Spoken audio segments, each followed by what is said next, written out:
Publicly mocked as a poor wretch, glared at with contempt by the saleswoman in front of everyone. Everyone thought I was an overreaching, worthless nobody, not even worthy of stepping into the sales office. But they didn't know that I had just received a text message from the bank. The string of zeros on it was so long it took my breath away, and enough to make everyone present kneel before me. My name is Jiang Hao, a recent college graduate seeking employment. After several failed interviews, I was walking home with a heavy heart. Unexpectedly, a voice suddenly echoed in my mind. The god of wealth check-in system has awakened. A virtual light screen instantly appeared before my eyes, displaying 5 buttons: daily check-in, weekly check-in, monthly check-in, yearly check-in, and warehouse. Only daily sign and warehouse were lit up, so I clicked on daily sign as prompted. System alert, you have received 1 billion. Just as I thought it was only a dream, my phone buzzed with an incoming text message. A message from China Construction Bank caught my eye. Your savings account ending with 9,520 received a deposit of 10 billion yuan at 1314 on February 14th. With a current balance of 10,052,000 yuan.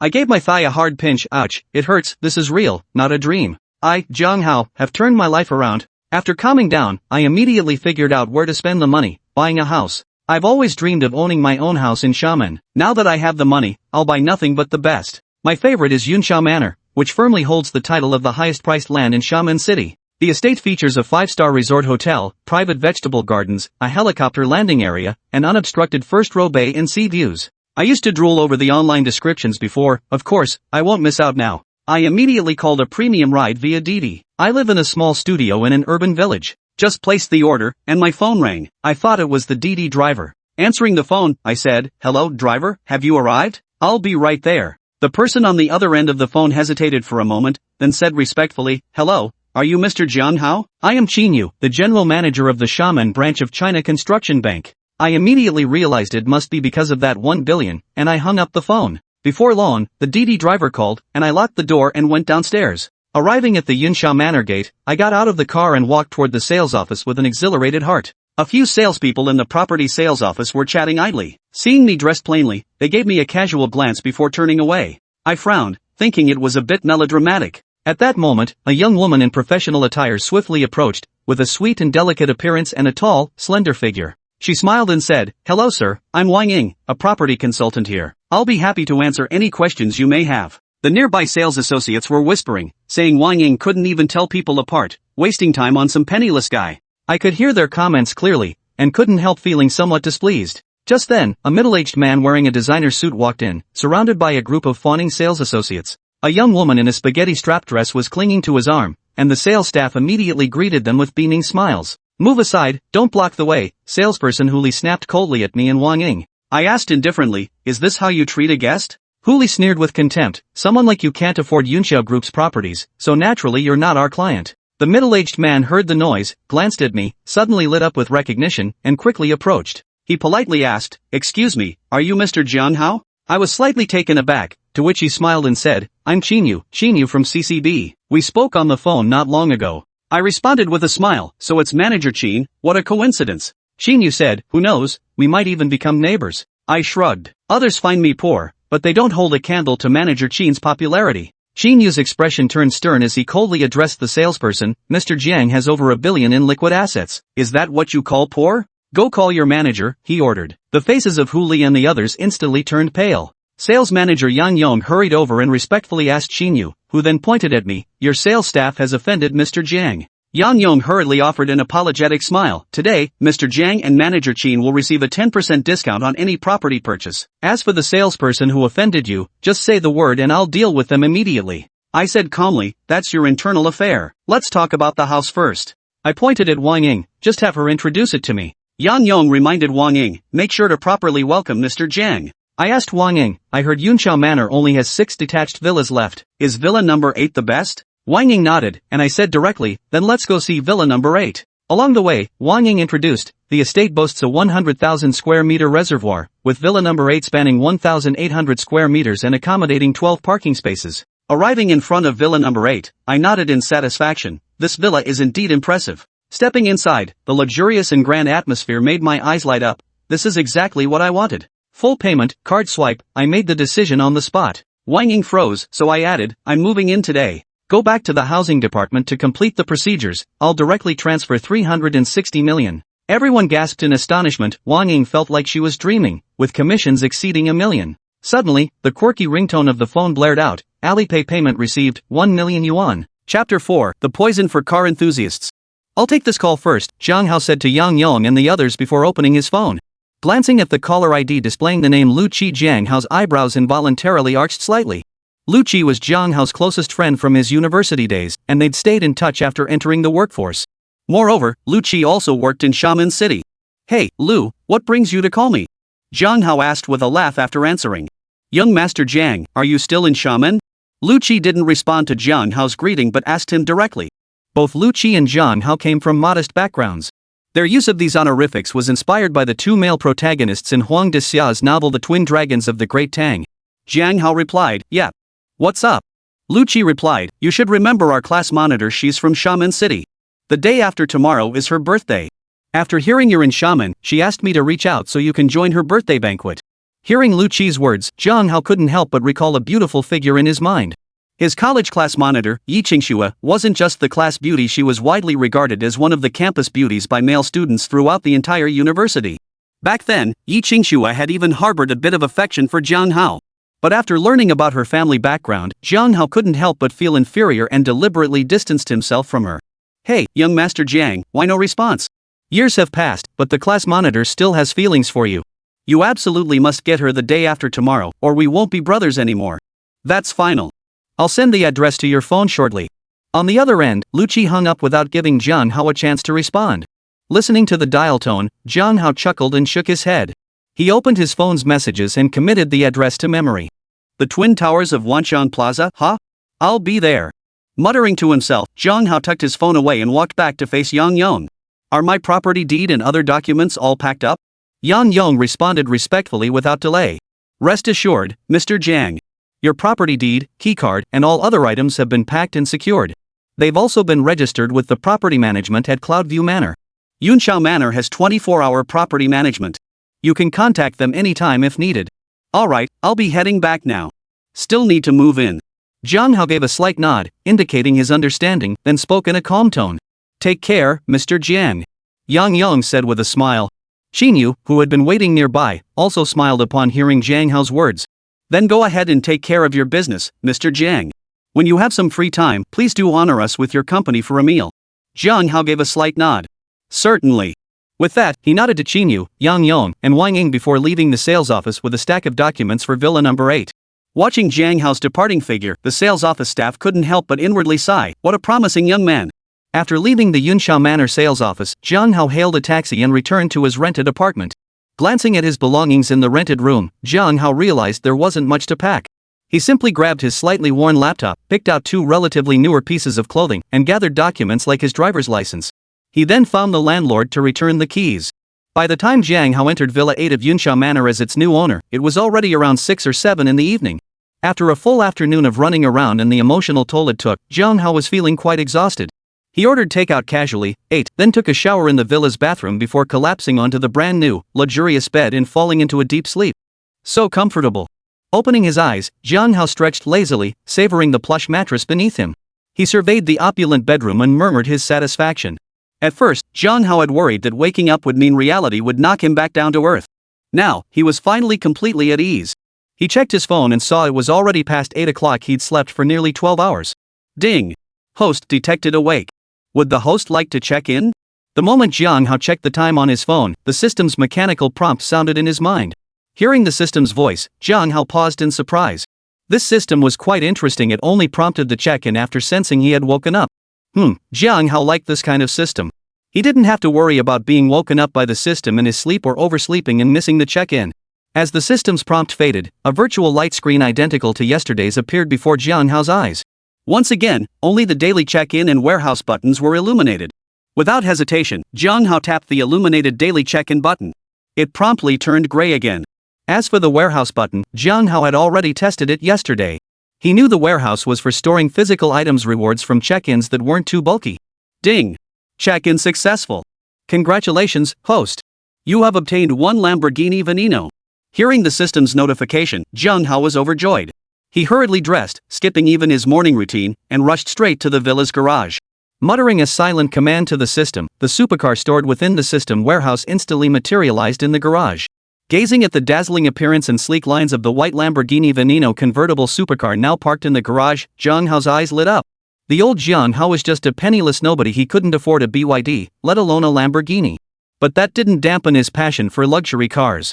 Famous supercar brands like Ferrari and Lamborghini left an especially deep impression on him. The one that left the deepest impression on him was the Lamborghini Veneno. Domestic car enthusiasts affectionately dubbed it the Venom. Its allure to car enthusiasts was as potent as poison. This stunning supercar features a full carbon fiber body, resulting in a total weight of just 1,450 kilograms. This lightweight construction enables an even higher top speed. Powered by a 6.5-liter V12 engine, the Veneno's powertrain was meticulously retuned by Lamborghini engineers. This V12 now delivers a maximum output of 750 horsepower and peak torque of 690 Nm. It accelerates from 0 to 100 km/h in just 2.8 seconds and reaches a top speed of 355 km/h. This is the Lamborghini Veneno, the world's most stunning supercar. If memory serves, only 14 Lamborghini Venenos exist worldwide, divided into hardtop and convertible variants, 2 of which are non-saleable. The Lamborghini Aventador Roadster? Only 9 exist worldwide. I never imagined one would end up in my hands. Chapter 5, the 30 billion yuan weekly contract. Whispering his amazement, Jiang Hao retrieved the keys, unlocked the door, and slid inside. Sitting in this supercar was undeniably more comfortable than any taxi or ride-hailing service outside. After settling into the driver's seat and adjusting it to the most comfortable angle, Jiang Hao couldn't help but utter a word of praise. Moreover, the interior was just as dazzlingly cool, leaving Jiang Hao staring wide-eyed. After a moment's pause, Jiang Hao finally turned the ignition. Listening to the roar of the engine and inhaling the faint scent of gasoline, Jiang Hao felt this was pure bliss. His right foot pressed down on the accelerator, ready to start the car, but suddenly pulled back. Before acquiring the system, Jiang Hao was your typical broke loser. Although he'd gotten his driver's license ages ago, he hadn't driven another car since leaving driving school. Jiang Hao suddenly realized he seemed to have forgotten how to drive. Damn it! He finally got the supercar he'd always dreamed of, only to realize he couldn't drive it. What a bloody mess! Jiang Hao was utterly frustrated at that moment. Forget it. Better practice my driving skills first before enjoying the thrill of this supercar. As for using this Venom to practice his skills, Jiang Hao just couldn't bring himself to do it. It wasn't about the money, it was more that there was probably only one Venom in the entire world with this exact model and color. If it got damaged, even with all his wealth, he couldn't replace it. And whether the system's daily login reward would ever grant him this beloved supercar again was entirely uncertain. Feeling downcast, Jiang Hao returned to the villa, freshened up, and hailed a data ride on his phone, planning to go on a shopping spree. Back when he couldn't afford it, he might wear a single outfit for 2 or 3 years. Now that he had money, he naturally couldn't forget to get himself a decent outfit, along with a new hairstyle or something. Beyond that, he hadn't brought any daily necessities from his rental apartment, so he planned to stock up on those too. His motivation stemmed partly from preparing for Yi Qingshue's birthday banquet the next day. On the other hand, the shopping spree was also a way to vent his pent-up frustration.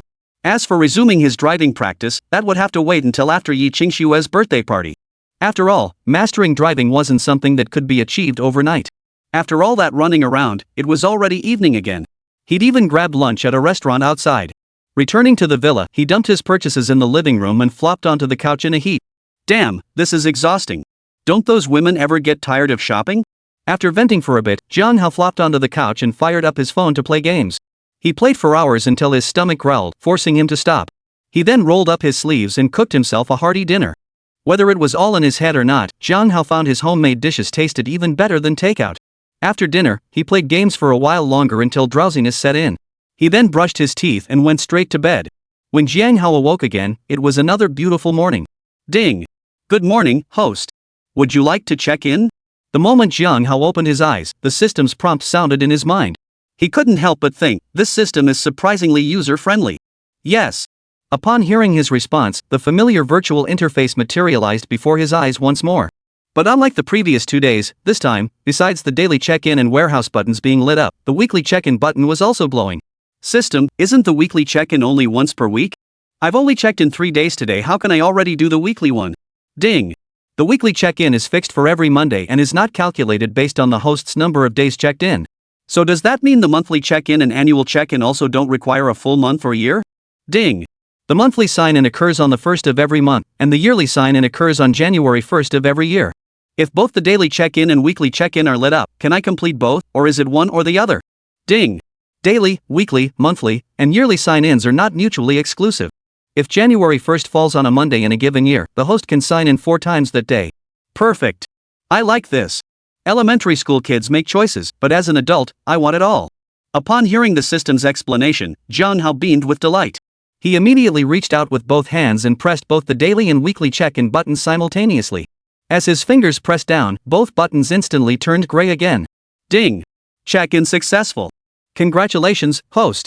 You have acquired the skill, God-tier driving skills. Ding! Check-in successful. Congratulations, host, you have obtained permanent ownership of the Twin Towers of the Wanxiang building. As the system's voice faded, Jiang Hao sensed a thick stack of documents appear in his system inventory, the official certificates and paperwork for the Wanxiang Twin Towers. Holy! Overwhelmed with excitement, Jiang Hao couldn't help but let out a string of expletives. He simply couldn't help but be thrilled. The Wanxiang Twin Towers, located on University Road in Mingxi District, Xiamen City, stood as one of the city's iconic landmarks. The Wanxiang Twin Towers consist of 2 independent super tall towers connected by a podium.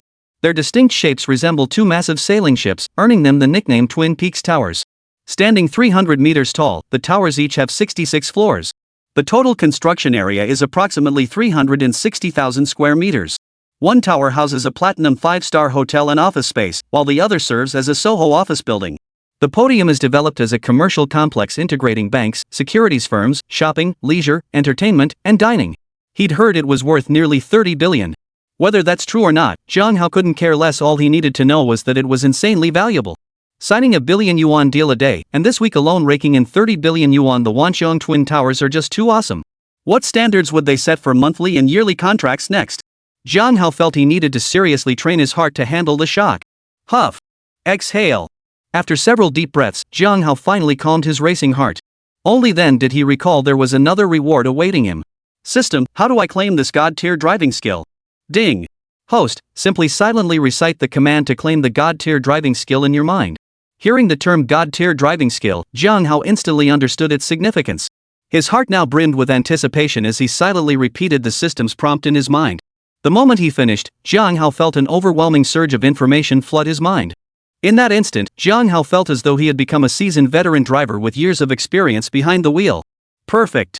He'd been planning to practice his driving skills after Yi Qingshue's birthday banquet, but now that's unnecessary. It was time to experience the thrill of tearing through the streets in the Venom. Alipay received 1 million yuan. Just as Jiang Hao was thinking about enjoying the thrill of driving the Venom, his phone by the bed rang. Chapter 6, Collecting Rent in a Supercar. He picked up the phone to see an unfamiliar number. Seeing the number wasn't labeled, he casually answered the call. Hello? Hello, may I ask if you are Mr. Jiang Hao? This is he. Mr. Jiang, I'm Zhang Fula, General Manager of the Property Management Company for the Twin Towers of Wanxiang Plaza. Would you be available today? Upon hearing Zhang Fula's introduction, Jiang Hao's eyes lit up. I'm available. Excellent, Mr. Jiang. Today is rent collection day, but there are some contracts requiring your signature.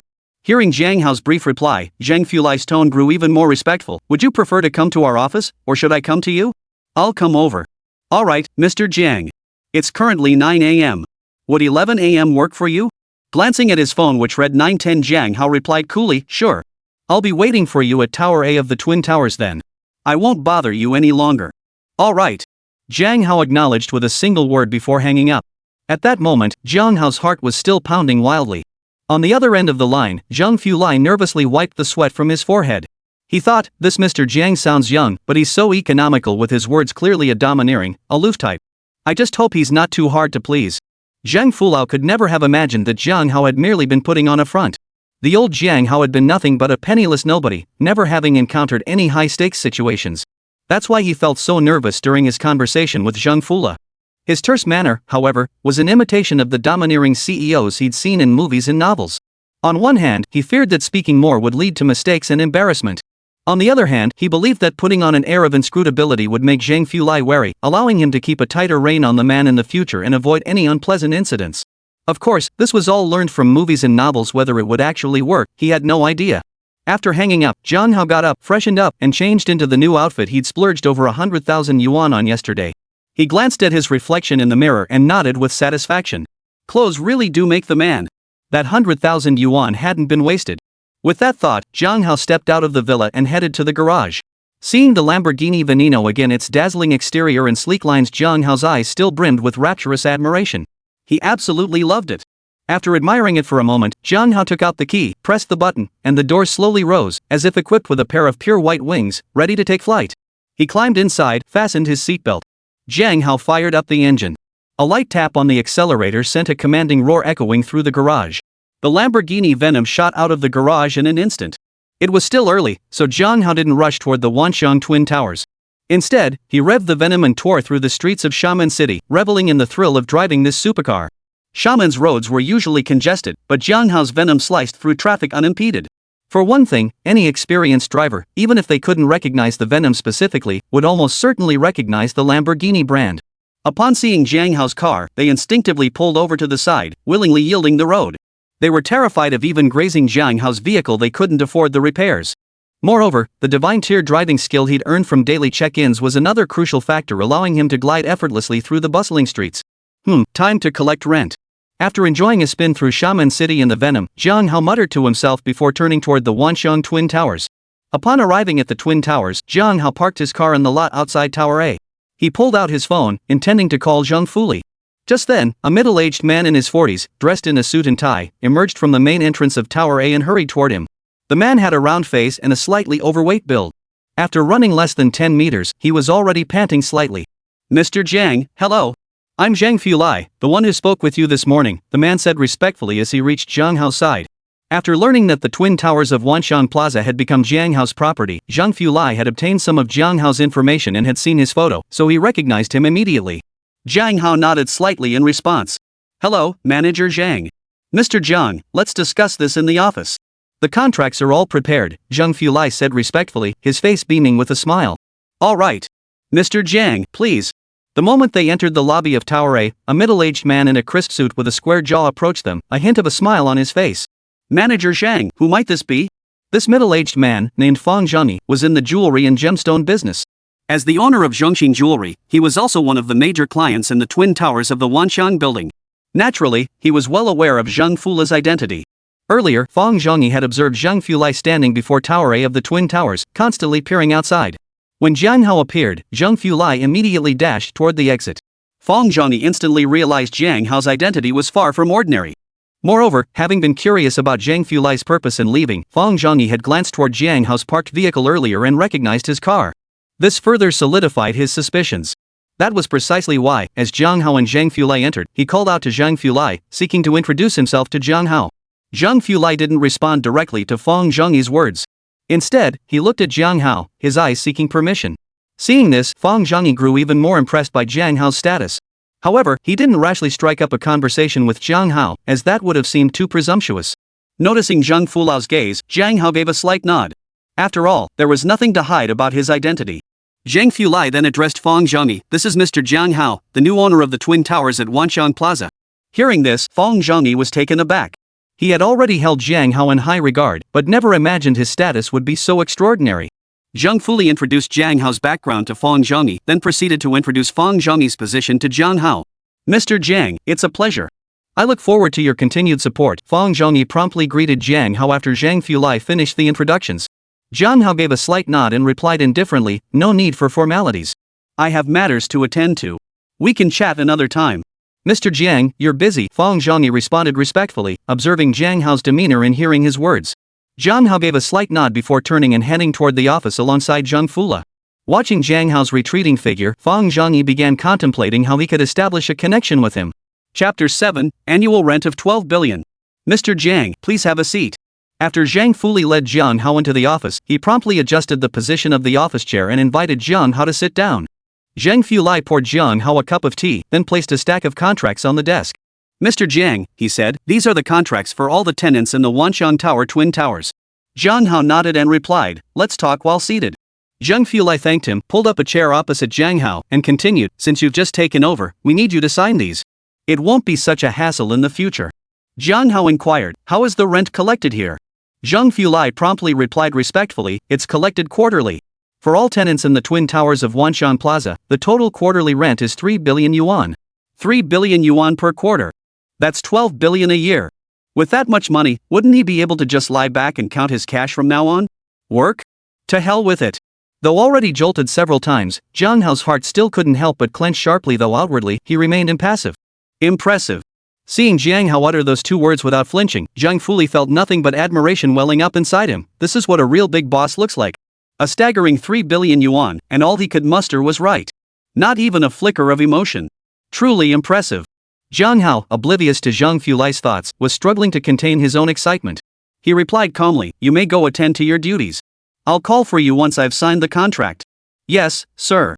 At this moment, Zhang Fuli dared not hesitate in the slightest. He promptly acknowledged the order and excused himself. As he left, Zhang Fuli took care to close the office door quietly behind him. Once Zhang Fuli was gone, Jiang Hao glanced around and realized there were no cameras in the office. He couldn't hold back any longer. Holy crap, this system is seriously awesome. The surprises just keep getting better and better, it's absolutely incredible. This wasn't a one-time thing, money kept pouring in non-stop. The feeling was absolutely amazing. After a few moments of amazement, Jiang Hao took several deep breaths to steady himself. Only then did he pick up a pen and begin signing the stack of contracts on his desk. Of course, before signing, he carefully reviewed the key clauses. An hour later, he finally finished signing all the contracts. Sigh, being rich isn't all it's cracked up to be. Signing these contracts has made my hand ache. Stretching lazily, Jiang Hao muttered a complaint with a hint of petty satisfaction. If anyone else had heard him, they'd probably want to drown him in spit. They'd kill to have a chance to be this exhausted. After signing the contract, Jiang Hao immediately called Zhang Fuli. "Mr. Jiang, have you finished your business?" Zhang Fuli greeted him respectfully as soon as the call connected. "Yeah, come over." With that, Jiang Hao hung up. On the other end, Zhang Fulao felt not the slightest resentment. Instead, he was impressed by Jiang Hao's commanding presence. Before long, Zhang Fulao reappeared before Jiang Hao. Jiang Hao pointed to the contract on the desk and said casually, "Take a look." Zhang Fulai quickly confirmed the details, then pulled out his phone and sent a message in the group chat. "Mr. Jiang, please hold on a moment. The rent will be transferred shortly. You have new messages. Please check them." No sooner had Zhang Fulai finished speaking than Jiang Hao's phone began ringing incessantly, flooded with transfer notifications. There were too many notifications for Jiang Hao to check individually. He only glanced at the latest one and saw his balance had once again surpassed the 10-digit mark. A total of over 36 billion. Jiang Hao nodded with satisfaction and said, "Excellent work, Mr. Zhang. You've done well." Zhang Fulai hastily replied, "Mr. Jiang, you're too kind. It's simply my duty. Alright, if there's nothing else, I'll take my leave." "Oh, Mr. Jiang, the 66th floor of the Twin Towers is your office building. Would you like to take a look?" Hearing Jiang Hao's words, Zhang Fulai suddenly remembered something. "Let's take a look." Jiang Hao stood up immediately. "Shall I pack these contracts and bring them to your office?" Zhang Fulai glanced at the contracts on the desk and asked cautiously. "Yes." Upon hearing Jiang Hao's agreement, Zhang Fulai quickly gathered all the contracts from the desk into a document folder. Together, they headed toward the 66th floor. Before long, they arrived at the 66th floor, Jiang Hao's office. The entire office spanned over 300 square meters. The space was filled with various antiques and calligraphy paintings. A bar counter stood in one corner. Cabinet shelves displayed precious red wines, teas, and other treasures. Surveying the luxurious and imposing office, Jiang Hao nodded with satisfaction. "Very good," he said. "Mr. Zhang, please leave the contract here and then go about your business." "Yes, sir." Zhang Fuli finally heard a positive response from Jiang Hao, and a sigh of relief escaped him. He respectfully acknowledged the instruction, placed the document folder, and exited Jiang Hao's office. Once Zhang Fulao was gone, Jiang Hao relaxed, surveying the entire office with great satisfaction. After inspecting his luxurious office, Jiang Hao locked the contract in the safe on his desk and headed straight downstairs to grab lunch. The podium buildings surrounding the Twin Towers housed businesses of every kind, including numerous high-end restaurants. Jiang Hao selected a restaurant that caught his eye and ordered a lavish lunch. After finishing his meal, Jiang Hao remembered Yi Qingshua's birthday banquet that evening, which was being held within the Twin Towers of the Wanshang building. He decided not to return to the villa and instead began strolling around the Twin Towers. The old Jiang Hao wouldn't have even had the privilege to enter here, but now he had the chance to feast his eyes to his heart's content. After growing weary from his wanderings, Jiang Hao headed straight back to the 66th floor and rested in the break room of his office. Alipay received 1 million yuan. Jiang Hao was dozing off when his phone by the bed rang. Rubbing his eyes, he glanced at the caller ID before answering. "Hey, Lu Xiao, what's up?" On the other end was Lu Qi, Jiang Hao's classmate and close friend. "What's up? Didn't you forget about the birthday party for the class president I told you about the day before yesterday?" "I haven't forgotten. What's up?" "If you haven't forgotten, what time is it now? Why aren't you here yet?" Hearing Lu Qi's words, Jiang Hao glanced at the time on his phone. It was already past 5 in the afternoon. "I'm nearby, I'll be there soon. Hurry up. I'm waiting for you at the entrance of Tower B of the Twin Towers." Listening to the dial tone, Jiang Hao shook his head slightly. He got up, freshened up, and headed straight for Tower B of the Twin Towers. Chapter 8, The Beautiful Class Monitor. When Jiang Hao arrived at the entrance of Tower B, he saw Lu Qi standing there, scanning the area. Spotting Jiang Hao, Lu Qi's face lit up with delight as he hurried over. Nice look, young Master Jiang. That outfit really suits you. You actually look like a wealthy young master now. Lu Qi was dressed rather plainly, his entire outfit costing around 1,000 yuan, his best set of clothes, which he treasured. Though Lu Qi couldn't estimate the value of Jiang Hao's outfit, it was clearly several tiers above his own. Jiang Hao chuckled and said, "Young Master Lu, you're not half bad yourself." Without the system, Jiang Hao might not have had the courage to attend Yi Qingshue's birthday banquet. Even if he managed to make it, he'd likely only be able to afford what Lu Qi had, and that would mean tightening his belt for a while afterward. Lu Qi chuckled.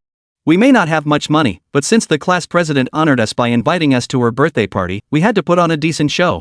Of course, I know she mainly invited you, I'm just tagging along. Jiang Hao chuckled at this. The way you put that sounds a bit sour. Of course it's sour. Back in school, the class monitor always favored you. Who knew after all these years she'd still be thinking about you? At first I was worried you'd chicken out and not show up. Even if you chickened out, I wouldn't. Come on, let's go inside. Don't just stand there blocking the entrance. The two chatted and laughed as they made their way toward the hotel inside Tower B of the Twin Towers. Yi Qingshue's birthday banquet was being held at the Imperial International Hotel in Tower B of the Twin Towers, a prestigious platinum 5-star establishment. Unbeknownst to them, shortly after their departure, a handsome young man in a white suit emerged from a corner of the lobby in Tower B. The young man watched Jiang Hao and Lu Qi's retreating figures, a shadow of gloom crossing his face. He promptly pulled out his phone and made a call. Chatting and laughing all the way, Jiang Hao and Lu Qi soon arrived at the Emperor Hotel and proceeded to the private room where Yi Qingxue was waiting. Upon their arrival, 5 people were already seated inside. Besides Yi Qingxue, Jiang Hao only recognized 2 of them, their university classmates, while the other 2 were strangers. Jiang Hao, Lu Qi, you're here. Seeing them arrive, Yi Qingxue's eyes lit up instantly. She hurried over to Jiang Hao. Seeing Yi Qingxue again after nearly 3 years, Jiang Hao couldn't help but feel a surge of admiration. A year younger than Jiang Hao, Yi Qingxue would turn 24 after this birthday, the prime age for a woman. Her beauty was breathtaking, her features as delicate as a painting. Her long hair cascaded like a waterfall, falling naturally over her shoulders. She wore a white long-sleeved printed t-shirt, blue denim jeans, and a mid-length knit cardigan in apricot embroidered with adorable kittens. Her entire look radiated an elegant and gentle aura, yet carried a touch of fresh vitality. If graded, she would easily score above 95 points. With this thought in mind, Jiang Hao looked at Yi Qingxue and smiled, saying, "Happy birthday, Yi Qingxue." Lu Qi immediately followed suit, offering his congratulations, class president, happy birthday. Yi Qingxue responded with a gentle smile, thanking them both. Thank you both for coming to celebrate my birthday. As she spoke, her gaze lingered longer on Jiang Hao. Jiang Hao chuckled, what's there to thank us for? Others probably envy us. Envy what? Yi Qingxue asked, puzzled. Jiang Hao chuckled, they envy us for getting to dine with a beauty like our class president. Yi Qingxue's cheeks flushed slightly at his words, though her heart swelled with delight. Lu Qi shot Jiang Hao a peculiar look. In the past, Jiang Hao always avoided Yi Qingxue, yet now he was taking the initiative. Qingxue, won't you introduce us to your 2 classmates? Just then, a rather alluring voice sounded near Jiang Hao and the others. The speaker was a woman in her 20s, dressed provocatively with heavy makeup. With her makeup on, she might have scored an 85 out of 100, though who knew what she looked like without it. Seeing the woman approach, Yi Qingxue turned to Jiang Hao and said, Jiang Hao, Lu Qi, this is my good friend Wen Tingting. She then turned to Wen Tingting and added, these 2 are my university classmates, Jiang Hao and Lu Qi. As she introduced them, she gestured toward both men. Wen Tingting nodded briefly at Lu Qi before turning to Jiang Hao with a smile. Jiang Hao, is it? Where might you be working these days? Though Jiang Hao couldn't fathom why Wen Tingting seemed to be targeting him, he remained unfazed. With a calm tone, he replied, I quit my job last year. Currently, I'm unemployed. Wen Tingting responded with a charming smile. Mr. Jiang, you don't seem to be from Xiamen City, do you? The cost of living here isn't cheap. How can you manage without a job? Would you like me to help you find one? Thank you for the offer, but it's not necessary. Jiang Hao knew that any job she might suggest wouldn't be anything decent, and he didn't need one anyway. He declined directly. Yi Qingxue interjected, we're here to celebrate my birthday today. Let's not discuss anything else. Seeing this, Wen Tingting's eyes flickered, but she didn't press further. The group proceeded directly into the private room. Yi Qingxue addressed Jiang Hao and Lu Qi, you should already know Yang Hao and Wu Meiqi, so no introduction needed. Tingting has already introduced herself. The last one here is my best friend, Lu Xin. Yang Hao and Wu Meiqi were indeed Jiang Hao and his friends' university classmates from back in the day, which was why Yi Qingxue introduced them this way. Hello, Jiang Hao and Lu Qi. I'm Lu Xayan said, smiling and greeting them proactively after hearing Yi Qingxue's introduction. Lu Xayan appeared to be around Yi Qingxue's age, radiating a gentle warmth. Her looks and figure scored around 85 points, and she wore almost no makeup. Hello, Jiang Hao and Lu Qi also greeted Lu Xayan. The group then settled back into their seats. Once settled, Yi Qingxue smiled and said, Jiang Hao, you probably didn't know Yang Hao and Wu Meiqi are already married. Really? Congratulations to you both, Jiang Hao replied, sounding somewhat surprised before offering his congratulations. Thank you. Hearing Jiang Hao's congratulations, Yang Hao and Wu Meiqi both thanked him in unison. After that, everyone except Wen Tingting seemed to be enjoying the conversation. What could they possibly be talking about that was so amusing? Just then, a deep, magnetic male voice echoed from the entrance of the private room. Chapter 9, You're absolutely right. As the voice faded, a handsome young man in a white suit walked in. Wang Yu, you're here. What took you so long? Wen Tingting greeted him with a smile as soon as he entered. Wang Yu was indeed the name of the young man in the white suit. Earlier, Wang Yu and Yi Qingxue had arrived ahead of schedule. However, he later encountered a major figure in the industry and, wanting to build connections, personally escorted the person out of the main entrance of Tower B of the Twin Towers. Wang Yu smiled at Wen Tingting and said, nothing much, just had to make another trip to the restroom. After speaking, Wang Yu's gaze swept over Jiang Hao and Lu Qi as he casually inquired, may I ask who these two gentlemen are? Yi Qingxue replied, they're my university classmates Jiang Hao and Lu Qi. She then turned and introduced Wang Yu to Jiang Hao and Lu Qi. Yi Qingxue only shared their names briefly, without delving into further details. Wen Tingting, however, put on a kind face and said, Wang Yu is the young master of Jinfu jewelry, you know. Jinfu jewelry is worth billions. If you're worried about the job I'm offering you, why not ask Wang Yu for help? If you could get a position as a salesperson or something at Jinfu jewelry, that would be a pretty good job. Ahem, Wang Yu cleared his throat lightly. Sales positions at Golden Fortune Jewelry are exclusively for women. If Jiang Hao needs work, I'll ask my father if there are any suitable openings. Oh dear, I completely forgot that all sales staff at Jinfu Jewelry are women. My apologies. Wen Tingting immediately said to Jiang Hao with a charming smile. Though she claimed embarrassment, there wasn't a trace of it in her expression. Jiang Hao replied indifferently, no need for young Master Wang to trouble himself. I'm not actively seeking employment at the moment. Jiang Hao, since you and Qingxue are classmates, we're all friends. Just call me Wang Yu. If you ever need help with work, feel free to come to me anytime, Wang Yu said with an earnest expression. Yi Qingxue's brows furrowed slightly at Wang Yu's name. Then, as if recalling something, a hint of resignation flashed in her eyes. Jiang Hao paid no attention to Wang Yu and Wen Tingting's clumsy act, focusing instead on Yi Qingxue. He caught the fleeting look of resignation in her eyes and resolved to ask her about it privately after the dinner. Then thank you, young Master Wang, Jiang Hao nodded slightly, unwilling to dwell on the topic. He turned to Yi Qingxue and asked, are there any other guests coming? Before Yi Qingxue could answer, Wen Tingting chimed in again with a smile. Just us. Young Master Wang originally planned to reserve an entire banquet hall to invite more friends for Qingxue's birthday celebration. But Qingxue didn't want too many people, so he settled for just one private room. Even just one private room costs 18,000 yuan. Add in our meal expenses later, and it'll easily run into hundreds of thousands. I'm so envious of Qingxue, someone treats her so well. If someone treated me like Wang Yu treats Qingxue, I'd marry no one else. Wang Yu smiled gently at her words, then turned to Yi Qingxue. Tingting's exaggerating. As long as Qingxue has a happy birthday, that's all that matters. Jiang Hao witnessed this exchange and instantly understood.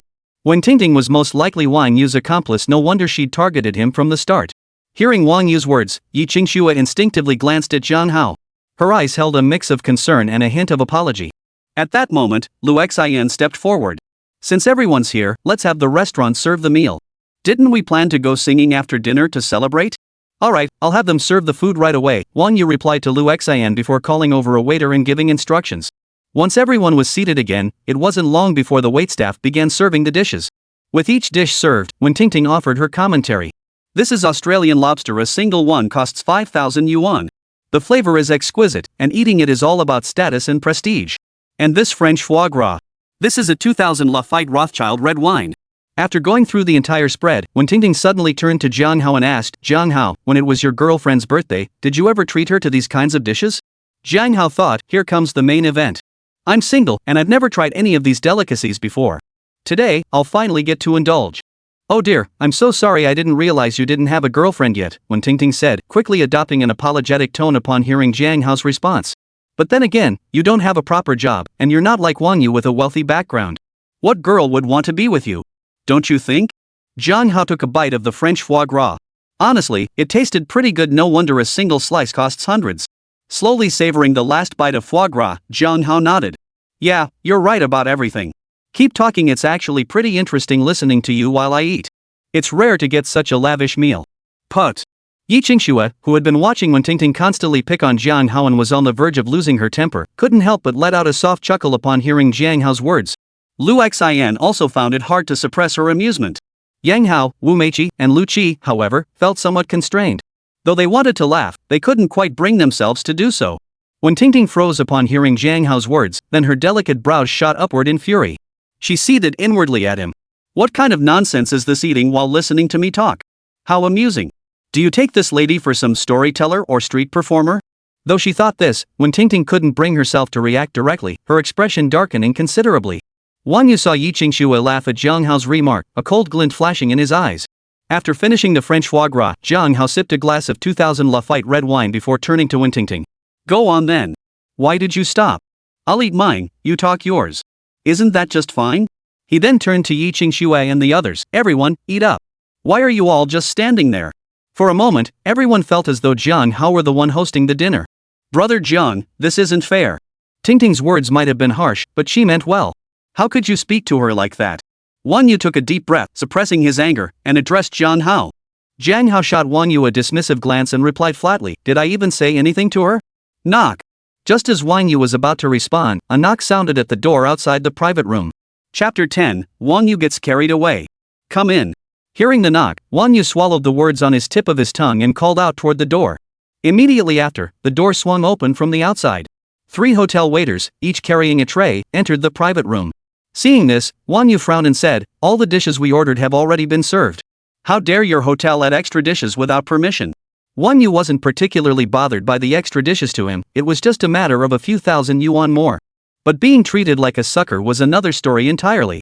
Moreover, with Jiang Hao's situation still fresh in his mind, Wang Yu was already in a foul mood. One of the waiters quickly interjected, please rest assured, sir. This complimentary gift comes personally from our hotel's general manager. Wang Yu replied, in that case, bring them out. Certainly. The server acknowledged the request and signaled to the other 2 waitstaff. All 3 entered the room simultaneously, each carrying a tray. Among the 3 trays, one held 2 bottles of red wine, the second contained a portion of truffles, and the third held a plate of sliced watermelon. Enjoy your meal, guests. The waiter greeted them briefly before exiting and closing the private room door. Yi Qingxue noticed that as the 3 attendants left, they seemed to deliberately glance at Jiang Hao. Once the waitstaff were gone, Wen Tingting reverted to her old ways. She picked up a bottle of red wine and gasped in surprise. Oh my! This is a 1990 Chateau Margaux. I heard a single bottle costs around 150,000 yuan. These 2 bottles alone are worth 300,000 yuan. At first, Wen Tingting had been putting on an act, but now she was genuinely astonished. Young Master Wang sure has some clout. The general manager of a platinum 5-star hotel personally delivered such fine wine. Wang Yu hadn't paid much attention at first, but upon hearing Wen Tingting's words, he took a closer look. His previously sour expression eased considerably, and his gaze toward Jiang Hao now held a hint of smug satisfaction. Yang Hao and Wu Meiqi chimed in, expressing their admiration for Wang Yu. Wang Yu chuckled, I never expected the hotel manager to be so gracious. But I'm sure it's all thanks to my father's influence. Your praise makes me feel a bit embarrassed. Despite his words, the smugness in Wang Yu's eyes betrayed him. Wu Meiqi chimed in with a smile, this wine is truly exceptional. I imagine the truffles and watermelon must be extraordinary too, I wonder what varieties they are. Oh yes, Yang Hao chimed in, we're also envious of young Master Wang for having such clout. Wen Tingting smiled at this and said, what's so hard about that? I'll just take a photo and look it up online. As she spoke, Wen Tingting snapped a photo and began searching online. Yi Qingxue watched Wen Tingting and Wang Yu's performance, then turned to Jiang Hao with a hint of apology in her eyes. Jiang Hao, however, offered her a reassuring smile, signaling she needn't worry, before returning to savoring the delicacies on the table. At the same time, Jiang Hao didn't forget to serve some dishes to Lu Qi and Yi Qingxue. Lu Xian chuckled softly from the side, why are you only serving Qingxue and Lu Qi? You're leaving me out. Jiang Hao replied, I'm a bit far from you. Let Lu Qi serve you. Lu Qi sat to Jiang Hao's left, while Yi Qingxue sat to his right. Lu Xian, meanwhile, was seated to Lu Qi's left. Lu Qi felt a bit embarrassed upon hearing this, but seeing Lu Xian smiling at him, he finally gritted his teeth and served her a slice of French foie gras. Thank you, Lu Xian said to Lu Qi, then picked up the foie gras and placed it in her mouth.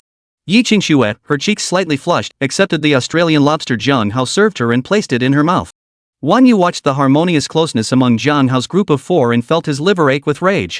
If not for the last shred of his sanity, Wang Yu would have flipped the table. Found it! A moment later, when Tingting exclaimed.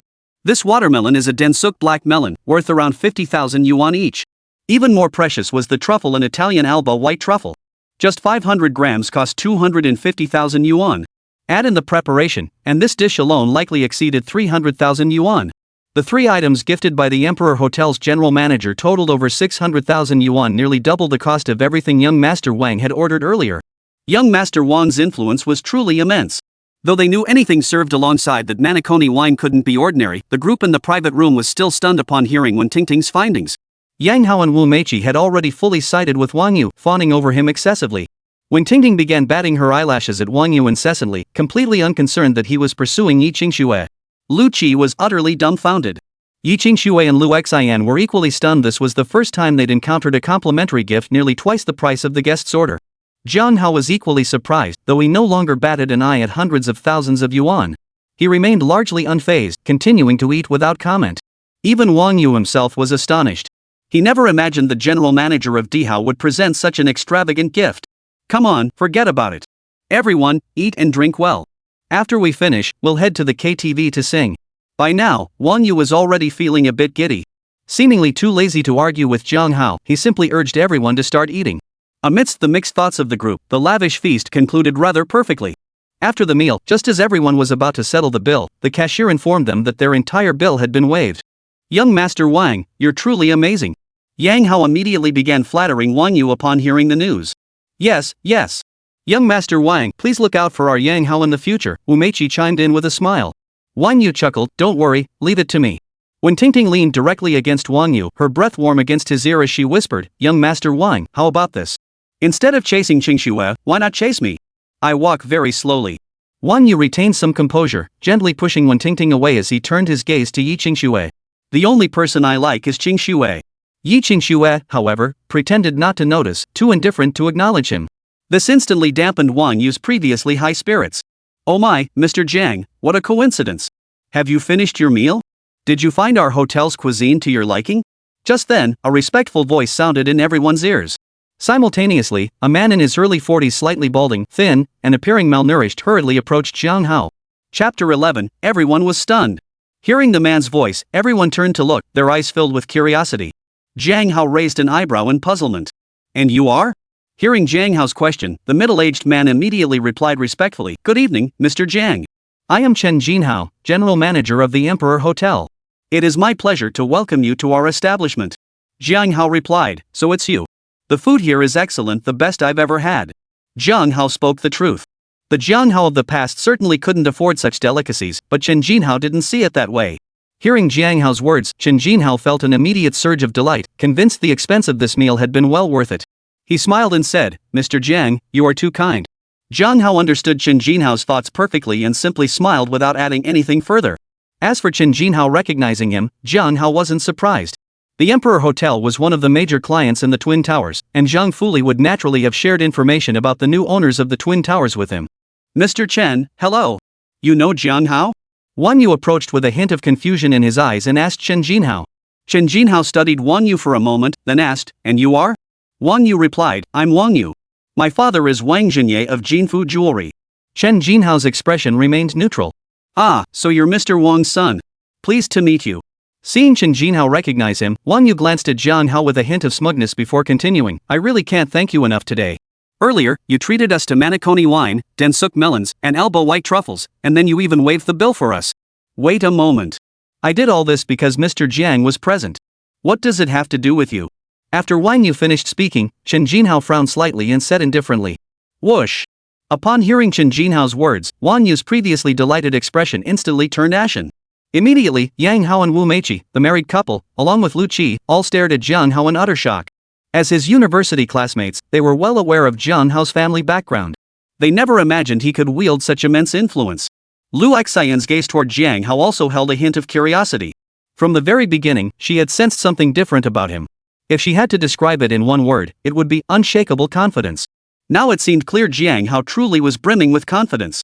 Yi Qingshue's eyes widened in surprise, her gaze toward Jiang Hao brimming with confusion. Compared to Yang Hao and the others, Yi Qingxue probably knew even more about Jiang Hao's family background. Back in university, Yi Qingxue had harbored feelings for Jiang Hao. Yet, due to his family's circumstances, he always kept his distance from her, which had troubled her deeply. After all, his family's assets were only worth a few tens of millions. But the Jiang Hao of this moment was clearly a far cry from his former self.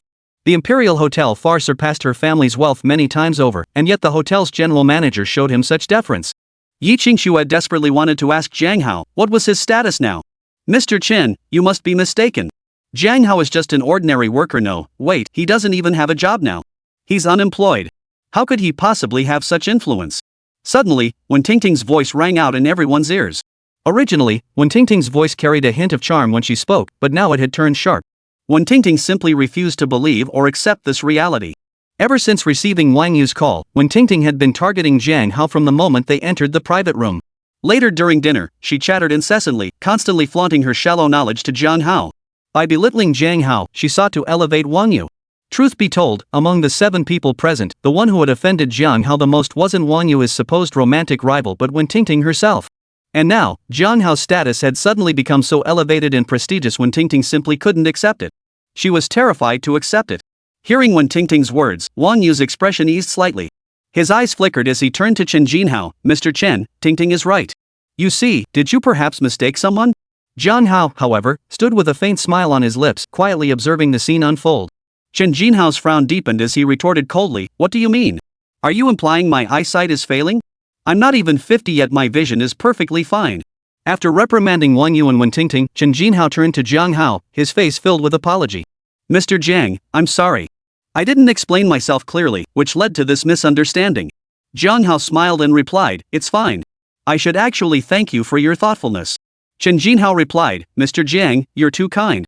This is the Emperor Hotel's Supreme VIP card, granting complimentary dining at the Emperor Hotel. Please accept it. As he spoke, Chen Jinhao held out a black gold card with both hands toward Jiang Hao. Witnessing this, the crowd gasped in astonishment once more. Chen Jinhao's gesture suggested he wasn't just covering Jiang Hao's bill this once, he intended to keep doing so indefinitely. What on earth was Jiang Hao's background? Jiang Hao replied, this is a bit much. Seeing Jiang Hao hesitate to accept the card, Chen Jinhao quickly interjected, Mr. Jiang, I know you're not short on funds, but this represents our boss's goodwill. Please accept it as a favor to me, otherwise, our boss will be displeased with me. Our boss has no ulterior motives, he simply hopes to establish a long-term partnership with you. Only then did Jiang Hao nod. Very well, I'll take it. The Emperor Hotel is quite impressive. I'll be visiting often, just don't kick me out when I do. Chen Jinhao visibly relaxed upon seeing the card accepted, smiling as he replied, Mr. Jiang, you're too kind. Jiang Hao replied, alright, Mr. Chen, you go ahead and get back to work. We'll chat again when we have time. Certainly, Mr. Jiang. Goodbye. With that, Chen Jinhao bid farewell to Jiang Hao and turned to leave. Once Chen Jinhao was gone, all eyes turned back to Jiang Hao. Wang Yu's face darkened like a sooty pot bottom, his eyes filled with displeasure. Yang Hao and Wu Meiqi, the married couple, wore expressions of deep regret. Wen Tingting and Lu Qi were still reeling from the shock, though their thoughts diverged greatly. Lu Xian looked at Jiang Hao, her curiosity evident, though far more subdued than the others. Jiang Hao, what exactly is your status now? Yi Qingxue held back for a long time, but finally asked Jiang Hao. Chapter 12, Living Off Rent. Jiang Hao smiled and replied, what status? I'm just an unemployed person living off rental income. Rent? Yi Qingxue asked skeptically. What kind of rent could make the general manager and owner of the Imperial Palace Hotel try to curry favor with you? Jiang Hao chuckled. The Emperor Hotel is just one of my tenants. They're worried I'll raise the rent or stop leasing to them, so they're trying to curry favor. But the rent for the Emperor Hotel should go to the owner of the Twin Towers of Wanshan Plaza. Are you saying you own the Twin Towers? Hearing Jiang Hao's words, Wen Tingting couldn't help but sneer again. Having already offended Jiang Hao, she saw no harm in pushing further. Besides, Wen Tingting didn't believe the entire Twin Towers of Wanshan Plaza could possibly belong to him. Jiang Hao replied calmly, you're quite right. The entire Twin Towers of the Wanshan building are mine. This time, not only did Wen Tingting doubt him, but everyone else thought Jiang Hao was bragging. Lu Qigui exclaimed, young Master Jiang, that's a bit of an exaggeration. The Twin Towers of the Wanshan building are worth tens of billions. Jiang Hao shrugged. If you don't believe me, there's nothing I can do about it. Wen Tingting's eyes twinkled as she suggested, since you're so wealthy, Jiang Hao, why don't you show us what birthday gift you bought for Qingxue? Yi Qingxue also looked at Jiang Hao with a hint of anticipation in her eyes. Though she knew Wen Tingting meant no good, she knew she would love whatever gift Jiang Hao gave her. She could always speak up for him later. Jiang Hao froze slightly at her words. He'd been reeling from constant setbacks these past 2 days. After napping in the office lounge this afternoon, he'd been roused by Lu Qi's call and rushed straight over, completely overlooking this crucial matter. Ahem, my apologies. I was out cold this afternoon and completely forgot to buy a gift. Hearing Jiang Hao's words, Yi Qingxue's eyes betrayed a hint of disappointment. Wen Tingting chuckled, ha. Caught red-handed, huh? Doubt it was forgetfulness, more like you were too embarrassed to bring it. I don't know how you managed to hook up with the general manager of the Imperial Hotel and get him to play along with your little charade, but relying on others is always shaky ground. Wang Yu's eyes lit up at Wen Tingting's words, finding her point quite valid. Yang Hao and Wu Meiqi also dropped their regretful expressions, reverting to being Wang Yu's supporters. Yang Hao turned to Jiang Hao, we're all classmates. No need to put on such airs. I'm sure whatever gift you bought, the class monitor wouldn't hold it against you. Seeing Wen Tingting constantly targeting him, Jiang Hao grew irritated and retorted coldly, you guys sure have vivid imaginations. My affairs don't require your concern. Wen Tingting retorted, who has the time to meddle in your affairs? I just don't want Qingxue to be deceived by someone like you. Yi Qingxue frowned at this and said, Tingting, that's going too far. What exactly did Jiang Hao deceive me about? Wen Tingting retorted, didn't he just deceive everyone? You included. Wang Yu stepped forward with feigned generosity, everyone, let's cut the talk. Let's go sing and relax. This time, I'll definitely treat. Jiang Hao ignored them, turning his earnest gaze toward Yi Qingxue. Yi Qingxue, he asked seriously, do you trust me? Yi Qingxue met Jiang Hao's earnest gaze and nodded firmly. I believe you. Jiang Hao said, that's good. Come on, I'll go buy you a gift right now. I just hope you don't mind it being a bit late. Hearing this, Yi Qingxue fully believed Jiang Hao had genuinely forgotten the gift. With that, Jiang Hao ignored everyone else, grabbed Yi Qingxue's hand, and headed straight out of the Imperial Hotel. As they walked, he pulled out his phone and dialed Zhang Fuli's number. Though her face flushed crimson, Yi Qingxue offered no resistance. Wang Yu watched this unfold, his face instantly contorting with rage. He snorted coldly and followed after them. The others, seeing this, also followed the trio's footsteps. Hello, Mr. Jiang. On the other end, Zhang Fuli immediately responded with respectful deference upon seeing Jiang Hao's call. Jiang Hao cut straight to the point, where in the Twin Towers of Wanshan Plaza is the high-end jewelry store? I want the most exclusive one. Zhang Fulai replied promptly, Zhongxing Jewelry on the 18th floor of Tower A is the most upscale jewelry store in the Twin Towers of Wanshan Plaza. Thanks. That's all. Jiang Hao said indifferently before hanging up. He then turned to Wang Yu and the others, we're heading to Tower A, Zhongxing Jewelry. You're welcome to come along and take a look. With that, Jiang Hao continued toward Tower A of the Twin Towers, his grip on Yi Qingxue's hand not loosening in the slightest. The two towers of the Twin Towers were not far apart. Before long, the group arrived at Tower A. They took the elevator up to the 18th floor, where Zhongxing Jewelry was located. Welcome. The sales staff at Zhongxing Jewelry greeted the group warmly as they entered. Jiang Hao gave a slight nod before leading Yi Qingxue straight into Zhongxing Jewelry to browse. Lu Qi followed closely beside Jiang Hao, a hint of worry in his expression. What if Jiang Hao couldn't afford the jewelry inside? Wouldn't that be embarrassing? Wang Yu and Wen Tingting both looked at Jiang Hao with a hint of expectation in their eyes. What exactly they were hoping for was obvious. Yang Hao and Wu Meiqi felt a bit uneasy at that moment. They were both hoping Jiang Hao couldn't afford it, so they could watch him make a fool of himself, yet they also worried that if Jiang Hao could actually afford it, they would regret siding with Wang Yu. Yi Qingxue also harbored some apprehension, yet seeing Jiang Hao's confident demeanor and commanding words and actions filled her heart with delight and sweetness. She thought to herself, whatever happens next, she would face it alongside Jiang Hao. Jiang Hao studied Yi Qingxue from head to toe before saying, I think your outfit is missing a necklace. Let me help you pick one out. What do you say? Sure, Yi Qingxue nodded lightly in agreement. Seeing her consent, Jiang Hao casually scanned the display counter and immediately spotted one he liked. It resembled a necklace he'd seen in a movie long ago, a sea blue pendant that seemed to shimmer with faint ripples. This one. Get it out. I'll pay with my card. Jiang Hao instructed the salesperson immediately after selecting the necklace. Wang Yu, Wen Tingting, and the others checked the price, a staggering 1 million yuan. Yi Qingxue noticed the price tag too and immediately protested, Jiang Hao, this is far too expensive. Jiang Hao replied, just wear it later. Don't worry about the money. Sir, you have such excellent taste. This necklace, called Heart of the Ocean, symbolizes undying love. It would be the perfect gift for your girlfriend. After the salesperson's compliment, she took the card Jiang Hao handed over and prepared to swipe it. Hearing the salesperson's words, Yi Qingxue's face flushed crimson with embarrassment, though her heart swelled with delight. Wait. Just as the salesperson was about to swipe Jiang Hao's card, a hurried voice rang out in everyone's ears. Chapter 13, Fleeing in Disguise. The server instinctively paused her actions upon hearing the voice. As the voice faded, a middle-aged man in a crisp suit with a square jaw came into view. Jiang Hao recognized him instantly. It was Fang Zhongyi, the owner of Zhongxing Jewelry, whom he had encountered earlier that morning. Mr. Jiang, how can I possibly let you pay when you visit my store? Fang Zhongyi greeted him with a warm smile upon arrival. Wang Yu and the others watched this scene unfold, their expressions shifting once more. Especially Wang Yu. His family was also in the jewelry business, and he had once met Fang Zhongyi alongside his father. From his father, Wang Yu had also learned of Fang Zhongyi and Zhongxing Jewelry's strength, which far surpassed that of their own Jinfu Jewelry. First, it was Chen Jinhao, the general manager of the Emperor Hotel. Now, it was Fang Zhongyi of Zhongxing Jewelry. Both showed such deference and goodwill toward Jiang Hao. Could it be true? Was Jiang Hao really the owner of the twin towers of the Wanshang building? Fang Zhongyi paid no attention to Wang Yu and his companions. After speaking to Jiang Hao, he turned to the salesperson and ordered, "Bring out the heart of the ocean." As he spoke, Fang snatched the bank card from the salesperson's hand and presented it to Jiang Hao with both hands. The salesperson, hearing their boss's command, dared not delay. They promptly retrieved the heart of the ocean necklace from the display case. Jiang Hao looked at Fang Zhongyi and said lightly, "What are you doing, Mr. Fang? Worried I can't afford it?" Fang Zhongyi quickly replied, "Mr. Jiang, you jest. This is merely a token of my sincerity. If you don't mind, I'd be honored to befriend you." Jiang Hao gave Fang Zhongyi a deep look and replied calmly, "Making friends is certainly no problem, but I must personally pay for this necklace." Fang Zhongyi froze upon hearing this, glancing at Yi Qingxue before quickly regaining his composure.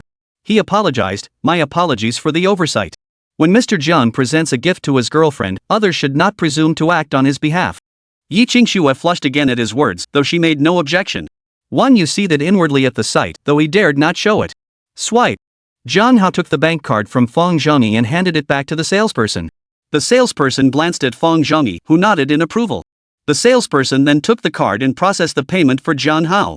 After the payment was completed, Jiang Hao tucked the card away. He then took the necklace from the salesperson, unwrapped it, and gently looped it around Yi Qingxue's neck, fastening it for her. Feeling the warmth radiating from Jiang Hao's body mere inches away, and the large hands guiding the necklace around her neck, Yi Qingxue's cheeks flushed crimson. Yet her heart swelled with sweetness, convinced that her years of waiting had not been in vain. When Tingting and the others watched in stunned silence as Jiang Hao didn't even blink before spending 1,000,000 yuan to buy Yi Qingxue a necklace. Moreover, when the shop owner offered it to him for free, Jiang Hao actually refused it. Only then did they finally believe that Jiang Hao had genuinely forgotten to buy a gift earlier. It wasn't that he couldn't afford an expensive one. Simultaneously, they began to believe the rumor that Jiang Hao was the owner of the twin towers of the Wanshang building. Wang Yu, witnessing Jiang Hao's intimate gesture toward Yi Qingxue, was furious enough to burst a blood vessel. "This necklace truly complements the elegance of Mr. Zhang's girlfriend," Fang Zhongyi remarked with a smile after Jiang Hao had fastened it around Yi Qingxue's neck. Jiang Hao studied Yi Qingxue for a moment, then gave a slight nod. She looked stunning. Yi Qingxue flushed and murmured softly, "Thank you." Jiang Hao gave Yi Qingxue a slight nod before turning to Wen Tingting. "Well," he asked, "is this birthday gift of mine decent enough?" Wen Tingting flushed crimson upon hearing this, yet remained speechless.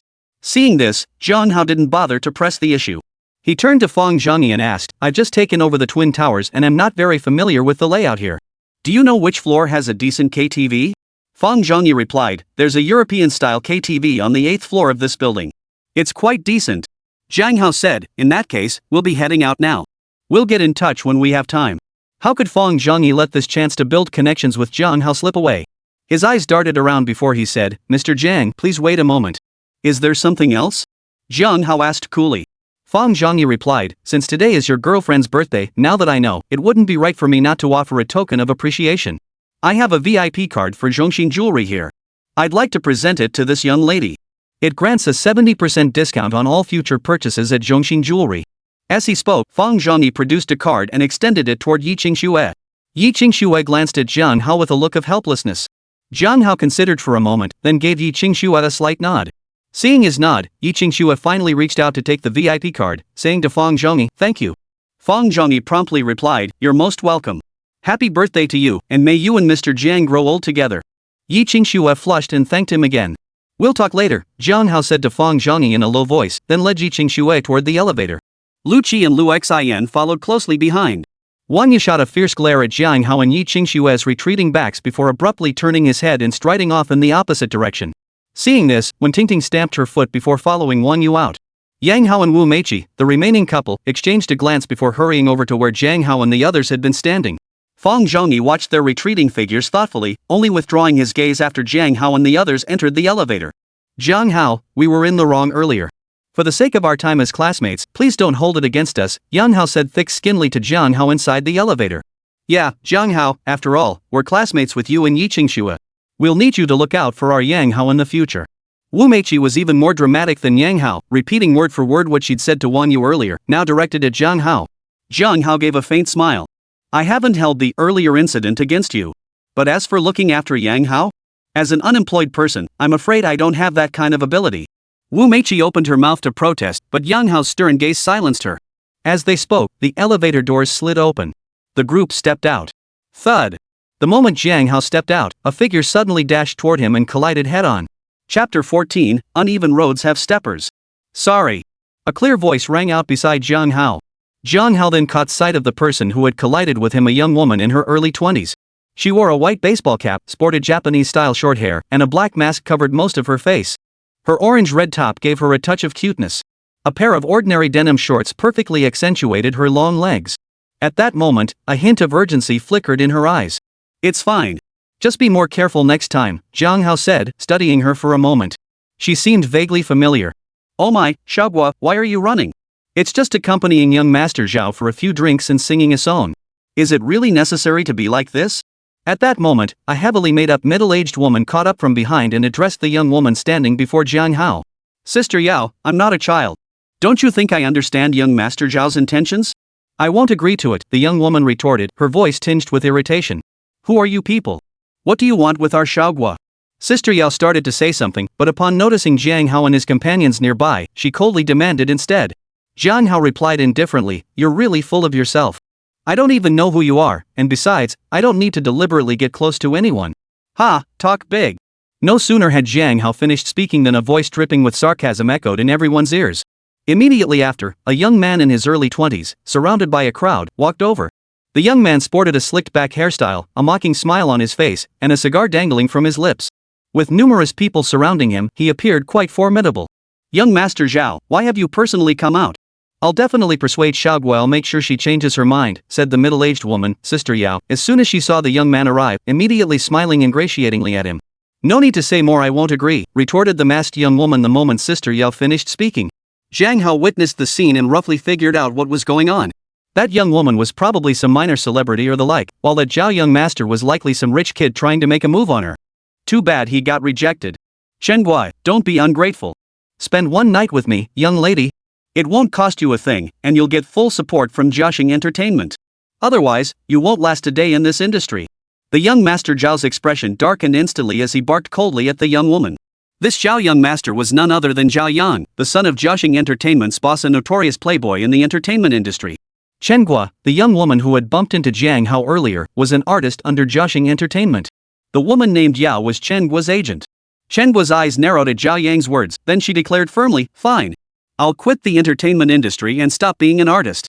Zhao Yang sneered, if you want to terminate your contract, you'll have to pay a 10 million yuan penalty. Can you afford that? Despair flashed in Chen Guo's eyes. She had only recently begun her acting career and hadn't gained much fame yet. 10 million yuan was an impossible sum for her to come up with. Oh, Xiaoguo, why be so stubborn? We've all been through this. As long as young Master Zhao is willing to promote you, becoming famous would be a piece of cake, right? At that moment, Sister Yao spoke up again, trying to persuade Chen Guo. Yi Qingxue and Lu Xian both looked at Chen Guo with sympathy, their eyes filled with disgust toward the Zhao young master. Yet they knew they were powerless to help her. Their thoughts turned to Jiang Hao, and they glanced his way. Jiang Hao observed the scene impassively, his expression unchanged, waiting to see what choice Chen Guo would make. If Chen Guo chose to fight back resolutely, he wouldn't mind lending a hand this once. Despite their differences in gender and status, Jiang Hao couldn't help but recall his own helplessness when he had ventured alone into the world in Xiamen City. Moreover, upon learning Chen Guo's name, Jiang Hao recalled having seen one of her dramas before and found himself quite fond of her. Thus, Jiang Hao intended to play the hero and rescue the damsel in distress. Of course, that was only if Chen Guo hadn't given up herself. I'll work hard to earn the money for compensation. Facing Zhao Yang's threats and Yao Jie's pleas, Chen Guo remained utterly unshaken.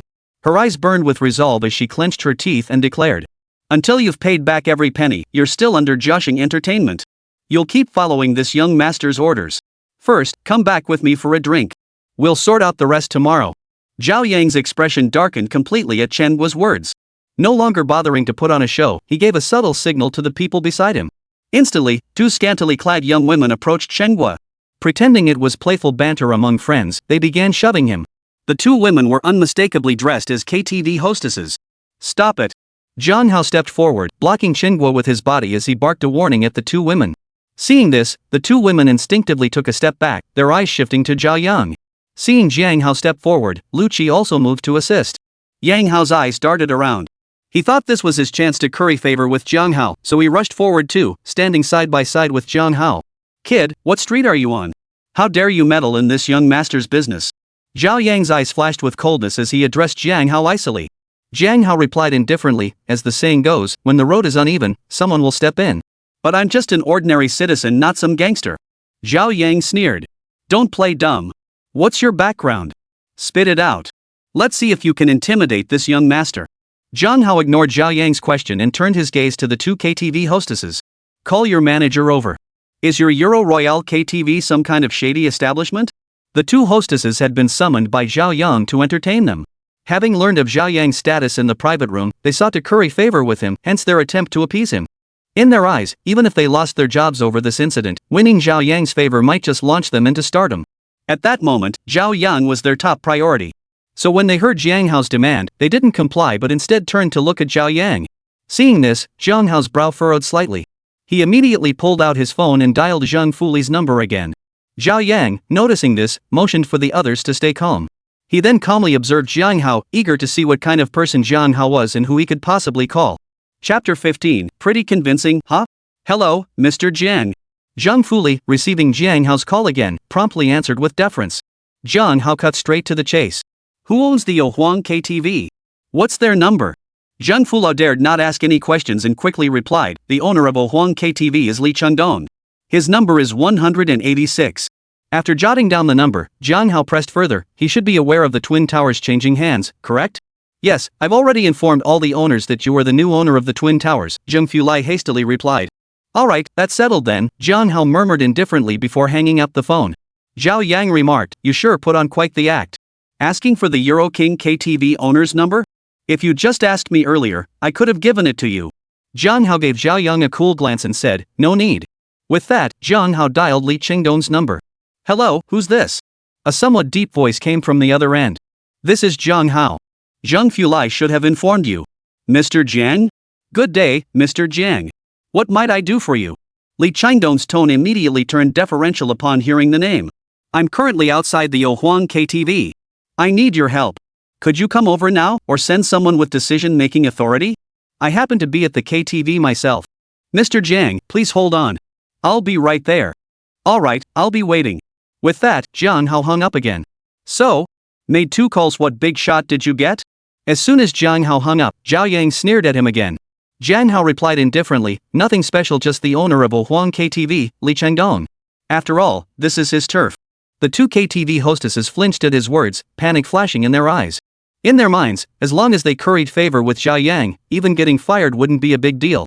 But they weren't officially under Zhao Yang yet. Since Jiang Hao knew Li Chengdong, the owner would surely side with Jiang Hao and that would spell trouble for them. Zhao Yang froze at the remark, then sneered sarcastically, you really take offense at being called fat? Do you seriously think Boss Li would rush over just because you called him? Chen Guo's heart pounded with anxiety. She could only hope Jiang Hao was telling the truth, otherwise, she'd likely still face being taken away by Zhao Yang. Jiang Hao replied, believe it or not. Zhao Yang retorted, are we supposed to just sit here twiddling our thumbs because of some random thing you say? Who knows if you're telling the truth? Mr. Jiang, my apologies for being late, a respectful voice suddenly echoed in their ears. Immediately, a bald middle-aged man in a gray suit and gold-rimmed glasses appeared before them. Zhao Yang's expression froze upon seeing the man. He recognized him immediately. This balding middle-aged man was none other than Li Chengdong, the owner of Ohuang KTV. Thank you for coming at such a late hour, Mr. Li. Jiang Hao nodded to Li Chengdong, his tone calm. Mr. Jiang, you're too kind. It's my honor to assist you, Li Chengdong replied immediately, his face breaking into a flattering smile. Witnessing this scene, the others were utterly stunned. However, Yi Qingxue, Lu Xian, and the others had previously witnessed the attitudes of Emperor Hotel General Manager Chen Jinhao and Zhongxin Jewelry owner Fang Zhongyi toward Jiang Hao, so they were slightly less surprised. Chen Guo's wide eyes fixed on Jiang Hao, brimming with curiosity. The two KTV hostesses, besides their shock, also flashed a look of panic in their eyes. Zhao Yang was equally surprised, never expecting Jiang Hao to actually summon Li Chengdong with just one phone call. After all, Li Chengdong, the owner of Ohuang KTV, was a man of wealth on par with his own father. Yet here he was, treating Jiang Hao with such deference and respect. Jiang Hao nodded and continued, "This young master Zhao here attempted to force my friend into doing something inappropriate at Ohuang KTV. Those two KTV staff members even colluded with him. I'd like to request Mr. Li's assistance in handling this matter." Li Chengdong's expression immediately darkened. He hurriedly apologized to Jiang Hao. "Mr. Jiang, I sincerely apologize. I will handle this matter with the utmost seriousness." Jiang Hao gave a slight nod, saying nothing more. Turning to the two hostesses, Li Chengdong stated flatly, "You two are terminated effective immediately. This month's wages will be deducted. Pack your things and leave now." Turning to Zhao Yang, Li Chengdong's eyes flashed with understanding as he stated solemnly, "Young Master Zhao, though you are an honored guest at Ohuang KTV, we cannot tolerate misconduct within our establishment. Please settle your bill for tonight and leave Ohuang KTV. Our venue will no longer be open to you." Zhao Yang's eyebrows shot up at this. "Mr. Li, this is going too far. I'm not an employee of your Euro Royale KTV, you have no right to discipline me." Li Chengdong replied, "Young Master Zhao is correct. However, at Euro Royale KTV, we reserve the right to choose our business partners. Mark my words, I'll report today's incident to my father." Hearing this, Zhao Yang's anger flared, and he coldly retorted to Li Chengdong. Jiaxing Entertainment was roughly the same size as Euro Royale KTV, so they certainly weren't afraid of Li Chengdong. But right now, on Li Chengdong's turf, his face was completely lost. And all of this was because of Jiang Hao. Thinking this, Zhao Yang turned to Jiang Hao and said coldly, "Jiang Hao, huh? I'll remember you.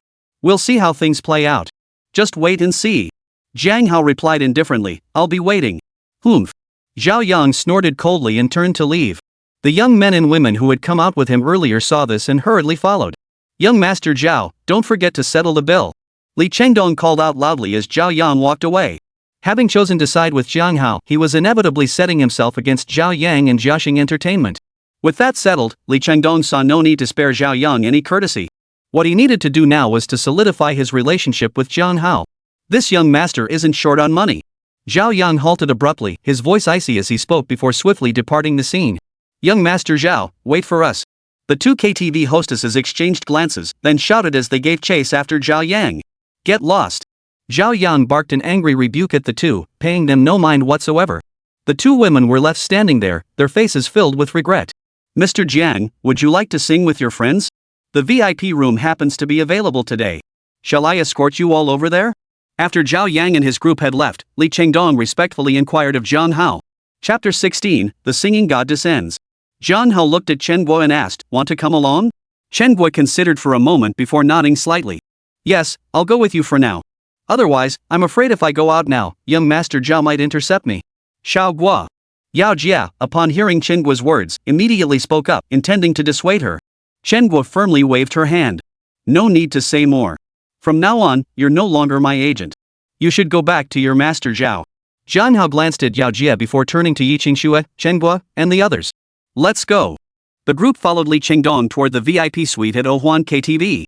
Watching their retreating figures, Yao stomped her foot in frustration before turning away with a sigh and heading out of Ohuan KTV. "Mr. Jiang, I hope you and your friends enjoy yourselves. I won't disturb you further," Li Chengdong said respectfully to Jiang Hao once they reached the VIP suite. Jiang Hao gave a slight nod. "All right. We'll talk again when the opportunity arises. Young Master Jiang, I'm truly honored to be here. I've never set foot in such a luxurious KTV suite before."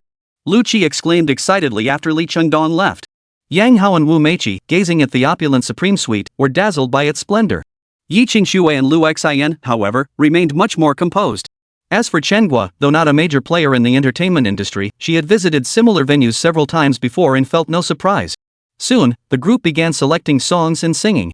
Except for Yang Hao and Wu Meiqi, the atmosphere among the others was quite harmonious. Before they knew it, only Chen Guo remained without singing. After a while, Chen Guo and Jiang Hao had become quite familiar with each other. "Chen Guo, why don't you sing one too? Let us enjoy the singing voice of our superstar," Lu Xian said, smiling as she looked at Chen Guo.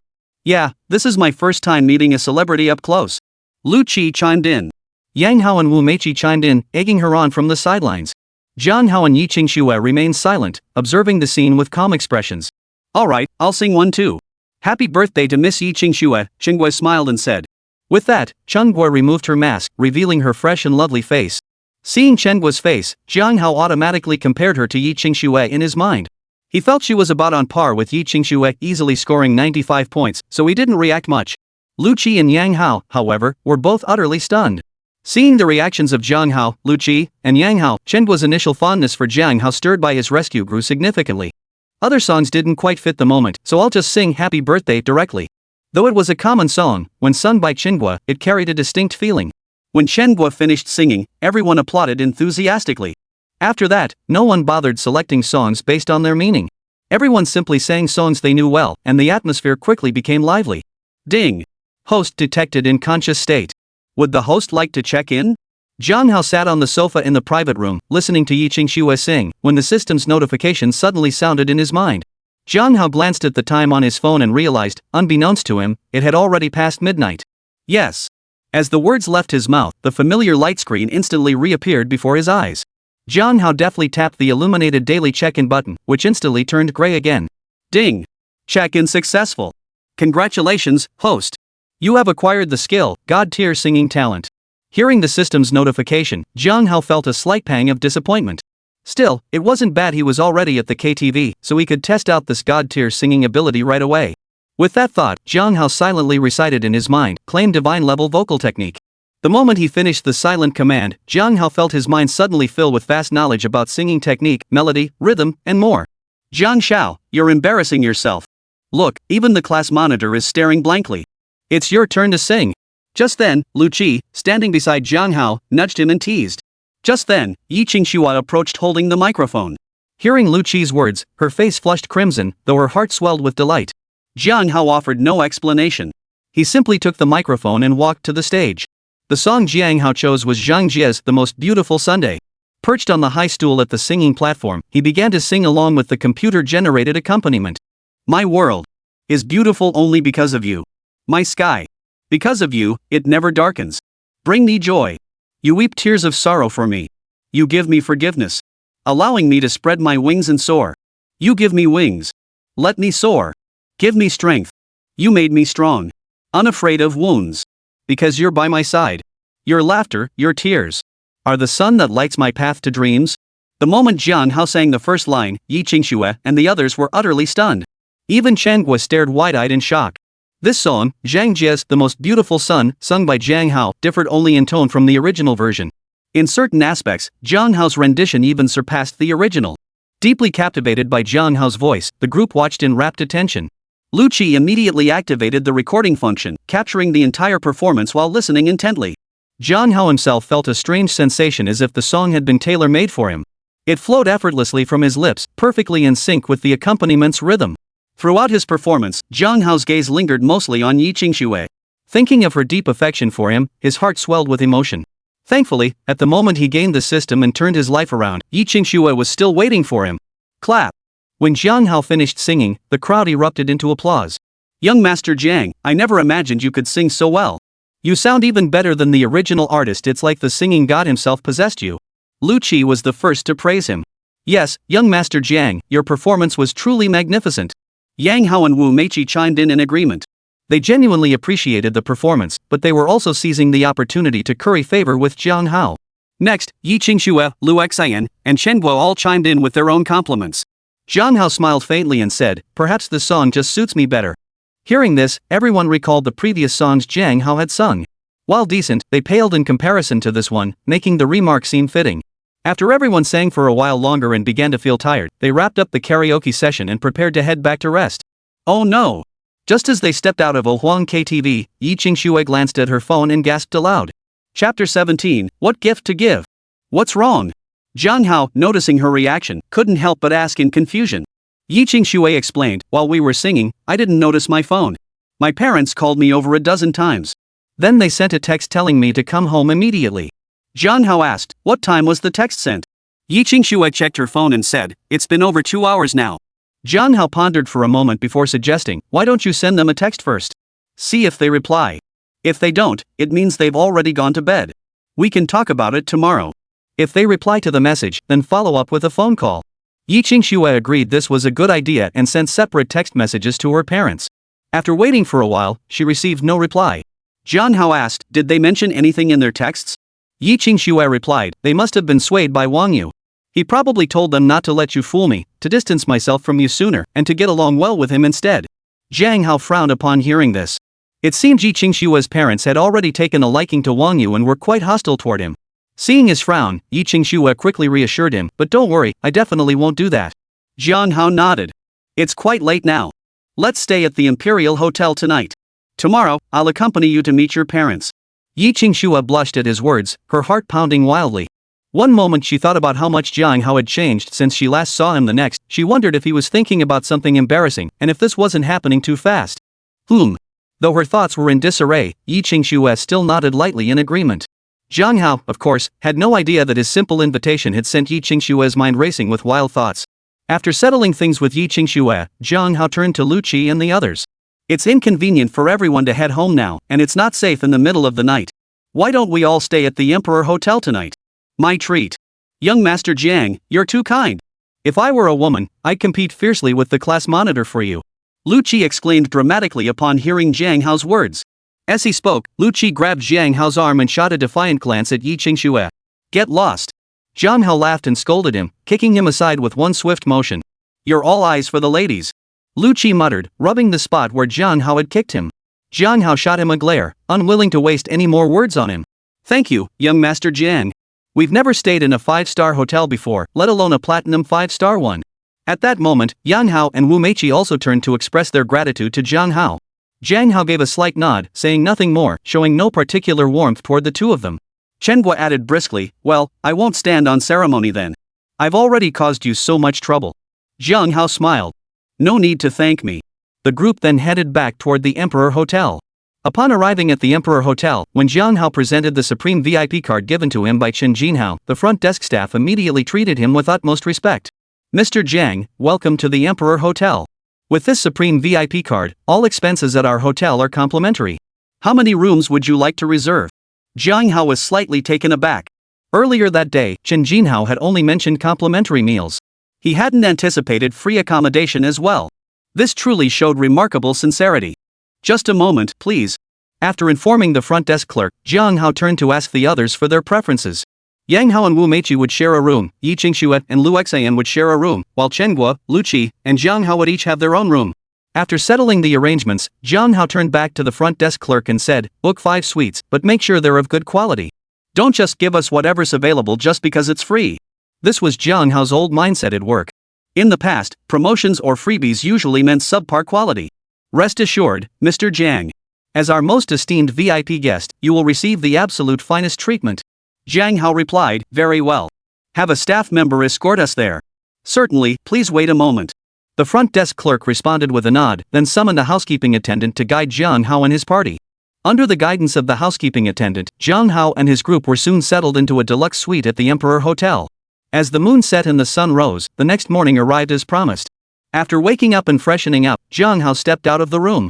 Soon after, Yi Qingxue and the others emerged one after another. Good morning. Good morning.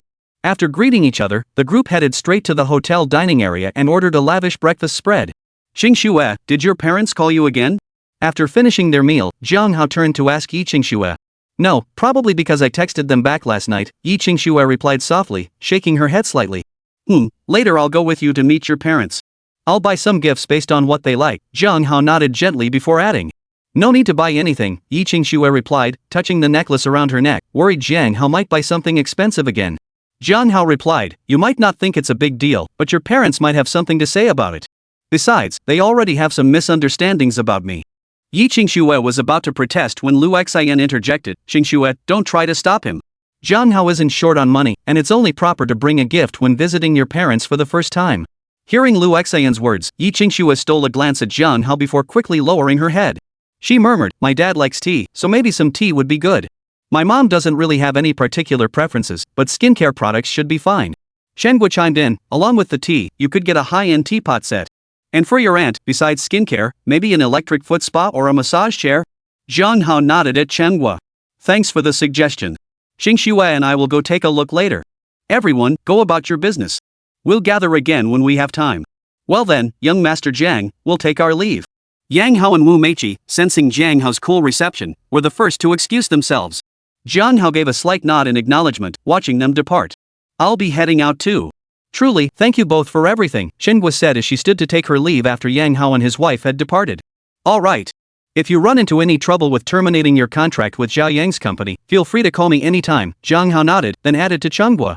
Wow, young Master Jiang, you're trending. Lu Qi suddenly shouted at Jiang Hao after Chenghua left. Chapter 18, Top 10 Trending. 2 entries. How did you go viral? Hearing Lu Qi's words, Jiang Hao, Yi Qingxue, and Lu Xian all turned to look at him. Lu Qi explained, I saw you all discussing buying gifts for Uncle Yi and Aunt Yi earlier. I didn't quite understand, so I looked it up online. I didn't find anything about the gifts, but I unexpectedly discovered that you, young Master Jiang, are trending. Yi Qingxue asked curiously, how did Jiang Hao suddenly end up on the trending list? Lu Qi chuckled, that's all thanks to me. Jiang Hao cut in, enough with the suspense. What happened? Lu Qi smiled and explained, last night, I recorded videos of several songs sung by Jiang Hao and posted them on my Douyin account. To my surprise, by morning, the views and shares were skyrocketing. People started asking about your identity, even entertainment agencies got involved. Maybe since I didn't respond, more and more people started searching for you, and that's how you ended up trending. Look, Lu Qi said, turning his phone screen toward Jiang Hao and the others. On his Weibo feed, the 10th trending topic read, Luxury KTV Surprises with Mysterious Singing God. Lu Qi tapped on it, and immediately discussions about Jiang Hao singing at a Huang KTV appeared, complete with a video of him performing. Netizen Misty Tutu, who is this singing hottie? He sounds better than the original artist. Love it.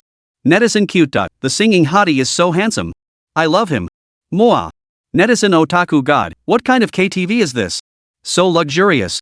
Lu Qi said enviously, the comments under this trending topic are already countless. There are even lots of girls confessing their feelings to you. If I could sing that well, I wouldn't have to worry about finding a girlfriend. Jiang Hao shot him a disapproving glare and retorted, then you better practice singing hard. Just keep sand in your mouth and sing for over 20 hours a day, that should do the trick. Damn it. Mr. Jiang, you're messing with me. You think I'm stupid? I've never seen you practice like that. Besides, there are only 24 hours in a day. If I practiced over 20 hours, my voice would be ruined. Lu Qi rolled his eyes at the remark and flipped Jiang Hao the bird. Jiang Hao chuckled lightly. Well, there's nothing I can do about it. It's just natural talent, something you can't envy. Yi Qingxue quietly asked, is it true that so many girls confess to Jiang Hao? Ahem, Qingxue, don't listen to Lu Qi's nonsense. Besides, many of those people act all cute and innocent online, but in real life, they might be some scruffy, unkempt guy. I'm not messing with that. Hearing Yi Qingxue's question, Jiang Hao cleared his throat, shot Lu Qi a glare, then turned to Yi Qingxue. Put. Hearing Jiang Hao's words, Yi Qingxue couldn't help but laugh softly. Her smile blossomed like a flower, leaving Jiang Hao momentarily mesmerized. Seeing this, Yi Qingxue flushed slightly, though her heart swelled with delight. Holy crap, Zhang Jia actually replied too. He's praising you to the skies, thanking you for making his song go viral again, and saying he wants to be friends and exchange music ideas with you. Suddenly, Lu Qi shouted again, his voice brimming with excitement. The very first song Jiang Hao sang after obtaining his god-tier singing skill was Zhang Jia's The Most Beautiful Sunday. Lu Xian and Yi Qingxue opened their Weibo trending topics on their phones and immediately spotted Zhang Jia's reply. Seeing this, Yi Qingxue felt genuinely happy for Jiang Hao. Jiang Hao, it seems you've truly made it big. If you were to become a singer, you'd surely take the nation, even the world, by storm, Yi Qingxue said, her eyes sparkling with genuine warmth as she looked at him. Jiang Hao chuckled, I have no interest in being a singer. It's too much hassle dealing with agencies and all the messy business in the entertainment industry. I'm much happier as I am now. Whenever I feel like singing, I just belt out a few songs. Perfect. Yi Qingxue nodded gently. You're right. Damn it. Damn it. Damn it. Suddenly, Lu Qi let out another excited exclamation. Even Lu Xian couldn't help but retort, why are you more jumpy than a woman? Lu Qi felt a little embarrassed upon hearing Lu Xian's words, but he continued, you're a woman, so naturally you wouldn't understand a man's preferences. Lu Xian scoffed, it's just money and beautiful women. Cough.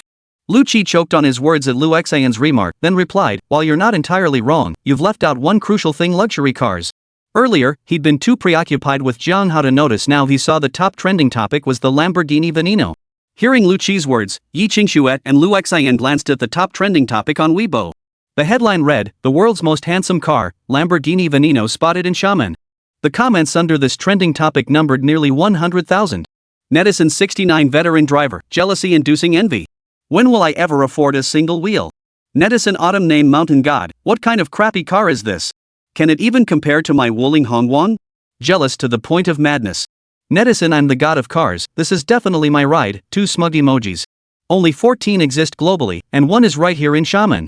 Lucci stared at the Lamborghini Veneno image on his phone, eyes sparkling. If not for Lu Xian and Yi Qingxue beside him, he might have licked the screen. Ha, this looks like the parking lot in front of Tower A of the Twin Towers. Suddenly, Lu Xian noticed the background behind the Lamborghini Veneno and blurted out. Really? Lucci had been so engrossed in the car he hadn't noticed. Hearing Lu Xian's words, he quickly examined the photo and realized she was absolutely right. Let's go check it out. Maybe the venom is still there. Lucci exclaimed, waving to Zhang Hao and the others as he dashed toward the elevator. No need to rush. It's not going anywhere, Zhang Hao remarked with a smile. Lucci turned to Zhang Hao. What do you mean, young Master Jiang? And why aren't you excited at all? I thought you were a car enthusiast too. Zhang Hao replied calmly, because I've already been excited. That Lamborghini Venom is mine. Why yours? Lucci gasped, his face frozen in disbelief. The mysterious car owner everyone was searching for on Weibo was actually Zhang Hao. Adding to that, the trending topic about Zhang Hao singing 2 of the top 10 trending topics were about him. One of them was even the top trending topic. This is insane. Is it really you? Lucci swallowed hard, struggling to confirm aloud. Chapter 19, The Streamer's Self-Doubt. Zhang Hao nodded slightly. Of course it's real. Lucci's eyes widened instantly. One of the world's 14 Lamborghini Venenos is yours? That's insane. Though Yi Qingxue and Lu Xian weren't experts on sports cars, Lucci's words made them grasp the rarity of the Lamborghini Veneno, leaving them equally stunned. Zhang Hao smiled. Come on, let me show you the car up close. Lucci's heart swelled with anticipation at Zhang Hao's invitation. Yi Qingxue and Lu Xian naturally had no objections. The 4 of them immediately headed toward where Zhang Hao had parked the Lamborghini Veneno. When they reached the Lamborghini Aventador, they spotted a young girl with twin ponytails wearing a princess dress. She was filming the car with her phone camera, muttering something continuously. As they approached, Zhang Hao could clearly hear her words. It turned out she was an internet celebrity streamer, coincidentally from Shama City. She had spotted the background behind the Lamborghini Venom on Weibo's trending topics, recognized it as a hotspot, and arrived early to livestream the car. Sure enough, the moment she appeared alongside the Lamborghini Veneno in her livestream, it instantly drew a massive crowd of car enthusiasts and fans. Her live viewership surged by over 100,000, and her follower count jumped by 10 to 20,000. After waiting a while and seeing no sign of the female streamer leaving, Zhang Hao stepped forward and said, "Excuse me, could you please move aside?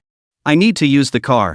At first, the female streamer thought Zhang Hao was just another random guy trying to chat her up. But when she heard the rest of his words, she immediately looked up at him. "It's you! The singing god!" Recognizing Zhang Hao, the streamer's eyes lit up. Forgetting she was still live, she exclaimed in delight. Zhang Hao raised an eyebrow and replied indifferently, "I'm no singing god." "Now, could you please move?" Fans in the livestream room witnessed the host's flustered reaction, and the chat exploded with messages. Who did the streamer run into? Why does our Nana seem to have gone all giddy? This streamer, known as Strawberry Nana on Douyin, frequently broadcasts cute content or sings beautiful songs.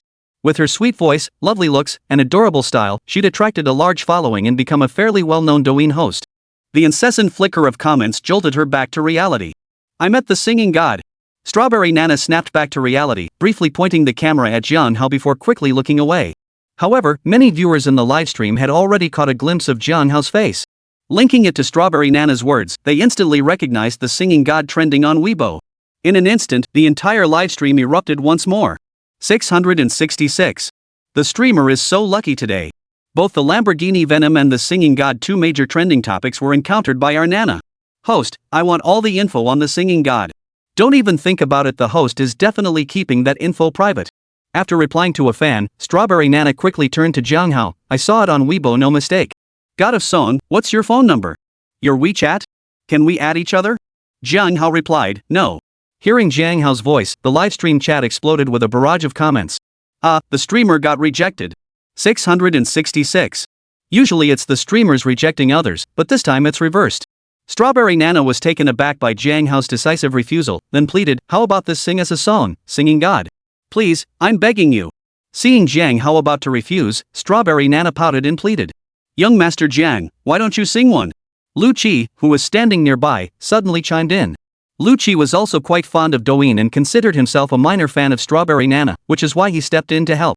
Zhang Hao glanced at Lucci and relented. "Fine, I'll sing one song. But after I finish, you better not block my way anymore. Otherwise, I'll call security." Hearing this, Strawberry Nana felt a wave of hurt wash over her. She'd never encountered someone like this before. As soon as Jiang Hao's voice filled the room, the live chat exploded with comments. Ha! The singing god is calling security. The streamer's having a meltdown. Don't cry, Nana, we're still here for you. Strawberry Nana took a deep breath, her face breaking into a sweet smile as she said, no problem. Jiang Hao paused briefly before slowly opening his mouth and singing Rice Fragrance. Wow! Truly the god of song, he sings so well, even better than Cho. Once Jiang Hao finished singing, Strawberry Nana instantly forgot her earlier disappointment. Her eyes sparkled with stars as she gazed at him. 999, six-fold increase.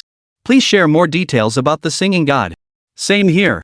Meanwhile, fans in the livestream flooded the chat with messages, especially female fans desperately requesting Jiang Hao's details. Yi Qingxue watched Jiang Hao quietly, a gentle smile spreading across her face. Seeing him so admired filled her with a sense of shared pride. Jiang Hao smiled faintly and said, thanks for the compliment, but shouldn't you fulfill our agreement? Strawberry Nana finally remembered the car issue and gasped, this Lamborghini Venom, it's yours, god of song? Jiang Hao replied, what else could it be? With that, Jiang Hao pulled out the key and pressed the start button. Instantly, the Lamborghini Veneno's two doors rose like pure white angel wings, gliding upward with grace. As the doors rose, Strawberry Nana instinctively stepped aside.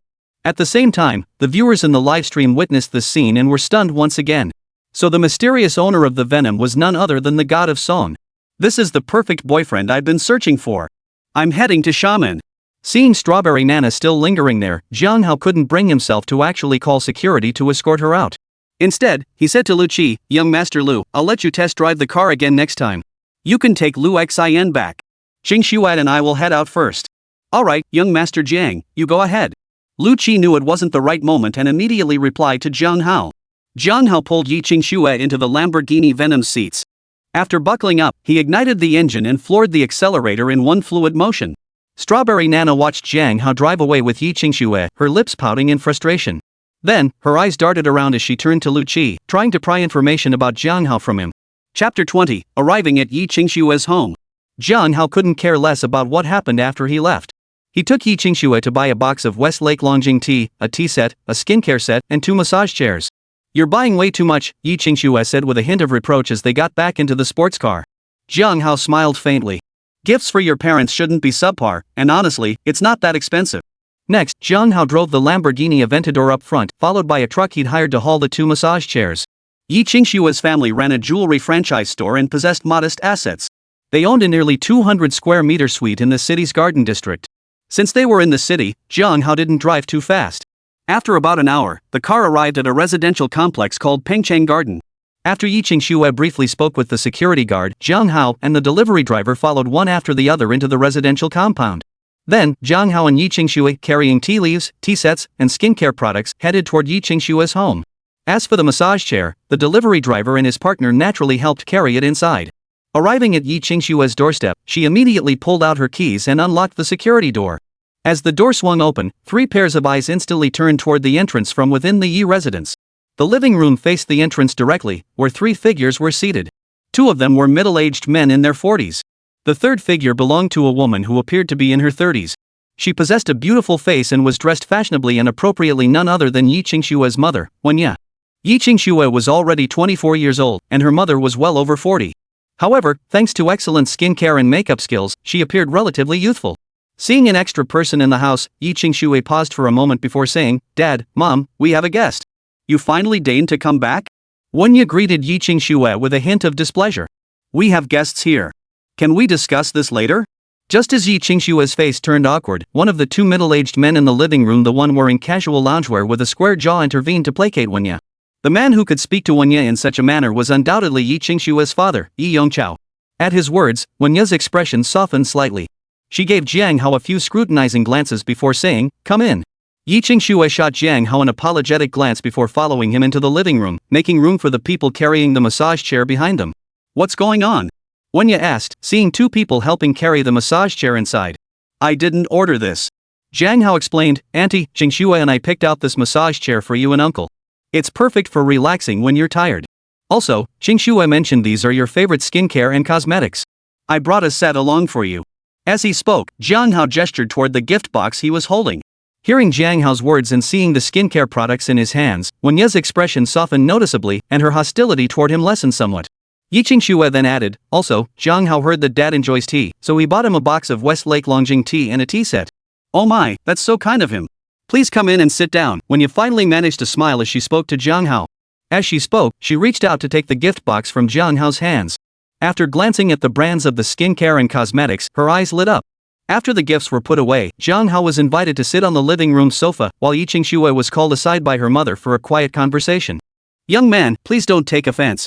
She's just that kind of person, it's nothing personal against you, Yi Yongqiao said with a helpless shake of his head once Jiang Hao was seated. Jiang Hao smiled faintly. Don't worry, Uncle Yi. I understand.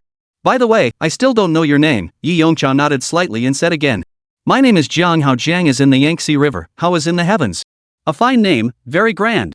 Before Yi Yongqiao could respond, the middle-aged man beside him exclaimed with a smile. Yi Yongqiao then introduced, this is my good friend Tang Zhang. He deals in antiques. You can call him Uncle Tang. Tang Zhang looked rather well-fed, sporting a goatee and dressed in traditional Chinese attire, giving him the air of an old scholar. Jiang Hao nodded to Yi Yongqiao, then turned to Tang Zhang and said, thank you for the compliment, Uncle Tang. The three chatted casually afterward. To avoid embarrassment, Jiang Hao mostly listened, speaking only when necessary. The atmosphere remained reasonably harmonious. Oh my! Suddenly, a startled cry rang out nearby. What's wrong? Yi Yongqiao asked upon hearing the noise. I was just about to make you all some more tea when I accidentally spilled it on the gift little Jiang brought. The box got wet, Wenya's voice came from the dining room nearby. Just glad no one got burned, Yi Yongqiao sighed in relief upon hearing Wenya's explanation, brushing it off casually. A little while later, Wenya and Yi Qingxue appeared, carrying a brand new set of teaware, which they placed on the coffee table. Wenya smiled and said, I accidentally spilled some tea on the packaging box and got it wet, so I decided to just open it and use it. Xiao Jiang, you don't mind, do you? As she spoke, Wenya took out the Westlake Longjing tea Jiang Hao had sent, pouring a bit into each cup before adding boiling water to steep it. Jiang Hao chuckled, things are bought to be used. Why would I mind? That's good to hear, Wenya replied with a smile. After pouring the tea, she and Yi Qingxue sat down on the nearby sofa. Yi Qingxue shot Jiang Hao a shy glance before quickly averting her eyes, leaving him somewhat puzzled. Here, since it's already opened, I'll borrow the flowers to offer to Buddha. Please, old Tang, taste this Westlake Longjing, Yi Yongqiao said to Tang Zhang once the tea had steeped. I won't hesitate then, Tang Zhang replied, picking up a teacup from the table to prepare for tasting the Westlake Longjing. Suddenly, Tang Zhang's eyes locked onto the teacup in his hand and the entire tea set, the teapot, tray, and accessories on the table. A look of astonishment flashed across his face as he exclaimed, huh? This tea set. Chapter 21, I've chosen him for life. What's wrong with the tea set? I just cleaned it thoroughly.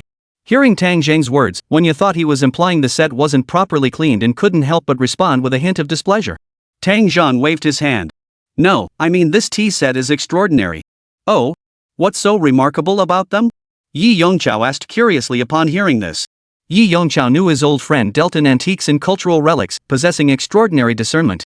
If he used the word remarkable, the tea set must truly be exceptional. This piqued Yi Yongqiao's curiosity about Jiang Hao's background. Right, what makes this tea set so unique? Wenya chimed in. Tang Zhang replied, judging by the patterns and materials, this set appears to be a rare treasure from the Ming dynasty. What's remarkable is that it's such a complete set, its value is no less than 10 million. Hearing Tang Zhang's words, Jiang Hao instantly regarded him with newfound respect. Yi Qingxue's eyes widened in astonishment. After all, Jiang Hao had paid 10.8 million yuan for this very set. The skincare products alone were worth 7 or 8 million. Compared to that, the tea set and massage chair costing a few $100,000 seemed insignificant. That was precisely why Yi Qingxue had remarked earlier that Jiang Hao's purchases were excessively expensive. Consider this, at its peak, the Yi family's total assets, including real estate, barely reached a few tens of millions. Yet Jiang Hao's gifts alone amounted to tens of millions. Hearing Tang Zhang's words, Yi Yongqiao and Wenya were utterly stunned, momentarily speechless. Though they didn't know the total value of all the gifts Jiang Hao had given, this single tea set alone was already incredibly expensive to them. Even before the Yi family's business suffered a catastrophic setback, they wouldn't have had the means to purchase something so extravagant. After a long moment, Wenya's eyes lit up as she looked at Jiang Hao, thinking to herself, this son-in-law she approves. After his initial shock, Yi Yongqiao looked at Jiang Hao solemnly and said, Young Jiang, this gift is far too valuable. Jiang Hao replied, Uncle Yi, you're being too formal. Given Qingxue and my relationship, we'll soon be family. Showing respect to elders is only natural, this is nothing. Wenya chuckled. Oh dear, this young man has such a way with words. As long as Qingxue agrees, I have no objections to your relationship. Yi Yongqiao shot Wenya a stern look. I don't know what your background is, Xiao Jiang, and I don't want Qingxue's future decided lightly over material things. Ultimately, it's up to Qingxue herself. Jiang Hao replied, Uncle Yi, rest assured. Qingxue knows my background well. I'm not expecting anything in return for this gift. Tang Zhang chimed in from the side, old Ji, with such a fine son-in-law, what more could you want? From the looks of it, Xiao Zhang's family is well off. If he's willing to lend a hand, your predicament will be easily resolved. Yi Yongchao's expression immediately hardened at Tang Zhang's words, his voice tinged with irritation. Old Tang, we've been friends for years. Don't you trust my character? What's the point of bringing this up now? Tang Zhang's expression turned slightly sheepish. He remained silent, taking a small sip of tea to ease the awkwardness. Though Yi Yongchao had cut Tang Zhang off, Jiang Hao understood that the Yi family must be facing some hardship. After carefully choosing his words, Jiang Hao said, Uncle Yi, if there's anything I can do to help, please don't hesitate to ask. Since you're willing to seek help from friends, I'm just an ordinary friend, but I'm equally willing to assist Qingxue. Besides, I'd like to be Qingxue's boyfriend. Wen Ye chimed in, urging Yi Yongchao, that's right, old Yi. Didn't you introduce Qingxue to Wang Yu back then? Shut up. Before Wen Ye could finish, Yi Yongchao suddenly erupted in anger, bellowing at her. You have the nerve to say that? Earlier, when you wanted the Wang family's help, you were eager to have Qingxue date Wang Yu. Now that you see Xiao Jiang has potential, you want Qingxue to date him instead. Qingxue is our daughter, not a commodity. What are you yelling about? Isn't it because your business skills aren't good enough? Can you blame me for that? Aren't I doing this for the family too? Besides, I only suggested Qingxue try dating Wang Yu. I never forced her to agree to anything. Wen Ya retorted sharply at Yi Yongchao's words. Seeing this, Tang Zheng quickly interjected, alright, stop arguing. It's all my fault for bringing this up in the first place. I'm the one at fault. Jiang Hao watched the two argue, momentarily unsure how to mediate. He could only turn to Yi Qingxue, signaling for her to speak. Yi Qingxue gave Jiang Hao a deep look before standing up. She addressed Yi Yongchao and Wen Ya, Dad, don't blame Mom. She never pressured me into anything. Mom, you should also hold your tongue.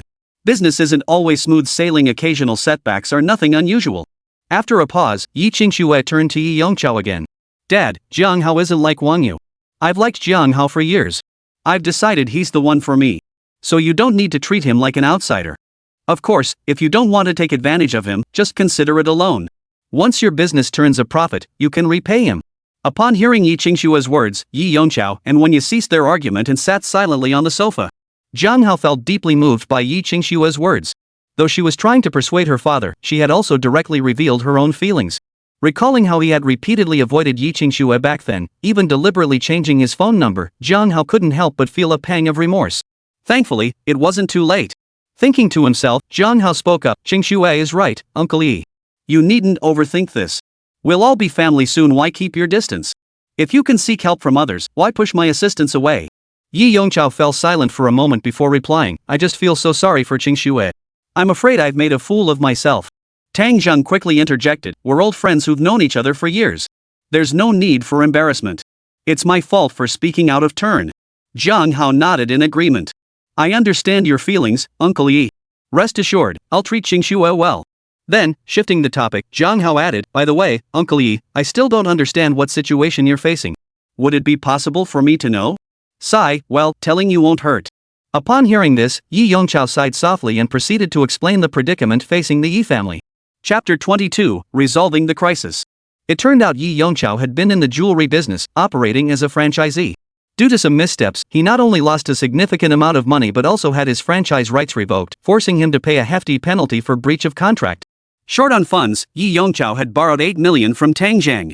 Tang Zhang had come precisely to collect this debt. After hearing Yi Yongchao's explanation, Tang Zhang admitted sheepishly, I just happened to fall in love with a Tang Sankai piece. I don't have enough cash on hand, and the store's funds are currently tied up in the market. That's why I came to you, old Ji. Even if you can't cover the full amount, a partial payment would be helpful. Jiang Hao interjected, I see. I happen to know a jewelry business owner. Let me reach out to him. Uncle Yi could join their jewelry brand as a franchisee. Hearing Jiang Hao's suggestion, Wen Ye feared Yi Yongchao might feel awkward about accepting such an offer. She spoke up before Yi Yongchao could respond, really? That's wonderful. May I ask which jewelry brand you're referring to, young Master Jiang? Jiang Hao replied, Zhongxin Jewelry. Having crossed paths with Fang Zhongyi twice, Jiang Hao had done a bit of research and discovered that Zhongxin Jewelry was indeed quite impressive. Beyond its flagship store in the Petronas Twin Towers, it had numerous branches throughout Xiamen City and even the entire Minnan province, along with stable sources for jewelry and gemstones. Zhongxin Jewelry? Hearing Jiang Hao's words, Yi Yongchao exclaimed in surprise. As someone in the jewelry business, Yi Yongchao knew a thing or two about major players like Zhongxin Jewelry. He never imagined Jiang Hao would have connections there. Yi Qingxue said with a hint of pride, "We even met Zhongxin Jewelry's owner, Fong Zhengyi, yesterday. He personally gave me a VIP card with a 70% discount."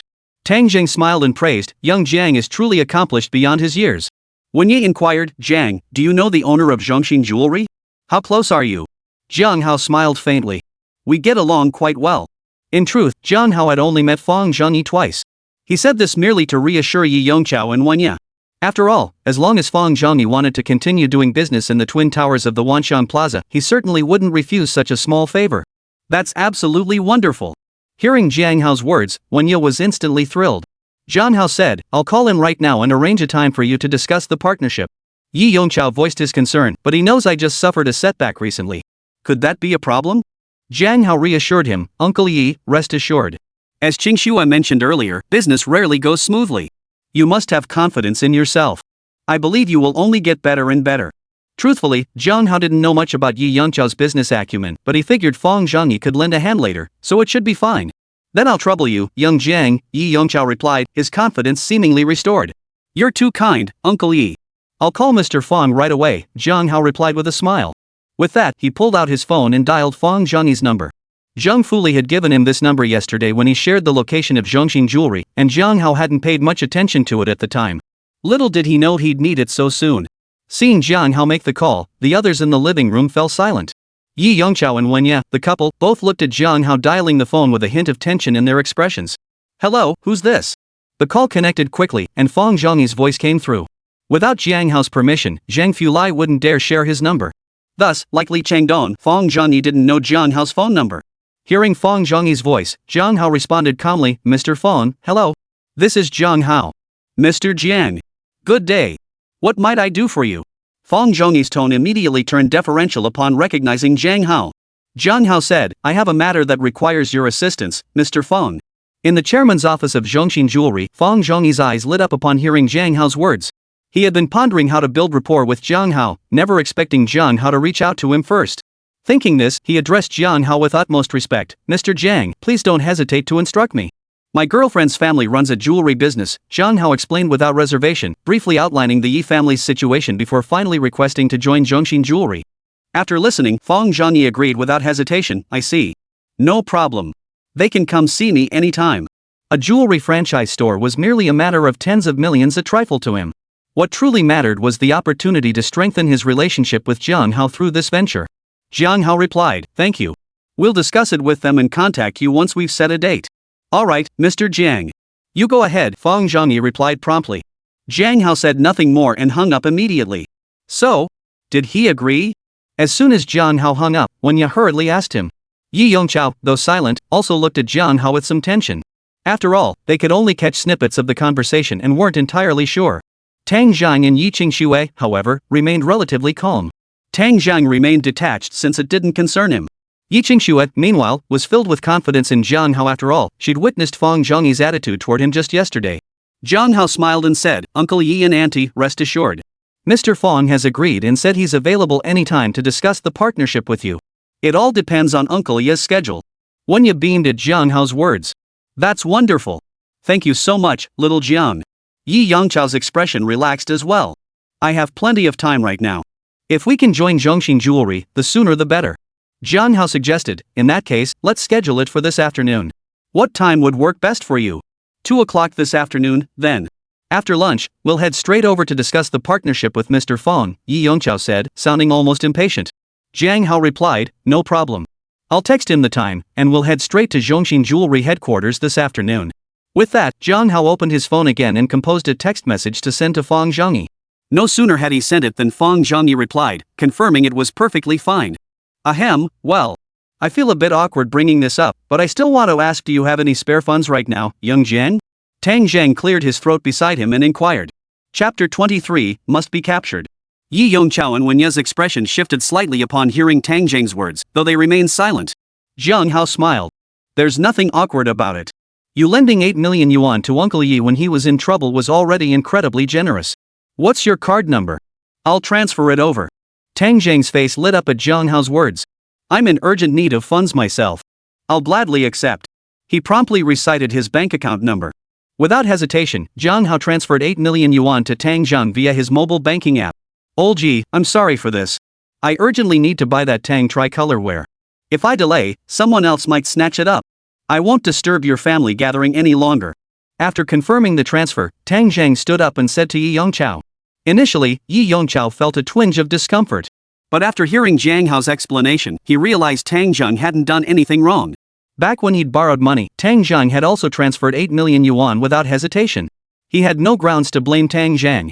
Hearing Tang Zhang's words, Yi Yongchao replied, "Old Tang, what are you saying? Just like Xiao Jiang mentioned, you helped me out when I was in trouble. I'm grateful enough, how could I possibly blame you? Since you have urgent matters to attend to, I won't keep you. When you have time, let's grab a drink together." "Absolutely." Tang Zhang relaxed considerably at Yi Yongchao's words, returning a smile. Yi Yongchao escorted Tang Zhang to the elevator lobby before turning back to chat casually with Jiang Hao. Jiang Hao and Yi Qingxue hadn't woken up early that morning, and with the time spent shopping, they arrived at the Yi residence later than planned. Their conversation didn't last long before lunchtime rolled around. After lunch, they lingered briefly, sipping tea. Yi Yongchao remarked, "It's about time. We're seeking someone's cooperation, better to arrive on time than too late." "Then let's head out now," Jiang Hao replied with a slight nod, his voice calm. The four of them proceeded directly to the parking lot of the residential complex. Yi Yongchao, driving a Mercedes-Benz van with Wenya aboard, led the way out. When Jiang Hao reached his own car, he discovered a young couple leaning against his Lamborghini Veneno supercar, passionately kissing. Yi Qingxue also witnessed the scene. She glanced at Jiang Hao, her face flushing slightly. What left Jiang Hao speechless was that the couple continued kissing for over 10 minutes without the slightest hint of leaving. Ahem. Seeing this, Jiang Hao had no choice but to clear his throat to draw their attention. The couple seemed so engrossed they completely ignored his cough. The man's hand even began to slip beneath his girlfriend's clothing. Ahem. Seeing this, Jiang Hao couldn't help but cough loudly once more. "Damn it, if you're sick, go see a doctor. What the hell are you coughing for here?" Hearing Jiang Hao's voice, the man turned and glared at him, cursing angrily. "You're blocking my car." Jiang Hao heard this, his brow furrowing slightly as he spoke calmly. With that, Jiang Hao pulled out his car keys and pressed the button. Instantly, the two doors of the Venom supercar rose like angelic wings, gliding upward. As the doors opened, the couple hurriedly stepped aside. Seeing the keys in Jiang Hao's hand and recalling his earlier words, both flushed crimson. "Sorry." The man apologized to Jiang Hao, then hurriedly grabbed his girlfriend and ducked his head as they sprinted away. Jiang Hao watched the scene unfold, shook his head slightly, and decided not to dwell on it. Turning to Yi Qingxue, he said, "Let's go." Yi Qingxue flushed and nodded before sliding into the passenger seat. Jiang Hao then slid into the driver's seat. After buckling his seatbelt, he started the engine and floored the accelerator in one fluid motion. The Lamborghini Venom shot out onto the road. Though they'd left 10 minutes later, Jiang Hao still arrived at the destination slightly ahead of Yi Yongchao and his wife. After arriving at the Twin Towers of Wanxiang, he parked the car and immediately led Yi Qingxue and the Yi Yongchao couple to meet Fang Zhongyi. "You two can discuss the specifics of the collaboration. Qingxue and I will go for a walk," Jiang Hao said after introducing everyone and establishing the connection. "Mr. Jiang, please go ahead and attend to your business," Fang Zhongyi replied with a smile upon hearing this. Yi Yongchao added, "Drive safely." "Xiao Jiang, don't forget to come to our place tonight," came Wenya's voice. "Alright, we'll be heading out now," Jiang Hao nodded in response before leaving the office with Yi Qingxue. After leaving the office, Jiang Hao and Yi Qingxue wandered into a nearby mall, where he bought her a few new outfits.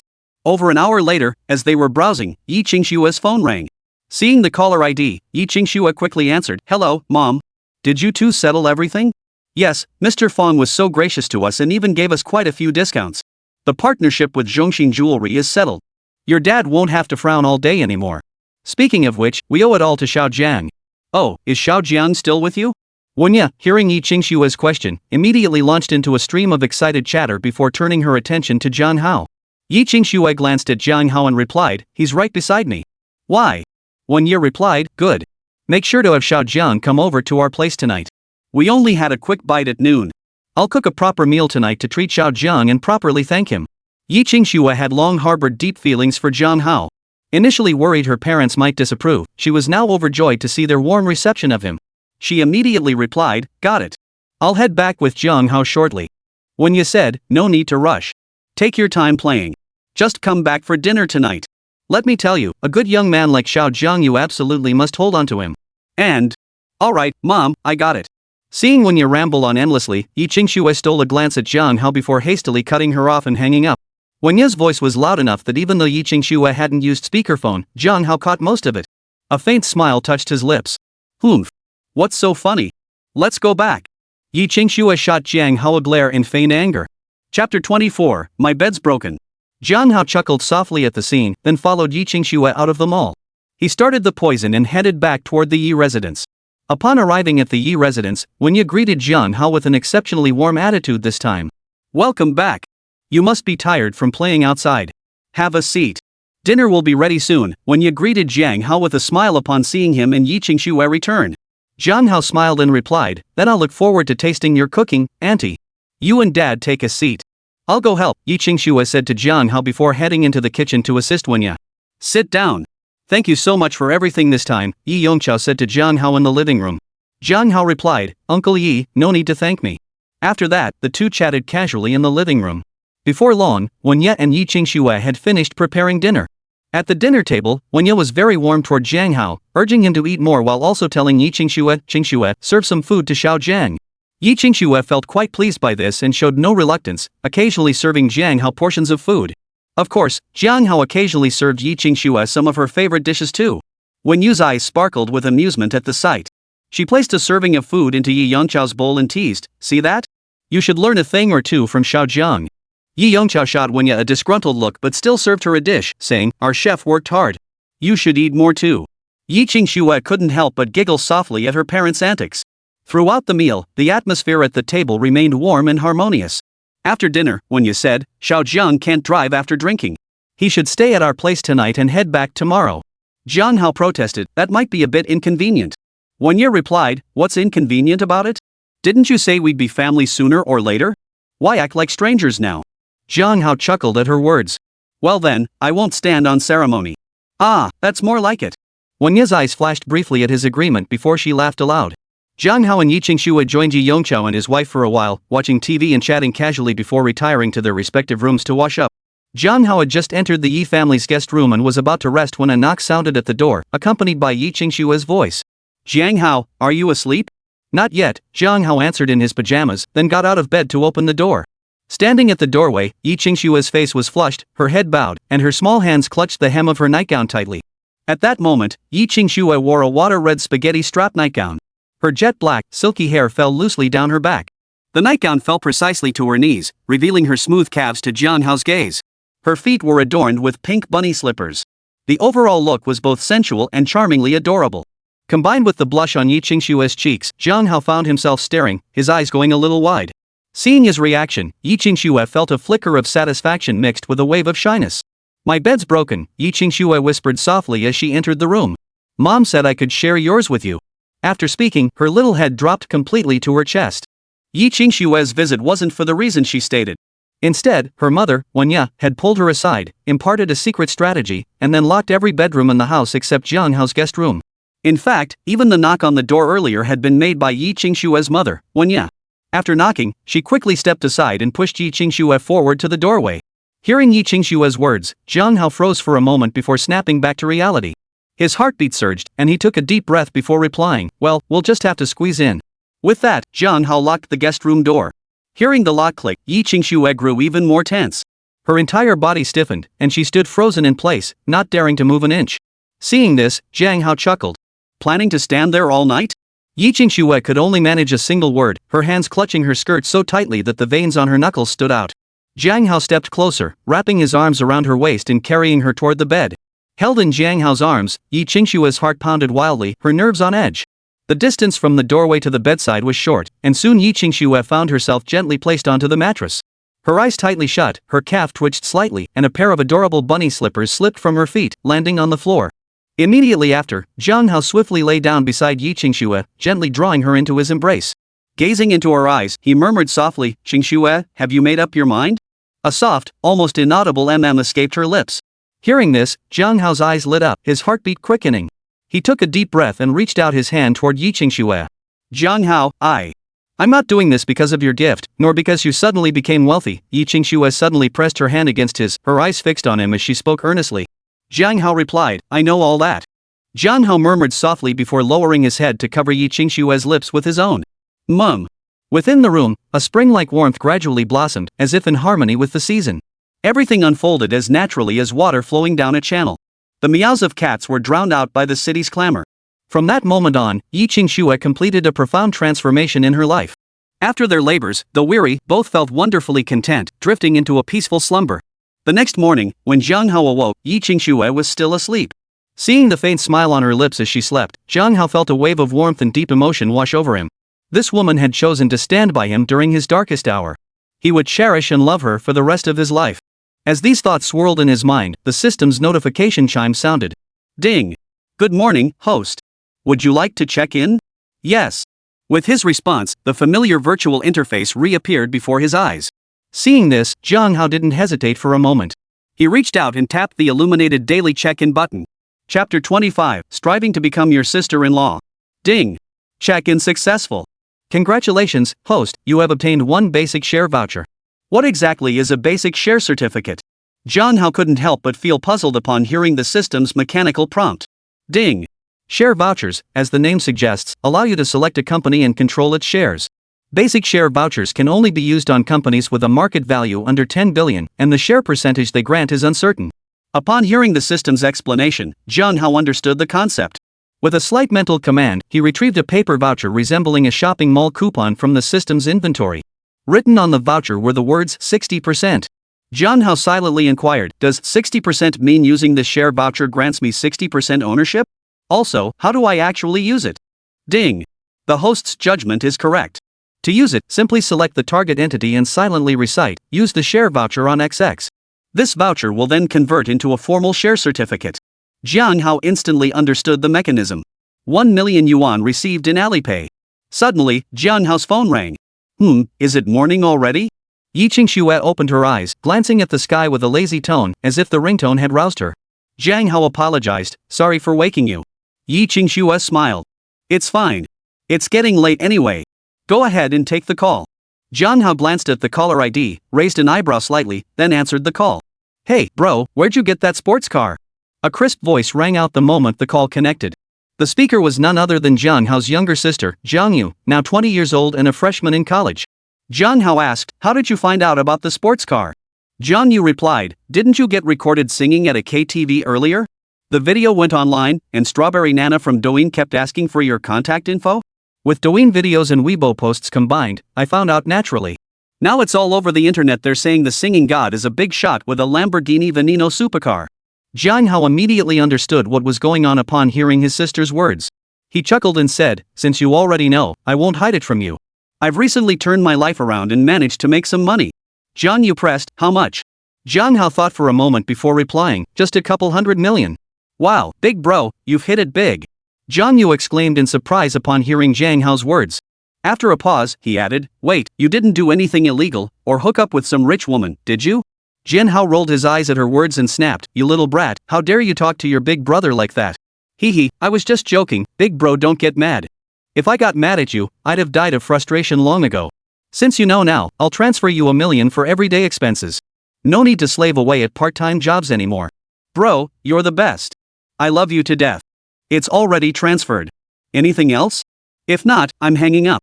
No sooner had Jiang Hao finished speaking than Jiang Yu received a text notification. Sure enough, 1 million yuan had arrived in her account. Jiang Yu shot a triumphant glance at her roommates beside her, as if to say, see? I didn't lie to you guys, did I? It turned out that after Jiang Yu claimed to recognize Jiang Hao, her roommates thought she was bragging and making things up, so they made her call to confirm.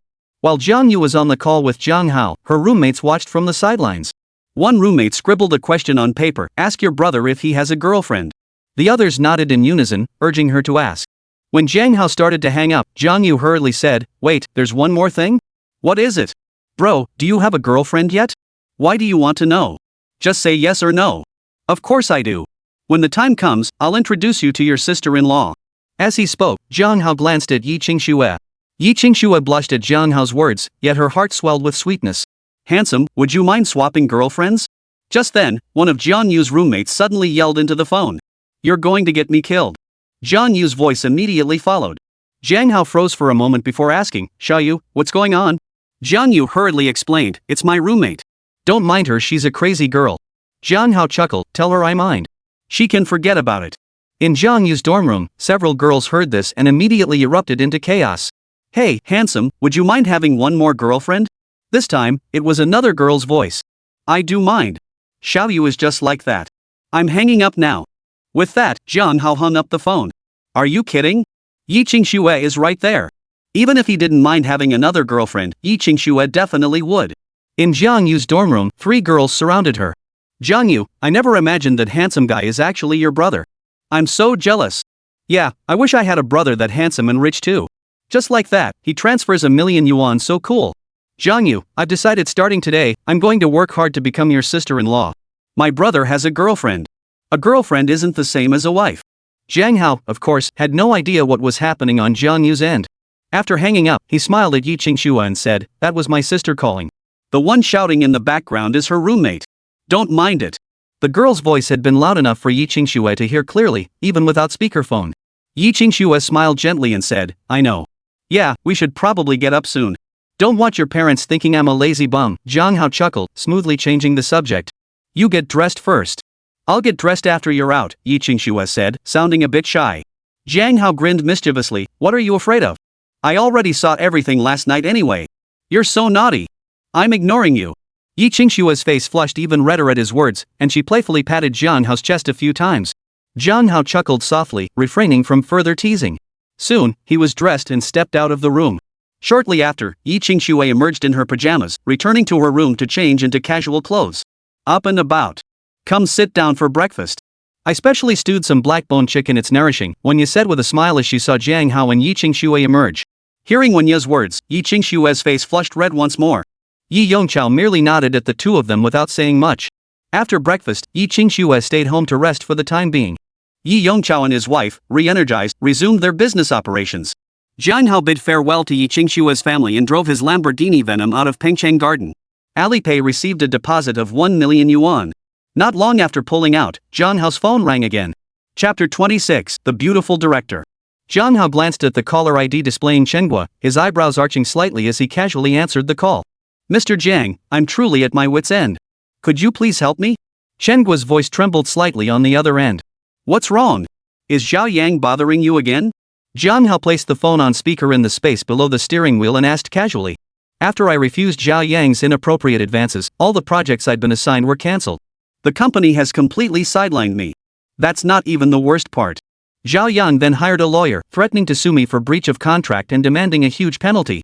I tried reaching out for help, but those who could assist either refused or were powerless to do anything. When Jiang Hao inquired, Chenghua recounted the events with a hint of grievance. Though she hadn't known Jiang Hao long, Chenghua held a favorable impression of him. Coupled with the incident at Ohuang KTV, she sensed there was more to him than met the eye. When they parted yesterday, Jiang Hao had mentioned she could seek his help. So after exhausting all other options, Chenghua had no choice but to dial his number. Hearing Chengua's words, Jiang Hao couldn't help but recall the junior share certificate he'd received from today's check-in. He asked, do you know the market value of Jiaxing Entertainment? Though Chenghua didn't understand why Jiang Hao was asking, she answered promptly. She wasn't sure of the exact figure, but she'd heard it was around 7 or 8 billion. Jiang Hao said, then that's settled. Are you still at the Jiaxing Entertainment headquarters? Hearing Jiang Hao's willingness to help and his seemingly confident tone, Chenghua felt her mood lighten a bit. Yes, she said. Even if I wanted to resign now, they wouldn't let me. Jiang Hao said, hold on. I'll be at Jiaxing Entertainment headquarters immediately. With that, he hung up. On the other end, Chenghua froze upon hearing Jiang Hao's words. She hadn't expected such a decisive agreement, let alone his immediate arrival. A wave of gratitude welled up inside her. Jiang Hao's visit to Jiaxing Entertainment wasn't merely to resolve Chengua's predicament, he also intended to seize control of the company. In today's market, the few truly lucrative sectors were limited to the internet industry, real estate, and entertainment. With Chengua's situation presenting itself, Jiang Hao intended to take over Jiaxing Entertainment and build it into a powerful force. Though he wasn't short on cash, he couldn't just sit on his laurels forever. Besides, he despised a life of idleness and aimlessness. Besides, whoever complains about having too much money? With these thoughts in mind, Jiang Hao sped toward Jiaxing Entertainment's headquarters in his supercar, the Venom. With his phone's navigation, getting lost was never a concern. Jiaxing Entertainment's headquarters resided in the Pearl of the Straight Tower. The Pearl of the Straight Tower was another premier skyscraper in Xiamen City, standing shoulder to shoulder with the Wanxiang Twin Towers. An hour later, Jiang Hao arrived in front of Pearl of the Straight Tower. He had just parked his car when his phone rang again. Alipay received 1,000,000 yuan. At first, Jiang Hao thought it might be Chenghua calling again, but glancing at the caller ID, he saw it was an unfamiliar number. Seeing the number wasn't labeled, Jiang Hao casually answered the call. Hello, may I speak with Mr. Jiang Hao? A pleasant voice greeted him after the call connected. This is he. Who's this? This is Su Qingya, Director of Human Resources and Administration at Jiaxing Entertainment. Are you available right now? What can I do for you, Director Su? We saw your singing video on Weibo and would like to invite you to join Jiaxing Entertainment. With our company's promotion and packaging, we're confident we can help you become a top music star. Sorry, not interested. With that, Jiang Hao hung up the phone. After hanging up, Jiang Hao suddenly recalled, wasn't Jiaxing Entertainment precisely the company he intended to take control of? Shaking his head, Jiang Hao entered the Straight Pearl Tower and took the elevator straight to the 16th floor where Jiaxing Entertainment was located. Meanwhile, in a private office at Jiaxing Entertainment headquarters, a stunning young woman in her 20s, dressed in a professional OL outfit, froze upon hearing the dial tone from her phone. This young woman was none other than Su Qingya, who had just spoken with Jiang Hao. Su Qingya couldn't recall the last time someone had hung up on her. She was always the one ending calls first. However, recalling the singing video of Jiang Hao she had seen on Weibo, Su Qingya picked up her phone and redialed his number. Su Qingya was absolutely certain that if Jiang Hao agreed to sign with Jiaxing Entertainment, with the right packaging and promotion, he could become a top-tier pop star. Yet, the call went straight to busy. Unwilling to give up, Su Qingya dialed several more times. On the fifth attempt, the call finally connected. Jiang Hao glanced at the number displayed on his phone, shook his head slightly, and said indifferently, "You really are persistent." Su Qingya replied, "Mr. Jiang, I apologize for disturbing you. Where are you now? Perhaps we could find a place to discuss this in person." Jiang Hao considered it for a moment before replying, "I've just arrived at the entrance of Jiaxing Entertainment. Come out and meet me." Jiang Hao's intention to meet Su Qingya wasn't to sign her as a singer, but to find someone to guide him around. After all, he wasn't familiar with the inner workings of Jiaxing Entertainment. Of course, he also intended to gauge whether Su Qingya would be useful to him in the future. Su Qingya froze upon hearing Jiang Hao's words. Hadn't he just said he wasn't interested? Why was he at Jiaxing Entertainment now? Though puzzled, she replied, "Please wait a moment. I'll be right out." As she spoke, she walked straight toward the main entrance of Jiaxing Entertainment, keeping the call active on her phone. 2 minutes later, Su Qingya spotted Jiang Hao at the entrance of Jiaxing Entertainment. "Hello, Mr. Jiang. I'm Su Qingya." Spotting Jiang Hao, Su Qingya ended the call and hurried over, extending her right hand. "Hello," Jiang Hao responded, extending his right hand as well. Their hands touched briefly before parting. Seeing Su Qingya before him, long hair cascading down her shoulders, glasses perched on her nose, dressed in a professional OL outfit, Jiang Hao couldn't help but notice her striking appearance. Compared to Yi Qingxue, the Su Qingya before him was equally stunning, easily scoring a 95 out of 100. "Mr. Jiang, please follow me," Su Qingya said softly, offering him a smile. Jiang Hao nodded slightly, then followed Su Qingya into the interior of Jiaxing Entertainment. Chapter 27, The Arrogant Zhao Yang. "Please have a seat, Mr. Jiang." Upon entering the office, Su Qingya pulled out a chair for Jiang Hao with a calm voice, then proceeded to pour him a cup of tea. Jiang Hao didn't hesitate, sitting down and accepting the teacup Su Qingya offered. "Thank you." Su Qingya returned to her seat and said, "Mr. Jiang, I hope you'll seriously consider what I mentioned earlier. If you sign with Jiaxing Entertainment, our promotion and packaging will undoubtedly make you a household name in the music industry." Jiang Hao smiled faintly. "I've already said I'm not interested in that. I came to Jiaxing Entertainment today for another matter." "Oh? What might that be, Mr. Jiang?" Su Qingya asked curiously. Jiang Hao replied, "Do you know Manhwa?" Su Qingya paused to recall before replying, "Yes, I do. She's also an artist under our company." "Is there something you need with Manhwa, Mr. Jiang?" "You could say that. Could you have her come over, Director Su?" Jiang Hao nodded, then turned to Su Qingya. Su Qingya hadn't entirely given up on signing Jiang Hao. Hearing he knew Manhwa, she decided to take a roundabout approach. Smiling, she replied, "Of course, no problem." With that, Su Qingya immediately called Manhwa and asked her to come to the office. Manhwa was somewhat puzzled by Su Qingya's sudden request. Although she was signed to Jiaxing Entertainment, she held a low position within the company due to a lack of notable works. She had barely crossed paths with Su Qingya, the director. After notifying Manhwa, Su Qingya and Jiang Hao engaged in casual conversation in the office. Having decided on a more indirect approach, Su Qingya no longer brought up signing Jiang Hao. Instead, she passed the time discussing entertainment industry topics with him. Knock. Soon after, a knock sounded at the office door. "Come in," Su Qingya called out toward the door upon hearing the sound. The office door opened from the outside, revealing a slender figure, Manhwa, the one who had called Jiang Hao for help. Manhwa's eyes lit up upon seeing Jiang Hao, and she instantly understood why Su Qingya had sent her. "Hello, Director Su." After entering the office, Manhwa closed the door and greeted Su Qingya. Su Qingya nodded and said, "Grab a chair and sit down." Chen Guo glanced around the room, found a chair, placed it next to Jiang Hao, and sat down. Su Qingya turned to Jiang Hao and said, Chen Gui is here now. Mr. Jiang, is there something you'd like to discuss with her? Jiang Hao said, Chen Guo, please tell Director Su about the situation you encountered. Chen Guo's eyes darkened slightly at Jiang Hao's words. She had assumed his offer to help meant he would intervene through Su Qingya. Though Su Qingya held a high position and considerable authority at Jiaxing Entertainment, she had no influence over Zhao Yang. Seeking her help would likely be futile. Despite these thoughts, Chen Gui recounted the entire incident to Su Qingya. Damn it! How could Zhao Yang do this? He's completely discrediting Jiaxing Entertainment. After hearing Chen Guo's account, Su Qingya frowned and cursed angrily. As the Director of Human Resources and Administration at Jiaxing Entertainment, Su Qingya naturally understood the inner workings of the entertainment industry.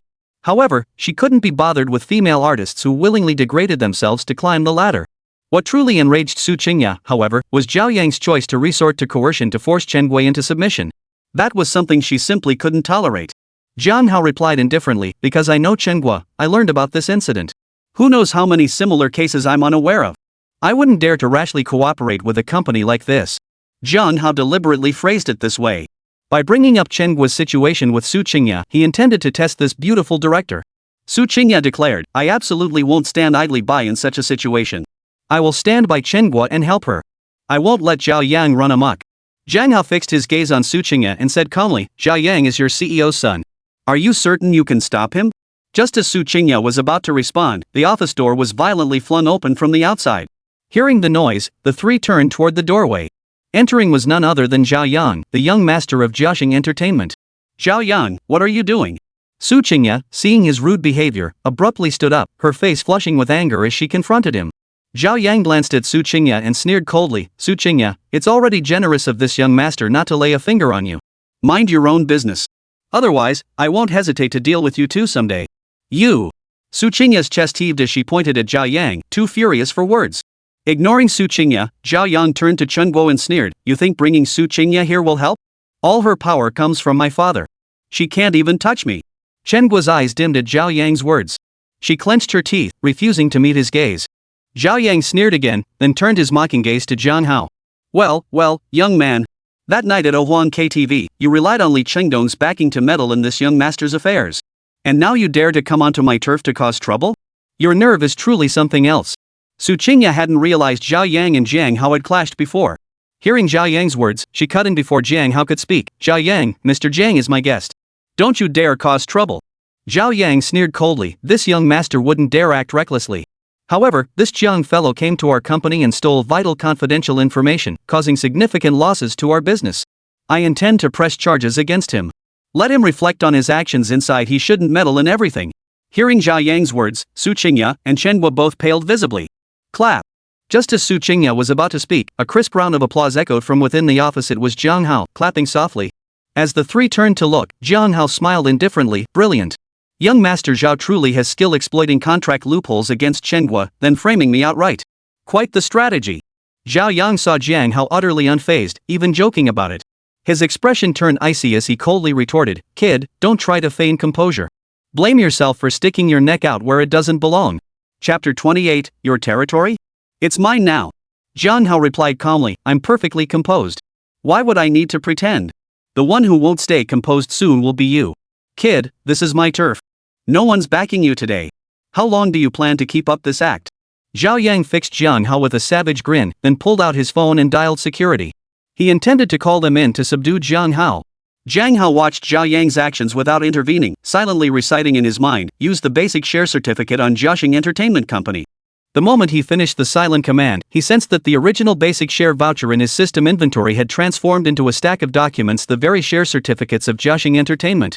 Simultaneously, several shareholders and executives of Jiaxing Entertainment received text messages notifying them of the company's shareholding changes. Upon reading the contents of the messages, they were utterly stunned. No one had anticipated such sudden and drastic changes in Jiaxing Entertainment's shareholding structure. The original largest shareholder and chairman, Zhao Junwei, now held 0 shares, while the shareholdings of the other shareholders had changed only slightly. Feeling the share certificate in his hand, Jiang Hao smiled with satisfaction and addressed Su Qingya, Director Su, please call the security department manager of Jiaxing Entertainment over. Su Qingya, preoccupied with the matter at hand, had overlooked the text message and remained unaware of the shareholding changes. Hearing Jiang Hao's request, she asked in confusion, "Why call the security manager?" Zhao Yang sneered, "What? You actually know our company security manager? I'll have him brought here myself. Then we'll see who he listens to, you or me?" With that, Zhao Yang dialed the security manager's number and demanded he come to Su Qingya's office immediately. When the call connected, the security manager, who had always been exceedingly polite to him, suddenly became dismissive, as if he didn't care about Zhao Yang at all. Zhao Yang silently noted this incident, resolving to make the security manager pay for it later. Still, the security manager did agree to come. Of course, it might have been because of Su Qingya. After hanging up, Zhao Yang turned to Jiang Hao with a cold smile. "Even if you know the security manager, he'll only listen to me on my turf now." "Thinking he'll help you? You're dreaming." Jiang Hao smiled indifferently. "Your turf? No. It's my turf now." Zhao Yang froze at the words, then sneered coldly, "Kid, you must be out of your mind." Su Qingya's eyes also held a trace of confusion, unsure what Jiang Hao meant. Shenhua, hearing Jiang Hao's words and seeing the confident look on his face, couldn't help but feel a glimmer of hope welling up inside her, hoping for a miracle to happen. Jiang Hao offered only a faint smile, making no attempt to explain further. Soon after, security guards from Jiaxing Entertainment arrived at the front door of Su Qingya's office. Zhao Yang looked at the 4 arriving security guards and ordered, "That kid stole our company's confidential information. Go restrain him." "Yes, young Master Zhao," the 4 security guards responded in unison, immediately advancing toward Jiang Hao. Seeing this, Su Qingya rushed forward and shouted, "Stop! Mr. Jiang is my guest. Don't listen to Zhao Yang's nonsense." The 4 security guards turned to Zhao Yang, their eyes filled with confusion. "Director Su has been deceived by that kid. Restrain him first." Zhao Yang spoke up again when he saw the guards looking his way. "Stop right there. Don't you dare." Su Qingya immediately stepped in front of Jiang Hao, her voice rising in anger as she barked at the 4 security guards. The 4 security guards now found themselves in a difficult position. Neither Su Qingya nor Zhao Yang were people they could afford to offend. "Stop." Just then, a deep voice echoed in their ears. Hearing the voice, the 4 security guards immediately relaxed and stepped aside. The speaker was none other than their immediate superior, the security department manager. The manager, Deng Yong, was usually quite sharp and observant. Naturally, he was very familiar with both Su Qingya and Zhao Yang. "Director Su, what's going on here?" Deng Yong entered the office and, seemingly ignoring Zhao Yang's presence, addressed Su Qingya directly. Su Qingya replied, "Mr. Jiang is a guest I invited." Zhao Yang is falsely accusing him of stealing company secrets and even had security try to restrain him. "Your arrival is timely, we can't let security act recklessly." Deng Yong smiled. "If Director Su says so, then there's certainly no issue." Then, Deng Yong turned to the 4 security guards and said, "You may all leave." "Hold on." At that moment, Zhao Yang called them back with a dark expression. He turned to Deng Yong and coldly demanded, "Manager Deng, what do you mean by this? Does my word no longer hold any weight?" Deng Yong seemed to only now notice Zhao Yang. Smiling, he said, "Oh, young Master Zhao is here too. But to be honest, right now, young Master Zhao's word doesn't carry as much weight as Director Su's." Zhao Yang retorted coldly, "Deng Yong, are you tired of being security manager? Watch out, I'll report you to my father." Deng Yong chuckled. "My apologies, young Master Zhao. Haven't you heard the news? Jiaxing Entertainment no longer bears the Zhao name. I'm the security manager of Jiaxing Entertainment, not a subordinate of you or your father." Hearing this, Zhao Yang's expression darkened instantly. "What did you say?" he snapped. "How could that be possible?" Deng Yong replied, "I wouldn't dare make such a claim about something this significant." Zhao Yang's expression shifted again. He whipped his head toward Jiang Hao, his voice trembling. "You did this, didn't you? Who exactly are you?"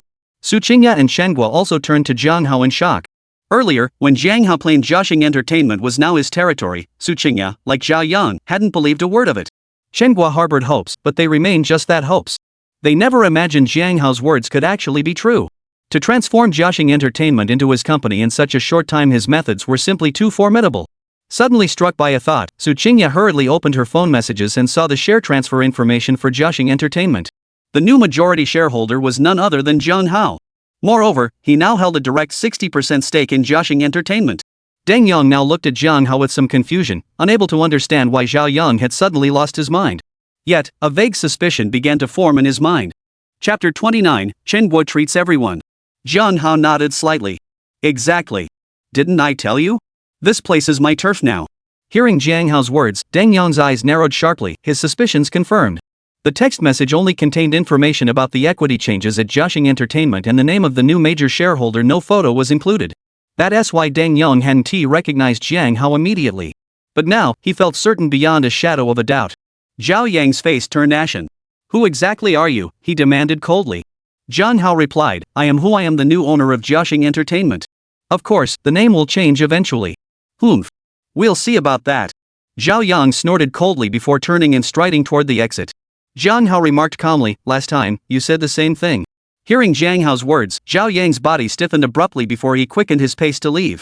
Once outside Jiaxing Entertainment's gates, Zhao Yang immediately pulled out his phone and called his father, Zhao Junwei, to inquire about the situation. In Su Qingya's office, Deng Yan's eyes darted around before he addressed Jiang Hao. May I ask if you are the new chairman, Mr. Jiang Hao? Jiang Hao nodded. That's correct. I am Jiang Hao. My profile will be uploaded to the company website shortly. You may take them downstairs now. Deng Yang immediately replied, yes, we'll step out now. With that, Deng Yang waved his hand, signaling the security guards to leave. The 4 security guards, having witnessed Zhao Yang's humiliating departure and overheard the conversation inside the office, had been feeling uneasy.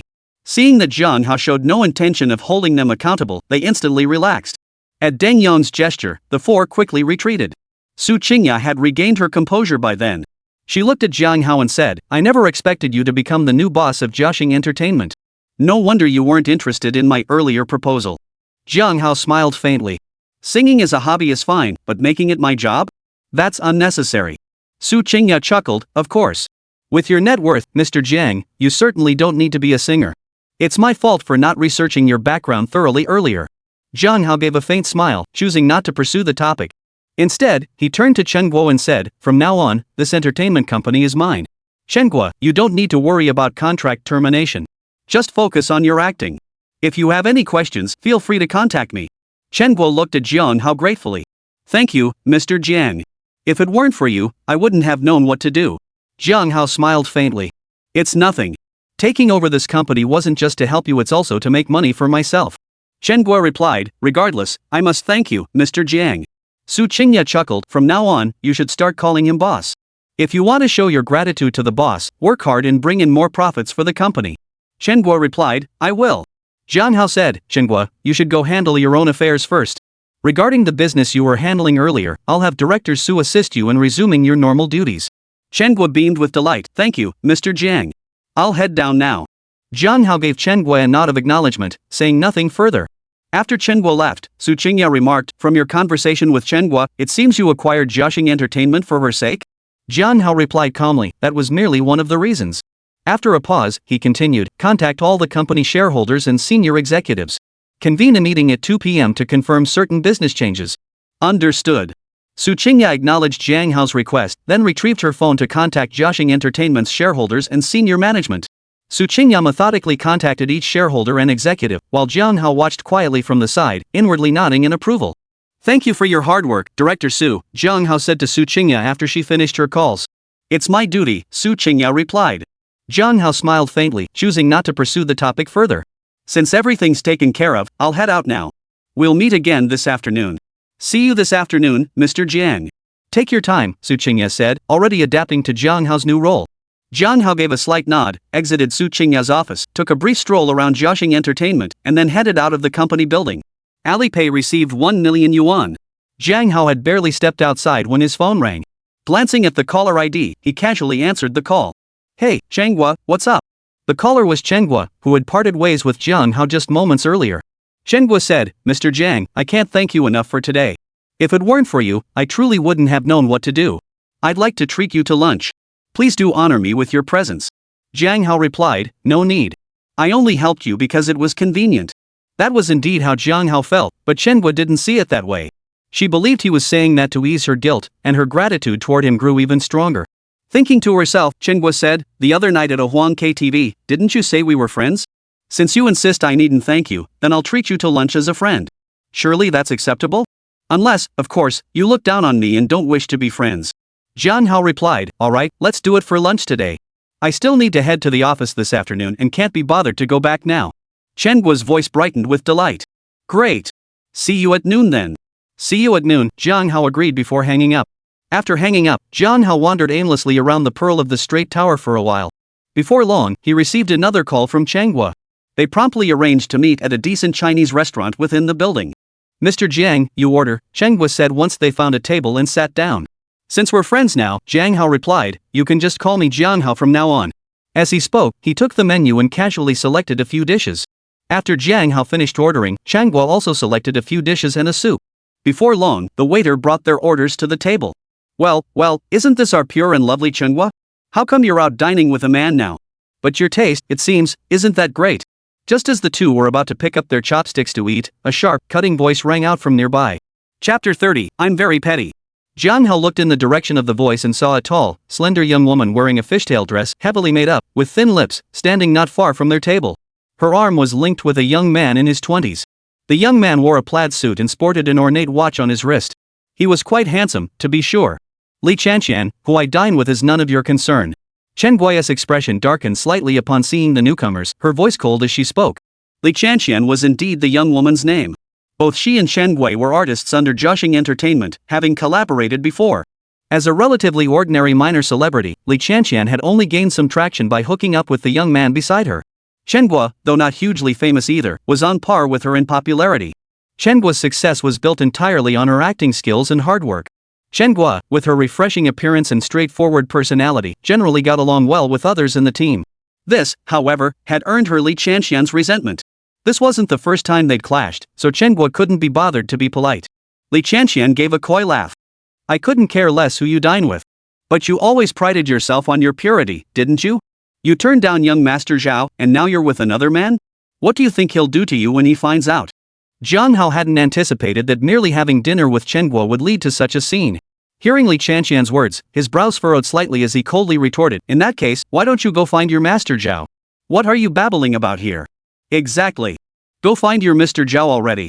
I'm actually quite curious. I wonder who treats you better, your Mr. Zhao or the gentleman beside you? Chengguo's eyes twinkled as she turned to Li Chanxian. Hearing Chengguo's words, the young man's expression darkened instantly. No man would take kindly to hearing his woman was involved with another man. Seeing this, Li Chanxian hurriedly interjected, young Master Fan, don't listen to their nonsense. I have no connection with young Master Zhao. You're the only one in my heart.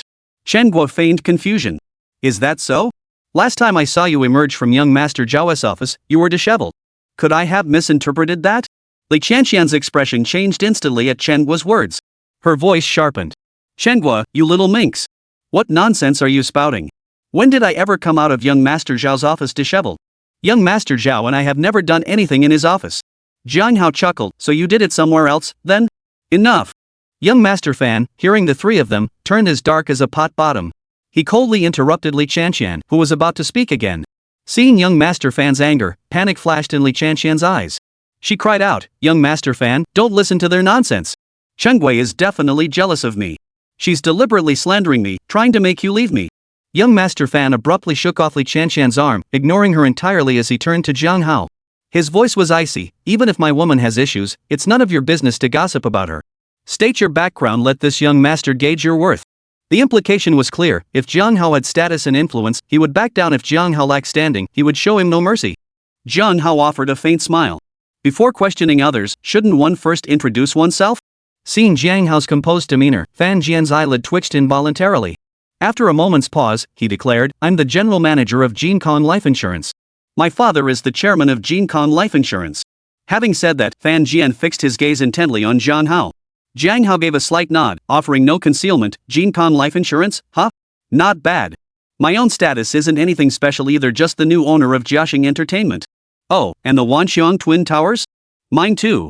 How do you plan to deal with me? Whether others believe it or not is another matter entirely.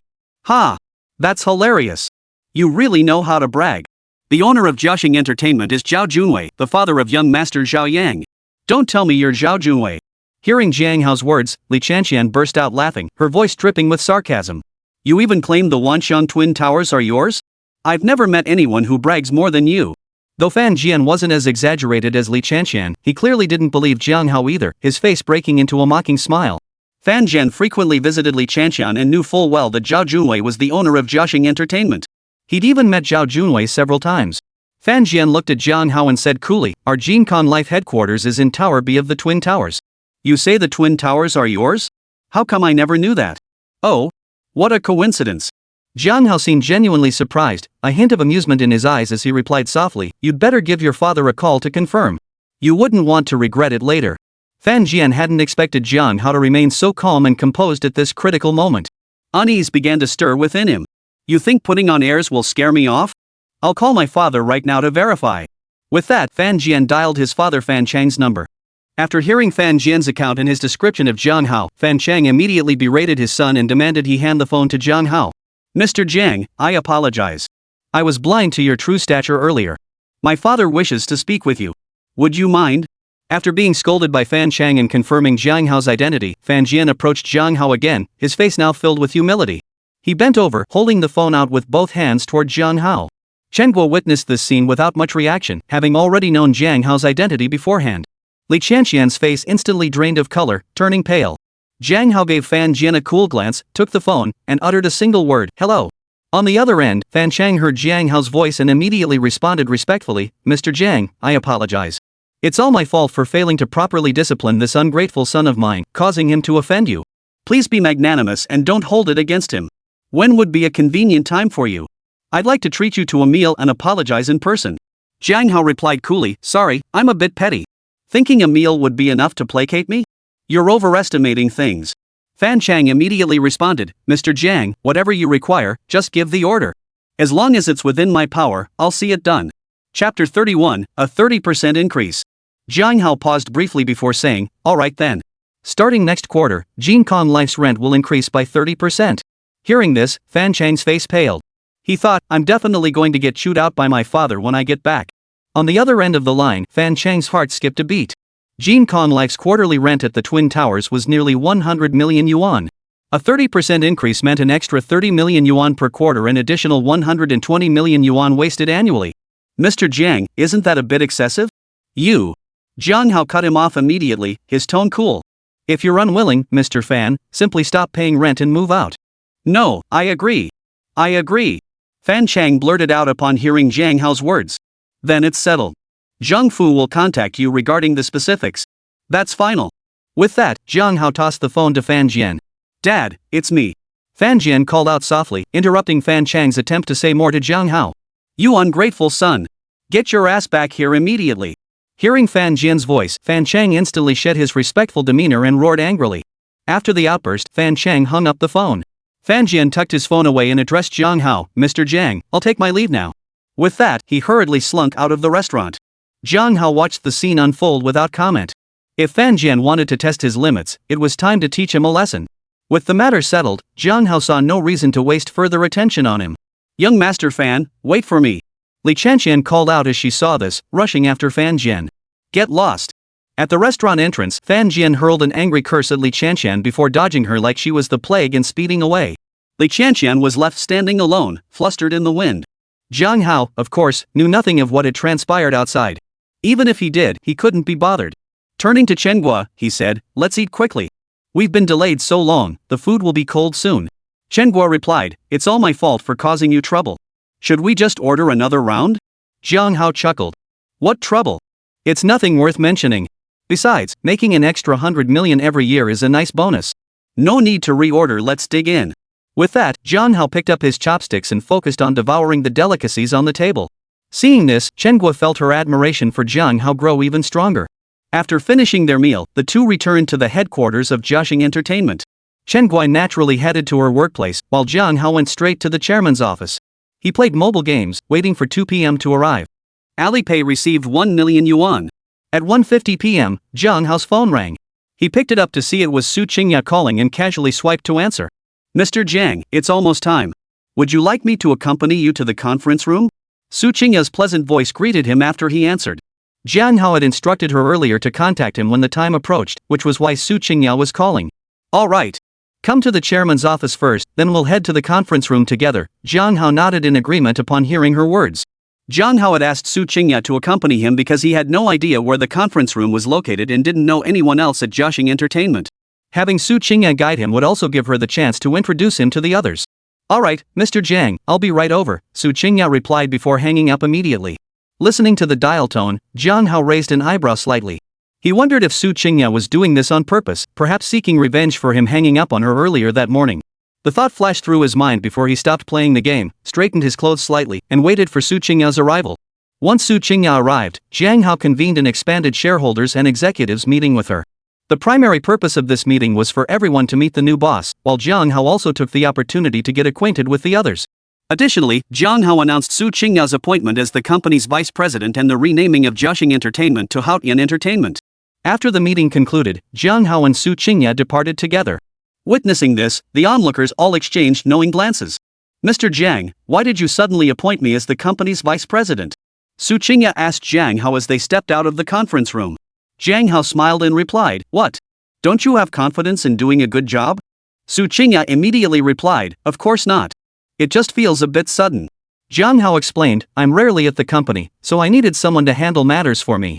Among the staff, you're the one I'm most familiar with." Su Qingya countered, "You're handing over management of the company to someone else so rashly?" Jiang Hao shrugged. "What's the big deal? Are you going to abscond with the funds?" Su Qingya retorted, "Me? Su Qingya? Do such things? But aren't you worried I might mismanage it and cause the company to lose money?" Jiang Hao stared at Su Qingya for a moment before saying, "I believe you can handle it." Jiang Hao chose Su Qingya for two reasons. First, he knew her slightly better, and her prior management of both HR and administration departments suggested capable leadership. Second, even if the company did suffer losses, Jiang Hao wouldn't be overly concerned. He could always start over. Of course, he wouldn't voice these thoughts to Su Qingya's face. Instead, he put on an air of recognizing talent. Hearing Jiang Hao's words, Su Qingya felt a surge of excitement. She declared loudly, "Rest assured, Mr. Jiang. I will not disappoint you." Jiang Hao nodded. "Then it's settled. I'm entrusting the company to you. Your first task is to change the company name to Haotian Entertainment." "Yes, Mr. Jiang," Su Qingya responded promptly. "Oh, and there's an artist named Ji Chanxian, right? If it's feasible, terminate her contract." Jiang Hao suddenly recalled the noon incident and mentioned it to Su Qingya. "Understood," Su Qingya replied promptly. "That's all. You go ahead with your work.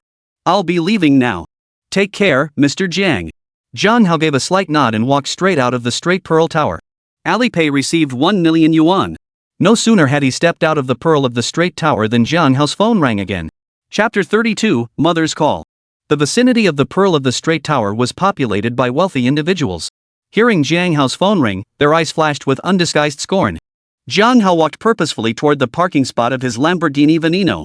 He pressed the key fob, unlocked the door, and slid into the driver's seat, closing the door behind him. Witnessing this, onlookers widened their eyes, silently admitting they'd misjudged him. Jiang Hao paid them no mind. As he settled into the driver's seat, he answered the call. "Hello, Mom." On the other end was Jiang Hao's mother, Wang Giju. "Xiao Hao, you told me you've been making a lot of money lately. You haven't been doing anything illegal, have you?" Jiang Hao's mind raced, quickly formulating a plausible excuse. "Mom, don't worry. I haven't done anything illegal. I just made some money trading stocks with a friend." "That's good. But I hear stock trading can be as quick to lose as it is to gain. Now that you've made some, you should cash out and invest in something more stable." "Mom, I know. I've recently started a company with some friends. Once it stabilizes, making a few million a year should be achievable. By the way, has your bank account number changed? I'll transfer some money back to you." "No need. Keep it for yourself. We don't need the money." "Oh, Xiao, you mentioned you have a girlfriend now. When will you bring her home to meet Mom?" It's not easy to find a girlfriend these days. Be generous with girls, don't be stingy like your father." On the other end of the line, beside Wang Giju, Jiang Hao's father, Jiang Jinyuan, rolled his eyes in exasperation at the remark but said nothing. Jiang Hao chuckled at his father's words. "Dad's just being thrifty. Otherwise, the money for Xiao Yu and my college tuition might not have been enough. Anyway, listen to me, be generous with other girls. Give in to them more. It's not easy for someone to choose to be with you." "Mom, don't worry. I will. In a little while, I'll bring her back to meet you and Dad." As he spoke, Jiang Hao promptly transferred 1 million yuan to his mother's bank account. "But I told you not to transfer anything. Why did you send money in such a large amount?" Jiang Hao's mother, Wang Giju, scolded him upon seeing the figure in the text message. Jiang Hao replied, "It's not much. I'm not short on cash right now. I've got plenty more." 1 million yuan was truly insignificant to Jiang Hao now. However, he worried that transferring too much might startle his parents, so he didn't send more. In their hometown, 1 million yuan was already a considerable sum. Wang Giju said, "Since you've already transferred it, I'll save it for you. It'll be useful when you get married." "Speaking of marriage, I just remembered something important I haven't told you yet." "What is it?" "Your cousin and his girlfriend are planning to go to Xiamen City in the next few days to take their wedding photos. Your uncle knows you're in Xiamen, so he wants you to pick them up when they arrive. That way, they won't be stranded there." "Oh, I see. My cousin should have my number. Tell him to call me directly once he arrives in Xiamen." "Your cousin's girlfriend can be a bit high maintenance. You'll have to be patient with her." "Mom, don't worry. I've got it covered." After that, they chatted casually about family matters for a while. Jiang Hao was usually quiet, but he ended up talking with his mother for nearly half an hour. After hanging up, Wang Giju's face lit up with a satisfied smile. She recounted everything Jiang Hao had said to his father, Jiang Zhenyuan. "Not bad, my son's got it," Jiang Zhenyuan exclaimed, slapping his thigh with a laugh. With that, Jiang Zhenyuan stood up, patted his backside, and walked out of the room with a spring in his step. "Where are you headed?" "Off to play chess with old Yang," Jiang Zhenyuan replied cheerfully. "Taking the day off, no stall tonight. I'll order some dishes at the restaurant and invite old Yang over for drinks tonight. Don't go around bragging." Got it, got it." As he spoke, Jiang Zhenyuan's figure had already stepped outside and was walking toward the door. Wang Giju shook her head slightly, not stopping him. Old Yang's daughter had married into a wealthy family. Rumor had it her husband earned tens of thousands monthly, and she often bought gifts for him, occasionally slipping cash too. Old Yang never missed a chance to show off at their place. Wang Giju naturally understood the real reason Jiang Zhenyu invited old Yang over for chess and drinks. After finishing his call with his mother, Jiang Hao glanced at the time. It was already past 4. Without hesitation, he started the car and headed toward Yunxiao Manor. Back at Yunxiao Manor, Jiang Hao immediately grabbed his phone and started playing games. When hunger struck, he ordered a lavish takeout dinner. After finishing his meal, he resumed gaming. He played until his eyelids grew heavy, then logged out, freshened up, and went to bed. Sleeping until he woke naturally, counting money until his hands cramped. Life couldn't get much better than this. The next morning, Jiang Hao rubbed his sleepy eyes, stretched lazily, and murmured contentedly. "Ding. Good morning, host. Would you like to check in?" "Yes." "Ding, check-in successful. Congratulations, host. You have obtained one Vacheron Constantine Prestige Edition watch. Congratulations, host. You have obtained a Bentley Mulsanne Extended Emperor Edition. Ha? Why 2 rewards this time?" Jiang Hao heard the system's notification and couldn't help but feel puzzled. Ding. Check-in rewards carry an element of uncertainty. Could it mean there might be times when the check-in reward is empty? Jiang Hao immediately pressed for clarification. That was precisely his greatest concern. Ding, such a situation will not occur.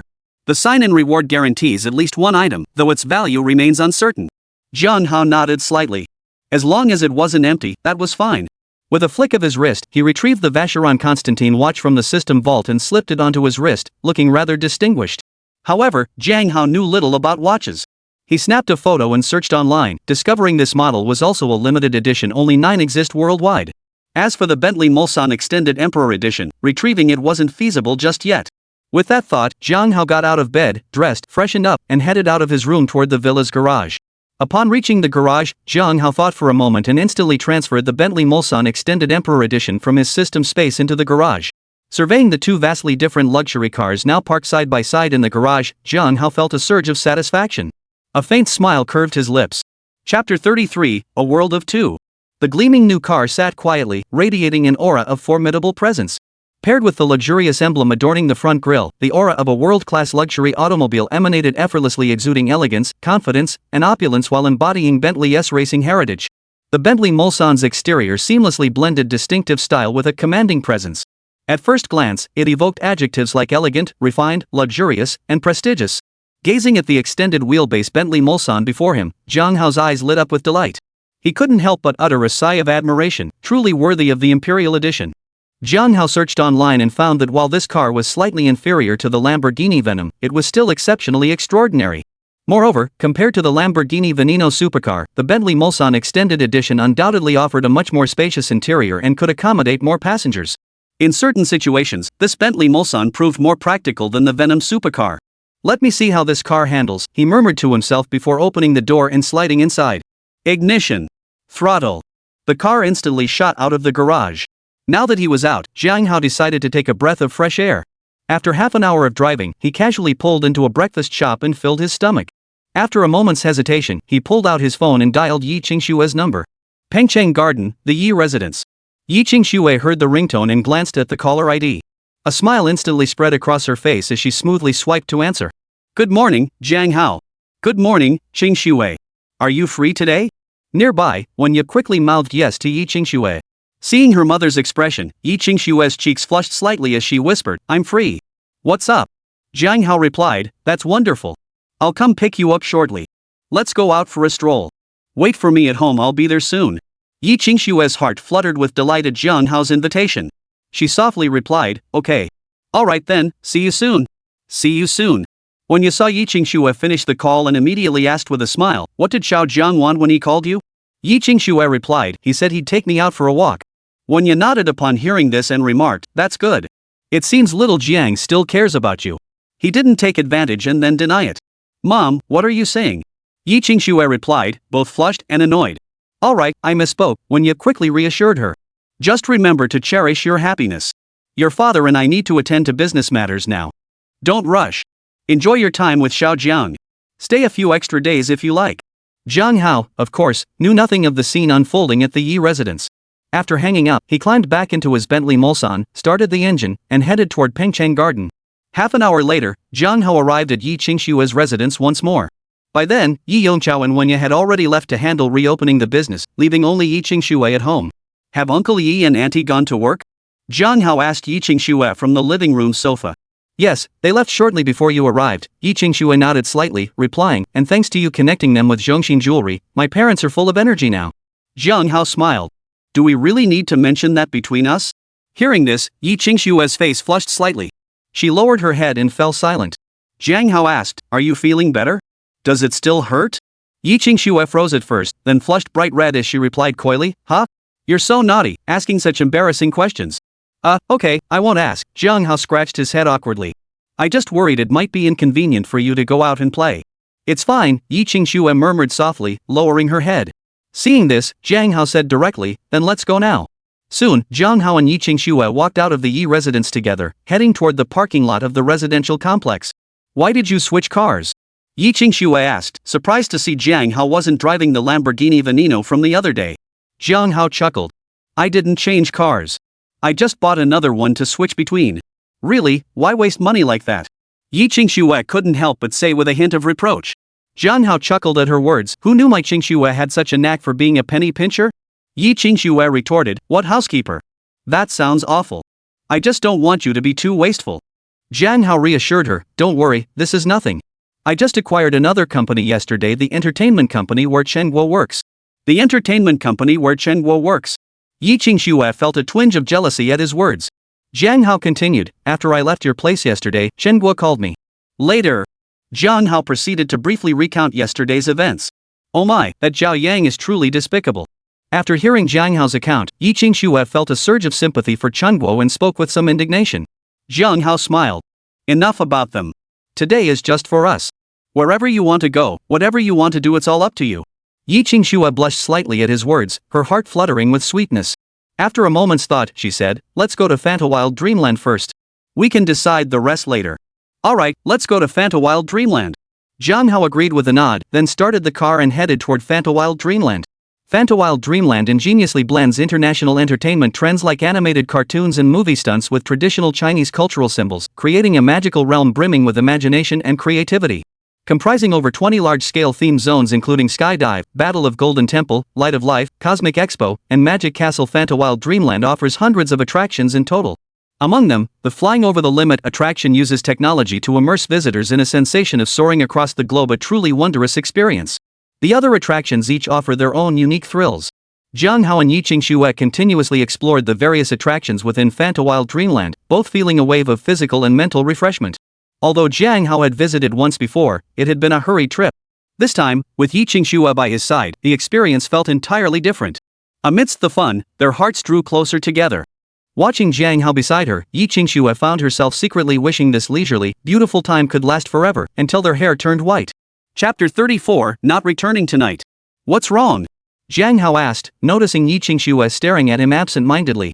Yi Qingxue gazed at Jiang Hao and said, Jiang Hao, do you know? I'm so happy right now, feeling incredibly blessed. It feels like a dream. I wish it could stay this way forever. Silly girl, this isn't a dream. It's real. We'll always be happy together, Jiang Hao said with a smile, ruffling her hair. Yi Qingxue murmured softly, nestling into Jiang Hao's embrace. After exploring Fantawild Dreamland, the couple visited other charming spots around Xiamen City, enjoying the sights and sounds as they savored the beautiful day. Come evening, Jiang Hao drove Yi Qingxue to the seaside beach, where they admired the coastal scenery bathed in sunset light. Sitting on the sand, quietly basking in the sea breeze, they chatted about their various experiences since graduation and parting ways. Their hearts completely merged as one. Not a single person disturbed them that day, not even a single phone call. It felt as if the heavens had specially arranged this day just for them. A complete day, just the two of them. Let's go back.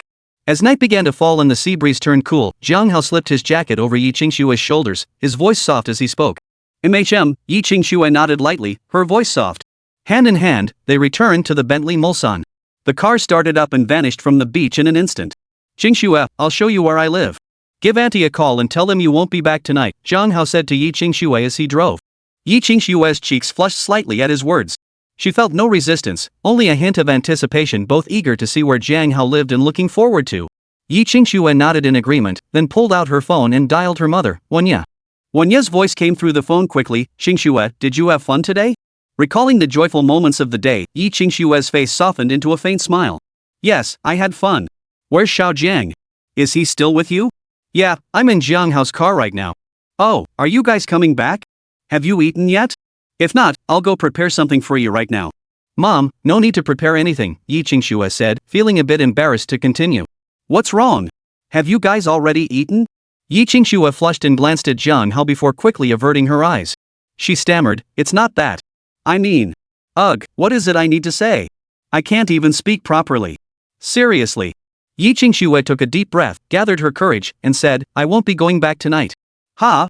Wanya paused slightly at Yi Qingshue's words, but quickly caught on. So that's what you meant? You're going to Xiao Zhan's place?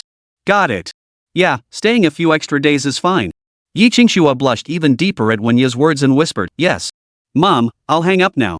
That's all. With that, she hurriedly hung up, dreading her mother might blurt out something even more shocking. After hanging up, Yi Qingshue's face remained flushed as she stole a glance at Jiang Hao. What is it? Is there something on my face? Since he was driving, Jiang Hao hadn't really heard Wanya's words. Seeing Yi Qingsue looking at him, he couldn't help but ask. Nothing, Yi Qingsue replied, relieved that Jiang Hao hadn't overheard her mother's words. She quickly changed the subject. By the way, I still don't know where you live now. Jiang Hao replied, I'm staying at Yunxiao Manor in Mingxi District. Yi Qingsue remarked, I hear Yunxiao Manor is quite expensive. Jiang Hao chuckled. Isn't making money all about enjoying life? A little pricey doesn't matter, it's all about getting your money's worth. Yi Qingsue nodded in agreement. You have a point. As they made their way toward Cloud Peak Manor, the two chatted casually. As they approached Ruijing Commercial Center, not far from Yunxiao Manor, Jiang Hao turned to Yi Qingsue and said, oh, right. I need to buy you a few sets of pajamas and some clothes to change into. And we'll grab dinner out too, right? Hearing this, Yi Qingsue couldn't help but recall her mother, Wanya, urging her to stay at Jiang Hao's place for a few more days. Her face flushed again as she murmured, one set is enough. Why buy so many? Jiang Hao explained, having a few sets at home means you'll always have something to change into whenever you come over. Otherwise, what if you forget? That would be quite inconvenient. Yi Qingsue murmured softly, alright then. Next, the two found a nice restaurant in Ruijing Commercial Center for dinner. Afterward, they went shopping and bought Yi Qingsue about 10 sets of pajamas and some everyday clothes. While shopping at the mall, Jiang Hao didn't even ask about prices. Any item Yi Qingsue glanced at twice, he simply swiped his card and bought it. The sales staff and other customers who witnessed this scene couldn't help but marvel at the sheer wealth while envying Yi Qingsue. Yi Qingsue, however, playfully scolded Jiang Hao for buying too much and spending too fast. Still, seeing the envious glances from others, she couldn't help but feel a sense of satisfaction. Everyone has a touch of vanity, and Yi Qingsue was no exception. Of course, it was especially satisfying because the one footing the bill was Jiang Hao. If it had been anyone else, Yi Qingsue wouldn't have bothered to acknowledge them. Upon returning to Villa 8 at Yunxiao Manor, Yi Qingsue was stunned by the opulent grandeur within. A wave of unease and self-doubt washed over her. The Jiang Hao of the past had hesitated to accept her feelings precisely because of the gap between their families. How could she hide her true emotions from him now? Jiang Hao placed his hands firmly on her shoulders, his tone leaving no room for argument. Yi Qingsue, I won't let you repeat the foolish mistake I made back then. Remember this, I love you for who you are, nothing else. From this moment on, you are the mistress of this villa. Just as Yi Qingsue was about to speak, Jiang Hao lowered his head and covered her lips with his own. His kiss silenced her words and scattered her tangled thoughts. In this moment, Yi Qingsue only wished to stay with Jiang Hao forever. Chapter 35, showing off their love and flaunting their wealth. At dawn, amidst the crisp chirping of birds, Yi Qingsue slowly opened her eyes. Feeling the warmth radiating from Jiang Hao's body and gazing at him still asleep, her face radiated happiness and contentment. After gazing at him for a while, she gently lowered her head and gave his lips a soft peck. Then, like a startled little rabbit, she quickly pulled her head back and hid beneath the covers. Just then, Jiang Hao's eyelids fluttered, and he slowly opened his eyes. Ding! Good morning, host. Would you like to check in? Jiang Hao glanced toward Yi Qingshue's spot, pretending not to notice she was awake. He silently replied, yes. Immediately, the familiar virtual interface appeared before his eyes once more. Jiang Hao casually tapped the illuminated daily check-in button. Ding! Check-in successful. Congratulations, host. You have acquired the skill, God-tier culinary arts. Congratulations, host. You have acquired the skill, God-tier appraisal. Hearing the system's prompts, Jiang Hao was slightly surprised this time he'd obtained 2 skills consecutively. He silently repeated the prompts twice in his mind, claiming both skill rewards. After claiming the rewards, Jiang Hao instantly felt a vast amount of information flood his mind, as if he had been born with these memories. Divine-level culinary skills naturally pertain to cooking. Jiang Hao planned to try making breakfast later to test them out. As for divine appraisal technique, it allowed him to appraise any item. Not only could he determine an object's age, type, and other details, but he could also instantly assess its value. Moreover, using the divine appraisal technique was remarkably simple. One only needed to gaze at an item and silently recite the incantation in their mind. Not bad. Cooking skills meant he could occasionally treat himself to a home-cooked meal. The appraisal skill, however, had far more practical applications. With that thought, Jiang Hao immediately applied the divine appraisal technique to the watch on his wrist. Instantly, the watch's complete details appeared in Jiang Hao's mind. A Swiss-made brand watch, the Vacheron Constantin Supreme Edition, manufactured in. This divine appraisal technique seems quite impressive, Jiang Hao thought with satisfaction, nodding to himself. He then got up to get dressed, intending to test his divine culinary skills and prepare a heartfelt breakfast for Yi Qingxue. Only after Jiang Hao left the bedroom did Yi Qingxue peek her head out from under the covers again. She touched her cheek and felt a wave of warmth. Meanwhile, after leaving the bedroom, Jiang Hao first freshened up before heading to the kitchen to prepare breakfast. Jiang Hao discovered that while cooking, whether it was the precision of his knife work or the exact measurements of seasonings, everything seemed to be calculated with pinpoint accuracy in his mind. He operated according to an utterly meticulous pattern. This meticulous approach didn't bore him, instead, it felt almost pleasurable. He didn't prepare much, just 2 servings of nutritious 8 treasure porridge made with rice, red beans, peanuts, goji berries, and other ingredients, along with 2 portions of scallion fried eggs. Though simple, the aroma that wafted from the finished dishes made Jiang Hao's mouth water. Taking a small taste of the porridge, Jiang Hao felt his taste buds instantly revel in the experience. This god-tier cooking skill was truly something else. It smells so good. Yi Qingxue couldn't help but exclaim as the kitchen's aroma wafted toward her, drawing her steps in that direction. Not long after Jiang Hao left the bedroom, Yi Qingxue also got dressed and rose. However, women take a bit longer with their morning routine, and since she felt a bit shy about seeing Jiang Hao, she deliberately lingered for quite some time. Good morning, Jiang Hao greeted her softly as Yi Qingxue approached. Good morning, Yi Qingxue replied in kind, her face flushing again as she recalled last night's passion. I was just about to come get you. Since you're up, let's have breakfast together, Jiang Hao said with a smile, gesturing toward the nutritious baby porridge and scallion fried eggs on the kitchen counter. Let me get it for you, Yi Qingxue said, stepping into the kitchen. Careful, it's hot, Jiang Hao didn't stop her, but offered a gentle reminder. In Jiang Hao's heart, Yi Qingxue was also the mistress of this home, so there was no need for formalities. Okay, Yi Qingxue replied, then carried the fried eggs toward the dining room. Jiang Hao followed behind her, carrying the nutritious baby porridge. Once they reached the dining room, just as Jiang Hao was about to dig in, Yi Qingxue reached out and stopped him. Wait a moment. What's wrong? Jiang Hao asked, puzzled by her gesture. Let me take a picture first, Yi Qingxue gently pushed Jiang Hao's hand aside and snapped several exquisite photos of the nutritious baby porridge and scallion fried eggs on the table. Jiang Hao smiled and shook his head at the sight, removing his hand and letting Yi Qingxue take her photos. After snapping the photos, Yi Qingxue posted them to her social feed with the caption, "Breakfast made with love by my boyfriend." All set, we can eat now, Yi Qingxue said with a smile after posting. Jiang Hao chuckled and joined Yi Qingxue in savoring the delicious breakfast. Wow, this is so good. I had no idea you were such a great cook, Jiang Hao. Yi Qingxue exclaimed, her eyes sparkling as she took her first bite. Jiang Hao chuckled, if you like it, eat more. Yi Qingxue nodded, then shook her head. But what if I eat too much and gain weight? Jiang Hao chuckled teasingly, I plan to fatten you up just so you won't be too outstanding and attract other men's attention. I'd get jealous. Yi Qingxue pouted reproachfully, oh, I see. So you have ulterior motives, deliberately tempting me with delicious food to fatten me up. You're so mean. Put. After saying this, Yi Qingxue couldn't help but burst into laughter herself. The two chatted and laughed while enjoying their breakfast, basking in the warm, cozy atmosphere. Little did they know that at that very moment, Yi Qingxue's social media feed was erupting over the post she'd just shared. Friend 1, whoa, dumping all that lovey-dovey stuff first thing in the morning? Give us a break. Friend 2, that breakfast looks absolutely delicious. Yi Qingxue, is your boyfriend a chef or something? Lu Xan, congratulations, Qingxue, on finding your happiness. Friend 3, haven't you noticed something different about the location in Yi Qingshue's photo? I did. That dining table I looked it up online cost 7 or 8 million. The plates, bowls, and chopsticks are all worth a fortune too. Yi Qingxue is both showing off her relationship and flaunting her wealth. Ah. This kind of life is so decadent I want it too. The topic of conversation among the crowd had shifted from dog food to luxury villas. Inside the villa, Zhang Hao and Yi Qingxue had just finished breakfast when her phone rang. Chapter 36, Homeowners Gathering. Yi Qingxue picked up her phone, glanced at the caller ID, and answered the call. Hey, sis. When did you start dating? How come I didn't hear anything? Don't tell me it's that Wang Yu guy. Don't let family issues make you settle for less. The moment the call connected, a somewhat impatient voice came through Yi Qingshue's phone. The speaker was Yi Qingshue's younger brother, Yi Fan. He had only learned about Yi Qingshue's new boyfriend after seeing her WeChat Moments post. Yi Fan was still in college. While he wasn't fully aware of the family's situation, he understood they were facing difficulties. He also knew his mother wanted Yi Qingxue to date Wang Yu. However, Yi Fan knew Yi Qingxue felt nothing for Wang Yu.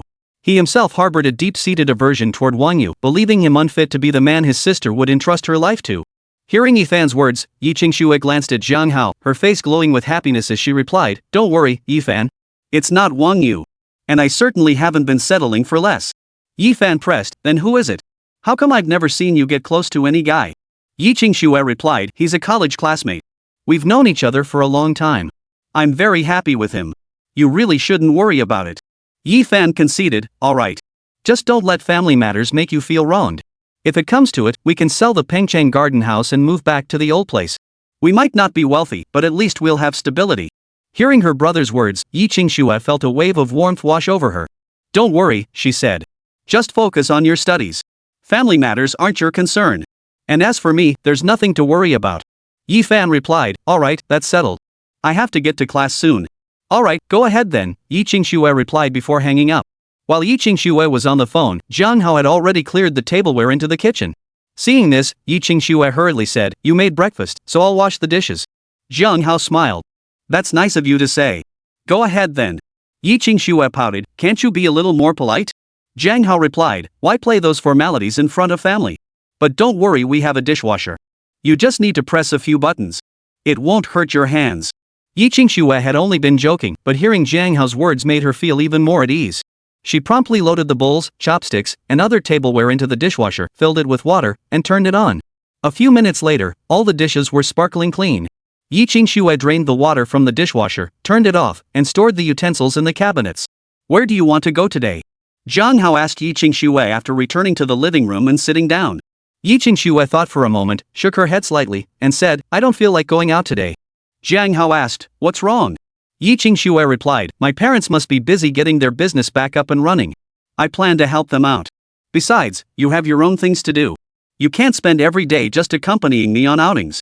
Zhang Hao countered, "I don't have much to do. I've delegated everything at the company, there are people handling it." Yi Qingxue shot him a disapproving look. "It's your company.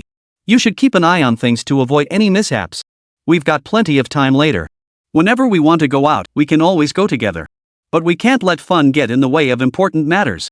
Zhang Hao insisted, "I genuinely have nothing else to do." "No slacking off."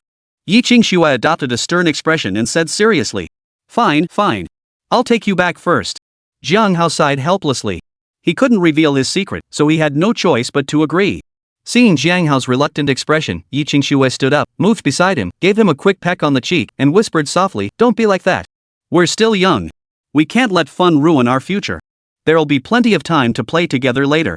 Zhang Hao hadn't been angry in the first place. Hearing this, he chuckled, "Don't worry, I know. You're really developing quite the housewife vibe, aren't you?" Yi Qingxue feigned seriousness. "Now, escort this lady to work." She couldn't help but laugh at her own words.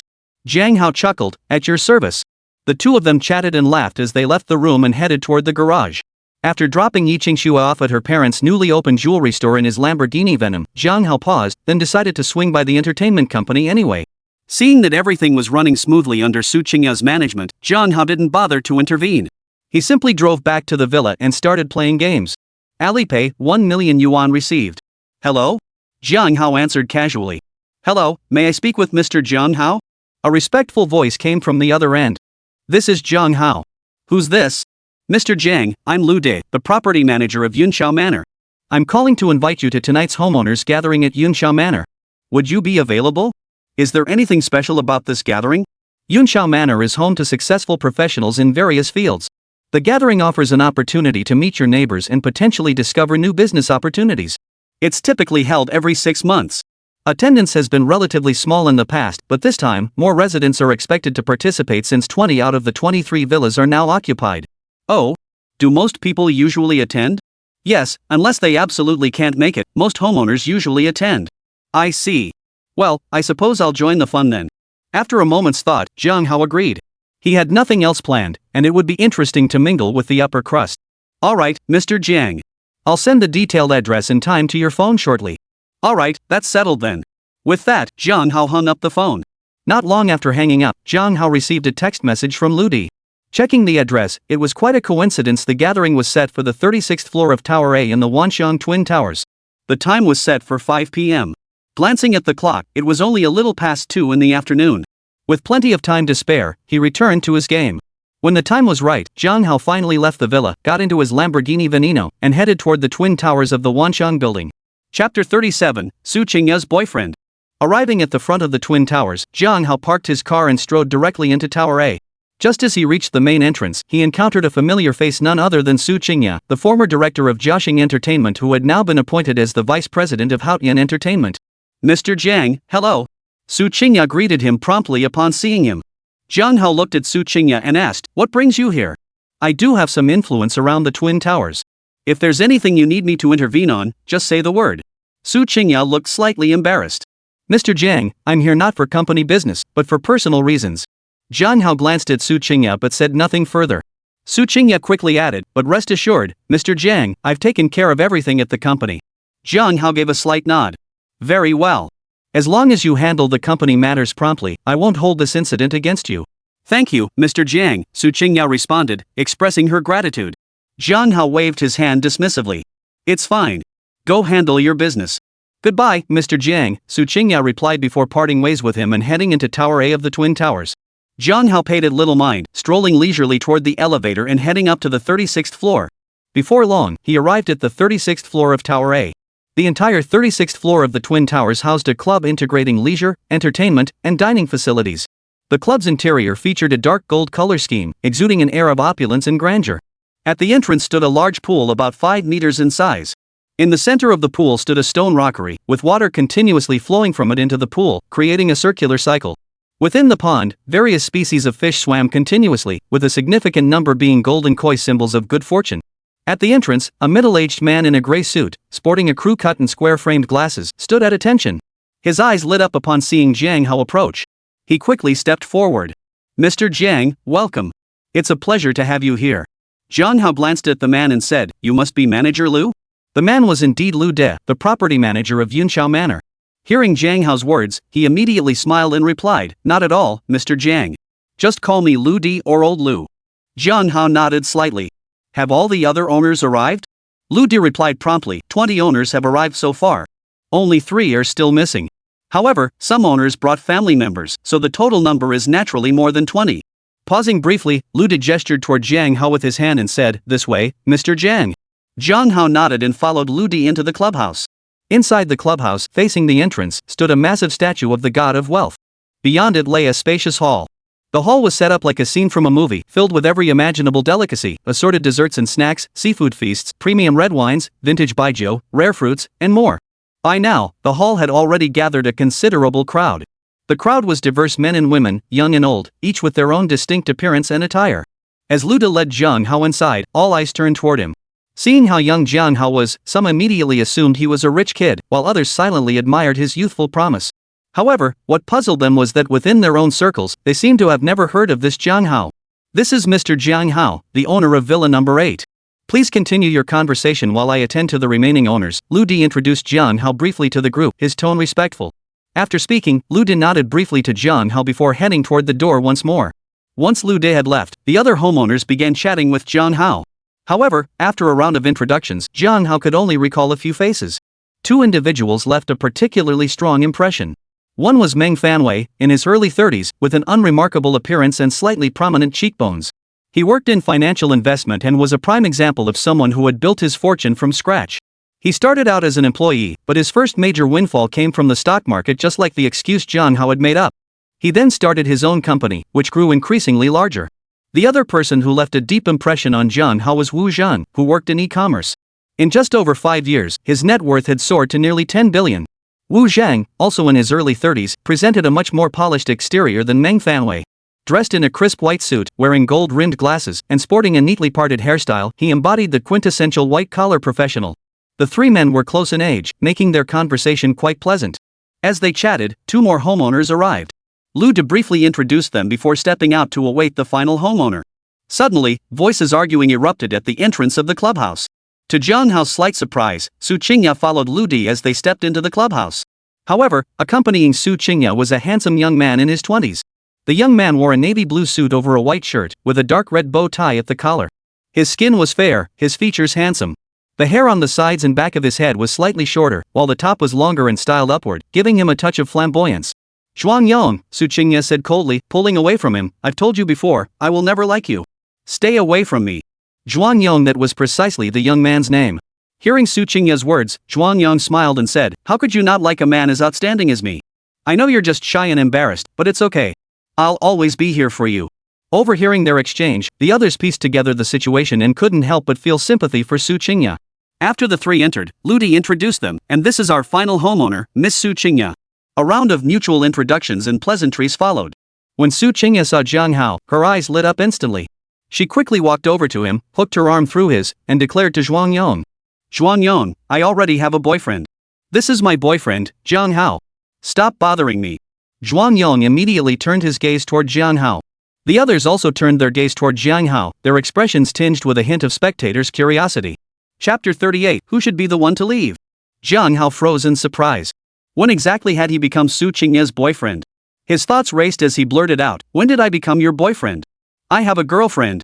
Hearing Jiang Hao's words, Zhuang Yong immediately laughed. "Qingya, stop pretending. I know you don't have a boyfriend. Don't just drag someone in to be your shield." Su Qingya had indeed intended to use Jiang Hao as a shield to evade Zhuang Yong's advances. She hadn't expected him to deny it outright, leaving her momentarily at a loss. After a moment's pause, Su Qingya clenched her teeth and declared, "Even if Jiang Hao has a girlfriend, he's still the one I like." "Stop pestering me." Zhuang Yong retorted, "How could he compare to me? Is he as handsome as me? Does his family background match mine? Is he as rich as me?" After finishing, Zhuang Yong turned to Jiang Hao and added, "Kid, you'd better get lost if you know what's good for you. Don't get in the way of me and Qingya." Jiang Hao's displeasure flared at Zhuang Yong's words. Sure, Zhuang Yong was a tiny bit more handsome than him, but what was he showing off for? And now he was comparing family backgrounds and wealth, flaunting his superiority? He was just asking for it. "If you insist on stepping on others to feel superior, don't blame me for not sparing you. Just you wait, I'll show you who should really be the one to get lost." Thinking this, Jiang Hao looked at Zhuang Yong and smiled. "No matter how outstanding you are, no matter how privileged your family background, there's one thing you can't match me in. That's why you're destined to be overshadowed by me. Tell me, young master, what is it that I can't match up to you in?" Hearing Jiang Hao's words, Zhuang Yong's eyebrows shot up as he challenged him. The others, hearing this, also looked at Jiang Hao with a hint of curiosity. Jiang Hao replied calmly, "Su Qingya likes me more than she likes you. To be precise, she doesn't like you at all." Hearing Jiang Hao's words, Zhuang Yong's face darkened instantly. He pointed at Jiang Hao, speechless. Su Qingya hadn't expected Jiang Hao to say that either. Her face flushed slightly, but she quickly regained her composure. Jiang Hao then turned his gaze to Lu De and asked calmly, "Is this Mr. Zhuang Yong the owner of Yunxiao Manor?" Lu De, hearing the question, hastily replied, "No, but he entered with Miss Su Qingya, so." Though Lu De didn't finish his sentence, everyone understood. Jiang Hao turned to Zhuang Yong and demanded, "Since you're neither an owner of Yunxiao Manor nor a family member of any owner, what business do you have here?" Zhuang Yong's expression shifted, then he coldly retorted, "I go wherever I please. Is it any of your business? This club isn't even yours." Jiang Hao nodded. "This clubhouse isn't mine, but the entire building is." Zhuang Yong snorted coldly. "What a joke. Why don't you just claim the entire city of Xiamen is yours?" Though the others remained silent, they too harbored doubts about Jiang Hao's claim. Those present were worth at least several billion each. They knew the value of the Wanxiang Twin Towers. Rumor had it that upon completion, they were worth over 30 billion. Today, the value of the Twin Towers had nearly doubled. For Jiang Hao to claim the entire complex was his was simply too hard to believe. Su Qingya, however, found herself beginning to believe Jiang Hao. Back at Jiaxing Entertainment, his expression had been almost identical to now. Back then, Zhao Yang hadn't believed Jiaxing Entertainment would become Jiang Hao's either, yet it had indeed happened. This thought sent a jolt of surprise through Su Qingya, deepening her curiosity about Jiang Hao. Ignoring Zhuang Yong, Jiang Hao pulled out his phone and dialed Zhang Fuli's number. Mr. Jiang, hello? Zhang Fulai answered respectfully upon seeing Jiang Hao's call. Jiang Hao replied indifferently, who owns the club on the 36th floor of Tower A in the Twin Towers? What are their contact details? Zhang Fulai paused briefly before replying, the owner of the 36th floor clubhouse in Tower A of the Twin Towers is Chen Fuguang. His contact number is 130. I'll send you the details via text shortly. Alright, thanks. That's all then. Jiang Hao nodded in agreement before hanging up immediately. Meanwhile, Zhang Fulai quickly found Chen Fuguang's number on his phone and sent the text to Jiang Hao. Upon receiving the text, Jiang Hao immediately dialed Chen Fuguang's number. Hello, who's this? Mr. Chen, it's Jiang Hao. I'm currently in your club's lobby. Could you come over and bring a few security guards? Mr. Jiang, of course. Please hold on, I'll bring someone over immediately, Chen Fuguang replied respectfully upon hearing Jiang Hao's request. Alright, that's all. See you shortly. Jiang Hao hung up immediately and tucked his phone away. Zhuang Yong turned to Jiang Hao, his voice dripping with sarcasm. Still at it? Why stop making calls? I'm curious to see just how far you can take this act. Jiang Hao replied indifferently, you'll find out soon enough. Within 3 minutes, Chen Fuguang, the club's owner, arrived with 7 or 8 security guards. His eyes scanned the lobby, and when they landed on Jiang Hao, they lit up. He strode quickly over to Jiang Hao. Mr. Jiang, it's an honor to have you at my club. Truly a privilege, Chen Fuguang said respectfully, his face plastered with a smile. Witnessing this scene, the owners of Yunxiao Manor exchanged glances with Lu De, their eyes filled with surprise and suspicion. Lu De understood their meaning and gave a slight nod.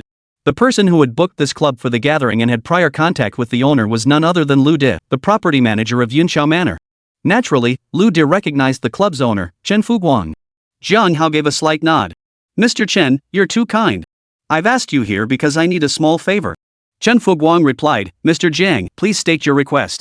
Jiang Hao gestured toward Zhuang Yong and said calmly, this individual was not invited to our gathering.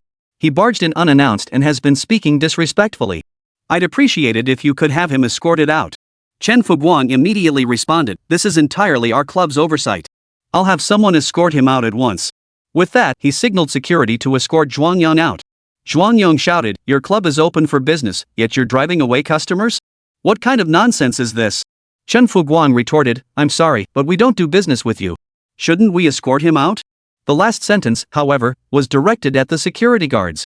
Upon hearing Chen Fuguang's words, the security guards immediately stepped forward. Several of them worked together to physically escort Zhuang Yang out. Witnessing this scene, the crowd in the club's lobby exchanged glances, forming a new impression of Jiang Hao. Lu De approached Chen Fuguang and whispered, Mr. Chen, what exactly is your relationship with Mr. Jiang? Chapter 39, The Legendary Jade Stone. Chen Fuguang replied, Mr. Jiang is the owner of the Twin Towers at Wanshan Plaza. You could say he's my landlord. For my club to continue operating in the Twin Towers, I must have Mr. Zhang's approval. What do you call that kind of relationship? Though his voice wasn't loud, it was clear enough for everyone in the hall to hear. Hearing this, the crowd was stunned, their gazes toward Jiang Hao shifting noticeably. Seeing Zhuang Yong being carried out, Jiang Hao felt a surge of satisfaction wash over him.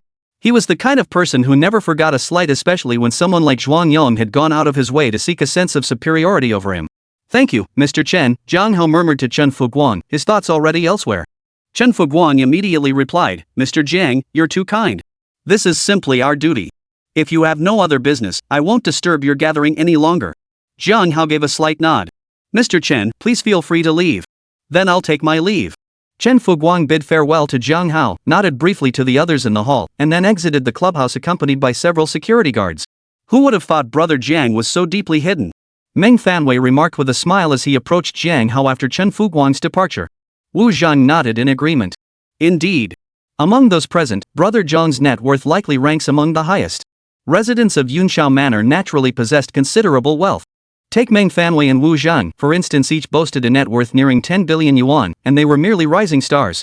Other owners were undoubtedly wealthy as well, though they tended to keep a low profile. Jiang Hao certainly didn't believe that a mere 30 billion yuan could place him at the pinnacle of Xiamen City.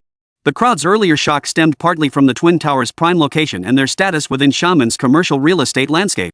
The other reason was Jiang Hao's youth. Initially, they had all assumed he was some wealthy second-generation heir. Jiang Hao responded, Brother Wu, are you trying to flatter me to death? Among you all, I'm merely a latecomer. I'll need you neighbors to look out for me going forward." With that, he performed a traditional bow with clasped hands toward the assembled owners in the hall. Seeing his humility, the group was deeply flattered and unanimously agreed to look out for one another. After exchanging pleasantries, everyone drifted toward those they knew best, gradually forming several small groups. Jiang Hao's circle consisted only of Meng Fanwei, Wu Zhang, Su Qingya, and himself, 4 people in total. The other homeowners were mostly in their 40s or older, including 2 gentlemen in their 60s. As the only 4 young people present, they found little common ground with the others. After chatting for a while, the group began to warm up to each other. As the 3 were chatting, Meng Fanwei's phone rang. "Excuse me, I need to take this," Meng Fanwei said to Jiang Hao and the others before walking to a corner of the lobby to answer the call. Jiang Hao and Wu Zhang continued their conversation, while Su Qingya interjected less frequently. The Jiang Hao of the past had been just an ordinary geek with limited exposure to the world of the wealthy. Through his conversations with these 2, he found himself learning a great deal. Moments later, Meng Fanwei returned. "Brother Meng, you're certainly busy with business. Any promising investment projects? If you're getting the meat, let me, Brother Jiang, and Miss Su have a taste of the broth too," Wu Zhang said with a smile upon seeing Meng Fanwei return. Jiang Hao chimed in with a smile, "Exactly. I happen to have some spare cash on hand right now. If Brother Meng has any promising investments, be sure to bring me along." Meng Fanwei chuckled in response, "If there truly is a good investment opportunity, I'll definitely reach out to you both. But this time, it's not about investments." "Oh? What might it be then? Would you mind sharing?" Wu Zhang pressed. Meng Fanwei chuckled, "Nothing to hide. A friend asked me to join him in gambling on jade stones." "Jade gambling?" Jiang Hao's eyes lit up at Meng Fanwei's words. In the past, jade stone gambling had only existed in legends for Jiang Hao. He had never witnessed it firsthand. This legendary activity piqued his curiosity, and he also intended to test the effectiveness of his god-tier appraisal skill through this endeavor. Seeing his reaction, Meng Fanwei chuckled. "What? Brother Jiang, you're interested in jade gambling?" Jiang Hao nodded. "That's right. To be honest, I've never actually seen jade gambling in person." Wu Zhang responded skeptically, "Brother Jiang, you must be joking. With your standing, how could you not have seen jade gambling?" Jiang Hao smiled. "I truly haven't. In terms of experience, I'm far behind both of you." Wu Zhang and Meng Fanwei exchanged glances. Recalling the subtle hints they'd picked up during their conversation with Jiang Hao, they fell into deep thought, though they said nothing. After a pause, Meng Fanwei said, "In that case, after the gathering ends, Brother Jiang, why not join me for a few rounds?" Jiang Hao replied, "Sounds great. I'd appreciate it, Brother Meng." Meng Fanwei chuckled, "It's just showing you the way, no trouble at all. Brother Jiang, you're too polite." After another pause, Meng Fanwei turned to Wu Zhang and Su Qingya. "Brother Wu and Miss Su, care to join us for a couple of games?" Wu Zhang replied, "It's a rare chance to relax. I'll join you all and add to the fun." Su Qingya glanced at Jiang Hao before adding, "I'll join in too." After exchanging a few more words, the 4 gathered once more under the guidance of property manager Lu Di. All the homeowners reassembled for a lavish banquet. Subsequently, everyone gathered for a group photo to commemorate the occasion. Once the group photo was taken, the gathering was essentially winding down. Everyone exchanged business cards, then split into smaller groups to pursue their own activities. Over at Jiang Hao's group, Wu Zhang remarked, "There's really nothing much to do in this club. Why don't we head straight to the Jade Stone gambling area? What do you think?" Meng Fanwei nodded. "I'm all for it. What about you, Brother Jiang, and Miss Su?" Jiang Hao replied, "Let's head straight to the Jade Stone gambling area then." Su Qingya also had no objections. After bidding farewell to the others, the 4 of them exited the Twin Towers and headed straight for the parking lot. Su Qingya followed Jiang Hao directly toward his car. Noticing this, Jiang Hao raised an eyebrow slightly and remarked, "You should have your own car, right? Why follow me all the way?" Chapter 40, Wu and Meng's Envy. Seeing Jiang Hao's disdainful expression, Su Qingya felt a surge of irritation. Countless men longed to be near her, yet here he was, annoyed by her presence. Though these thoughts swirled in her mind, Su Qingya suppressed her irritation for now. Adopting a slightly pleading tone, she said, "Mr. Jiang, please help me. That Zhuang Yong hasn't left yet. He'll bother me again soon." She pointed toward one of the spots in the parking lot. Jiang Hao glanced in that direction and sure enough, spotted Zhuang Yong sitting inside an Aston Martin supercar, watching them. Catching Jiang Hao's gaze, Zhuang Yong shot him a vicious glare. Jiang Hao raised an eyebrow at the sight, then turned to Su Qingya. "Get in the car."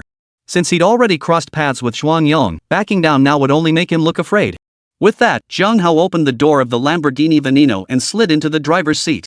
Su Qingya beamed with delight. "Thank you, Mr. Jiang." With that, Su Qingya swiftly climbed in and sat beside Jiang Hao. "Fasten your seatbelt," Jiang Hao reminded Su Qingya as he buckled his own. Once he saw Su Qingya was buckled in, Jiang Hao started the engine and followed the car driven by Meng Fanwei and Wu Zhang. Damn it! Watching Su Qingya get into Jiang Hao's car and drive away with him, Zhuang Yong slammed his fist hard on the steering wheel in fury, cursing under his breath. After cursing, Zhuang Yong abruptly revved his engine and sped off in pursuit of Jiang Hao's departing vehicle. Jiang Hao caught sight of Zhuang Yong's car in his rearview mirror, but he couldn't be bothered to care. After all, he was now heading to the Jade Stone gambling site with Meng Fanwei and Wu Zhang. If he'd been alone, he could have easily shaken him off with his god-tier driving skills. Meng Fanwei drove a Porsche sports car, while Wu Zhang piloted a Maybach. Jiang Hao hadn't bothered to note the exact model. With Jiang Hao's Lamborghini Aventador and Zhuang Yong's Aston Martin following behind, four supercars roared through the streets of Xiamen City, drawing envious stares from pedestrians lining the roads. Half an hour later, Jiang Hao's group arrived at their destination. To Jiang Hao's surprise, the Jade Stone gambling venue was located right inside the Straight Pearl Tower. After parking their vehicles, Meng Fanwei and Wu Zhang approached Jiang Hao's car. Their eyes gleamed with admiration as they took in the Lamborghini Veneno. Meng Fanwei exclaimed with envy, "I never imagined the venom that trended on Weibo just days ago would be Brother Zheng's ride. I'm truly envious." Wu Zhang chimed in, "Indeed, Brother Zheng truly keeps his cards close to his chest. Only 9 Lamborghini Veneno Roadsters exist worldwide, and you own one of them? I'm genuinely envious." Jiang Hao chuckled, "It's just a car. What's there to envy? Your rides aren't bad either. Their factory prices probably aren't far off." Meng Fanwei countered, "How can you compare?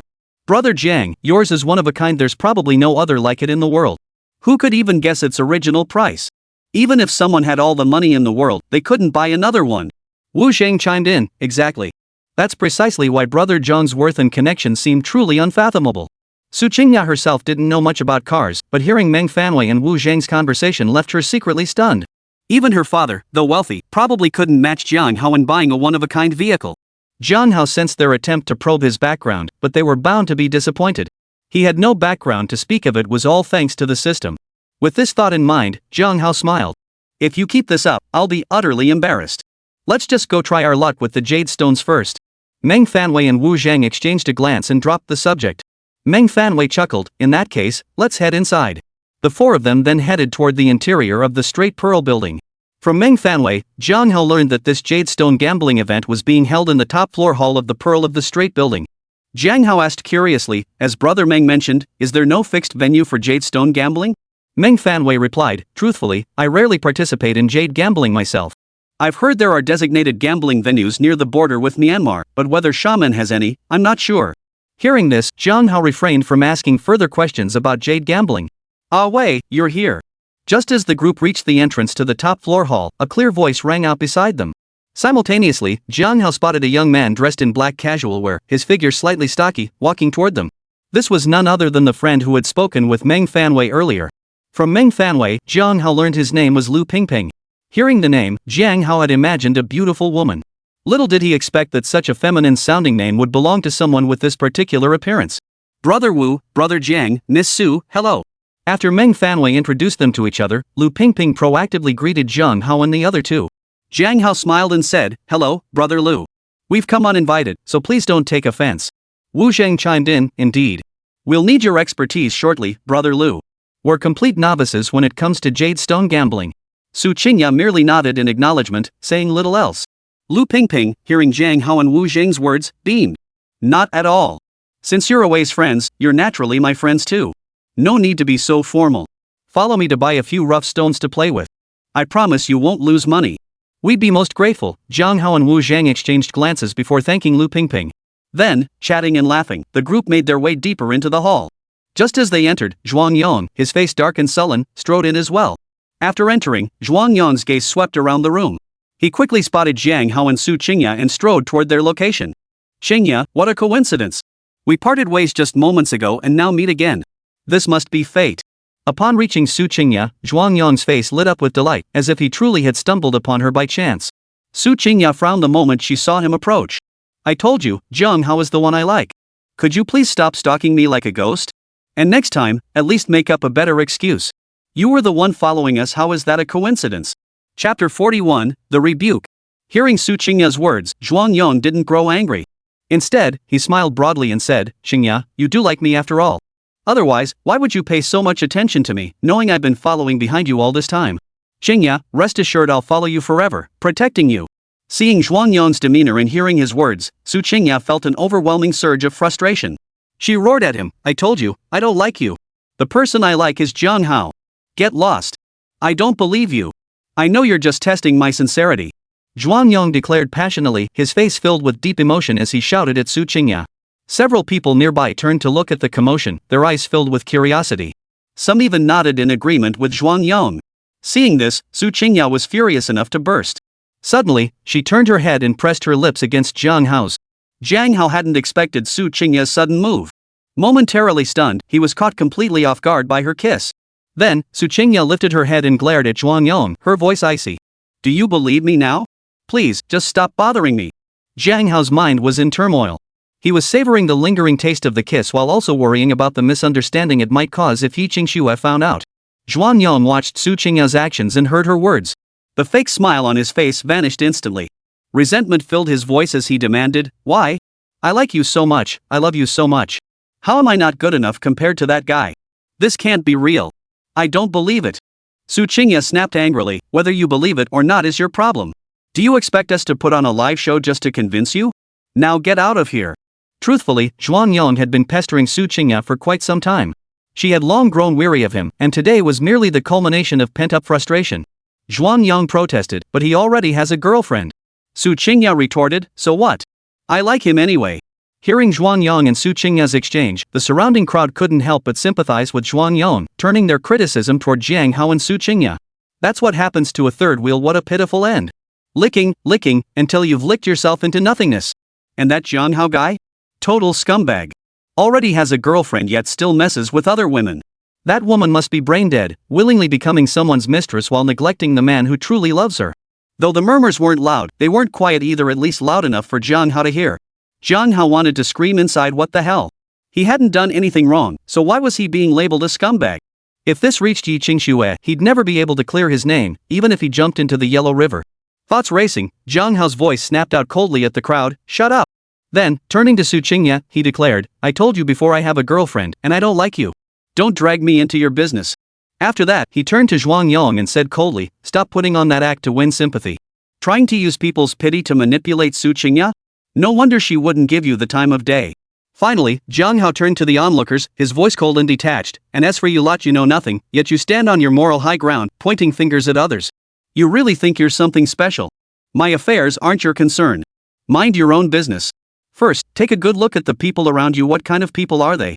Jiang Hao had long wanted to voice such words, though not necessarily directed at this particular crowd. They were certainly aimed at people of the same ilk. The old Jiang Hao never possessed the courage or confidence to speak up. But now, with a fortune of hundreds of billions and the system backing him, his resolve was unshakable. Hearing Jiang Hao's words, the crowd's expressions darkened. Yet his overwhelming presence silenced any immediate rebuttal. Whether anyone cursed him inwardly remained unknown. Su Qingya hadn't felt much for Jiang Hao before she'd nearly used him as a shield. The kiss earlier had been an impulsive act born of desperation, one she'd regretted the moment it happened. Yet now, Su Qingya suddenly realized she might actually be developing feelings for Jiang Hao. Zhuang Yong's expression also shifted. Though Jiang Hao's words were harsh, Zhuang Yong suddenly felt there was some truth to what he said.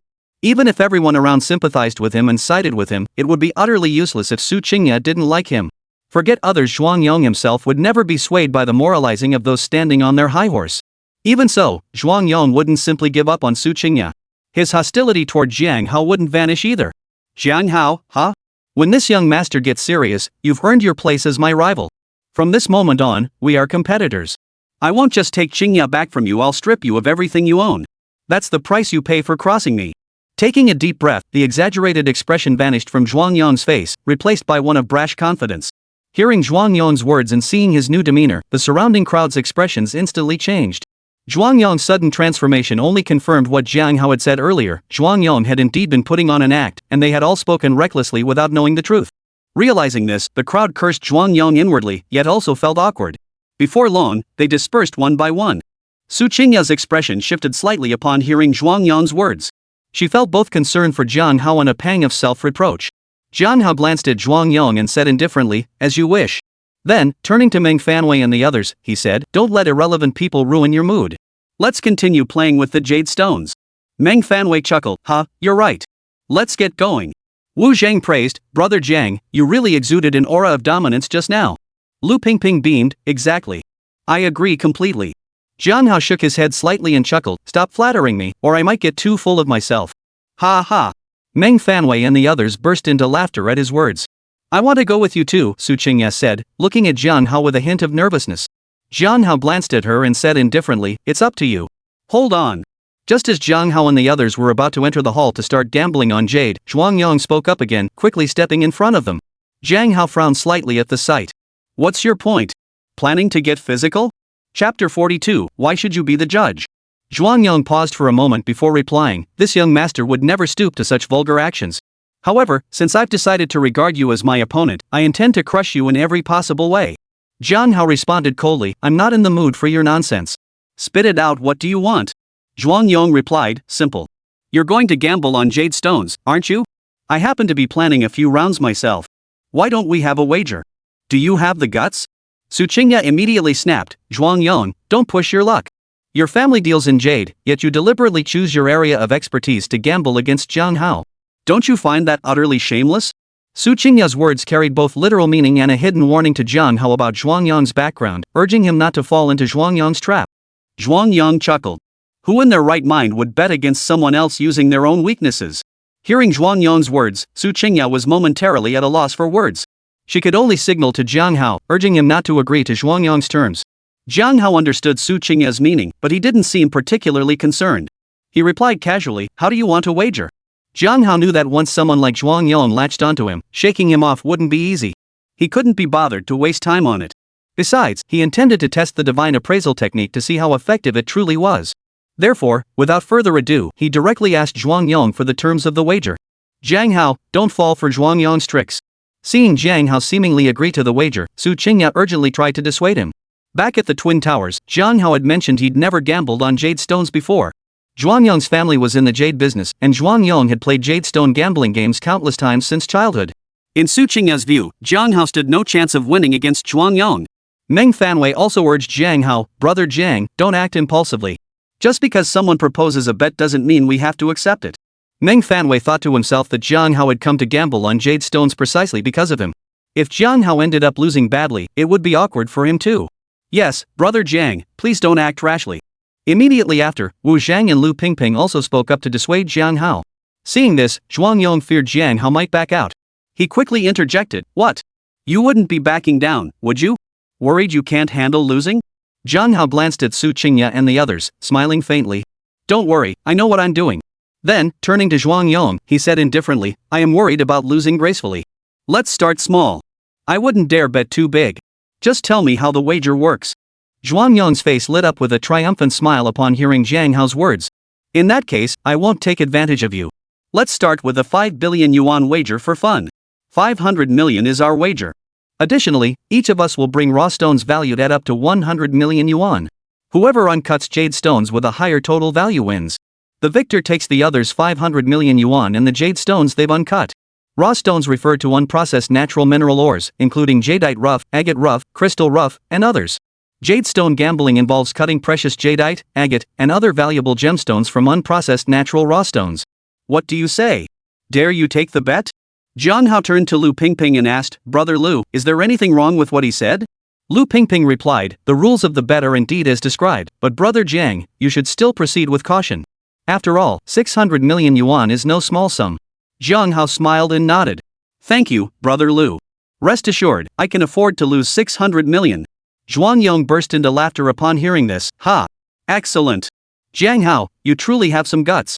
This young master is starting to admire you. Jiang Hao replied coolly, I don't need your admiration. Cut the chatter. Let's get inside and start the jade stone gambling.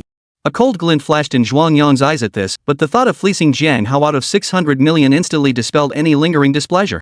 Next, under the slightly anxious gazes of Meng Fanwei and the others, the group entered the jade gambling venue. The grand hall on the top floor of the Pearl of the Straight Tower was vast.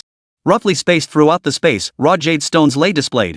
The entire hall was under surveillance by cameras, so there weren't many staff members present. Besides the jade gamblers, the hall also housed numerous jade carvers, ready to provide cutting services. Additionally, over a dozen cashier counters were staffed by dedicated cashiers serving the guests. Glancing at the dazzling array of raw jade stones in the hall, Zhuang Yong flashed a confident smile and said to Jiang Hao, I'll go buy some raw stones first.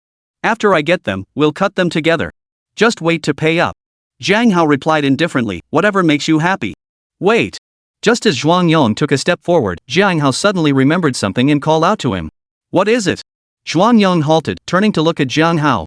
You're not going to back out, are you? Jiang Hao replied, you're overthinking it. But I don't trust you. Before we start buying the stones, let's find a third party. Transfer the money to their account first, then we'll begin the bet. No problem, Zhuang Yong agreed without hesitation. I don't believe I'll lose anyway. Might as well transfer it to Qingya. I trust she'll handle it fairly. Of course, if she wants to help you, that's fine too. I'll just consider it 500 million in pocket money for her. Humph. Do you think everyone is as shameless as you? Su Qingya couldn't help but snort coldly at his words. Next, Jiang Hao and Zhuang Yong each transferred 500 million yuan to Su Qingya's account. Then, they each began selecting rough stones. 10 minutes later, each had selected 5 rough stones. They had all 10 stones moved to adjacent positions. Jiang Hao immediately used his God-tier appraisal technique to assess the value of all 10 stones. Feeling certain of victory, his expression remained utterly unruffled. Meng Fanwei, Su Qingya, and the others appeared noticeably more tense than Jiang Hao himself. Jiang Hao, you seem pretty confident. You actually think you can beat me? Seeing Jiang Hao's expression, Zhuang Yong couldn't help but sneer. In Zhuang Yong's eyes, this wager was already his for the taking. Jiang Hao replied coolly, who wins and who loses will be clear once the stones are cut open. Why waste words? You. Hearing Jiang Hao's blunt words, Zhuang Yong's expression turned slightly cold. We'll see about that. Jiang Hao gave Zhuang Yong a cool glance but remained silent. Finding the situation rather pointless, Zhuang Yong then signaled the stone-cutting master waiting nearby to begin the process. Chapter 43, Zhuang Yong's Reluctance. The stone-cutting master was a seasoned veteran who had witnessed countless similar wagers. Seeing the expressions on Jiang Hao and Zhuang Yong's faces, he instantly understood the situation. Glancing at the 5 raw stones placed on either side, the stone-cutting master respectfully asked both men, which side stones would you like to cut first? Zhuang Yong turned to Jiang Hao, what do you say? You first, or me? Jiang Hao replied indifferently, yours first. Upon hearing this, Zhuang Yong immediately addressed the stone-cutting master, cut this one first. As he spoke, he gestured toward the 5 jadeite stones beside him. The stone cutter acknowledged the request and began his work. Soon, Zhuang Yong's first stone was cut open, revealing a gem worth over 3 times its original value. Seeing this, Zhuang Yong's face broke into a broad smile as he shot a smug glance at Jiang Hao. Su Qingya and Meng Fanwei, standing beside Jiang Hao, exchanged worried glances. Jiang Hao himself, however, showed no change in his expression. Seeing Jiang Hao's expression, Zhuang Yong's smile faded slightly. He thought to himself, I hope you can keep that same look when you lose later. With that thought, Zhuang Yong instructed the stonecutter, continue cutting. The stone-cutting master acknowledged the order and resumed his work. The second stone was cut open, revealing another winning bet. A broad smile spread across Zhuang Yong's face. Seeing this, Su Qingya, Meng Fanwei, and the others felt their worries deepen. Then the third stone another win. The fourth stone a win. The fifth stone still a win. With each successful bet on Zhuang Yong's rough stones, the worry in Su Qingya and Meng Fanwei's eyes deepened. Su Qingya, in particular, was overcome with a wave of guilt. If it weren't for her, Jiang Hao wouldn't have been entangled by Zhuang Yong and ended up losing to him. In Su Qingya's heart, Jiang Hao likely had no hope of winning. Zhuang Yong shared this belief. This young master has truly sharp eyes. Betting on all 5 rough stones to increase in value, and with such significant gains, truly impressive. After the stone-cutting master finished revealing Zhuang Yong's 5 rough stones, he couldn't help but praise Zhuang Yong aloud. Hearing the praise, Zhuang Yong grew even more smug, chuckling, once this young master wins this wager, you'll get your share. Then, Zhuang Yong turned to Jiang Hao and declared triumphantly, see that? All 5 of my jadeite stones increased in value, and the 5 pieces of jade revealed are worth nearly 500 million yuan. That's a profit of 400 million yuan right off the bat. You might as well admit defeat now.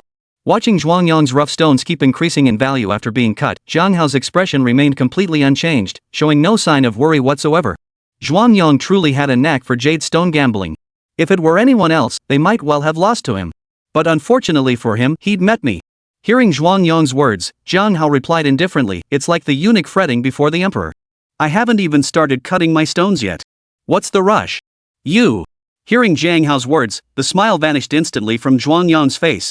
His expression stiffened as he coldly snapped, very well. Let's see how long you can keep up the tough talk. Start cutting. The last sentence, however, was directed at the stone-cutting master. The stonecutter glanced at Jiang Hao. Upon seeing Jiang Hao nod, he began cutting Jiang Hao's stone. Soon, Jiang Hao's first rough stone was fully cut open. Wonderful! Jiang Hao won his bet. Su Qingya exclaimed in delight upon seeing the luminous green jade revealed within the cut stone. Meng Fanwei and the other two visibly relaxed. In contrast, Zhuang Yong's expression grew even more sullen. Only Jiang Hao remained completely composed. Next came the second rough stone, then the third. Every time a stone was cut open, the expressions of everyone except Jiang Hao changed. However, unlike before, Su Qingya, Meng Fanwei, and the others now wore increasingly radiant expressions. Zhuang Yong's expression, however, grew darker and darker. By the time the final jadeite was revealed, Zhuang Yong's face had turned as black as a pot bottom. Lu Pingping exclaimed excitedly from the sidelines, who would have thought Brother Jiang would be so skilled on his very first jade stone gamble? All 5 stones hit the jackpot, and with such massive gains. The 5 jade pieces revealed are worth at least 600 million. Jiang Hao smiled faintly and said, just good luck. Lu Pingping gave Jiang Hao a long, searching look, clearly unconvinced by his explanation. After a pause, she turned to Zhuang Yong and declared, Brother Zhang's jade stones are definitely worth over 600 million yuan, while yours, young Master Zhuang, are worth around 500 million. Therefore, Brother Jiang wins this bet. Of course, if young Master Zhuang doubts my appraisal, he may seek a second opinion from other jade experts present. Zhuang Yong snorted coldly. Unnecessary. I am a jade connoisseur myself and know its worth. I lost this round 500 million? That's nothing to me. Despite his words, Zhuang Yong's heart was filled with resentment. 500 million yuan was indeed nothing to him, but what he couldn't accept was losing to Jiang Hao in his own area of expertise. And it happened right in front of Su Qingya. Jiang Hao chuckled then, actually, I won 10 billion, while your losses amount to 11 billion. Hearing Jiang Hao's words, Zhuang Yong's anger flared even more. Zhuang Yong understood Jiang Hao's implication perfectly. He'd wasted 100 million on the raw jade, staked 500 million in the wager, and then gained another 500 million from the jade he'd successfully carved, adding up to a total of 1100 million. Su Qingya said, since the outcome is clear, I'll transfer the 10 billion to Jiang Hao.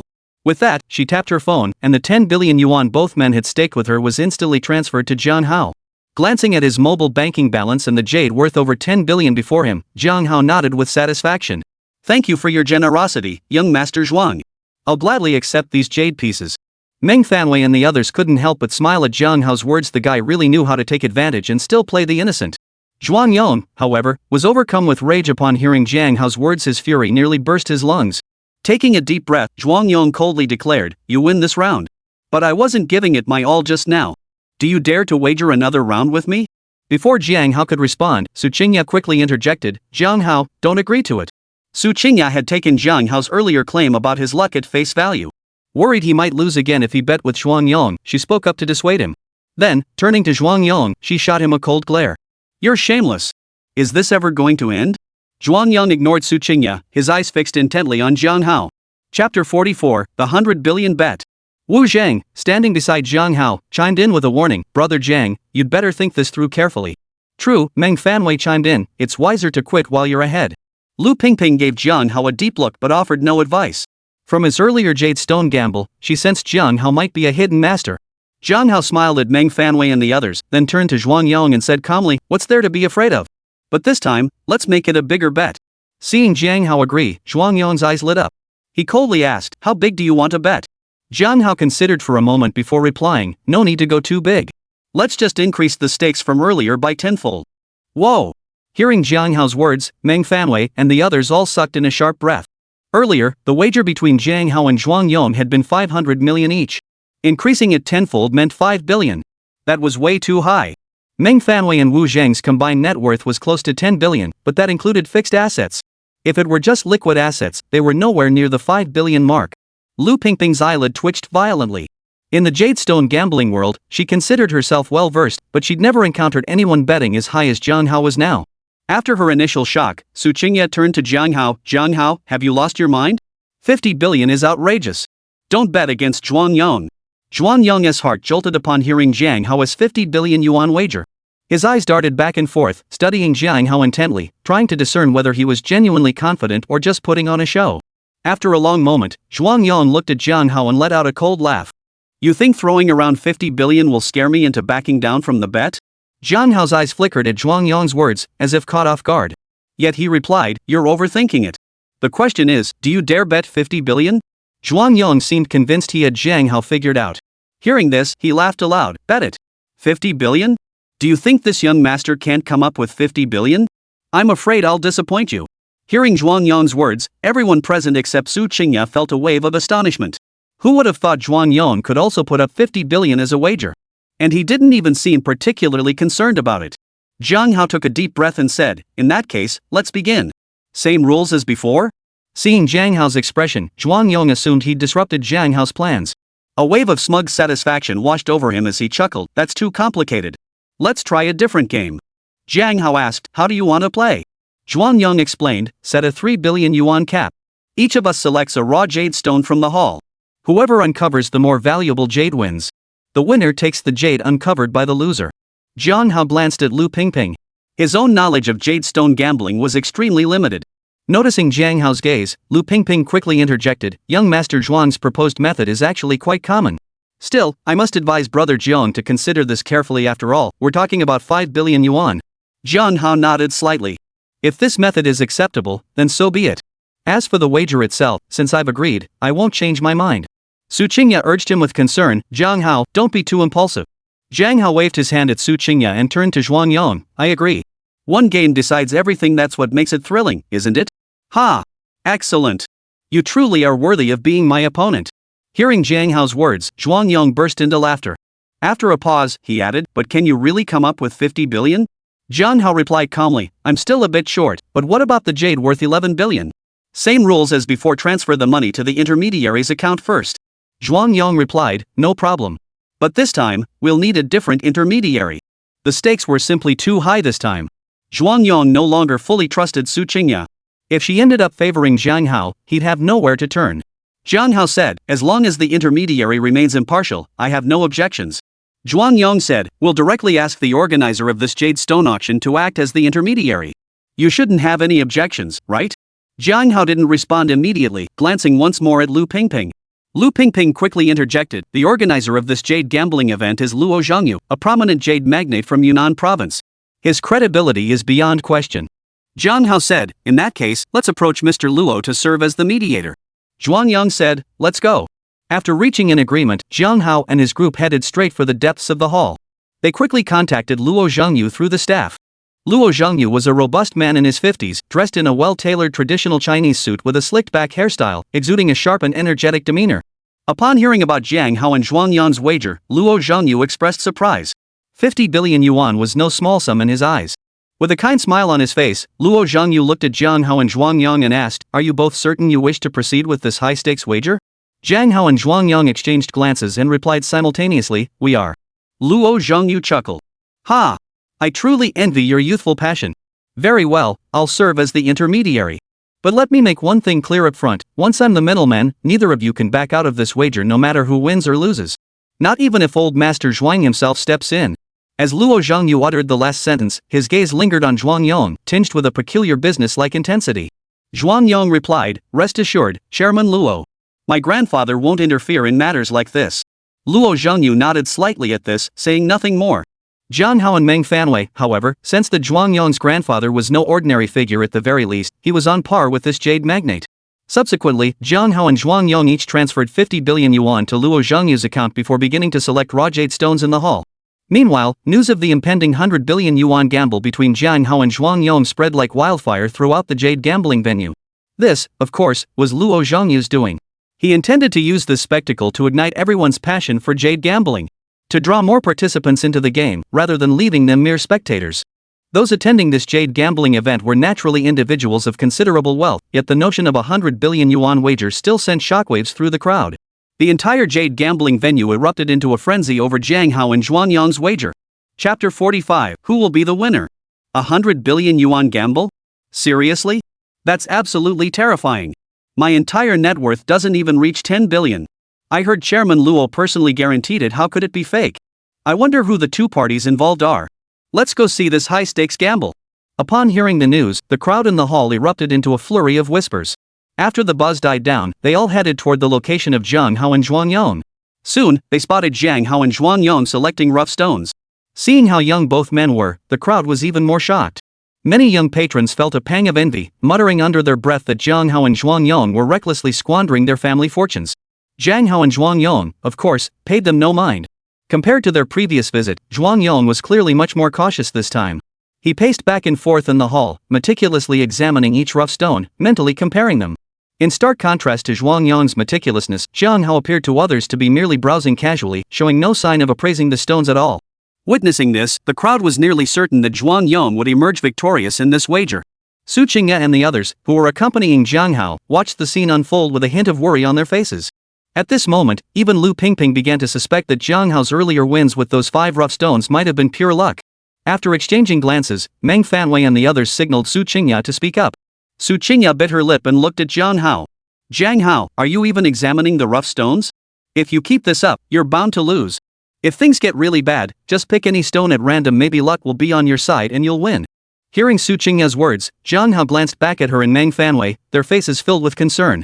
He smiled and said, "Don't worry, I've got this under control. Besides, even if I do lose, it's no big deal. Just consider it a failed investment." Jiang Hao spoke this way partly because, armed with his god-tier appraisal skill, he possessed absolute confidence in victory. On the other hand, the money he possessed had come too easily, so he didn't place the same weight on it as Meng Fanwei and the others did. Meng Fanwei immediately praised, "Brother Jiang truly has a magnanimous spirit. If I possessed your level of boldness, perhaps my investment firm could have grown even larger." Wu Zhang nodded in agreement. "Exactly. Brother Jiang clearly has the makings of a big player throwing down 50 billion without batting an eye." Lu Pingping chuckled, "Ha! Seems hanging around Brother Jiang really hones our mental resilience." Seeing the expressions on everyone's faces, Su Qingya was at a loss for words. Jiang Hao shook his head slightly and said, "You guys shouldn't praise me so easily. I'm about to get a big head." While conversing with Meng Fanwei and the others, Jiang Hao simultaneously used his god-tier appraisal technique to examine the raw stones in the hall. His approach stood in stark contrast to Zhuang Yang's tense vigilance.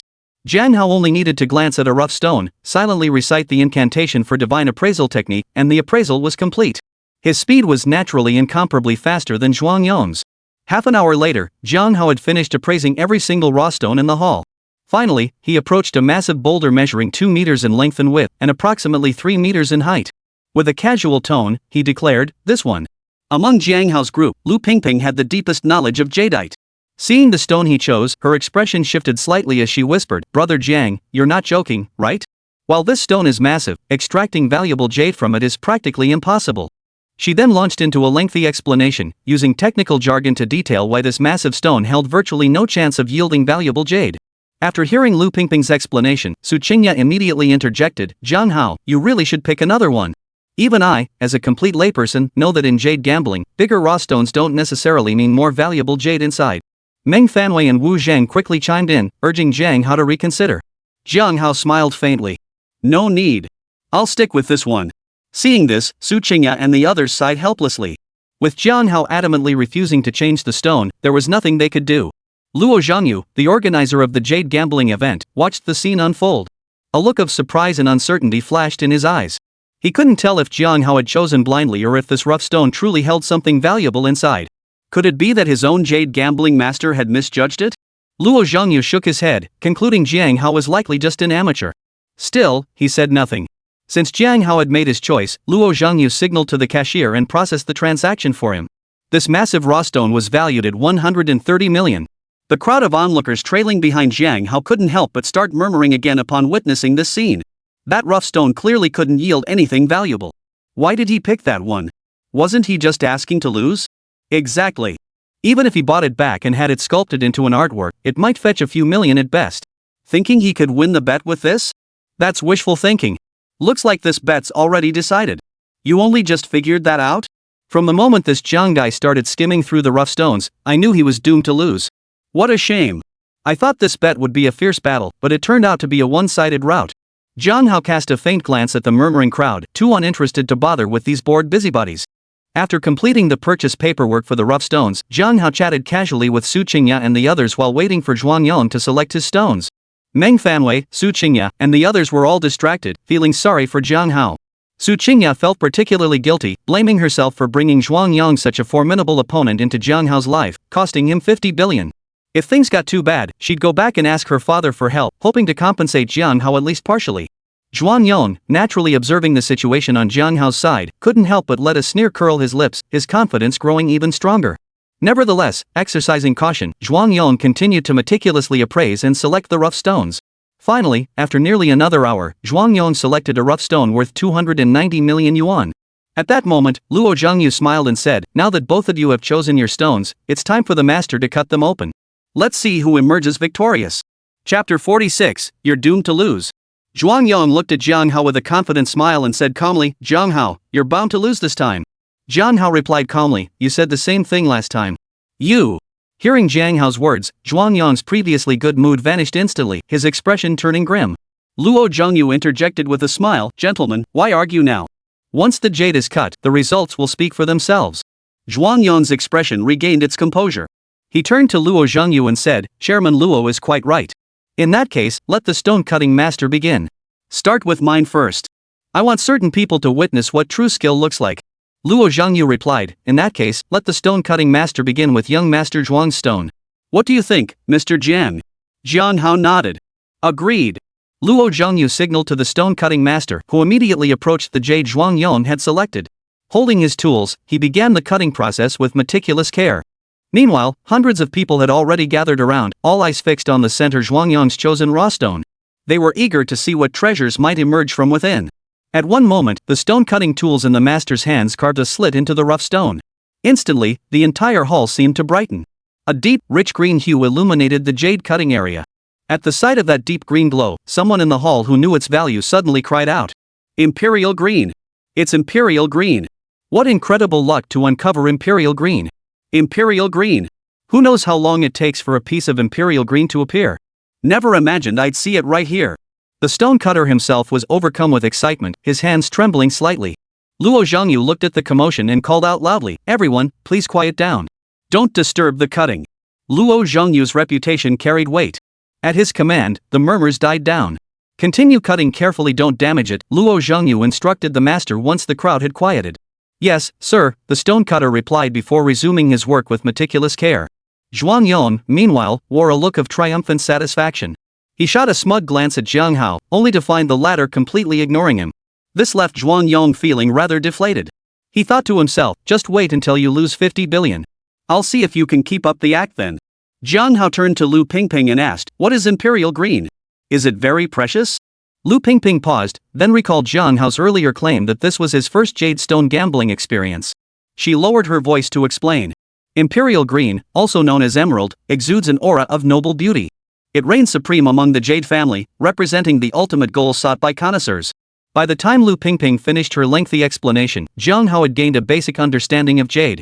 Jade is broadly categorized into two types, soft jade and hard jade. Soft jade, known as true jade, includes varieties like white jade, green jade, pure white jade, nephrite, and black jade. These possess a waxy luster and a pure, milky white color. Throughout history, jade artifacts in China primarily utilized nephrite, which is traditionally regarded as the quintessential jade in the country.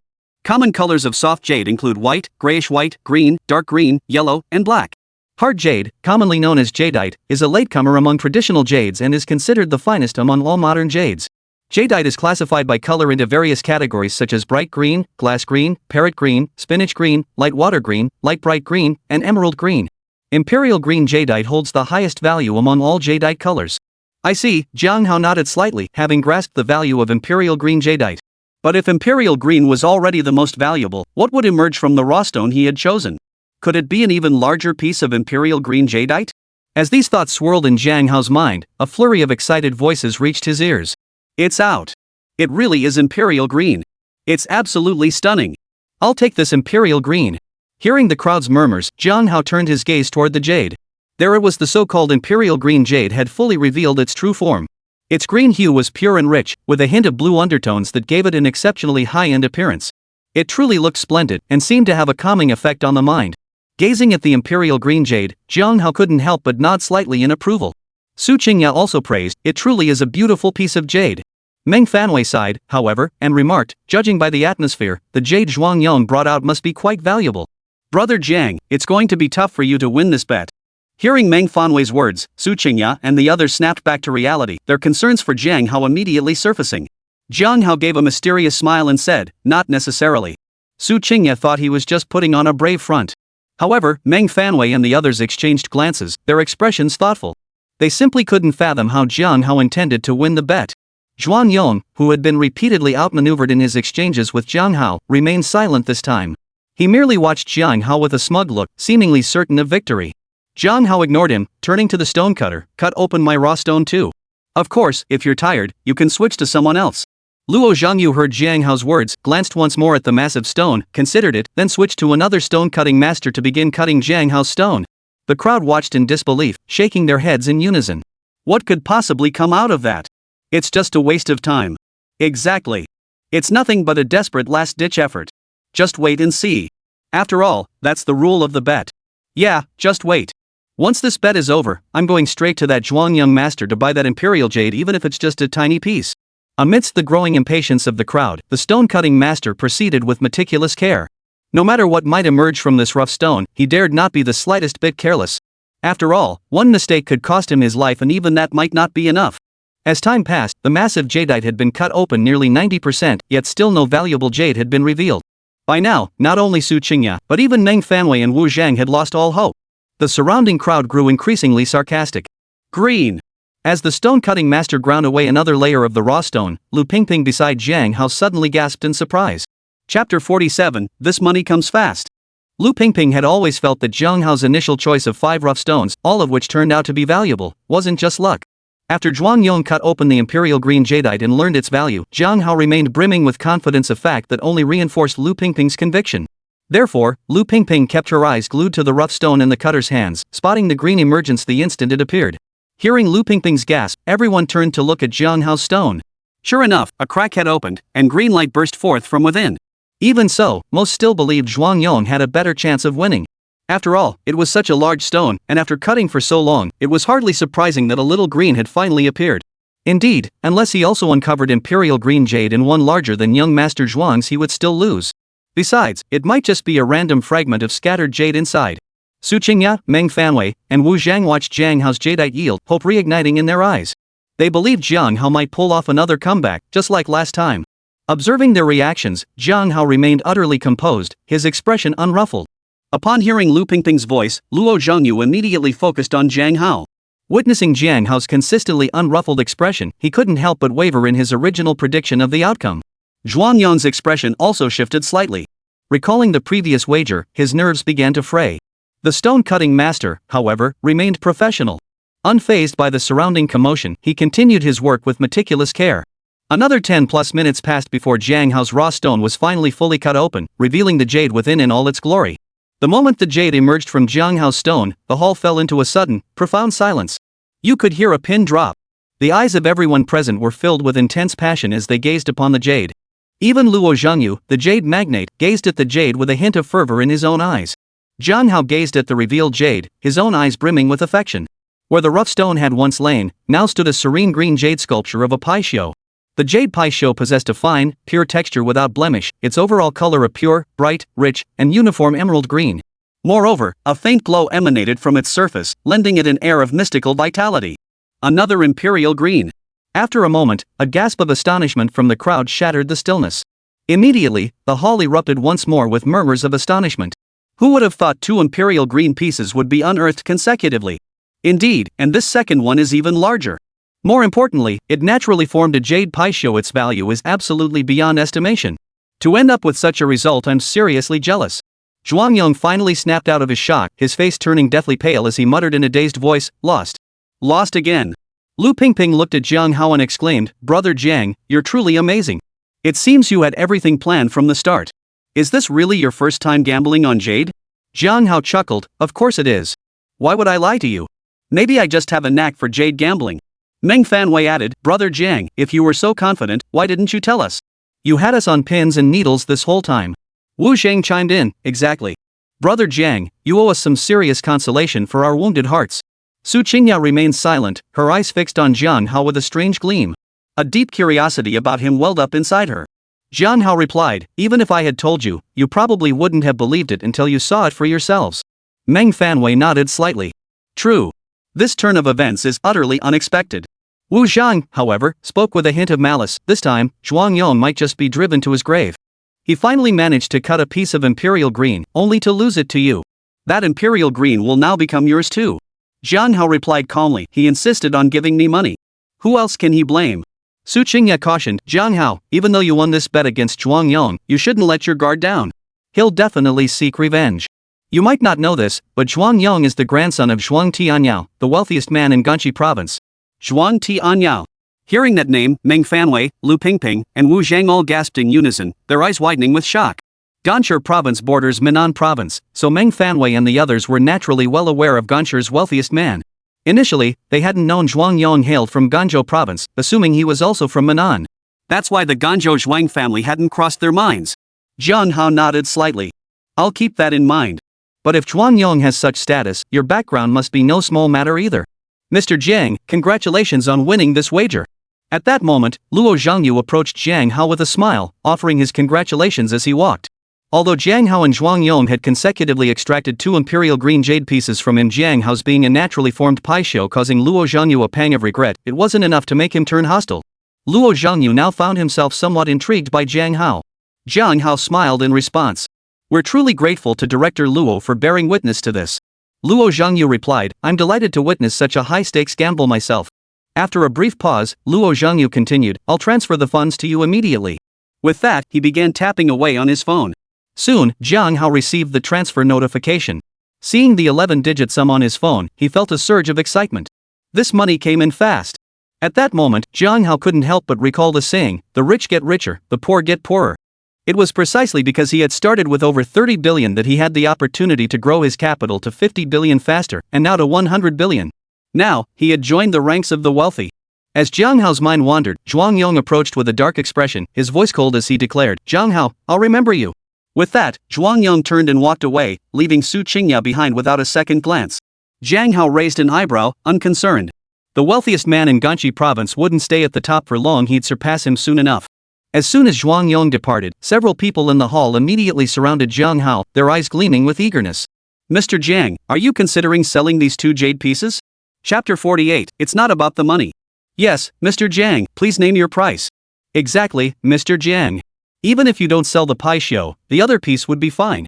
Watching the crowd scramble, Jiang Hao remained unmoved. He shook his head slightly and said, My apologies, everyone. I have no intention of parting with either of these jade pieces. Having gained considerable knowledge about jade from Lu Pingping earlier, Jiang Hao was well aware of the rarity of imperial green jadeite. He already had plans for these 2 pieces of imperial green jade. Hearing Jiang Hao's words, the crowd grew visibly disappointed. But if he wasn't selling, they couldn't force him, could they? Besides, Jiang Hao clearly wasn't someone they could pressure at will. Seizing the moment, Luo Zhangyu interjected, Gentlemen, do not be disheartened. The hall still holds numerous rough stones. Perhaps you two can match Mr. Zhang's luck and uncover imperial green. This batch of rough stones is undoubtedly of the highest quality. Though they recognized Luo Zhangyu's words as self-promotion, the memory of Jiang Hao and Zhuang Yong's imperial green jade made their hearts race. One by one, they joined the rush to purchase rough stones. Luo Zhangyu watched the scene unfold, a satisfied smile spreading across his face. Although Zhuang Yong and Jiang Hao had cut 2 imperial green jades, causing him a significant loss, the others would soon help him recoup that loss and bring him even greater returns. Jiang Hao smiled and said, Chairman Luo, you're truly remarkable. Though Jiang Hao didn't state it explicitly, Luo Zhangyu understood perfectly. He smiled and replied, Mr. Jiang, you flatter me. I merely went with the flow. I owe this momentum entirely to the wave you've created. After a pause, Luo Zhangyu continued, Mr. Jiang, are you truly not considering bidding on the 2 jade pieces? Jiang Hao shook his head slightly. I truly have no intention of selling. Luo Zhangyu sighed. That's truly unfortunate. Just the imperial green piece Zhuang Yong cut could fetch 7 or 800 million. And the green jade Paisho you gambled for is worth well over 1 billion. Together, they could easily reach 2 billion. Worried that Luo Zhangyu might sway Jiang Hao, Lu Pingping quickly interjected, Mr. Luo, you're taking advantage of Mr. Zhang's lack of expertise. The prices you mentioned are merely market estimates. But imperial green jade, once processed, at least doubles in value. Moreover, the jade Paisho in Brother Zhang's possession is truly priceless. If auctioned, it wouldn't fetch just 10 billion, even 20 billion wouldn't secure it. Luo Zhangyu took Lu Pingping's words in stride, smiling as he replied, Who knew we had another expert here? If you're interested, you could join my team. The compensation would definitely satisfy you. Lu Pingping smiled back. Thank you for the offer, Director Luo, but I prefer to build my own business. Even if it fails, it's still a valuable life experience. Luo Zhangyu then turned to Jiang Hao and suggested, then perhaps we could have Mr. Lu provide an appraisal? What do you think? Jiang Hao shook his head. I won't be bidding, and it's not about the price. Even if it were 100 billion or 1 trillion, it wouldn't change my mind. Chairman Luo, there's no need to persist. Continuing this discussion would only strain our relationship. Ha! Fine, I like that kind of character. Luo Zhangyu laughed heartily, offering Jiang Hao a compliment before adding, here's my card. When you come to Yunnan province in the future, feel free to reach out. As he spoke, Luo Zhangyu pulled out a card and extended it toward Jiang Hao. Jiang Hao accepted it and replied, "Thank you, Chairman Luo. I'll be sure to visit you when I'm in Dianan province." Luo Zhangyu gave a slight nod. "I won't keep you any longer. Enjoy your time here." With that, he nodded briefly to Jiang Hao and his companions before turning and departing. Next, Jiang Hao had the staff at the Jade Stone auction venue package his 2 pieces of jade. He then accompanied Su Qingya and the others as they casually selected a few rough stones to play with before heading home. Jiang Hao didn't uncut any particularly valuable jade stones this time. Mainly, he didn't want to unnecessarily antagonize Luo Zhangyu, and besides, there was no need to be overly flashy. Even so, with Jiang Hao's assistance, Meng Fanwei, Su Qingya, and the others managed to turn a small profit. "Haha, brother Jiang, you truly possess extraordinary talent. Next time we gamble on jade, we absolutely must bring you along," Wu Zhang said with a smile as they left the gambling venue. Meng Fanwei and Lu Pingping nodded in agreement. Though Su Qingya remained silent, the look in her eyes spoke volumes. Jiang Hao smiled and replied, "No problem. Whenever I'm free, just give me a shout and I'll be there." Jiang Hao had also tasted the sweetness of success from this jade gambling session, especially with that green jade pie show, which he cherished deeply. "It's getting late. We won't disturb Brother Jiang and Miss Su's private time," Lu Pingping said with a smile after they exited the building. Meng Fanwei chimed in, "Yeah, we should head out too. Let's get together again sometime." "Exactly. Take it easy tonight, Brother Jiang," Wu Zhang chimed in with a mischievous grin. Su Qingya blushed upon hearing their remarks. Jiang Hao shot them a disapproving glare. "I told you, I have a girlfriend. Stop trying to matchmake for me." Su Qingya felt a pang of envy at Jiang Hao's words, yet she also grew curious about his girlfriend. Thinking this, Su Qingya also said aloud, "Yes, I only resorted to this desperate measure tonight to escape Zhuangyang's clinginess. I never expected what happened afterward." After speaking, she shot Jiang Hao a slightly apologetic glance. Seeing this, Jiang Hao couldn't bring himself to blame Su Qingya. Besides, this whole incident had actually netted him billions. Wu Zhang immediately interjected, "My fault. I shouldn't have spoken out of turn." Meng Fanwei and Lu Pingping also quickly apologized, though their words lacked any sincerity. Jiang Hao dismissed them with indifference. "Alright, that's enough. We'll gather again next time." Meng Fanwei and the others naturally had no objections. They exchanged farewells and headed toward their respective parking spots. Su Qingya hadn't driven, so she naturally stayed by Jiang Hao's side. Jiang Hao opened the car door, intending to place the 2 packaged jade pieces inside first. "Let me hold these for you," Su Qingya offered, seeing the situation. "Better safe than sorry if they get jostled on the way." As she spoke, she reached out and took the jade from Jiang Hao's hands. "Thank you," Jiang Hao accepted without refusal, expressing his gratitude to Su Qingya before both of them settled into the car. Ignition. Accelerator. The Lamborghini Veneno roared to life and shot forward, speeding toward Cloud Sky Manor. Chapter 49, Handling the Jade. Half an hour later, Jiang Hao returned to Cloud Sky Manor with Su Qingya. After parking, Jiang Hao took the 2 jade pieces from Su Qingya. "Since you have a villa here too, I won't see you off." Su Qingya felt resentment welling up inside her at his words, but she replied, "Yes, I live in Villa 10. It's quite close to yours, so I'll just head back on my own." Jiang Hao nodded slightly. "Then, good night." With that, Jiang Hao turned and walked toward his own villa, the 2 jade pieces in hand. Utterly clueless. Humph. Once Jiang Hao entered his villa, Su Qingya stomped her foot in frustration, letting out a cold snort in his direction before turning and heading toward her own villa. Jiang Hao, of course, was unaware of Su Qingya's reaction. Returning to his villa, he set down the jade pieces, freshened up, and retired for the night. He slept soundly until waking naturally.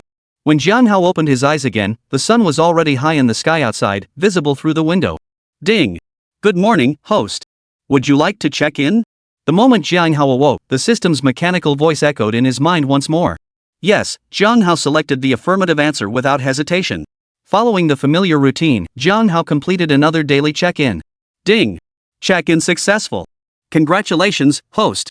You have acquired a physical business, Mingxi District Sihai Auto 4S store. Hearing the system's voice, Jiang Hao's eyes lit up instantly. The Sihai Auto 4S store was the largest dealership in the entire Mingxi district and ranked among the top in the entire city of Xiamen. Within its walls, one could find nearly every domestic and international brand, including top-tier luxury vehicles from overseas. Whenever Jiang Hao passed by the 4C's Auto 4S store in the past, he would gaze at the dazzling array of vehicles inside, feeling utterly overwhelmed and envious. After acquiring the system's funds, Jiang Hao had initially planned to buy a villa and then head to Sihai car dealership for a luxury vehicle. However, the subsequent check-in rewards included the Antidote and the Bentley Mulsanne, causing him to abandon his car buying plans. Jiang Hao mentally scanned the system warehouse and indeed found a stack of documents, the property deeds for Sihai Auto. Not bad, this check-in reward was quite generous. Thinking of the diverse fleet at Sihai Auto, Jiang Hao murmured his satisfaction. After gathering his thoughts, Jiang Hao rose, freshened up, and prepared a delicious breakfast himself. After breakfast, he pulled out his phone and dialed Yi Qingshue's number. The call connected quickly, and Yi Qingshue's pleasant voice came through the phone. Hello, Jiang Hao. Good morning. Good morning, Qingxue. Are you at home or at the shop right now? I'm still at home. I was just about to head to the shop with my parents. What's up? I see. Then I'll head straight to Uncle Ye's shop to find you. I need Uncle's help with something. Alright, I'll come over then. See you later. Alright, bye. Bye. After hanging up, Jiang Hao opened the box containing the 2 jade pieces. He found a suitable spot in the living room and placed the green jade paixio there. He then repackaged the other jade piece and left the villa with both stones. Glancing at the 2 cars in the garage, Jiang Hao hesitated briefly before getting into the Bentley Mulsanne. Switching things up for a different feel the next day sounded pretty good. Before long, Jiang Hao arrived at the jewelry store owned by Yi Yongqiao. Yi Yongqiao's jewelry store occupied a space of about 200 square meters, with a decor that looked quite upscale. Hanging above the storefront was the sign for Zhongxin Jewelry. Seeing Jiang Hao arrive, Yi Qingxue hurried over with a delighted smile. Jiang Hao, you're here. Jiang Hao gave a slight nod. How are you? Tired? Yi Qingxue smiled. I haven't done much work, so I'm not tired. By the way, you said you wanted my father's help. What for? Jiang Hao smiled faintly. I'm seeking Uncle Ye's expertise in his field. Yesterday, I went jadestone gambling with friends and acquired a decent piece of jade. I'd like Uncle Yi to arrange for its processing so we can sell it in the store. Oh, I see. Let's go find my dad then. Yi Qingxue nodded upon hearing this, then naturally slipped her arm through Jiang Hao's as they headed together to find Yi Yongqiao. This is Imperial Green. When Yi Yongqiao saw the jadeite Jiang Hao presented, he couldn't help but exclaim in astonishment. Having been in the jewelry business for years, Yi Yongqiao certainly recognized Imperial Green. He never imagined that the fine jade Jiang Hao wanted him to have crafted would be Imperial Green. Jiang Hao nodded. That's right, it's Imperial Green. I plan to make a pair of jade bracelets first. You can design the rest however you see fit. That pair of jade bracelets was naturally intended for Yi Qingxue. Yi Yongqiao said, this Imperial Green jadeite is simply too valuable. I'm almost hesitant to take it on.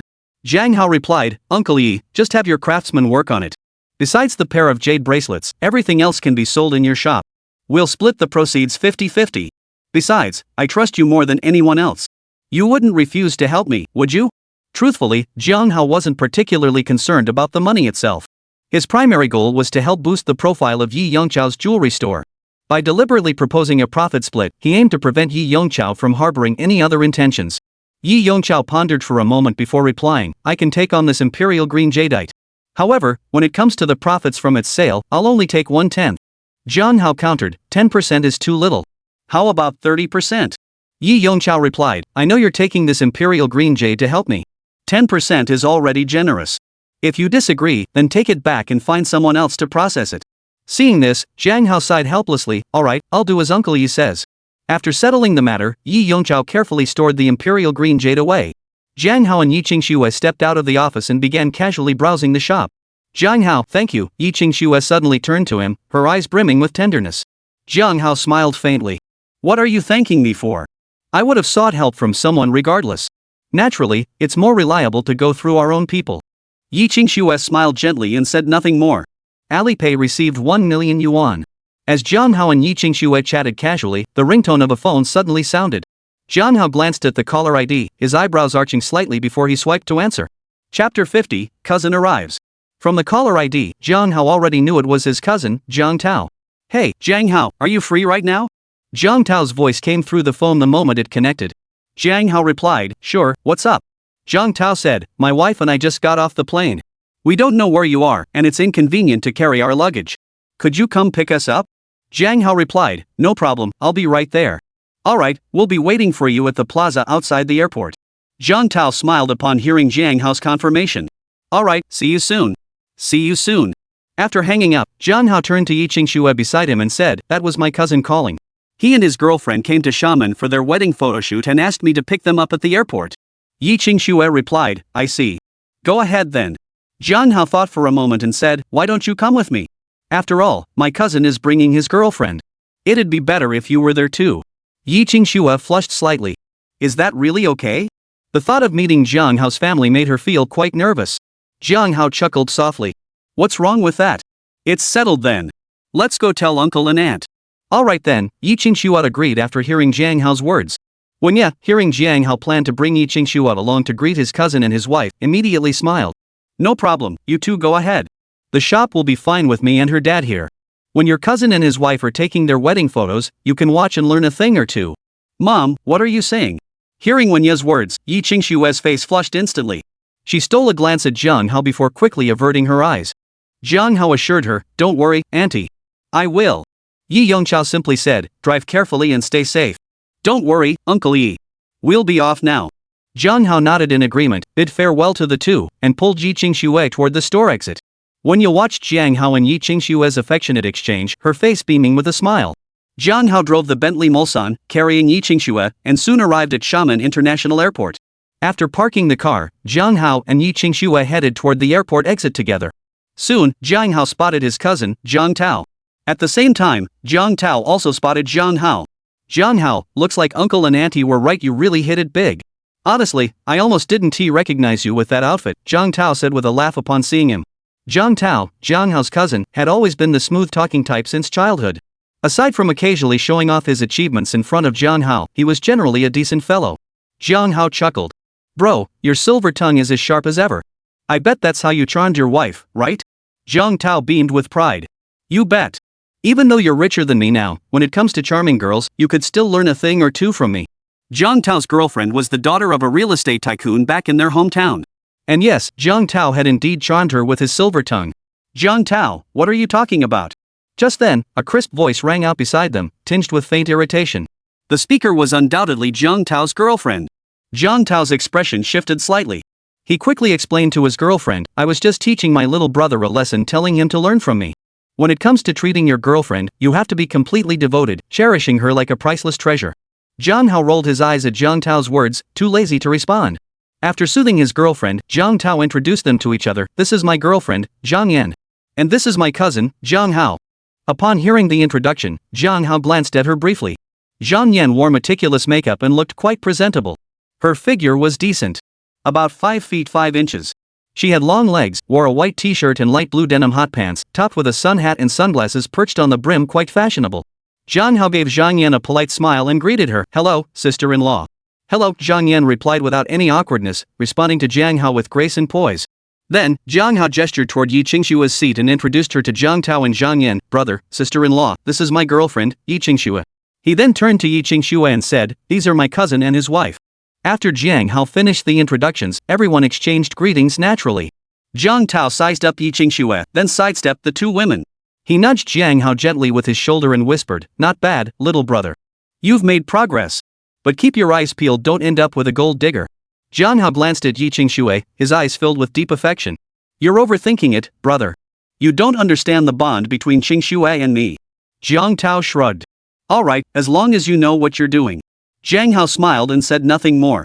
Next, Jiang Hao and Jiang Tao carried some heavier luggage, while Yi Qingxue and Jiang Yan, each holding a small bag, headed toward the parking lot together.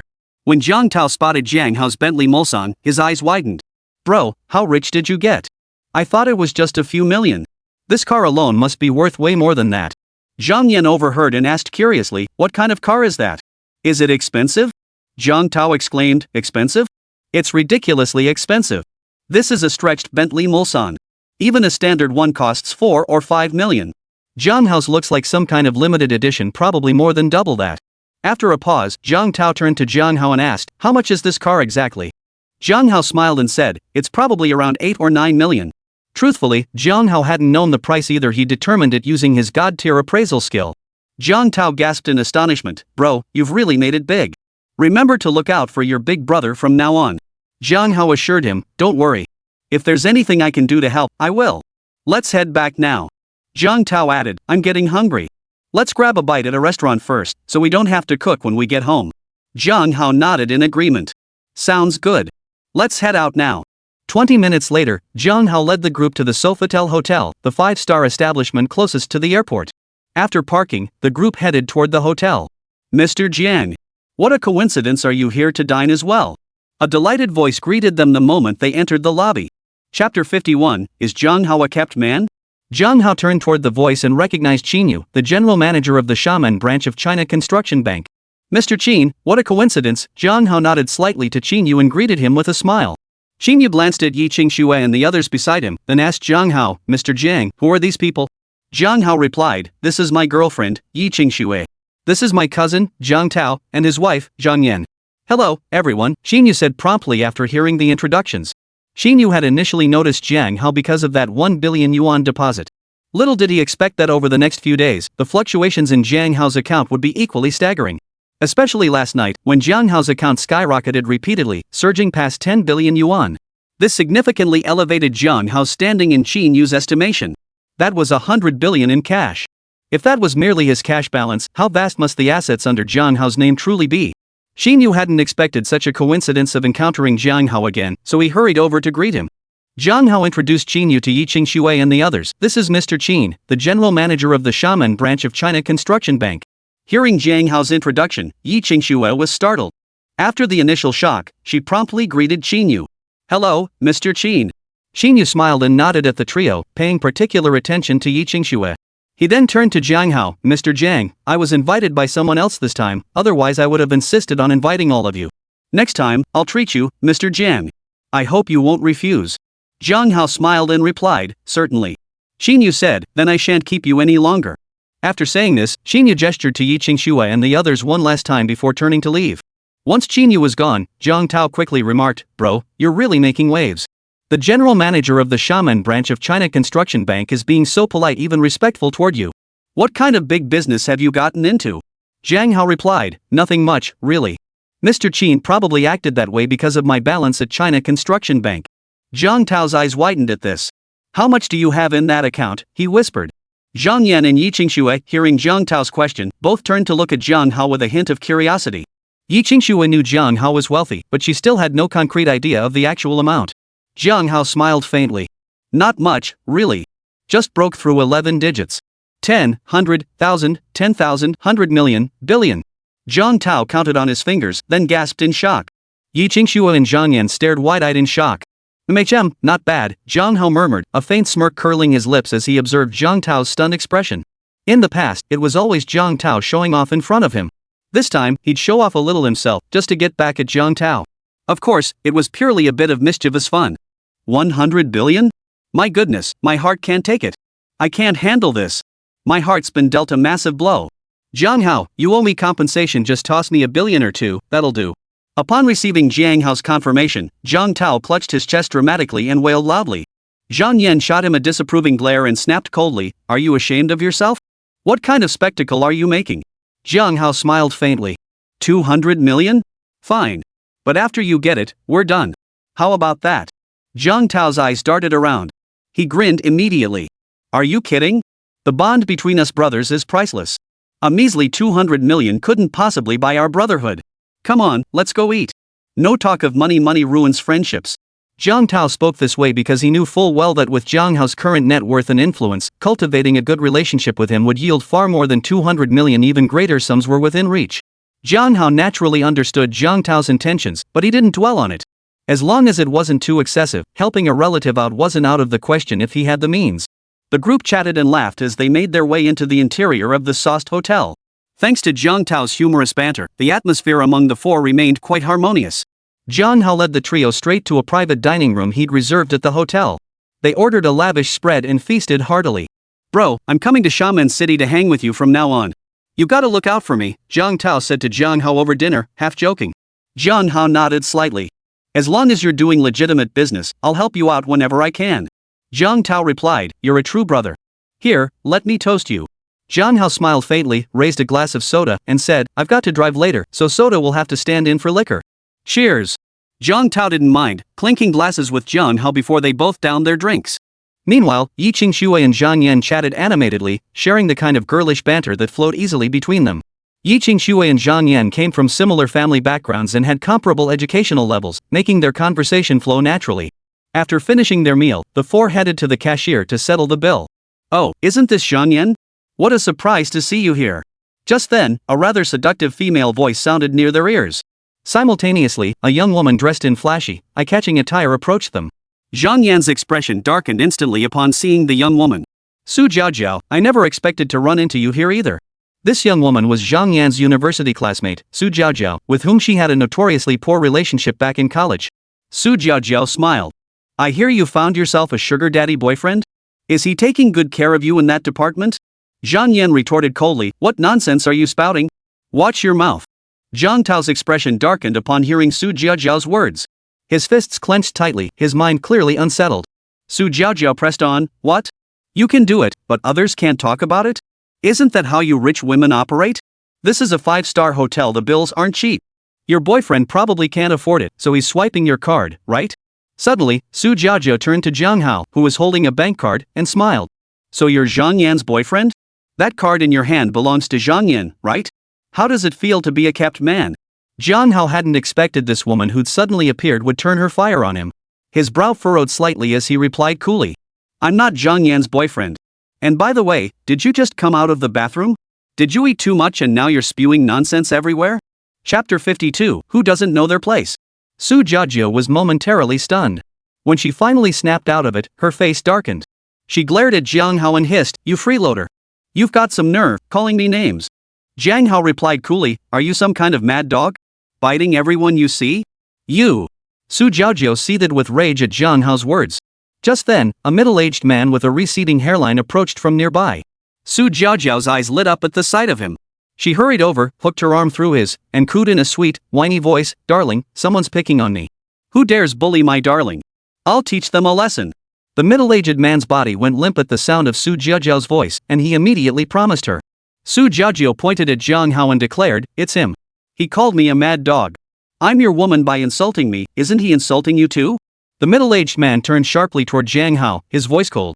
Kid, who do you think you are? Daring to insult my woman? Don't you want to survive in Xiamen City anymore? Oh? And who might you be, some kind of god? Who could possibly make me unable to survive in Xiamen City? Jiang Hao smiled faintly, his voice slow and measured. Before the middle-aged man could respond, Su Jiaojiao interjected, my boyfriend is the boss of Hengyi Real Estate. He's worth over 500 million. Taking care of a freeloader like you would be a piece of cake. From the moment Su Jiaojiao saw Jiang Hao pull out his card to pay the bill, she'd been convinced he was Zhang Yan's boyfriend. To her, his denial was just him saving face. Hearing Su Jiaojiao's words, Jiang Hao couldn't help but chuckle. Before obtaining the system, a boss worth 500 million yuan would certainly have been someone he couldn't afford to provoke. But now? A mere 500 million? Jiang Hao couldn't care less. What are you laughing at? The middle-aged man, seeing Jiang Hao not only show no fear but actually wear a sneer, couldn't help but flare up with anger. He demanded an explanation. Jiang Hao replied indifferently, I'll laugh if I want to. Is that any of your business? Mr. Jiang, what's going on?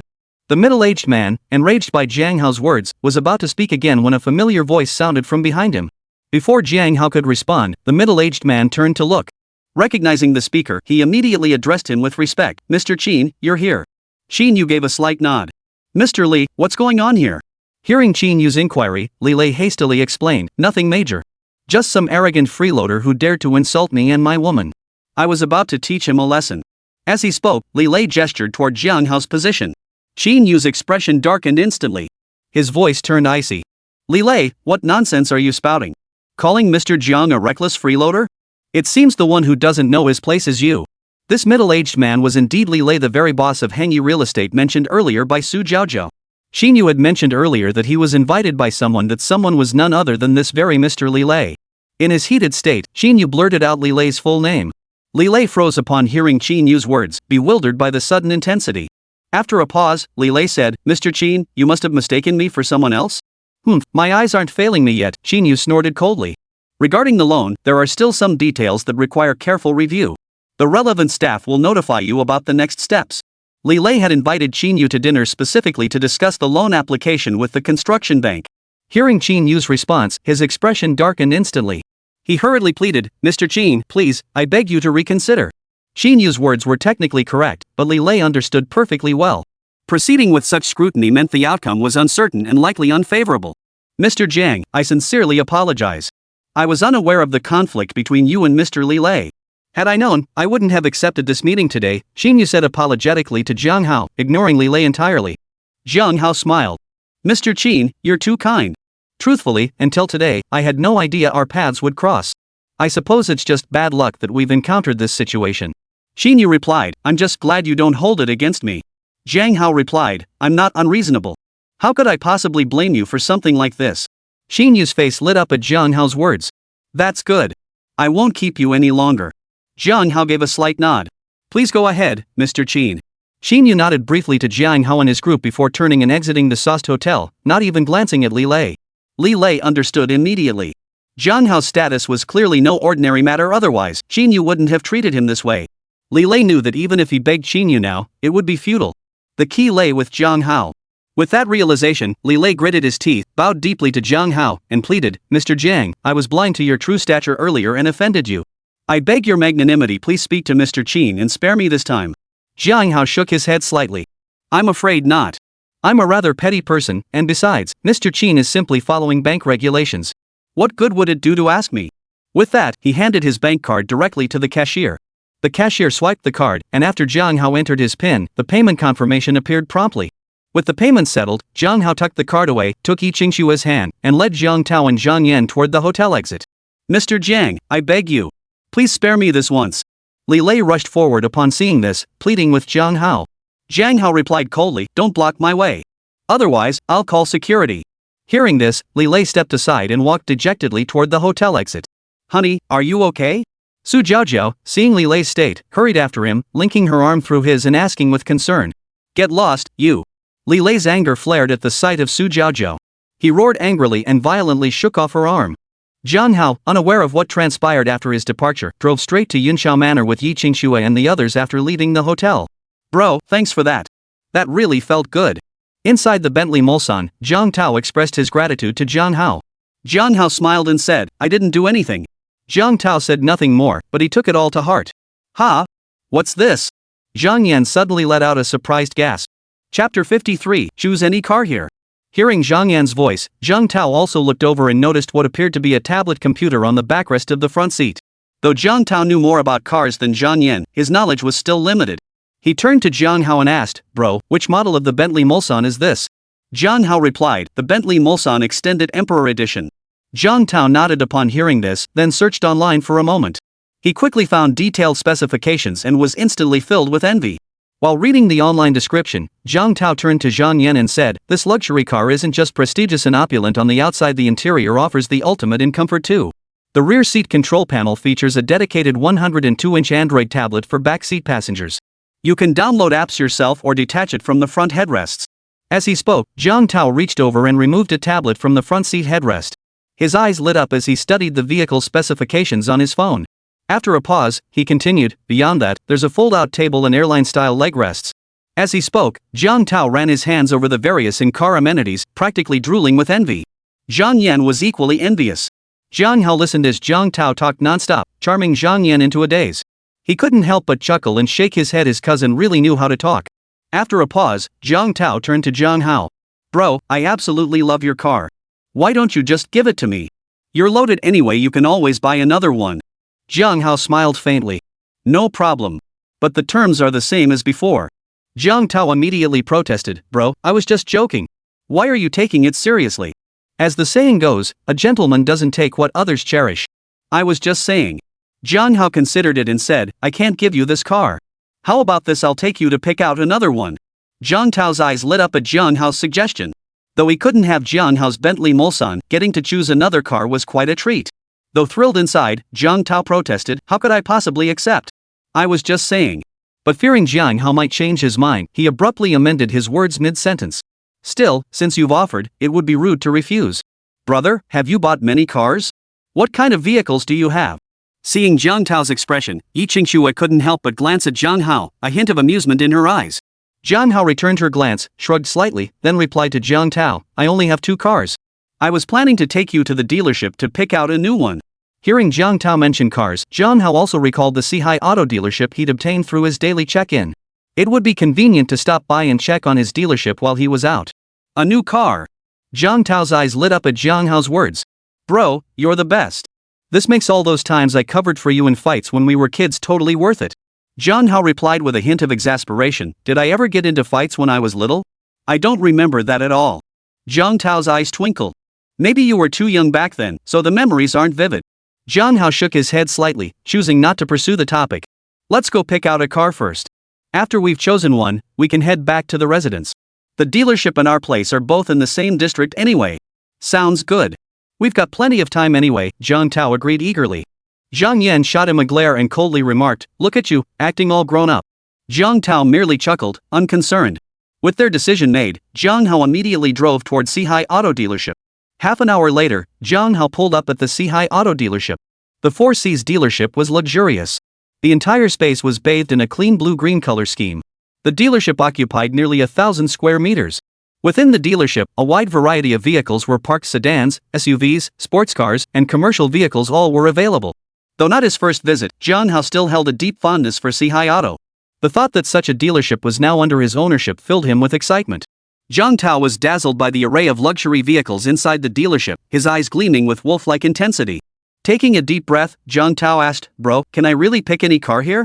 You're covering the cost?" Jiang Hao smiled faintly. "Of course. But you'd better pick one in a similar class. Otherwise, even if I give it to you as a gift, the upkeep will drain you dry. Don't blame me for not warning you." Hearing Jiang Hao's words, Jiang Tao's eyes instantly regained their clarity. He knew Jiang Hao was right. Anyone familiar with cars understood that maintaining one could cost far more than the purchase price. Jiang Hao had already gifted him a car. Jiang Tao couldn't possibly let Jiang Hao foot the maintenance bill too. Recalling Su Jiajiao's cutting remarks earlier at the Sost Hotel, Jiang Tao felt even more determined to work hard. Taking a deep breath, Jiang Tao said, "Brother, rest assured. I understand." Jiang Hao nodded slightly. "Good to hear you get it, bro. No need to worry, this whole dealership is mine.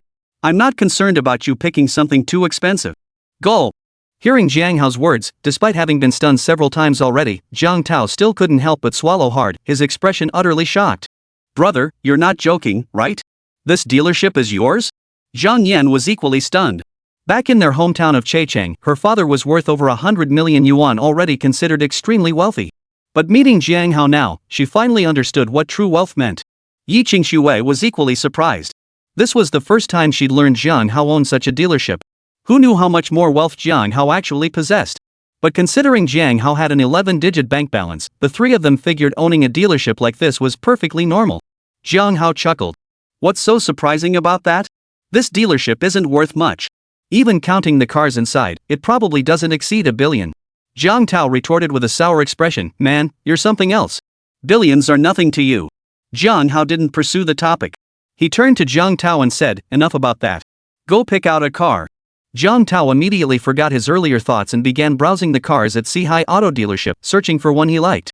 During this time, salespeople naturally approached him, explaining the features and performance details of various models. "Alright, I'll take this one." An hour later, Jiang Tao finally settled on the car he wanted.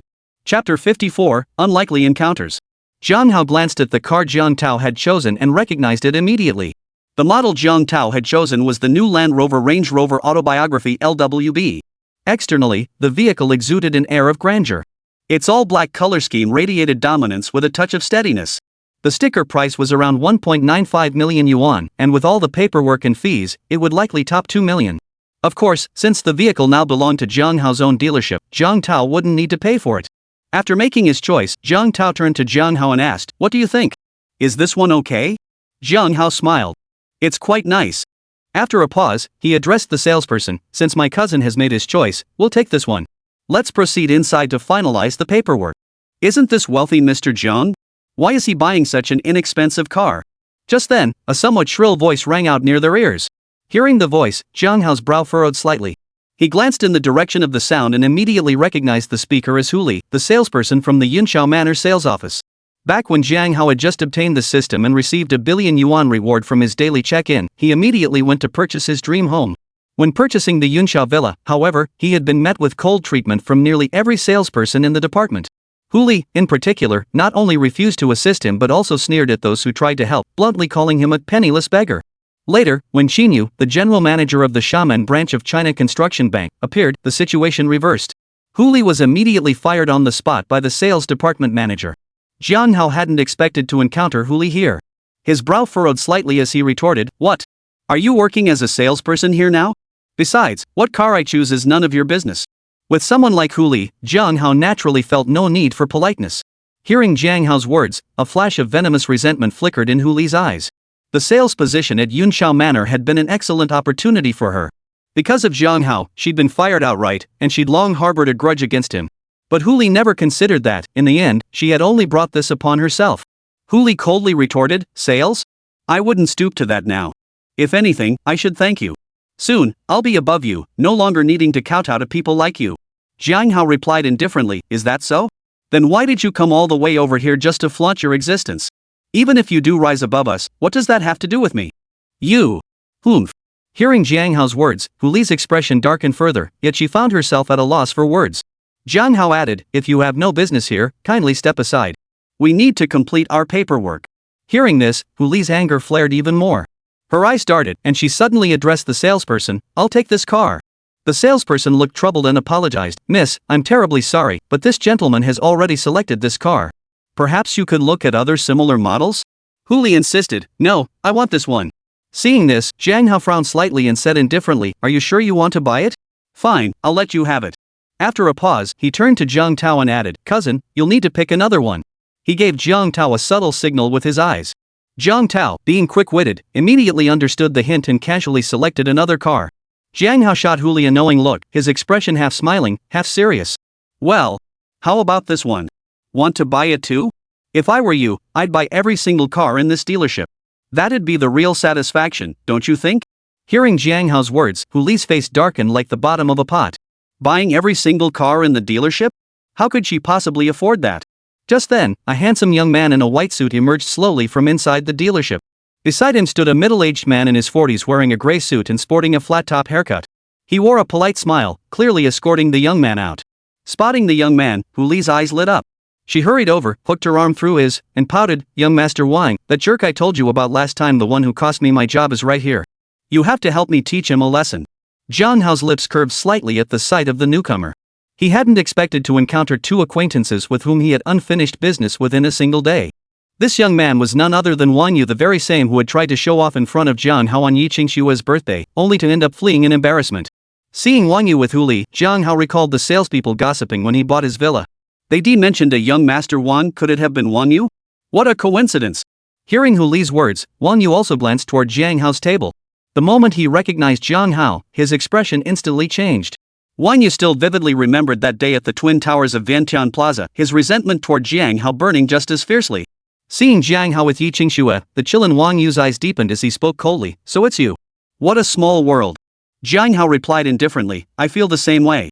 But I'm curious to see how you plan to teach me a lesson." After a pause, Jiang Hao continued, "How about I give you a suggestion?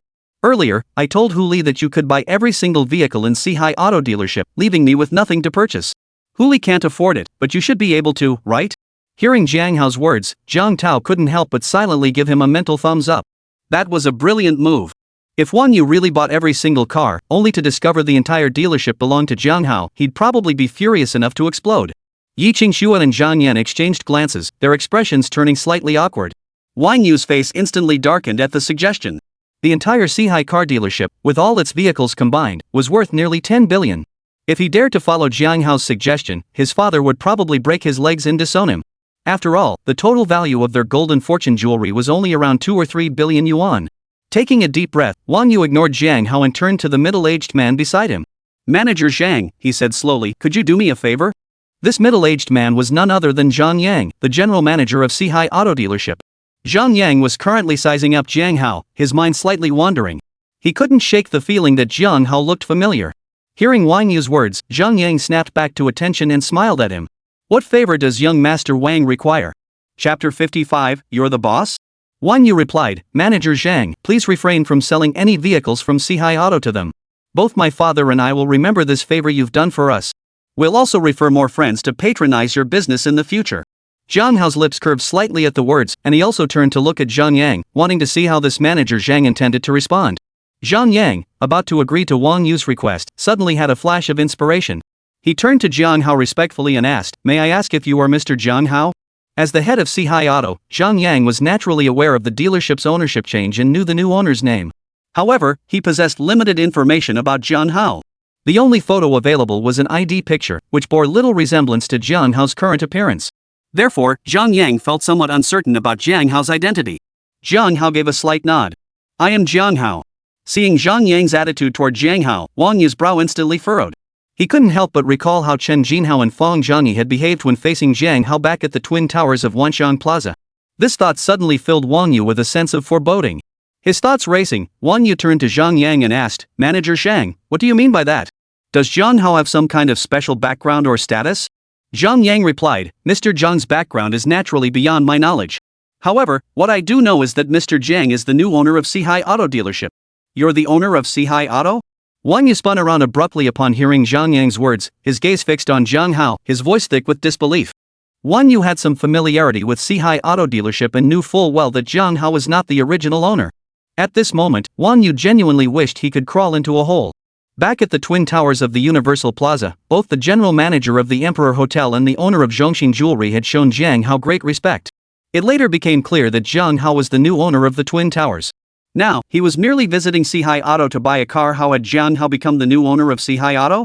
Jiang Hao smiled faintly and said, "Actually, my suggestion earlier came straight from the heart. You should really consider it."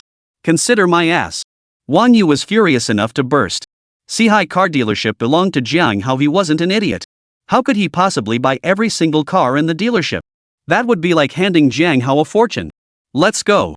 Without uttering a single harsh word, Wang Yu barked coldly at Hu Li and headed straight for the exit. Hu Li was utterly dumbfounded. She never expected such a dramatic turn of events and followed Wang Yu in a daze. Jiang Tao smiled then. "Miss, weren't you going to buy this Range Rover? Still interested?" Hearing Jiang Tao's words, Hu Li seethed inwardly but remained silent. Even her own backer couldn't stand up to Jiang Hao. How could she dare cause any more trouble? "Young Master Wang, since you've just purchased this new vehicle, would you like us to deliver it to your doorstep?" Zhang Yang called out as he saw Wang Yu and Hu Li heading toward the exit. "No need. I'll drive myself." Wang Yu abruptly halted, turned toward his newly acquired vehicle, and drove off with a grim expression, taking Hu Li with him out of Sihai Auto Dealership. Though he bought a new car, a Ferrari supercar worth over 10 million, Wang Yu showed no trace of joy. Especially when he thought about how buying this car was essentially giving money to Jiang Hao, a surge of rage consumed him. Seated in the passenger seat, Hu Li felt uneasy and dared not utter a word, fearful of provoking Wang Yu in his fury. Inside Sihai Auto, Jiang Hao watched Wang Yu and Hu Li storm out in fury, shaking his head slightly without giving it much thought. Given Jiang Hao's current status and standing, he would have long forgotten about them had they not come looking for trouble. Withdrawing his gaze, Jiang Hao turned to Zhang Yang. "Let's go inside and handle the registration paperwork for this vehicle." "Mr. Jiang, please come this way," Zhang Yang promptly responded with respectful deference. Jiang Hao gave a slight nod before leading Yi Qingxue, Jiang Tao, and Zhang Yan toward the office inside Sihai Auto Dealership. Once seated in the office, Jiang Hao stated calmly, "Get that Range Rover registered for my cousin ASAP. Take care of the license plates and everything else. The costs will be deducted directly from the dealership's finances." Zhang Yang immediately assured him, "Rest assured, Mr. Jiang. I'll handle it promptly." Jiang Hao gave a slight nod. Suddenly remembering something, he added, "Oh, and that salesperson from earlier did a good job. Pay her commission based on the standard sales price for the Range Rover. That will also be deducted from the dealership's finances." After others had worked for over an hour, Jiang Hao felt it would be inconsiderate to let their efforts go unrewarded. Zhang Yang naturally had no objections and promptly replied, "I'll handle it immediately upon returning." "Mr. Jiang, you truly care for your employees." Jiang Hao replied, "No need for flattery. Just handle things as they should be handled. First, take my cousin to help him complete the household registration procedures." Zhang Yang respectfully replied, "Yes, sir. I'll take care of it immediately." After a pause, Zhang Yang added, "Oh, about the dealership's financial reports, would you like to review them?" Jiang Hao considered it for a moment, then nodded slightly. "Bring them over for me to review." Zhang Yang acknowledged the request and promptly retrieved a stack of documents, placing them on the desk in front of Jiang Hao. These were the business reports for Sihai Auto Dealership. Jiang Hao nodded slightly. "All right, I'll take a look. You take my cousin to handle the registration." Zhang Yang agreed and promptly led Jiang Tao and Zhang Yan to complete the registration paperwork for the Land Rover Range Rover. Once they had left, only Jiang Hao and Yi Qingxue remained in the office. Jiang Hao glanced at the stack of documents before him, his brow furrowing slightly. He then turned to Yi Qingxue with a smile. "Qingxue, could you take a look with me? I don't know how long it'll take me alone." Yi Qingxue chuckled, "You're just trying to slack off again." Despite her teasing words, Yi Qingxue sat down beside Jiang Hao and began reviewing the reports from Sihai Auto Dealership with him. By the time they finished reviewing the reports, Zhang Yang and Jiang Tao had already completed the registration and licensing procedures for the new vehicles. Seeing everything settled, Jiang Hao instructed, "Manager Zhang, put these documents away. You'll continue managing the dealership. I hope you won't disappoint me." Zhang Yang immediately assured him, "Rest assured, Mr. Jiang. I will handle it perfectly." Zhang Hao gave a slight nod, saying nothing more, and prepared to leave the dealership with Yi Qingshui and the others. Alipay received 1 million yuan. Just then, Zhang Hao's phone suddenly rang. Chapter 56. From now on, you're my brother. Zhang Hao glanced at the caller ID Meng Fanwei and answered casually. "Hello, brother Meng." On the other end, Meng Fanwei cut straight to the chase. "Brother Jiang, remember that day when you and brother Wu mentioned having a promising investment opportunity and wanted to collaborate? I just came across an investment project. Would you be interested, brother Jiang?" "Oh? What kind of investment?" Zhang Hao asked, his curiosity piqued. Meng Fanwei replied, "It's in the healthcare fund sector. If you're interested, brother Jiang, we can discuss it in person." Zhang Hao glanced at Zhang Tao and the others before replying, "I've got some things going on these next couple of days, so it might not be convenient for me to come over. If it's too tight, then let's just wait for another opportunity." Meng Fanwei replied, "It's not urgent. If brother Jiang is interested, feel free to reach out anytime within the next week." Zhang Hao replied, "All right. But if time doesn't permit, brother Meng, you needn't wait for me." Meng Fanwei replied, "Understood. I won't keep you any longer." Zhang Hao replied, "All right, see you later." "Bro, who was that?" Zhang Tao asked curiously as he watched Zhang Hao hang up. Yi Qingshui and Zhang Yan didn't speak, but their eyes betrayed a hint of curiosity. Zhang Hao smiled and explained, "A friend in financial investments, he's also my neighbor." Zhang Tao said, "If you're busy, Zhang Yan and I can just check into a hotel." Zhang Hao chuckled, "Nothing urgent. Besides, we still have a week. Plenty of time." Zhang Tao said, "I see. Well, I won't hold back then. If you have anything important, just say so, don't let us interfere with your business." Zhang Hao smiled faintly. "No problem. Alright, let's head to my place now." Next, Zhang Hao drove the Bentley Mulsanne with Yi Qingshui in front, while Zhang Tao followed in his Range Rover with Zhang Yan, heading together toward the Yunxiao Villa. Thanks to Zhang Hao having greeted the security staff ahead of time, Zhang Tao's vehicle wasn't stopped, though they still had to register. Entering the inner villa area of Yunxiao Manor, Zhang Hao led the way directly in his car. Soon, he guided Zhang Tao to park in the garage of Villa number 8. Holy! A venom! The moment he stepped out of the car, Zhang Tao immediately spotted the Lamborghini Veneno in the garage and couldn't help but let out a gasp of astonishment. "What the hell are you yelling about?" Zhang Yan shot Zhang Tao a glare at his strange cry, her voice rising in rebuke. Zhang Tao said, "Look at that car. It's a Lamborghini Veneno. Only 14 exist worldwide, 5 hardtops and 9 convertibles. Who'd have thought one of them would end up in Zhang Hao's hands?" Though Zhang Yan didn't know much about cars, she understood the rarity of the Lamborghini Veneno upon hearing Zhang Tao's words. As the saying goes, rarity makes things valuable. While the Lamborghini Veneno might not have the highest factory price tag, its sheer rarity, combined with its stunning looks and powerful performance, undoubtedly places it among the elite of the world's luxury cars. Come to think of it, that Lamborghini Aventador spotted in Xiamen that was trending on Weibo a few days ago, the pictures looked exactly like this one. Must be the same car, right? Suddenly recalling the Weibo trending topic, Zhang Tao couldn't help but ask Zhang Hao. Zhang Hao gave a slight nod. "That's right. The one on Weibo's trending list last time was indeed my Lamborghini Aventador." With Zhang Hao's confirmation, Zhang Tao felt his heart nearly burst. The day had delivered one shock after another. "Bro, I'm impressed. No, from now on, you're the big bro and I'm the little bro." Zhang Yan watched Zhang Tao's comical antics and couldn't help but cover her face with her hands. Yi Qingshui also found it hard to suppress her amusement, thinking Zhang Hao's cousin was utterly hilarious. Zhang Hao shrugged slightly and said, "If you're not afraid of getting a good thrashing from your uncle when you get back, then go ahead. I have no objections." Though Zhang Tao was a smooth-talking charmer, he was actually quite filial and deeply feared his father. Hearing Zhang Hao's words, he quickly retreated. "Better not, then." Zhang Hao shook his head.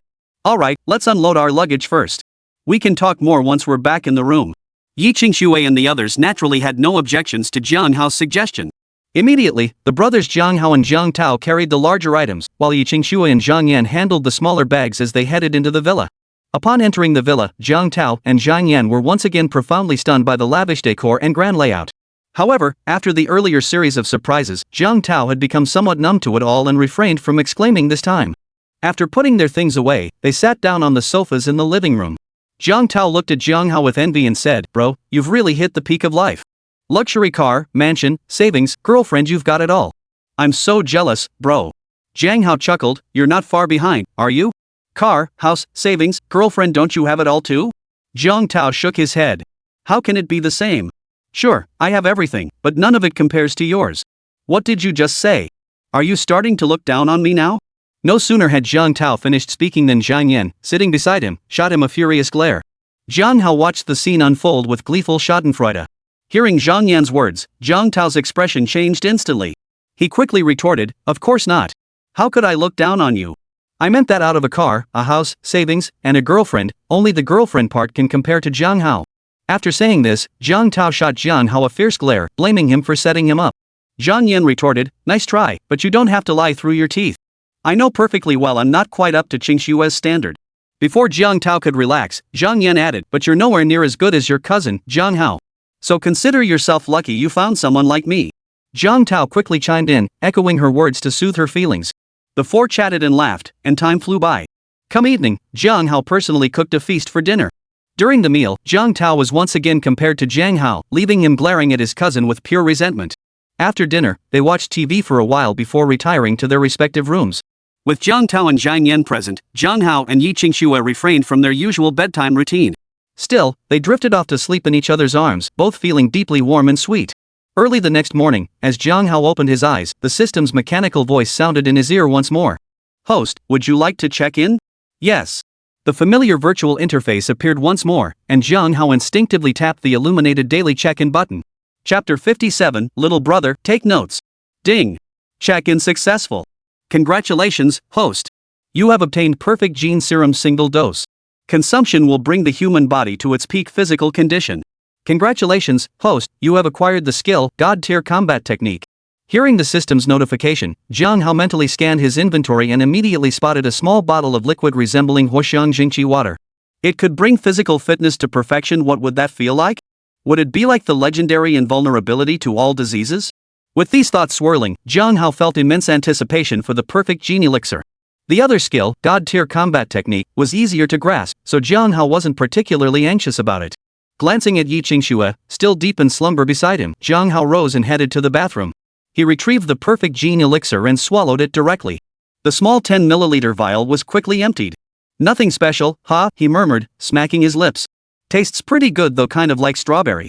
He expected dramatic changes like in the movies, such as a second growth spurt, a sudden surge in height, or the emergence of 8-pack abs. But seeing no transformation, he felt a pang of disappointment. However, recalling the rewards the system had previously granted him, Jiang Hao concluded he must not have discovered the perfect gene liquid's benefits yet. With that thought, he silently commanded again, "Claim God-tier combat technique." The next instant, Jiang Hao felt his mind flood with countless combat experiences and techniques, as if he had already endured countless battles. His limbs seemed to develop powerful inertia, becoming significantly more agile. He could try out this God-tier combat technique at a martial arts gym when he got the chance. With that thought, Jiang Hao began his morning routine. After finishing, he prepared a simple breakfast once more, waiting for Yi Qingxue, Zhang Yan, and Jiang Tao to wake up. Not long after he finished cooking, Yi Qingxue emerged. Seeing the breakfast already prepared, Yi Qingxue said with a touch of embarrassment, "Did I sleep in again?" Jiang Hao replied, "Not at all. Go wash up and have breakfast." Yi Qingxue nodded slightly at his words, then headed off to wash up with a sweet smile. A little while later, Jiang Tao and Zhang Yan also emerged from the bedroom.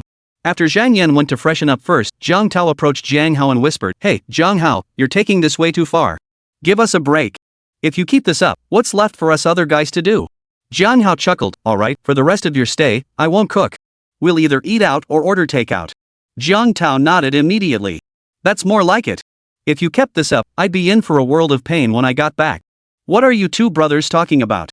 Just then, Yi Qingxue emerged after finishing her routine, smiling as she asked them. Jiang Tao shot Jiang Hao a knowing look before replying, "Nothing much.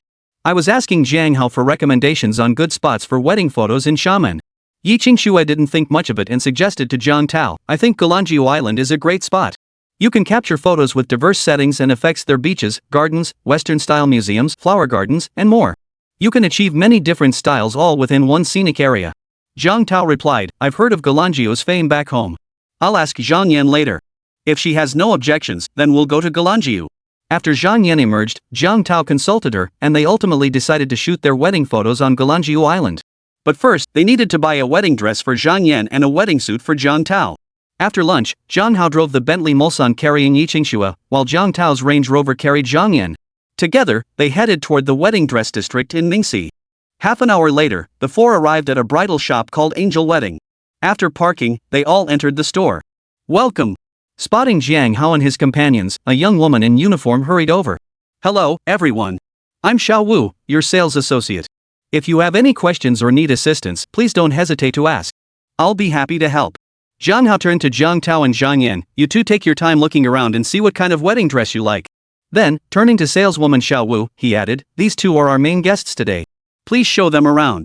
My girlfriend and I will browse on our own. We'll call you if we need anything. Understood, Xiao Wu replied before beginning to guide Zhang Tao and Zhang Yan through the selection. Zhang Hao turned to Yi Qingxue, you can look around too. If you see something you like, try it on. If you love it, just buy it. Yi Qingxue flushed slightly at his words and replied, I think I'll pass. I'm just browsing. Seeing this, Zhang Hao said nothing more and simply strolled through the bridal shop with Yi Qingxue. Occasionally, he overheard Xiao Wu explaining wedding photography options to Zhang Tao and Zhang Yan, which actually broadened his knowledge a bit. Wedding dresses came in countless styles: princess cut gowns, ball gown silhouettes, form-fitting designs, long train dresses, and even traditional Chinese bridal gowns. Zhang Yan kept trying on one gown after another, while Zhang Tao found endless ways to compliment her. Watching them, Zhang Hao found the whole scene rather amusing. Even so, Zhang Hao quietly took note of Zhang Tao's words. After over an hour, Zhang Yan finally selected 5 wedding dresses and had the salesperson pack them up. Yi Qingxue walked over to help Zhang Yan. Zhang Yan, finding Zhang Tao in the way, shooed him aside. Zhang Tao took the opportunity to move closer to Zhang Hao and sighed, man, I'm exhausted. My mouth is completely dry. Zhang Hao chuckled, you seemed to handle it quite well just now. You were practically more professional than the sales staff here. Zhang Tao replied, I had no choice. I researched most of this online beforehand. Otherwise, when Zhang Yan asked me, I couldn't just say every dress was beautiful. That would have been too perfunctory. I pointed out the unique features and beauty of each one. That's skill, little brother.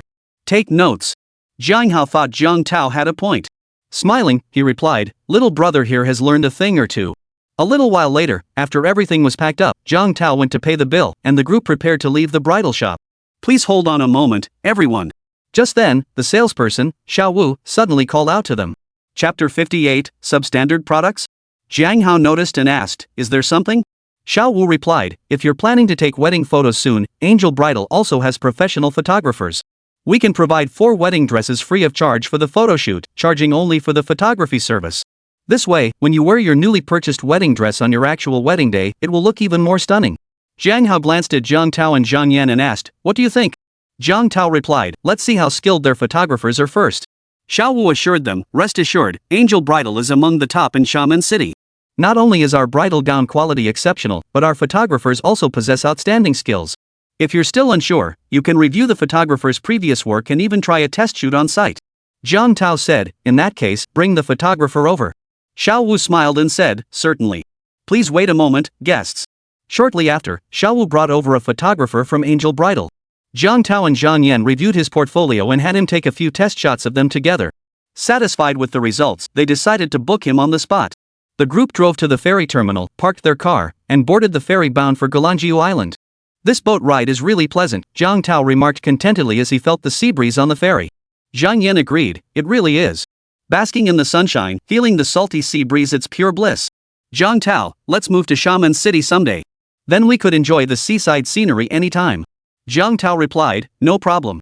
I'll work hard to make big money and try to buy a house in Xiamen. It might not compare to Jiang Hao's villa, but it shouldn't be too shabby either. Jiang Hao and Yi Qingxue were both quiet types, listening silently to Zhang Tao and Zhang Yan's conversation without saying much.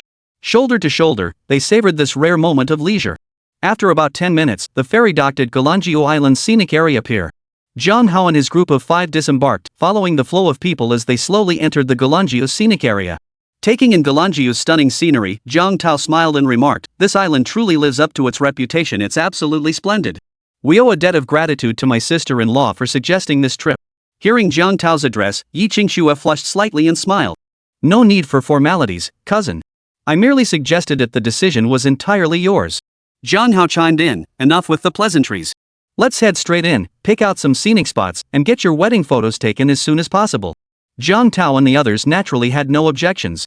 Soon, the group of 5 began scouting prime locations across Galanjiu Island, where the photographer captured Zhang Tao and Zhang Yan's wedding photos. Zhang Hao and Yi Qingxue, hand in hand, strolled alongside them. They watched the photo session unfold while taking in the island's scenery, finding the experience quite pleasant. Soon, evening arrived. After capturing the final shot of the couple on the beach at sunset, the photographer suggested continuing the shoot the next day. Let's shoot tomorrow then. It's almost dark, and the photos won't turn out well. We'll find a hotel to stay at tonight, Zhang Hao said with a smile to the others. Sounds great. That's perfect. I was thinking it would be such a hassle to go back today and come back tomorrow, Zhang Tao replied, his eyes lighting up as he smiled. Zhang Hao chuckled. Let's grab dinner first. After eating, we'll find a hotel to rest. You all look pretty worn out after today. Zhang Tao chimed in, you bet. My legs are killing me. Zhang Yan chimed in, if you don't feel like it, then just don't film it. Zhang Tao immediately retorted with righteous indignation, how could we not film? Even if my legs break from exhaustion, we must film. Though my body is weary, my heart is filled with happiness. Yi Qingxue listened to Zhang Tao and Zhang Yan's exchange, unable to help but smile as she glanced at Zhang Hao. Zhang Hao returned her glance, and they shared a knowing smile, 1,000 words spoken without uttering a single one. Gulanjiu Island was like a miniature city, offering everything one could need: eating, drinking, entertainment, clothing, lodging, and transportation. The group of 5 simply wandered the streets of Gulanjiu and found a decent restaurant for dinner. During the meal, they learned from the restaurant owner that the best hotel on Gulanjiu was the 4-star Sea Garden Hotel. After finishing their meal, Zhang Hao and the others planned to head to the Sea Garden Hotel to rest. As night began to fall, the crowds on Gulanjiu thinned considerably, the daytime bustle fading away. Zhang Hao held Yi Qingxue's hand. Zhang Tao held Zhang Yan's hand. They strolled slowly along the tree-lined paths, admiring the night scenery of Gulanjiu. Only the photographer brother suffered, left alone to endure the cold dog food as he snapped photos haphazardly. Yet this tranquility was suddenly shattered. Just as Zhang Hao held Yi Qingxue's hand, walking around a bend in the tree-lined path, a figure suddenly darted out from a small grove of trees. Swinging a baseball bat in his hand, he swung it hard at Zhang Hao's head. Watch out! Behind Zhang Hao and Yi Qingxue, Zhang Tao and Zhang Yan spotted the sudden attacker and immediately shouted warnings to Zhang Hao. The photographer, momentarily forgetting the romantic display, turned toward Zhang Hao with equal concern in his eyes. Yi Qingxue, standing beside Zhang Hao, her face twisted in terror, shoved him hard by the shoulder, trying to push him out of harm's way. She didn't even think about her own safety. Of course, Zhang Hao wasn't about to be shoved aside so easily by Yi Qingxue. Instinctively, Zhang Hao raised his arm to shield his head.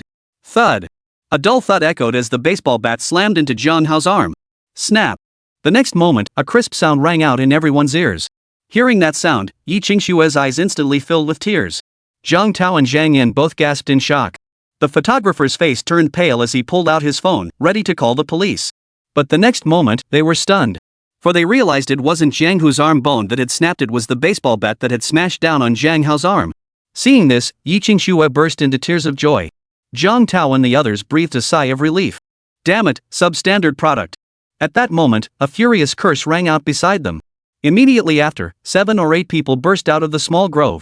Each wielded various clubs and sticks, surrounding Zhang Hao and his companions in the center. Chapter 59, I admire people with professional ethics. Zhang Hao's heart pounded wildly. Blocking the baseball bat with his bare hand had been a purely instinctive move. He had expected that even if he managed to block it, his arm would be injured, possibly even fractured. But to his astonishment, his arm felt perfectly fine, not even a hint of pain. Instead, the baseball bat snapped clean in two under the force of his arm. At that moment, Zhang Hao realized this must be the effect of the perfect gene serum. The system's creations were truly extraordinary. After regaining his composure, Zhang Hao remembered the god-tier combat technique. In the heat of the moment, he'd completely forgotten about his new skill. Who the hell are you? Zhang Hao thought to himself as he turned to face the 7 or 8 thugs, his voice cold and sharp. The ones who were gonna beat you up. Get him. The leader, a green-haired thug, sneered back at Zhang Hao before barking orders to his crew. It was this green-haired thug who had ambushed Zhang Hao with the baseball bat earlier. At the green-haired thug's command, the others swung their clubs and charged toward Zhang Hao. You guys step back first, Zhang Hao gently pushed Yi Qingxue aside while calling out to Zhang Tao and the others. Though worried, Yi Qingxue knew this wasn't the time for stubbornness. She reluctantly stepped back, her eyes filled with concern. Zhang Tao declared, "Don't underestimate me, little brother. How could I, Zhang Tao, ever run away from a fight? Zhang Yan, stand over there. I'm going to help Zhang Hao." With that, Zhang Tao grabbed the camera from the photographer's hands, using it as a weapon, and charged toward Zhang Hao. "Be careful." Zhang Yan called after him, retreating nervously to the sidelines. The cameraman's eyes flickered, but in the end, he lacked the courage to charge forward. Zhang Hao ignored Zhang Tao's words. Worried about accidentally hurting Yi Qingxue, he immediately charged toward the 7 or 8 thugs as soon as the words left his mouth. Taking a deep breath, various combat techniques flashed through Zhang Hao's mind. Seizing an opening, Zhang Hao slammed his elbow into one thug's jaw, sending him flying backward. Simultaneously, he swept his right hand out, snatching the baseball bat from the thug's grasp.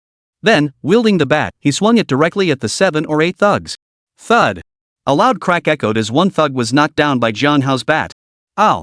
That hurts like hell. Thud! A punch slammed into another thug's chest. Another one was knocked out cold. Clang! Thud! Jiang Hao unleashed a flurry of strikes, sweeping kicks, punches, and within moments, all 7 or 8 punks lay sprawled on the ground. Damn it, that hurts like hell. Ouch, my head. Holy, my back. What followed was a chorus of agonized cries and screams from the 7 or 8 punks. Meanwhile, Jiang Tao had only managed to smash one of the punks with his camera. Seeing this, Jiang Tao and his friends froze in shock.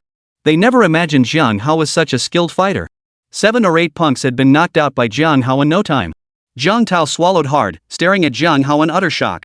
Jiang Hao, when did you learn martial arts? That was incredible. Zhang Yan and the cameraman also stared wide-eyed, stunned by Jiang Hao's skills. Especially the photographer. Now he regretted not rushing over earlier. If he had, wouldn't this have been the perfect chance to connect with this big boss, Jiang Hao? After all, Jiang Hao was so skilled, there was no danger to him. Too bad it was too late for regrets. Yi Qingxue was equally stunned, but after the shock wore off, her heart was filled with joy. Still, she couldn't help but worry about him. Hurrying to his side, she asked softly, Jiang Hao, are you hurt? Jiang Hao offered Yi Qingxue a warm smile and replied softly, don't worry, I'm completely unharmed. Yi Qingxue examined Jiang Hao's body and found no injuries whatsoever. Only then did she relax, her voice tinged with delight. Jiang Hao, you're truly amazing. Jiang Hao chuckled and replied, how else could I possibly be worthy of our outstanding classmate, Yi Qingxue? Hearing this, Yi Qingxue flushed with both embarrassment and delight, murmuring, I'm not nearly as good as you make me out to be. Jiang Tao interjected, bro, that's enough. If you keep this up, the air will turn sour. Yi Qingxue blushed even deeper at Jiang Tao's words. Jiang Hao, however, remained unfazed. Why would you be jealous? He asked casually. Your sister-in-law is right beside you. Jiang Tao nodded in agreement. True. You've got a point.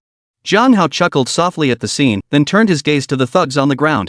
His expression abruptly turned cold. Why did you come to attack me? The other thugs all turned to look at the green-haired thug. Jiang Hao's gaze settled on him as well. The green-haired thug felt Jiang Hao's gaze and instantly grew tense. He blurted out, we're just doing a job for money, Mr. Jiang. Please be magnanimous and let us off this time. Jiang Hao raised an eyebrow at this and replied indifferently, who hired you?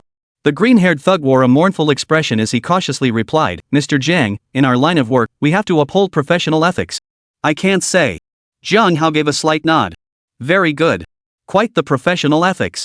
With that, Jiang Hao swung his baseball bat down hard, smashing it into the green-haired thug's knee. Ah! The next second, a piercing scream echoed through the small grove. This is a knockoff, right? After the scream, the green-haired thug looked at the perfectly intact baseball bat in Jiang Hao's hand and managed to speak through the pain. Bro, forget about the bat. Just confess already, or you'll lose your leg. Another thug nearby couldn't help but warn the green-haired thug. Gritting his teeth, the green-haired thug retorted, no way. We have professional ethics to uphold. Jiang Hao chuckled, I love people with professional ethics. With that, Jiang Hao swung the bat again, aiming straight for the green-haired thug's knees. Stop. I'll talk. I'll abandon my professional ethics. The green-haired thug screamed in terror. Ah! The next second, another agonized scream pierced the air as the thug's other knee took a brutal blow from the bat. Jiang Hao shrugged slightly and said coldly, sorry, you spoke too late. Now, can you tell me who sent you? Chapter 60, Yi Fan's in trouble. I'll talk. I'll talk. The green-haired thug, no longer daring to put up a front, quickly agreed. But I don't know the guy's name. He looked about your age, with a big pompadour, and then. Hearing the green-haired thug's description, a figure instantly flashed through Jiang Hao's mind. It was almost certainly him. Get lost. Having obtained the information he sought, Jiang Hao glared at the thugs and coldly ordered. Yes, yes. We'll get out of here right now. At Jiang Hao's words, the thugs hurriedly helped the green-haired thug to his feet and fled in disarray. Once the thugs were gone, Jiang Hao turned to Yi Qingxue and the others. Let's keep moving. Yi Qingxue and the others naturally had no objections. Only the photographer looked a bit awkward. Truthfully, Jiang Hao didn't dwell on the man's earlier behavior after all, they had no real connection. If anything, it was merely a simple employer-employee relationship.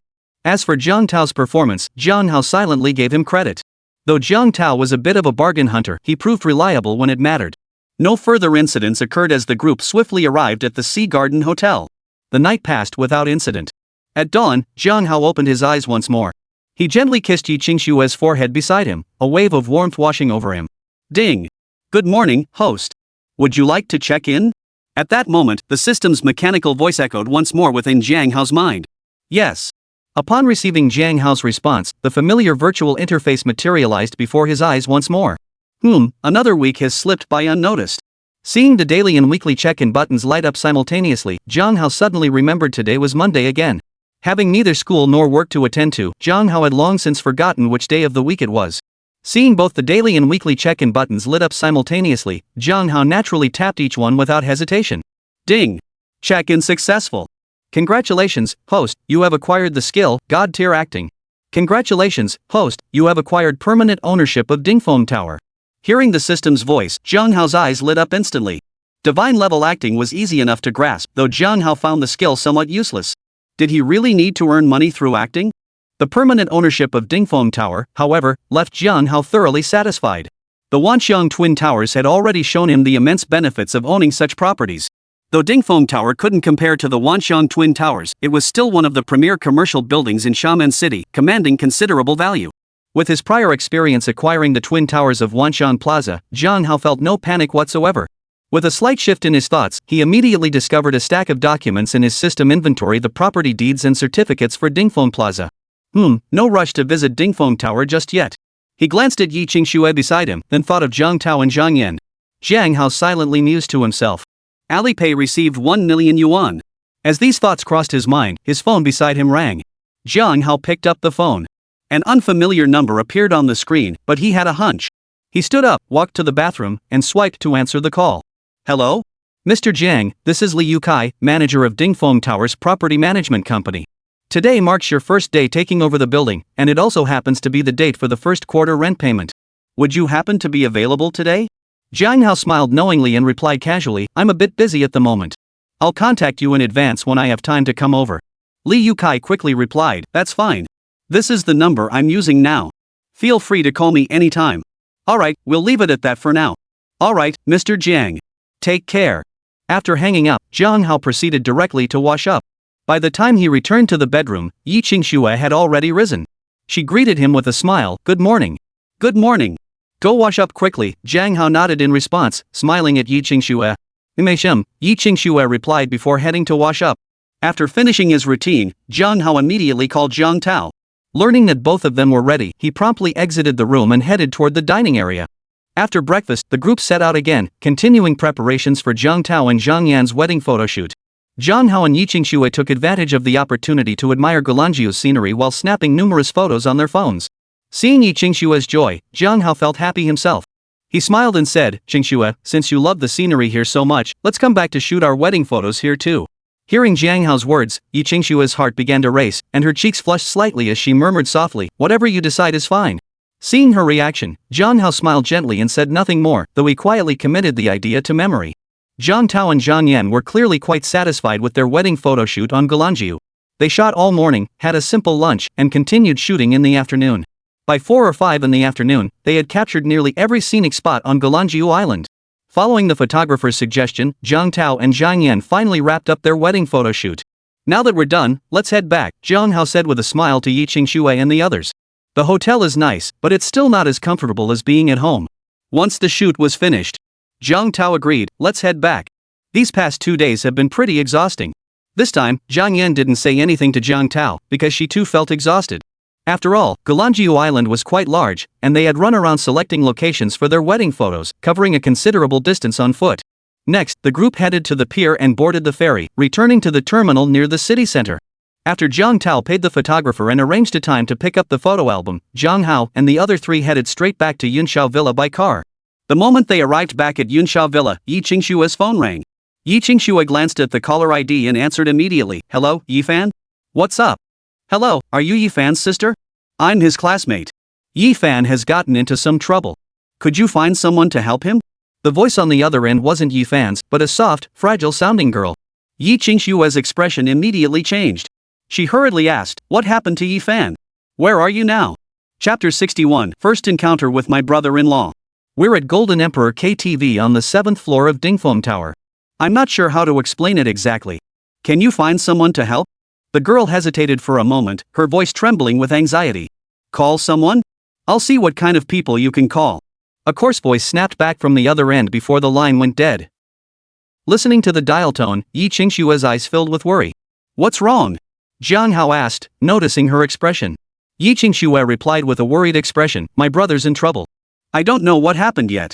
Jiang Hao asked, do you know where he is? We'll go check it out right away. Yi Qingxue replied, I heard it was at the Golden Emperor KTV in Dingfeng Tower. Jiang Hao paused in surprise at the coincidence. He reassured her, let me go with you to see what's happening. Don't worry, with me here, everything will be fine. Then, turning to Jiang Tao and Zhang Yan, he added, cousin, you two stay home. Qingxue and I need to head out. You guys figure out dinner on your own. Jiang Tao asked, should we come along to help? More people would be better. Jiang Hao smiled. No need. Qingxue and I will handle it. Without further delay, Jiang Hao led Yi Qingxue out of the villa. They drove the Lamborghini Venom toward Dingfeng Tower. On the way to Dingfeng Tower, Jiang Hao paused to think, then dialed Li Youcai's number. Mr. Jiang, hello? Li Youcai answered immediately, his voice respectful. Jiang Hao didn't bother with pleasantries, stating flatly, Mr. Li, find out who owns Golden Emperor KTV. Have him come to the venue immediately. I need his help. Li Youcai promptly replied, yes, sir. I'll contact him immediately.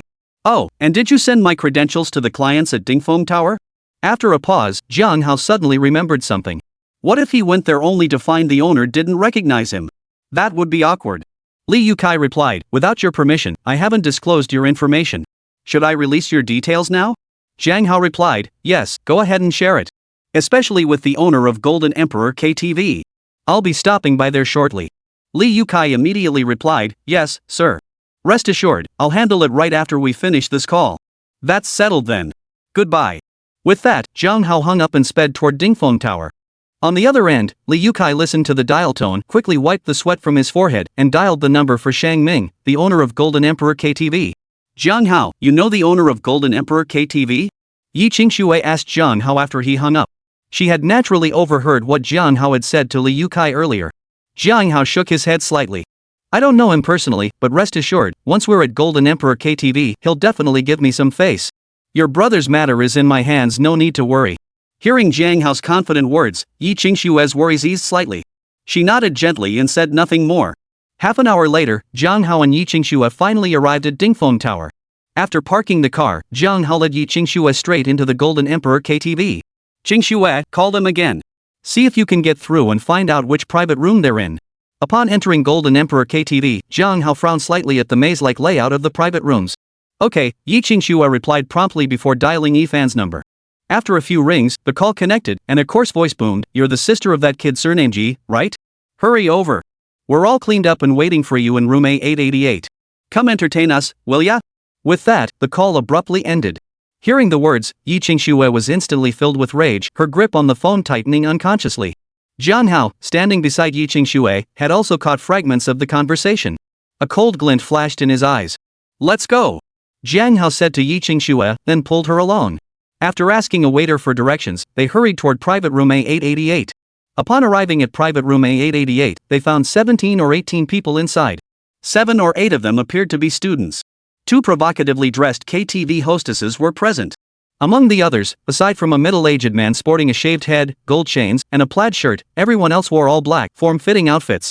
At that moment, flanking the bald man on either side were 2 girls, each meekly massaging his legs with gentle strokes. Their eyes held a mix of fear, sorrow, and helpless resignation. A young man in a white shirt, blue jeans, and a buzz cut was being forced by a muscle-bound thug to submerge his head in a head-sized glass fruit bowl filled to the brim with liquor. A seemingly fragile young woman was held back by 2 burly men, her voice trembling as she pleaded with the crowd. The other students stood trembling nearby, their eyes filled with terror. Yi Fan. Yi Qingshue's expression changed instantly upon seeing the scene inside the private room, and she cried out in alarm. Following Yi Qingshue's gaze, Jiang Hao also recognized the young man being forced to drink. It was undoubtedly Yi Qingshue's younger brother, Yi Fan. Without hesitation, Jiang Hao stepped forward, grabbed the burly man's shoulder, and yanked him backward forcefully, pulling him aside. He then helped Yi Fan to his feet. The other burly men in uniform moved to confront Jiang Hao, but the bald-headed thug waved them back. The bald man then turned his gaze to Yi Qingxue, uttering a series of TSK sounds. Tisk, TSK. So this is the sister of that Yi kid? She really is beautiful. Yi Fan, still groggy, heard Yi Qingshue's cry, followed by the bald man's voice. Instantly, he shouted, don't touch my sister. Take it out on me instead. Jiang Hao saw that even in Yi Fan's current state, he still knew to protect Yi Qingxue. He silently nodded in approval, thinking that Yi Qingshua's concern for him hadn't been in vain. Jiang Hao helped Yi Fan onto a nearby sofa, then turned to the bald man and asked calmly, "What's going on here?" Only then did the bald giant shift his gaze from Yi Qingxue to Jiang Hao. Taking a drag on his cigar, he sneered, "What? You pretty boy think you can step in?" Chapter 62, Can we talk this out? Jiang Hao remained silent, gesturing for Yi Qingxue to tend to Yi Fan before striding toward the bald man. The bald man's men immediately moved to block Jiang Hao's path. The bald giant waved them aside, letting Jiang Hao approach unimpeded, seemingly unconcerned. Jiang Hao reached the bald man's side, his right hand darting out to seize the gold chain around the man's neck. He yanked it upward, slamming the bald man face first onto the table inside the private room. Thud. The next second, a dull thud echoed through the private room. Everyone inside the private room was stunned by this scene, utterly unprepared for such a sudden turn of events. But Jiang Hao didn't hesitate. Still holding the bald man by the gold chain around his neck, he slammed the man's head into the glass tank filled with baijiu. Ah! The two girls beside the bald man let out piercing screams and scrambled to the side. Their screams snapped the heavily built men in the private room back to their senses. They all turned to Jiang Hao, cursing him furiously. "Kid, you're asking for it." With that, 6 or 7 burly men in black suits grabbed beer bottles from the table and hurled them at Jiang Hao. "Ah! I want to go home. Wah!" Witnessing this scene, the students immediately let out frightened cries. Yi Qingxue turned to look at Jiang Hao, her eyes filled with worry. One hand steadied Yi Fan while the other covered her mouth, afraid she might cry out. Facing the charging burly men, Jiang Hao showed no fear whatsoever. He casually picked up the bald giant as a weapon and swung it fiercely at the 6 or 7 black-clad burly men surrounding him. The burly man, weighing over 100 pounds, seemed weightless in Jiang Hao's grasp as he swung him with effortless ease. Thud! The beer bottles in the hands of those burly men in black outfits all came crashing down on the bald giant. "Damn it! Are you blind?" Several bottles smashed into the bald man's body, instantly drawing blood as he cursed in pain. The 6 or 7 men in black leather suits, all underlings of the bald man, froze upon hearing his words, unsure how to proceed. Jiang Hao gave them no time to strategize. Grabbing the bald man by the collar, he hurled him forcefully at one of the black-clad thugs. Thud! The next second, the two collided violently, followed by a thud as they both crashed onto the private room floor. And this was only the beginning. Without pausing, Jiang Hao charged bare-handed toward the remaining men in black. Left hook. Thud. One thug was sent flying by a single punch. Elbow strike. Thud. Another burly man in black was sent flying. Thud. Then, a series of thuds echoed in everyone's ears. Accompanying them was the constant plop-plop sound, like dumplings being dropped into boiling water. Ouch! Whoa! What a vicious kid! Immediately after, the various sounds came from the mouths of the burly men Jiang Hao had knocked to the ground. Impressive! Seeing this, the students couldn't help but praise Jiang Hao in their hearts. Especially the girl among them, her gaze toward Jiang Hao now held a touch of admiration. Though Yi Fan was still hazy from being forced to drink, he witnessed the entire turn of events and felt a surge of respect for Jiang Hao. "Sis, who is he?" Yi Fan asked Yi Qingxue, his voice breaking. Yi Qingxue watched Jiang Hao take down all those burly men in the blink of an eye, letting out a long sigh of relief. Hearing Yi Fan's question, she replied with a touch of pride, "This is my boyfriend, Jiang Hao." Yi Fan exclaimed, "So this is my brother-in-law? He's amazing." Jiang Hao didn't approach Yi Qingxue and Yi Fan immediately. He'd struck hard from the start because he'd recognized these men weren't easy opponents. Only by neutralizing them all could he ensure Yi Qingxue and Yi Fan's safety. Jiang Hao casually walked over to the bald giant, hoisted him up with one hand, and plopped him back onto the sofa. He then sat down beside him and said indifferently, "Now, can we talk properly?" Gas. The bald giant still felt the sting of pain coursing through his body. He sucked in a sharp breath before speaking. "Brother, you're someone. Where's your crew?" Jiang Hao replied, "I'm just an ordinary businessman. I don't understand what you mean. Enough with the small talk. First, tell me what happened today." The bald giant replied, "Well, it's a simple story." He proceeded to recount the entire sequence of events. It turned out that earlier, when the bald man had gone to the restroom, he spotted Yi Fan's female classmate and approached her to make advances. Yi Fan and 2 male classmates happened to witness this. Words were exchanged, then escalated into a full-blown brawl. His henchmen weren't present at the time, leaving him alone to be beaten by the 3 male students. After returning, the bald giant immediately rounded up his men and brought Yi Fan and his classmates back here. The other 2 male classmates had already been forced to down a bottle of baijiu each and were now kneeling on the ground begging for mercy. But Yi Fan refused to kneel and beg for mercy, so he was beaten even more severely. Yi Fan's girlfriend, Lin Churen, unlocked his phone and dialed Yi Qingshue's number. As for why she didn't call Yi Fan's parents, it was because she dared not bring such matters to their attention. One of Yi Fan's classmates, trying to curry favor with the bald man, began gushing about how beautiful Yi Fan's sister was. He urged the bald man to wait for Yi Qingshua's arrival, suggesting she should atone for Yi Fan's sins. After the bald man finished speaking, Zhang Hao turned to Yi Fan and asked, "Is there anything he said that's not true?" Yi Fan shook his head. "No." A faint smile suddenly appeared on Zhang Hao's face as he remarked lightly, "Which classmate was it earlier who complimented my girlfriend's beauty?" Though Zhang Hao was smiling, a chill swept through the crowd. Everyone averted their gaze from him and, as if on cue, shifted their eyes to a slightly frail-looking boy. "You're quite something," Zhang Hao said, his voice calm as he looked at the man. "I'll buy you a drink." He then slowly walked towards the boy. "No, no. Please spare me." The boy begged desperately as he saw what was coming. Zhang Hao paid him no mind, grabbing him by the collar and forcing his head into the glass wine vat. Gulp, gulp. Hearing that sound, the expressions of everyone in the private room shifted. What the hell is going on in here? Just then, a deep voice echoed from the doorway. Chapter 63, Who the hell are you calling brother? Simultaneously, a team of security personnel in uniform arrived at the door. The voice belonged to Captain Lee, the head of the security team. It turned out that a waiter passing by private room A888 had heard the commotion. Peering through the door crack, he witnessed the scene inside and immediately sought out security. Seeing the chaotic scene inside, Captain Lee immediately turned to Zhang Hao and shouted, "Stop! What are you doing?" Zhang Hao lifted his head to meet Captain Lee's gaze, his tone cool. "Where the hell were you lot earlier? Now you decide to show up?" Captain Lee was somewhat confused by Zhang Hao's words, but he still tried to reason with him. "Don't act impulsively. Let's talk this out calmly." Zhang Hao frowned at Captain Lee. "Has your boss not arrived yet? Since you didn't intervene earlier, you'd be wise not to meddle now." Seeing Zhang Hao's unyielding stance and hearing his words, Captain Lee's expression shifted slightly. Having worked as security at Golden Emperor KTV for years, Captain Lee knew there were matters beyond his control. He couldn't help but feel resentment toward the server who had alerted them earlier. The bald man suddenly interjected, "Then we'll just wait for your boss to show up." Seeing both sides stand their ground, Captain Lee's heart raced with anxiety. He mentally cursed the server who had alerted him earlier. Zhang Hao paid him no mind, continuing to force the same skinny boy into the wine vat. After a while of drowning him, he casually tossed the boy aside. Throughout the entire ordeal, everyone in the private room, the bald-headed man's group, the other students, and the Jean DKTV security stood by silently, not daring to utter a word. Zhang Hao suddenly realized that dealing with people this way felt surprisingly satisfying. After finishing, Zhang Hao turned to Yi Fan and asked, "How do you want to deal with him?" As he spoke, Zhang Hao pointed at the bald man. Yi Fan's dazed eyes drifted toward the glass wine vat. The taste from earlier was still vivid in his memory. "Got it." Zhang Hao nodded slightly, then turned to the bald man and said flatly, "Do I still need to handle this?" The bald man's expression shifted abruptly.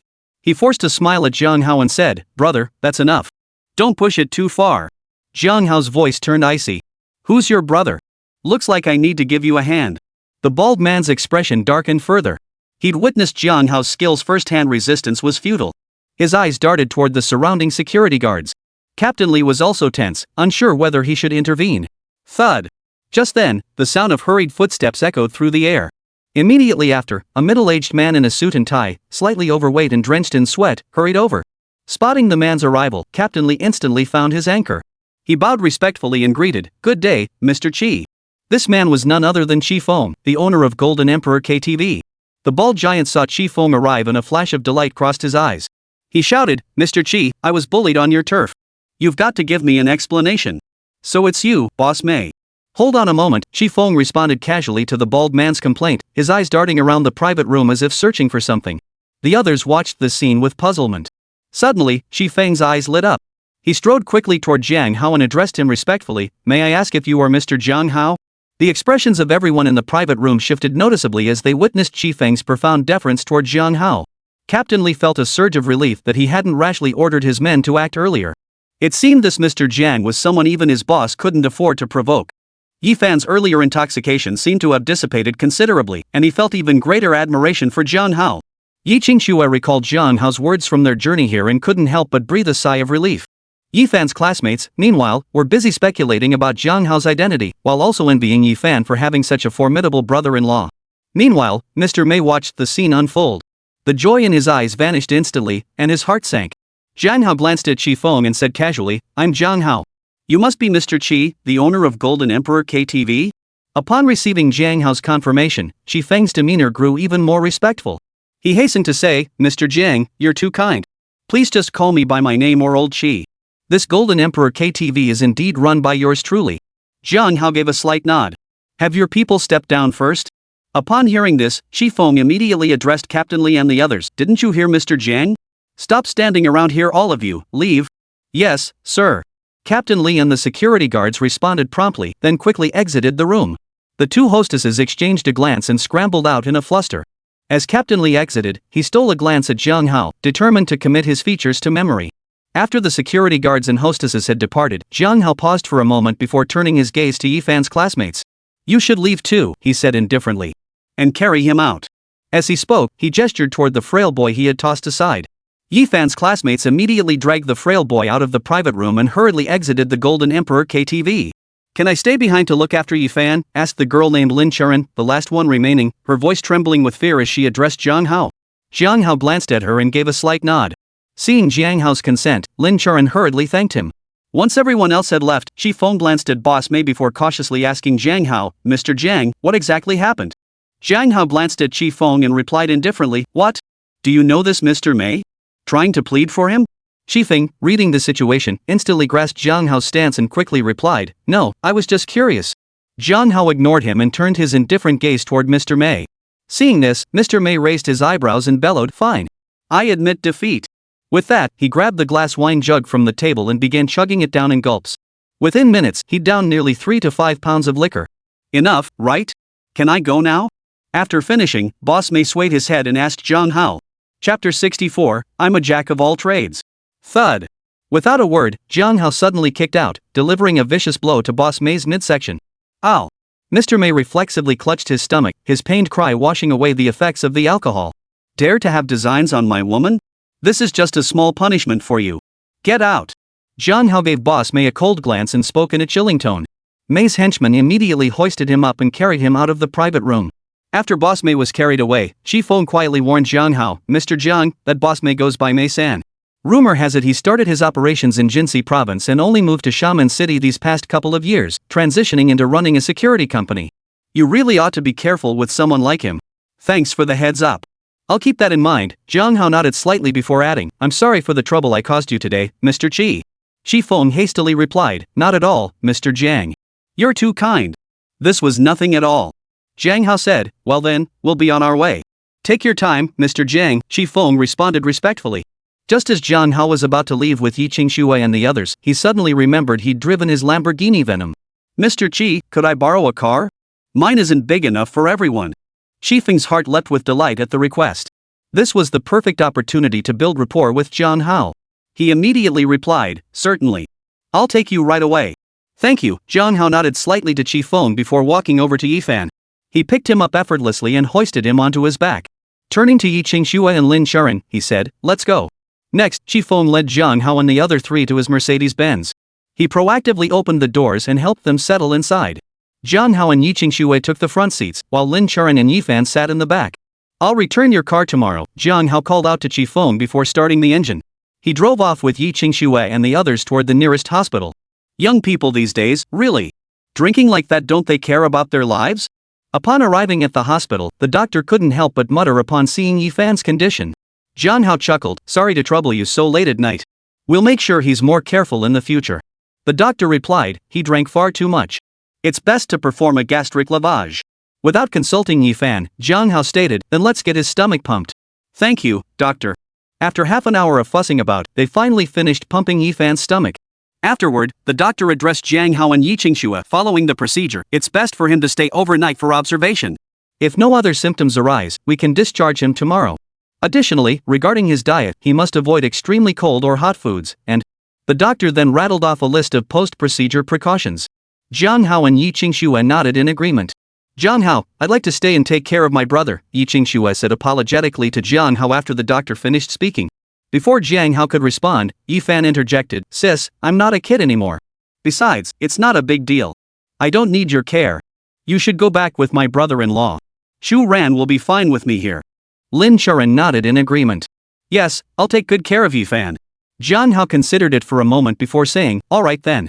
I'll arrange for a VIP room later. Qingshui and I will both stay. Yifan protested, Brother-in-law, I've already caused you enough trouble. You and my sister should head back soon. Jiang Hao smiled and said, I don't have much else to do anyway. Staying here is also to guard against that Mr. Mei pulling any tricks. Hearing this, Yifan thought of that Mr. May and immediately stopped trying to persuade him. He then said, "Then I'll trouble you, brother-in-law. Once I've recovered for a couple of days, you can teach me a few of your moves." Jiang Hao chuckled, "It's not really martial arts, just combat techniques. If you're interested, I can teach you." "Thanks a lot, brother-in-law," Yifan exclaimed, his voice brimming with delight. While chatting, they completed the hospital admission procedures. Jiang Hao, Yi Qingxue, and Lin Charan all stayed behind to accompany Yifan. Of course, during this time, Jiang Hao also called Jiang Tao to inform him he wouldn't be returning. Yi Qingxue and Lin Charan each called their families. Yi Qingxue said she was staying with Jiang Hao, while Lin Charan claimed she was staying at a classmate's place, both selectively omitting what had happened at Golden Emperor KTV. Out of boredom, Jiang Hao bought a deck of cards. The four played for a while, and their relationships grew more familiar. Lin Charan no longer carried the fear she had shown toward Jiang Hao at Golden Emperor KTV. The night passed quickly, and Jiang Hao opened his eyes on the hospital's companion bed. Whether Mei-san had accepted defeat or was gathering intelligence on Jiang Hao, the night passed without incident. Ding! "Good morning, host. Would you like to check in?" The moment Jiang Hao regained consciousness, the system's mechanical prompt echoed in his mind once more. "Yes." Jiang Hao silently responded in his mind, and immediately, the familiar illusory light screen appeared before his eyes once more. He repeated the familiar steps once more. "Ding, check-in successful. Congratulations, host. You have acquired the skill, Divine Tier Medical Arts." Hearing the system's prompt, Jiang Hao paused in surprise. Was this reward for medical skills simply because he was in a hospital? Despite this thought, Jiang Hao chose to claim the God-tier medical skills without hesitation. Instantly, Jiang Hao felt as though he possessed encyclopedic knowledge of medical arts, diagnosing illnesses, prescribing medications, performing surgeries. Everything became crystal clear. Traditional Chinese medicine and Western medicine, it felt as though he'd studied them for years and applied them countless times. Glancing at Yifan lying on the nearby hospital bed, Jiang Hao's heart stirred. He reached out and placed his fingers on Yifan's pulse. Instantly, he gained complete clarity on Yifan's physical condition. Yifan's body was actually quite healthy, though his stomach was in a suboptimal state due to excessive alcohol consumption the previous night followed by gastric lavage. He needed some recuperation. The specific recuperation methods flashed directly through Jiang Hao's mind. "Hey, Jiang Hao, did you suddenly learn medicine?" Just then, Yi Qingxue woke up and witnessed the scene, unable to suppress a laugh. Yi Qingxue didn't actually believe Jiang Hao possessed medical skills, she was merely teasing him. Jiang Hao chuckled and replied, "Of course. I'm a jack of all trades." "Ha!" Yi Qingxue chuckled softly, clearly not believing Jiang Hao's claim and thinking he was just teasing her. "Hurry! Quickly! Go notify Director Yan." Just as Jiang Hao was speaking with Yi Qingxue, a frantic voice suddenly rang out from the opposite ward. Chapter 65, This treatment is unjust. Hearing the commotion, Jiang Hao instinctively looked toward the opposite ward. It was another VIP ward. Inside, 5 or 6 doctors and nurses were gathered around a middle-aged woman in her 40s on the hospital bed, administering emergency treatment. But judging by the readings on the nearby monitors, their efforts clearly weren't having much effect.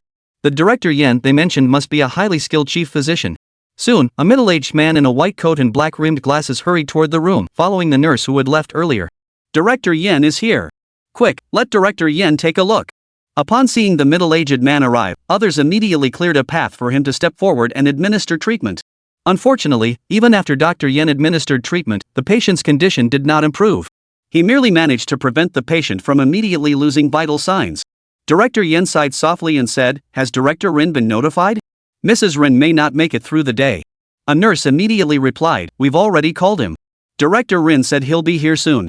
In the ward where Jiang Hao was staying, Yifan and Lin Charan had also regained consciousness. Their gazes similarly turned toward the opposite ward. Yi Qingxue murmured softly, "That lady is so pitiful. She's sick and has no family by her side." Lin Charan agreed, "Yes, I can't imagine how heartless her family must be. You two don't know the situation, so please refrain from making assumptions," the nurse assigned to Yifan's ward interjected as she approached, having overheard their conversation. Yi Qingxue and Lin Charan fell silent upon hearing this, though their eyes betrayed a hint of curiosity. Jiang Hao noticed this and asked the nurse, "Who is the patient in the room across from us? And what did you mean by that earlier?" The nurse continued her routine check on Yifan while explaining, "The patient in the room across from us is the wife of Mr. Ren, the chief administrator of Xia City.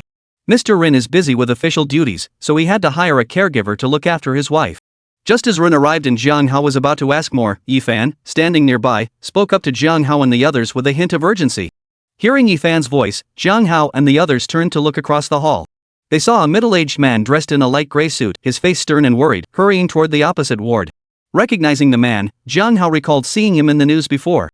This middle-aged man was none other than Ren Chang, the chief executive of Xiamen City. Of course, that was the extent of Jiang Hao's knowledge. After all, he wasn't originally from Xiamen City, he had only come there to work. Seeing Yi Fan's excited expression, Jiang Hao couldn't help but ask, "What? Are you a big fan of Chief Ren?" Yi Fan replied, "Yes. Chief Ren is practically a modern-day Judge Bao. He's one of the people I admire most. He even gave a speech at our university back then." Jiang Hao had learned from Yi Qingxue that Yi Fan was a sophomore at Xiamen University. Renowned as a top-tier institution not only in Xiamen City and the entire Minnan province but also nationwide, it wasn't surprising to Jiang Hao that the city's chief executive would address students there. Yi Fan then proceeded to recount the entire story of Chief Ren to Jiang Hao in great detail. By the time Yi Fan finished, Jiang Hao felt deep admiration for this Chief Ren, mixed with a touch of sympathy. This official Ren in Xiamen City had originally risen through the ranks from the police system. During his time in law enforcement, Ren Chang had antagonized many due to his handling of cases. Rumor had it that his daughter had been killed because of his connections. His wife had suffered a severe illness from the shock of that incident, leaving her with chronic health issues that had persisted for years. This latest relapse had made her condition even worse. Learning of the Ren family's circumstances, Jiang Hao finally understood the meaning behind the nurse's earlier words. Yi Qingxue and Lin Churen likewise felt both admiration and sympathy for Ren Chang. After a moment's thought, Jiang Hao addressed Yi Qingxue and the others, "I'll go check on him." Jiang Hao felt that a man like Ren Chang shouldn't be subjected to such misery. Perhaps the god-tier medical skills granted by the system were meant for him to save Mrs. Ren. Jiang Hao. Yi Qingxue heard his words and looked at him with concern, her expression hesitant. Jiang Hao gave Yi Qingxue a reassuring smile before walking toward the opposite ward. Inside the opposite ward, everyone else had withdrawn, leaving only Director Yan and Ren Chang still standing by the hospital bed. Seeing Jiang Hao enter, Director Yan inquired, "Sir, is there something you need?" Jiang Hao replied, "I'm from the room across the hall. My friend and I both hold deep respect for Director Ren." Hearing the commotion, "We came to check on Director Ren and Mrs. Ren." Hearing Jiang Hao's words, Ren Chang turned his head to glance at him, his voice low and subdued. "Young man, thank you." "No problem." Jiang Hao shook his head slightly before adding, "If I may be so bold, I'm quite proficient in traditional Chinese medicine." "Might I offer Mrs. Ren a TCM diagnosis?" Director Yan immediately interjected, "Sir, the patient's condition is critical. We can't take any risks. Please leave immediately." Ignoring Director Yan's warning, Jiang Hao turned his gaze to Ren Chang. If Ren Chang was willing to let him try, he would naturally do his utmost to save her. If he refused, Jiang Hao certainly wouldn't cling on and beg to treat Mrs. Ren. Earlier, Director Yan had informed Ren Chang that his wife likely wouldn't survive the day, plunging Ren Chang into despair. Now, hearing Jiang Hao's words, Ren Chang clung to them like a drowning man grasping at a lifeline. He immediately replied, "Of course, I'd be most grateful.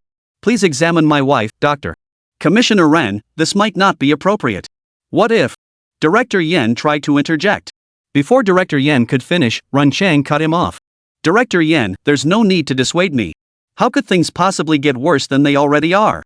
Director Yan was rendered speechless by Ren Chang's words. Jiang Hao observed Ren Chang's decisiveness and silently approved. He then stated, "I shall examine Madame Ren immediately. Whether she can be saved will only be known after the examination." Ren Chang immediately responded, "Please, doctor." With that, he stepped aside to make room for Jiang Hao to approach the bedside. Jiang Hao gave Ren Chang a nod of acknowledgement. Under Director Yan's skeptical gaze, he reached out and placed his fingers on Mrs. Ren's pulse. Ren Chang watched Jiang Hao examine his wife, his face tense with anxiety. He fixed his gaze on Jiang Hao, yet dared not speak, fearful of disrupting the process. Director Yan also fixed his eyes on Jiang Hao, torn between skepticism and the hope that Jiang Hao truly possessed the ability to cure Mrs. Ren. Chapter 66, Truly a Divine Physician. Though Director Yan harbored doubts about Jiang Hao, his admiration for Ren Chang was no less than for Jiang Hao and his team. Naturally, he hoped Mrs. Ren could be cured. After a long moment, Jiang Hao withdrew his hand. Before Ren Chang or Director Yan could ask, he picked up the instruments in the ward and conducted a thorough examination of Mrs. Ren using Western medical methods. Watching Jiang Hao handle the various instruments with the skill of a veteran who'd spent decades using them, Director Yan was instantly struck by astonishment. Hadn't Jiang Hao claimed to practice only traditional Chinese medicine?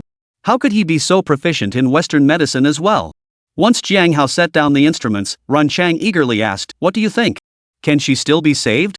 Director Yan also turned to Jiang Hao, his confidence in the young doctor growing noticeably. Jiang Hao looked at the two men and smiled.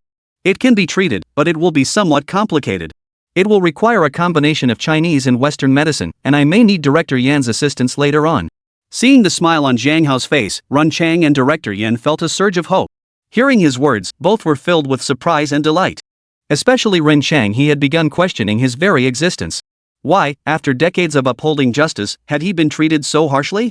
Now, Ren Chang felt Jiang Hao's arrival was heaven's reward for his steadfast commitment to justice. His steadfastness had not been in vain. Upon hearing Jiang Hao's words, Director Yen promptly replied, "Whatever assistance you need to treat Mrs. Ren, just give the order." By the way, I don't even know your name yet. Jiang Hao smiled faintly. "My name is Jiang Hao. Jiang is in great river, Hao is in vast sky." First, Director Yen, could you kindly arrange for someone to lend me a set of silver needles used in traditional Chinese medicine? Director Yen replied, "So you're Mr. Jiang. Please wait a moment, I'll borrow a set from our TCM colleagues right away." After saying this, Director Yen exchanged a few words with Ren Chang, called a nurse into the room, and then left. Once Director Yen had left, Ren Chang turned to Jiang Hao again. "Thank you, Mr. Jiang, for treating my wife." Jiang Hao replied, "There's no need for thanks, Director Ren. I simply felt that someone like you shouldn't be treated so poorly. Since I happen to know a little medicine, I decided to try." Ren Chang replied, "You saved my wife. You are our family's benefactor. You may call me by my first name or simply Old Rennot." Jiang Hao considered this and said, "Then I'll call you Uncle Ren." "You can just call me Jiang Hao." Ren Chang nodded. "That sounds good." Just then, Yi Qingxue approached the ward entrance and called out to Jiang Hao, looking as if she had something to say but hesitated. She had noticed Jiang Hao spending an unusually long time in the opposite ward and worried he might have offended Ren Chang, so she came to check on the situation. However, seeing how close Jiang Hao and Ren Chang appeared, she relaxed inwardly but found herself at a loss for words. Noticing this, Jiang Hao turned to Ren Chang and said, "This is my girlfriend, Yi Qingxue." As he spoke, he gestured for Yi Qingxue to enter the room. Yi Qingxue, receiving his signal, walked straight in and respectfully greeted Ren Chang. "Good afternoon, Commander Ren." Ren Chang nodded at Yi Qingxue and said, "Jiang Hao calls me Uncle Ren. Since you're his girlfriend, you can call me Uncle Ren too." Yi Qingxue glanced at Jiang Hao upon hearing this. Seeing him nod in agreement, she addressed Ren Chang as Uncle Ren. Seeing this, Ren Chang was quite pleased. For some reason, seeing Yi Qingxue reminded Ren Chang of his own daughter. If she hadn't died back then, she'd probably be about Yi Qingxue's age now. "Mr. Jiang, the silver needles you requested." Just then, Director Yen hurried in carrying a box of silver needles. Accompanying Director Yen was an elderly man with graying hair, dressed in a white lab coat. Dr. Ai Hong, the hospital's chief of traditional Chinese medicine.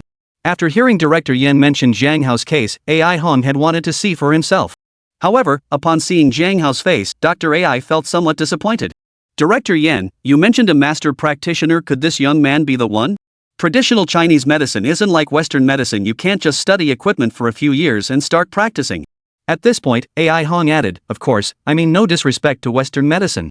I'm simply saying that mastering traditional Chinese medicine requires years of dedicated study." Director Yen replied, "This is Director Ren's decision. Besides, having observed Mr. Zhang's techniques earlier, I believe he deserves a chance." Ai Hong retorted, "This is sheer nonsense. Human lives are at stake. How can we conduct reckless experiments?" This is precisely how the reputation of traditional Chinese medicine gets ruined. At first, Jiang Hao felt a surge of anger upon hearing Ai Hong's words. Yet upon reflection, he realized there was some truth to what he said. However, Jiang Hao's situation was different from others. Unable to explain it clearly, he could only turn to Ren Chang.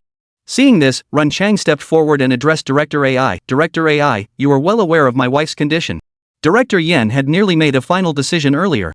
Given this situation, with a new glimmer of hope, why not give it a try? To put it bluntly, it's like treating a dead horse as if it were alive, but surely that's better than doing nothing at all? Therefore, I respectfully request Director Ai not to obstruct Mr. Zhang's treatment of my wife. Though Ren Chang held a high position in Xiamen City, he showed no hint of using his authority to pressure others. He merely stated the facts plainly. Hearing Ren Chang's words, Ai Hong's expression shifted. Finally, he sighed helplessly. "Very well. It's my fault for not mastering the ancestral teachings well enough. My abilities fall short.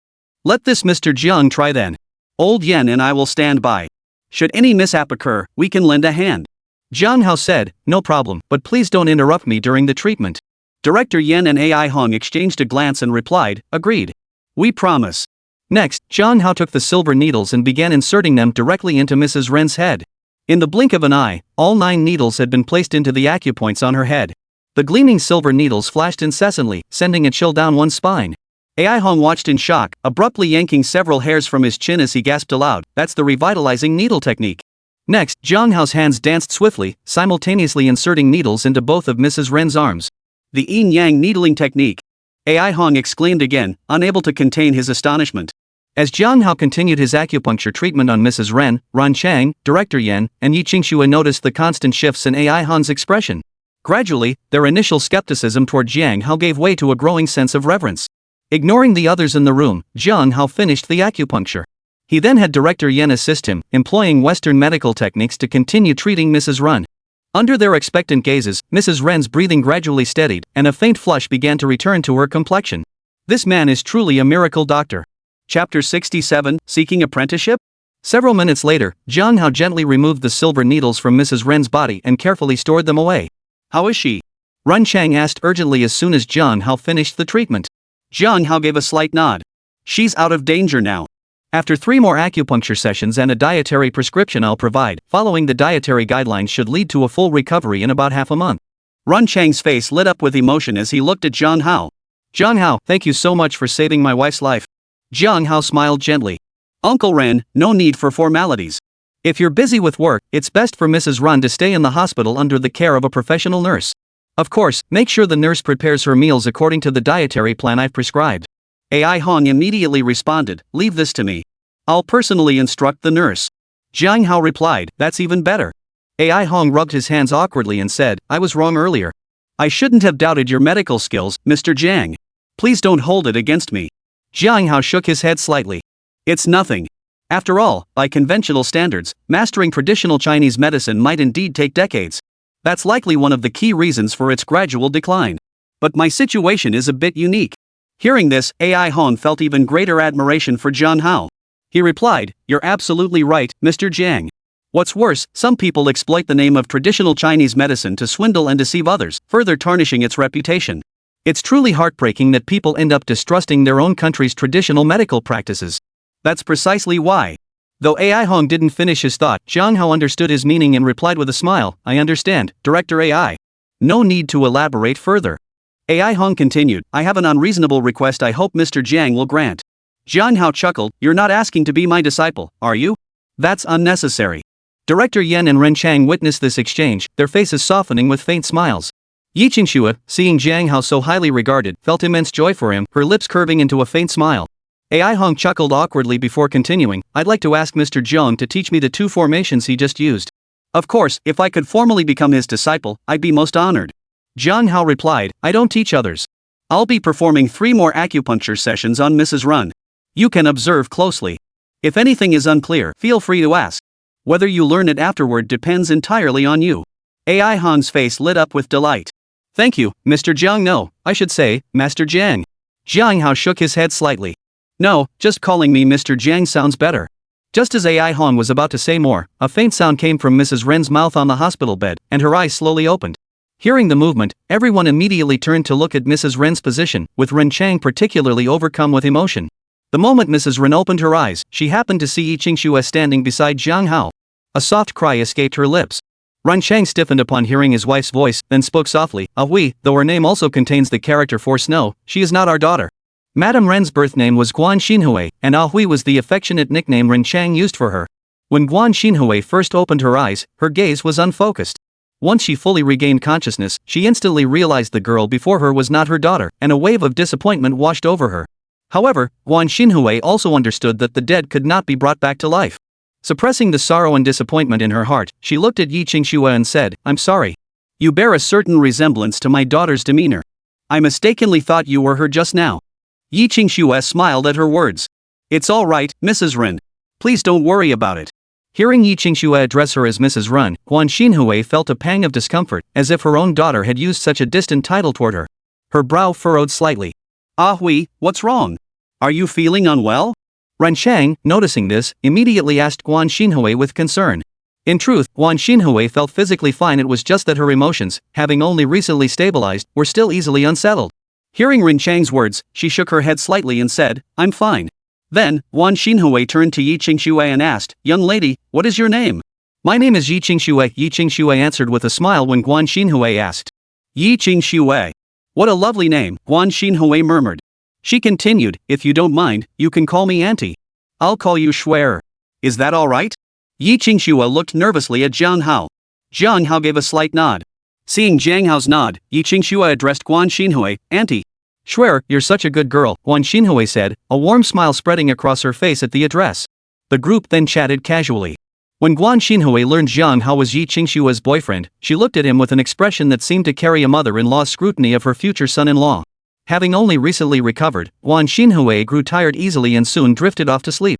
Seeing her asleep, Zhang Hao promptly wrote a prescription, handed it to Ai Hong, and left his contact information. He then bid farewell to Ren Chang and the others before returning to Yifan's hospital room. "Zhang Hao, I never imagined you actually knew medicine and were so skilled at it," Yi Qingshui exclaimed with surprise upon entering Yifan's room. Zhang Hao smiled.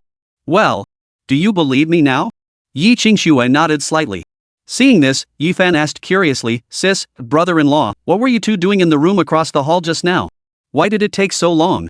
Yi Qingshui immediately recounted the events with a touch of pride to Yifan and Lin Churen. After hearing Yi Qingshui's account, Yifan and Lin Churen were astonished once more. They never imagined their brother-in-law could be so incredibly skilled at everything. Learning of Zhang Hao's exceptional medical skills, Yifan immediately asked him to examine him to see if he could be discharged. Zhang Hao accepted without hesitation, promptly examined Yifan, and then nodded in agreement to his request for discharge.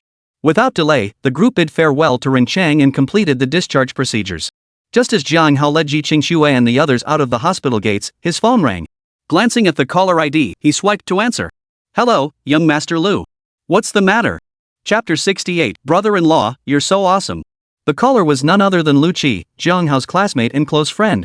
Hesitating slightly, Lu Qi asked, "Young Master Zhang, are you free this afternoon?" Zhang Hao thought for a moment. He didn't seem to have anything important planned. Sure, he was free. What was it? Lu Qi stammered, "Could you come with me to meet a friend?" Zhang Hao chuckled, "What kind of friend? Judging by your hesitation, I'm guessing it's a girl, right?" Lu Qi gritted his teeth. "Yes. Just tell me if you can come." Zhang Hao replied, "Sure. But why bring me along to meet your girlfriend?" Lu Qi explained, "She's not my girlfriend yet. She'll be bringing her best friend along too. We'll talk more about the details when we meet this afternoon." Zhang Hao chuckled and didn't press further. "Alright, see you this afternoon." "See you this afternoon," Lu Qi said before hanging up abruptly. Listening to the dial tone, Zhang Hao chuckled and shook his head before tucking his phone away. Seeing Zhang Hao hang up, Yi Qingshui asked, "From the way you addressed him, was that Lu Qi?" Zhang Hao gave a slight nod. "That's him. What does Lu Qi want with you?" "If it's urgent, you should just go handle it," Yi Qingshui added. Zhang Hao chuckled. "From the sound of it, I think it might be something like a blind date. But it's this afternoon, so there's still plenty of time. Come on, let's go grab breakfast first, then head back to the villa." "Alright," Yi Qingshui agreed immediately. Afterward, the four of them had breakfast outside before heading toward the Yunxiao villa. The moment they saw the exterior of the Yunxiao villa, Yifan and Lin Churen's eyes widened in astonishment. "Brother-in-law, how much is that villa worth?" Yifan swallowed hard as he stared at the opulent structure, turning to ask Zhang Hao. "Not much. Just over 300 million, Zhang Hao replied casually as he steered the car toward the garage. Yifan was even more stunned by Zhang Hao's words, while Lin Churen covered her mouth in surprise, afraid she might gasp aloud. "That's a Range Rover. That's a Bentley Mulsanne. Both are top-tier cars." Upon reaching the garage and seeing the two vehicles parked inside, Yifan's eyes lit up with delight. Compared to the shock he felt upon seeing the luxurious villa earlier, these two cars were something he could actually accept. Zhang Hao chuckled at the remark, saying nothing more. After parking, Zhang Hao led Yi Qingshui and the others toward the villa's interior. "Hey guys, you're back. Hope everything went smoothly last night." Zhang Tao greeted them cheerfully upon their return to the villa, where he and Zhang Yan were already awake. Zhang Hao replied, "Nothing much. Everything's taken care of." Zhang Tao smiled. "That's good to hear. By the way, who are these two?" As he spoke, Zhang Tao turned his gaze toward Yifan and Lin Churen. Zhang Hao smiled and said, "This is Qingshui's younger brother, Yifan, and Yifan's girlfriend, Lin Churen." After that, Zhang Hao introduced Zhang Tao and Zhang Yan to Yifan and Lin Churen. After the introductions were complete, both parties exchanged polite greetings and then took their seats on the living room sofa. After some small talk, Zhang Hao said, "You two stay here. I'll go return the car." Zhang Tao asked curiously, "Return what car?" Zhang Hao explained, "I went out last night in the Venom, but there wasn't enough room for everyone, so I had to borrow another car. The Venom is still parked over at Dingfeng Tower." Yifan's eyes lit up upon hearing this. "Brother-in-law, you mean the Venom? You wouldn't be talking about the Lamborghini Venom, would you?" Zhang Hao confirmed, "That's right, the Lamborghini Veneno." Yifan gasped in surprise. Just days ago, the Lamborghini Venom had topped Weibo's trending list and spread like wildfire across social feeds. Never imagined this car belonged to his brother-in-law. "Brother-in-law, you're seriously awesome." Zhang Hao smiled modestly.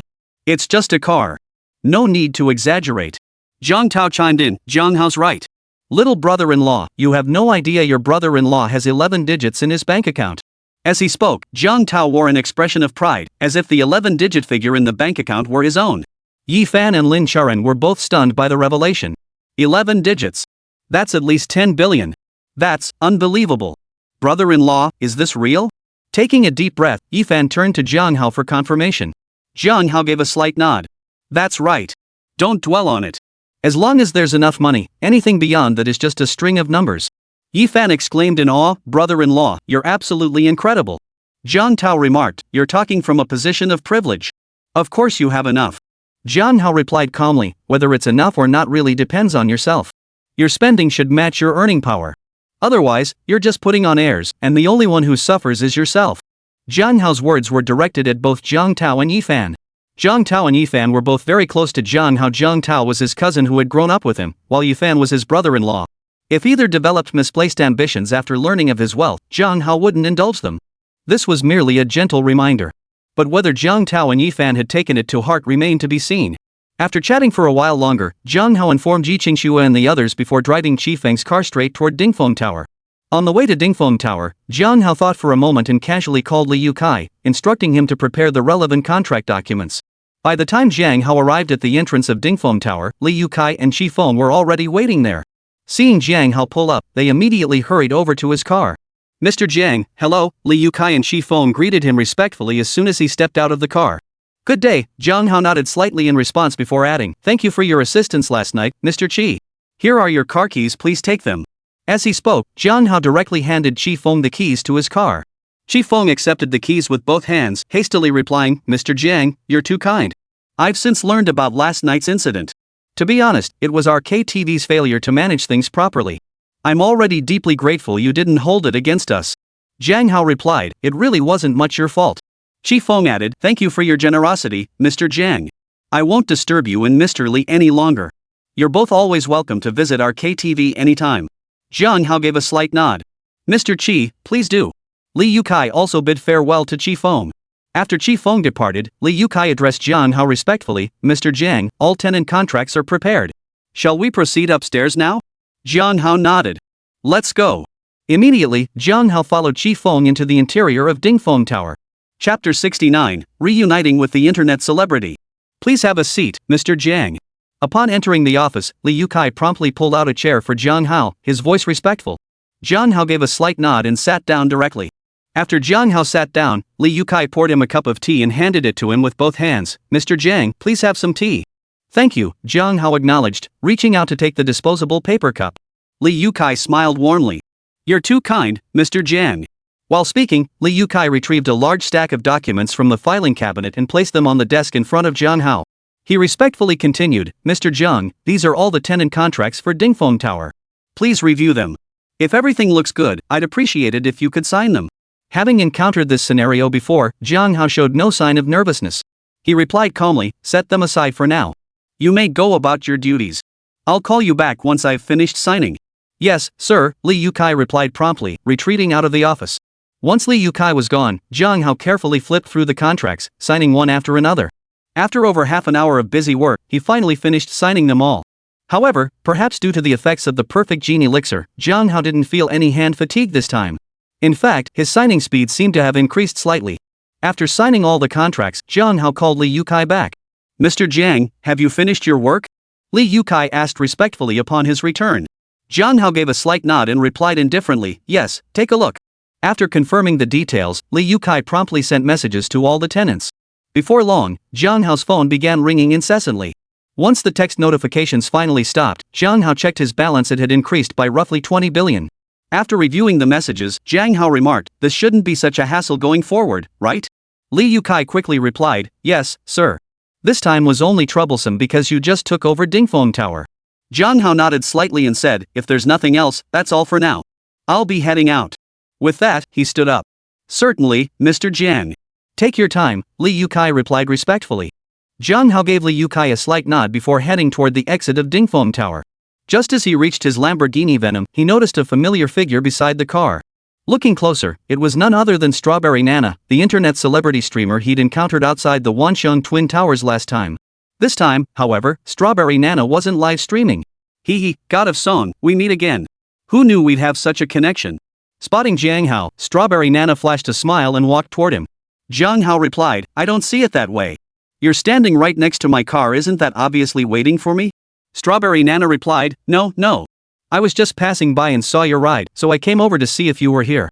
I never expected to actually run into you. Jiang Hao said, Alright, I'll take that as coincidence then. Aren't you streaming today? Strawberry Nana replied, I am, but sometimes I take a little break. Jiang Hao said, That's good. It's nice to take breaks sometimes. Well, I've got something to do. We'll chat another time. With that, Jiang Hao pressed his car key and started walking toward the vehicle. Wait. Seeing this, Strawberry Nana quickly spread her arms, blocking Jiang Hao's path. Jiang Hao frowned slightly. What is it?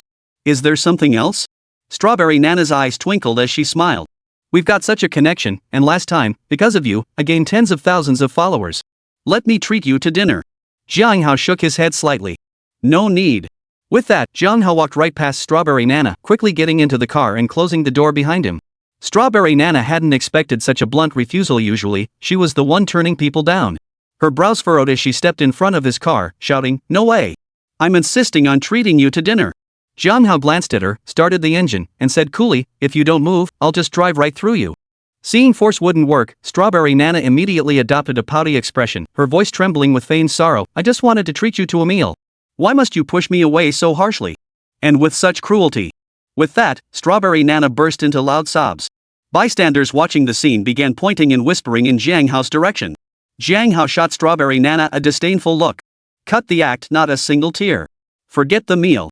If you have something to say, just spit it out. But Strawberry Nana was a girl, a pretty, adorable one at that. Had it been a guy acting this clingy, Jiang Hao might have actually stormed off. Seeing Jiang Hao's unyielding stance, Strawberry Nana had no choice but to drop her act. She pleaded, singing, God, could you please collaborate with me?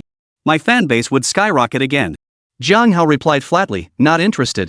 Strawberry Nana countered, if we collaborate, how about splitting the profits 50-50? Jiang Hao retorted, do you really think I'm short on cash? If I ever feel like launching a streaming platform for fun, then maybe we can talk about collaborating. Ha? How would that work? Strawberry Nana froze, momentarily lost for words. Jiang Hao explained, you switch teams and sign with my company. Strawberry Nana finally grasped the meaning, her voice tinged with reluctance. Then how about just one collaboration? Just this once? Jiang Hao sighed at her words, then opened the car door and stepped out. Just as Strawberry Nana beamed with delight, convinced Jiang Hao had agreed to her request. Jiang Hao reached out his right hand, grabbed Strawberry Nana by the back of her collar, and yanked her aside like a little chicken. He then strode back to the car, ignited the engine, and floored the accelerator in one fluid motion. The Lamborghini Venom shot forward like a bullet. Damn it! Seeing this, Strawberry Nana stomped her foot angrily and cursed under her breath. Ouch! Immediately after, Strawberry Nana let out a sudden cry of pain. She'd stomped so hard that her foot hurt. Jiang Hao, of course, had no idea what happened after he left. After departing Dingfeng Tower, he drove straight back toward Yunshao Villa. Halfway there, as he passed an alley entrance, a figure suddenly darted out from the alley, seemingly about to collide with Jiang Hao's car. Damn it! Jiang Hao cursed under his breath, slamming his foot down hard on the brake pedal. Chapter 70, The Landlords. Squeal! The sharp screech of brakes echoed as the Lamborghini Veneno came to an abrupt halt. Jiang Hao's body lurched forward with the force of inertia. After the car came to a halt, Jiang Hao looked ahead. There, emerging from the alley, was a young man dressed in gray work clothes and wearing a gray baseball cap. The young man was clearly startled as well. He froze for a moment, then turned to look at Jiang Hao's car, his gaze locking with Jiang Hao's. Stop! Give me back my bag! At that moment, a woman's urgent voice rang out. Simultaneously, a young woman burst out of the alley once more, chasing after the gray-clad youth. Jiang Hao recognized a familiar quality in that voice. As the woman drew closer, Jiang Hao recognized her as Wang Ying, the sales agent who had assisted him when he purchased his villa at Yunshao Manor. Hearing Wang Ying's voice, the young man in gray snapped out of his daze and immediately took off running ahead. Jiang Hao hesitated briefly, then opened the door and jumped out of the car, quickly chasing after the young man in gray. On one hand, this was naturally because Jiang Hao recognized Wang Ying and held a favorable impression of her. On the other hand, he was thoroughly annoyed by the startling scare the young man in gray had given him moments ago. Jiang Hao's physical prowess, enhanced by the perfect gene serum, far surpassed that of ordinary people. Running with lightning speed, he caught up to the youth in gray in an instant and blocked his path. Kid, mind your own business. The gray-clad youth hadn't expected Jiang Hao to be so fast. Seeing his path blocked, a cold glint flashed in his eyes as he spoke icily to Jiang Hao. Jiang Hao replied calmly, "This is no idle matter I intend to meddle." With that, Jiang Hao stepped forward, his hand reaching out to grab the youth. Seeing Jiang Hao attack, the young man's eyes blazed with fury. A fruit knife had appeared in his hand, and he lunged forward, stabbing fiercely at Jiang Hao. Unfazed, Jiang Hao casually struck the youth's wrist, knocking the knife from his grasp. His hands moved swiftly, and within moments, he had pinned the youth's arms behind his back. The bag in the youth's grasp fell directly to the ground. By then, Wang Ying had finally caught up, panting heavily. She picked up a khaki-colored bag that had fallen to the ground. "Thank you." Wang Ying hurriedly thanked Jiang Hao after retrieving the bag. But upon seeing his face, she gasped in surprise. "Mr. Jiang, it's you." Jiang Hao smiled and said, "I never expected such a coincidence. Call the police first." "Okay," Wang Ying agreed promptly, dialing the emergency number. While waiting for the police to arrive, Jiang Hao dragged the young man in gray back to the car. "Mr. Jiang, thank you so much," Wang Ying expressed her gratitude again once they reached the car. Jiang Hao shook his head slightly. "It was nothing. Don't worry about it. By the way, aren't you working today?" Hearing this, Wang Ying's expression darkened. She forced a smile and replied, "I'm no longer working at the Yunxiao Manor sales office. I came out today specifically to look for a job." Jiang Hao asked curiously, "What happened? That job should be decent, right?" Wang Ying shook her head. "Nothing. I just don't think I'm suited for that kind of work." Jiang Hao read between the lines, sensing Wang Ying wasn't being entirely truthful. Recalling the circumstances when he bought the house that day, he began to piece things together. His guess was actually pretty close. The relationship between Wang Ying and her colleagues in the sales department had never been great. Firstly, Wang Ying was younger and prettier than them. Second, in their eyes, Wang Ying's refusal to entertain clients made her seem haughty, which only made them look like they'd sold out. Furthermore, the incident with Jiang Hao buying the villa had led to Huli being fired outright, while the rest of them had their bonuses docked. This only deepened their resentment toward Wang Ying. In the days that followed, Wang Ying was frequently harassed by the other salespeople, and there were numerous instances of them poaching her clients. Unable to focus on her work, Wang Ying ultimately chose to resign. Jiang Hao suggested, "Why not come work at my company?" Wang Ying shook her head cautiously. "Thank you for your kindness, Mr. Jiang, but I'd prefer to look for a job on my own." Jiang Hao admired Wang Ying's integrity and didn't press the matter. He simply said, "In that case, I wish you the best in finding a suitable job soon." After exchanging a few more casual words, the police arrived shortly. The young man in gray turned out to be a repeat offender. The officers briefly questioned him about the incident before taking him away. Seeing this, Jiang Hao bid Wang Ying farewell, restarted his car, and headed back toward Yunxiao Manor. Watching Jiang Hao drive away without a hint of lingering, Wang Ying couldn't help but wonder if she'd been overthinking things. She shook her head slightly, gathering her scattered thoughts, and turned to leave, continuing her job search. When Jiang Hao returned to the villa, he found Jiang Tao, Zhang Yan, Yi Fan, and Lin Churan playing mahjong. Yi Qingxue sat quietly beside Lin Churan, observing the game. "Jiang Hao, you're back. Did you return the car? Why did it take so long?" Seeing Jiang Hao return, Yi Qingxue immediately stood up and walked towards him, a delighted smile lighting up her face. Jiang Tao and the others exchanged brief greetings with Jiang Hao before returning to their game. Jiang Hao chuckled, "I stopped by to collect rent on the way, so it took a bit longer." Yi Qingxue chuckled, "Last time at the Twin Towers, you mentioned you collect rent. What kind of rent is that?" Jiang Hao explained, "It's not ordinary residential rent. I collect commercial building leases. This time, I collected the first quarter rent for Dingfeng Tower." Yi Qingxue gasped in surprise. "You own Dingfeng Tower too?" Jiang Hao nodded slightly. "Precisely because Dingfeng Tower is mine did the owner of Golden Emperor KTV treat me with such courtesy yesterday." Yi Qingxue nodded in understanding, then suddenly burst out laughing. Jiang Hao looked puzzled. "What's so funny?" Yi Qingxue replied, "I just remembered a TV series where one of the nicknames fits you perfectly." Jiang Hao asked, "What nickname?" Yi Qingxue chuckled, "Landlord." Jiang Hao froze for a moment, then chuckled, "If I'm the landlord, then you must be the landlady." Yi Qingxue blushed slightly at his words and murmured, "No way. I haven't married you yet." Jiang Hao chuckled, "Well, it's only a matter of time, isn't it?" As the two were joking around, Jiang Hao's phone suddenly rang. Chapter 71, Online Romance Meets in Person. "Answer your phone first," Yi Qingxue reminded him as she heard the ringtone. Jiang Hao nodded lightly, picked up his phone, and saw the name Lu Qi displayed on the screen. "Hello, Mr. Lu, what's up?" Jiang Hao asked as soon as he answered. Lu Qi sounded slightly embarrassed. "Young Master Jiang, could you come over now? The other party moved up the meeting time and wants to have lunch together." Jiang Hao replied, "Alright, where are you now? I'll come find you." "I'm at." Lu Qi immediately relayed his location to Jiang Hao upon hearing his request. Alright then. Wait there for me. I'll be right over, Jiang Hao said after noting down the address. Got it. See you soon. See you soon. After hanging up, Jiang Hao glanced at Yi Qingxue, shrugged slightly, and said, I have to head out again. Lu Qi and his contact plan to have lunch together, and he wants me to accompany him. Yi Qingxue replied, Go ahead then. Drive carefully. Jiang Hao assured her, Don't worry, I know what I'm doing. I'll order takeout for you both later. Leave your number, and when it arrives, I'll have my cousin go down to pick it up. Yi Qingxue said, No need to waste money. I'll cook myself. Jiang Hao insisted, It's settled then. Don't bother yourself. I'll be off now. If you don't feel like playing mahjong, you can watch TV, scroll through your phone, or whatever. Alright then, I'll take it easy, Yi Qingxue replied with a smile. Jiang Hao gave a slight nod, then exchanged farewells with Jiang Tao and the others before stepping out the door. He climbed into his Bentley Mulsanne and headed straight for Lu Qi's location. Young Master Jiang, why did you switch cars? Lu Qi asked curiously upon seeing Jiang Hao arrive. What happened to your Lamborghini Veneno? Jiang Hao explained, that one's parked at home. I figured with 4 of us, a sports car wouldn't have enough seats. Last night, Jiang Hao had driven the Venom to Dingfeng Tower and nearly faced an awkward situation. Fortunately, he'd borrowed a car from Qifeng. Lu Qi immediately exclaimed, You really think of everything, Jiang.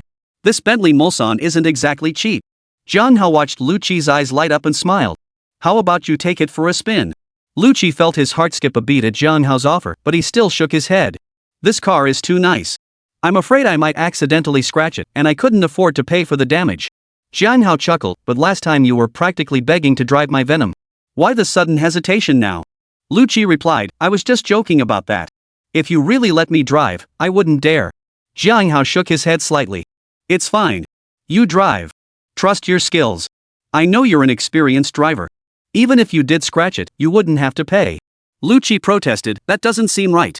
Jiang Hao got out of the car, pulled Lu Qi into the driver's seat, and said casually, What's wrong with that? Are we brothers or not? Stop fussing. Then, Jiang Hao sat down in the passenger seat. Sitting behind the wheel of the Bentley Mulsanne, Lu Qi felt a wave of warmth and gratitude wash over him. Ever since that incident at the Twin Towers of the Wanxiang building, Lu Qi had felt a slight inferiority around Jiang Hao, no longer as relaxed as before when they chatted together. But Jiang Hao's actions just now made Lu Qi realize that becoming wealthy hadn't changed Jiang Hao's attitude toward him, his classmate and brother. What are you thinking about? Drive. Jiang Hao urged when he saw Lu Qi staring blankly. Oh, Lu Qi responded with a nod before starting the car. Sitting in the passenger seat, Jiang Hao pulled out his phone and ordered a decent takeout meal for Yi Qingxue and the others. He then started chatting casually with Lu Qi. After talking with Lu Qi, Jiang Hao realized that the person Lu Qi was meeting this time was actually his online girlfriend, named Zhou. They'd met through the PP chat app, starting with text messages, then voice calls, and finally video chats. They had been in an online relationship for over a year, but this was their first in-person meeting, hence Lu Qi's palpable nervousness. Moreover, when arranging the meeting, they had mutually agreed to each bring a friend along, which is why Lu Qi had invited Jiang Hao. Soon, Lu Qi drove to SN City Plaza, parked in the lot, and both men stepped out of the car. Is this where you're meeting the girl you arranged to meet? Jiang Hao asked Lu Qi after getting out. Yes, Lu Qi replied. That's the spot we arranged over the phone. Just as he finished speaking, Lu Qi's phone rang. He answered immediately. Hello? Hello, are you there? I'm here. The two exchanged their locations over the phone, then walked toward the same spot while talking. Jiang Hao followed Lu Qi casually, feeling somewhat curious. He'd only ever heard about such things before. This was the first time he'd encountered someone he knew actually meeting their online love in person. Before long, the two parties formally met. Jiang Hao glanced briefly at the two girls across from him. One had a bob cut, a petite frame, and dressed plainly. She looked like a student. What stood out most were her bright, lively eyes. The other was the complete opposite, tall and slender, with a stylish, slightly westernized look. She wore blue hot pants and high heels that accentuated her long legs. This is my bestie, Yi Dandan, the petite girl introduced herself to Lu Qi and Jiang Hao. Hearing her words, Jiang Hao realized she was Zhou Yin, Lu Qi's online girlfriend. Lu Qi had been feeling a bit nervous, but seeing Zhou Yin's confident demeanor calmed him slightly. He introduced his friends. This is my good buddy, Jiang Hao. After the introductions, the four exchanged polite pleasantries. After a while, Lu Qi said, It's almost noon. Let's grab lunch together. Sounds good, Zhou Yin replied with a smile. Lu Qi chose a 3-star hotel called Yuehua Hotel, located right in front of SN City Plaza. The group walked directly to the hotel. What struck Jiang Hao as odd was that since they'd met, Zhou Yin's close friend Yi Dandan had been acting exceptionally intimate with Lu Qi, almost as if she were the one who'd arranged the date with him. Zhou Yin noticed this and slightly furrowed her delicate brows, though she said nothing. Lu Qi, however, felt distinctly uncomfortable. He kept pulling away from Yi Dandan and moving closer to Jiang Hao's position. You guys order first. Xiaoyin and I need to use the restroom, Yi Dandan suddenly announced to Jiang Hao and Lu Qi after they entered the private room. With that, Yi Dandan grabbed Zhou Yin's arm and pulled her straight out of the private room. Chapter 72, Unexpectedly Crashing and Burning. Zhou Yin shot Jiang Hao and Lu Qi an apologetic glance before following Yi Dandan out of the private room. Once outside, Zhou Yin asked Yi Dandan, you just went to the restroom not long ago. What do you need me for? Yi Dandan didn't respond immediately. She pulled Zhou Yin back toward the restroom before finally saying, I think you and that Lu Qi aren't right for each other. He's deceiving you. Zhou Yun frowned. You say Lu Qi is deceiving me? What exactly is he lying about? How do you know? Yi Dandan replied, when I came out of the public restroom just now, I happened to see Lu Qi and Jiang Hao with another woman beside them. Zhou Yin countered, that doesn't prove anything. She could be Jiang Hao's girlfriend. Yi Dandan smiled. That's exactly why you're too naive, Xiaoyin. I saw Lu Qi and that woman hugging each other, otherwise I wouldn't be saying this.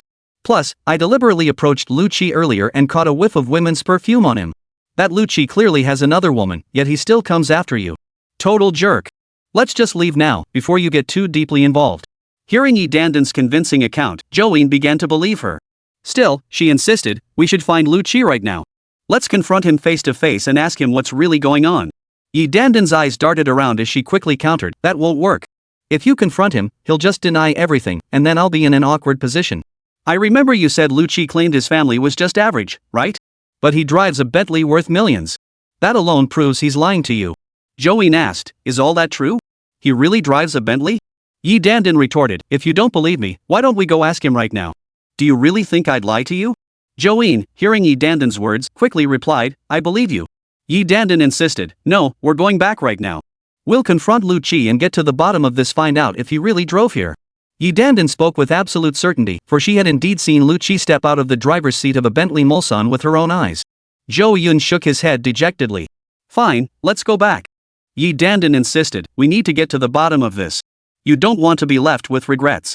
With that, Yi Dandan immediately took Zhou Yin by the hand and led him back into the private room. Jiang Hao and Lu Qi, of course, had no idea what transpired after the two left. Seeing them return, Lu Qi hurriedly said, you're back. Please sit down. See if there's anything else you'd like to eat. Zhou Yin ignored Lu Qi's invitation and cut straight to the point. Lu Qi, did you lie to me? Lu Qi froze at the accusation. I didn't lie to you. What exactly did I lie about? Yi Dandan quickly interjected, Lu Qi, did you drive a Bentley here today? Hearing Yi Dandan's words, Zhou Yun's bright eyes also turned to Lu Qi, waiting for his answer. How did you know? I did drive a Bentley, but...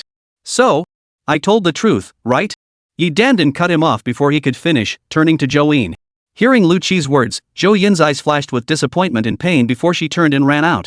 Seeing this, Yi Dandan hurried after him. Zhou Yin, wait! Lu Qi shouted after her, but Zhou Yin paid him no mind, sprinting toward the elevator. Lu Qi also dashed out of the private room. Just as he stepped through the door, he collided head-on with a waiter carrying a tray of dishes. By the time Lu Qi separated from the waiter and sprinted toward the elevator again, Zhou Yin and Yi Dandan had already stepped inside. Staring at the rapidly changing numbers on the elevator display, Lu Qi felt a wave of disorientation wash over him. He couldn't comprehend how things had suddenly spiraled into this chaos. Jiang Hao watched the scene unfold with surprise. He had merely let Lu Qi drive the Bentley Mulsanne. How had things spiraled into this? Was driving a Bentley a crime? Sir, I'm so sorry. I didn't mean to. Despite being the one who had been hit, the waiter kept apologizing profusely to Lu Qi. Lu Qi shook his head weakly. It's my fault. Don't blame you. Jiang Hao rose and walked over to Lu Qi's side, gently patting his shoulder without saying a word. Lu Qi turned to Jiang Hao. Young Master Jiang, what's going on? I genuinely have no idea what I did wrong. Jiang Hao shrugged slightly. If you don't understand, I certainly don't either. I'll ask Xing Xue when I get back. Women's minds, I suppose only other women can really figure them out. Lu Qi chimed in, right. You should ask the class president right away. See where the problem lies. Seeing this, Jiang Hao said, alright, let's head to the private room first. He then addressed the waiter, forget about that dish. I'll explain the situation to your manager later. Just keep bringing the other dishes. Understood, I'll handle it immediately. Thank you, sir. The waiter promptly thanked Jiang Hao before resuming his duties. Back in the private room, Jiang Hao called Yi Qingxue and briefly explained the situation. Yi Qingxue asked, did Lu Qi mention his family background to the other party earlier? With the phone on speaker, Lu Qi heard Yi Qingshua's words and quickly replied, "Yes, I told her everything about my situation without holding anything back." Yi Qingxue replied, "Isn't that obvious? That girl must have realized that with the family background Lu Qi described, they couldn't possibly afford a Bentley. So she assumed he was lying to her. With just a little bit of deduction, she'd start wondering if everything Lu Qi had told her before was a lie too, maybe even that he was single." After hearing Yi Qingshue's words, Lu Qi immediately shot a furious glare at Jiang Hao. Jiang Hao felt utterly innocent. He turned to Yi Qingxue and said, "Alright, that's it. I'm hanging up now. Jiang Hao, it's all your fault. You insisted I drive your car, and now you've ruined me." Seeing Jiang Hao hang up, Lu Qi immediately yelled at him. Knowing Lu Qi's current state, Jiang Hao didn't press the issue. Clearing his throat lightly, he said, "Alright, it's my fault. You have Zhou Yin's number, right? Just call her and explain everything." Lu Qi finally remembered the need to explain after hearing Jiang Hao's words. He hurriedly grabbed his phone and dialed Zhou Yin's number. Chapter 73, Just a Simple Break. However, after several failed attempts, the call wouldn't connect. Eventually, it was blocked outright. Helpless, Lu Qi stopped dialing and slumped into his seat. Jiang Hao saw his state and offered advice, "Let her calm down first. Then try explaining it to her through the PP app." With no other options, Lu Qi nodded reluctantly. Before long, all the drinks and dishes they had ordered earlier were served. Lu Qi took a deep breath and said, "Let's eat first. We can't return what we've ordered, and it would be a waste to let it go to waste." With that, Lu Qi picked up a bottle of liquor and poured a glass for both himself and Jiang Hao. Jiang Hao said nothing more, simply raised his glass, clinked it with Lu Qi's, and downed his drink in one gulp. After that, Lu Qi drank glass after glass, barely touching the dishes on the table. Jiang Hao watched helplessly, unsure how to intervene, and simply joined Lu Qi in heavy drinking. Though Jiang Hao's physical constitution had greatly improved, after an hour, he began to feel overwhelmed. Lu Qi, meanwhile, was already completely drunk. Seeing this, Jiang Hao pulled Lu Qi up, settled the bill at the cashier, and escorted him to the car. Considering his current state, Jiang Hao ordered a designated driver via his phone, who transported both him and Lu Qi back to the Yunxiao villa. "Jiang Hao, why did you drink so much?" Yi Qingxue rushed over upon seeing him return to the villa. Jiang Hao shrugged slightly and said, "Lu Qi's online romance turned sour when they met in person. I was just keeping him company with drinks." As he spoke, he gestured toward Lu Qi, who was slumped against him, completely passed out from drunkenness. Yi Qingxue had already gotten the gist of the situation from their earlier phone call. She added with a hint of reproach, "Even so, you shouldn't have gotten this drunk. Did you manage to drive back safely?" Jiang Hao replied, "Don't worry, I called a designated driver." Yi Qingxue visibly relaxed at this and said, "That's the best thing." Jiang Hao nodded slightly. "I'll go take care of Lu Qi first." Saying this, he carried Lu Qi directly to the guest room, laid him on the bed, and promptly set up a wash basin beside it. "How are you holding up?" Yi Qingxue asked with concern as she handed Jiang Hao a cup of warm water upon seeing him emerge. Jiang Hao replied, "I'm fine, just a bit dizzy. A good night's sleep should fix it. By the way, what about my cousin and the others? What about Yi Fan and the rest?" When Jiang Hao returned, Yi Qingxue was the only one left in the villa. She'd been busy tending to Lu Qi and only now remembered to ask. Yi Qingxue replied, "They found staying home too boring. Your cousin drove them out for some fun."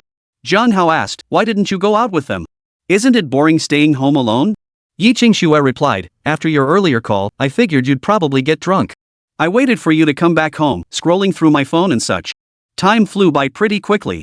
Hearing this, Jiang Hao felt a wave of warmth wash over him. He leaned down and kissed Yi Qingxue lightly on the forehead. "You're so kind. Oh my, you reek of alcohol. Go wash up and get some rest," Yi Qingxue said, pushing Jiang Hao away shyly with a playful scolding. "Yes, ma'am," Jiang Hao replied with a smile before heading to the bathroom.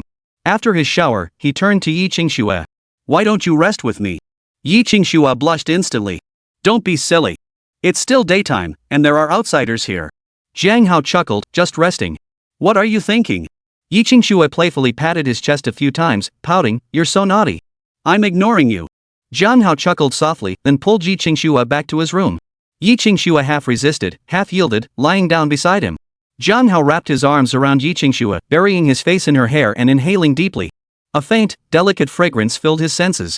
Changing positions so they faced each other, Jiang Hao gazed into Yi Qingxue's eyes and said earnestly, "Qingxue, if anything happens in the future, you must remember to tell me clearly in person, understand?"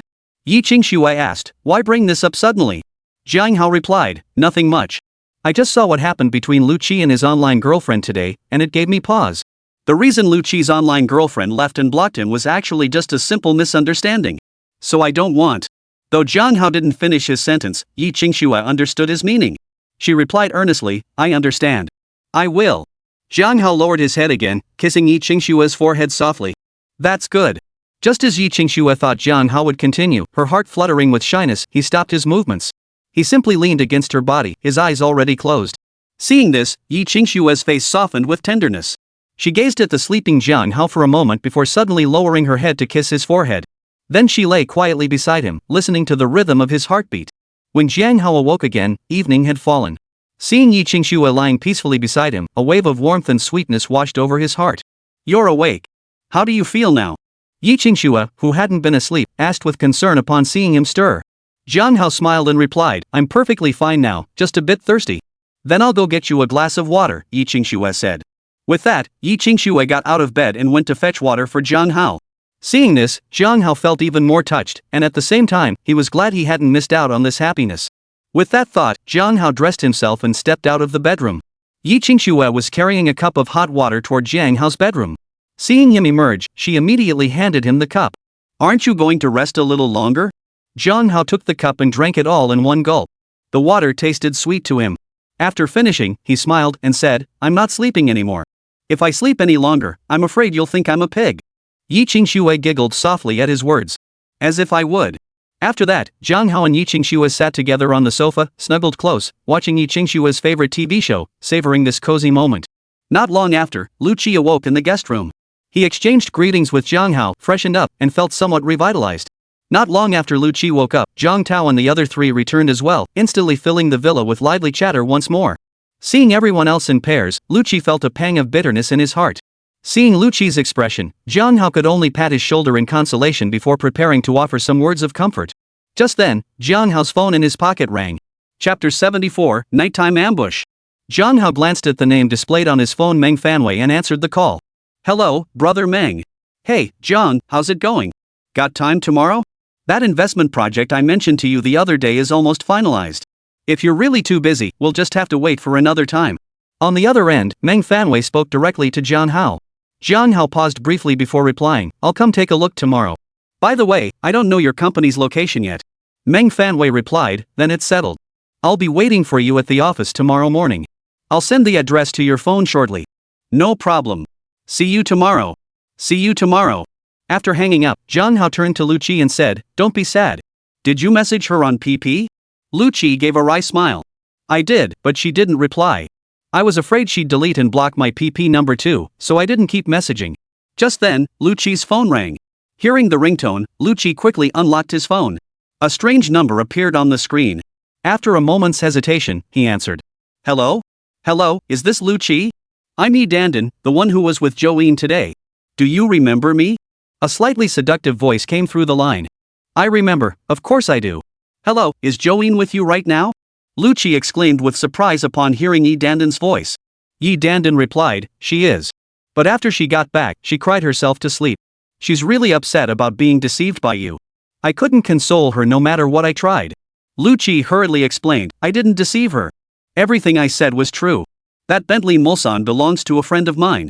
Yi Dandan chuckled at this. Alright, you didn't need to lie to me. I'll help talk to Xiaoyin. I don't want to see you two fall out like this either. If there's anything you want to say to Xiaoyin, you can tell me, and I'll pass it on for you. Lu Qi insisted, I truly haven't deceived you. Yi Dandan giggled sweetly, alright, having money isn't a bad thing. You don't have to keep pretending to be poor. I'll make Xiaoyin accept you again, but don't forget my favor, okay? That's all for now.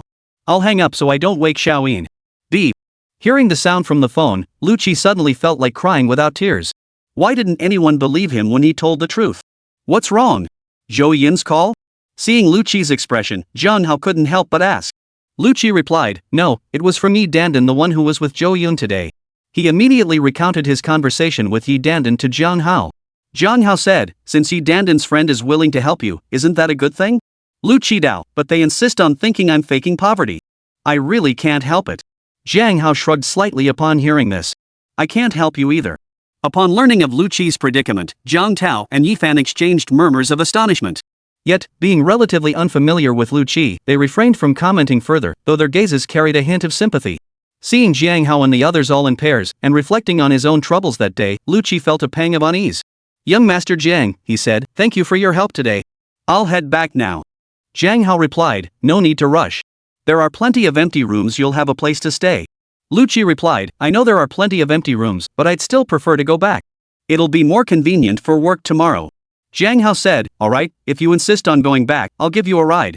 Lucci didn't refuse the offer.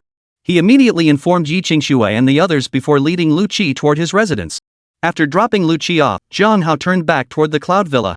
As he neared the estate, he noticed 5 or 6 black sedans gradually encircling his vehicle. Seeing this, Jiang Hao raised an eyebrow slightly and immediately stopped the car. Squeal! Squeal!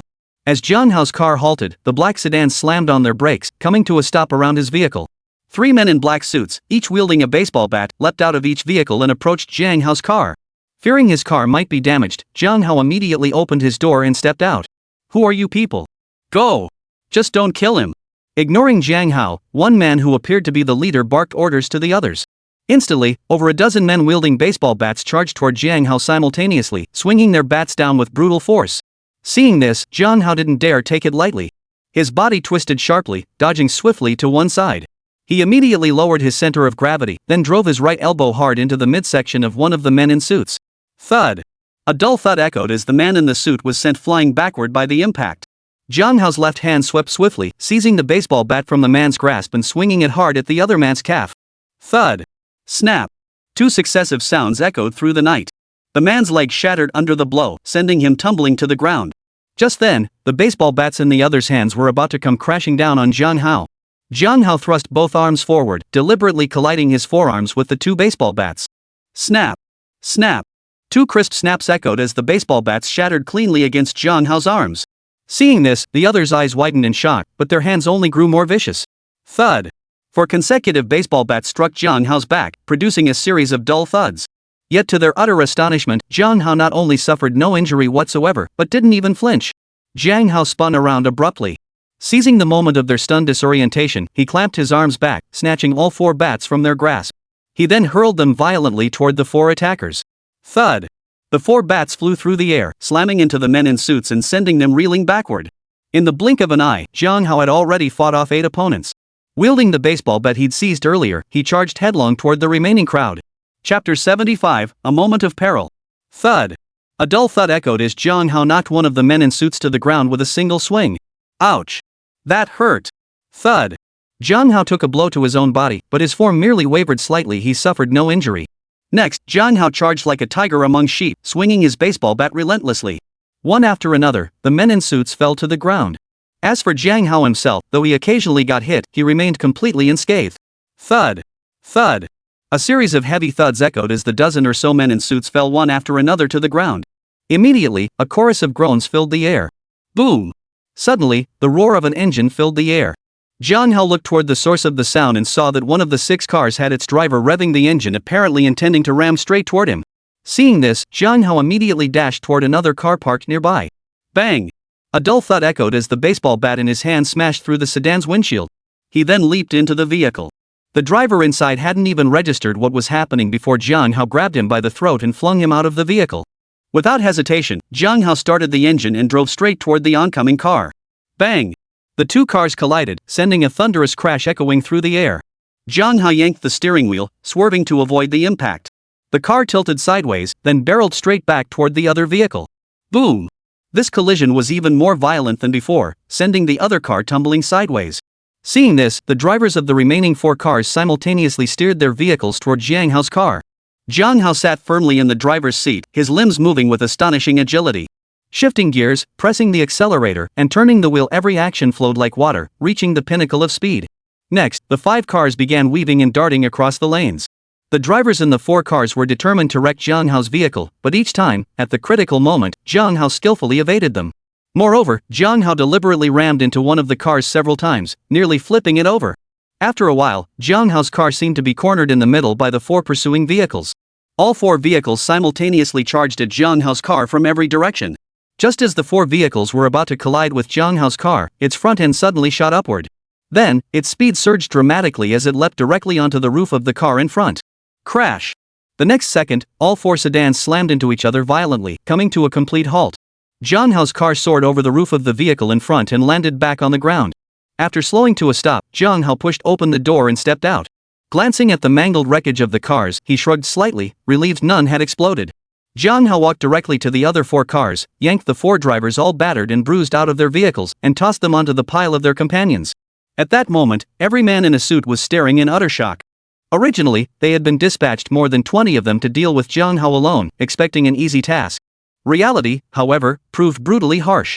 18 men had been effortlessly taken down by Jiang Hao. All 6 cars had been rendered useless by Jiang Hao. Their mission had ended in complete failure. Who sent you? Jiang Hao walked up to the man who had been their leader earlier, his voice calm and detached. The man kept his eyes tightly shut, saying nothing. Thud. Without another word, Jiang Hao picked up a baseball bat and swung it down hard onto the man's leg. Ah! A cry of pain erupted from the man's mouth. Jiang Hao said calmly, with so many people here, I could interrogate them one by one and still get answers. But you. Thud.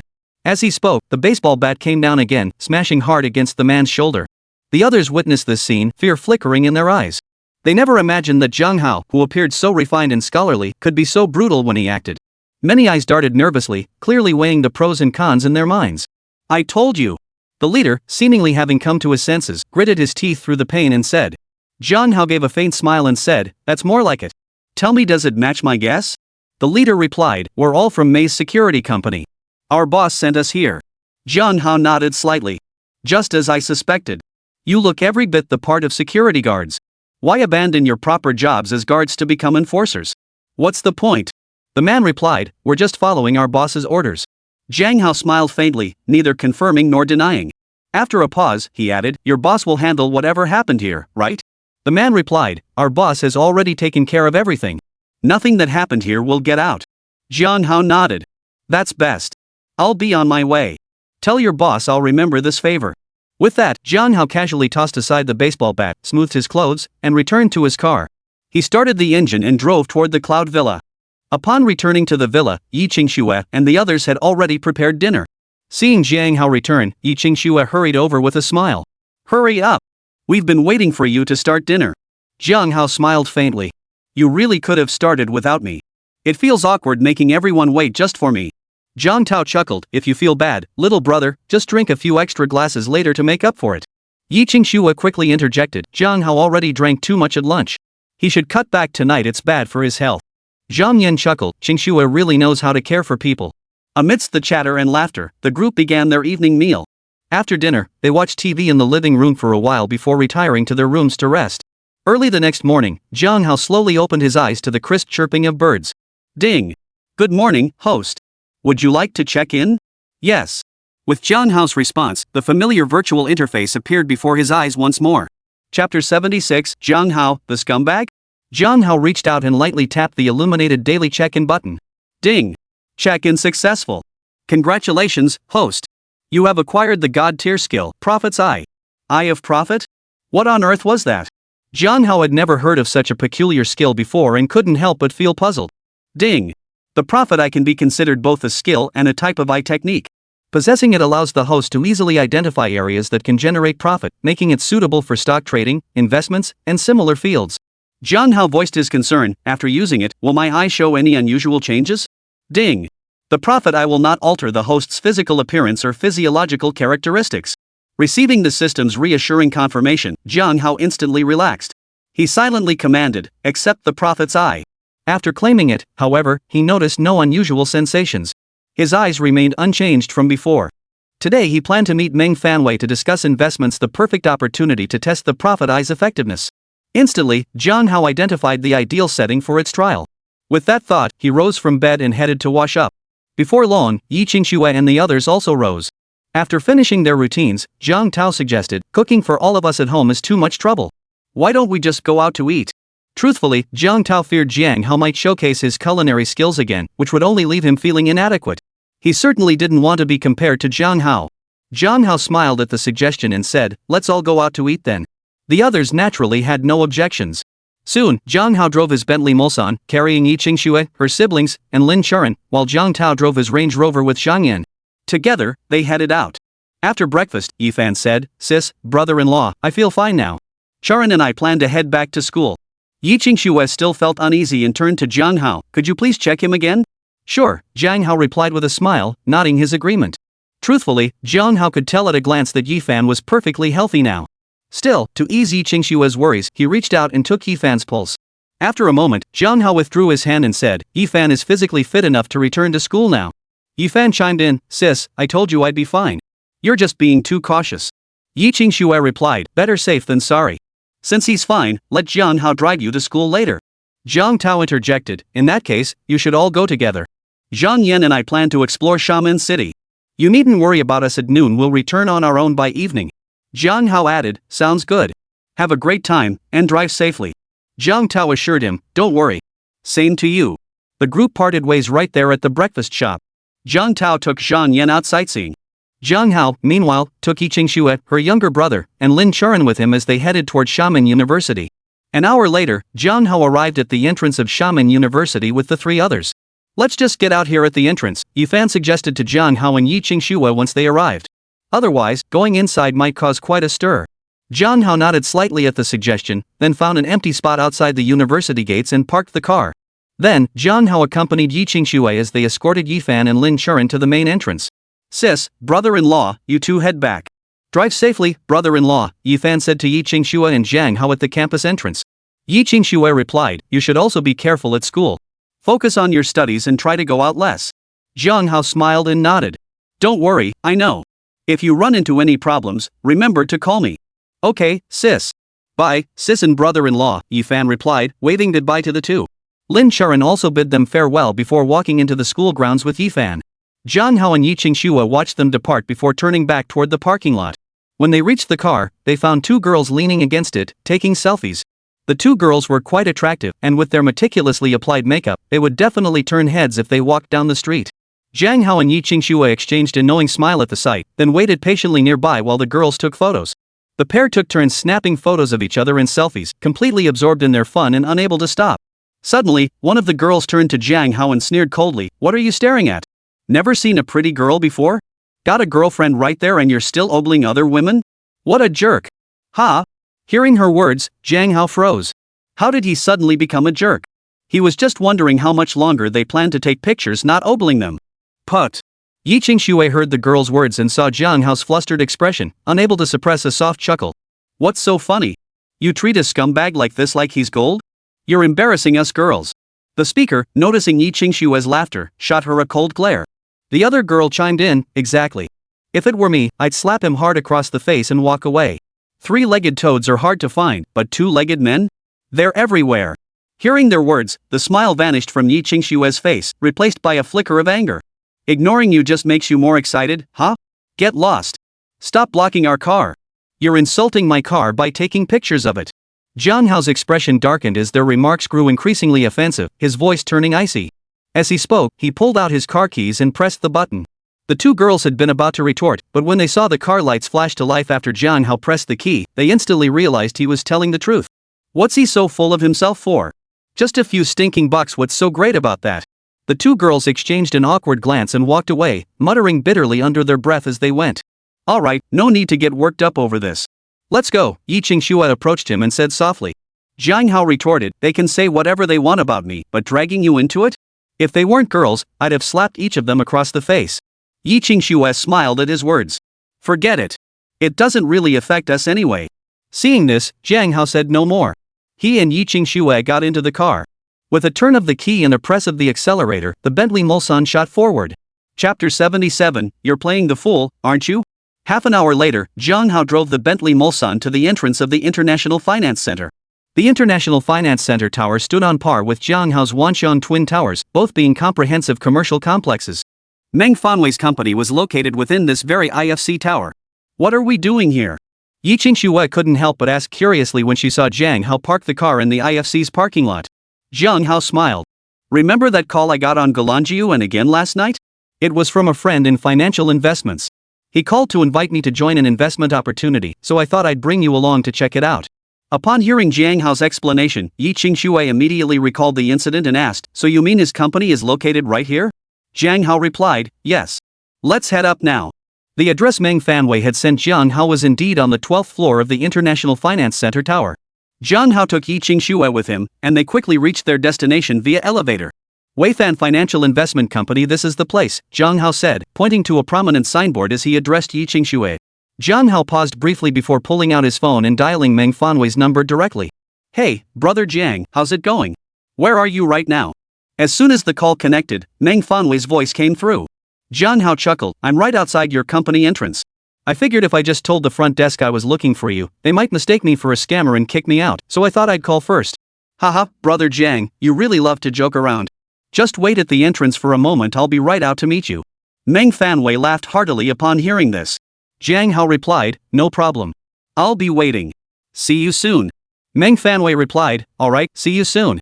After hanging up, Jiang Hao took Yi Qingxue and waited right at the entrance for Meng Fanwei. Before long, Meng Fanwei emerged briskly.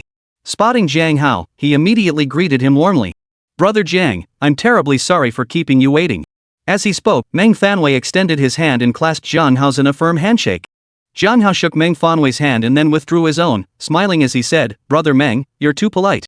We just arrived ourselves. Meng Fanwei chuckled at this, then suddenly noticed Yi Qingxue standing nearby. He turned to Jiang Hao and inquired, Brother Jiang, who might this be? Jiang Hao smiled and introduced, let me introduce you, Brother Meng. This is my girlfriend, Yi Qingxue. Then, turning to Yi Qingxue, he added with a smile, Qingxue, this is Mr. Meng Fanwei, the self-made billionaire I told you about. He built his fortune from scratch in just a few short years, amassing nearly 10 billion yuan. Plus, he happens to be our neighbor. Meng Fanwei immediately responded, Miss Yi, it's a pleasure. Please just call me by my name. Brother Jiang has been far too generous with his praise. Compared to him, what I've achieved is nothing. Yi Qingxue smiled faintly and replied politely, hello, Mr. Meng. Seeing Yi Qingxue before him, Meng Fanwei couldn't help but recall Su Qingya, the woman who had accompanied Jiang Hao during their last trip to gamble on Jade. That day, when Jiang Hao claimed he had a girlfriend, Meng Fanwei and the others hadn't quite believed it. Little did they know it was actually true. Moreover, the Yi Qingxue before him now was in no way inferior to the Su Qingya of that day. As these thoughts crossed his mind, Meng Fanwei couldn't help but glance at Jiang Hao. This Jiang brother truly had his share of good fortune with women. Jiang Hao, oblivious to Meng Fanwei's thoughts, noticed his distraction and asked casually, what's up, brother Meng? Hearing Jiang Hao's voice snapped Meng Fanwei back to reality. He quickly replied, nothing at all. Brother Jiang, Miss Yi, please. With that, Meng Fanwei pointed straight ahead, gesturing for Jiang Hao and Yi Qingxue to lead the way. Jiang Hao accepted the gesture without hesitation, taking Yi Qingxue's hand and striding forward. The employees of Weifan Financial Investment Company watched their CEO personally greet Jiang Hao and Yi Qingxue, then step back behind them. Their curiosity about the two's identities grew. Before long, Meng Fanwei led Jiang Hao and Yi Qingxue into the company's interior, guiding them directly into a large hall. In that hall, over 20 people sat in front of computers, their fingers dancing across keyboards. Their computer screens displayed various charts, securities data, and similar information. Meng Fanwei introduced with a smile, our company primarily handles fund investments. This time, we're partnering with Brother Jiang to invest in a medical fund. Jiang Hao remarked, I recall Brother Meng started out in stock trading. Why not focus on stocks? Meng Fanwei replied, precisely because I started with stock trading, I've witnessed too many dramatic ups and downs in the market. I now seek more stability. I certainly don't want to see the hard-earned money I've accumulated vanish in an instant through carelessness. Jiang Hao remarked, seems Brother Meng is a cautious man. Investing with you probably won't lead to losses. Meng Fanwei chuckled, I certainly won't lose money, I have that much confidence. It just might not be as fast as what Brother Jiang earned that night gambling on Jade. Haha, Brother Meng, you're joking. Opportunities like that are rare indeed, Jiang Hao chuckled in response. Amidst the banter, Meng Fanwei led Jiang Hao to a computer and introduced the fund they were about to invest in. Jiang Hao's interest piqued. He silently activated his profit vision and scanned the screen to the Fuxing Medical Fund section. This was precisely the fund project Meng Fanwei had invited him to invest in. Instantly, a message flashed in Jiang Hao's mind, Fuxing Medical Fund could yield a 20% return within the next 6 months. Jiang Hao then casually selected a few other fund entries to test. Tenglong Technology Fund can yield a 15% return within the next year. Zhouxing Salt Industry Fund, 18% return within the next 5 months. After finishing his introduction, Meng Fanwei smiled and asked, what do you think, Brother Jiang? Interested in investing a few $100 million to play around? Jiang Hao smiled at this and said, sure, let's start with an investment of 10 billion. Hearing this, Meng Fanwei was taken aback. Brother Jiang, that's quite a bold move, investing a billion yuan at once. It's a bit daunting. While I have considerable confidence, you never know what might happen. Please think this through carefully. Jiang Hao smiled faintly. I trust you, Brother Meng. It's settled. Also, invest 100 million each into these funds for me to test the waters. Glancing at the funds Jiang Hao had pointed out, Meng Fanwei was taken aback. He looked at Jiang Hao with a mix of surprise and suspicion. Brother Jiang, you're playing dumb, aren't you? Chapter 78, Little Jiang is a good kid. Jiang Hao's face darkened at the remark. What do you mean by that, Brother Meng? Meng Fanwei hastily waved his hands. No offense intended. But didn't you say you knew nothing about fund investments? How come every single fund you picked is a top-tier one, guaranteed to turn a profit? Though Jiang Hao had long trusted the system implicitly, Meng Fanwei's words still stirred intense excitement within him. This profit vision was incredibly useful. Thinking this, Jiang Hao casually replied, I just picked them based on a hunch. I don't know either. Maybe I'm just lucky. Oh, and you said these funds are sure bets. How much profit can I expect to make? Meng Fanwei shot Jiang Hao a skeptical glance before sharing his assessment. Upon hearing this, Jiang Hao found it matched the results he'd obtained through the profit eye, which reassured him even more. Once he was certain, Jiang Hao stated directly, then buy into those funds I mentioned earlier. I'll transfer the money to you right now. You handle the transactions for me. Meng Fanwei chuckled. Brother Jiang, you're being a bit too straightforward. Aren't you worried I might embezzle your money? Jiang Hao countered, would you? Meng Fanwei replied, of course not. Jiang Hao said, then that settles it. Give me your account number, and I'll transfer the funds. Seeing this, Meng Fanwei didn't say much and simply gave Jiang Hao a bank account number. Jiang Hao immediately transferred 1.5 billion yuan to him. After receiving the transfer, Meng Fanwei assured him, rest assured, Brother Jiang. I'll personally oversee this and guarantee you won't lose a penny. Jiang Hao replied, I have every confidence in Brother Meng. I'll leave the rest to you. Qing Shuai and I will be heading out now. Let me see you both out, Meng Fanwei offered with a smile. Meng Fanwei escorted Jiang Hao and Yi Qingshui all the way to the company entrance, watching them board the elevator before returning inside. Witnessing this scene, the staff at Weifan Financial Investment grew even more curious about Jiang Hao and Yi Qingshui's identities. After exiting the International Finance Center building, Yi Qingshui whispered to Jiang Hao, funds may not carry the same risk as stocks, but investing over 1 billion yuan all at once is still a lot. What if something goes wrong? Though Yi Qingshui didn't finish her sentence, Jiang Hao understood her concern perfectly. He smiled reassuringly. Don't worry. These funds will definitely turn a profit. And even if they did lose money, it wouldn't be a significant amount. Yi Qingshui replied, good to know you're aware. I know you have plenty of money now, but spending it is always faster than earning it. Jiang Hao assured her, don't worry, I get it. So, where do you want to go next?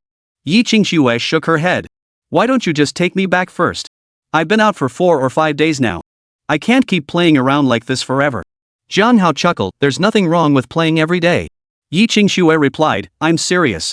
Sitting around eating away your savings isn't right. Hearing Yi Qingshui's words, what else could Jiang Hao say? He could only agree, alright then. But it's almost noon. Let's wander around for a bit, have lunch together, and then I'll take you to Uncle Yi's shop.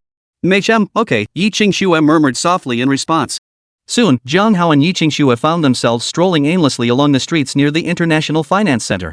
Hand in hand, they wandered aimlessly through the streets, as if the entire world belonged only to them.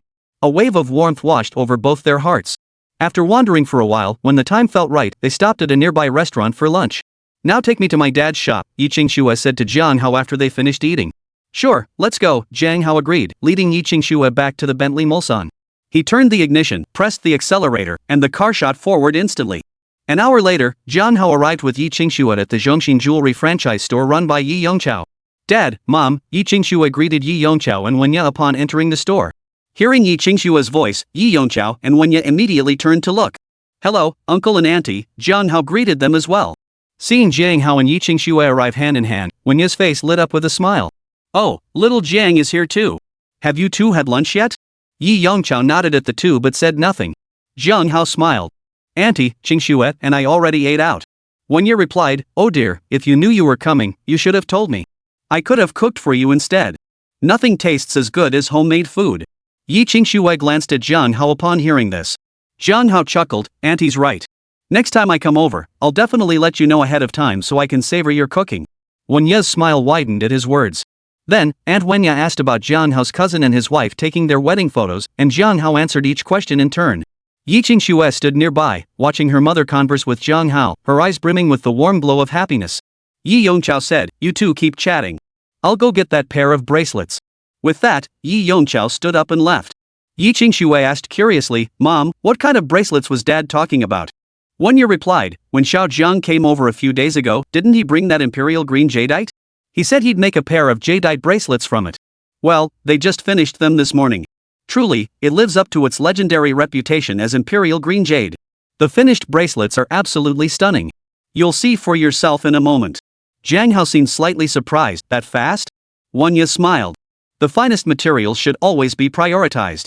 By the way, what are your plans for that pair of jade bracelets, Xiao Jiang? As she spoke, Wanya kept her eyes fixed on Jiang Hao. The look in her eyes suggested that if his answer wasn't satisfactory, she might just turn on him.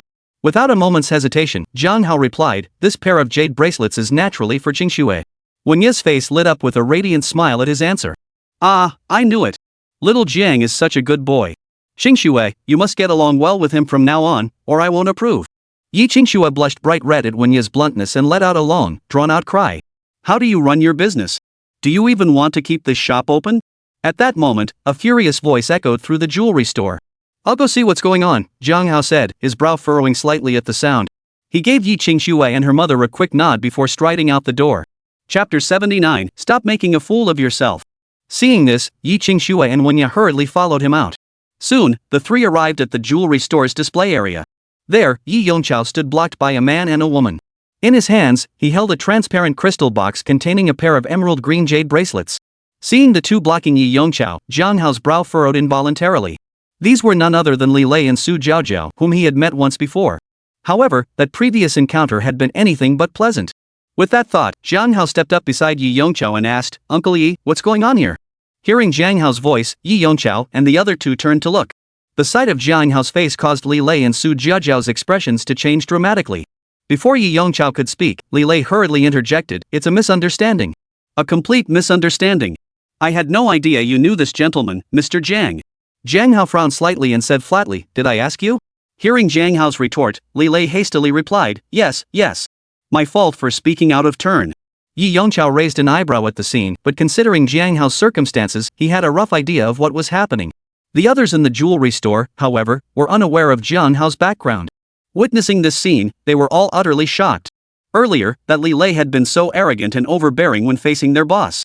How come he immediately backed down the moment he met their boss's daughter's boyfriend?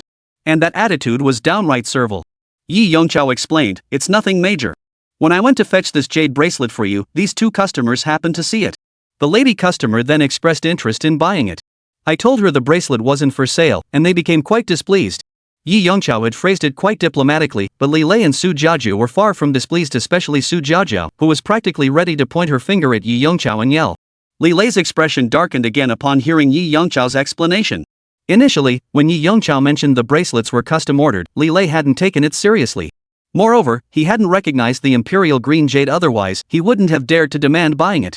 Only now did Li Lei realize that this pair of jade bracelets had been custom ordered by Jiang Hao. Instantly, he cursed Su Jiaojiao to death in his heart. Last time, it was because of that dam that his company's loan got blocked. And now, just a few days later, it was Su Jiaojiao again who caused him to offend a big shot like Jiang Hao. His thoughts racing, Li Lei immediately turned to Jiang Hao, plastering on a flattering smile as he bowed respectfully. "Mr. Jiang, I truly had no idea these jade bracelets were yours. Had I known, not even 100 dares would have made me compete with you for them. It's her fault that." The moment she saw those bracelets, she started screaming and demanding to buy them. As he spoke, Li Lei pointed accusingly at Su Jiaojiao beside him. Before Jiang Hao could respond, Su Jiaojiao blurted out, "Li Lei, are you even a man? You just dump your problems on me. Don't you ever think about how I serve you every single night?" Li Lei instantly flared up, "And what's that for, if not for my money?" Su Jiaojiao retorted, "And you're not just after my body? Besides, you're a useless man." As she spoke, Su Jiaojiao shot a glance at Li Lei's lower abdomen, a remark that seemed to carry a double meaning. Li Lei's face flushed crimson with rage. "You shameless! What the hell are you talking about? Enough!" Jiang Hao watched Li Lei and Su Jiaojiao trading insults endlessly, his brow furrowing as he barked at them coldly. At the sound of Jiang Hao's voice, both immediately fell silent, looking at him with trembling fear. "We're sorry, Mr. Jiang. We disturbed you." The jewelry store staff, witnessing this scene, couldn't help but feel a pang of regret. What a great drama it was, too bad it was interrupted by Mr. Jiang. Jiang Hao gave Li Lei and Su Jiaojiao a cold, dismissive glance. "Get out," he said icily. "Don't make fools of yourselves here." Yes, thank you, Mr. Jiang." Li Lei responded, thanking Jiang Hao before rushing out the door. Su Jiaojiao, meeting the disdainful stares of the surrounding staff, also fled the store in embarrassment. "Hey, old Ji, what's going on? Why did those two rush out just now?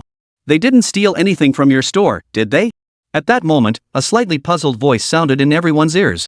Immediately after, a middle-aged man in his 40s, dressed in a traditional Chinese robe and sporting a goatee, strolled in. Jiang Hao glanced toward the speaker and instantly recognized him as Tang Zhang, Yi Yongchao's close friend. Li Lei and Su Jiaojiao, who had just reached the entrance, also heard Tang Zhang's voice. Their footsteps faltered momentarily before they quickened their pace. The jewelry store staff, witnessing this scene, couldn't help but chuckle softly. They had disliked Li Lei and Su Jiaojiao's arrogant demeanor earlier, and now, seeing the pair's disheveled state, they felt a surge of schadenfreude. At the same time, everyone's curiosity about Jiang Hao's identity grew even stronger. Yi Yongchao shook his head slightly upon hearing Tang Zhang's words. "Old Tang, you're overthinking it. It's just a minor misunderstanding between two customers." Tang Zhang nodded slightly. "That's good." Then, Tang Zhang turned to Jiang Hao and smiled. "Little Jiang, it's good to see you again. How are you?" "Hello, Uncle Tang," Jiang Hao replied with a smile. Yi Yongchao suggested, "Let's discuss this inside." Just as they were about to head into the jewelry store's reception room, Tang Zhang suddenly noticed the jade bracelets in Yi Yongchao's hands. His eyes lit up instantly. "Old Yi, how much are you planning to sell this pair of jade bracelets for?" Yi Yongchao shook his head. "These bracelets belong to Jiang Hao. They were merely crafted in our shop." Hearing this, Tang Zhang immediately turned to Jiang Hao. "Young Jiang, how about selling these jade bracelets to me? I'll offer you 300 million. 300 million. The surrounding staff were stunned by Tang Zhang's offer. They never imagined those jade bracelets could be worth so much. The entire value of their jewelry store likely couldn't hold a candle to that pair. Jiang Hao shook his head and smiled. "I have no intention of selling these jade bracelets." Tang Zhang pressed, "Is the price too low? I can raise it further." Hearing this, the crowd was even more stunned. Their eyes fixed on the jade bracelets, filled with curiosity about what magical qualities they might possess. Jiang Hao replied, "It's not about the money. No matter the price, I have no intention of selling them." Tang Zhang asked curiously, "You really won't sell them? Then what are your plans?" Chapter 80, Mother-in-Law's Pride. Jiang Hao replied, "These jade bracelets were crafted specifically for Qingxue." With that, Jiang Hao took the crystal box holding the bracelets from Yi Yongchao's hands, removed them, took Yi Qingshue's hand, and gently slipped them onto her wrist. Everyone in the jewelry store except for Wenya and Yi Qingxue, mother and daughter, was stunned by this scene. Soon, the store staff all turned to look at Yi Qingxue with envious expressions, unable to resist whispering among themselves. "Miss Yi's boyfriend treats her so well. Yes, a bracelet worth hundreds of millions, given away so casually. How enviable Miss Yi is. If only I had a boyfriend like that." "Yeah, right. First take a good look at how far you are from Miss Yi." Tang Zhang paused for a moment, then laughed. "Ha, excellent. Xiao Jiang is truly a man of passion. Niece Qingxue has found herself a wonderful partner." Seeing everyone's admiration for Yi Qingxue, Wenya felt a sense of pride. Her face beaming with joy, she happily added, "Exactly. I think so too. Little Jiang is such a good kid. I've had my eye on him as a potential son-in-law for ages." Jiang Hao slipped the jade bracelet onto his own wrist right in front of everyone. Yi Qingxue felt both sweetness and shyness welling up inside her. Hearing Wenya's words now, her cheeks flushed even redder. She stole a glance at Jiang Hao before quickly lowering her head, burying herself like an ostrich. Yi Yongchao interjected, "Isn't this jade bracelet a bit too valuable?" Jiang Hao replied, "Uncle Yi, no matter how valuable this jade bracelet is, it can't compare to Qingxue. Besides, it's not that expensive. And since Qingxue and I will be family sooner or later, you really shouldn't worry about such things." Tang Zhang chimed in, "Exactly, old Yi. No offense, but why be so formal with your own son-in-law? If I had a son-in-law like him, I'd be over the moon." Wenya chuckled. "Well, what can you do? You only have sons and never had a daughter as wonderful as our Qingxue. Speaking of which, when I had my first daughter, old Ye's parents weren't exactly thrilled." Yi Yongchao's brow furrowed slightly at Wenya's words. "Why bring that up? Both of them have passed away. Why dig up old wounds?" Wenya quickly replied, all right. Fine, I spoke out of turn. Anyway, I wholeheartedly approve of Xiao Jiang and Qingxue's relationship. You shouldn't overthink it." Tang Zhang chimed in with a smile, "Sis-in-law's right. I'm totally jealous of you too." Yi Qingxue and Wenya were already blushing fiercely. Qingxue whispered, "Let's go inside to talk." Wenya said, Right. We should go inside. It's not good to just stand here." Though she said this, Wenya couldn't help but feel incredibly proud seeing the envy in the shop assistant's eyes toward Yi Qingxue. The group then proceeded toward the jewelry store's private reception room. "Old Tang, what brings you here?" Once seated in the reception room, Yi Yongchao addressed Tang Zhang. Tang Zhang replied, "Nothing much. You're essentially reopening your shop, and I didn't really help much. I had some things to attend to the past couple of days. Today, I just came to offer my congratulations to you, old Yi. Also, I'm really sorry about what happened last time." Yi Yongchao replied, "Congratulations are welcome, but apologies aren't necessary. Didn't we already clear everything up last time?" Tang Zhang chuckled. Well, Olji, if you put it that way, I won't be polite. Also, here's a small token of my congratulations on your new shop opening. Wishing you thriving business. As he spoke, Tang Zhang pulled a check from his coat pocket and handed it to Yi Yongchao. Zhang Hao glanced at it and saw the amount was 500,000. Yi Yongchao protested, "Old Tang, what are you doing? Put that away." Seeing Yi Yongchao refuse to take it, Tang Zhang immediately stiffened his expression. "Olji, are you refusing because you still hold a grudge over last time? Or do you think it's too little?" Yi Yongchao hurriedly replied, "Of course not. Nothing like that. It's just..." Before Yi Yongchao could finish, Tang Zhang cut him off. "If that's the case, Olji, just take it. It's just a normal congratulatory gift. Why refuse? Didn't you give me a gift when I first opened my place?" After some hesitation, Yi Yongchao finally accepted the check Tang Zhang offered. After that, the group chatted casually, the atmosphere warm and relaxed. After a while, Zhang Hao said, "Uncle Yi, Anwen, Uncle Tang, Xingxue, you all continue chatting. I'll head back first." Wanya immediately interjected, "Why rush back? Stay here. We'll all head over to our place tonight." Hearing Wanya's words, Zhang Hao couldn't help but recall his last visit to the Yi family. He instinctively glanced at Yi Qingxue. Yi Qingxue, too, recalled that evening. Noticing Zhang Hao's gaze, her face flushed red again. She murmured softly, "Mom, Zhang Hao has his own responsibilities. He can't just keep playing with me all the time." Tang Zhang chuckled, "A man's career does come first. Young Jian must work incredibly hard, otherwise, how could he achieve so much at such a young age?" Hearing Tang Zhang's words, Zhang Hao thought to himself, he is working hard to clock in every single day. Yi Yongchao remained silent, though he privately agreed with Tang Zhang. Still, it wouldn't be right to ask Zhang Hao to leave. Wenyu, having listened to Yi Qingxue and Tang Zhang, finally said, "In that case, Xiao Zhang, you should go handle your work. Remember to visit our home often, treat it like your own." Zhang Hao smiled. "Don't worry, auntie. I will." Yi Yongchao reminded him, "Drive safely on your way home." Zhang Hao nodded slightly. "I will." He then bid farewell to Yi Yongchao and the others before heading outside. Wanya then said, "Xingxue, go see Xiao Zhang off." Yi Qingxue nodded in agreement and followed Jiang Hao out the door. Upon reaching the car, Yi Qingxue whispered, "Zhang Hao, you're not upset about what I said earlier, are you?" Zhang Hao smiled. "Why would I be upset? I know you were thinking of me. But honestly, even if I spent every day playing with you, I wouldn't have to worry about making a living either."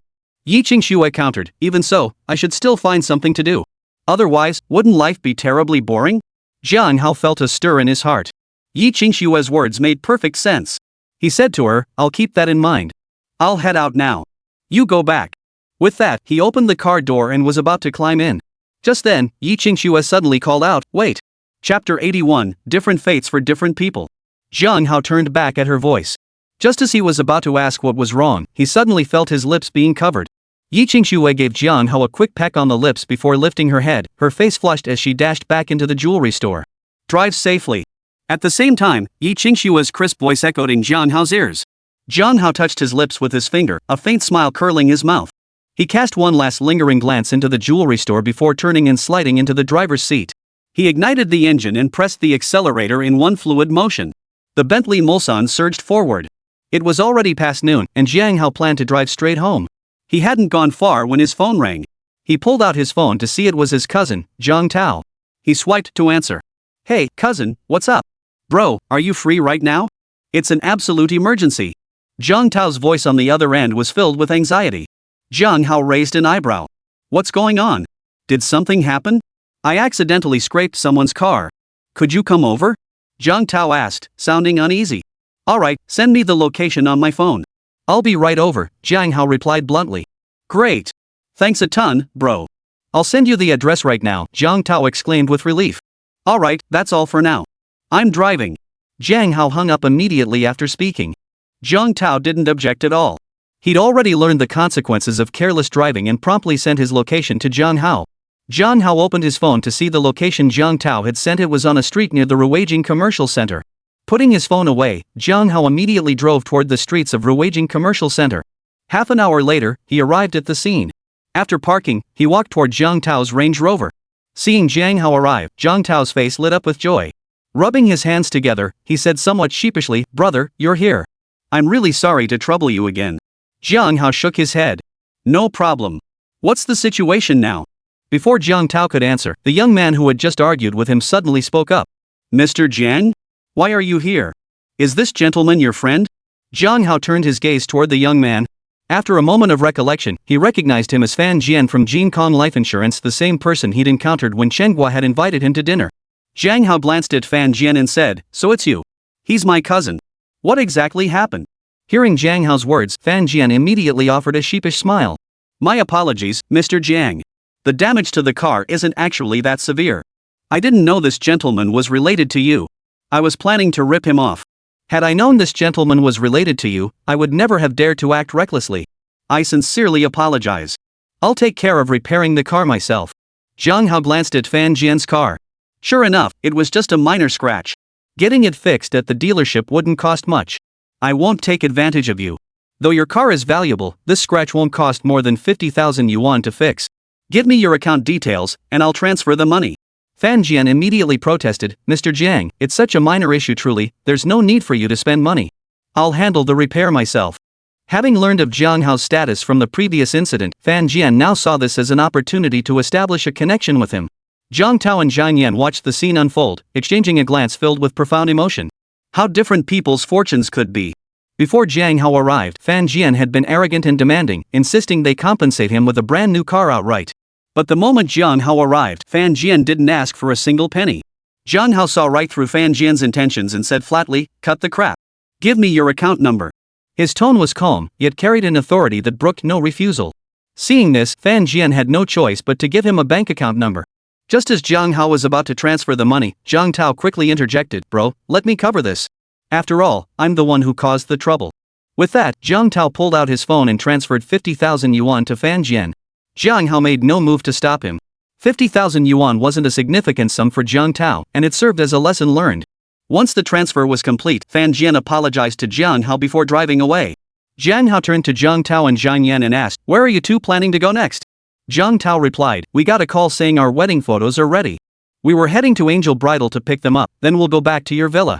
Jiang Hao said, "In that case, I'll go with you. I was planning to head back anyway."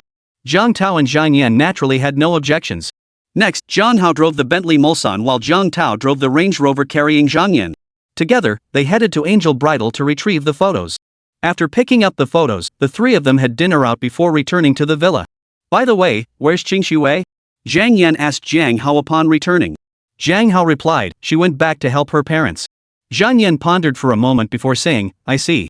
Actually, Jiang Tao and I were planning to tell you we're heading back tomorrow." Jiang Hao replied, "Why not stay in Xiamen a few more days?" Jiang Tao chimed in, "We've pretty much done everything we wanted to do these past few days. After all, being away from home isn't as convenient as being back in our hometown." Especially after what happened this afternoon, Jiang Tao felt even more discouraged. If they'd been in Che City, the unpleasantness of this afternoon probably wouldn't have happened. Hearing this, Jiang Hao didn't try to persuade them to stay. He simply said, "So, are you planning to fly back or drive?" Jiang Tao and Jiang Yan exchanged a glance before saying, "Let's just drive back. You wouldn't be impressed by a car worth a couple million anyway." Jiang Hao chuckled, "All right then. Get some rest early tonight. After breakfast tomorrow morning, I'll see you off." Jiang Tao replied, "We're driving back ourselves, what's there to send us off for? Just focus on your own business." Jiang Hao chuckled at this, thinking it made sense, and dropped the subject. The three chatted idly for a while before washing up and retiring to their rooms. The next morning, as soon as Jiang Hao woke up, he heard the system's greeting prompt again. Let me see what goodies today's reward will be. Chapter 82, The Company Under Attack. Muttering to himself, Jiang Hao deftly pressed the illuminated daily check-in button. Ding! Check-in successful. Congratulations, host. You have obtained one share certificate of Xiamen Airlines, representing a 51% stake. System, why can't I freely choose which company to use the share certificate on this time? Jiang Hao asked the system in his mind, feeling a bit puzzled. Ding, share certificates come in two main types, non-designated and designated. This one is a designated share certificate. If the company is already specified, why not just complete the share conversion directly? Jiang Hao inquired again.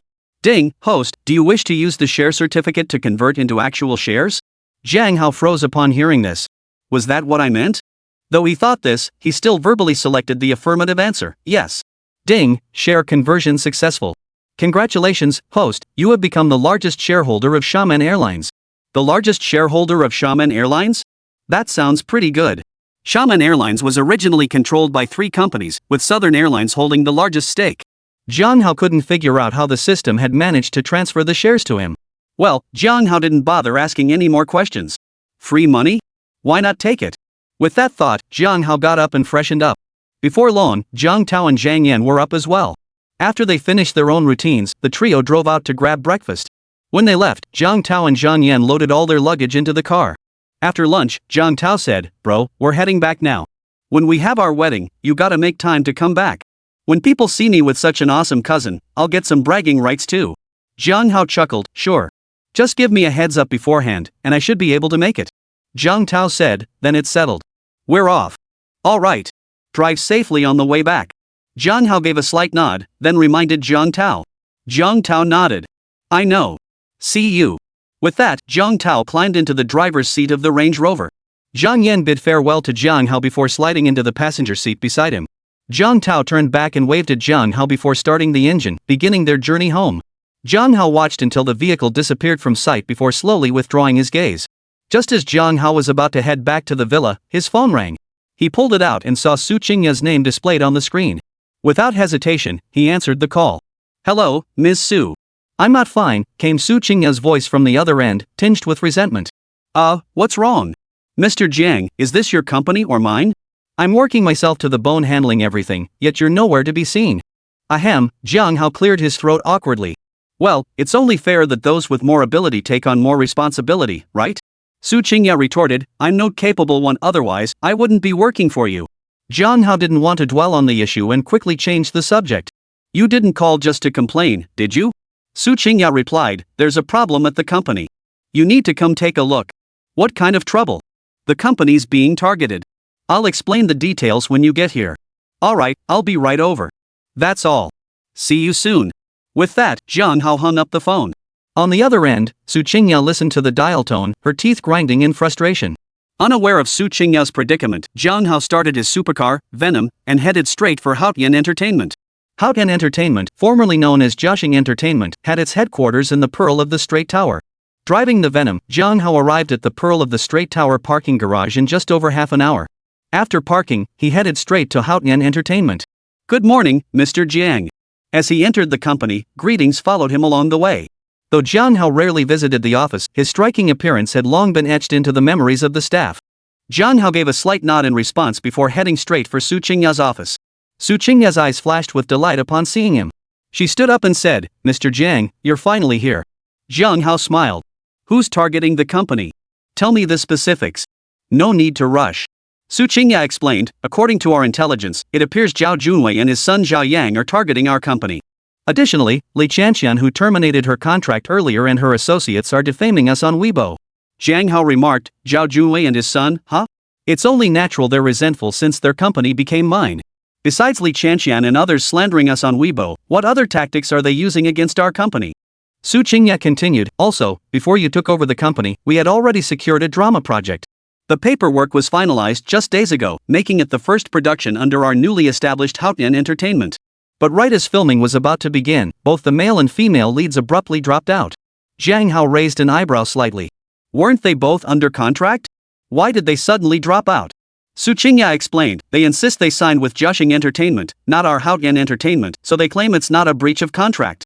Right now, it's just a war of words on Weibo. If it escalates to a lawsuit, it would waste manpower, resources, and time, and victory isn't guaranteed." Jiang Hao declared, "Then we'll just find new actors. Salaries aren't an issue. Our company's first drama can't just fall apart like this." Su Qingya replied, "The problem is, we've called several actors, and they've all refused. It seems like besides Zhao Junwei and his son, others are targeting our company too." Jiang Hao pondered for a moment. "Have you considered casting lesser-known actors? What matters is their acting ability, not their fame. We can promote them heavily later. As long as audiences appreciate their performances, that's what counts." Su Qingya replied, "That's exactly what I meant. The director is currently auditioning some actors. Would you like to take a look, Mr. Jiang?" Jiang Hao nodded slightly. "Let's go together then." Immediately, Jiang Hao followed Su Qingya to the director's casting session. "Hello, Ms. Su." The auditioning actors, upon seeing Su Qingya arrive, promptly greeted her, though they didn't recognize Jiang Hao and his companion.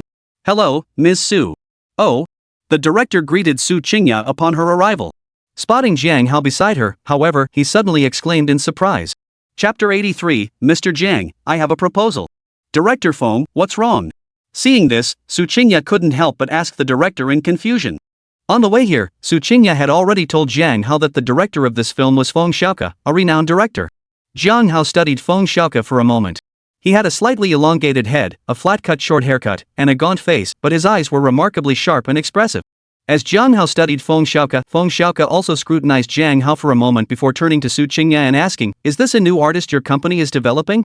I don't recall seeing him in the industry before."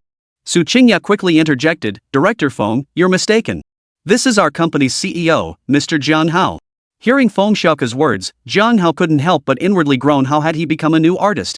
After Su Qingya's introduction, though inwardly grumbling, Jiang Hao maintained a smile as he extended his hand to Feng Xiaoke. "Director Feng, hello. I'm Jiang Hao." Feng Xiaoke extended his hand in return, clasping Jiang Hao's as he said, "Pleased to meet you, Mr. Jiang. My apologies for the earlier misunderstanding." As he spoke, Feng Xiaoke carefully studied Jiang Hao. Jiang Hao smiled faintly. "It's fine. Just a minor misunderstanding." After exchanging a few more pleasantries, they released their grip. Jiang Hao and Su Qingya sat down nearby to observe, while Feng Xiaoke continued interviewing the other artists. The surrounding artists, upon learning Jiang Hao's identity, were taken aback. They secretly regretted not having approached him earlier to greet him. Naturally, Jiang Hao paid no attention to the surrounding artists. However, hearing Feng Xiaoke mistake him for a new artist being trained by the company did stir something within him. His gaze swept across the room before turning to Su Qingya. "Ms. Su, did none of our company's own artists come for the audition?" Jiang Hao actually knew very little about the inner workings of Haotian Entertainment. Among the company's roster, he only recognized Chen Guo. His question stemmed from not spotting Chen Guo anywhere in the crowd. Su Qingya replied, "Not yet. We're interviewing artists invited from other companies or studios first." Jiang Hao countered, "There's no reason to prioritize outsiders. Have any Haotian artists who meet the criteria come audition as well?" Su Qingya looked him up and down before replying, "Mr. Jiang, you wouldn't be saying this because of Chen Guo, would you?" Su Qingya clearly remembered that Jiang Hao's first visit to the company had been specifically about Chen Guo. Jiang Hao nodded. "You could say that. I just glanced around and didn't see Chen Guo, which made me think about the artists we've cultivated ourselves." Su Qingya heard Jiang Hao's words and once again found his meaning unclear. She dismissed her own thoughts and replied indifferently, "Then I'll have someone notify them to come over." Jiang Hao naturally had no objections. Before long, all the signed artists from Haotian Entertainment arrived at the audition venue. Jiang Hao scanned the crowd and spotted Chen Guo among them, giving her a slight nod of acknowledgement. Chen Guo, of course, also spotted Jiang Hao. Seeing him look her way, she gave him a polite smile. Su Qingya witnessed the interaction between Jiang Hao and Chen Guo, and for some reason, a sour feeling welled up inside her. Ahem. Su Qingya shifted her gaze forward, clearing her throat as if by accident. Jiang Hao looked at Su Qingya and asked, "What's wrong? Is your throat bothering you?" Su Qingya's irritation deepened at his words. "Like hell you have a sore throat." She thought to herself, then replied flatly, "Nothing." Jiang Hao shook his head slightly at her reaction, saying nothing more as he returned his attention to Feng Xiaoke conducting auditions for the performers. Watching the actors' improvisations, some were decent, while others made Jiang Hao shake his head in disbelief. They felt like elementary school level. Having mastered god-tier acting skills, Jiang Hao was undoubtedly at the pinnacle of his craft. He could instantly discern the quality of the performer's work with a single glance. Soon, it was Chen Guo's turn to audition. After Chen Guo finished her performance, director Feng Xiaoke, who had been frowning the entire time, instantly relaxed his expression. His gaze toward Chen Guo held a hint of appreciation. "You're in. It's you," director Feng Xiaoke declared to Chen Guo with unwavering certainty. "Thank you, director Feng. Thank you, director Feng." Hearing she'd passed the audition, Chen Guo's face lit up with delight as she expressed her gratitude to Feng Xiaoke.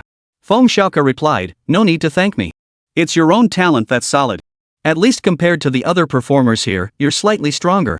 "Ha!" Hearing Feng Xiaoke's words, the modest response Chen Guo had been about to give suddenly stuck in his throat. He retreated, feeling a bit dejected. After interviewing several more supporting actors, Feng Xiaoke's eyes flickered as he approached Jiang Hao. "Mr. Jiang," he said, "what are your thoughts on the performances of the previous candidates? Would you mind sharing your feedback?" Earlier, while interviewing the performers, Feng Xiaoke had also been observing Jiang Hao's reactions. The thoughts that had begun to form in his mind grew even stronger. Unaware of Feng Xiaoke's intentions, Jiang Hao immediately shared his observations. Feng Xiaoke's eyes lit up upon hearing Jiang Hao's critique. Su Qingya looked at Jiang Hao, her eyes also holding a hint of admiration. The artist who received Jiang Hao's feedback was thoroughly convinced, feeling he had found a direction for improvement. He felt both admiration and gratitude toward Jiang Hao. Feng Xiaoke's eyes grew increasingly bright as he listened. Suddenly, he said, "Mr. Jiang, I have a proposal I hope you'll give serious consideration." Jiang Hao replied, "Director Feng, please speak." Feng Xiaoke continued, I believe Mr. Jiang perfectly embodies the essence of the male lead. Moreover, your profound understanding of acting makes you the ideal choice. Therefore, I would like to invite you to star as the male lead in this film. I firmly believe that with you in the lead role, this film will be an absolute hit. Hearing Feng Xiaoke's words, Jiang Hao froze. Me as the lead? Feng Xiaoke nodded. Exactly. I believe you are the perfect fit for this role. Su Qingyao was also somewhat surprised by Feng Xiaoke's words, yet at the same time, she felt a hint of anticipation. Though she didn't need to rely on acting for a living, the idea of starring in a film seemed quite interesting. Plus, it could help resolve the company's difficulties, not a bad thing. Still, he wondered how much time it would take. He certainly didn't want to be on set every day.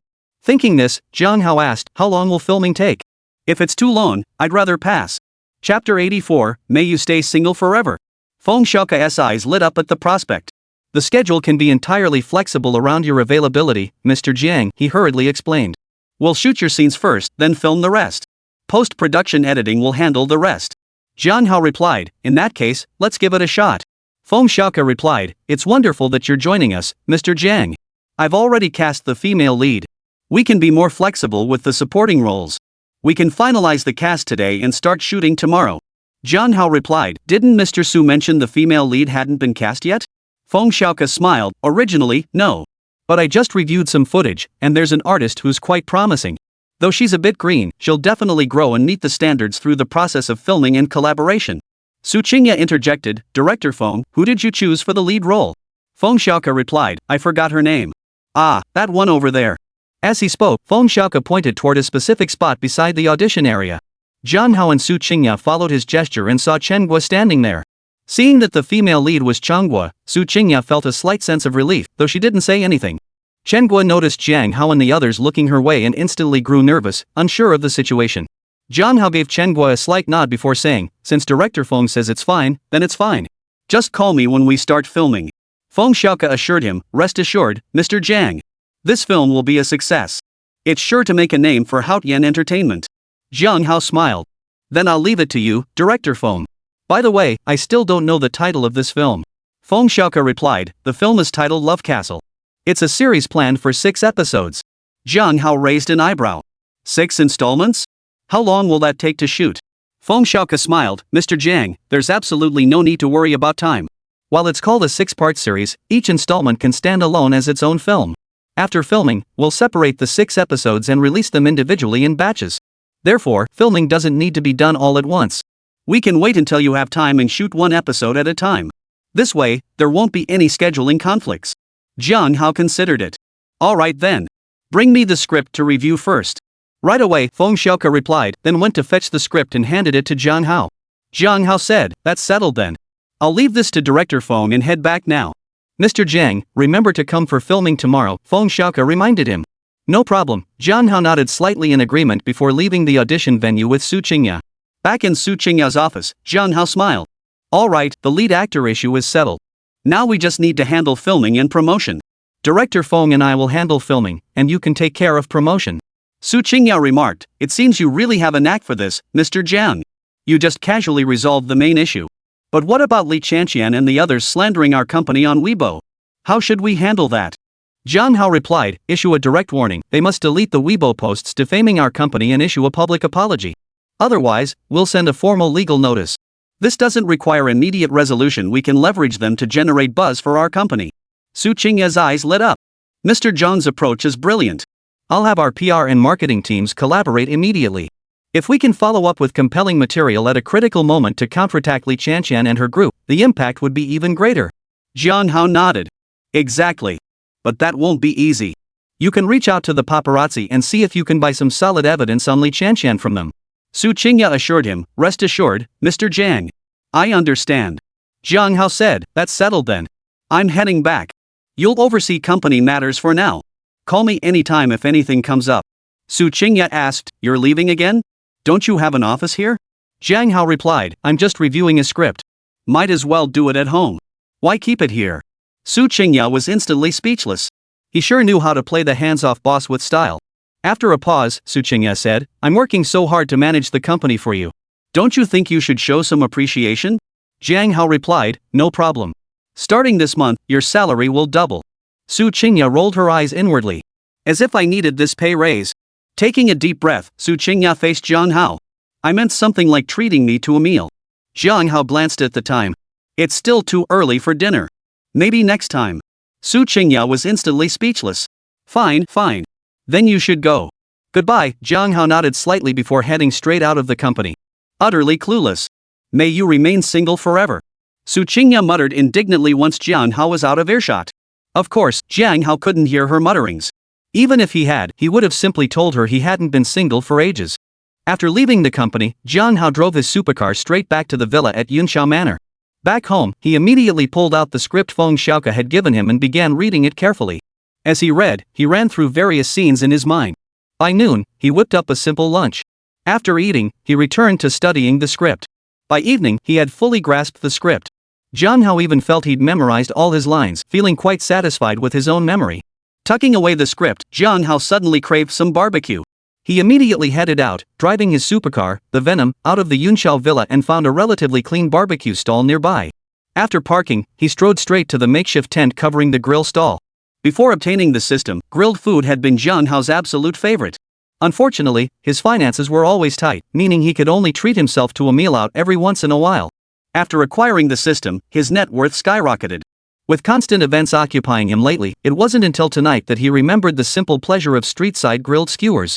As he savored the simple grilled skewers and sipped cheap beer, Jiang Hao suddenly felt that this lifestyle was the one he knew best and the most authentic.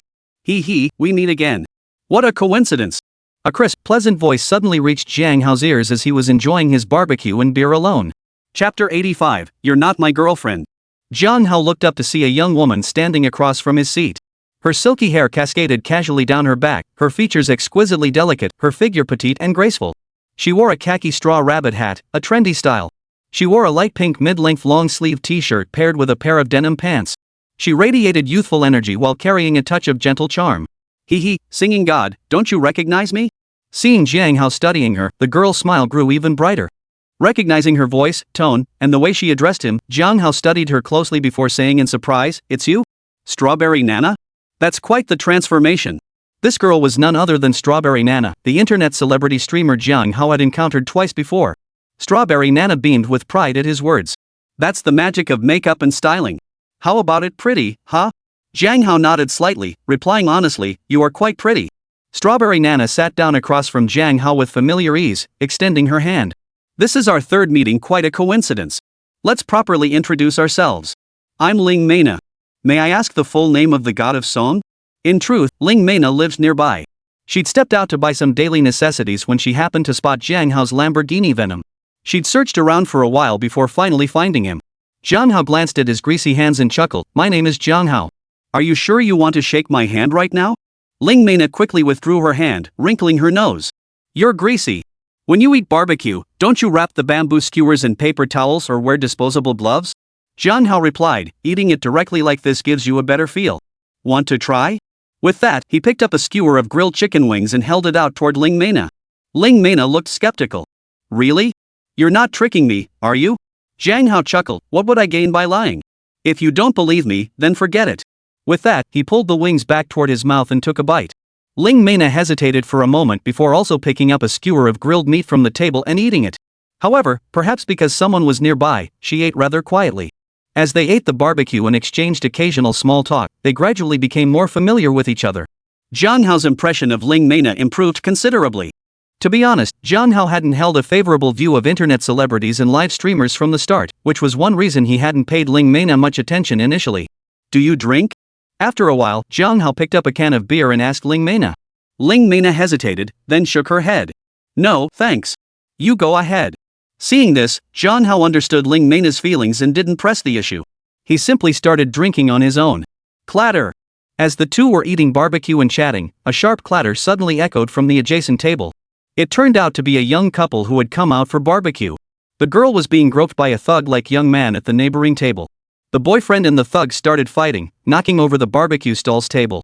The sound Jiang Hao and Ling Mena had heard earlier was precisely the clatter of tables crashing, beer bottles shattering, and grilled plates scattering.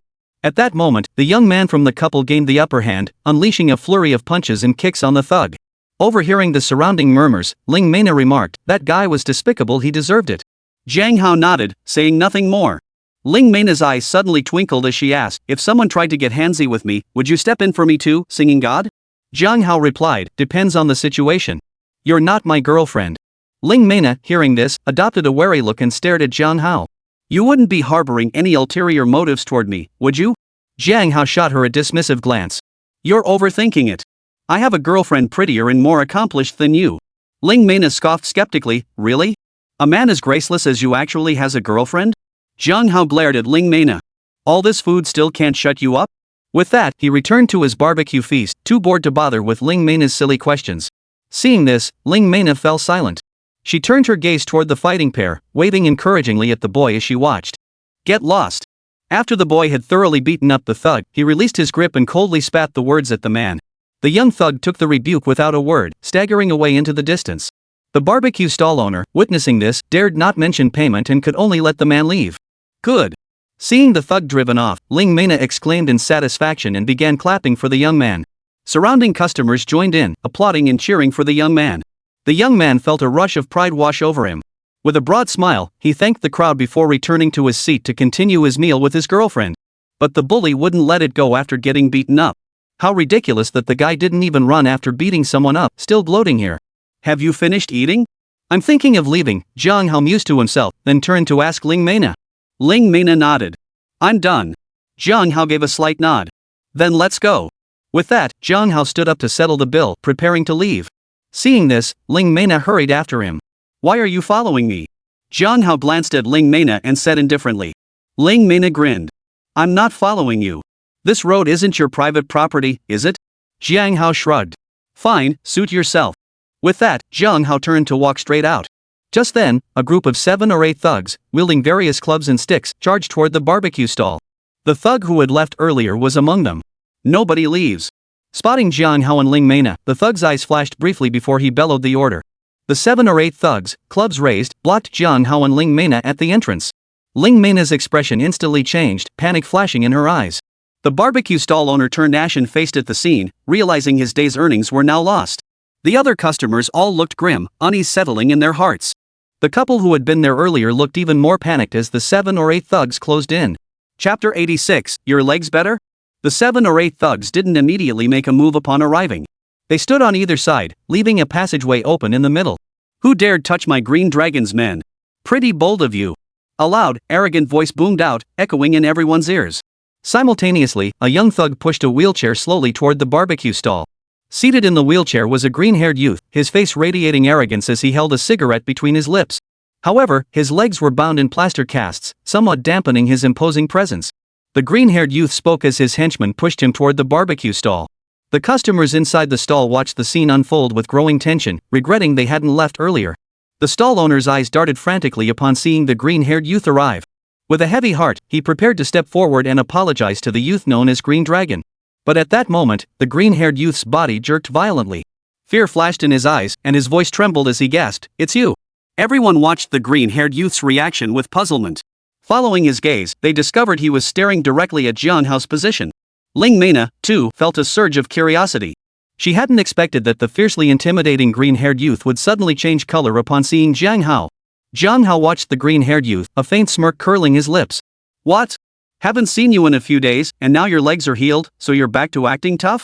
This green-haired youth was none other than the leader of the thugs Jiang Hao had encountered on Galanjiu Island. His legs had been broken by Jiang Hao's baseball bat. Hearing Jiang Hao's words, the green-haired youth hastily replied, "I had no idea Mr. Jiang was here. If I'd known, not even 100 dares would have made me come here to cause trouble." Hearing Jiang Hao's words, the green-haired youth immediately addressed him with deference. Jiang Hao glanced at the green-haired youth and said indifferently, "Now that you know, what do you intend to do?" The green-haired youth glanced at his henchman, his eyes darting around the group. Realizing there was no hope, he immediately replied, "We'll leave right now." "We'll leave immediately." The crowd at the barbecue stall watched the scene unfold in astonishment, their eyes fixed on Jiang Hao with growing curiosity. They wondered what kind of person this Mr. Jiang truly was. But after the initial shock, a wave of relief washed over them. It seemed their ordeal tonight might be averted. The young couple and the barbecue stall owner, in particular, wore even broader smiles. Ling Meina's gaze toward Jiang Hao held a hint of intrigue, her interest in him growing. "Retreat!" The green-haired youth barked the order at the thugs following him after speaking to Jiang Hao. "Bro Green, we can't just let this slide. Did I take that beating for nothing? Hearing the green-haired youth speak, the others remained silent, but the thug who'd just been hit couldn't swallow his resentment. Hearing the thug's words, the group's expression shifted once more, their nerves instantly tightening. Jiang Hao stood silently in place, a faint, ambiguous smile playing on his lips as he calmly observed the green-haired youth. Feeling Jiang Hao's gaze, the green-haired youth felt a chill run down his spine. He turned to the thug who had spoken up and ordered, "You. Come here." The young thug immediately scurried over to the green-haired youth, crouching low so the green-haired youth wouldn't have to look up at him. Smack! The next moment, a crisp slap echoed in the ears of everyone present. Simultaneously, the green-haired youth's voice rang out coldly, "What? Think you can talk back just because I'm crippled? Trying to start a rebellion? No way, bro. Absolutely not. Please calm down, Green."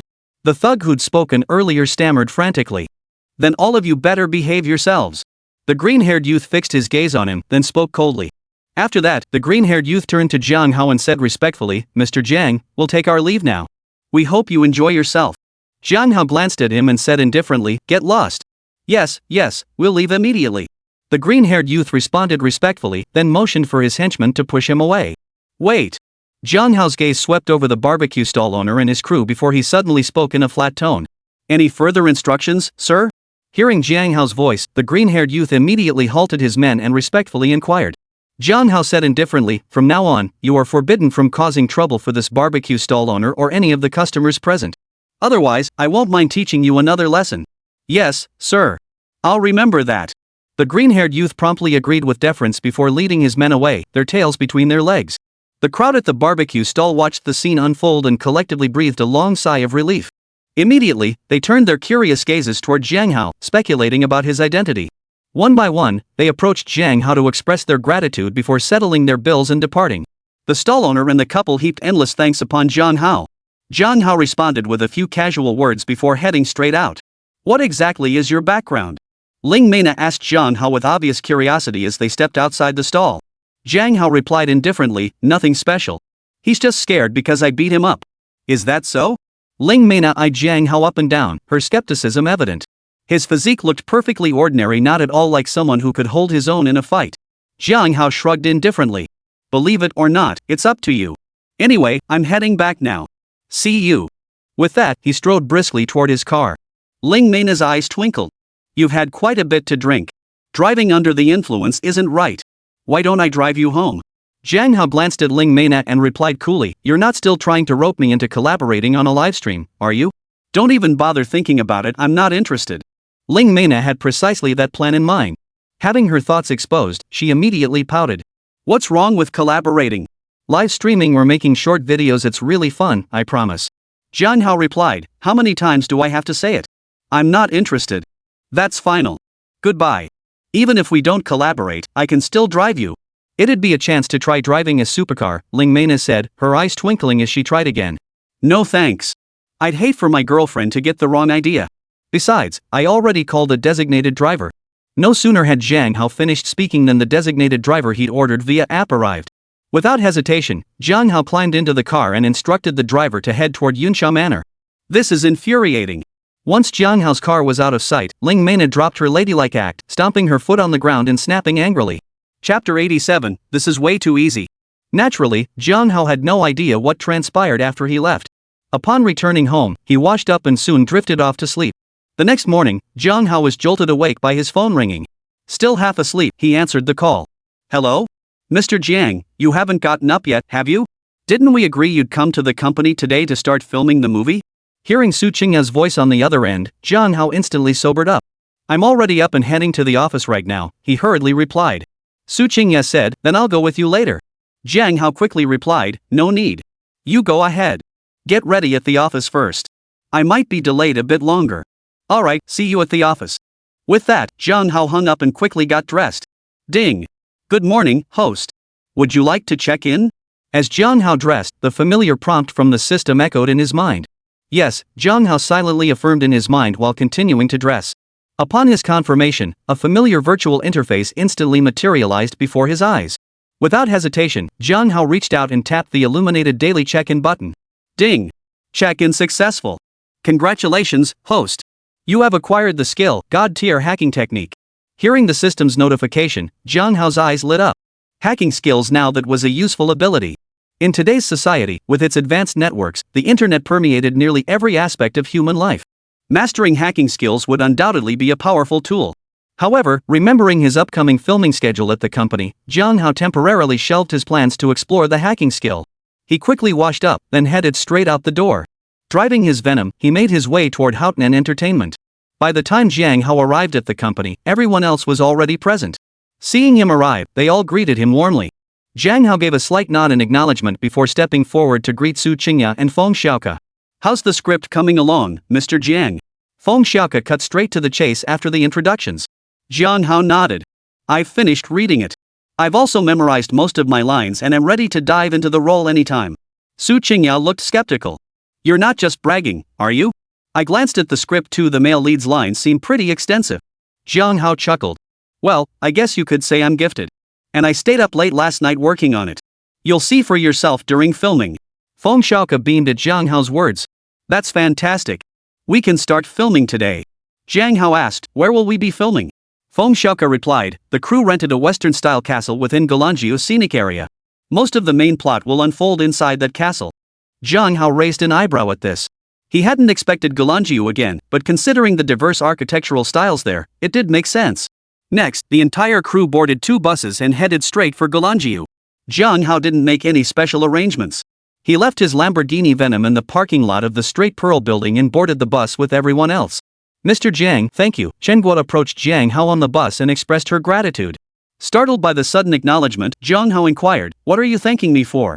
Chen Guo replied, "Thank you for giving me the opportunity to be in this film."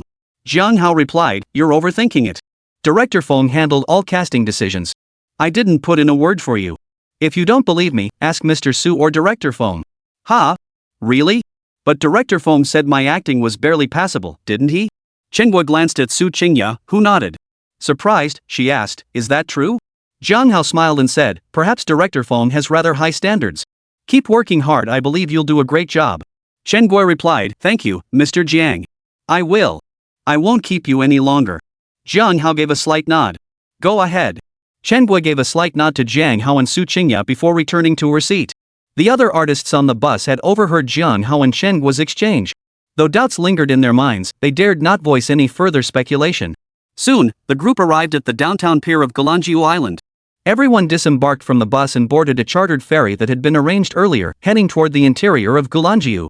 Upon arriving at the filming location Feng Xiaoke had selected, Jiang Hao surveyed the Western-style castle architecture. Recalling the scenes described in the script, he gave a slight nod. Preparations were quickly finalized on set. Feng Xiaoke turned to Jiang Hao and asked, "Shall we begin now? Start with the male lead scenes?" Jiang Hao gave a slight nod. "Let's begin." The entire crew then took their positions and began filming. Jiang Hao naturally portrayed the scene exactly as written in the script. "Good take." The first take wrapped up swiftly. Feng Xiaoke's eyes gleamed with satisfaction as he called out the word. After a brief pause, they moved on to the second take, which also passed on the first attempt. Third take, 1 take pass. Fourth take, 1 take. Throughout the rest of the shoot, every single one of Jiang Hao's solo takes was nailed in 1 take. The surrounding artists were utterly stunned by this display. Even top-tier stars couldn't guarantee a 100% first-take success rate during filming.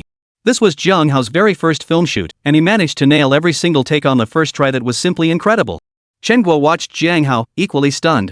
Her eyes sparkled with admiration, filled with deep respect for him.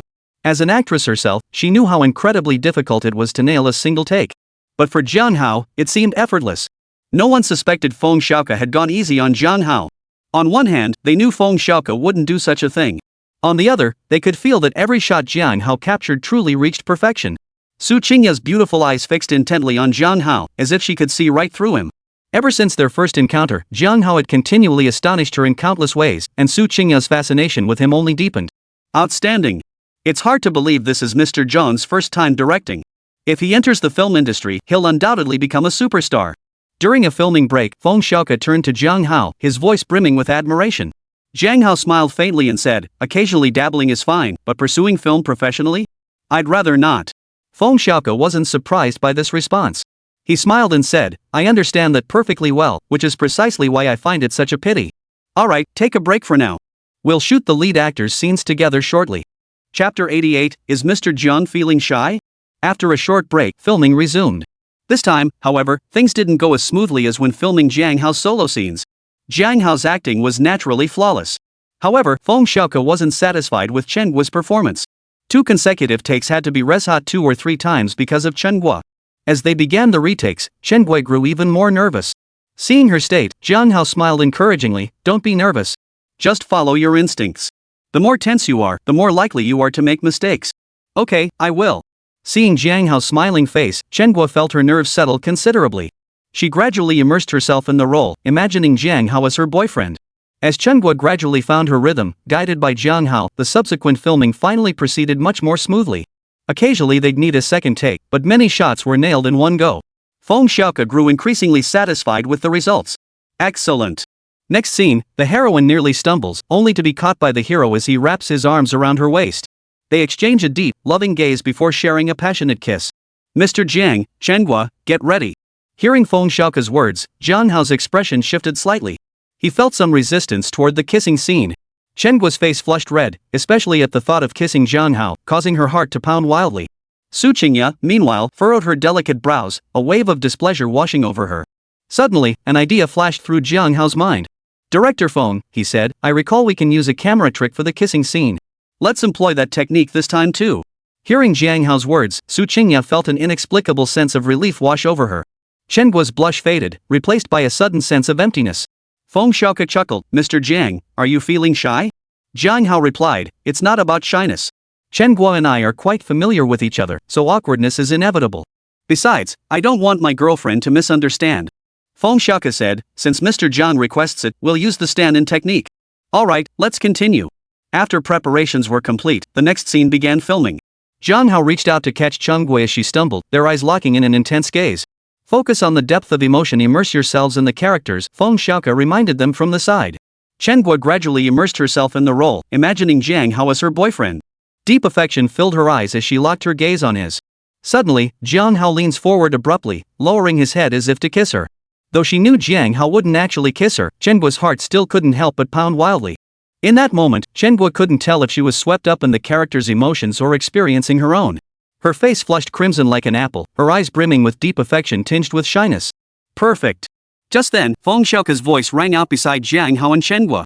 Hearing Feng Xiaoke's voice, Jiang Hao helped Chen Guo to her feet and then released her. Chen Guo's face still bore a blush of shyness.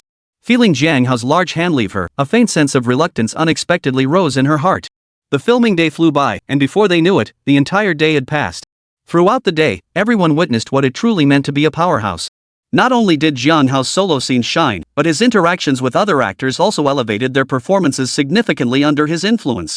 Chen Guo, who shared the most scenes with Jiang Hao, felt her acting skills had leaped to a whole new level. By the end of the day, all of Jiang Hao's scenes for the first part of Love Castle had been completed.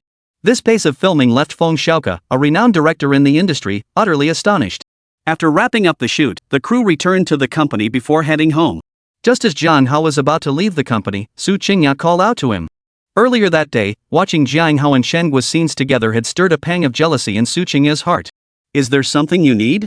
Jiang Hao looked at Su Qingya, asking with confusion.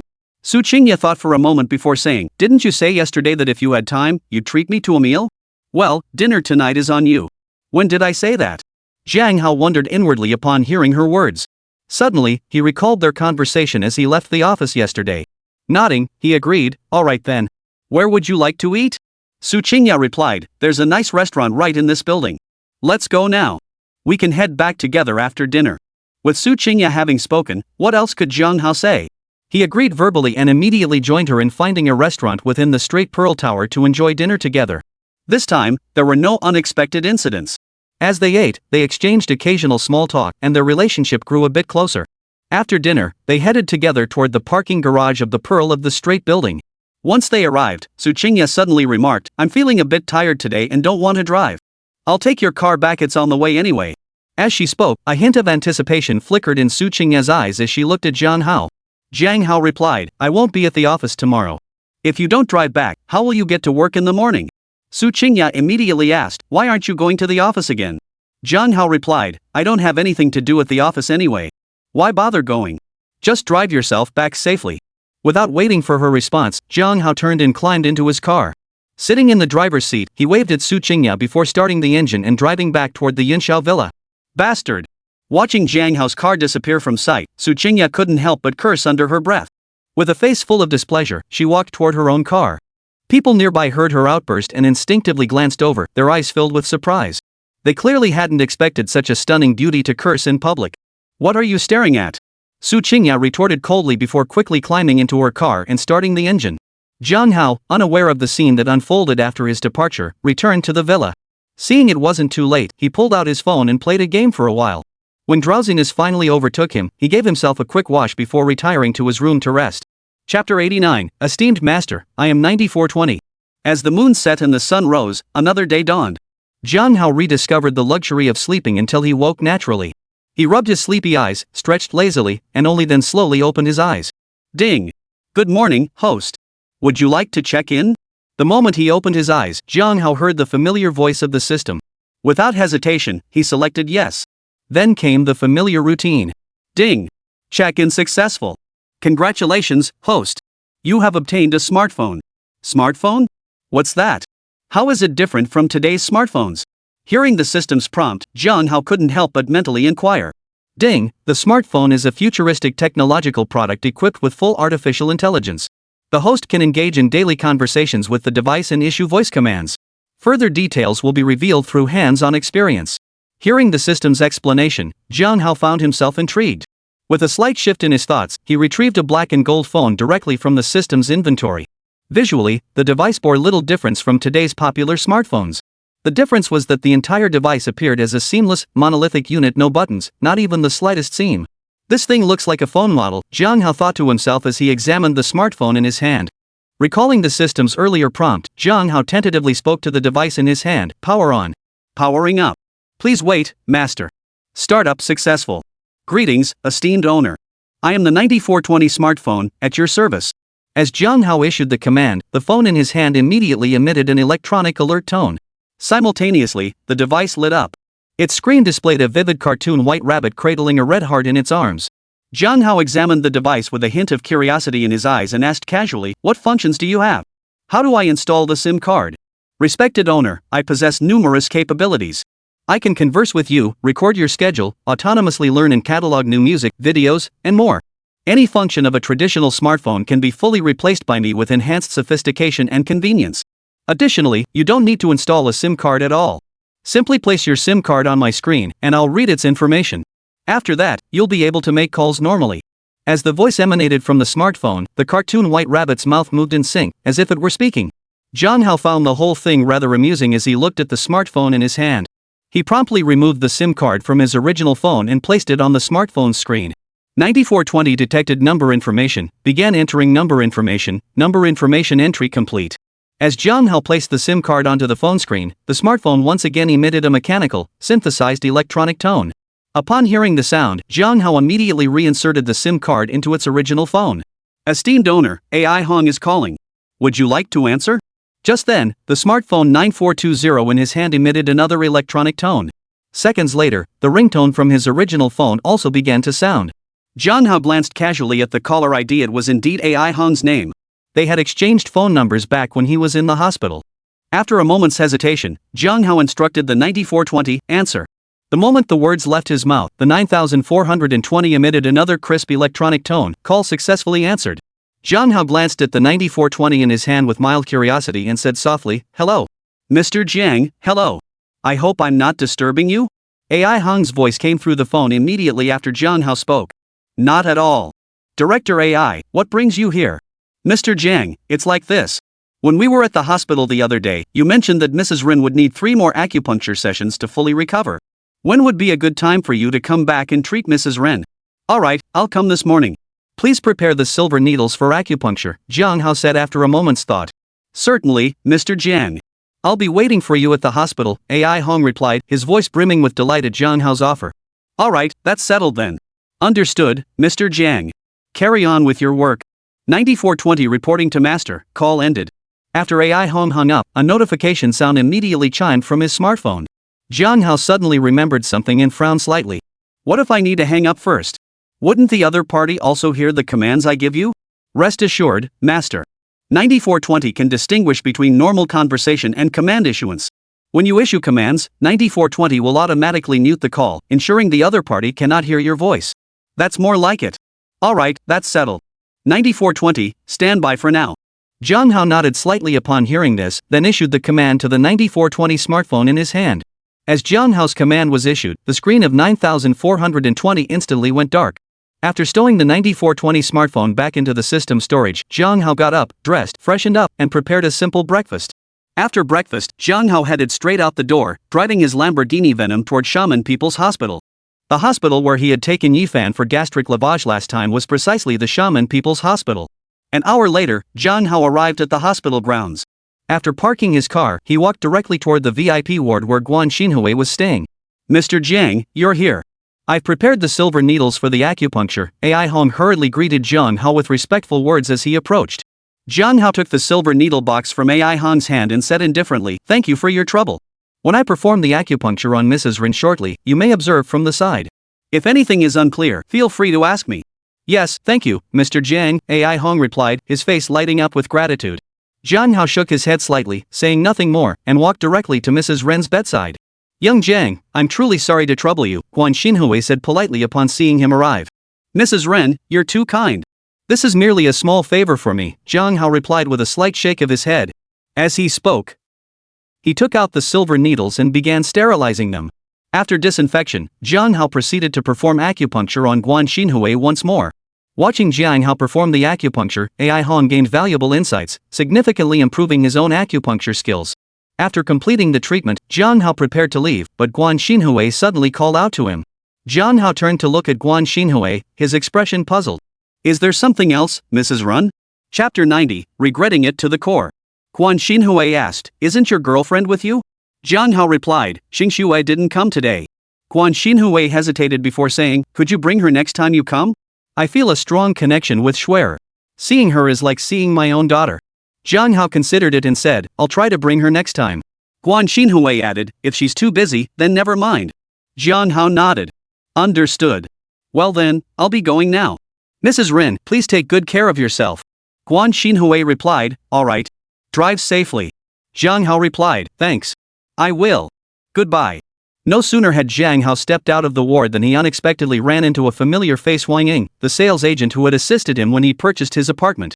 As soon as Jiang Hao saw Wang Ying, she spotted him too and immediately greeted him. "Hello, Mr. Jiang." Jiang Hao glanced at Wang Ying, noticing the worry on her face. He smiled and said, "Hello. What a coincidence to run into you at the hospital. Are you feeling unwell?" Wang Ying shook her head slightly. "Not me. My mother is ill, and I'm accompanying her for treatment." "Mr. Jiang, what brings you here?" Jiang Hao replied, "I'm here to visit an elder."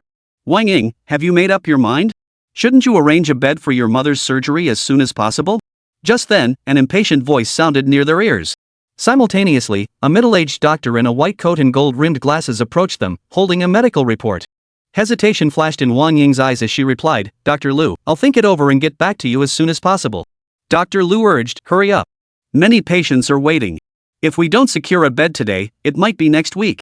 With that, Dr. Lu turned and entered the adjacent office. Jiang Hao glanced at the doctor and turned to Wang Ying. "What's wrong with your mother? Does she really need surgery?" Wang Ying nodded. "My mother has a cerebral thrombosis. I don't know the specifics, but Dr. Lu said it's quite serious and requires surgery." "But brain surgery carries risks, and I'm feeling uneasy." Jiang Hao considered this for a moment before saying, "Would you like me to take a look at your mother? Perhaps surgery isn't necessary." The two were not far from Dr. Lu's office, and Jiang Hao's words were overheard by Dr. Lu inside. Seated in his office, Dr. Lu sneered, "You can't play with people's lives just to pick up girls. Who do you think you are? Do you really believe your medical skills surpass those of every doctor in this entire hospital?" Wang Ying had already been skeptical of Jiang Hao's medical abilities. Hearing Dr. Lu's words, the look in her eyes toward Jiang Hao now carried a hint of doubt. Could it be that she had misjudged him? Was this Mr. Jiang just like all the other rich people she knew?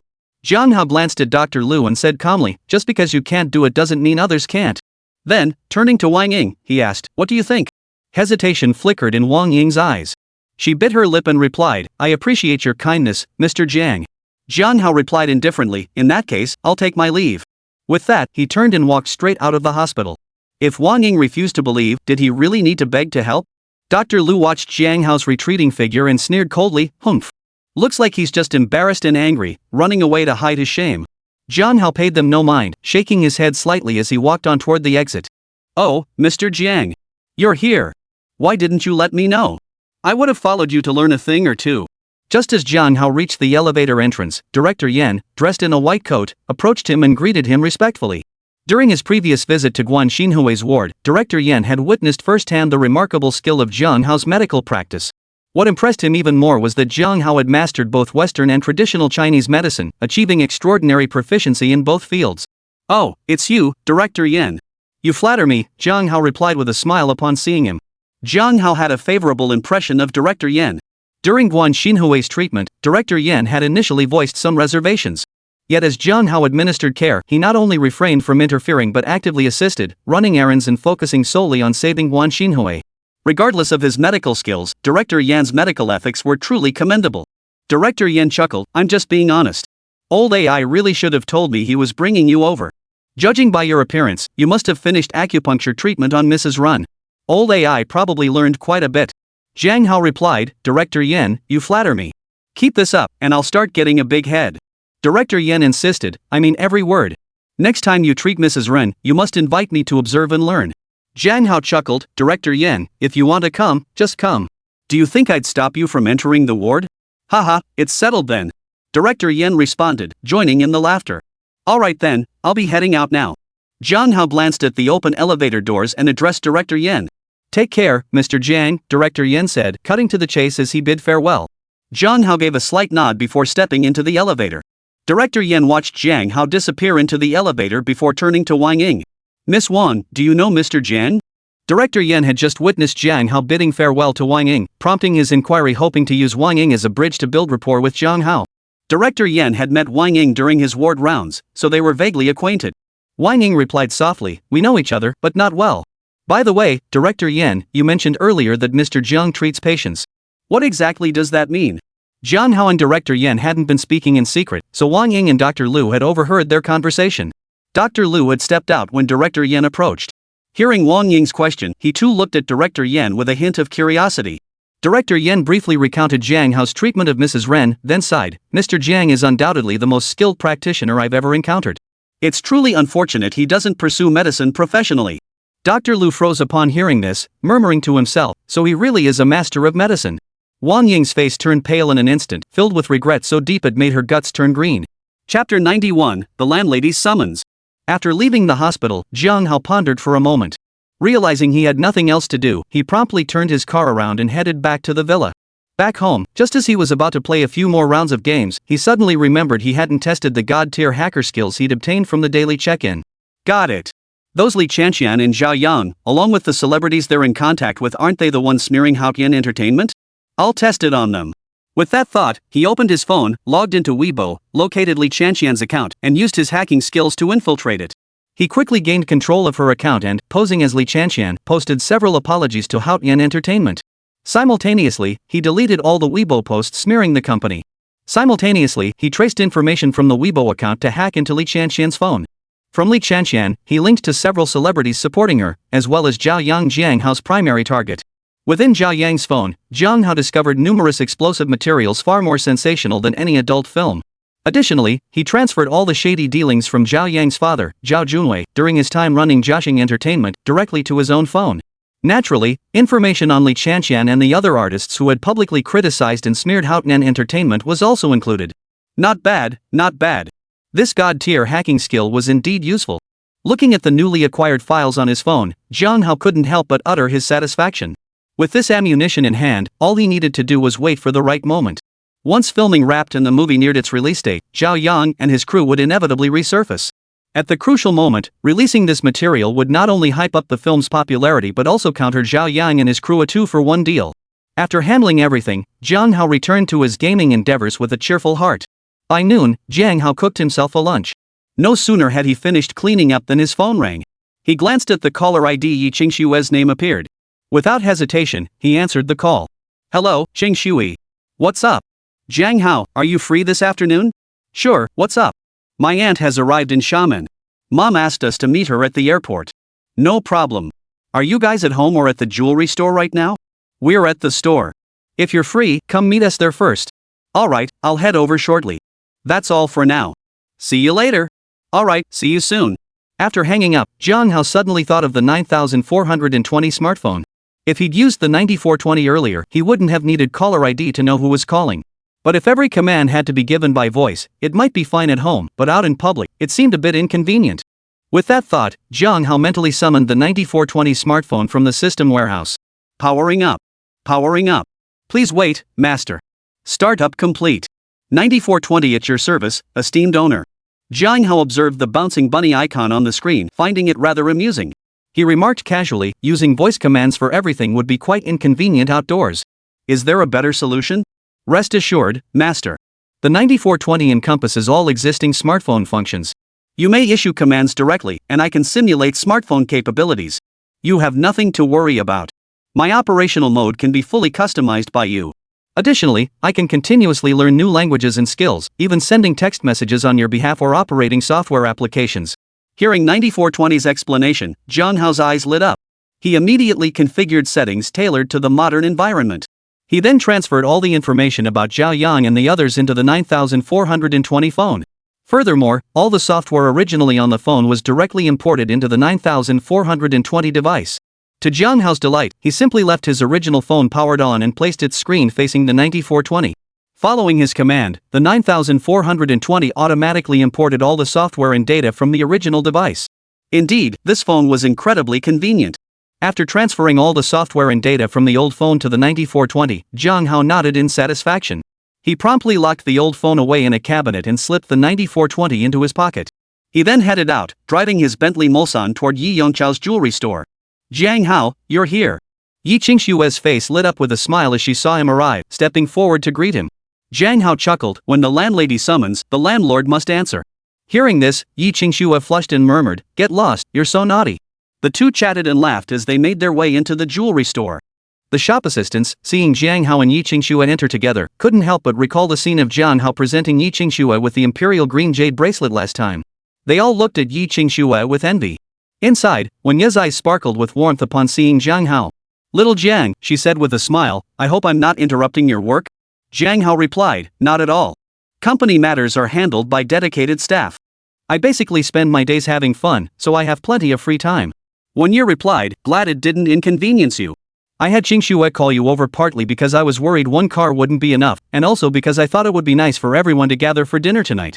Truthfully, beyond those two reasons, Wenye had Yi Qingxue summon Jiang Hao because Yi Qingxue's aunt Wenye's younger sister had arrived with her daughter and son-in-law. Yi Qingxue's aunt Wenye's younger sister had been constantly competing with Wenye since childhood. Wenye had always outshone her sister in every aspect, except when it came to marriage, where Wenye had been surpassed by her sister. Wenye's sister frequently compared herself to Wenye in every aspect. Due to their family's differing circumstances, Wenye often felt embarrassed, which greatly bothered her. This time, she intended for Jiang Hao to make her look good. Jiang Hao nodded. "That sounds good." Wenye said, "Your Uncle Yi is in the restroom. Once he comes out, we'll head straight to the airport." Jiang Hao naturally had no objections and readily agreed. Soon after, Yi Yongchao emerged and addressed Jiang Hao. "Young Jiang, I'm sorry for the trouble." Jiang Hao smiled. "Uncle Yi, you're being too formal." Yi Yongchao nodded slightly at this and said no more. Soon after, Yi Yongchao drove his car with Wenye, while Jiang Hao accompanied Yi Qingxue. The four of them, in two cars, headed toward Xiamen Airport together. Chapter 92, Airport Pickup. Soon, the group of four arrived at Xiamen Airport. After waiting at the airport exit for about 10 minutes, they saw a passenger plane slowly landing on the runway. Wenye scanned the scene and said, "That must be the flight. My sister and the others should be on that plane." After the plane came to a complete stop, passengers began streaming out of the cabin toward the exit. "Second sister, over here." Wenye suddenly called out toward the airport exit. Immediately, Jiang Hao noticed the group of four whispering briefly among themselves before walking over. Among them were a middle-aged couple and a young man and woman, Wenye's sister's family. On the way to the airport, Jiang Hao had also learned the details from Yi Qingxue. Yi Qingshue's second aunt, Wenye, had married a wealthy businessman named Zhu Zhishan from Shihang City in Jiangsu Zhejiang Province. Wenye also had a son and a daughter. Her son was still in high school. The ones who had come with Wenye this time were her daughter, Zhu Bingbing, and Zhu Bingbing's boyfriend. Yi Qingxue didn't recognize Zhu Bingbing's boyfriend. Eldest sister, brother-in-law, hello, when Xian spoke first as the group of four approached, greeting Wenye and Yi Yongchao. Immediately after, Zhu Zhishan offered his greetings as well. After exchanging a few polite remarks, when Xian turned to her daughter. "Bingbing, come over and greet them." Hearing this, Zhu Bingbing stepped forward and greeted Yi Yongchao and his wife, as well as Yi Qingxue, hello, auntie, uncle, and cousin. Jiang Hao glanced over briefly. Xu Bingbing was indeed quite pretty, with her makeup applied exquisitely. Compared to Yiqing Xue, she was only slightly less striking. Beside Xu Bingbing stood a young man in a crisp white suit, his hair meticulously combed, giving him a somewhat serious demeanor. My, Bingbing, you're looking more and more beautiful. Is this your boyfriend? Quickly introduce him to your aunt, Wenya said with a smile, turning to Xu Bingbing. Xu Bingbing gave a soft smile, then linked arms with the young man. This is my boyfriend, Fong Dongyang. He's also from Xiamen City, and his family runs a jewelry business. Maybe your husband could collaborate with Dongyang's father in the future. She then turned to Fong Dongyang and added, this is my aunt and uncle, and that's my cousin. As he spoke, Fong Dongyang gestured toward the spot where Wenya and her family of 3 were seated. Hello, auntie, uncle, and cousin, Fong Dongyang said. He seemed reserved at first glance, but he was surprisingly quick to switch to the polite form of address. Wenya smiled and replied, hello, Mr. Fong. Nice to meet you. Yi Yongchao merely gave a slight nod in acknowledgement, saying nothing more. Yiqing Xue politely returned the greeting with a simple hello. Having already noticed Jiang Hao beside Yiqing Xue, Wen Xian smiled and inquired, may I ask who this gentleman is? Hearing Wen Xian's question, Wenya gestured toward Yiqing Xue. Yiqing Xue introduced, second aunt, uncle, hello. This is my boyfriend, Jiang Hao. She then proceeded to formally introduce Wen Xian and Zhu Zhishan to everyone present. Jiang Hao also greeted the two of them, hello, auntie and uncle. Wen Xian's eyes twinkled as she smiled. Little Jiang, right? I wonder what your family does for a living. Jiang Hao replied casually, my parents run a small business back home. As for me, I recently took over an entertainment company.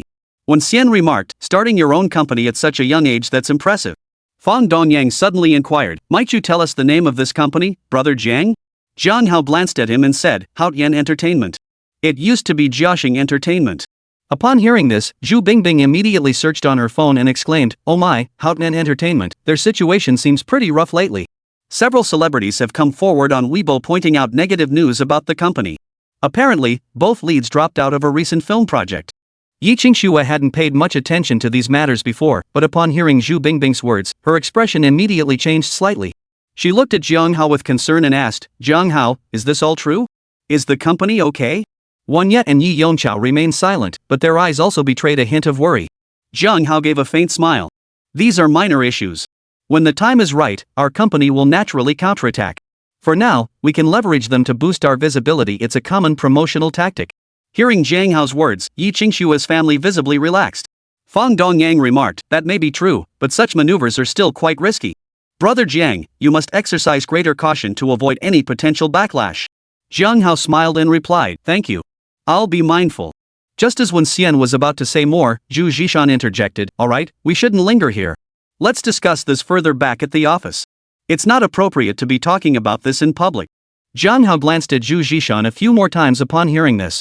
Zhu Zhishan sported a slicked-back pompadour, wore black-rimmed glasses, and had a square face. Slightly overweight, he was dressed in a black suit, exuding the aura of a successful businessman. Yi Yongchao chimed in, Zhishan's right.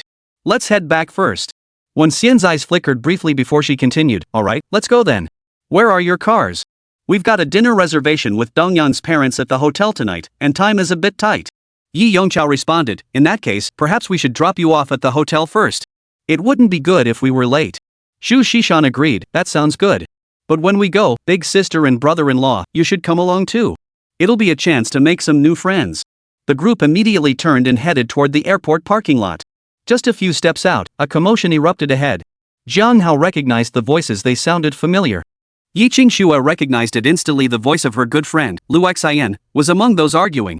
Yiqing Xue addressed Wenya and the others, Mom, Dad, Auntie, Uncle, my friend might be in some trouble. I want to go check on her. Please wait here for a moment. After saying this, Yiqing Xue glanced at Jiang Hao. Before she could speak, Jiang Hao offered, I'll go with you. Yiqing Xue nodded in agreement and immediately set off with Jiang Hao, hurrying toward the source of the commotion. Xu Bingbing suggested, why don't we all go together? Maybe Dong Yang can help out. Wanyet and Yi Yongchao, concerned for Yiqing Xue, immediately agreed. Soon, the entire group headed toward the source of the commotion. Chapter 93, Who do you think you are?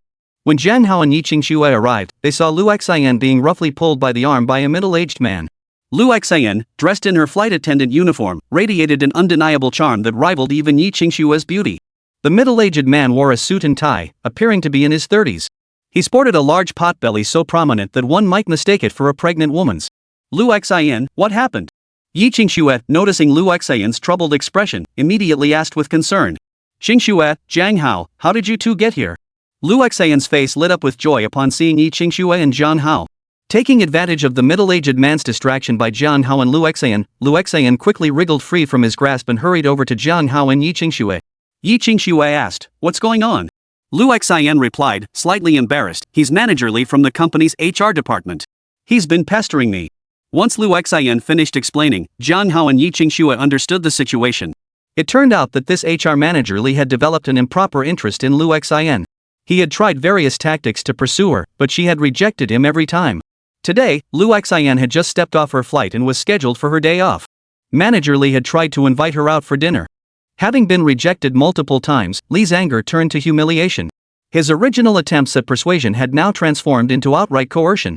Supervisor Li had just forcibly grabbed Lu Xian, demanding she accompany him to dinner, and had even made an outrageous request.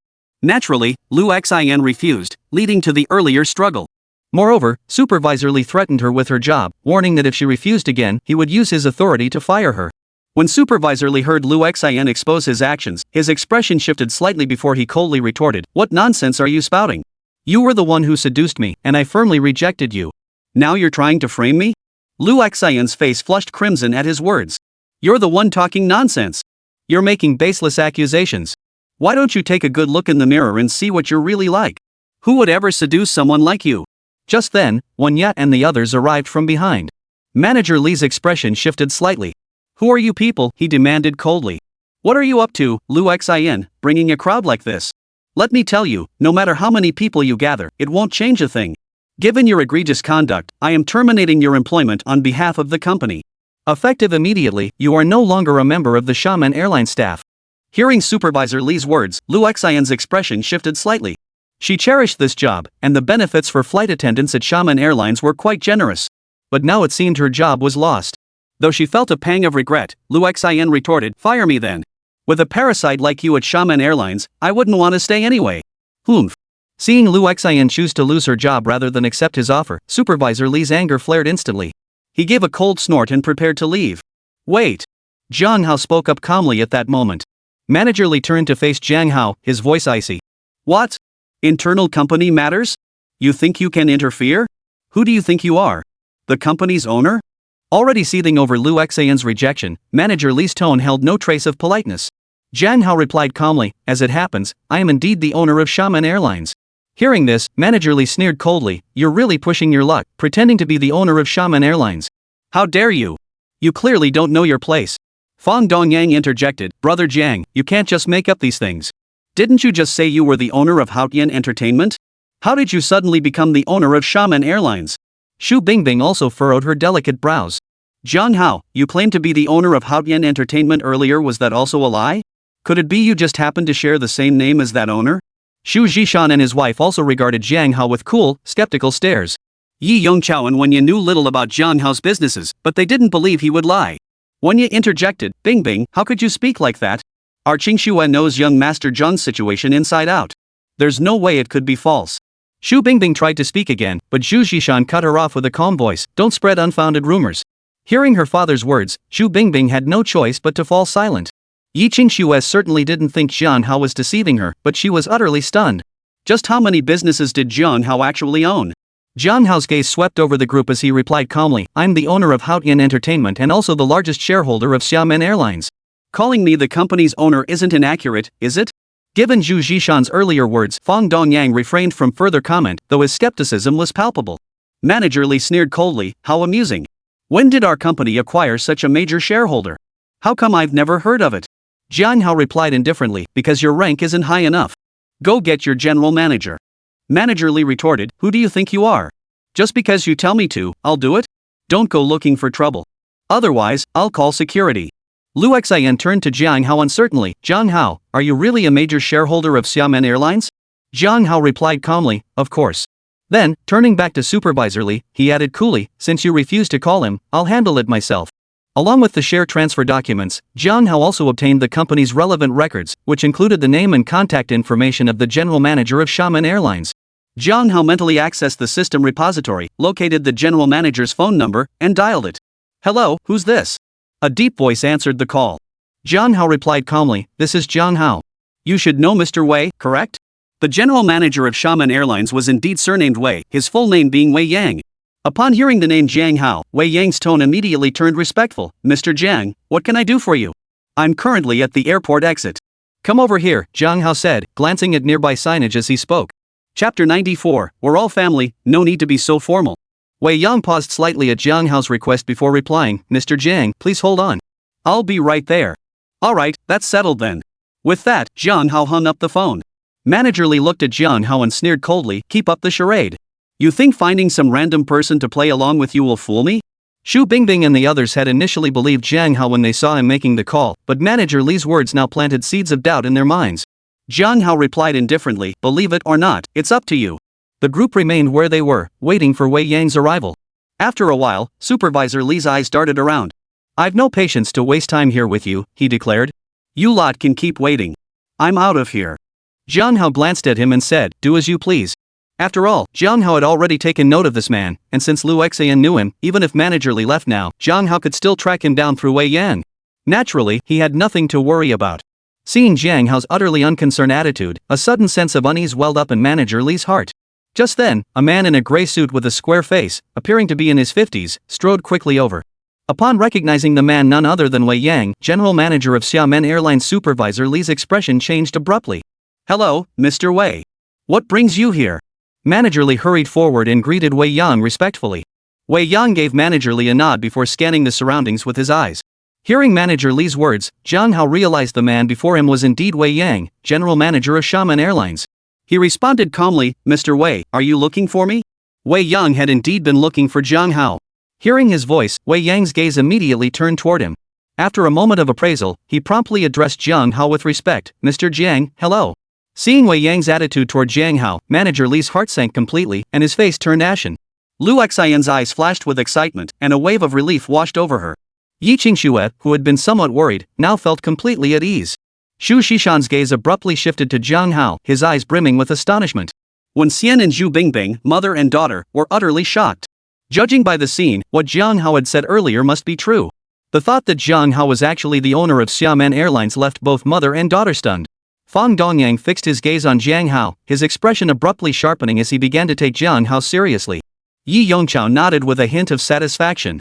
As for Wenye, she wore a broad smile and shot her sister Wen Xian a slightly smug glance. Jiang Hao nodded slightly. Hello, Mr. Wei. This is Supervisor Li.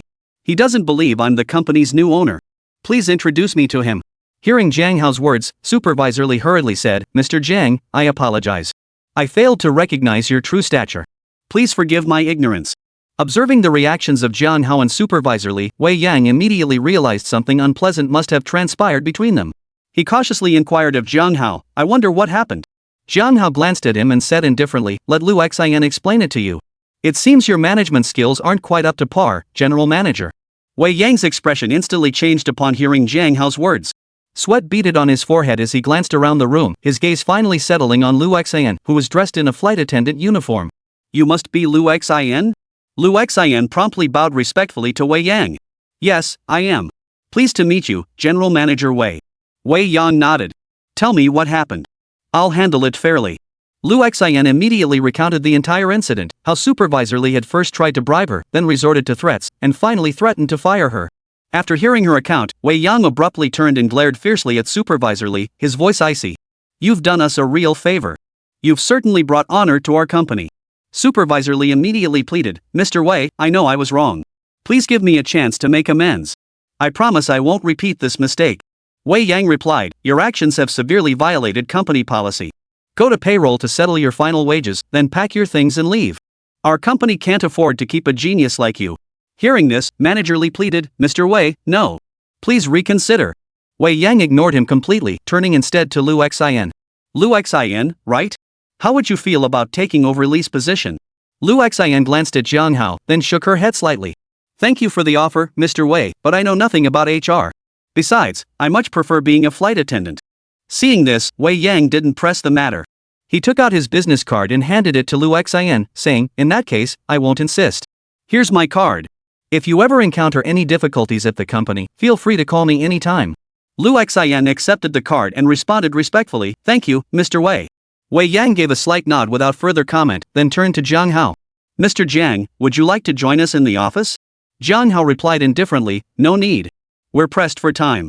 I'll come by when I have the chance. Also, you must manage the company's affairs properly. If something like this happens again, you won't be general manager much longer. Wei Yang immediately responded, thank you, Mr. Jiang. I will do my utmost to manage the company's affairs. Jiang Hao gave a slight nod. That's settled then. You may go about your business. Remember to handle the matter concerning Supervisor Li promptly. Wei Yang responded immediately, yes, I'll handle it right away. Supervisor Li then left with Wei Yang, his face a picture of misery. After they departed, Lu Xian turned to Jiang Hao and said, Jiang Hao, I truly can't thank you enough this time. Otherwise, I probably wouldn't have kept my job. Jiang Hao smiled. No need to thank me. Since you're Qingshua's friend, you're my friend too. Besides, I only had to speak up, it was nothing. Lu Xian smiled at his words and said, then I won't hold back. I'll leave now so I don't disturb you too. She then bid farewell to Wenya and the others before departing. After Lu Xian was gone, Jiang Hao said, sorry for taking up your time, auntie and uncle. Let's get going now. Xu Zhishan chuckled, don't be so formal, little Jiang. We're family. Now that everything's settled, let's get going. Wen Xian, her daughter, and Fang Dongyang now faced Jiang Hao with a markedly different attitude. Seeing this, Wen Ye's smile grew even broader. Chapter 95, Deep Sense of Defeat. Next, Yi Qingshui, Zhu Bingbing, and Fang Dongyang rode in Jiang Hao's car. Xu Zhishan and Wen Xian rode in Yi Yongchao's car. Oh, I almost forgot to ask, which hotel did you book? Just as he was about to start the car, Jiang Hao suddenly remembered he hadn't inquired about the address. Fang Dongyang replied, my father booked the Imperial Hotel in the Twin Towers of Wanxiang. Hearing Fang Dongyang's words, Jiang Hao paused in surprise. He hadn't expected it to be the Emperor Hotel. But considering the Emperador's standing, it made perfect sense. After all, just looking at Fang Dongyang, it was clear his family wasn't short on money. Xu Zhishan was also rumored to have a fortune of over $1 billion, so staying at the Emperor Hotel wasn't a big deal. Upon hearing Emperor Hotel, Yi Qingxue recalled their previous experience there and glanced at Jiang Hao. Jiang Hao and Yi Qingxue exchanged a knowing glance. Noticing Jiang Hao hadn't started the car, Zhu Bingbing asked, what? Don't you two know where the Emperor Hotel is? Jiang Hao replied, of course we know. Sorry, I was distracted by something just now. We'll head there immediately. With that, he started the car and headed toward the Twin Towers of the Wanxiang building. An hour later, the group arrived at the Twin Towers of the Wanxiang building. After parking, they walked together toward the Emperor Hotel. Upon arriving at the Emperor Hotel, Fang Dongyang announced, my father said he'll be a bit late. He asked us to order first, he'll cover the bill tonight. Wen Xian smiled at this and replied, no problem. We know Mr. Fang is a very busy man. We'll wait a bit. Let's chat and get to know each other better. Fang Dongyang quickly secured a private room and led the group inside. Once seated, Wen Xian turned to Wenya, big sis, I heard you guys ran into some business trouble recently. How did it turn out? You didn't even tell your little sister back then. I could have helped out somehow. Wenya replied, fortunately, Xiao Jiang helped us resolve it. Having constantly competed since childhood, Wenya and Wen Xian weren't particularly close.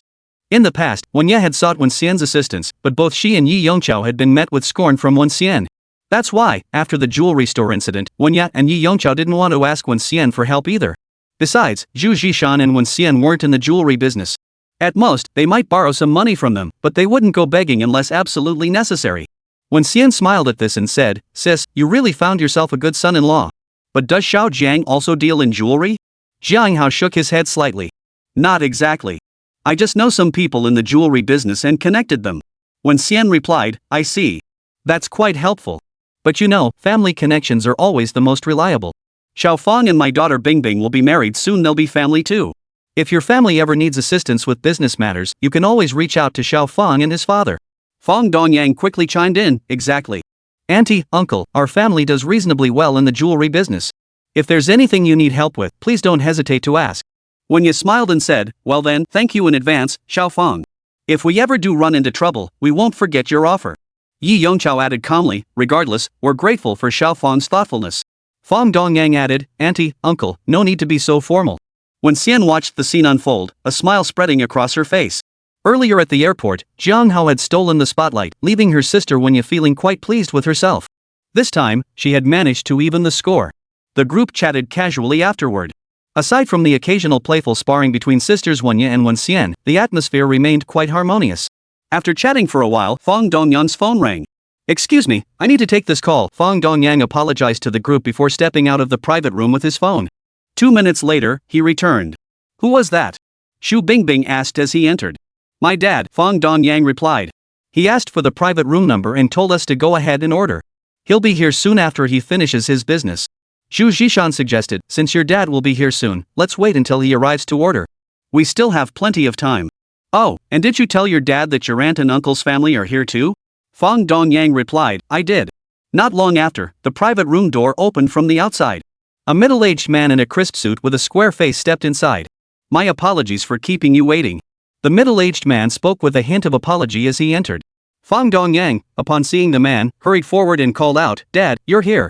Hearing Fong Dongyang's address, the others realized the visitor's identity and rose from their seats in unison. The middle-aged man nodded upon hearing this, then continued, Dongyang, please introduce me to our guests. As he spoke, his gaze swept across the private room. When his eyes fell upon Jiang Hao, the man's expression shifted abruptly. He bowed respectfully, Mr. Jiang, I didn't realize you were here as well. Jiang Hao hadn't expected such a coincidence. The middle-aged man who had just entered was none other than Fong Zhongyi, the owner of Zhongxin Jewelry. No wonder Fong Dongyang had mentioned his father's jewelry business was quite reputable in Xiamen City. If it was indeed Fong Zhongyi, that would certainly explain it. Jiang Hao gave Fong Zhongyi a slight nod and smiled. I never imagined such a coincidence. So brother Fong's father is actually you, Mr. Fong. Yi Qingshua's family had naturally met Fong Zhongyi before. They weren't unfamiliar with such scenes, so they didn't react strongly. However, Zhu Zhishan and Wen Xian, along with Xu Bingbing, were utterly shocked upon hearing Jiang Hao and Fong Zhongyi's conversation and witnessing Fong Zhongyi's attitude toward Jiang Hao. They never imagined Fong Zhongyi would show such deference toward Jiang Hao. Wen Xian, in particular, had just been thinking of using the Fong family's jewelry business as a point of comparison with Wen Ye, hoping to subtly belittle her sister and brother-in-law. Yet Wen Xian never imagined that Fong Zhongyi, this jewelry magnate, would show such deference when facing Jiang Hao. If even Fong Zhongyi adopted such an attitude before Jiang Hao, how could they who were far inferior to him dare to put on airs? Wouldn't that be courting humiliation? Recalling the events since disembarking the plane, Wen Xian couldn't help but feel a deep sense of defeat. Fong Dongyang's eyes widened in equal astonishment, utterly unprepared for this turn of events. Chapter 96, Accidentally Becoming the Main Character. Seeing the reactions of everyone in the private room, especially Fong Dongyang's expression, Fong Zhongyi's heart skipped a beat. Could his beloved son have gone and offended Jiang Hao?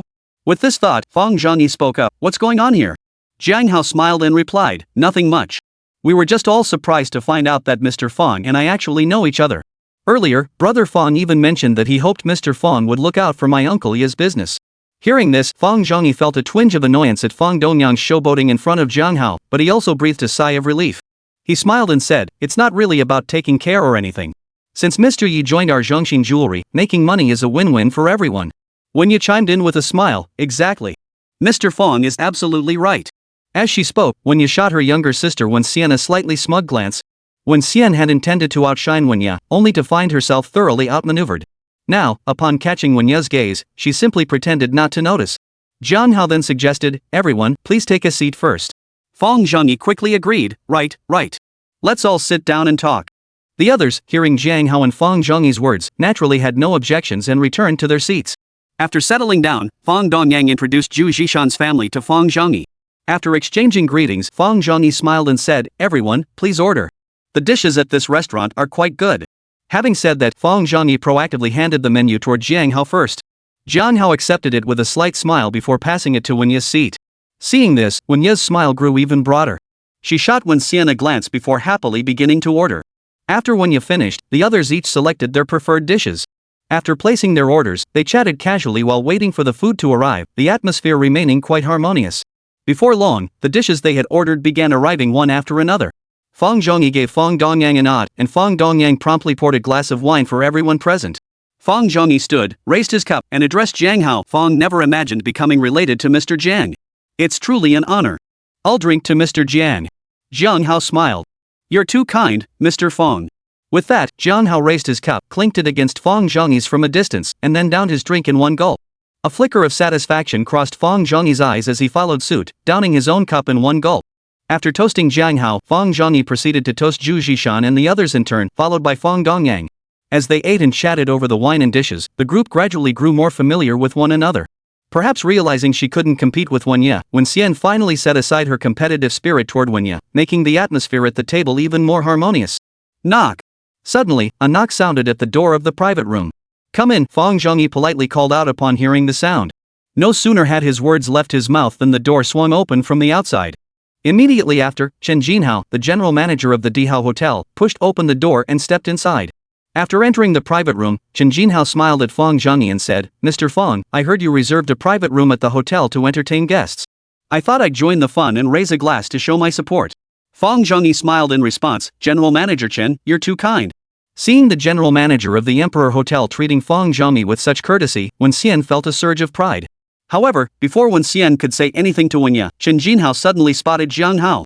His demeanor instantly became even more courteous, tinged with respect. "Mr. Jiang, good evening. I see you're here too." Jiang Hao gave a slight nod. "Hello, Mr. Chen.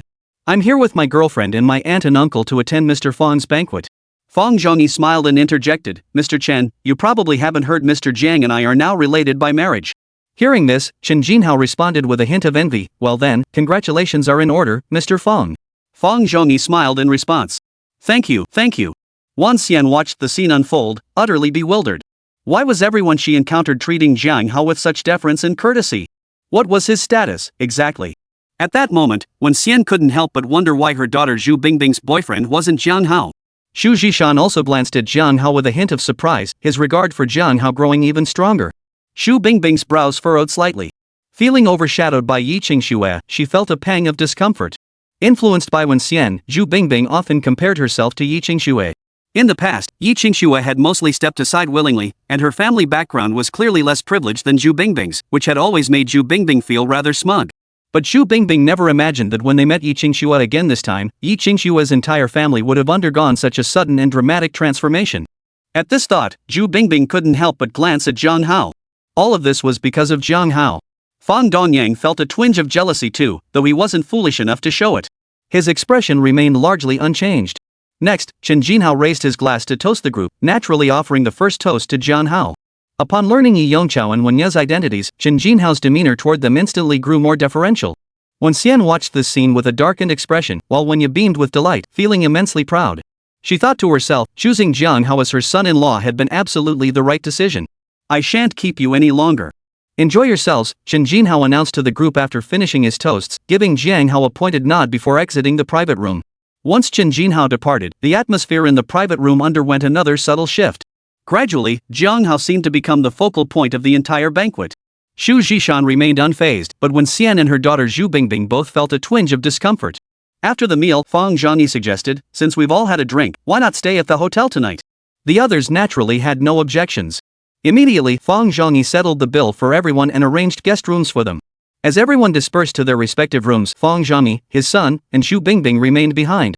Fang Dongyang finally couldn't hold back and asked his father, "Dad, who exactly is this Jiang Hao? Why are both you and the general manager of the Dihao Hotel so polite to him?" Hearing Fang Dongyang's question, Zhu Bingbing also turned to Fang Zhongyi with a curious look, waiting for his answer. Chapter 97, This is a one-time thing. Fang Zhongyi glanced at Fang Dongyang and said, "Watch your tone. The entire Wanxiang Twin Towers complex is owned by Mr. Jiang. Both Zhongxing Jewelry and the Emperor Hotel are tenants of his. Naturally, we must maintain good relations with Mr. Jiang."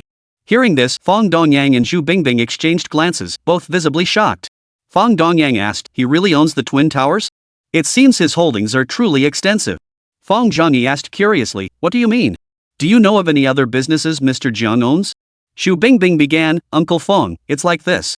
Xu Bingbing immediately recounted the afternoon's encounter at the airport to Fang Zhongyi. After listening, Fang Zhongyi was also taken aback. He hadn't known Jiang Hao had other ventures, and who knew if those were even all of them. Reflecting on this, Fang Zhongyi said, "You're all young people, and you share a familial connection with Mr. Jiang. You should make an effort to interact with him more often and strengthen your relationship. This will be beneficial for your future development." Fang Dongyang nodded slightly and replied, "Dad, rest assured. I will." Xu Bingbing felt a twinge of discomfort, but she nodded as well. "Alright, you must be tired after flying today. Go get some rest," Fang Zhongyi said, nodding slightly as he addressed the two. "Good night, Dad." Uncle Fang, Fang Dongyang and Zhu Bingbing responded respectfully in unison before heading toward their hotel rooms. Jiang Hao, unaware of the conversation between Fang Zhongyi and his son, returned to his room, freshened up, and soon drifted off to sleep. The next morning, the system alert sounded again as the daily ritual resumed. As Jiang Hao pressed the illuminated daily check-in button once more, the system's reward notification chimed again. Ding! Check-in successful. Congratulations, host. You have acquired the skill, God Tier Flight Technique. Flight technique? Could this actually let me fly? Hearing the system's voice, Jiang Hao couldn't help but let his imagination run wild. He then silently murmured in his mind, claiming the god-tier flight technique. Only after collecting everything did Jiang Hao realize that this god-tier flying skill actually referred to piloting aircraft covering the operation of any type of plane, including fighter jets. I don't want to be a pilot anyway, Jiang Hao murmured to himself, shaking his head slightly. This god-tier flying skill seems useless for now. Still, he felt no resentment. As the saying goes, the more skills you have, the better. Who knows when it might come in handy? With that thought, Jiang Hao got up and finished his morning routine. Soon, Yi Qingshua's family, Zhu Zhishan's family, and Fang Zhongyi with his son were all up. The group headed straight to the Emperor Hotel to have breakfast. Perhaps because they now understood more about Jiang Hao's background, Wen Xian's family treated him quite differently compared to yesterday. Wen Xian no longer felt the need to compete with Wen Ye. Instead, she pulled Wen Ye close, playing the family card in hopes of using Wen Ye's family to build a closer relationship with Jiang Hao. After breakfast, Fang Dongyang suggested, Uncle Zhu and Aunt Wen rarely visit Xiamen City, and Bingbing is the same. Why don't we all go out for a stroll today? Auntie, uncle, cousin, and brother Jiang, let's all go together. Yi Yongqiao replied, why don't you all go? I need to check on the shop. Xu Zhishan chuckled, isn't making money supposed to make life easier? Why work yourself to the bone year-round, brother-in-law? Let's all go together, it'll be a nice break. Wen Xian chimed in, exactly. Big sister and brother-in-law, you should come too. We haven't seen each other in ages. Let's all hang out and unwind. Listening to their persuasion, Wen Ye leaned close to Yi Yongqiao and whispered, why don't we go together? Fang Zhongyi also smiled and encouraged him, brother Yi, don't worry. What could possibly happen in one day away from the shop? It'll be great fun for all of us to go together. Seeing everyone urging him, Yi Yongqiao hesitated for a moment before finally nodding in agreement. Soon, the group left the hotel and drove to tourist spots in Xiamen City. However, during the outing, they gradually split into two groups. One group included Yi Yongqiao and the other elders, while the other comprised Jiang Hao and Yi Qingxue, along with Fang Dongyang and Zhu Bingbing. Time flew by as they played, and before they knew it, most of the day had passed. They even had lunch out on the town. When they felt it was about time to head back, the group discussed returning. Just then, Jiang Hao's phone rang. Jiang Hao signaled to Fang Dongyang and the others before casually answering the call. A somewhat urgent voice came through immediately, Mr. Jiang, hello. This is Yan Zhang. I'm terribly sorry to disturb you. Yan Jiang. Hearing the name, Jiang Hao paused briefly, recalling that this was indeed the name of Director Yan from the People's Hospital. He immediately replied, Director Yan, hello. What is it? Yan Jiang replied, Mr. Jiang, we have a patient here in critical condition. Could you possibly help us? Jiang Hao raised an eyebrow. I'm not a doctor. Why would you think to contact me? Can't your hospital's doctors handle this? Yan Jiang quickly replied, Mr. Jiang, I'm truly sorry to bother you. I've exhausted all options. Our hospital's doctors are genuinely unable to help. After all, this is a matter of life and death. I had no choice but to turn to you for assistance. Jiang Hao considered it for a moment before replying, very well, I'll come take a look shortly. But this is a one-time exception. With so many people in the world, I can't have everyone with an incurable illness coming to me for help. Yan Jiang quickly replied, thank you, Mr. Jiang. I'll remember that. Jiang Hao said, that's settled then. Goodbye. With that, Jiang Hao hung up the phone. What's wrong? Is something the matter? Yi Qingxue approached and asked once Jiang Hao had ended the call. Fang Dongyang and Zhu Bingbing also turned to look at Jiang Hao. Jiang Hao explained, a friend at the hospital needs my help. I'm afraid I must leave now. Fang Dongyang quickly replied, since Brother Jiang has urgent matters to attend to, please go ahead. We'll gather again when the opportunity arises. Jiang Hao nodded slightly. Alright, I'll be going then. We'll catch up another time. Please let the elders know for me. Fang Dongyang smiled reassuringly. Rest assured, Brother Jiang. I'll inform them personally. Just as Jiang Hao was about to drive off, he suddenly recalled his encounter with Guan Xinhui yesterday. Thinking that Yi Qingxue had nothing pressing to do anyway, he suggested, Qingxue, why don't you come with me? That Mrs. Ren mentioned the other day wants to meet you. Chapter 98, Seeking Mr. Zhang's Assistance. Yi Qingxue nodded upon hearing this, then turned to Zhu Bingbing and Fang Dongyang, cousin, when you go, please tell my parents that I'm with Jiang Hao and they needn't worry. Zhu Bingbing replied, go ahead, cousin. We'll tell aunt and uncle. Jiang Hao gave Fang Dongyang and Zhu Bingbing a nod of acknowledgement before walking over to his car with Yi Qingxue. He then drove them straight to the People's Hospital. Upon arriving at the People's Hospital, they parked and headed straight into the hospital. Just as Jiang Hao was about to call Yan Jiang, he saw Yan Jiang already striding toward them from the hospital entrance. Standing beside Yan Jiang were none other than Wang Ying and that Dr. Lu Jiang Hao had met yesterday. Seeing this, Jiang Hao couldn't help but raise an eyebrow slightly. As he approached Jiang Hao and Yi Qingxue, Yan Zhang hurriedly said, "I'm truly sorry for causing you trouble, Mr. Jiang." Jiang Hao glanced at Wang Ying before turning to Yan Zhang with a cool tone. "Is the patient you mentioned related to her?" Wang Ying immediately interjected, "Mr. Jiang, yesterday I didn't recognize your kindness. Please, I beg you, save my mother." Yan Zhang also chimed in, "Yes, Mr. Jiang. The patient in need of treatment is indeed Miss Wang Ying's mother." Jiang Hao asked coolly, "Isn't Dr. Lu already treating her? Why seek me out suddenly?" Hearing this, Dr. Lu immediately bowed apologetically. "Mr. Jiang, I was wrong yesterday. I shouldn't have looked down on people. Please, I beg you, save the patient." Seeing this, Jiang Hao's eyes flickered with confusion. He asked, puzzled, "What's going on here?"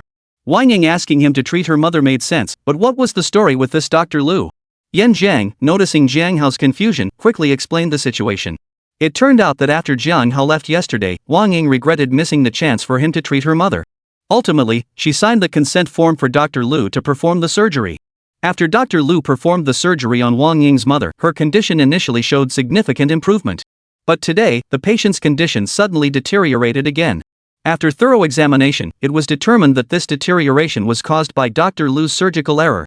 Wang Ying was naturally furious with Dr. Lu, but her anger was useless. Wang Ying then sought out Director Yan, hoping he could save her mother.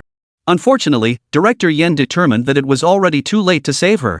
Later, Director Yan even enlisted several colleagues from the hospital to help, yet they still couldn't resolve the underlying issue. They only managed to buy a little more time. If immediate action wasn't taken, Wang Ying's mother might not survive. Hearing Yan Zhang's account, Wang Ying was overcome with regret. Suddenly, she knelt before Jiang Hao with a thud, sobbing, "Mr. Jiang, yesterday I didn't recognize your kindness. Please, I beg you, save my mother." Jiang Hao frowned slightly at the sight and said calmly, "Stand up first before speaking." Wang Ying pleaded, "I beg you. If you can save my mother, I'll do anything." Dr. Lu also urgently pleaded, "Mr. Jiang, please intervene to save the patient. Otherwise, I'm finished." Many people passing by the hospital entrance witnessed the scene and turned their gaze toward them. Jiang Hao's frown deepened. He glanced at Wang Ying and said coldly, "I don't need you to do anything. I'll say it again, get up and speak. Otherwise, I'm leaving." Wang Ying immediately protested, "No, I'll get up right now." As she spoke, she scrambled to her feet. Seeing Wang Ying's state, Yi Qingxue felt a pang of pity. She whispered to Jiang Hao, if you can save her, please help her." Hearing Yi Qingxue's voice, Wang Ying finally shifted her focus from Jiang Hao to Yi Qingxue. Seeing Yi Qingxue's appearance, a wave of self-loathing washed over Wang Ying. At that moment, Wang Ying felt utterly ashamed of her earlier thoughts.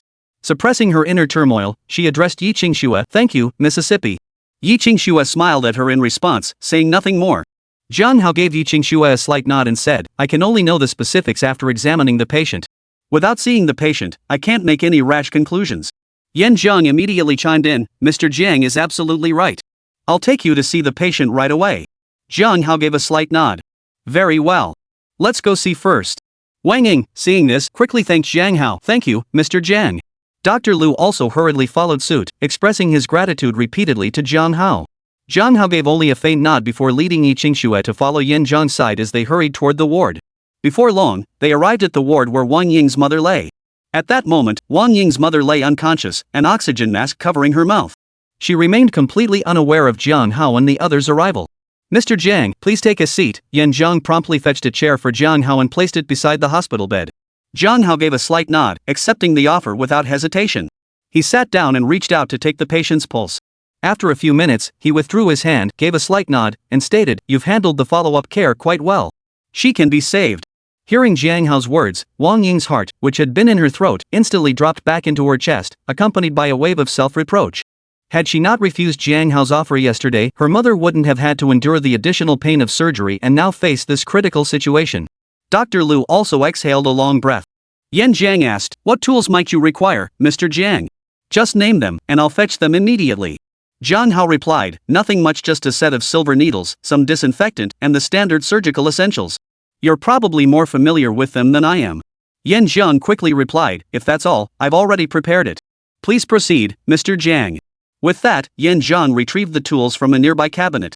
Jiang Hao gave Yan Zhang a deep look before accepting the tools and beginning treatment on the patient. First, traditional Chinese medicine techniques were employed: acupuncture to stimulate acupoints and regulate blood pressure, among other methods. Then, following the suture line, the patient underwent another surgical procedure. After over half an hour of intense work, the treatment finally concluded, leaving a thin sheen of sweat on Jiang Hao's forehead. Seeing this, Yi Qingxue quickly retrieved a tissue and approached to gently wipe Jiang Hao's brow. Jiang Hao responded with a knowing smile directed at Yi Qingxue. Wang Ying watched the two of them and felt ashamed of her earlier thoughts, while also feeling a faint envy towards Yi Qingxue. Mr. Jiang, how is he? As soon as Jiang Hao put away his surgical tools and removed the silver needles, Yan Jiang respectfully inquired. Chapter 99. Who do you think he is? Jiang Hao nodded slightly. He's out of the woods now. Just follow up with routine treatment. Yan Jiang immediately responded, Mr. Zhang's medical skills are truly exceptional. It's such a shame you didn't pursue medicine. Jiang Hao smiled but offered no reply. His current life was so comfortable he had no interest in becoming a doctor. Wang Ying and Dr. Lu also hurriedly expressed their gratitude to Jiang Hao. Jiang Hao gave a slight nod in acknowledgement before saying calmly, alright, that's all. Director Yan, please personally oversee the follow-up treatment. We'll be leaving now. Mr. Jiang, allow me to see you out, Yan Jiangwen promptly offered with respectful deference. Wang Ying and Dr. Lu also offered to see him out. Jiang Hao waved his hand slightly. No need. We plan to visit an elder. That's all. See you back at the hospital. With that, Jiang Hao led Yi Qingxue out of the ward and headed toward Guan Xinhui's room. Yan Jiang and the others could only watch as Jiang Hao and Yi Qingxue walked away. Watching Jiang Hao's retreating figure, Wang Ying found her gaze drifting off absent-mindedly. Yan Jiang glanced at Wang Ying and shook his head slightly. Meanwhile, Jiang Hao and Yi Qingxue quickly located Guan Xinhui's ward. Guan Xinhui's face lit up with a smile upon seeing them. Xiao Jiang, Shuer, you're here. Hello, Mrs. Renant Guan. Jiang Hao and Yi Qingxue greeted Guan Xinhui in unison. Guan Xinhui smiled and said, Xiao Jiang, you should call me auntie too, just like Shuer does. When I look at Shuer, it's like seeing my own daughter. Since you're her boyfriend, calling me auntie is only fitting. Jiang Hao glanced at Yi Qingxue, then smiled and said, in that case, I'll start calling you Auntie Guan from now on. Guan Xinhui smiled at his words. That's wonderful. By the way, why are you at the hospital at this hour? Jiang Hao explained, a patient here suffered a medical accident and is in critical condition. Director Yan called me to come assist. Guan Xinhui's expression immediately turned serious. How is it? Did they manage to save the patient? Jiang Hao gave a slight nod. They're out of danger now. Guan Xinhui said, that's good. It seems your medical skills, young Jiang, are truly remarkable. Jiang Hao replied, it's okay. Guan Xinhui smiled and didn't pursue the topic. She turned to Yi Qingxue and said, Shuer, come sit closer and chat with me. Sure, Yi Qingxue agreed, pulling a chair over to the bedside. She settled in and began chatting casually with Guan Xinhui. Jiang Hao stood nearby, quietly observing the two as they chatted, occasionally chiming in with a word or two. Seeing how comfortably Yi Qingxue and Guan Xinhui conversed, a faint smile touched Jiang Hao's face. After chatting for about half an hour, Guan Xinhui said, it's getting late. Let's call it a day for today. I won't keep you any longer. Next time Xiao Jian comes to give me acupuncture, remember to come with him, Shuer. Yi Qingxue nodded gently. Sure, Auntie Guan. I'll remember. Jiang Hao also bid farewell to Guan Xinhui before leading Yi Qingxue out of the ward and toward the hospital exit. Aunt Guan is truly pitiful. She had such a happy family, but it was destroyed by those villains, Yi Qingxue said sympathetically to Jiang Hao as they walked. Jiang Hao nodded slightly. In this world, where there's light, there's also darkness. It can't be helped. We just need to do our best. And when we have the ability, it's not a bad thing to help others occasionally. Yi Qingxue nodded gently. Yes, I know. I just feel so sad for Aunt Guan. Don't dwell on it. Let's head back. Jiang Hao took Yi Qingxue's hand, squeezing it gently as he offered comfort. Yi Qingxue nodded slightly at his words, saying nothing more. The two then headed straight for the parking lot. The moment they got into the car, Yi Qingxue's phone rang. She glanced at the screen and answered. Hello, Mom. What's wrong? Qingxue, are you still with Xiao Jian? Yes, is something wrong? We're back already. Your second aunt and the others went to Mr. Feng's place today. Your dad didn't want to go, so he brought me back. Have Xiao Jian come straight to our place with you. Yi Qingxue repeated Wenya's words to Jiang Hao in a low voice while still on the call.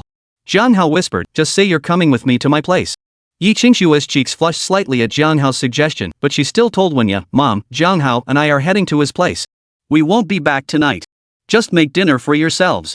Wenya replied immediately, alright then. Be careful on the road and stay safe. Okay, I got it. Is there anything else? That's all. I'll hang up now. Alright, Mom. Bye. After hanging up, Yi Qingxue murmured with a flushed face, we agreed. Let's go. Jiang Hao smiled and nodded, then started the car, heading toward Yunxiao Manor. Back at the villa, Jiang Hao personally cooked dinner. Though simple, the meal for two tasted far more delicious than any hotel feast. Jiang Hao, I've realized your cooking is truly better than any 5-star hotel. Yi Qingxue couldn't help but praise him as they ate. Jiang Hao chuckled, of course. Look who her boyfriend is. Ha! Like I'm buying it. Hearing his words, Yi Qingxue couldn't help but giggle softly. She picked up her chopsticks, scooped a portion of the dish, and placed it in Jiang Hao's bowl. Tasting the dish Yi Qingxue had offered, Jiang Hao felt it suddenly taste even more delicious. He promptly picked it up and savored it. A moment later, Jiang Hao reciprocated by serving a dish onto Yi Qingxue's plate. Through these simple exchanges, their hearts drew closer together.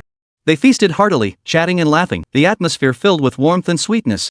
After finishing their dinner, they each freshened up before retiring to their rooms to rest. Chapter 100, 3 Grand Gifts, Morning Tenderness. Sleep until you wake naturally, count money until your hands cramp, and be a hero in the arms of a gentle woman. Such days were once unimaginable to Jiang Hao, yet now they had all come true. It all felt like a dream. Opening his eyes, he watched the sunlight stream through the window and felt the warmth of the beauty beside him. Jiang Hao confirmed once more, this was no dream. Ding! Good morning, host. Would you like to check in? Jiang Hao had just awakened, lost in his thoughts, when the system's prompt sounded in his mind once more. Of course, Jiang Hao wouldn't refuse the check-in. As he silently voiced his consent, a virtual interface materialized before his eyes. This time, however, among the 5 buttons daily check-in, weekly check-in, monthly check-in, annual check-in, and inventory, all 4 except the annual check-in were illuminated. Was today another Monday? And March 1st at that. Jiang Hao glanced at the time displayed on his smartphone 9420 and instantly understood what was happening, a surge of excitement filling his heart. Taking a deep breath, Jiang Hao swiftly tapped the daily check-in, weekly check-in, and monthly check-in buttons in rapid succession. Ding! Check-in successful. Congratulations, host. You have obtained 1 Mi-88 VIP private helicopter daily check-in. Congratulations, host. You have obtained permanent ownership of the Pearl of the Straight Tower weekly check-in. Congratulations, host. You have obtained smartphone product RD technology monthly check-in. A private jet, the Pearl of the Straight Tower, smartphone RD technology. This is insane. All amazing stuff. Upon learning today's check-in rewards, Jiang Hao's heart surged with delight. Taking a deep breath to suppress his excitement, Jiang Hao mentally scanned the system warehouse. He discovered a stack of property documents for the Pearl of the Straight Tower and a device resembling a USB drive. Additionally, there was a file concerning the private jet, complete with various product certifications, flight route documentation, and other materials, all exceptionally thorough. System, where is my private jet parked? Considering the system warehouse couldn't hold overly bulky items, Jiang Hao wasn't surprised to find the private jet absent from the system space. Ding! The host's private jet is currently parked on the private helipad within the villa. Hearing the system's response, Jiang Hao felt a surge of satisfaction. He also secretly gloated over his foresight in choosing the Yunxiao Manor villa. There was no rush to inspect the jet. Jiang Hao mentally retrieved the USB-shaped object, only to find it unlike any USB drive he'd ever seen, with a completely incompatible interface. System, how do I use this thing? When in doubt, ask the system. Jiang Hao couldn't be bothered to guess. Ding! Host, you may use your smartphone to copy all data onto it. From there, you can transfer it to other electronic devices. Upon hearing the system's prompt, Jiang Hao immediately opened his 9420 without hesitation and pressed the USB-like object directly against the device. The 9420 detected the file information and began importing the relevant data. A minute later, the phone beeped again, data entry complete. Files are now stored in the 9420's internal folder. Accessible anytime. Huh, Jiang Hao, what's that sound? Just then, Yi Qingxue slowly opened her eyes and asked Jiang Hao with a hint of confusion. Jiang Hao thought for a moment before deciding to tell Yi Qingxue about the smartphone. Upon hearing about the smartphone, Yi Qingxue's eyes widened in disbelief. Jiang Hao, are you telling the truth? Jiang Hao smiled and replied, of course. Why would I lie to you? 9420, open K-Dog music. Jiang Hao's subsequent command was directed at the smartphone 9420. At your command, my esteemed master. Upon hearing Jiang Hao's command, 9420 immediately responded vocally. Instantly, the K-Dog music app on the phone launched and began playing a song. Yi Qingxue watched the scene unfold, utterly stunned. Jiang Hao, your phone is way too human-like. Jiang Hao explained, it's not hard to understand. Think of it as an evolved version of AI. Aren't there already AI systems available now? They can converse with people too, though they might not be as responsive as 9420. Yi Qingxue pondered this and found it quite reasonable. Still, she remained deeply curious about Jiang Hao's phone. It seemed incredibly advanced. If I give it a command, will it follow my instructions? Jiang Hao said, I don't know either. Give it a try. Yi Qingxue then tried issuing several commands to the 9420, but unfortunately, it paid her no mind. Ugh, really? It won't listen to my commands. Yi Qingxue frowned, clearly annoyed. Jiang Hao tentatively addressed the 9420. 9420, the lady beside me is your mistress. You must obey her commands as well. As you command, my esteemed owner. Beginning identification of mobile user. Identification successful. Loading new user information. Designated as mistress. Loading complete. Upon receiving Jiang Hao's command, 9420 immediately emitted a series of sounds. Simultaneously, a flash of light illuminated Yi Qingshue's face.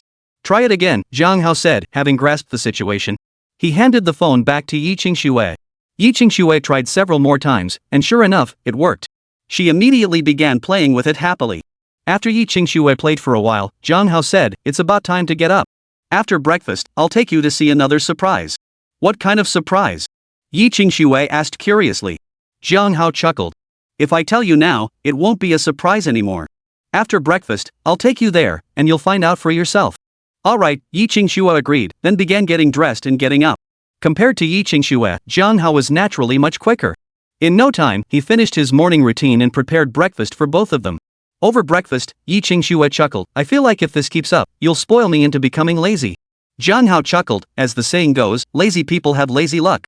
Even if you do get lazy, it's no big deal. Maybe your luck will just get even better. Get lost. You actually want me to become lazy? Yi Qingxue pouted playfully at his words. The two chatted and laughed as they ate breakfast, the atmosphere warm and sweet. After finishing breakfast and tidying up, Jiang Hao led Yi Qingxue out the door toward the villa's private helipad. Upon reaching the helipad, Yi Qingxue's eyes widened in astonishment, and Jiang Hao felt a surge of excitement as well. Chapter 101, No More Being a Caged Canary. Parked on the villa's private helipad was an enormous, opulent aircraft. It sat quietly on the tarmac, exuding an air of commanding presence. Its sleek, elegant fuselage beckoned, tempting one to step inside and explore its secrets. Jiang Hao, is this your private jet? Yi Qingxue finally snapped out of her trance and turned to ask him. Jiang Hao gave a slight nod. Yes, I bought it. Yi Qingxue asked, is this the surprise you mentioned? Jiang Hao nodded again, smiling. What do you think? Pretty nice, right? From now on, whenever we want to travel somewhere, we can just hop on our own plane and fly freely. No need to buy tickets or wait in line at the airport anymore. Yi Qingxue nodded at first, then added, but isn't this a bit wasteful? Jiang Hao chuckled. You're such a penny pincher. You're getting more and more like one. Don't worry, I earn more than enough to cover this plane's expenses. Isn't that what we earn money for, to spend it and enjoy life? Yi Qingxue replied, I can't argue with you. Just make sure you know what you're doing. Jiang Hao gave a slight nod. Don't worry, I know what I'm doing. Come on, let's go inside and take a look. With that, he took Yi Qingxue's hand and led her toward the aircraft's interior. When he claimed the reward, Jiang Hao had already known this plane ranked among the absolute elite of private aircraft worldwide. Yet seeing it now, he couldn't suppress a surge of excitement. Upon stepping inside, the two were utterly stunned. The interior was incredibly spacious, akin to a suite with distinct zones: entertainment rooms, conference areas, restrooms, and more, all laid out with impeccable logic. Moreover, the interior decoration and design were extravagantly luxurious, creating an atmosphere that was utterly captivating. Yi Qingxue gazed at the cabin's surroundings, dazzled and enchanted. She couldn't help but compare its space to their own home. Jiang Hao, I've realized this plane's interior is larger than all the rooms in our house combined. It could easily serve as a residential home. Jiang Hao chuckled, if you'd like to experience spending the night here, that's absolutely fine. I'll definitely accompany you. Yi Qingxue chuckled, I was just saying. Though if we were to live here during a flight, it probably wouldn't feel much different from being at home. Jiang Hao nodded slightly. I agree. We should try it sometime. Yi Qingxue replied, but first we'd need to find a pilot and crew members. Jiang Hao replied, true. I'll call Wei Yan later to inquire about these details. Yi Qingxue nodded. Right. Mr. Wei handles the airline side, so he should know more about this. After touring the aircraft's interior for a while longer, the two of them exited the cabin. Stepping off the tarmac, Yi Qingxue remarked, we've spent nearly a day and a half exploring. Could you take me back to the store? Jiang Hao said, just have Uncle Yi hire a few more people to help. Why should you tire yourself out following along? Yi Qingxue replied, I know you're wealthy now and could easily support me, but I don't want to be just a canary in a cage. I need to find something to occupy myself with. Jiang Hao shrugged slightly. Fine.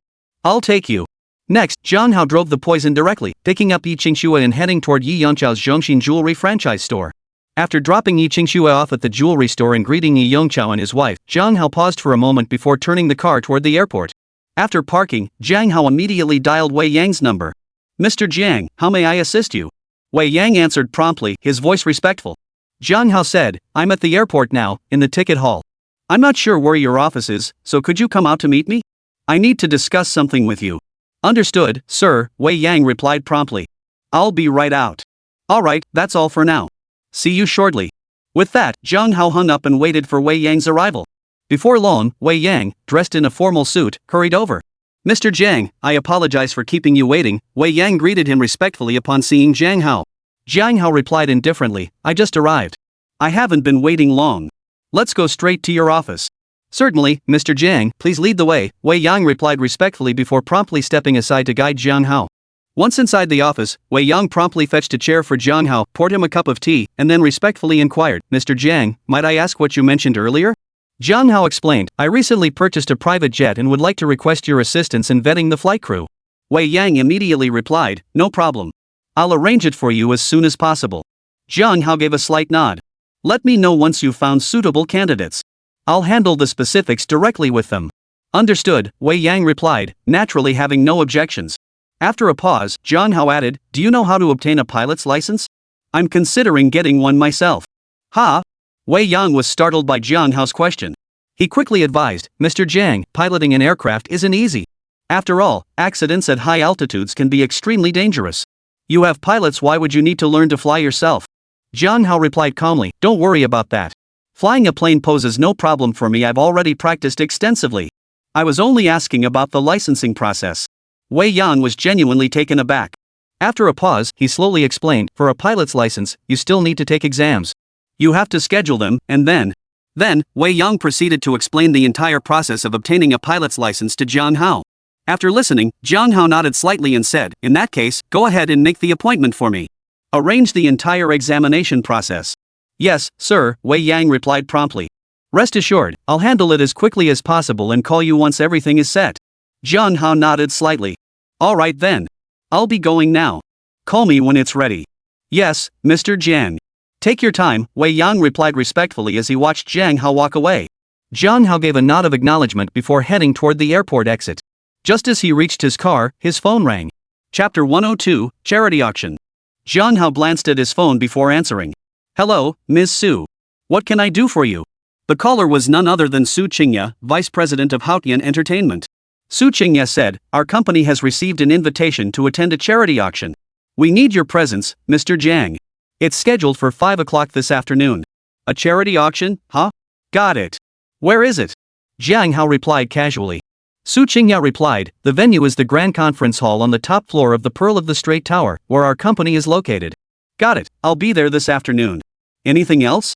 The rest is company business. Li Chanxian and a few other celebrities are still on Weibo, constantly slandering our company. Aren't you even a little worried? Don't worry. I've already prepared our counterattack. It's just not the right time yet. You'll see when the time comes. Really? Then I'll focus solely on the new film's production and promotion. Understood. If there's nothing else, we'll wrap it up here. See you this afternoon. Got it, Mr. Jiang. See you this afternoon. After hanging up, Jiang Hao pondered his next steps. Though he currently lacked neither money nor material comforts, just as Yi Qingxue refused to be a caged canary, Jiang Hao also refused to spend his days merely as a gaming recluse. Spending his entire life doing nothing would be a tremendous waste. Besides, he now possessed a system, a super cheat code. Suddenly, Jiang Hao realized that the smartphone development technology he'd obtained from today's check-in might make starting a smartphone company a viable option. In today's world, mobile phones occupied an enormous portion of everyone's lives. If he could develop such a smartphone himself, it would surely sweep the globe in no time, a rather satisfying feeling. Yes, that's decided. Tomorrow, he'd begin preparations for the phone company. After deep contemplation, Jiang Hao murmured to himself.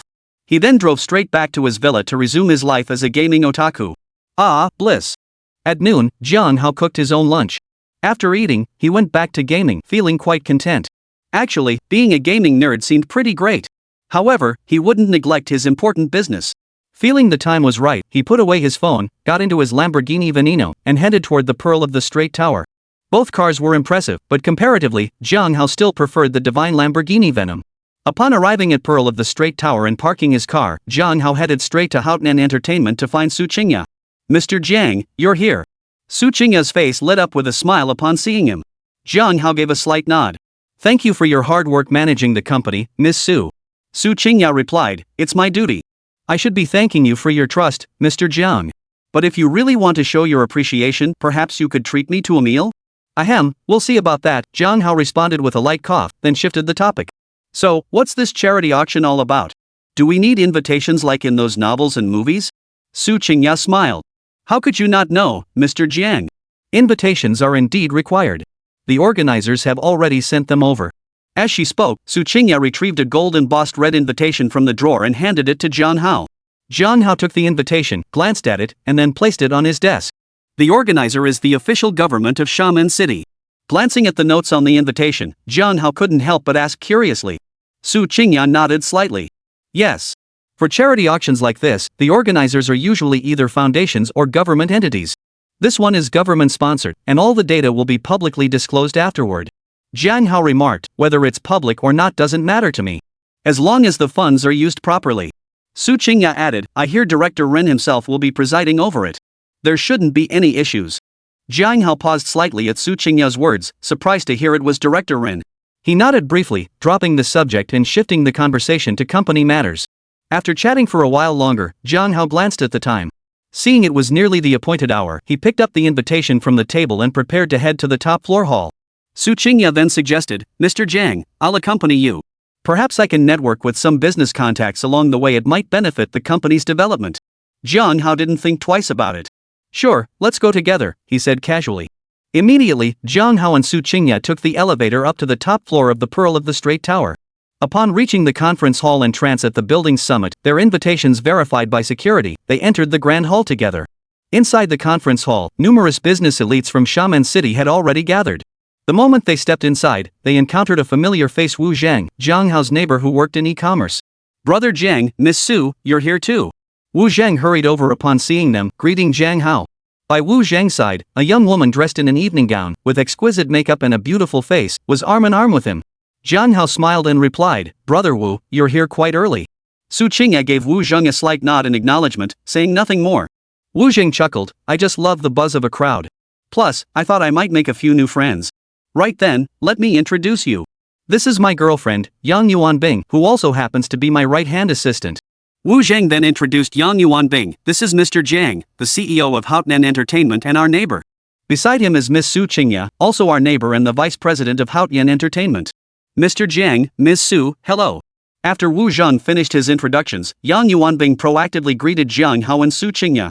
Hello, Miss Yang. Jiang Hao and Su Qingya responded politely and kind. Wu Zhang then adopted a familiar tone, since we're all friends here, there's no need for such formality. Come on, let's find a seat and have a proper chat. Jiang Hao naturally had no objections. The four of them immediately headed toward seats in the center of the hall, finding adjacent seats to sit down and await the auction's commencement. Soon, more and more people filled the conference hall, gradually filling every available seat. The clock struck 5 o'clock sharp. A pair of young women, dressed in evening gowns and adorned with exquisite makeup, slowly ascended the elevated platform at the center of the conference hall. Chapter 103, Zhuangyan's Provocation. This young couple were the hosts of today's charity auction. The male host spoke first, there is a kind of love that knows no bounds, there is a kind of affection that moves heaven and earth.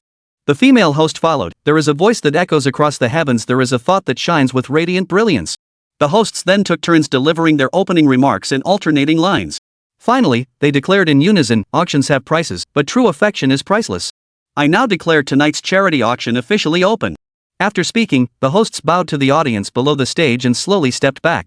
Immediately, an auctioneer dressed in a gray suit stepped onto the elevated platform. The auctioneer gave a slight bow to the crowd and smiled, I trust everyone is familiar with the rules of auction. I won't waste time with formalities. We will now proceed directly to the official auction. All proceeds will be publicly disclosed by designated personnel and allocated to appropriate causes. Now, the first item up for auction is a Jade Guanyin statue. Crafted from precious ice-type jadeite. It is said to bring health and good fortune to its wearer. Starting bid, 5 million. Bidding increments, 1 million each. As the crowd gazed upon the Jade Guanyin statue on the auction podium, their eyes immediately lit up with fervor. The auctioneer's claim that it brings health and good fortune proved especially compelling. The wealthier the individuals, the more inclined they were to believe in such things or perhaps to find a measure of peace of mind for themselves.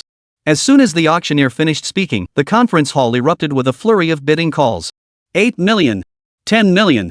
20 million. Watching the bidding frenzy, Jiang Hao found himself growing curious about the Jade Guanyin statue. Jiang Hao recalled that his parents had been quite devoted to such beliefs. Whether it worked or not, it was all about peace of mind. After a moment's hesitation, Jiang Hao decided to purchase the jade guanyin statue and give it to his father to wear. Men wear guanyin, women wear Buddha. He was sure his father would appreciate this gift. With that thought, Jiang Hao raised his bid paddle and stated calmly, 50 million. Seeing Jiang Hao make the bid, Su Qingya asked curiously, Mr. Jiang, do you also believe in Buddhism? In Minnan province, most people practiced Buddhism. Su Qingya's father was particularly devout, so she hadn't expected Jiang Hao, hailing from Hebei province, to share the same inclination. Jiang Hao replied nonchalantly, I suppose so. But mainly, my father is a Buddhist, and I plan to buy this for him. I see, Su Qingya nodded slightly, saying nothing more. 51 million. Jiang Hao had just finished bidding when another voice followed immediately. Jiang Hao didn't seem particularly concerned and continued, 60 million. 61 million. The same voice again, still raising the bid by the same minimum increment. Hearing this voice, Jiang Hao's brow furrowed slightly. He looked toward the source of the sound and recognized the bidder as Zhuang Yong, the same man who had engaged in a high-stakes gamble with Jiang Hao at the Jade Stone auction. Zhuang Yong caught Jiang Hao's gaze and flashed him a taunting smile. What, he said casually. Still interested in buying, Mr. Jian? You won over 50 billion from me last time. This little sum shouldn't be much for you, right? Jiang Hao glanced at Zhuang Yong and replied coolly, I wonder if you have 50 billion to spend this time? With that, Jiang Hao raised his paddle again, 100 million. Hearing Jiang Hao's words and recalling their last encounter, Zhuang Yong's expression darkened. He took a deep breath and countered, 100 million and won. Jiang Hao responded coolly, 200 million. Zhuang Yong followed suit, 200 million and 1 million. The crowd in the conference hall watched this exchange unfold, halting their own bidding. Those unfamiliar with the two men began murmuring among themselves. Who are these two guys? Looks like they're locked in a standoff. Yeah, what were they talking about earlier? Some 50-something billion. Is that even real? You bet it's real. I was at that jade cutting event last time too. It was a truly earth-shattering gamble. Spill it. What's the story? The two rivals are Zhuang Tianyao, the richest man in western Jiangxi province, and his grandson. The other guy? No clue about his background, but he's definitely a billionaire tycoon too. Who knows how far they'll take this? Another 100 billion? Now that would be interesting. In the conference hall, many recognized Jiang Hao. Witnessing the bidding war between Zhuang Yong and Jiang Hao, they began scheming about how to help Jiang Hao out of this predicament. But Jiang Hao paid no attention to the others, relentlessly driving up the price until it hit 10 billion. 10 billion. If young Master Zhuang wishes to raise the bid further, I shall concede it to you. The crowd froze at his words. Who would have thought he'd choose such a way to end the bidding war? Wasn't this showing weakness? Yet upon reflection, they realized his approach was the rational one. Zhuang Yong's eyes flickered slightly. Since you admit defeat, I'll let you off the hook. Jiang Hao gave him a cool glance but remained silent. Thus, the first auction item was purchased by Jiang Hao at a price far exceeding its actual value. Su Qingya, witnessing this, felt a pang of guilt. I'm sorry, she murmured. It's all because of me that you ended up facing Zhuang Yong. I've caused you to spend so much more than necessary. Jiang Hao smiled faintly. A mere 10 billion? That's nothing to me. Wu Zhang, standing nearby, chuckled and added, Brother Jiang, you're truly magnanimous. But are you just going to let it go like that? Jiang Hao raised his eyebrows slightly and replied calmly, Do I look like the type to take a beating without fighting back? Wu Zhang pressed, Then what do you intend to do? Jiang Hao smiled faintly. You'll find out soon enough. Moments later, Wu Zhang finally grasped Jiang Hao's meaning. The others were equally stunned by Jiang Hao's actions. Because in the subsequent auction, every single item Zhuang Yong tried to bid on was snatched away by Jiang Hao. From start to finish, Zhuang Yong failed to secure a single item. The amount Jiang Hao spent soared to tens of billions of yuan. Everyone couldn't help but marvel at Jiang Hao's extravagance. Watching Jiang Hao relentlessly bid higher and higher, snatching up item after item, Wu Zhang felt his heart pounding. Brother Jiang, you're really going overboard here. Just to vent your frustration? It's not worth it, is it? Jiang Hao smiled faintly and replied, Getting even is only part of it. Actually, you could look at it from another angle. What do you mean? Wu Zhang asked again. Su Qingya and Yang Yuanbing also turned their curious gazes toward Jiang Hao. Chapter 104, Zhuang Yong's hysterics, everyone's astonishment. Jiang Hao smiled faintly, If this were any other commercial auction, I wouldn't act this way. But today is different. I'll consider it a donation to the disaster area. Once this auction concludes, our Houtian Entertainment will finally gain the recognition it deserves. Plus, our latest film from Houtian Entertainment will get a nice boost in exposure. Moreover, with this donation, the authorities should show some preferential support toward my company. All gains. Of course, the most crucial point is that this money will ultimately come from the house anyway.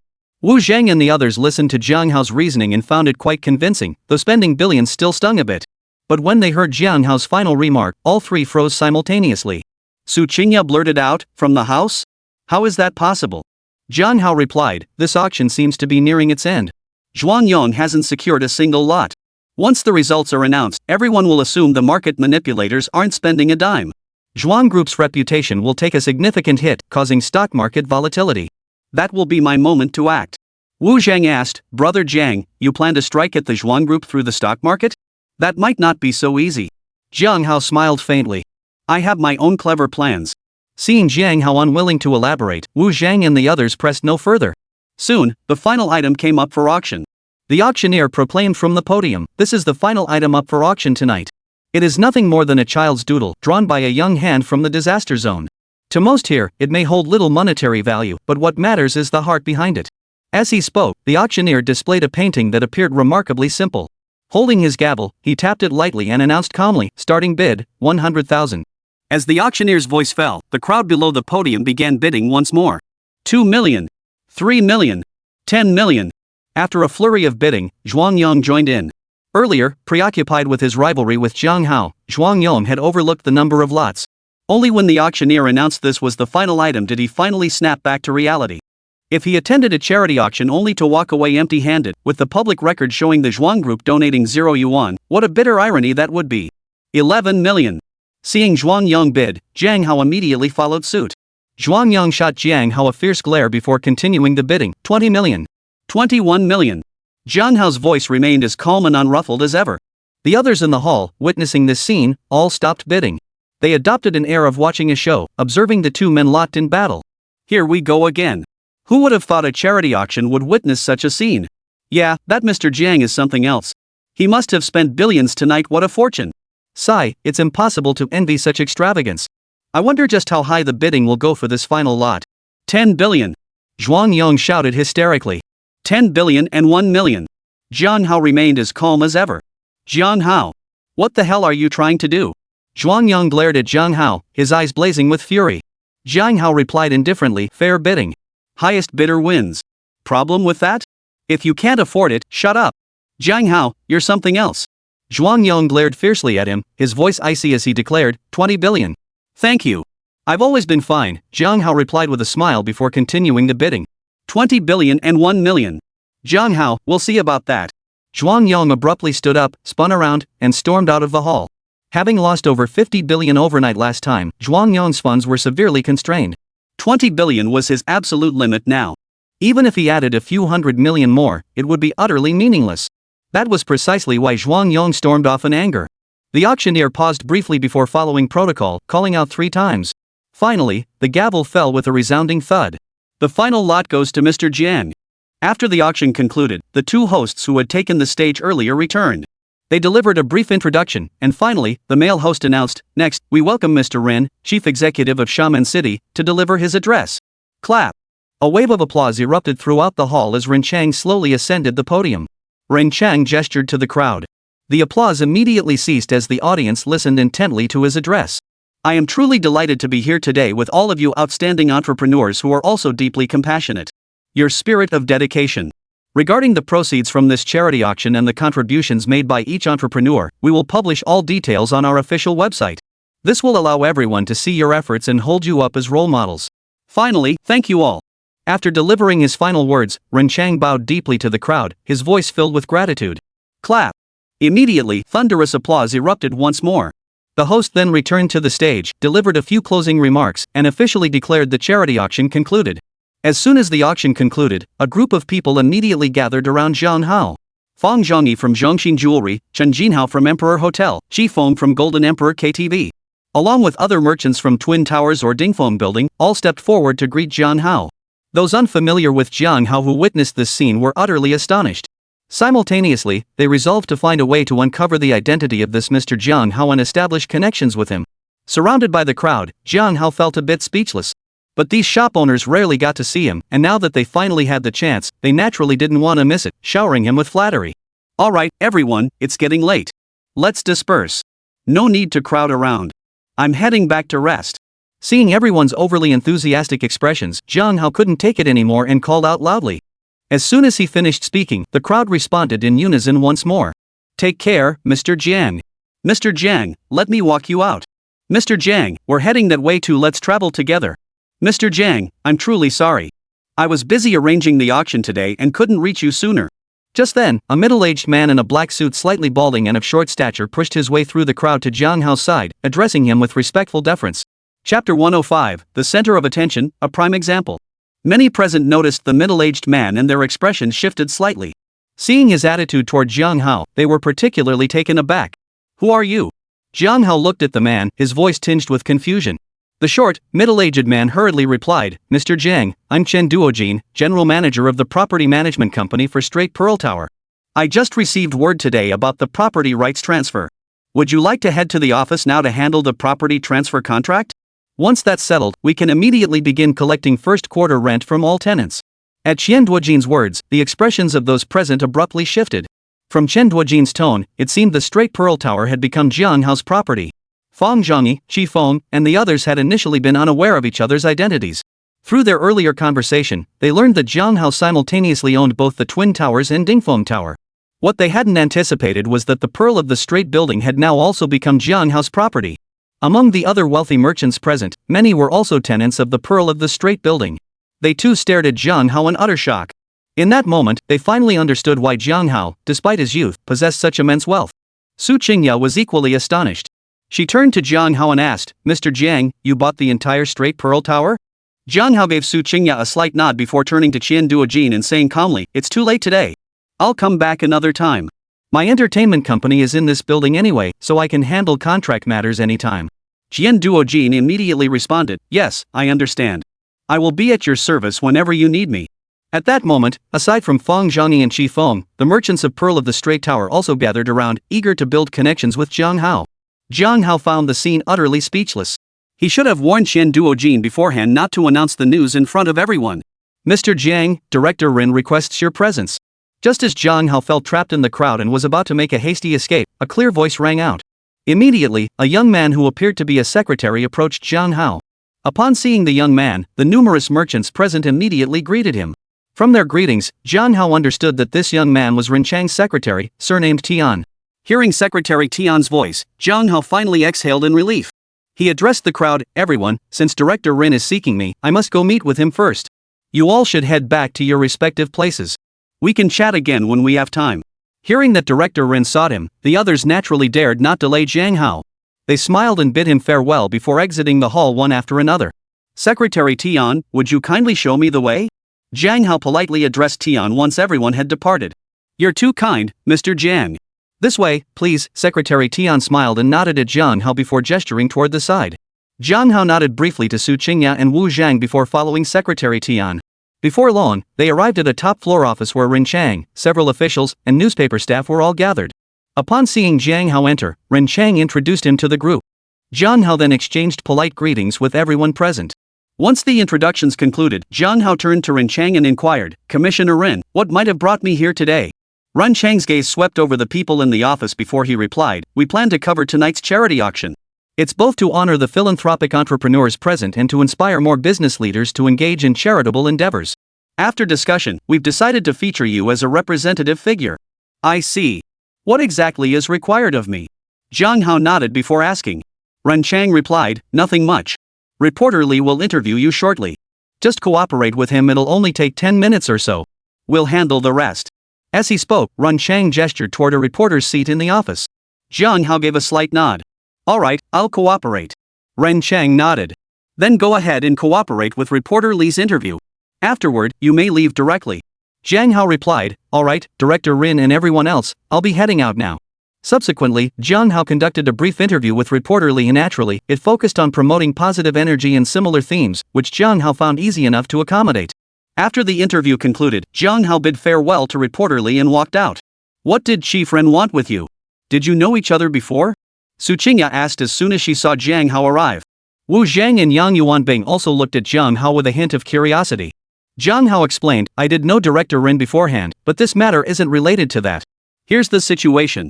He then recounted the entire reason Ren Chang had summoned him to the three of them. After hearing Jiang Hao's explanation, Wu Zhang immediately expressed admiration. Brother Jiang, you truly have foresight. The money spent tonight was well worth it. Even if the government doesn't offer other advantages, just having you as the model for tonight's charity auction to inspire others to follow your example is an enormous opportunity for you and your company. Su Qingya's face lit up with delight upon hearing this. With this golden reputation, the damage from our company being smeared can be minimized or even completely eliminated. Jiang Hao smiled faintly and shook his head slightly. I never anticipated this outcome either. By the way, you mentioned knowing Director Ren before. How did you meet him? Suddenly, Su Qingya recalled their earlier conversation and turned to ask Jiang Hao again. Jiang Hao didn't hide anything, immediately recounting the hospital incident to the three of them. Su Qingya's face instantly filled with disbelief as she exclaimed, "What else can you do that I don't know about? Singing, acting, medicine, you excel in different fields at the highest level. I really don't know what kind of freak you are." Wu Zhang also expressed his admiration. I agree. Brother Jiang, you're practically a jack of all trades. Jiang Hao smiled and shook his head. It's not as exaggerated as you make it sound. Alright, we should probably head out soon. No sooner had Jiang Hao finished speaking than his phone buzzed in his pocket. He shot the others an apologetic glance before pulling it out. Chapter 106, News about Ling Mena. Seeing the name Ling Mena flash on the screen, Jiang Hao's eyebrows arched slightly before he answered. Hello, what's up? They had exchanged phone numbers back when they all went out for barbecue that day. Ling Mena giggled, hee hee, can't I call you just for fun? Jiang Hao replied, if you call me, I might not be available. Spit it out, what's this about? Don't even bring up collaborations for live streams. I won't agree to that. Ling Mena retorted irritably, fine, no collaboration. Big deal. But this time, it's not about a collaboration. It's about your company. Want to know? Jiang Hao was genuinely surprised. How did you find out about my company? What's going on? Ling Mena replied, earlier during my live stream, I overheard someone nearby on the phone mentioning your name. I paid attention, guess what I heard? Jiang Hao replied, no clue. Ling Mena replied irritably, you're no fun. Fine, I'll just tell you. I heard that person say they were trying to bribe one of your company's executives. They plan to steal your resources after your new movie wraps up. Ling Mena's revelation caught Jiang Hao off guard. He hadn't expected it to be serious business, he'd assumed she was just trying to find another way to get him to collaborate with her on a live stream. So, you see? My information is useful to you. Don't you think you should properly thank me? Ling Mena continued after relaying the news. Jiang Hao replied, thanks for sharing this. It's definitely important. How would you like me to thank you? But let's be clear, no more talk about collaborating on a live stream. Ling Mena replied, fine, fine. How about you treat me to a meal? Jiang Hao said, no problem. I'll treat you to a meal when I have time. By the way, could you describe the appearance of the person who called? Ling Mena pondered, let me see. He had this big pompadour, looked kinda old-fashioned. Oh, and when he called, he seemed to address someone as young Master Zhang or something like that. Hearing Ling Mena's description, Jiang Hao immediately thought of Zhao Yang. But the young Master Zhang part puzzled him. He couldn't recall ever crossing any young master surnamed Zhang. Suddenly, Jiang Hao's eyes lit up as he remembered something. He turned back to Ling Mena and asked, are you sure you heard Master Zhang? Could it have been Master Zhuang instead? As in Zhuang from Zhuang Yuan? In fact, Jiang Hao's guess was correct. The person on the phone with Zhao Yang was none other than Zhuang Yong. Zhuang Yong had lost over 50 billion to Jiang Hao last time, and his resentment toward Jiang Hao had been simmering ever since. He had secretly backed Zhao Yang and targeted Houghton Entertainment. Earlier at the charity auction, Jiang Hao had prevented Zhuang Yong from securing a single lot, further fueling his rage. After leaving the conference hall, Zhuang Yong immediately called Zhao Yang to inquire about the progress of their plan against Houghton Entertainment. Zhao Yang wasn't paying attention at the time, but Ling Mena overheard part of the conversation. Ling Mena froze upon hearing this, then paused to recall before saying, I didn't catch it clearly either. It sounded a bit like Zhang and a bit like Zhuang. Have you offended any Zhuang family scions? It might be someone from the Zhuang family. Jiang Hao replied, regardless, thank you. I'll treat you to a meal when I have time. That's all for now. Alright, but you better remember that dinner invitation, Ling Mena said, not pressing the matter further. Jiang Hao assured her, don't worry, I'll remember. That's all for now. Bye.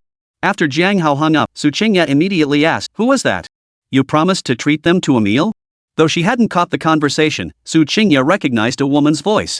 Remembering how long she'd been waiting for Jiang Hao to treat her to a meal, she felt a twinge of discomfort. Jiang Hao explained, a friend. She overheard Zhao Yang and Zhuang Yong's call earlier and passed the info along. Hearing this, Su Qingya's jealousy vanished instantly. She pressed urgently, Zhao Yang and Zhuang Yong? What new scheme are they cooking up? Jiang Hao explained, it's actually quite simple. Zhao Yang and his father have been in the entertainment industry for a long time. They've bribed one of the executives to steal our resources after our new movie wraps, intending to sabotage its performance. But we don't know who that person is yet. Su Qingya clenched her teeth in fury. Those bastards, and that mole within the company, I'll find them all, and soon. Truth be told, Su Qingya's dedication to the company even surpassed Jiang Hao's. Hearing that Zhao Yang and Zhuang Yang planned to sabotage Haonan Entertainment, her fury was palpable. Jiang Hao reassured her, don't worry. I have ways to find them. When we do, not only will the company punish that mole, but we'll also send him and Zhao Yang straight to prison. Su Qingya said, you never come to the company. How are you going to find the mole? Jiang Hao gave a faint smile and said, I have my own clever plan. Su Qingya shot him a disapproving look but didn't press further. Wu Zhang then asked, Brother Jiang, Miss Su, are you planning to return to Yunshao Manor now, or do you have other plans? Jiang Hao replied, what activities could there be? I plan to head back directly. What about you? Wu Zhang replied, we were planning to head back too. Since that's the case, let's go together. What about you, Miss Su? Su Qingya replied, naturally I'll be heading back too. It's long past quitting time anyway. That unscrupulous boss won't have anything to say about it now. Ahem, Jiang Hao couldn't help but clear his throat at her words. Wu Zhang and Yang Yuanbing, standing nearby, both chuckled. Su Qingya, however, paid Jiang Hao no mind and walked straight toward the exit. Seeing this, Jiang Hao shrugged helplessly. He and Wu Zhang then followed her out of the Pearl of the Straight building, each striding back to Cloud Manor. Back home, finding it still early, Jiang Hao used his hacking skills to break into Zhuang Yang and Zhao Yang's phones. He checked their call logs and quickly identified the mole within the company, mentally noting the name. However, he didn't rush to deal with it. But passive retaliation? That wasn't his style. With that thought, Jiang Hao's eyes flickered slightly. He manipulated the phone with his god-tier hacking skills for a moment longer before satisfiedly putting it away and slowly drifting off to sleep. Chapter 107, Jiang Hao's counterattack. As the moon waned and the sun rose, dawn arrived. Jiang Hao slowly opened his eyes and stretched lazily. Ding. Good morning, host. Would you like to check in? Yes. Without hesitation, Jiang Hao confirmed the request. Instantly, the familiar virtual interface materialized before his eyes. Jiang Hao reached out and tapped the illuminated daily check-in button. Ding. Check-in successful. Ding, congratulations, host. You have acquired one intelligent robot servant. An intelligent robot?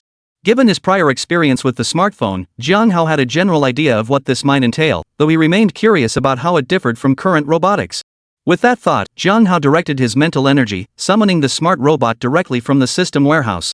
The moment he saw the robot's appearance, Jiang Hao's eyes widened in shock. Its exterior was indistinguishable from a real human. Jet black hair cascaded down its back. A delicate oval face, willow-shaped eyebrows, and a straight, elegant nose. A cherry-red mouth, slightly rosy. Its neck was slender, and its figure was gracefully slim. Her figure was perfectly proportioned. Add to that a maid outfit. Jiang Hao could only describe her as perfect. Greetings, esteemed master. I am Smart Robot 520, at your service. As Jiang Hao was examining the smart robot that had suddenly appeared in the bedroom, its lips parted, emitting a melodious voice. Hearing that voice made Jiang Hao swallow hard. Unconsciously, he queried the system, is this really a robot? How come it looks exactly like a real person? Ding. This is indeed an intelligent robot, possessing near human intelligence and a body temperature close to that of a human.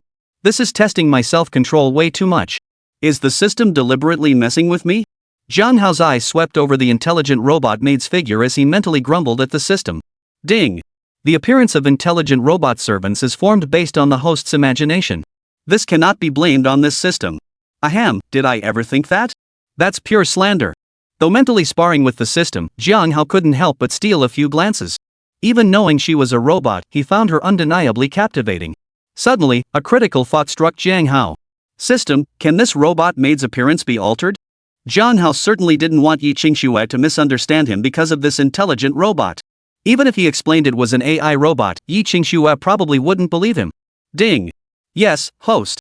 Simply issue a command to the AI robot, and she will automatically alter her appearance. However, her gender cannot be changed. That's a relief. Hearing the system's response, Jiang Hao finally exhaled. If gender couldn't change, he could always have the AI robot transform into the image of a middle-aged woman in her 40s or 50s and claim she was a hired housekeeper. After finishing his conversation with the system, Jiang Hao cast a reluctant glance at AI Robot 520 before saying, 520, alter your appearance. Use this as a reference. As he issued the command, Jiang Hao immediately pulled up an image on his phone for 520 to reference. As you command, my esteemed master, the AI Robot 520 responded respectfully upon hearing Jiang Hao's instruction. It then pressed several points on its body and swiftly transformed into the appearance Jiang Hao had requested. Phew! Seeing the AI robot 520 now looking relatively normal, Jiang Hao exhaled a long breath. No wonder waking up with morning wood, he certainly didn't want anything to happen between him and the robot. After dispatching AI robot 520 to tidy his room and prepare breakfast, Jiang Hao finally rose to get dressed. The AI robot looked so lifelike that Jiang Hao felt awkward getting up in front of her. But true to its nature as an AI robot, breakfast was ready shortly after Jiang Hao finished washing up. Jiang Hao brought it over and took a taste. Honestly, it was only a tiny bit less delicious than what he could make himself. After breakfast, Jiang Hao pulled out his phone and opened Weibo. Seeing the top 2 trending topics on Weibo were both about the Zhuang Group, a faint smile curved Jiang Hao's lips. One headline read, West Jiangxi's wealthiest man stingy at charity auction, the other, Zhuang Group's scandal compilation. Both trending topics were, of course, Jiang Hao's handiwork before he went to sleep last night. Using his god-tier hacking skills, he had directly manipulated the 2 news items to become Weibo's top 2 trending topics. Now, the entire Zhuang Group's reputation was utterly ruined. Moreover, the group's stock price continued to plummet. Many investors began dumping their shares, while Jiang Hao seized the opportunity to start reaping profits. With his god-tier hacking skills and the powerful performance of the 9420 smartphone, he quickly swept up a large portion of the shares. While it was impossible for Jiang Hao to gain direct control of the Zhuang Group, it propelled him into becoming one of its major shareholders. This was merely the beginning. You dared to target my company? I'll take down your entire Zhuang Group. Exiting the stock trading app, Jiang Hao murmured under his breath. Jiang Hao's ambitions extended far beyond this. He would leverage this stake to gradually chip away at the Zhuang Group. This was quite an interesting game, wasn't it? Pausing, Jiang Hao suddenly recalled the decision he'd made yesterday. Yet he realized he knew next to nothing about the mobile phone industry. When it came to acquiring a phone company, he had no idea where to even begin. After pondering, he pulled out his phone and dialed Lu Qi's number. Although Jiang Hao and Lu Qi had studied the same major, neither had actually applied their knowledge after graduation. Lu Qi worked in the mobile phone industry, and even though he was just a low-level employee, he still knew more than Jiang Hao. Hey, young Master Jiang, what brings you to call me? The call connected quickly, and Lu Qi's voice came through. Jiang Hao asked, how's your job going? Ever thought about switching careers? Lu Qi responded with curiosity, young Master Jiang, why bring this up now? You didn't find out I'm unemployed and just happened to mention it, did you? Jiang Hao was genuinely surprised. You're unemployed? When did that happen? I genuinely didn't know. I called to ask about the mobile phone industry. I'm planning to start a phone company. I told you, I'm not rich. Why won't you believe me? Can you stop pestering me? After Jiang Hao finished speaking, he heard Lu Qi's exasperated rebuke. Jiang Hao froze for a moment before asking, Lu, what's going on? Chapter 108, Smash That Car. Lu Qi snapped, ever since I drove your Bentley last time, I've been in such a bind. Jiang Hao dropped the subject immediately and said, where are you now? I'll come find you. Lu Qi replied, I'm at the entrance of Chu River Mobile Electronics Company, Limited. Just navigate there. Hurry over, we can sort things out while you're here. Alright then, that's it for now. See you soon. Jiang Hao hung up immediately, stepped out the door, and drove his Bentley Mulsanne toward Lu Qi's location with the navigation system activated. In less than an hour, Jiang Hao arrived at his destination. He parked the car and scanned the entrance of Chu River Mobile Electronics Company, Limited before quickly spotting Lu Qi. However, standing beside Lu Qi was a tall, heavily made-up young woman. Young Master Jiang, you finally made it. Please save me. Lu Qi rushed toward Jiang Hao the moment he saw him. The young woman beside Lu Qi followed him over to Jiang Hao. As she approached, Jiang Hao recognized her. It was Yi Dandan, the woman who had accompanied Lu Qi's online girlfriend during their previous meeting. Jiang Hao gave Yi Dandan a casual glance before turning to Lu Qi. What's going on? How did you lose your job? And you're perfectly fine, what exactly do you need me to save you from? Instead of answering Jiang Hao, Lu Qi turned to Yi Dandan beside him and said, see that Bentley? It really isn't mine, it belongs to my friend Jiang Hao. I'm just a poor guy who just lost his job. Please stop clinging to me. Hearing this, Yi Dandan's face twisted into a look of hurt. Lu Qi, what do you take me for? I'm interested in you as a person. I don't care whether you're rich or not. Lu Qi coldly snapped, stop pretending. You think I don't know? That day with Joanne, it was you who messed things up. You thought I was rich, so you betrayed your best friend with all your shady moves. And now you still think you can fool me? Jiang Hao stood quietly to the side, watching their exchange with keen interest. He seemed to have figured out what was going on. It seemed Yi Dandan had spotted Lu Qi as a wealthy catch and deliberately sabotaged his relationship with Joanne to reel him in. Seems that saying about guarding against fire, theft, and your best friend really holds some truth. But Joanne really has no backbone, getting fooled so easily. Hard to say if she's naive or just plain stupid. Upon hearing Lu Qi's words, Yi Dandan's expression turned even more aggrieved. With eyes brimming with tears, she whined in a pitiful voice, "Lu Qi, you have to believe me. I really didn't deceive you." Seeing Jiang Hao silently watching the drama unfold, Lu Qi snapped irritably, "Mr. Jiang, say something. You've really ruined me. I'll never dare drive your luxury car again." Jiang Hao chuckled. "Alright, I'll speak." Then, turning to Yi Dandan, he said indifferently, "Lu Qi is right. This Bentley Mulsanne is mine. He really is penniless." Listening to their words, Yi Dandan felt torn. Yet she still believed she should trust her initial judgment. Ignoring Jiang Hao, she turned to Lu Qi. "Lu Qi, my feelings for you are genuine. Don't join your friend in deceiving me with this charade." Seeing this, Lu Qi felt like crying. If he hadn't accidentally discovered the truth, he might have genuinely been moved by Yi Dandan's words. Alas, Lu Qi had seen through Yi Dandan's true colors. He felt only resentment and bitterness toward her. How could he possibly accept her? Moreover, Lu Qi knew full well that once Yi Dandan discovered the truth about his lack of money, she would likely leave him without a second thought. Jiang Hao shrugged slightly and said, "See? She doesn't believe me when I tell the truth. There's nothing I can do about it." Lu Qi said, "Forget it. Let her do whatever she wants. Let's go." With that, Lu Qi walked straight toward Jiang Hao's car. Jiang Hao glanced at Yi Dandan indifferently before following suit toward his own vehicle. "Lu Qi, don't leave me behind." Yi Dandan's eyes flashed as she hurried after Lu Qi and Jiang Hao. Jiang Hao said coolly, "Enough. Stop acting. Don't follow us around and get in the way. We're leaving. Goodbye." With that, Jiang Hao pressed the car key fob. The lights of the Bentley Mulsanne flashed a few times. Undeterred, Yi Dandan still approached Lu Qi, tugging at his arm. "Enough." Lu Qi finally grew impatient with her persistence. He abruptly jerked his arm free, flinging her hand away, then opened the car door and climbed inside. A loud slam echoed as the door slammed shut. Yi Dandan stumbled backward several steps, losing her balance and falling to the ground. Jiang Hao glanced at Yi Dandan, shook his head slightly, and then prepared to get into the car and drive away. "Stop right there. You hit someone and think you can just drive off? Security, block their car." At that moment, a cold command rang out at the entrance of Chu River Mobile Electronics Company, Ltd. Hearing the command, several security guards from the booth hurried forward and blocked Jiang Hao's car. Simultaneously, a young man in a plaid suit, with handsome features, strode over to Yi Dandan and pulled her to her feet. "Miss, are you alright?" After helping her up, the young man asked with concern. Yi Dandan lowered her head, her eyes flickering slightly as she choked out, "My body is fine, but my heart hurts. I never imagined the person I loved so deeply would treat me this way." The young man replied, "Don't be sad, Mississippi. It's not worth grieving over someone like that. Let me teach them a lesson and vent your anger for you." Jiang Hao watched the scene unfold, a faint smile playing at the corners of his mouth. He hadn't expected to witness a knight in shining armor moment, and it seemed he'd become the villain in this very drama. Lu Qi's expression shifted slightly upon seeing the young man. He whispered to Jiang Hao, "Young Master Jiang, that man is Chu Sheng, the son of the owner of Chu River Mobile Electronics. We're in trouble." Lu Qi, who worked at the company, recognized the boss's son. Jiang Hao responded indifferently, "Let's see what he intends to do first. The trouble might not be ours." Chu Sheng, however, hadn't overheard their exchange. After comforting Yi Dandan, he turned to the security guards and barked, "Smash this car. Think driving a Bentley makes you special?" Chapter 109, You Beast. Young Master Chu, hearing Chu Sheng's demand, the security guards hesitated. After all, someone who could afford a Bentley wasn't someone they could provoke lightly. If they wrecked the car and had to pay for it, they'd have to sell everything they owned and still wouldn't be able to cover the cost. Chu Sheng's voice turned icy. "Do you still want to keep your jobs? Smash it. I'll take the fall. What are you afraid of?" Hearing this, the guards exchanged glances. Then, gritting their teeth, they grabbed their rubber clubs and prepared to smash Jiang Hao's car. Lu Qi, witnessing this, flushed with rage and shouted, "Jiang Hao, we'll fight them." Jiang Hao gave a faint smile. "With your skinny frame, what exactly are you going to fight with? Just sit in the car and watch." With that, Jiang Hao sprinted toward the guards. His right hand swept out, effortlessly snatching a rubber baton from one of them.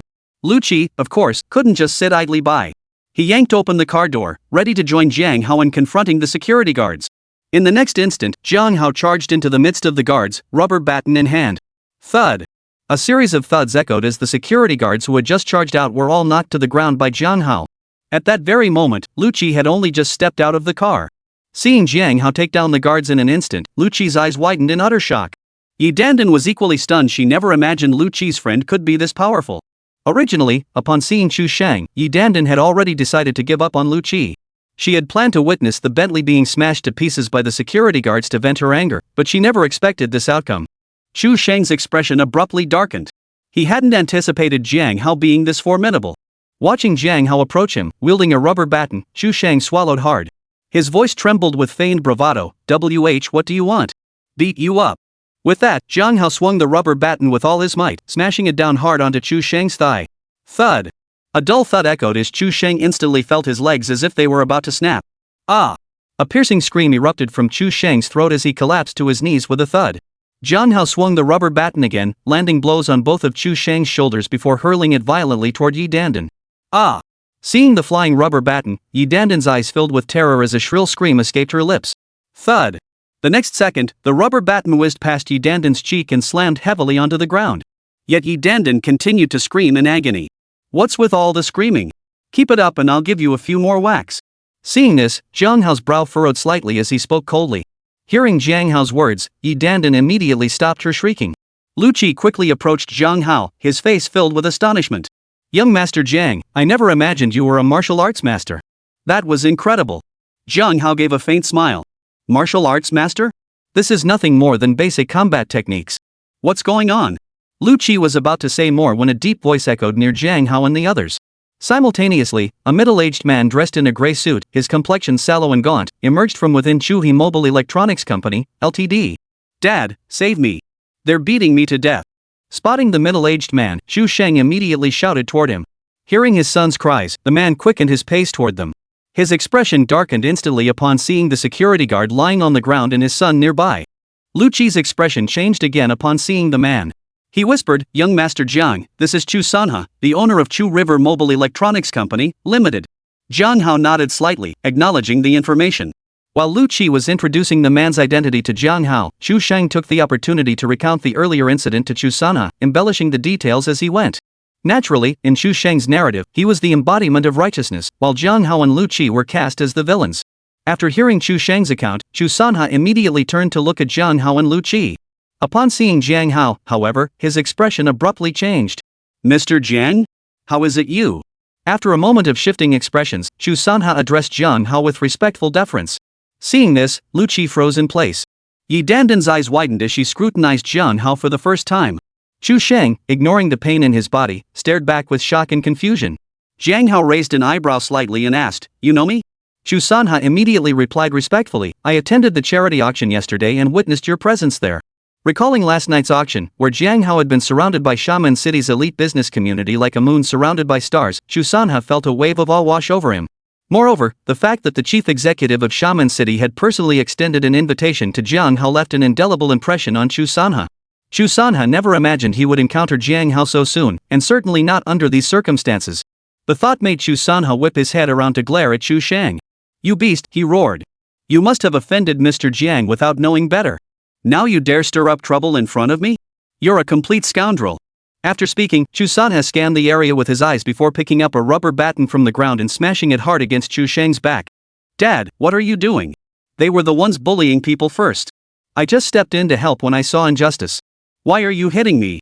Chu Sheng clutched his head with both hands, gritting his teeth against the pain, and shouted at Chu Sanha. You still dare to make excuses, you beast. Hearing Chu Sheng's protests only fueled Chu Sanha's rage. The rubber baton in his hand kept smashing down on Chu Sheng's body. Though the blows appeared fierce, their force paled in comparison to the earlier strikes delivered by Jiang Hao. Even so, the few people nearby were stunned into silence. Lu Qi knew how dotingly his boss treated his son, never imagining such a scene would unfold. Yi Dandan's eyes darted toward Jiang Hao, her mind already scheming about him. Meanwhile, the security guards Jiang Hao had knocked to the ground were so stunned they'd forgotten the pain in their bodies. Enough. Jiang Hao watched indifferently for a moment before finally addressing Chu Sanha in a flat tone. Chu Sanha halted his actions, turning to face Jiang Hao. Mr. Jiang, how do you wish to deal with this beast? Just give the order, and I'll carry it out. Chapter 110, Not everyone is as easygoing as me. Jiang Hao replied indifferently, Let it be. I haven't suffered any real loss.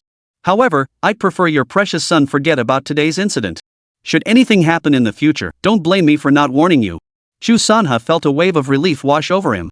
He hurriedly replied, Thank you for your magnanimity, Mr. Jiang. Rest assured, if that little bastard dares to harbor any ill intentions, I'll personally break his legs and hand him over to you for punishment. Hearing his father's words, Chu Sheng felt a sharp pang of pain shoot through his legs. Jiang Hao glanced in Yi Dandan's direction and remarked indifferently, I'm not unreasonable. This woman deliberately sabotaged my friend's relationship, and now she's clinging to him. We're just asking her to keep her distance. Your son here can't keep his eyes off women, can he? Trying to get someone to smash my car? What a character. Better watch your step in the future, not everyone is as easygoing as me. Upon hearing Jiang Hao's words, Chu Sanha felt a surge of frustration toward Chu Shang, his disappointment bordering on resentment. He also began to harbor a hint of hatred toward Yi Dandan. He immediately bowed respectfully to Jiang Hao and said, "Thank you for your magnanimity, Mr. Jiang. You are absolutely right. I will definitely discipline this good-for-nothing properly from now on." Jiang Hao replied, "That's enough. We have business to attend to and must be going." Chu Sanha's eyes flickered as he replied respectfully, "I wonder what brings Mr. Jiang to this area. If there's anything I can assist with, please don't hesitate to ask." Jiang Hao gestured toward Lu Qi and said indifferently, "I'm only here to pick up my friend." At that moment, a security guard whispered to Chu Sanha, "Mr. Jiang's friend? He's actually an employee of our company." Chu Sanha's eyes lit up upon hearing this. He nodded at the security guard, then turned to Jiang Hao. "I never imagined your friend worked at our company. What a coincidence." Lu Qi interjected indifferently, "I've been dismissed." "Ha?" Chu Sanha froze in shock. He'd been counting on Lu Qi to help him build rapport with Jiang Hao, only to learn the man had been let go. His mind racing, Chu Sanha quickly interjected, "There must be some misunderstanding. Who fired you? I won't approve of this." Jiang Hao understood Chu Sanha's intentions perfectly. "It's fine," he said calmly. "No need to trouble yourself. I'm planning to start my own mobile phone company myself. Today, I was actually looking for a friend to help me with that. That's all." At these words, Chu Sanha's eyes lit up once more.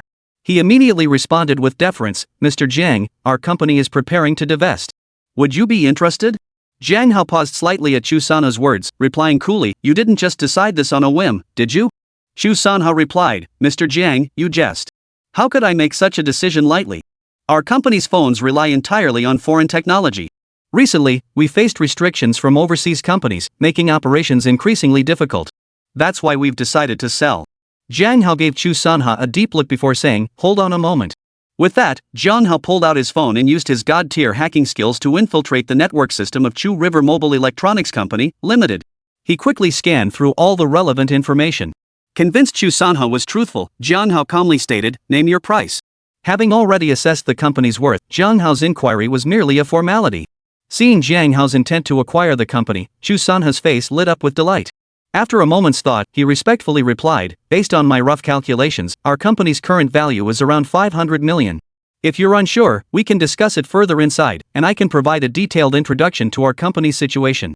Jiang Hao, armed with his god-tier hacking skills, had already determined his target price just over 500 million. Hearing Chu Sanha's words, he knew the figure wasn't arbitrary. Once Chu Sanha finished, Jiang Hao replied calmly, "No need. Let's finalize it at that price. Prepare the contract promptly, and we'll proceed directly with the formalities." Chu Sanha's face lit up with delight. "Yes, Mr. Jiang, rest assured. I'll handle it immediately." Jiang Hao nodded. "That's settled then. We'll be on our way. Contact me by phone once the contract is finalized." With that, Jiang Hao exchanged phone numbers with Chu Sanha. "Yes, Mr. Jiang, take your time," Chu Sanha promptly responded with respectful deference. Jiang Hao gave Lu Qi a nod before both men headed toward the Bentley Mulsanne. "Lu Qi, wait for me." Ye Dandan watched them go, her eyes darting as she hurried after Lu Qi once more. Although Yi Dandan had already begun scheming about Jiang Hao in her mind, she planned to take a roundabout approach through Lu Qi first. Lu Qi responded with a hint of annoyance, "Give me some space." With that, he strode briskly into the Bentley and settled into his seat. Seeing this, Yi Dandan turned to Jiang Hao, her face pleading, "Mr. Jiang, please, take me with you. Get lost." Jiang Hao shot her a cold glance. Without another word, he climbed into the car and slammed the door shut. Seeing this, a wild look flashed in Yi Dandan's eyes as she immediately blocked the path in front of Jiang Hao's car. Chu Sanha, witnessing this, felt a surge of excitement. He saw his chance to prove himself and immediately ordered the security guards, "Go pull that crazy woman away." Because of Yi Dandan, his son had offended Jiang Hao, and Chu Sanha already harbored resentment toward her. Now, seeing her dare to block Jiang Hao's car, Chu Sanha seized the chance to prove himself and vent his pent-up anger. The security guards, who had been beaten by Jiang Hao earlier partly because of Yi Dandan, also harbored resentment toward her. Hearing Chu Sanha's command, the guards gritted their teeth against the lingering pain and rushed to Yi Dandan's side, roughly dragging her away. "Lu Qi, how could you be so heartless? I misjudged you." Yi Dandan continued to rant as she was pulled away by the security guards. Lu Qi immediately covered his ears with both hands, leaning back against the seat with his eyes tightly shut. Jiang Hao watched the scene unfold, shook his head slightly, and started the car, driving away from the entrance of Chu River Mobile Electronics Company, Ltd. After Jiang Hao and Lu Qi were gone, Yi Dandan turned to Chu Sheng, adopting a pitiful expression as she tearfully pleaded for help. Chu Sanha, enraged, ordered the security guards to toss Yi Dandan onto the lawn. He then pulled Chu Sheng inside the company building, leaving Yi Dandan alone, disheveled and exposed to the wind. Chapter 111, A Bastard. After leaving Chu River Mobile Electronics, Jiang Hao drove while asking Lu Qi, "Why were you suddenly fired?" Lu Qi sighed. "Don't even ask. Our supervisor already had it out for me. Lately, I've taken a few days off, and he's been nitpicking non-stop. Plus, that Yi Dandan kept coming to the company looking for me, and the supervisor used that as an excuse to pick on me. I was already in a bad mood, so I snapped right back at him. That was it, I was done for." With that, Lu Qi spread his hands helplessly. Jiang Hao chuckled, "Wasn't your online girlfriend Zhou Yun? How did Yi Dandan end up pestering you instead?" Lu Qi replied, "It's all because I drove your Bentley last time." That Yi Dandan is a total gold digger, pretending to be something she's not. She started getting close to me under the pretense of helping me and Zhou Yun get together. Later, I accidentally found out she was just fooling everyone. My explanations to Zhou Yun got twisted beyond recognition through Yi Dandan's mouth. Within days, Zhou Yun and I were completely done. I gradually realized it was all part of Yi Dandan's scheme from the start. Jiang Hao remarked indifferently, "At least you caught on early. But honestly, if Zhou Yun broke things off with you so easily just because of Yi Dandan, you shouldn't dwell on it. It's her loss." Lu Qi sighed helplessly. "Guess I'll have to think that way." After a pause, Lu Qi added, "By the way, why did you suddenly decide to enter the mobile phone industry? Chu River Company's performance is terrible right now. Buying it back won't bring you much profit." Jiang Hao replied, "I've already looked into it. Chuhi's equipment is actually quite decent. What they lack is core technology, and that's precisely what I have. So there's no need to worry." Lu Qi expressed admiration, "How come I never realized before that you're so capable? It seems like you can handle anything." Jiang Hao smiled faintly. "That's because I tend to be reserved and low-key. Young Master Jiang, watch out." Lu Qi suddenly shouted a warning. By the time Lu Qi warned him, Jiang Hao had already noticed the situation. A Maybach in the opposite lane suddenly attempted to overtake. After passing, perhaps cut off by the vehicle ahead, the driver yanked the wheel, sending the Maybach hurtling headlong into Jiang Hao's lane. Jiang Hao instinctively tried to turn his wheel to swerve aside, only to find a vehicle passing right alongside him on the right. With no other option, he slammed on the brakes. Squeal! A sharp screech echoed as Jiang Hao's car came to an abrupt halt. However, the Maybach driver realized the situation too late. Though he slammed on the brakes at the last moment, his vehicle still collided with Jiang Hao's car. Thud! A dull thud echoed as the Bentley Mulsanne jolted violently. Jiang Hao and Lu Qi's bodies were thrown forward by the impact. "Damn it! Can't you drive? Why the hell are you stopping in the middle of the road?" Before Jiang Hao could say anything, a furious shout erupted from the other car. Immediately, the door swung open, and a man and woman stepped out. The man was a middle-aged guy in his 30s, slightly balding, wearing a suit and sporting a beer belly. His eyes blazed with fury as he stared at the damage on his beloved car. Beside him stood a young woman dressed in a somewhat alluring style, appearing to be in her early 20s.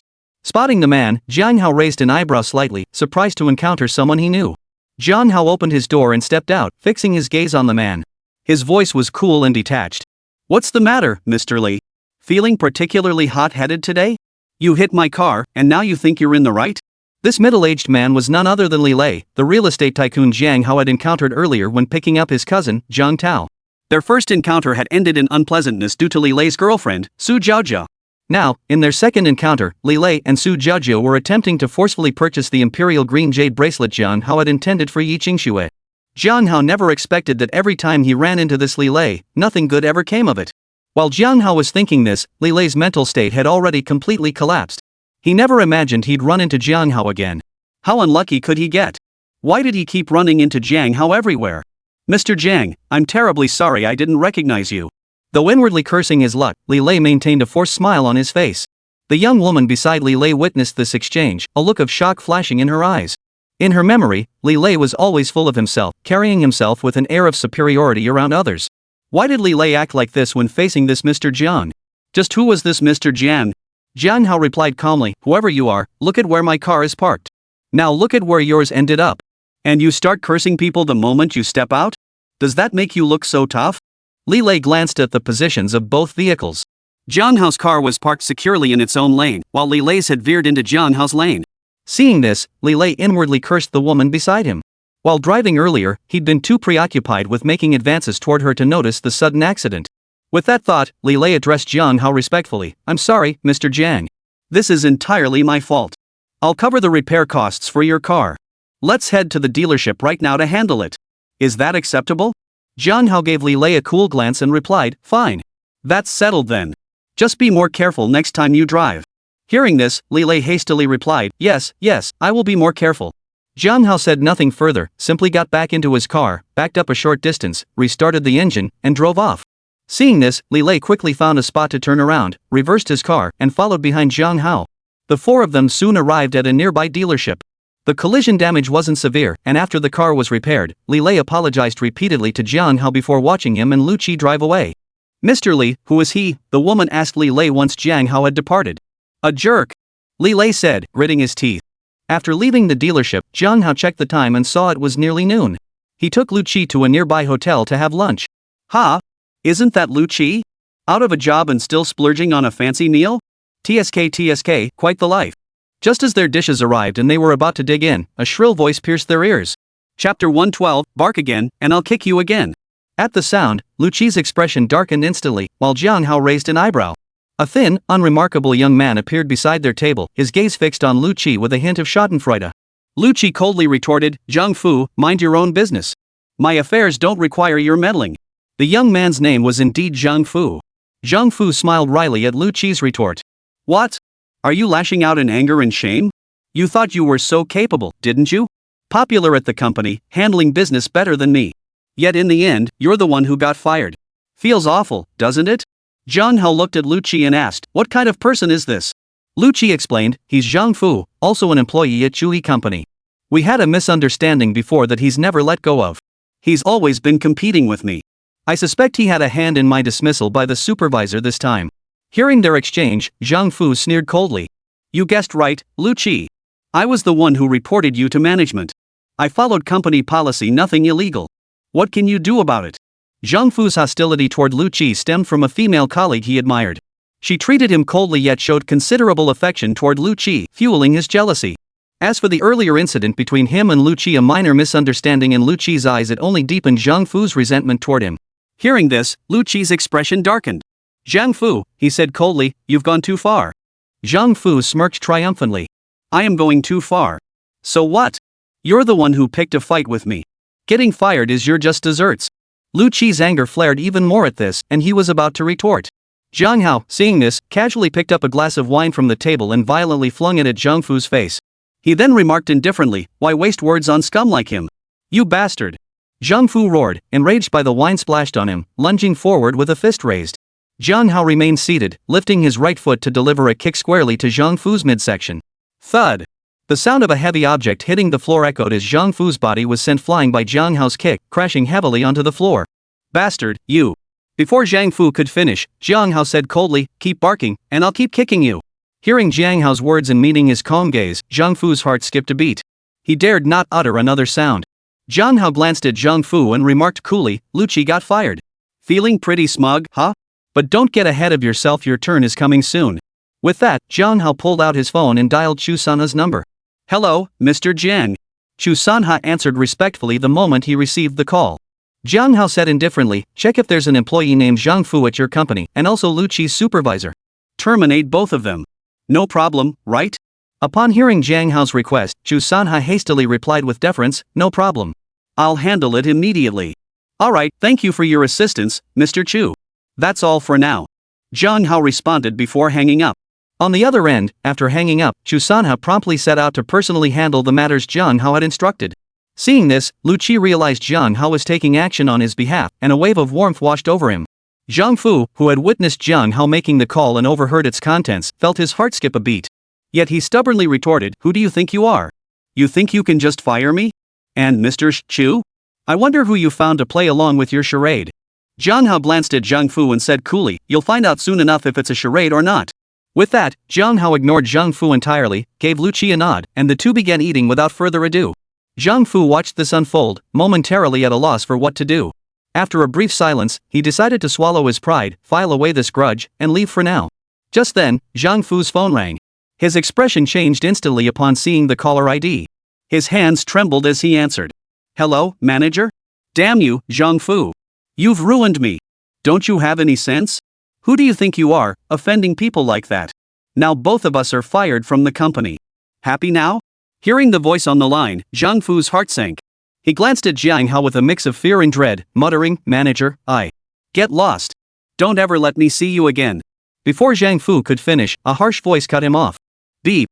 Listening to the dial tone from the phone, Zhang Fu felt a wave of exhaustion wash over him. Suddenly, an idea struck him.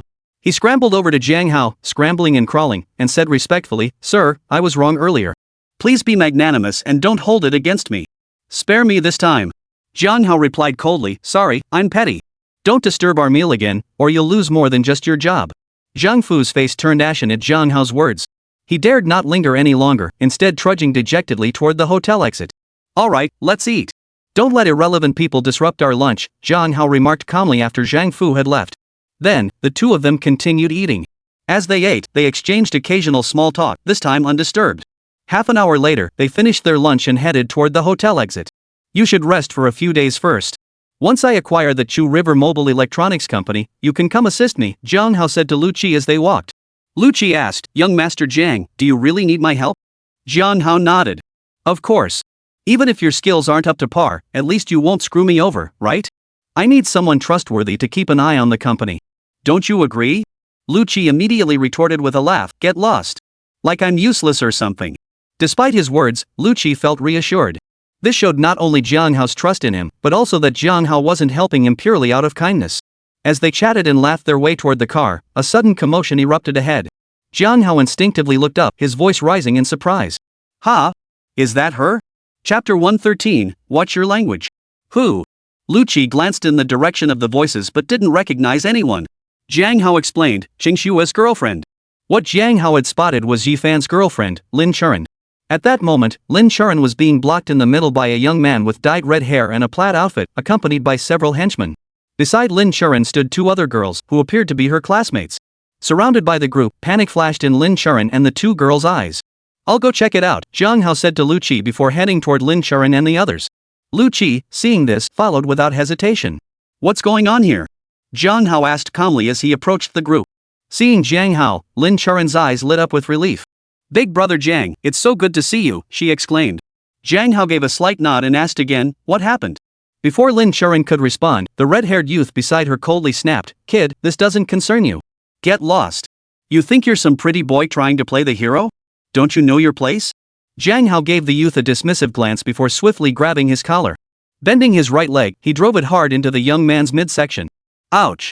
The young man suddenly let out a wolf-like howl and immediately crouched forward. Watch your tone, Jiang Hao finally spoke, his voice calm. Release young Master Mei. The red-haired youth's henchmen, startled by this sudden turn of events, simultaneously barked cold warnings at Jiang Hao. However, perhaps realizing that the young Master Mei they mentioned was in Jiang Hao's grasp, they dared not make a rash move. Though it wasn't the first time Lin Churan had witnessed Jiang Hao in action, she still flinched at his sudden move. The two girls beside her, however, watched with eyes brimming with admiration. Ignoring Mei's men, Jiang Hao hoisted the young master by the collar and turned to Lin Churan. Tell me what happened. Lin Churan snapped back to reality and recounted the earlier incident to Jiang Hao. It turned out that Lin Churan and two classmates had come to this hotel for a meal. As they were leaving after dinner, they were playfully jostling each other when one of the girls accidentally bumped into young Master Mei. Although they apologized, young Master Mei refused to let it go.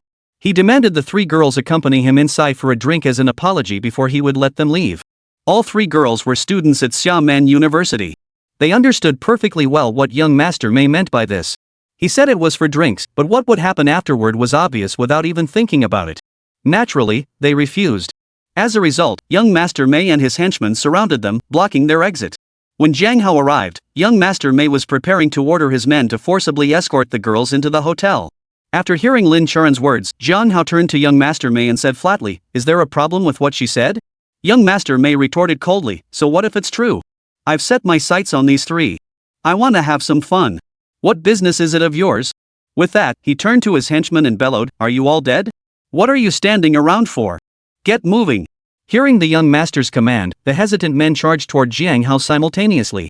Grabbing whatever objects were nearby, they swung them wildly at him. Jiang Hao raised an eyebrow at the sight, casually tossing young Master Mei toward one of the thugs. Thud. A dull thud echoed as the two collided. Thud. Both men tumbled to the ground. Jiang Hao didn't even glance at them. He took a single stride forward and charged into the midst of the other burly men. Thud! His elbow slammed down hard against one of the thug's chests. Thud! The next second, the thug was sent flying by Jiang Hao's single blow, crashing heavily to the ground. Then, Jiang Hao's fists flew relentlessly, punctuated by the occasional kick. Thud! A series of thuds echoed across the scene. In the blink of an eye, all of young Master Mei's henchmen were knocked to the ground by Jiang Hao. So cool! Seeing Jiang Hao effortlessly take down young Master Mei and his men, the two women beside Lin Churan couldn't help but cheer, their eyes sparkling with admiration as they looked at him. Lu Qi was also stunned by Jiang Hao's prowess, inwardly resolving that he must find an opportunity to learn from Jiang Hao's skills. Lin Churan, having witnessed Jiang Hao's prowess back at the KTV, wasn't particularly surprised. Smack! Immediately after, the surrounding crowd couldn't help but burst into applause. Though they dared not approach when the three girls, including Lin Churan, were surrounded by young Master Mei and his men, they felt perfectly justified in cheering from the sidelines now that Jiang Hao had taken down the bullies. Jiang Hao paid them no mind, turning directly to Lin Churan and the other two girls, as well as Lu Qi, saying, "Let's go." With that, he strode toward where he'd parked his car. Lu Qi and the three girls hurried after him. At the car, Jiang Hao asked, "Didn't you have classes today?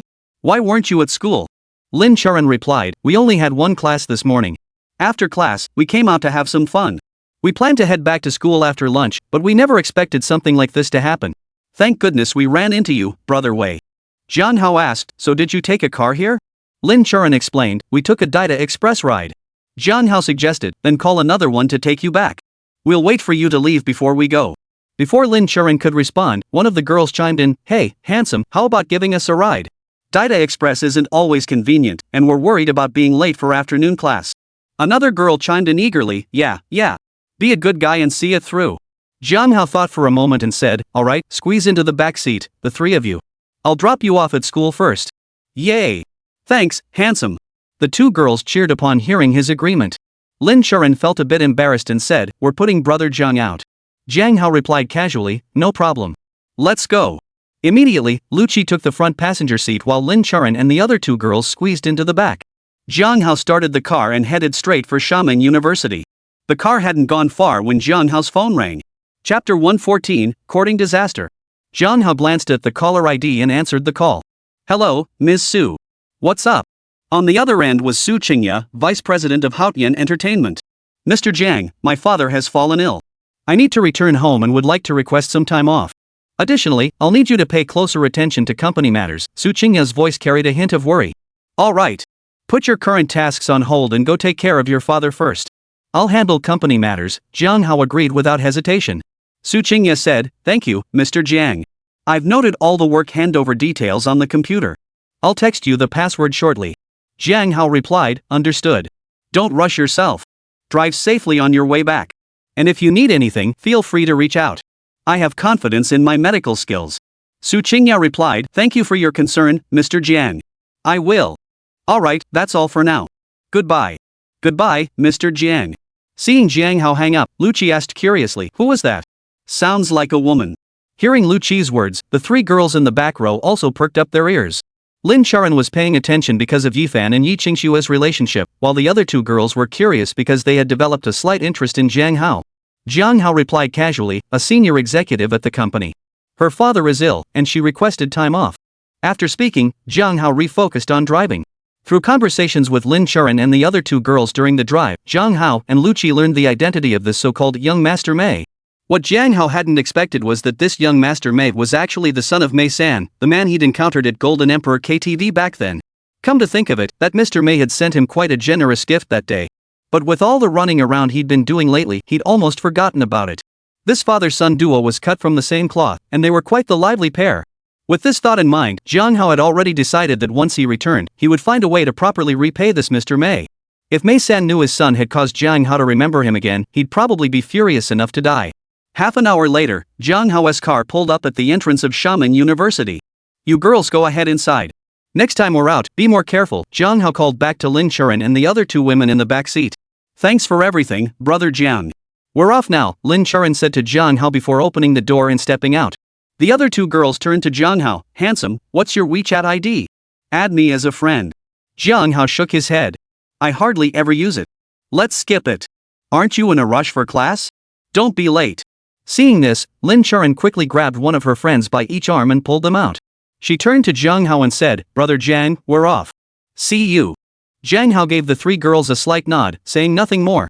"Young Master Jiang, you really are something. Those two girls were clearly smitten with you," Lu Qi chuckled to Jiang Hao after Lin Charan and the others had left. "Cut it out, don't talk nonsense. Alright, I'll drop you off first." Jiang Hao shot Lu Qi a disapproving glare, muttered with a laugh, then started the car and drove toward Lu Qi's residence. After dropping Lu Qi off, Jiang Hao planned to head to Houghton Entertainment. With Su Qingya on leave, the company needed someone to hold down the fort. Just then, the phone in Jiang Hao's pocket rang again. Jiang Hao glanced at the unfamiliar number displayed on the screen. It wasn't saved, but after a moment's thought, he casually answered the call. "Hello, who is this?" "Mr. Jiang, hello. This is Wang Ying. Do you remember me?" A slightly nervous female voice came from the other end of the line.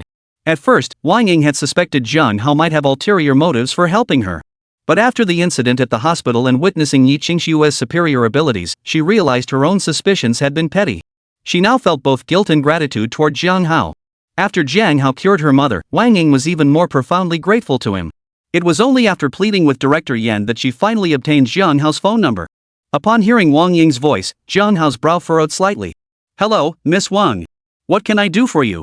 While Jiang Hao admired Wang Ying's ability to remain untainted by her environment, her repeated wariness made it difficult for him to muster much warmth toward her. Hearing Jiang Hao's cool tone, Wang Ying felt inexplicably hurt. She lowered her voice. "Mr. Jiang, I'm calling to warn you. Mei Jingqi, the young master of Mei Security, apparently suffered a loss at your hands and now seeks revenge. He plans to send men to capture your girlfriend. Please be extremely cautious." Upon hearing Wang Ying's words, a cold glint flashed in Jiang Hao's eyes. He had already been planning to deal with Mei San and his sons, but now this son of Mei San was practically courting death. Thinking this, Jiang Hao said, "Thanks for letting me know. I'll keep an eye out. By the way, how did you find out?" Wang Ying replied, "I'm currently working as a clerk at Mei Security. I overheard Mei Jingqi and his son talking by accident, and later noticed Mei Jingqi making phone calls to arrange personnel. Mei Jingqi was the young master who had been soundly beaten by Jiang Hao at noon. After returning to Mei Security, Mei San inquired about the incident, prompting him to recount the details. Upon hearing Mei Jingqi's account, Mei San immediately mentioned Jiang Hao's name. Upon hearing Jiang Hao's name, Wang Ying immediately perked up. She cautiously eavesdropped on the father-son conversation and paid close attention to Mei Jingqi's phone call arranging personnel. Jiang Hao was taken aback. When he had encountered Wang Ying on the street last time, she was indeed looking for work. He hadn't imagined she would end up, by such a coincidence, as an employee of Mei Security. Thinking to himself, Jiang Hao said, "Got it, thanks. But you'd better find another job." "Yes, Mr. Jiang, rest assured." "I understand," Wang Ying replied promptly. "Mr. Jiang, that's all for now. I can't talk too long." Jiang Hao replied, "All right, that's settled. Goodbye." After hanging up, Jiang Hao narrowed his eyes slightly. That father-son duo, Mei San and Mei Jingqi, really didn't know when to quit. Mei Security Company, huh? With a cold chuckle, Jiang Hao called Yi Qingxue. Learning she was at the jewelry store owned by Yi Yongqiao, he immediately drove straight there. Chapter 115, nicknamed Honest Young Gentleman. "Jiang Hao, why are you here?" Yi Qingxue's face lit up with delight when she saw him arrive at the Yi family jewelry store. Jiang Hao smiled. "Of course I came to see you. Don't you welcome me? Then I'll leave right now." Yi Qingxue shot him a playful glare. "You know that's not what I meant." As she spoke, she took his arm and led him deeper into the store. The shop assistants, witnessing Jiang Hao and Yi Qingxue's affectionate display, immediately murmured, "We don't want to eat dog food." Yi Yongqiao nodded in acknowledgement upon seeing Jiang Hao arrive. Knowing his temperament, Jiang Hao didn't mind. Wen Ya, however, beamed with delight. "Little Jiang, you're here. Are you thirsty? Let me pour you a cup of tea." Jiang Hao smiled back, "No need to be so formal, auntie. I'm not thirsty now, but if I get thirsty, I'll help myself. I don't see myself as an outsider here anyway. I feel right at home." Wen Yu's face lit up even brighter. "That's exactly how it should be," she exclaimed happily. "That's why I like you, Xiao Jiang, you're so genuine." Yi Qingxue, worried Wen Yu might say something shocking again, quickly interjected, "Mom, aren't you going to help Dad? I'll keep Jiang Hao company." Wen Yu replied, "All right then, I won't disturb you two lovebirds. Xiao Jiang, remember to come over to our place with Qingxue tonight." "Oh Mom, please go already." Yi Qingxue blushed instantly at the remark, gently pushing Wen Yu toward the door. Jiang Hao watched the scene unfold, his face breaking into a broad smile. The unpleasant mood brought on by Mei San and his son vanished completely. Once Wen Yu had left, Yi Qingxue shot Jiang Hao a glare in feigned anger. "You're just saying nice things to make my mom happy. Look how pleased with yourself you are. Now in mom's eyes, you're practically closer to her than her own daughter.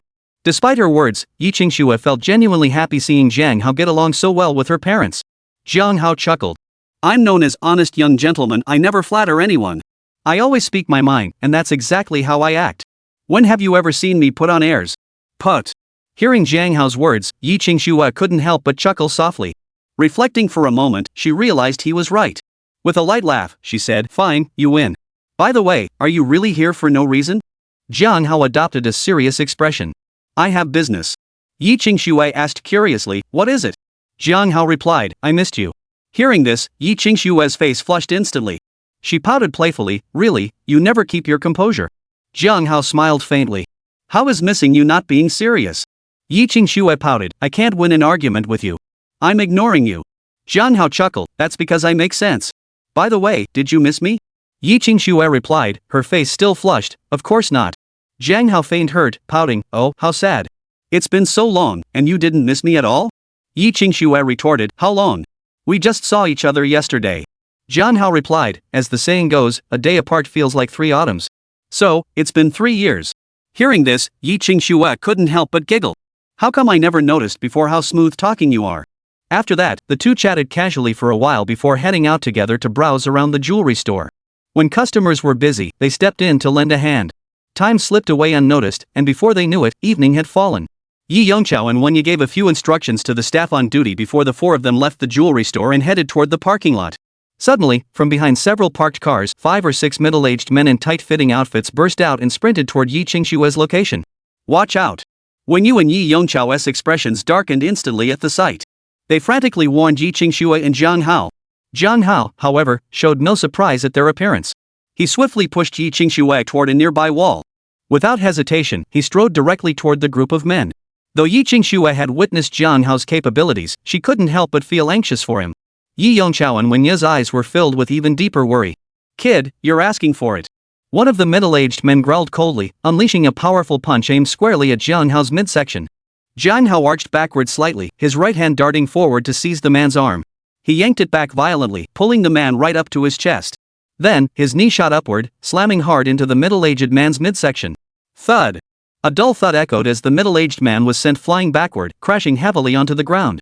The others watched in stunned silence, utterly surprised that their comrade had been taken down in a single exchange. Jiang Hao wasted no time. He shifted his stance and charged toward another middle-aged man, his elbow bending sharply as he drove it into the man's jaw. Snap! A sharp crack echoed as the man's jaw dislocated instantly. His head spun, stars dancing before his eyes. The remaining 4 middle-aged men watched in shock. Exchanging glances, all 4 charged toward Jiang Hao simultaneously. Jiang Hao remained utterly unfazed. Hook punch. Elbow strike. Kick. Shoulder throw. Each move flowed seamlessly into the next. Thud. Thud. For successive thuds echoed as the 4 burly middle-aged men were sent crashing to the ground. 5 or 6 middle-aged men now resembled children who had accidentally tripped, their mouths spewing cries of agony. Get out! Jiang Hao glanced at them coldly. Hearing his command, the 5 or 6 men in tight-fitting suits immediately suppressed their pain, scrambling and crawling their way out of the parking lot. Yi Yongchao and Wenya watched the scene, their eyes wide with astonishment. They never imagined Jiang Hao could single-handedly drive off those villains so effortlessly. Yi Qingxue hurried to Jiang Hao's side, her concern evident. Jiang Hao, are you okay? Wenya chimed in, if you feel any discomfort, we should go to the hospital first. Yi Yongchao added, exactly. Your health comes first, don't push yourself. Jiang Hao shook his head slightly and smiled. Uncle, Auntie, Qingxue, don't worry. I'm perfectly fine. Wenya sighed, I can't believe some jerk would send people to harm our Qingxue. Thank goodness little Jiang was here today. Hearing Wenya's words, Yi Qingxue glanced at Jiang Hao, a realization dawning in her heart. Yi Yongchao said, since little Jiang is fine, let's head back home and discuss this further. Chapter 116, Don't Do Anything Rash. After arriving at the Yi residence, Yi Yongchao and Wenya inquired about the earlier incident, but Jiang Hao merely brushed it off with a few casual remarks. Yi Yongchao and Wenya didn't read too much into it, though a new sense of caution settled in their hearts. Wenya personally took charge of the cooking, with Yi Qingxue assisting her. Jiang Hao chatted casually with Yi Yongchao. Soon, the meal was ready, and the family enjoyed a warm and harmonious dinner together. After dinner, Wenya said, it's so late, Xiaojian, you really shouldn't go back now. It's not safe out there at night. Jiang Hao accepted without objection, smiling as he replied, I'll take your advice, Auntie. Wenya's face lit up with a smile upon hearing Jiang Hao's words. After watching television together in the living room for a while, the family returned to their bedroom to rest. Jiang Hao and Yi Qingshue's relationship was now official, and unlike last time when they'd sneaked off together, they went straight to Yi Qingshue's room. Once inside the room, Yi Qingxue finally asked, Jiang Hao, did you receive news this afternoon? Is that why you suddenly came to the store? Jiang Hao nodded. Yes. To be honest, you've been dragged into this mess because of me. He immediately recounted the events of that afternoon and Wang Ying's phone call to Yi Qingshuo. Yi Qingshuo replied, how could this be your fault? Both the incident at Golden Emperor KTV last time and today's events, to be honest, they're all because of my younger brother, Yi Fan. After a pause, Yi Qingshuo added with concern, ever since I met that Mr. Mei last time, I knew he wasn't a legitimate businessman. I never imagined his son would be cut from the same cloth. Trouble seems inevitable from now on. Jiang Hao assured her, don't worry. I'll handle it. I won't give them another chance to stir up trouble. Hearing Jiang Hao's words, Yi Qingshuo gasped in alarm and hurriedly protested, Jiang Hao, don't do anything rash. Getting yourself tangled up over two scoundrels, it's simply not worth it. Having witnessed Jiang Hao take action several times, Yi Qingshuo assumed he meant to eliminate Mei-san and his son outright when he spoke of resolving their troubles. Jiang Hao smiled faintly. What are you thinking? I'm a model citizen. How could I resort to violence over Mei-san and his son? I'll use legal means to ensure they receive the punishment they deserve. Yi Qingshuo relaxed upon hearing his words and murmured softly, that's good. Jiang Hao chuckled, choosing not to pursue the topic further. Alright, let's rest. Yi Qingshuo murmured softly, her cheeks flushing slightly at his words. Early the next morning, Jiang Hao slowly opened his eyes. His gaze swept over the face of the beauty beside him. Thinking of his current life, Jiang Hao couldn't help but feel a surge of happiness and contentment. Ding! Good morning, host. Would you like to check in? The familiar voice of the system echoed in Jiang Hao's mind the moment he awoke. Yes. As Jiang Hao responded, the familiar virtual interface materialized before his eyes once more. Jiang Hao reached out and tapped the illuminated daily check-in button. Ding! Check-in successful. Congratulations, host. You have obtained 10 milliliters of longevity elixir. Note, extends lifespan by 100 years. Hearing the system's notification sound, Jiang Hao froze in surprise. This thing exists? System, can this longevity elixir truly extend lifespan by 100 years? Surely I can't wait a century to see if it works? Ding, host, please do not doubt the system's reliability. Jiang Hao silently thought to himself, alright, I was just saying. By the way, this 10 milliliters potion extends lifespan by 100 years. If split evenly into two portions, would each portion extend lifespan by 50 years? Upon obtaining the life-extending potion, Jiang Hao's first thought was of his parents. But there was only one portion, and whether he could acquire the same reward again in the future was entirely uncertain. Therefore, Jiang Hao decided to divide the 10 milliliters potion into two equal portions and administer them to his parents separately. Ding! Yes. That's settled. Hearing the system's confirmation, Jiang Hao nodded in satisfaction before getting dressed and rising from bed. Just as he rose, Yi Qingshuo slowly opened her eyes. Seeing him already dressing, she said with a touch of embarrassment, why do you always wake up before me? It makes me seem lazy. Jiang Hao smiled and replied, it's fine. Even if you really were lazy, I wouldn't look down on you. Yi Qingshuo pouted playfully, oh come on, couldn't you say something nice? Like I just have really good sleep quality. Jiang Hao nodded solemnly. Yeah, your sleep quality really is excellent. Ha! Not a shred of sincerity, Yi Qingshuo chuckled softly. Alright, hurry up and get dressed. Let's go. Though they'd shared several intimate moments, Yi Qingshuo remained bashful. Each time, she'd wait for Jiang Hao to leave before getting dressed. A warm day began from the morning. Amidst their laughter and banter, Jiang Hao finished dressing and headed straight for the bathroom. Yi Qingshuo followed suit, dressing and getting up. Wanya had already prepared breakfast. Seeing them emerge, she smiled warmly and said, come have breakfast. Jiang Hao said, thank you for your hard work, auntie. Wanya smiled and replied, it's just breakfast. No trouble at all. The family finished breakfast quickly. Soon, Yi Yongqiao took Wanya, while Jiang Hao took Yi Qingshuo, and they headed back toward the jewelry store. Upon arriving at the jewelry store, Jiang Hao said, Uncle, Auntie, Qingshuo, I have some business to attend to and will be leaving first. If you need anything, remember to call me anytime. Wanya replied, don't worry, we will. Qingshuo, see Jiang off. Yi Yongqiao said calmly, drive safely. Jiang Hao nodded in agreement, bid farewell to the two, and headed toward his car, with Yi Qingshuo naturally accompanying him. Be careful on the road, and also be cautious about handling that Mr. Mei issue, Yi Qingshuo reminded Jiang Hao as they reached the car. Jiang Hao nodded. Don't worry, I know. Until it's completely resolved, you need to be careful too. Call me anytime if there's a problem. Yi Qingshuo replied, okay, I will. Jiang Hao smiled. Then go inside quickly. I'll wait until I see you go in before leaving. But before you go, let's have a goodbye kiss. Yi Qingshua's face flushed instantly at his words, but she still pressed her lips lightly against Jiang Hao's before darting quickly toward the jewelry store. Jiang Hao watched her retreating figure with a warm smile in his eyes. Once Yi Qingxue entered the jewelry store, Jiang Hao turned and got into his car. At that moment, his expression turned icy cold. Chapter 117, should have killed them both. The father-son duo of Mei San and Mei Jingqi had thoroughly enraged him. Though furious, Jiang Hao wouldn't act impulsively. Given Mei San and his son's modus operandi, he was certain their hands weren't clean. As long as he had a foothold, Jiang Hao wasn't afraid he couldn't dig deeper. With this thought in mind, Jiang Hao drove straight back to the villa at Yunsha Manor. Back at the villa, Jiang Hao pulled out his smartphone 9420 and used his hacking skills to infiltrate Mei Security Company, beginning to gather all available information on the firm. Through Mei Security, he swiftly obtained the phone numbers and IP addresses of Mei San and Mei Jingqi, forcefully hacking into their mobile devices. Every detail about Mei San and his son was now laid bare before Jiang Hao. Their phones served as the central hub of their communication network. Using this hub as a starting point, Jiang Hao skillfully deployed his god-tier hacking skills to systematically organize and categorize every person they had contacted and every action they had taken over the years.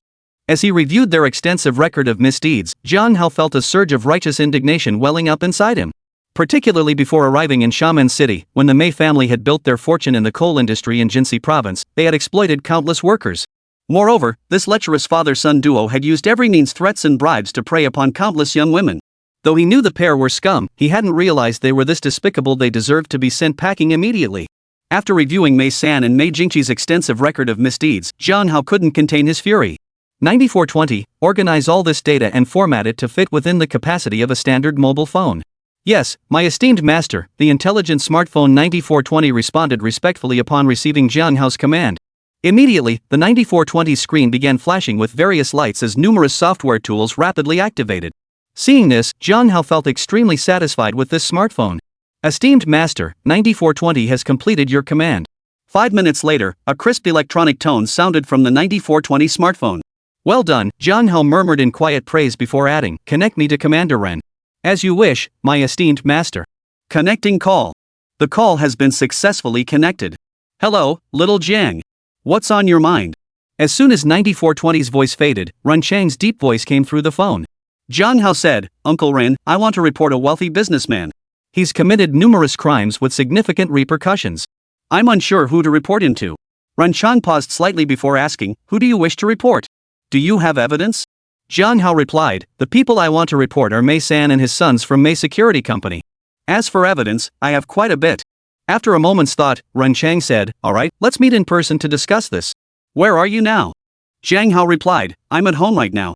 Ren Chang said, if you're free now, bring the evidence directly to the magistrate's office. Come straight to my office to discuss it. Jiang Hao, alright, I'll head over immediately. Alright, we'll proceed this way. Call me when you arrive, and I'll have Xiao Tian meet you. Ren Chang nodded in agreement. Alright, Uncle Ren. Goodbye. After hanging up, Jiang Hao wasted no time. He transferred a copy of the materials compiled by 9420 to his old phone, then headed out to drive toward the county government office.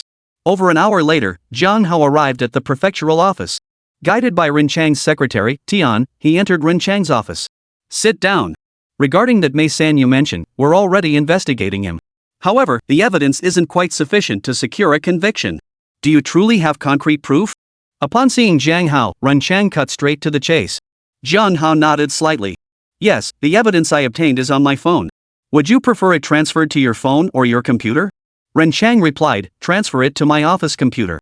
As he spoke, Ren Chang gestured toward the office computer on his desk. Jiang Hao had no objections either. He pulled out his phone, made a few quick moves, and then transferred all the evidence he'd gathered using his hacking skills directly to Ren Chang's office computer. Ren Chang swiftly scanned through the evidence Jiang Hao had brought. His face instantly turned ashen. He slammed his fist hard on the desk, his voice filled with rage. Those bastard father and son deserve to be executed on the spot. After a moment, Ren Chang turned to Jiang Hao. How did you obtain this evidence? Jiang Hao had already prepared his response. I have a friend who's exceptionally skilled with computers and has some expertise in hacking techniques, so. Though Jiang Hao didn't spell it out, Ren Chang understood perfectly well. Nodding slightly, Ren Chang said, I hope you can persuade and remind your friend to use such skills for worthwhile purposes and not stray down the wrong path. Jiang Hao assured him, rest assured, I will. Ren Chang pressed, what made you decide to take on this Mei San? Jiang Hao smiled. There's no need to hide it. He proceeded to recount the feud between himself and Mei San's father and son, though he glossed over certain details with a touch of literary license. Ren Chang said, "You're doing the right thing. These social parasites should be dealt with through legal means. Don't emulate those chivalrous heroes in movies and TV shows who resort to violence to fight violence." Jian Hao nodded. "Thank you for the reminder, Uncle Ren. I understand." Ren Chang concluded, "That's settled then. You may return now. We'll have dedicated personnel handle Mei San and Mei Jingqi father and son as swiftly as possible. Goodbye, Uncle Ren." Jiang Hao bid farewell before leaving the prefecture office under Secretary Tian's guidance. After a moment's hesitation, Jiang Hao turned his car around and headed toward the Pearl of the Straight Tower. With Su Qingya on leave and no one overseeing the company, he intended to check if any issues had arisen. Moreover, Su Qingya had mentioned there were matters requiring handover in the computer files. He had no idea what the situation entailed. Upon arriving at the company, Jiang Hao observed that everyone was diligently performing their duties, and he didn't notice anything amiss. Of course, he kept a slight eye on the mole who thought he was well hidden. However, he noticed the man seemed to be working even more diligently than the others. Jiang Hao's lips curved into a faint smile, and he chose to ignore him for now. After surveying the office, Jiang Hao suddenly remembered something. He pulled out his phone and dialed a number. Chapter 118, Bullying Women and Children. "Hello, Mr. Jiang." A respectful voice answered immediately. Jiang Hao replied indifferently, "Hello, Mr. Qian. Where are you now? I'll come over to handle the paperwork." The Mr. Qian Jiang Hao referred to as Qian Duojin, the property management general manager of Straight Pearl Tower. On the night of the charity auction, Qian Duojin had intended to meet with Jiang Hao to complete the handover and collect the rent, but Jiang Hao had declined, citing the late hour. Now, Jiang Hao found himself with some free time, and since he happened to be inside the Pearl of the Straight building, the matter naturally came to mind. After all, once the handover was complete, it meant another substantial sum coming in. Upon hearing Jiang Hao's words, Qian Duojin hurriedly replied, "I'm in my office on the 20th floor of Straight Pearl Tower. Would you like to come over now? Shall I come down to meet you?" Jiang Hao replied casually, "No need. I'm currently at Haotian Entertainment. Just wait for me by the elevator on the 20th floor." "Yes, understood," Qian Duojin replied promptly. "Alright, that's settled then." After hanging up, Jiang Hao walked straight out of the Haotian Entertainment office toward the elevator lobby. The scene at the elevator entrance made Jiang Hao's brows furrow deeply. 3 elevators stood in a row, all doors wide open. A boy of about 10 years old kept going in and out of all 3 elevators. Beside him stood a stylishly dressed woman in her 30s, smiling as she clapped for the boy and praised his impressive feat. It seemed as though the boy's relentless sprinting between the 3 elevators, causing them all to halt simultaneously, was some extraordinary feat. Hearing the woman's praise, the boy beamed with delight and began darting between the elevators even more energetically. "Excuse me, ma'am, could you please have your child stop? I need to use the elevator. His antics are preventing others from using it. Besides, this is quite dangerous for a child," Jiang Hao said softly, shaking his head slightly as he approached the stylishly dressed woman. The stylish woman glanced at Jiang Hao coldly. "Who are you? Can't you see my son is having fun? You're a grown man, can't you just let a child have some space? Take the stairs yourself. Think of it as exercise." Jiang Hao raised an eyebrow slightly and replied calmly, "This elevator is for building staff and external clients. It's not a toy for your son to play with." The stylish woman sneered coldly, "I'll let my son play with this elevator as his toy. What business is it of yours? Either you take the stairs, or you wait here. You can use it whenever my son decides he's had enough fun." Jiang Hao glanced at the fashionable woman and said calmly, "Are you sure you don't want to call your son back?" The fashionable woman sneered coldly, "I won't. What are you going to do about it? Want to hit me? Come on, hit me." "Unbelievable." Jiang Hao muttered coldly, then strode directly toward the little boy. "What are you doing? If you dare touch my son, I'll call my husband and make you pay." The stylish woman shrieked, rushing between the boy and Jiang Hao. The little boy seemed oblivious to the commotion, still running back and forth between the 3 elevators, thoroughly engrossed in his game. Jiang Hao casually flicked the woman aside, then grabbed the boy by the collar. He lifted him up like a little chicken. The stylish woman, witnessing this, immediately began screaming. "Help! He's hitting me! Bullying women and children! Honey, come quick! Someone's bullying your wife and son!" The little boy, dangling helplessly in Jiang Hao's grasp, squirmed violently. His arms flailed wildly, his legs kicked furiously at Jiang Hao, all while screaming, "You bastard! Let go of me, you little punk! I'll have my dad cut you into pieces and feed you to the fish in the sea! Shut up!" Hearing the mother and son's shouts, Jiang Hao's brows furrowed tightly as he barked coldly. The manners of that fashionably dressed woman were one thing, but that little boy, whoever raised him? Barely a teenager and already calling himself young master, threatening to chop people up and feed them to fish. Even if he was just bluffing, it was clear his parents had failed him miserably. The commotion drew glances from nearby passers-by who began pointing and whispering at Jiang Hao. However, no one stepped forward to confront him directly. Thud! Just as the mother and son had shouted a few times, hurried footsteps approached from nearby. Soon after, a stout, middle-aged man wearing a white shirt and a red tie hurried over. His features bore a striking resemblance to the little boy. The moment the middle-aged man saw Jiang Hao holding his son, he immediately shouted without discerning right from wrong, "Hey! Who do you think you are? How dare you lay a hand on my son? You want to die? Let go of my son right now." The fashionable woman, seeing the middle-aged man arrive, screamed even louder, "Husband, save our son! When has our precious boy ever suffered so much?" The little boy joined in the clamor, "You bastard! My daddy's here! Let me go now and kneel down to kowtow to me a few times. Maybe I'll go easy on you. Otherwise, I'll have my daddy chop you into pieces and feed you to the fish in the sea." Jiang Hao cast a cold glance at the three of them, a bitter laugh escaping his lips. Truly a family each more outrageous than the last. Enough talk. Let go of my son. The middle-aged man charged toward Jiang Hao, his hands reaching out to grab the little boy. Jiang Hao's eyes flickered, but he released his grip, allowing the man to take the boy away. After all, Jiang Hao couldn't truly harm the child. Truth be told, it was his parents who should bear the real responsibility. After receiving the boy, the middle-aged man handed him to the stylish woman before turning back to Jiang Hao. His voice was cold. "Kid, you messed with my wife and son. I'm just collecting a little interest." With that, the middle-aged man swung his fist and charged straight at Jiang Hao. The little boy clapped his hands and shouted, "Daddy, hit him! Hit him!" Seeing the man charge, Jiang Hao swiftly raised his leg and delivered a powerful kick straight to the man's midsection. Thud! Immediately after, a heavy thud echoed as the middle-aged man's body crashed onto the floor. Chapter 119, that was truly terrifying. The stylish woman froze in shock at the sight. The little boy's cheers abruptly stopped. Ouch! You little brat, do you know who I am? How dare you hit me? The middle-aged man sucked in a sharp breath of pain, then shouted at Jiang Hao with a tone that was fierce on the outside but weak on the inside. "Oh? Who are you? Care to elaborate?" Jiang Hao's lips curved slightly as he spoke indifferently. The stylish woman then shouted, "My husband is the security manager of the entire Straight Pearl Tower. With one command, every security guard in the building will come after you. What good is your fighting skill then?" Jiang Hao scoffed dismissively. "The security manager of Straight Pearl Tower, huh? How terrifying." Jiang Hao hadn't expected this person to actually be the security manager of the Pearl of the Straight building. Having someone like this as security manager was truly a stain on the building's reputation. With that thought, Jiang Hao pulled out his phone and dialed Chen Duojin's number. "Mr. Jiang, hello?" Chen Duojin greeted him respectfully the moment the call connected. Jiang Hao didn't bother with pleasantries, stating flatly, "Come to the elevator lobby on the 16th floor immediately."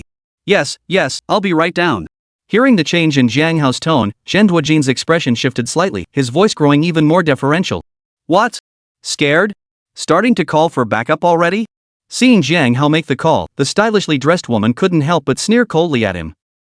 Jiang Hao shot the stylishly dressed woman a glance and uttered two indifferent words, "Ignorant." Hearing Jiang Hao's words, the fashionable woman's expression shifted.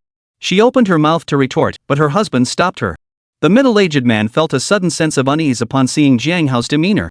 The onlookers around them, observing Jiang Hao's calm and composed demeanor, each had their own thoughts. Ding! A crisp sound soon rang out in everyone's ears. Immediately after, they saw Chen Duojin, the property manager of Pearl of the Straight Tower, step out of the elevator. Upon seeing Chen Duojin, the crowd hurried forward to greet him. The middle-aged man's eyelids twitched violently at Chen Duojin's arrival, and the sense of foreboding in his heart grew even stronger. Chen Duojin merely gave a slight nod before quickly pushing past the crowd and approaching Jiang Hao.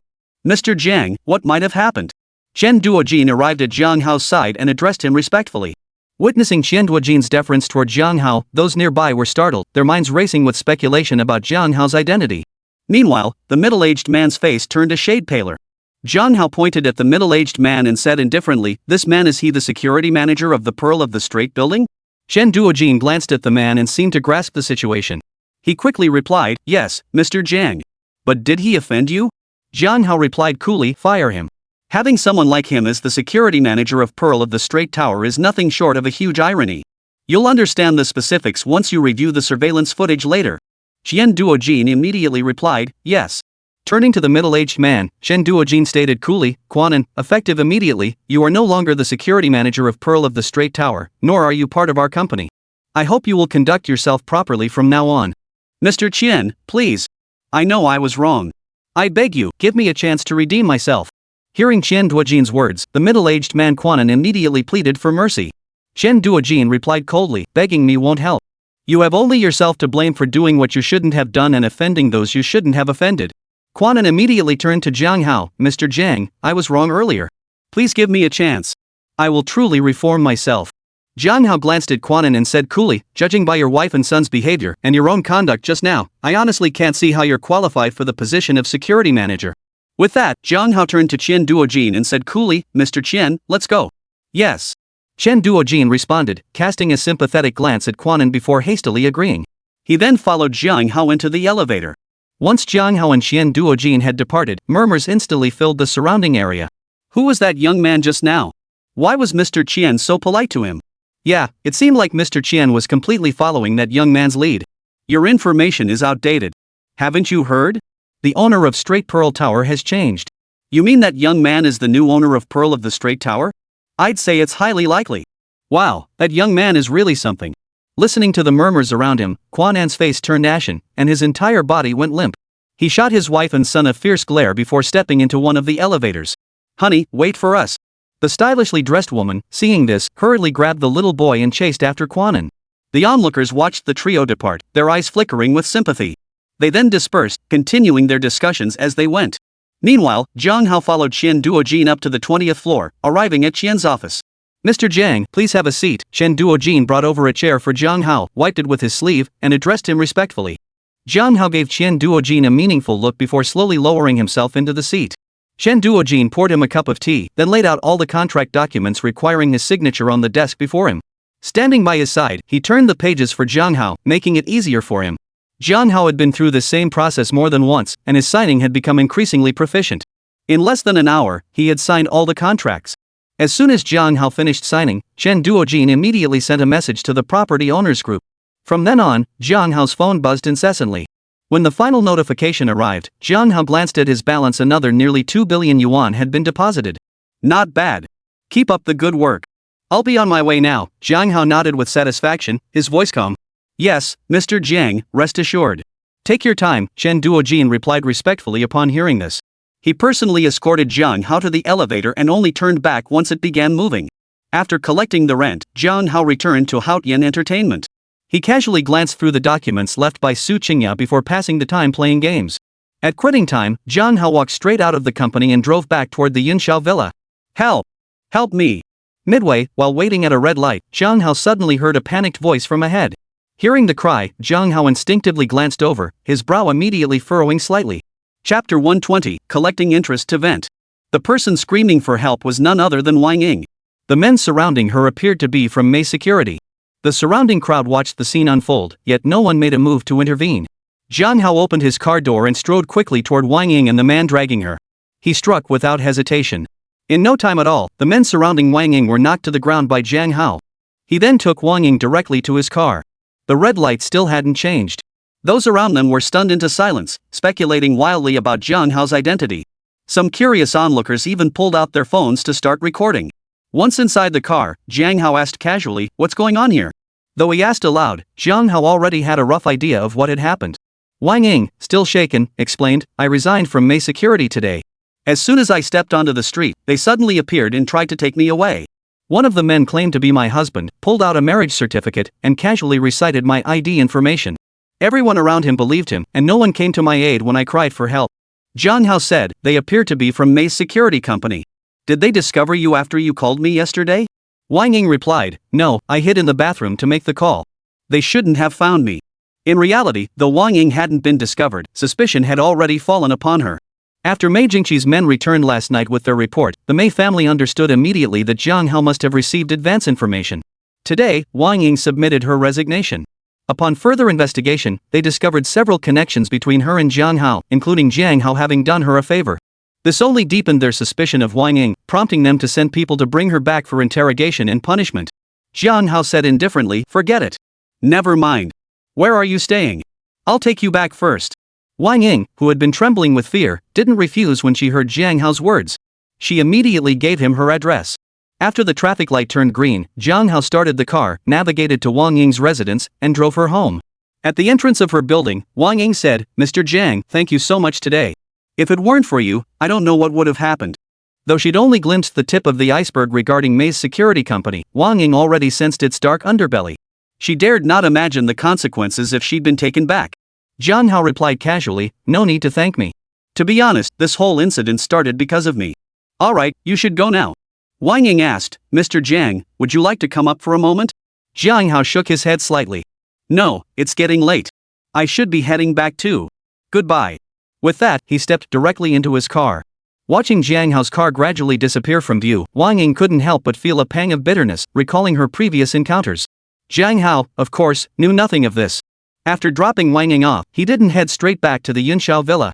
Instead, using his god-tier hacking skills, he pinpointed the location of Mei-san and his son. He then drove directly toward their whereabouts. This father-son duo, Mei-san, had targeted him or people connected to him more than once. Simply sending them to jail wouldn't satisfy Jiang Hao's anger. He planned to collect some interest first. The pair were actually heading to a bathhouse together. How bizarre. After pinpointing their location, Jiang Hao found himself speechless.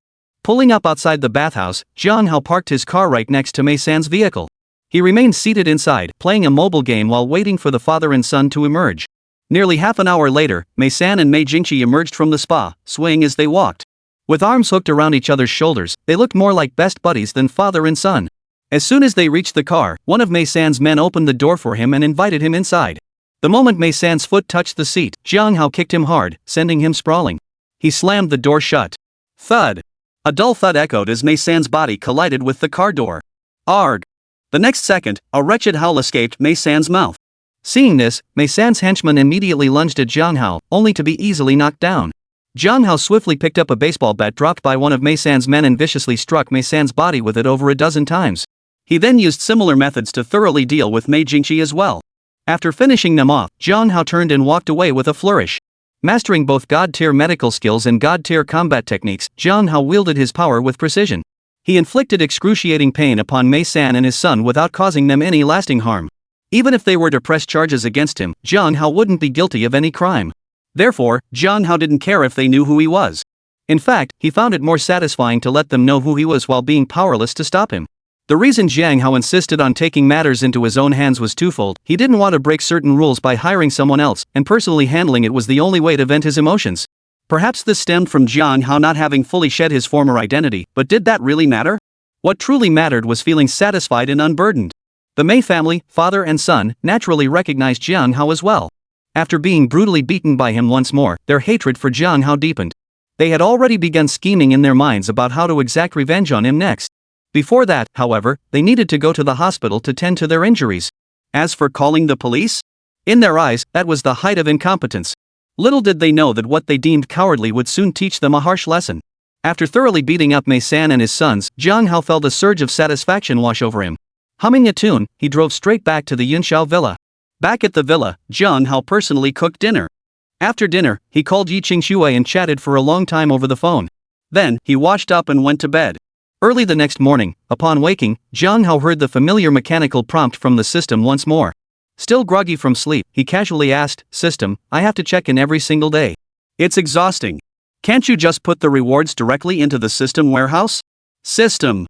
Chapter 121, Music, Chess, Calligraphy, Painting. After a brief pause, the system coldly replied, "No." Would the host like to sign in? Yes. Since it couldn't be helped, what else could Jiang Hao say? At his response, the familiar virtual interface materialized before his eyes once more. Without hesitation, Jiang Hao tapped the illuminated daily check-in button. Ding! Check-in successful. Congratulations, host. You have acquired the skill, God-tier musical instrument proficiency. Note, this proficiency encompasses the playing of all stringed instruments, including pianos, zither, violins, and more. Huh, interesting. That powerful? Capable of playing all stringed instruments? Hearing the system's reward notification, Jiang Hao felt somewhat surprised. There were so many types of stringed instruments, and now he could play them all at God-tier level? That was incredible. He recalled there was a piano in the villa. He'd try it out later. With that thought, Jiang Hao got dressed, got out of bed, and went to wash up. Good morning, esteemed master. Breakfast is served. As soon as Jiang Hao finished washing up, the robotic maid immediately addressed him with respectful deference. Thank you, Jiang Hao replied habitually. There's no need to thank me, master. It is my duty, the intelligent robotic maid responded with a smile upon hearing his words. Jiang Hao smiled without further comment and proceeded to enjoy the breakfast the robot maid had prepared for him.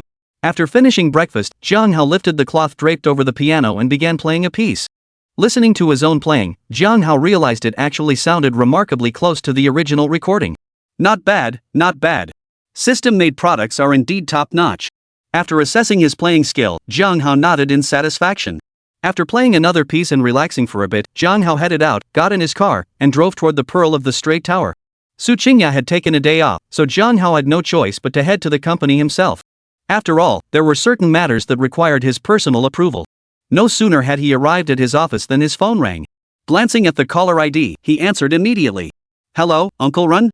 On the other end was Ren Chang, the chief executive of Xiamen City. After connecting, Ren Chang got straight to the point. "Jiang Hao, you acted too impulsively last night. Don't do that again." Startled, Jiang Hao asked, "Uncle Ren, what incident are you referring to?" Ren Chang replied, "The matter involving Mei San and his sons." Jiang Hao replied, "Oh, that incident. I understand. I'll be more careful in the future." Ren Chang continued, "You're still young and have already achieved success in your career. Don't let something like this tarnish your reputation. It won't serve you well in the future." Jiang Hao replied, "I'll remember that. Thank you for the advice, Uncle Ren." Ren Chang added, "Just remember that. Also, I'm letting you know that Mei's security company has been shut down. Mei San and Mei Jingqi have both been arrested." "That's truly excellent news," Jiang Hao exclaimed with a smile upon hearing Ren Chang's words. He held no secret about his loathing for the two men. Ren Chang said, "Nothing else to discuss. Just remember, never act impulsively or recklessly." "Jiang Hao, I'll keep that in mind. Thank you for your guidance, Uncle Ren. Alright, that's all. Goodbye." With that, Ren Chang hung up the phone. After hanging up, Jiang Hao pondered Ren Chang's words for a moment before turning his attention back to company affairs. That afternoon, Jiang Hao invited Yi Qingxue to accompany him as they performed another treatment session for Guan Xinhui. The bond between Guan Xinhui and Yi Qingxue grew even closer. After dropping Yi Qingxue off, Jiang Hao resumed his gaming-centric lifestyle. For the next 3 consecutive days, Jiang Hao's life settled into a relatively quiet rhythm. Most of his time was spent at the company headquarters. Occasionally, he joined Feng Xiaoke, Chenghua, and other crew members to film his scenes. He also made a trip to take his pilot's license exam, though obtaining the certificate wouldn't happen anytime soon. The daily login rewards over these 3 days left Jiang Hao at a loss for words. For 3 consecutive days, the rewards were all skill-based, and they seemed to form a series: Divine Chess Mastery, Divine Calligraphy, and Divine Painting. Now he had all 4 of the traditional arts: music, chess, calligraphy, and painting. Sensing his newly acquired mastery of these 4 disciplines, Jiang Hao couldn't help but chuckle. Such skills would have been immensely useful in ancient times, likely earning him the title of a great scholar. But in modern society, they were practically useless. With that thought, Jiang Hao shook his head slightly before dialing Yi Qingxue's number. "Hello, Jiang Hao? What's up? Didn't you say at the hospital that you'd be coming today for Aunt Guan's final treatment? Did you forget?" "Oh, right. Come pick me up. I'm still at the shop." "Alright, wait there. I'll be right over." Jiang Hao had called precisely to confirm Yi Qingxue's location so he could pick her up. The timing for this final treatment had already been arranged during Guan Xinhui's previous session. Guan Xinhui had also invited Yi Qingxue and Jiang Hao to come along, and Yi Qingxue had agreed at the time. After picking up Yi Qingxue from the jewelry store, Jiang Hao drove straight to the People's Hospital with her. Half an hour later, Guan Xinhui's treatment was completely finished. "Aunt Guan, you're completely cured now. You can be discharged anytime. We'll just need to remove all the medical equipment," Jiang Hao said to Guan Xinhui with a smile. Aunt Guan smiled back, "That's wonderful. Staying in this hospital day after day, I felt like I was about to grow mold." With Yan Jiang and AI Han's assistance, Aunt Guan personally completed her discharge paperwork and left the People's Hospital. "Jiang Hao, you and Shuer should drive me home. It'll give you a chance to see our place," Aunt Guan said cheerfully to Jiang Hao and Yi Qingxue as they walked. "Sure," Jiang Hao nodded slightly, readily agreeing. He then drove off with Yi Qingxue and Guan Xinhui, heading toward Ren Chang and Guan Xinhui's residence. Soon, they arrived at their residential complex. After parking, Guan Xinhui invited the two inside. "Make yourselves at home. With me in the hospital, old Ren's been swamped. The place might be a bit messy, hope you don't mind," Guan Xinhui said cheerfully upon entering. Jiang Hao smiled and replied, "Not at all. It looks just fine." Guan Xinhui gave a slight smile and said nothing more, immediately taking out the electric kettle to boil water. She first called Ren Chang to explain the situation, then the 3 of them sat on the living room sofa and chatted casually. After a while, Guan Xinhui paused thoughtfully before turning to Yi Qingxue. "Shuer, there's something I'd like to discuss with you. If I seem abrupt in any way, please don't take it to heart. Just pretend I never said anything." Chapter 122, Me and Xiao Zheng play 2 more games. Yi Qingxue smiled gently. "Please go ahead, Auntie." Guan Xinhui carefully chose her words. When I woke up in the hospital room and saw you for the first time, it felt like seeing my daughter come back to life. The more I've gotten to know you, the more I've grown fond of you. You remind me so much of my daughter. She paused briefly before continuing, I wish to adopt you as my goddaughter. Would you be willing? After speaking, Guan Xinhui gazed at Yi Qingxue expectantly, awaiting her response. Ha! Taken aback by Guan Xinhui's words, Yi Qingxue gasped in surprise. Momentarily unable to decide, she instinctively glanced toward Jiang Hao. Noticing this, Guan Xinhui shifted her gaze to Jiang Hao. Jiang Hao, too, was slightly taken aback by Guan Xinhui's proposal, though not quite as startled as Yi Qingxue. Noticing both women looking at him, Jiang Hao smiled and said, Qingxue, you should decide for yourself. Of course, you can also ask your uncle Yi and Aunt Wen for their opinions. I have no objections either way. Yi Qingxue immediately recognized the wisdom in this suggestion.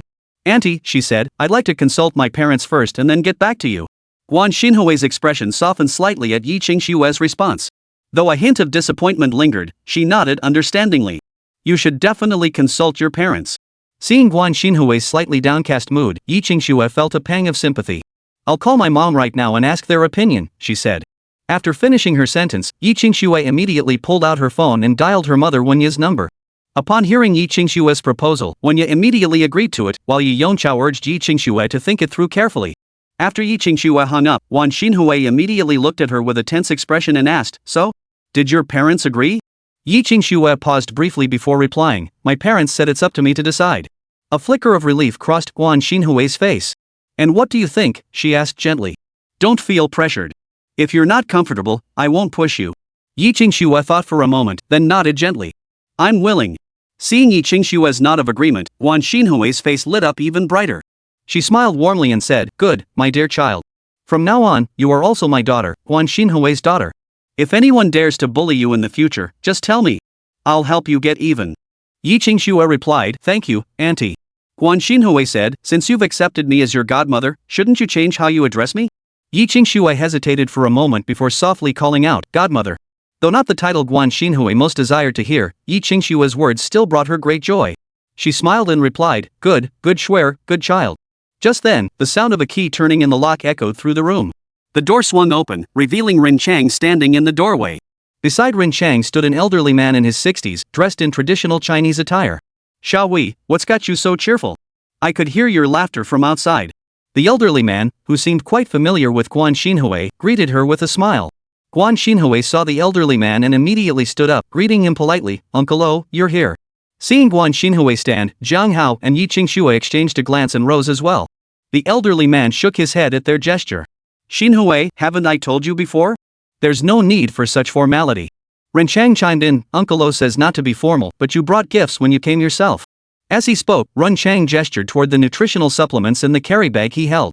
The old man chuckled at this and said no more. After both had entered, Ren Chang closed the door and invited the old man to sit on the living room sofa. Everyone, sit down. If you keep acting so stiff, I'll just turn around and leave.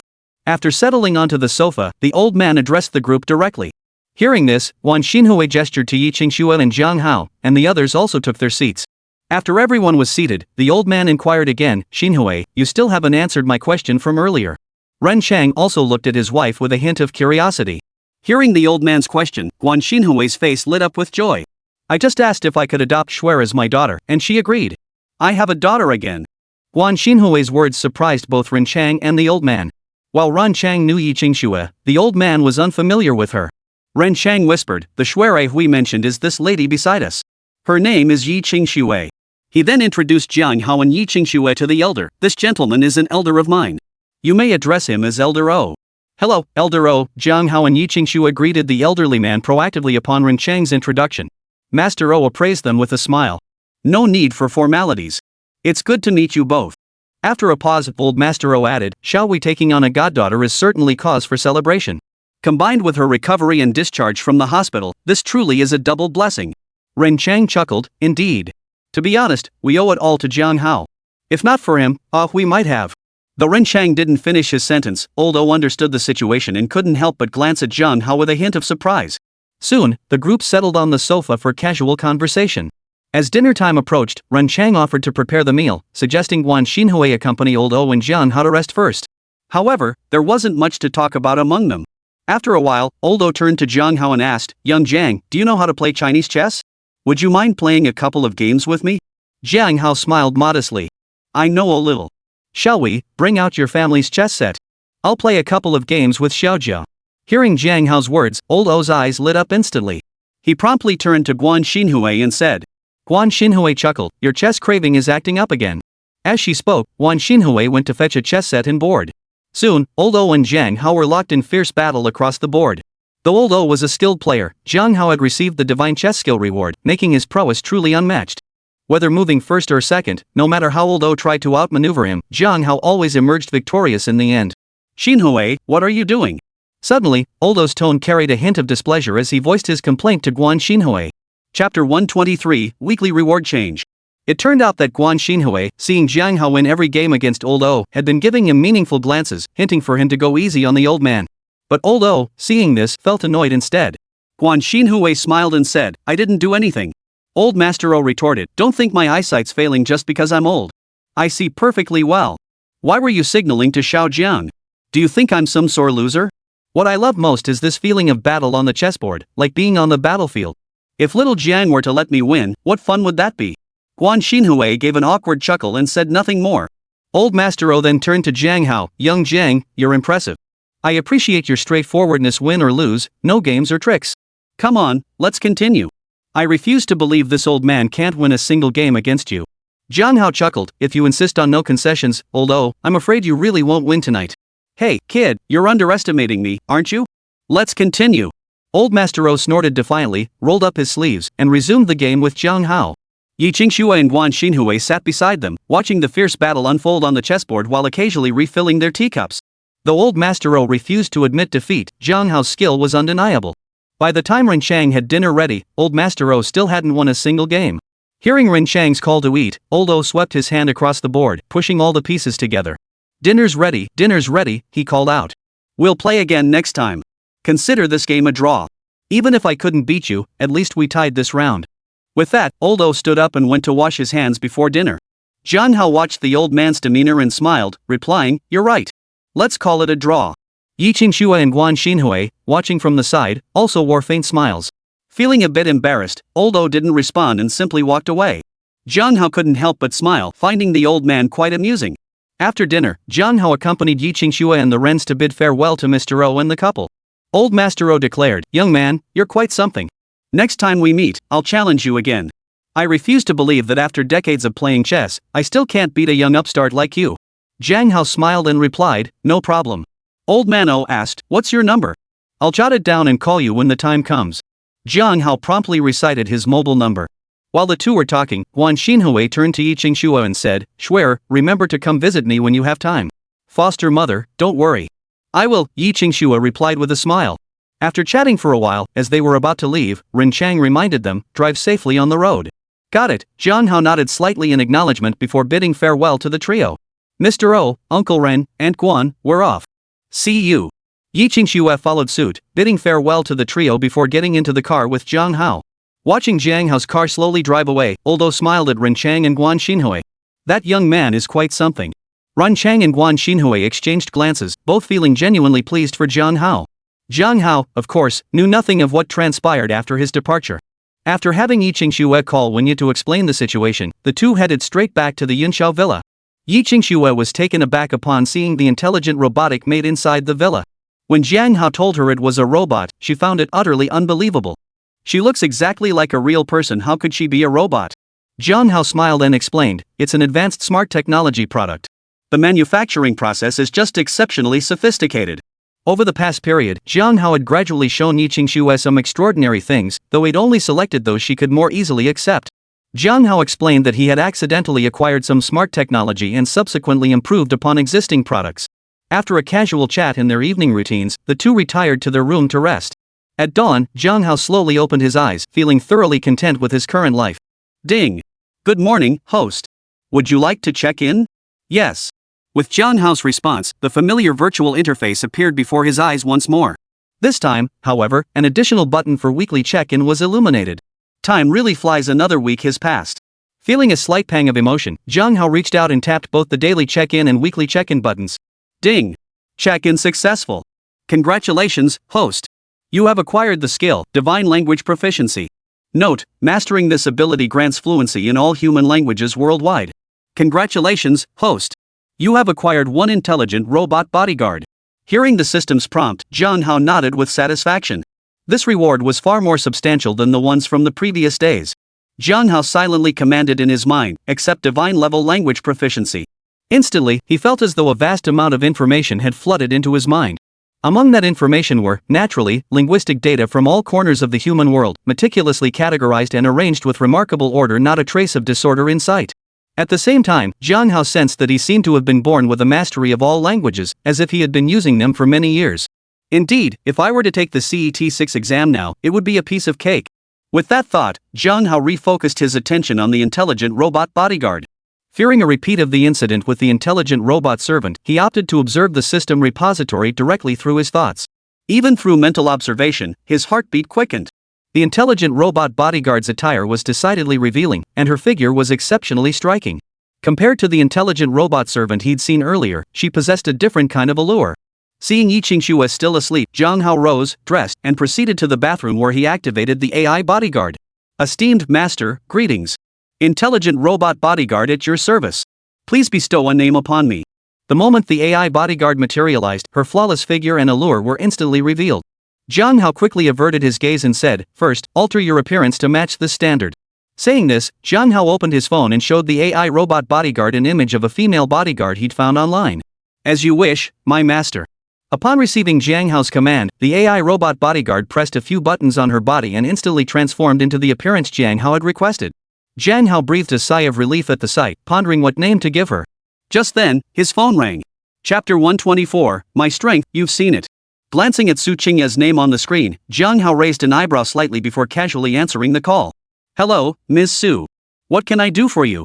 Su Qingya asked. "Mr. Jiang, you mentioned last time that you saved Mrs. Rin from a life-threatening situation. Is that true?" Jiang Hao replied calmly, "Of course it's true. What would I gain by lying to you? Besides, this kind of thing is easy enough to verify, isn't it?" Su Qingya said, "I'm sorry, Mr. Jiang. I didn't mean to doubt you. I just wanted to ask you to come take a look at my father's condition." Jiang Hao inquired, "What's the situation with your father?" "My father seems to have suffered a stroke. His condition is critical, there's a risk of paralysis, and even his life is in jeopardy. The treatments from the doctors here haven't made any difference." Hearing Jiang Hao's inquiry, Su Qingya hurriedly explained. Jiang Hao replied, "While you've described the situation, I can't determine if treatment is possible without seeing the patient. Only after examining him in person can I give a definitive answer." Su Qingya replied, "I understand. That's why I'm asking if you could come to our home, Mr. Jiang, to examine my father." Jiang Hao inquired, "Where is your home?" Su Qingya replied, "We live in Fuzhou City. Once you arrive in Fuzhou, give me a call and I'll come pick you up." Jiang Hao raised an eyebrow slightly. "Not in Xiamen?" Su Qingya replied, "Yes, I apologize for the inconvenience, Mr. Jiang. All right. I'll drive straight there. Once I'm within Fuzhou city limits, I'll call you. You can then drive out to guide me." After a moment's thought, Jiang Hao agreed. On one hand, when Su Qingya had requested leave earlier, Jiang Hao had already stated that if she needed his help with medical treatment, he would assist. It would be awkward to refuse now. On the other hand, Su Qingya held significant importance for his Haotian entertainment company. Besides, they were practically friends. If he had the means, lending a hand wasn't too much to ask. The reason Jiang Hao chose to drive instead of flying or using other transportation was that getting to the airport itself would take time, and the security checks and other procedures there would waste even more time.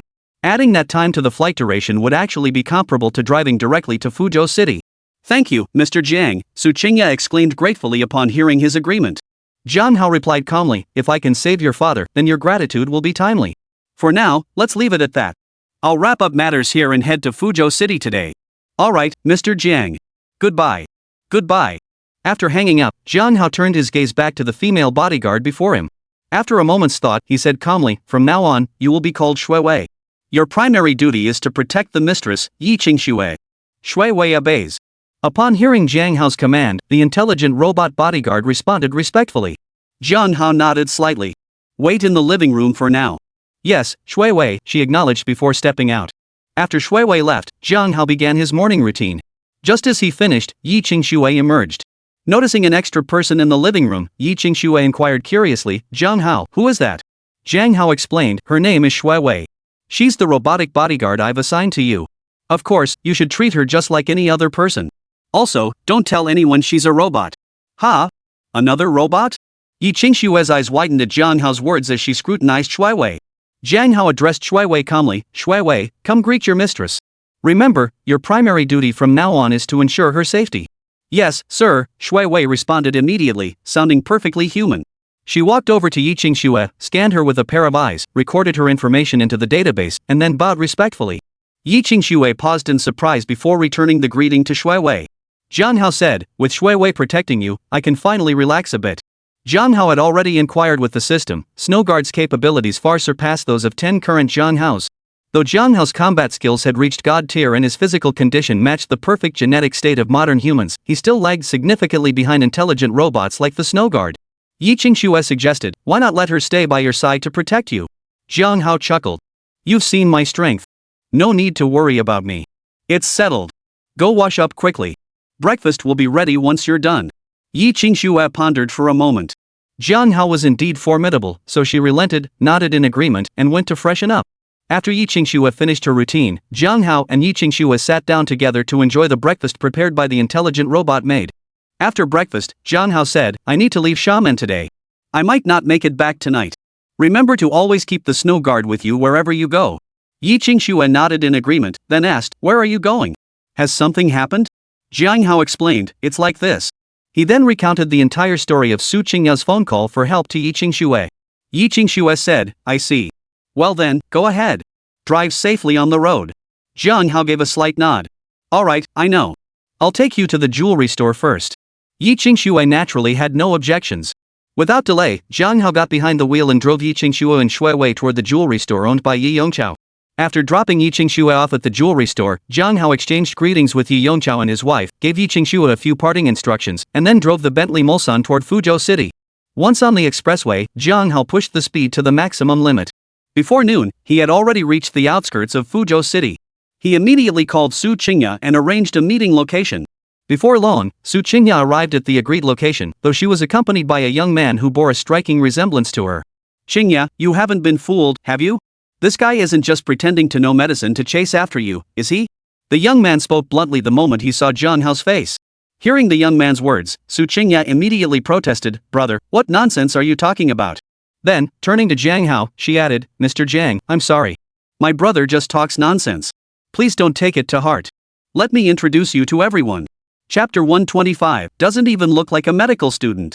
Through Su Qingya's introduction, Jiang Hao learned that the young man before him was indeed his biological older brother, named Su Shangyang. After the introductions were complete, Su Shangyang spoke again, Mr. Jiang, right? You're so young, yet through your own abilities, you've built such a great reputation and fortune in Xiamen City. You're definitely much more accomplished than I am. But when it comes to medical skills, are you really up to the task? I'm not looking down on you, it's just that since my father is the patient, I have to be extra cautious. I hope you 1T take it personally. Hearing Su Shangyang's words, Jiang Hao's initial displeasure vanished. Truth be told, he didn't exactly look like a master physician. With that thought, Jiang Hao offered a faint smile. How about I test you first? Su Shangyang replied without hesitation, let's give it a shot. How do you want to proceed? What medical equipment do you need? Jiang Hao replied, nothing. I just need to take your pulse to assess your condition. Alright, go ahead, Su Shangyang said, immediately extending his hand toward Jiang Hao. Jiang Hao smiled faintly, placed his fingers on Su Shangyang's wrist, and began taking his pulse. After a moment, he released Su Shangyang's wrist and remarked with a faint smile, your overall physical condition is quite healthy. However, he then proceeded to list several minor health issues and common symptoms Su Shangyang experienced. When Jiang Hao finished, Su Shangyang's eyes widened in disbelief. Damn, you're incredible. Those 2 fingers of yours are more powerful than any medical equipment, I'm blown away. As he spoke, Su Shangyang gave Jiang Hao a thumbs up, his face radiating admiration. Jiang Hao smiled faintly. This is the marvel of traditional Chinese medicine. But to master it to my level? I doubt there are many in the world today who can match it. Su Shangyang bowed respectfully to Jiang Hao. Brother Jiang, I shouldn't have doubted you earlier. I apologize. I'm counting on you to treat my father's illness.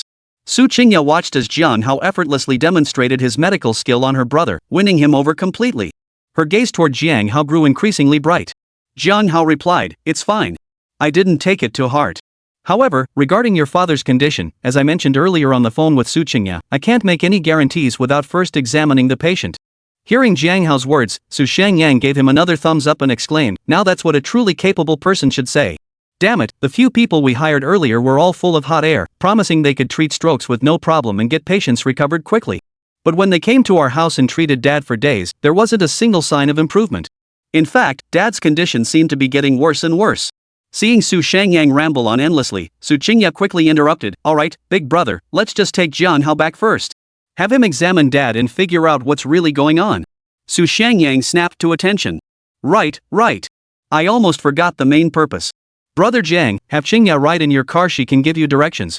We'll head to my place now. Jiang Hao raised an eyebrow slightly at the words, recalling Su Qingya's behavior back in Xiamen City. He replied, "You guys go ahead. I'll just follow your car." "That's fine.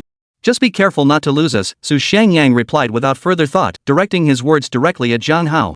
Su Qingya's delicate brows furrowed slightly at Jiang Hao's words, a hint of displeasure flickering in her heart. Yet she ultimately said nothing, immediately following Su Shangyang toward his vehicle. Soon, Su Shangyang led the way in his car, with Jiang Hao following behind as they headed toward the Su family estate. About an hour later, both cars pulled into the parking lot of a luxurious villa complex. Jiang Hao glanced around and noticed that the villa complex where the Su family resided seemed even more opulent than his own Yunxiao villa. Back at the jade auction, Su Qingya had hinted at Zhuang Yan's background to Jiang Hao. At the time, Jiang Hao had suspected Su Qingya's own origins were far from ordinary, but he hadn't had the chance to ask then and had later forgotten about it. Now, seeing the scale of the Su family compound, Jiang Hao was even more certain that Su Qingya's family was far from ordinary. "Brother Jiang, what do you think? These villas aren't inferior to your cloud villa, are they?" Su Shangyang remarked with a smile as he noticed Jiang Hao surveying the surroundings. Jiang Hao nodded slightly. "Not just comparable, it seems to surpass it by a notch." Su Shangyang remarked, "Truthfully, once a luxury villa reaches a certain level, there's little left to enhance its opulence. Moreover, excessive grandeur doesn't necessarily equate to true sophistication." Jiang Hao nodded slightly without comment. He couldn't say whether this was true or not. After all, he'd never encountered such things before. The trio chatted as they made their way into one of the villas, soon arriving at the Su residence. Inside the Su residence, the atmosphere was quite lively. Seated at the head of the grand hall was an elderly man dressed in traditional Chinese attire, his hair streaked with gray and sporting a distinctive goatee. Beside him sat a middle-aged man in his 40s who bore a slight resemblance to Su Shangyang, though their demeanors were vastly different. Two elegantly dressed middle-aged women were also present, one of whom wore a look of deep worry on her face. Beyond them, 7 or 8 doctors were gathered, engaged in heated debate and discussion. Judging by their attire, the group included both traditional Chinese medicine practitioners and Western doctors, among whom were 2 foreigners with prominent noses and fair skin. Witnessing this scene, Jiang Hao suddenly had a flash of insight, roughly guessing Su Qingya's identity and background. Grandpa, Mom, Uncle, and Auntie were back. Su Shangyang and Su Qingya greeted the group as they entered the hall. Didn't Qingya mention knowing someone with exceptional medical skills? Why didn't she bring them along? The elderly man nodded at Su Shangyang and Su Qingya, asking casually. The 7 or 8 doctors, upon hearing the old man's words, all turned their gaze toward Su Qingya, their eyes flickering with various thoughts.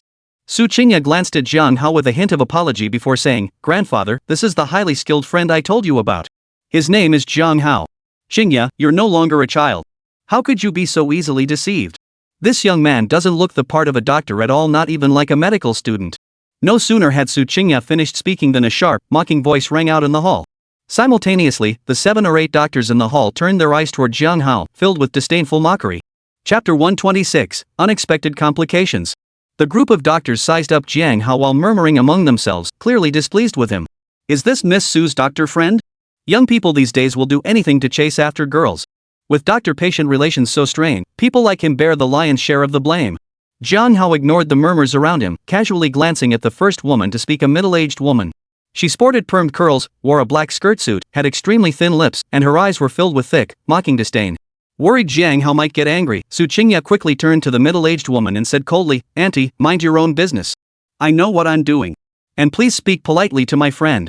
Then, turning to the group of doctors who were still murmuring among themselves, Su Qingya snapped angrily, "You've been fussing around for days without making any progress whatsoever. What right do you have to criticize others here? Shut up, all of you." After speaking, Su Qingya shot Jiang Hao an apologetic glance. Jiang Hao hadn't expected Su Qingya to have such a commanding side. Seeing her look his way, he merely smiled, not dwelling on the earlier exchange. The doctors, hearing Su Qingya's words, flushed with shame and immediately stopped their murmuring. Su Qingya's aunt retorted, "Qingya, I was just worried you'd be deceived. How dare you speak to your elders like that? Su Qingya replied, just as you said, I'm no longer a child. I can make my own judgments. There's no need for you to worry, auntie. Su Qingya's aunt, Yu Lingjiao, grew visibly annoyed at her words and snapped, you little brat. Enough. Shut up both of you. What a disgrace. At that moment, the elderly man seated at the head of the table, Su Qingya's grandfather, Su Hongkong, snapped coldly. At Su Hongkong's words, both Su Qingya's second aunt, Yu Lingjiao, and Su Qingya herself fell silent. Su Hongkong then turned to Jiang Hao and said calmly, young man, you truly possess medical skills. Are you here solely to pursue Qingya? Jiang Hao smiled faintly and replied, Su Qingya and I are merely colleagues and friends. Besides, I already have a girlfriend. If you insist on thinking that way, I can leave right now. Su Shangyang interjected, grandfather, I've verified Jiang Hao's medical skills, they're absolutely sound. Let him examine my father first. There's no time to waste. Su Hongkong glanced at Su Shangyang before turning his gaze to another woman in the living room, a middle-aged woman dressed in expensive attire with an elegant demeanor. He asked calmly, Elan, what do you think? This middle-aged woman was none other than Johnny-lan, the mother of Su Qingya and Su Shangyang. When Su Hongkong asked her opinion, Johnny-lan glanced at Jiang Hao before replying, since Qingya and Shangyang both believe this Mr. Jiang is a skilled physician, I agree to let him examine Yuanbin. Sister-in-law, this concerns our eldest brother's safety. You must be cautious, the middle-aged man beside them suddenly interjected. The speaker was none other than Su Yuanchang, the second uncle of Su Qingya and Su Shangyang. Johnny-lan replied calmly, thank you for your concern, second brother. But would Qingya and Shangyang ever harm their own father? Su Yuanchang looked somewhat sheepish upon hearing this. That's not what I meant. Su Hongkong then made the decision outright, in that case, we'll ask Mr. Jiang to examine Yuanbin. Jiang Hao replied calmly, I can only determine whether treatment is possible after thoroughly understanding the patient's condition. Su Hongkong nodded slightly, feeling a renewed sense of confidence in Jiang Hao. The group immediately prepared to head toward Su Yuanchang's bedroom. Just then, the doorbell chimed. Shan-yang, go answer the door, Su Hongkong instructed Su Shangyang upon hearing the sound. Su Shangyang responded with a nod before walking to the door and opening it. Two figures entered from outside. One of them was none other than Zhuang Yong, who had crossed paths with Jiang Hao on several occasions. Beside him followed an elderly man dressed in traditional Chinese attire, his hair streaked with gray yet his complexion rosy. Hello, Grandpa Su. Hello, Uncle Su. Hello, aunts. Hello, Xiangyang and Qingya, Zhuang Yong said with a restrained smile as he entered the living room, greeting the entire Su family. Su Hongkong gave a slight nod. Ah, young Master Zhuang. How is your grandfather's health these days? Zhuang Yong immediately replied respectfully, my grandfather is doing quite well. Not long ago, upon hearing that Uncle Su had fallen ill, he even asked me to invite Dr. Yen to treat him. Oh? Dr. Yen? Could it be Yen Honghe, the renowned physician hailed as a modern-day miracle healer in Ganshi province? Su Hongkong's eyes lit up with delight at the mention. At that moment, the elderly gentleman in traditional Chinese attire beside Zhuang Yang bowed slightly toward Su Hongkong and said modestly, Old Su, you flatter me. I am unworthy of such a title. Su Hongkong's eyes brightened with even greater delight. Turning to Yen Honghe, he exclaimed, so it is the divine physician Yen who has come. I beg your pardon for my rudeness. Yen Honghe smiled modestly and replied, no need for such formalities, Su Lao. Let us attend to the patient first. Su Hongkong immediately agreed, exactly. Dr. Yen, please follow me. Su Qingya frowned at the scene, softly calling out grandfather while simultaneously gesturing toward Jiang Hao. At that moment, Zhuang Yang also spotted Jiang Hao and couldn't help but chuckle softly. Mr. Jiang, what a surprise to meet you here. Why have you left Shaman City and come all the way to Fuzhou? Before Jiang Hao could respond, Su Qingya interjected sharply, Zhuang Yang, watch your tone. This is my family's home, not yours. I invited Jiang Hao here, who do you think you are, meddling in my affairs? Yen Honghe heard Su Qingya's words and frowned slightly. Though he said nothing, he felt somewhat displeased. Jiang Hao cast a cool glance at Zhuang Yang. What? Haven't you learned your lesson from the last 2 times? Speaking of which, things seem to be looking rather grim for your Zhuang group lately. How can you still have the energy to meddle in my affairs? Hearing Su Qingya and Jiang Hao's words, Zhuang Yang's face darkened considerably. The reason they sought Yen Honghe to treat Su Yuanbin was precisely to foster better relations with the Su family. They hoped to collaborate with them, leveraging the Su family's influence to reverse the Zhuang group's decline. Additionally, the Zhuang family hoped to strengthen ties through a marriage alliance between Zhuang Yang and Su Qingya. Naturally, Zhuang Yang couldn't possibly voice these motives aloud. Su Hongkong's eyes flickered briefly as he smiled. How about this? Dr. Yen, Mr. Jiang, and young Zhuang, please all come inside together. For the old man's sake, let's put our differences aside for now. Chapter 127, Mr. Jiang, you really are busy. Jiang Hao and Zhuang Yang exchanged a glance, both nodding in agreement. The group then proceeded together towards Su Yuanbin's bedroom. The other doctors exchanged glances and hurriedly followed suit. Inside Su Yuanbin's bedroom, the current setup bore little difference from a hospital's VIP ward. Various medical devices and medicinal solutions were everywhere. Su Yuanbin, a middle-aged man in his 40s with a crew cut, lay stiffly on the bed. His face appeared distorted from illness, his eyes crooked and mouth twisted. His body lay stiffly on the bed. Though conscious, he was unable to communicate. An oxygen mask covered his mouth, and he wore the same hospital gown as in the medical facility. Dr. Yen, please examine Yuanbin, Su Hongkong politely requested of Yen Honghe. Yen Honghe nodded in agreement to Su Hongkong, then sat down on the edge of the bed. He placed his fingers on Su Yuanbin's pulse point and began to take his pulse. After a long moment, Yen Honghe withdrew his hand and shook his head slightly. Seeing Yen Honghe shake his head, Su Hongkong, Zhanilan, and siblings Su Shangyang and Su Shangyang all grew tense. Meanwhile, Su Yuanchang and Yu Lingjiao's expressions held a different meaning. Master Yen, what's wrong? Is it difficult to treat? After a pause, Su Hongkong couldn't help but ask Yen Honghe. Zhanilan and the Su siblings also turned their gazes toward Yen Honghe, awaiting his response. Although Su Qingya found Zhuang Yong quite irritating, she held deep respect for a master physician like Yen Honghe. After all, his diagnosis directly concerned her father's condition. Yen Honghe replied, "It is indeed quite complicated, but my hesitation stems from something else." Su Hongkong pressed, "Then what exactly does the esteemed Dr. Yen mean?" Yen Honghe continued, "After examining his pulse, I determined that Mr. Su did not suffer a stroke. Rather, he appears to have experienced a stroke-like condition." "What? Not a stroke?" Su Hongkong gasped upon hearing Yen Honghe's words. He immediately shot a look of displeasure at the doctors who had previously treated Su Yuanbin. Those doctors had all diagnosed Su Yuanbin with a stroke and treated him accordingly, completely missing the mark. No wonder his condition kept worsening. "Master Yen, surely you haven't misdiagnosed? Mr. Su clearly exhibits stroke symptoms," one doctor protested reluctantly to Yen Honghe. "Exactly. Our diagnosis was indeed stroke. Correct. It's just that Mr. Su's stroke might be a bit more severe." Utter nonsense. Yen Honghe snorted coldly upon hearing the doctor's words. He then proceeded to explain the distinctions between stroke and stroke-like conditions to everyone present. The doctors cross-referenced their findings and discovered Yen Honghe was indeed correct.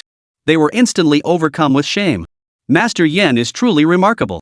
It's our own lack of skill that leaves us ashamed. After Yen Honghe finished speaking, all the doctors except the two foreign ones bowed respectfully to him. Yen Honghe waved them off, paying them no further attention. He then turned to Su Hongkong and said, "This pseudo-stroke is actually more complicated to treat than a true stroke. With my abilities, achieving Mr. Su's full recovery would require at least 6 months. The chances of complete recovery are only about 80%, and there's a high likelihood of residual effects." "Half a year? That's far too long." Su Qingya exclaimed upon hearing Yen Honghe's words. "Exactly. And with potential after effects? Isn't there a better solution?" Su Xianyang chimed in with his own question. Though Su Hongkong and Zhanilan remained silent, they too looked at Yen Honghe with a hint of hope. Su Yuanchang and Yu Lingjiao exchanged a glance, their eyes flashing with an inexplicable expression. Before Yen Honghe could speak, several doctors nearby interjected first. "Miss Su, Master Su, regarding this stroke-like condition, Dr. Yen has an 80% chance of a cure that's truly remarkable." Yes. 6 months isn't that long. Some cases drag on for years." Yen Honghe frowned at the commotion, his voice turning cold. "Silence. If my medical skills are lacking, that's my own failing. Do I need you lot here to polish my image?" At Yen Honghe's words, the crowd immediately fell silent, though a sense of resentment lingered in their hearts. After reprimanding the doctors, Yen Honghe turned to the Su family members. "I sincerely apologize. My abilities are limited, and this is the best I could do. However, perhaps someone else might be able to do better." "Oh? Might we ask who the divine physician Yen has in mind? Please introduce them to us, we'll go seek them out at once." Su Hongkong's eyes lit up as he addressed Yen Honghe. Yen Honghe replied, "I'm not entirely sure who it is myself. My junior brother mentioned a young divine physician he encountered. I'll give him a call to ask." "Thank you, Master Yen." Su Hongkong hurriedly expressed his gratitude upon hearing Yen Honghe's words. Yen Honghe shook his head slightly before taking out his phone and dialing a number. "Hello, senior brother. What's the matter?" "Junior brother, here's the thing, could you help me get in touch with that young miracle doctor you mentioned last time?" Yen Honghe explained the situation before making his request. "Senior brother, I can only ask on your behalf. After all, he's not actually a doctor, he doesn't practice medicine." "Alright, I'll leave it to you then. No need for formalities between us brothers. I'll get right on it." After hanging up, Yen Honghe addressed Su Hongkong and the others. "I've arranged with my junior brother. He'll try to contact that young divine physician, though success isn't guaranteed. I'll stabilize Mr. Su's condition first, then we'll await news." Thank you, Dr. Yen. We're truly grateful, Su Hongkong responded immediately upon hearing Yen Honghe's words. Yen Honghe then approached Su Yuanbin, preparing to examine and treat him to alleviate his condition. The others, seeing this, immediately held their breath, not daring to make a sound for fear of disturbing Yen Honghe. Just then, Jiang Hao's phone rang. Hearing the ringtone, Yen Honghe's brow furrowed slightly as he paused his movements. All eyes instantly turned to Jiang Hao, as if he had committed some unforgivable offense. Zhuang Yang glanced at Jiang Hao and smiled gently. Mr. Jiang, you really are swamped with work. If you're busy, you should go handle your affairs. There's no need for you to worry about Uncle Su's illness. Chapter 128, Unrecognized in Person. Su Hongkong and Johnny upon hearing Zhuang Yang's words, felt a hint of displeasure toward Jiang Hao, though they kept their thoughts to themselves. Su Qingya retorted coldly, "Shut up, Zhuang Yang." It was someone calling Jiang Hao, not him making the call. Who could possibly predict the future? Zhuang Yang's expression darkened at Su Qingya's words. Yet, to maintain decorum before the Su family, he refrained from confronting her and chose silence instead. Jiang Hao glanced at everyone and said indifferently, "I'll step out to take a call." With that, he made to leave. Zhuang Yang jumped in again, smiling politely, "You can take it right here. Hurry up and finish the call so Master Yen can begin treating Uncle Su. Otherwise, going out and coming back in will just waste time and delay Master Yen's treatment." Jiang Hao gave Zhuang Yang a penetrating look and replied coolly, "In that case, I'll save some time." With that, he casually answered the call. "Director AI, what's the matter?" The caller was none other than AI Hong, Director of Traditional Chinese Medicine at Xiamen City People's Hospital. "Mr. Jiang, I'm terribly sorry to disturb you. I'm reaching out to request your assistance in treating a critically ill patient." Jiang Hao replied indifferently, "I'm currently in Fuzhou City and don't know when I'll return. Besides, I'm not a doctor, why would a patient seek me out?" AI Hong quickly replied, "Mr. Jiang, you're in Fuzhou City? That patient happens to be there too. My senior colleague entrusted me with this case. Please, Mr. Jiang, I must ask for your help." Jiang Hao replied indifferently, not interested. "Find someone else. If there's nothing else, that's all." "Mr. Jiang, please wait. That patient is no ordinary person, he's the wealthiest man in Minnan province. If you cure him, it would greatly benefit your business ventures. What do you say? Please lend a hand." AI Hong hurriedly pleaded as he sensed Jiang Hao was about to hang up. "HM?" Hearing AI Hong's words, Jiang Hao's eyebrows shot up slightly. "Your senior brother's name isn't Yen Honghe, is it?" In Su Yuanbin's bedroom, Yen Honghe's heart stirred upon hearing Jiang Hao's words, as if he'd suddenly recalled something. The others present reacted differently upon hearing Jiang Hao address Yen Honghe by name. AI Hong, hearing Jiang Hao's words, quickly replied, "That's right, my senior brother is indeed Yen Honghe." "How did you know, Mr. Jiang?" Jiang Hao replied calmly, "He's right beside me." AI Hong froze for a moment before asking, "Mr. Jiang, are you saying you're also here at the Su residence?" Jiang Hao replied calmly, "That's correct." AI Hang's voice rose with surprise and gratitude. "Mr. Jiang, since you're here at the Su residence, I humbly request your assistance." "Thank you. I will never forget this favor." Jiang Hao said, "There's no need for that. They may not necessarily require my assistance. Let's leave it at that." AI Hong froze upon hearing this and asked, "Mr. Jiang, what do you mean by that?" Jiang Hao replied indifferently, "Nothing. That's all." With that, Jiang Hao hung up the phone. Seeing Jiang Hao hang up, Yen Honghe stepped forward hesitantly and asked uncertainly, "Mr. Jiang, was that call just now from AI Hong of the People's Hospital in Xiamen City?" From Jiang Hao's tone, Yen Honghe had roughly guessed the identity of the caller. He also felt he understood Jiang Hao a bit more, though he still lacked complete certainty. Jiang Hao nodded. "That's right. What's up?" Just as Yen Honghe was about to speak, his phone rang. Glancing at the screen, he saw it was AI Hong calling. He immediately said to Jiang Hao, "Excuse me, I need to take this call." With that, Yen Honghe casually answered the call. "Hey, junior brother, what's up?" The caller was indeed AI Hong. Upon hearing Yen Honghe's question, he promptly recounted the matter concerning Jiang Hao and urged Yen Honghe to treat Jiang Hao with greater courtesy. Through AI Honghe's words, Yen Honghe finally confirmed Jiang Hao's identity. After hanging up, Yen Honghe addressed Jiang Hao courteously, "So Mr. Jiang, you are the young miracle doctor my junior brother spoke of. Truly, I failed to recognize a true master before my eyes. Please forgive my earlier behavior, Mr. Jiang." Seeing Yen Honghe's attitude toward Jiang Hao and hearing the content of his words, the others in the room were instantly stunned. Su Hongkong's eyes, sharp and piercing, fixed intently on Jiang Hao as he scrutinized him from head to toe, his own shock palpable. Zhanilan, still reeling from shock, suddenly felt a pang of worry. While they hadn't been rude to Jiang Hao earlier, they had certainly been overly cold. Su Yuanchang and Yu Lingjia were equally stunned. They never imagined this Jiang Hao would be called a divine physician by Yen Honghe. Could his medical skills truly be that extraordinary? Exchanging a glance, they suddenly felt a hint of hostility toward Jiang Hao. Su Shangyang and Su Qingya were equally stunned. Yan Honghe's status and reputation were too formidable. His sudden display of respect and politeness toward Jiang Hao, even calling him a divine physician, was utterly unexpected. The other physicians in the room, witnessing this scene, flushed slightly as they recalled their earlier mockery of Jiang Hao. If even Yan Honghe praised Jiang Hao's medical skills, what right did they have to look down on him? Zhuang Yong felt the worst of all. He invited Yan Honghe to treat Su Yuanbin, hoping to strengthen ties with the Su family and facilitate his marriage to Su Qingya. Yet now Yan Honghe has openly sided with Jiang Hao. He suggested Jiang Hao make a phone call in the room, only to turn Jiang Hao into the center of everyone's attention. He clearly intended to undermine Jiang Hao, yet ended up setting the stage for Jiang Hao to show off. Damn it, who could stomach this kind of blow?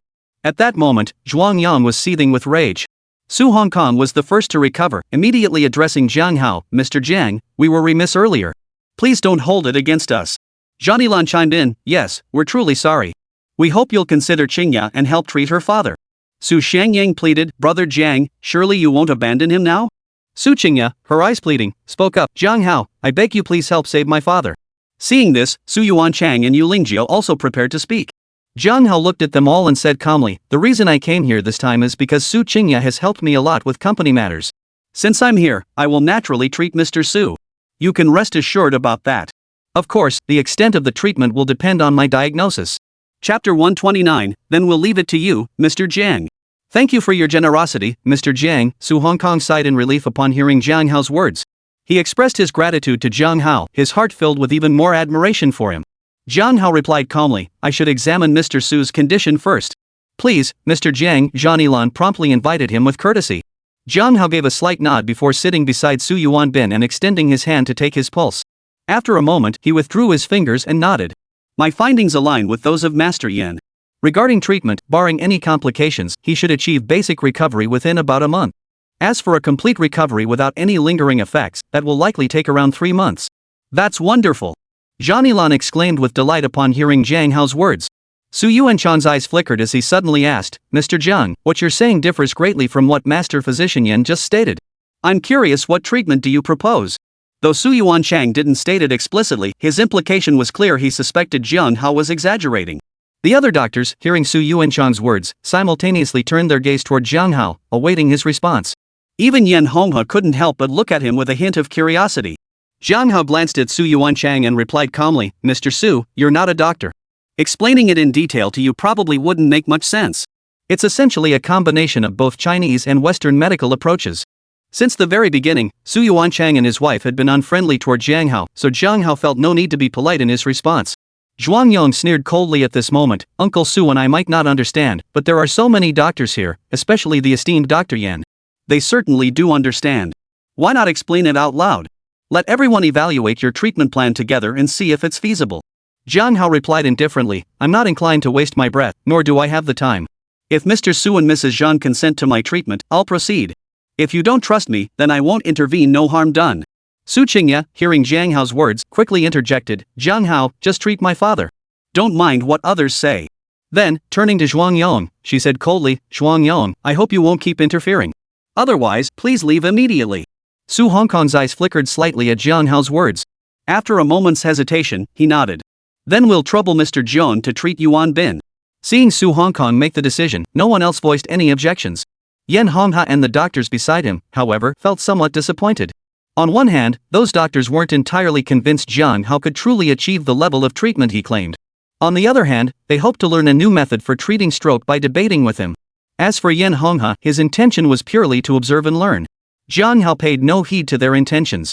Seeing Su Hongkong and the Su family nod in agreement, he turned to Yan Honghe and said, Master Yan, may I borrow some of your silver needles? Yan Honghe immediately replied, Mr. Jiang, please just call me Dr. Yan. The title Divine Doctor is far too grand for an old man like me. Here are the silver needles for acupuncture. Please use them. As he spoke, Yan Honghe retrieved a silver needle case from his backpack and offered it to Jiang Hao. Jiang Hao gave a slight nod, took the box, opened it, sterilized the needles, and then began acupuncture treatment on Su Yuanbin. Watching Jiang Hao's fluid movements during the procedure, his speed and precision in locating acupoints left Yan Honghe and the several traditional Chinese medicine practitioners nearby utterly astonished. At that moment, they finally recognized the vast gap between themselves and Jiang Hao. Witnessing the diverse acupuncture techniques Jiang Hao demonstrated broadened their horizons considerably. Yan Honghe, in particular, felt he had learned a great deal from observing Jiang Hao's technique. As for the other practitioners, their limited skill allowed them to grasp only the most superficial aspects. After about 10 minutes, Jiang Hao finally finished the acupuncture and stepped back slightly. Next, some Western medical treatment methods would be needed to help move the medical equipment over here. After stepping back, Jiang Hao addressed Yan Honghe, Su Hongkong, and the others. Mr. Jiang, you're also knowledgeable in Western medicine? Su Hongkong exclaimed in surprise upon hearing Jiang Hao's words. Having witnessed Jiang Hao's acupuncture technique moments ago, he was inwardly amazed and secretly relieved he hadn't been disrespectful earlier. Before Jiang Hao could respond, Yan Honghe interjected with a smile. Indeed, Mr. Jiang has achieved extraordinary mastery in both Chinese and Western medicine. As my junior colleague mentioned, it was through his integrated approach that he once saved a critically ill patient from the brink of death. Hearing Yan Honghe's words, the others felt even greater admiration for Jiang Hao. Su Qingya gazed at Jiang Hao, the light in her eyes growing brighter. Jiang Hao waved his hand dismissively.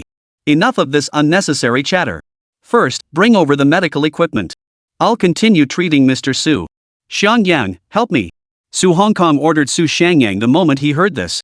Su Shangyang immediately stepped forward to assist, with Yan Honghe naturally lending a hand nearby.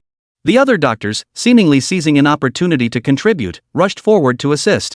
Once all the medical equipment was moved to the bedside, Jiang Hao dismissed them and personally took over, continuing Su Yuanbin's treatment. After another 10+ minutes, Jiang Hao finally finished his procedures on Su Yuanbin and returned the medical equipment to its original place. The Western doctors, observing Jiang Hao's familiar treatment techniques, were once again filled with astonishment. Yes. Good. The two foreign doctors even voiced their praise directly in their native language. Ignoring them, Jiang Hao returned the Western medical instruments to their place before swiftly and smoothly removing each silver needle from Su Yuanbin's body and placing them back into the needle box. Noticing beads of sweat forming on Jiang Hao's forehead, Su Qingya reached for a tissue to wipe them away. I'll manage, Jiang Hao murmured softly, stepping back slightly to avoid her hand as he took the tissue. Seeing this, Su Qingya felt a pang of disappointment. After Jiang Hao finished wiping his brow, Su Shangyang promptly poured him a glass of water and handed it over, asking, Brother Jiang, how's my dad doing? At Su Shangyang's question, everyone else in the room immediately turned their gaze toward Jiang Hao. Chapter 130, not the least bit tiring. Jiang Hao replied calmly, he's out of danger now. By tomorrow morning at the latest, Mr. Su's facial muscles should be nearly back to normal, and he'll be able to speak normally. Regaining full mobility will take a bit longer. Wonderful! Su Shangyang exclaimed with excitement upon hearing Jiang Hao's words. The Su family members, except for Su Yuanchang and his wife, all wore expressions of joy. Soon, the entire Su family, along with doctors like Yan Honghe, gathered around Jiang Hao, surrounding him like stars clustering around the moon. Zhuang Yon, seeing this, muttered with some reluctance, you say that now, but who knows if it's true or if you're just exaggerating and bragging. Jiang Hao replied calmly, we'll see tomorrow morning. Zhuang Yon was about to retort when Su Qingya's cold voice cut him off. Zhuang Yon, if you have nothing further to say, you may leave. The Su family does not welcome you. Had Su Yuanbin required treatment from Yan Honghe, whom Zhuang Yon had brought, Su Qingya might have shown him some courtesy. But now that Jiang Hao was treating Su Yuanbin, she saw no need to be polite to Zhuang Yon. Compounded by Jiang Hao's earlier rejection, Su Qingya was already in a foul mood and promptly took it out on Zhuang Yon. Zhuang Yon's face darkened at her words. Qingya, how could you speak like that? After all, young Zhuang is our guest. You mustn't be so rude, Su Hongkong scolded her upon seeing this, though his tone wasn't particularly stern. He then turned to Zhuang Yon with a smile. Young Zhuang, Qingya didn't mean it. Don't take it to heart. We're truly grateful for your and the Zhuang family's kindness this time. Still, I do hope you'll exercise a little more restraint. Though mild, Su Hongkong's words jolted Zhuang Yong into sudden clarity. This wasn't the Zhuang family estate after all. He immediately bowed respectfully to Su Hongkong. Thank you for the reminder, Grandfather Su. I'll remember. Su Hongkong nodded, saying nothing more. Next, the group gathered around Jiang Hao once more. The Su family members were naturally filled with gratitude toward him. Yan Hong and the others sought to consult Jiang Hao about medical techniques. However, Jiang Hao was in no mood to teach others and declined outright. After some polite exchanges, Su Hongkong addressed Jiang Hao, given Yuanbin's current condition, we're afraid we'll need to trouble you further, Mr. Jiang. We hope you could stay at the Su residence for a couple more days to observe any changes in Yuanbin's condition. Jiang Hao considered this and replied, very well, I'll stay until the day after tomorrow. I'll perform acupuncture several more times over these 2 days. By then, I expect Mr. Su will be able to sit in a wheelchair. At that point, we can have Master Yin assist with his care. I don't foresee any issues. Though Jiang Hao's words were calm, Su Hongkong detected a firm resolve in his tone. He resolved to assess Su Yuanbin's actual progress before making any final decisions. Outwardly, he smiled and replied, "No problem at all. We'll be in your debt, Mr. Jiang." Then, turning to Yen Hongha, Su Hongkong politely inquired, "Master Yen, would it be possible for you to stay a few more days and assist in caring for my son's condition?" Yen Hong glanced at Jiang Hao before nodding slightly. "Certainly. Wherever I am, my duty remains the same to treat and save lives. Staying to care for Mr. Su is no different." Su Hongkong thanked Jiang Hao and Yen Hongha once more. After chatting for a while, Su Hongkong had Su Yuanchang dismiss the other doctors, leaving only Jiang Hao, Yen Hongha, and Zhuang Yang at the Su residence. "Oh, I just remembered a prescription. Old Master Su could have someone fetch the herbs from the pharmacy, bring them back to decoct. Combining acupuncture with medication would yield better results." After chatting for a while, Jiang Hao suddenly recalled something that had been interrupted earlier. Upon hearing Jiang Hao's words, Su Hongkong was overjoyed and immediately said, "Shang Yang, quickly prepare paper and ink." Su Shangyang responded with a nod and promptly fetched the paper and brush, placing them on the table before Jiang Hao. Jiang Hao gave a slight nod and began writing rapidly. Before long, the prescription was complete. Yen Hongha leaned in to examine the prescription, curious to see its contents. But upon catching sight of the calligraphy, he couldn't help but exclaim in admiration, "What beautiful handwriting!" "Oh!" Hearing Yen Hongha's praise, Su Hongkong couldn't help but step forward to examine the prescription Jiang Hao had written. Indeed, it was beautiful calligraphy. Moreover, the style seemed entirely unfamiliar. Seeing Jiang Hao's writing, Su Hongkong couldn't help but wear an expression of astonishment. As someone who loved calligraphy, Su Hongkong instantly took a liking to Jiang Hao's writing. Jiang Hao replied casually, "It's nothing special, just my usual writing style." In truth, Jiang Hao wasn't exactly lying. The flow and rhythm of the characters were indeed shaped by his daily writing habits. However, the reason Su Hongkong and Yen Hongha were so impressed was undoubtedly due to the divine-level calligraphy. Hearing Jiang Hao's words, Su Hongkong's eyes brimmed with even greater admiration. He mused, "To create your own style of writing, and for it to be so pleasing to the eye, truly remarkable. This piece of yours feels even more powerful than the work of our association's chairman." Jiang Hao responded modestly, "Mr. Su, you flatter me." Su Hongkong shook his head slightly. "Not at all. Not in the slightest." Seeing this, Jiang Hao smiled and said, "Mr. Su, perhaps we should have someone go get the herbs first." Yen Hongha promptly offered, "Perhaps I should go myself? It would also give me a chance to study the prescription Mr. Jiang has written." Su Hongkong replied, "How could we trouble the esteemed Dr. Yen? Let Shang Yang make the trip instead." Yen Hongha insisted, "It's no trouble at all, not the slightest bit." Saying this, Yen Hongha took the prescription directly, holding it as if it were some precious treasure. Seeing this, Su Hongkong relented. "In that case, let Shang Yang drive and accompany Master Yen. He can also keep an eye on things." Yen Hongha had no objection and immediately left with Su Shangyan to procure the herbs. Meanwhile, Jiang Hao and the other members of the Su family sat in the living room chatting idly. Zhuang Yang sat nearby, observing the Su family's warm reception of Jiang Hao. A wave of displeasure washed over him, but he forced himself to endure it for the moment. Before long, Su Shangyang and Yen Hongha returned with the herbs. Yen Hongha even personally took charge of simmering the decoction, earning the Su family's profound gratitude. Evening arrived swiftly, and the Su household laid out a lavish banquet to host Jiang Hao and Yen Hongha, with Zhuang Yang merely an afterthought. Perhaps due to Su Hongkong's warning earlier that day, Zhuang Yang refrained from causing any trouble this time. With everyone gathered together, the atmosphere at the banquet was reasonably harmonious. Just as everyone finished eating and prepared for some after-dinner tea and snacks, the caregiver attending to Su Yuanbin suddenly rushed over. "What's wrong? Has something happened to Yuanbin?" Seeing the caregiver's frantic expression, Johnny Lan immediately asked anxiously.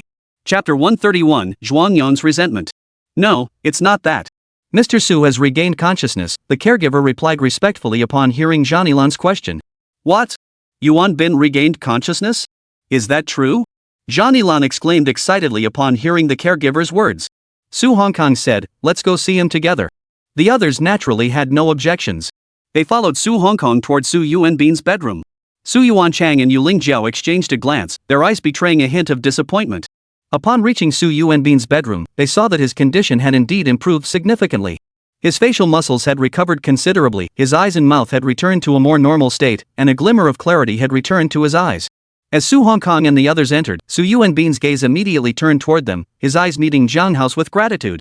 "Yuanbin, are you feeling better?" Seeing his condition, Johnny Lan hurried to the bedside and asked with concern. Su Yuanbin nodded his head with some effort. Seeing this, Johnny Lan and the other members of the Su family felt even happier for Su Yuanbin. Soon, Su Hongkong, Su Shangyang, and Su Qingyao also approached to speak with Su Yuanbin. Though unable to speak, he communicated through his eyes and occasional nods. After a few exchanges, Jiang Hao suggested, perhaps we should let Mr. Su rest a while longer. It would be best to wait until he's recovered more fully before having a proper conversation with him. Su Hongkong immediately agreed, yes, Mr. Jiang is right. Ilan, Xiangyang, Qingya, let's step outside. Zhang Ilan and the others bid farewell to Su Yuanbin before returning together to the living room.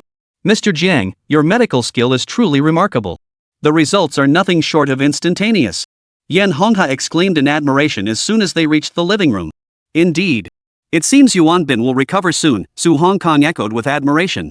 Su Xiangyang then remarked, Brother Jiang is truly dependable. Those quacks before treated him for so long, yet my father's condition only worsened. If it weren't for Brother Jiang, who knows how things would have ended. At this point, Su Xiangyang glanced at Yan Hongha beside him and added, of course, Master Yan, I wasn't referring to you. Yan Hongha merely smiled faintly at this, saying nothing more. Zhang Ilan interjected, enough, Xiangyang. Don't speak recklessly. Regardless, Yuan Bin's improvement is a blessing. Su Qingya looked at Jiang Hao with gratitude. Thank you. Jiang Hao gave a slight nod. No need to be so formal. Just keep an eye on things at the company for me going forward. You know I prefer to be a hands-off owner.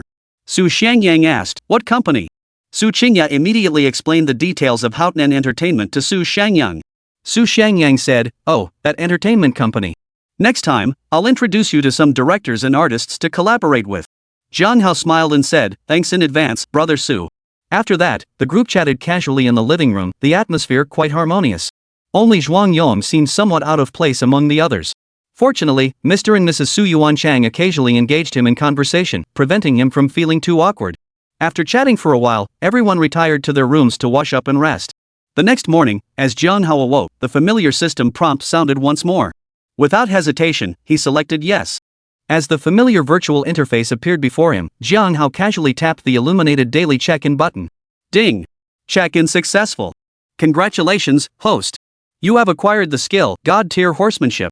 Hearing the system's notification, Jiang Hao froze in surprise. Horseback riding? Who even rides horses to get around these days? Though inwardly exasperated, Jiang Hao had no choice but to accept it. What else could he do? Putting the divine tier horsemanship aside for now, Jiang Hao freshened up and headed to the grand hall of the Su family villa. Good morning, Brother Jiang. In the hall, Su Xiangyang spotted Jiang Hao and greeted him with a smile. Good morning, Jiang Hao nodded in response, then asked with a hint of confusion, where is everyone else? Su Xiangyang explained, this is all thanks to you, Brother Jiang. Just as you predicted, my father can speak normally again. So my mom, little sister, and grandfather all went to talk with him. Jiang Hao nodded in understanding, then smiled and asked, then why aren't you talking to your father? Su Xiangyang sighed, don't even ask. I barely got 2 sentences in before they shooed me out. They're worried I'll upset him too much. Jiang Hao chuckled at this, choosing not to press Su Xiangyang on what exactly he and his father had discussed. As they chatted, Su Hongkong and the others emerged from Su Yuanbin's bedroom. Their faces lit up with even deeper gratitude upon seeing Jiang Hao, and they kept expressing their thanks to him. Yan Hongha was especially in awe of Jiang Hao's medical skills.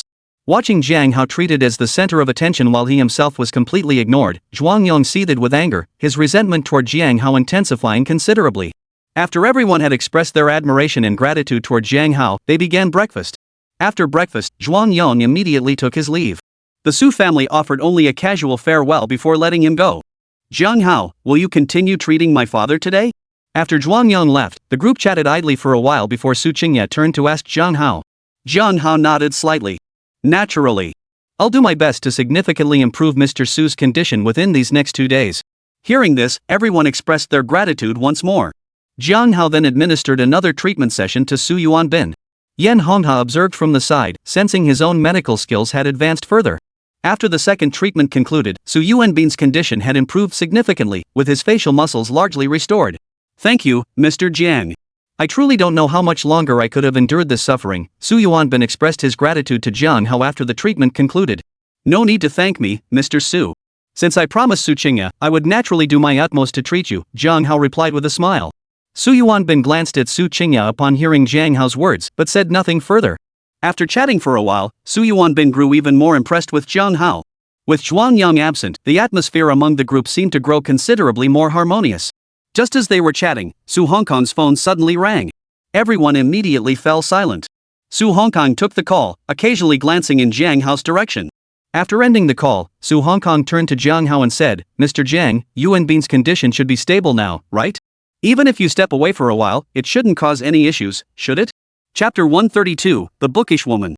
Jiang Hao nodded slightly upon hearing this and said, "Indeed, that's true. And with Dr. Yen here, there's no need to worry about any issues. I wonder what Mr. Su needs." The others in the room also turned to look at Su Hongkong, puzzled by the sudden question. Su Hongkong smiled and said, "That's excellent. I just received a call from an old friend. He mentioned that the Calligraphy Association has acquired a precious Wang Shiji calligraphy scroll, and I'd like to go and appreciate it. Additionally, I'd like to invite Mr. Jiang to join our Minnan Province Calligraphy Association." Jiang Hao raised an eyebrow slightly and replied, "The Calligraphy Association? I'd rather pass.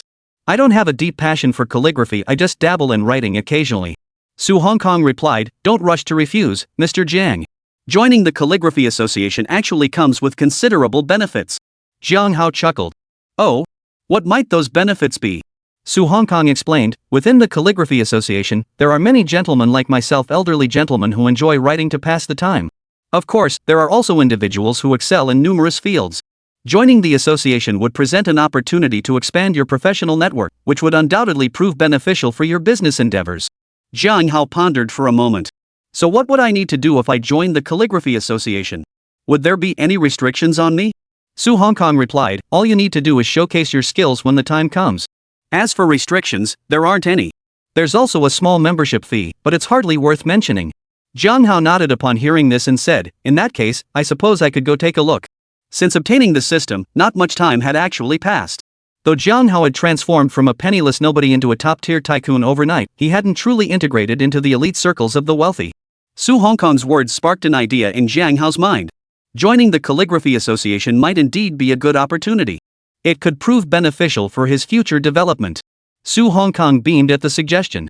"That's wonderful. Let's go right away." Su Shangyang chimed in, "Grandpa, why don't I come along too? I can drive you both." Su Hongkong retorted irritably, "You want to embarrass your old man? Stay home and look after your father. I'll just have the driver take us." Su Shangyang immediately fell silent, feeling embarrassed. After all, his handwriting really was terrible. Su Hongkong gave a few more instructions to Zhanilan and the others, while Jiang Hao briefly reminded Yin Hongha of a few points. Then the two of them got into Su Hongkong's car, letting his driver take them to the location of the Calligraphy Association. Before long, Jiang Hao and Su Hongkong arrived at the Minnan Province Calligraphy Association. Inside the association, a crowd had already gathered, huddled around a calligraphy scroll, discussing it animatedly. Jiang Hao glanced at the scroll and frowned slightly. Using his god-tier appraisal skill, he instantly recognized that the scroll attributed to Wang Shiji was a complete forgery. Though he recognized it as a fake, Jiang Hao refrained from saying so outright. Just then, Su Hongkong addressed Jiang Hao, "I'll step out to use the restroom. Feel free to look around. When I return, I'll take you to meet the president." Jiang Hao nodded slightly. "All right, go ahead." After Su Hongkong left, Jiang Hao casually browsed around the Calligraphy Association. The association was filled with numerous calligraphy exhibitions, showcasing both hard-tip and soft-tip brush scripts. Most of the characters displayed appeared quite well executed, though a few were undeniably subpar. Jiang Hao casually scanned the various calligraphy samples in the display cases. He instinctively nodded at the impressive ones and shook his head slightly at the less accomplished ones. "Hello," a gentle voice sounded beside him as Jiang Hao was casually browsing the calligraphy works around him. Jiang Hao instinctively turned his head. Beside him stood a woman who appeared to be in her early 20s. Her temples were sharply defined, her brows like strokes of ink. Her jet-black hair cascaded like a waterfall, falling casually over her shoulders. She wore a white, waist-cinched gauze dress that perfectly showcased her figure. Holding a calligraphy manual in her arms, she exuded a subtle scholarly aura. She was now looking at Jiang Hao, a faint smile playing at the corners of her lips. A pair of shallow dimples appeared on her cheeks, adding a touch of charm to her appearance. "Hello, may I help you?" Jiang Hao glanced at the woman before asking casually. "Hello, I'm Qin Shiyun. You seem unfamiliar to me. Have you recently joined the association?" The woman spoke to Jiang Hao in a gentle tone, her face still adorned with a soft smile. Jiang Hao shook his head slightly. "I haven't joined the association yet. An elder brought me here to experience it." Qin Shiyun replied, "I see. You seem quite knowledgeable about calligraphy, judging by how you're examining these scrolls." Jiang Hao smiled modestly. "It's okay. Just a little bit." Qin Shiyun nodded slightly, studying Jiang Hao for a moment with a look of slight skepticism. After a pause, she continued, "I've told you my name, but you haven't introduced yourself yet." Jiang Hao replied, "My name is Jiang Hao. Jiang is in great river, Hao is in vast sky." Qin Shiyun smiled at this, "Your name has quite a grand feel to it." Jiang Hao smiled back. "Thank you for the compliment. Your name is lovely too, and it suits your demeanor perfectly." Qin Shiyun smiled faintly. Thank you for the compliment. By the way, I have a calligraphy practice sheet here. Could you take a look and tell me how it's written? With that, Qin Shiyun handed the calligraphy book directly to Jiang Hao. Qin Shiyun had been observing Jiang Hao for a while. Seeing him intently examining the calligraphy scrolls in the display case, nodding and shaking his head at times, she found herself paying him more attention. After exchanging a few words with him, she felt quite favorable toward him. She didn't quite believe his earlier self-deprecating remarks, so she wanted to test him with the calligraphy book in her hand. Jiang Hao glanced at Qin Shiyun before taking the calligraphy book from her and began examining it. The characters on the scroll appeared quite good overall, though still showing a hint of youthful immaturity. From the handwriting, Jiang Hao could tell this calligraphy piece was likely written by Qin Shiyun herself. After examining it with appreciation for a moment, Jiang Hao gently closed the calligraphy book and handed it back to Qin Shiyun. Well, Qin Shiyun took the book back, looking at Jiang Hao with a hint of anticipation. Shiyun, there you are. Just then, a voice called out from nearby. A young man in a white printed shirt walked briskly over. Chapter 133, Is the Calligraphy Club your family business? Hearing the voice, Qin Shiyun's beautiful brows furrowed slightly. Jiang Hao was also taken aback by the arrival. As Jiang Hao looked at the young man, the latter also spotted him and exclaimed in surprise, Jiang Hao? What are you doing here? Jiang Hao replied indifferently, I didn't expect to run into you here either. The young man turned out to be one of Jiang Hao's university classmates, named Shenhe. Back in school, he had also pursued Yi Qingxue, but unfortunately, Yi Qingxue had completely ignored him. Back then, most people in their class knew that Yi Qingxue had feelings for Jiang Hao. Because of this, Shenhe harbored resentment toward Jiang Hao and had often picked fights with him during their school days. Qin Shiyun interjected, You two know each other? Shenhe, hearing Qin Shiyun's question, immediately retorted, Shiyun, this guy is my college classmate, Jiang Hao. Back in school, he was the master of deceiving girls. Don't let him fool you. Hearing Shenhe's words, Qin Shiyun's delicate brows furrowed slightly as she replied coolly, Shenhe, please address me by my full name, Qin Shiyun. We're not that close. And don't you think it's rather unkind to speak so disparagingly? Shenhe insisted, I'm telling the truth. Then, turning to Jiang Hao, Shenhe sneered, What? Jiang Hao, you're not with Yi Qingxue anymore? Well, back in school, Yi Qingxue might have been fooled by you. But out in the real world, she'd see the gap between you two clearly. Chances are, she'd have kicked you to the curb ages ago. Jiang Hao glanced at Shenhe and replied indifferently, Don't assume everyone is as dirty as you. And unfortunately for you, you're wrong. Yi Qingxue is actually still my girlfriend. Shenhe's expression darkened upon hearing Jiang Hao's words. He distinctly remembered they weren't together. Thinking this, Shenhe asked, You're not just bragging, are you? I distinctly remember Yi Qingxue was single not long ago. Jiang Hao replied indifferently, Believe it or not, it's up to you. Do I need to prove anything? You. Shenhe's expression darkened further at Jiang Hao's words. He quickly changed the subject. Speaking of which, what are you doing at our calligraphy association? I don't recall you being a member. Did you hear about Wang Shiji's calligraphy scrolls and come to steal them? Jiang Hao snorted coldly. What? Is this calligraphy association your family business? I come and go as I please. What business is it of yours? Shenhe retorted, Today is the Wang Shiji calligraphy exhibition.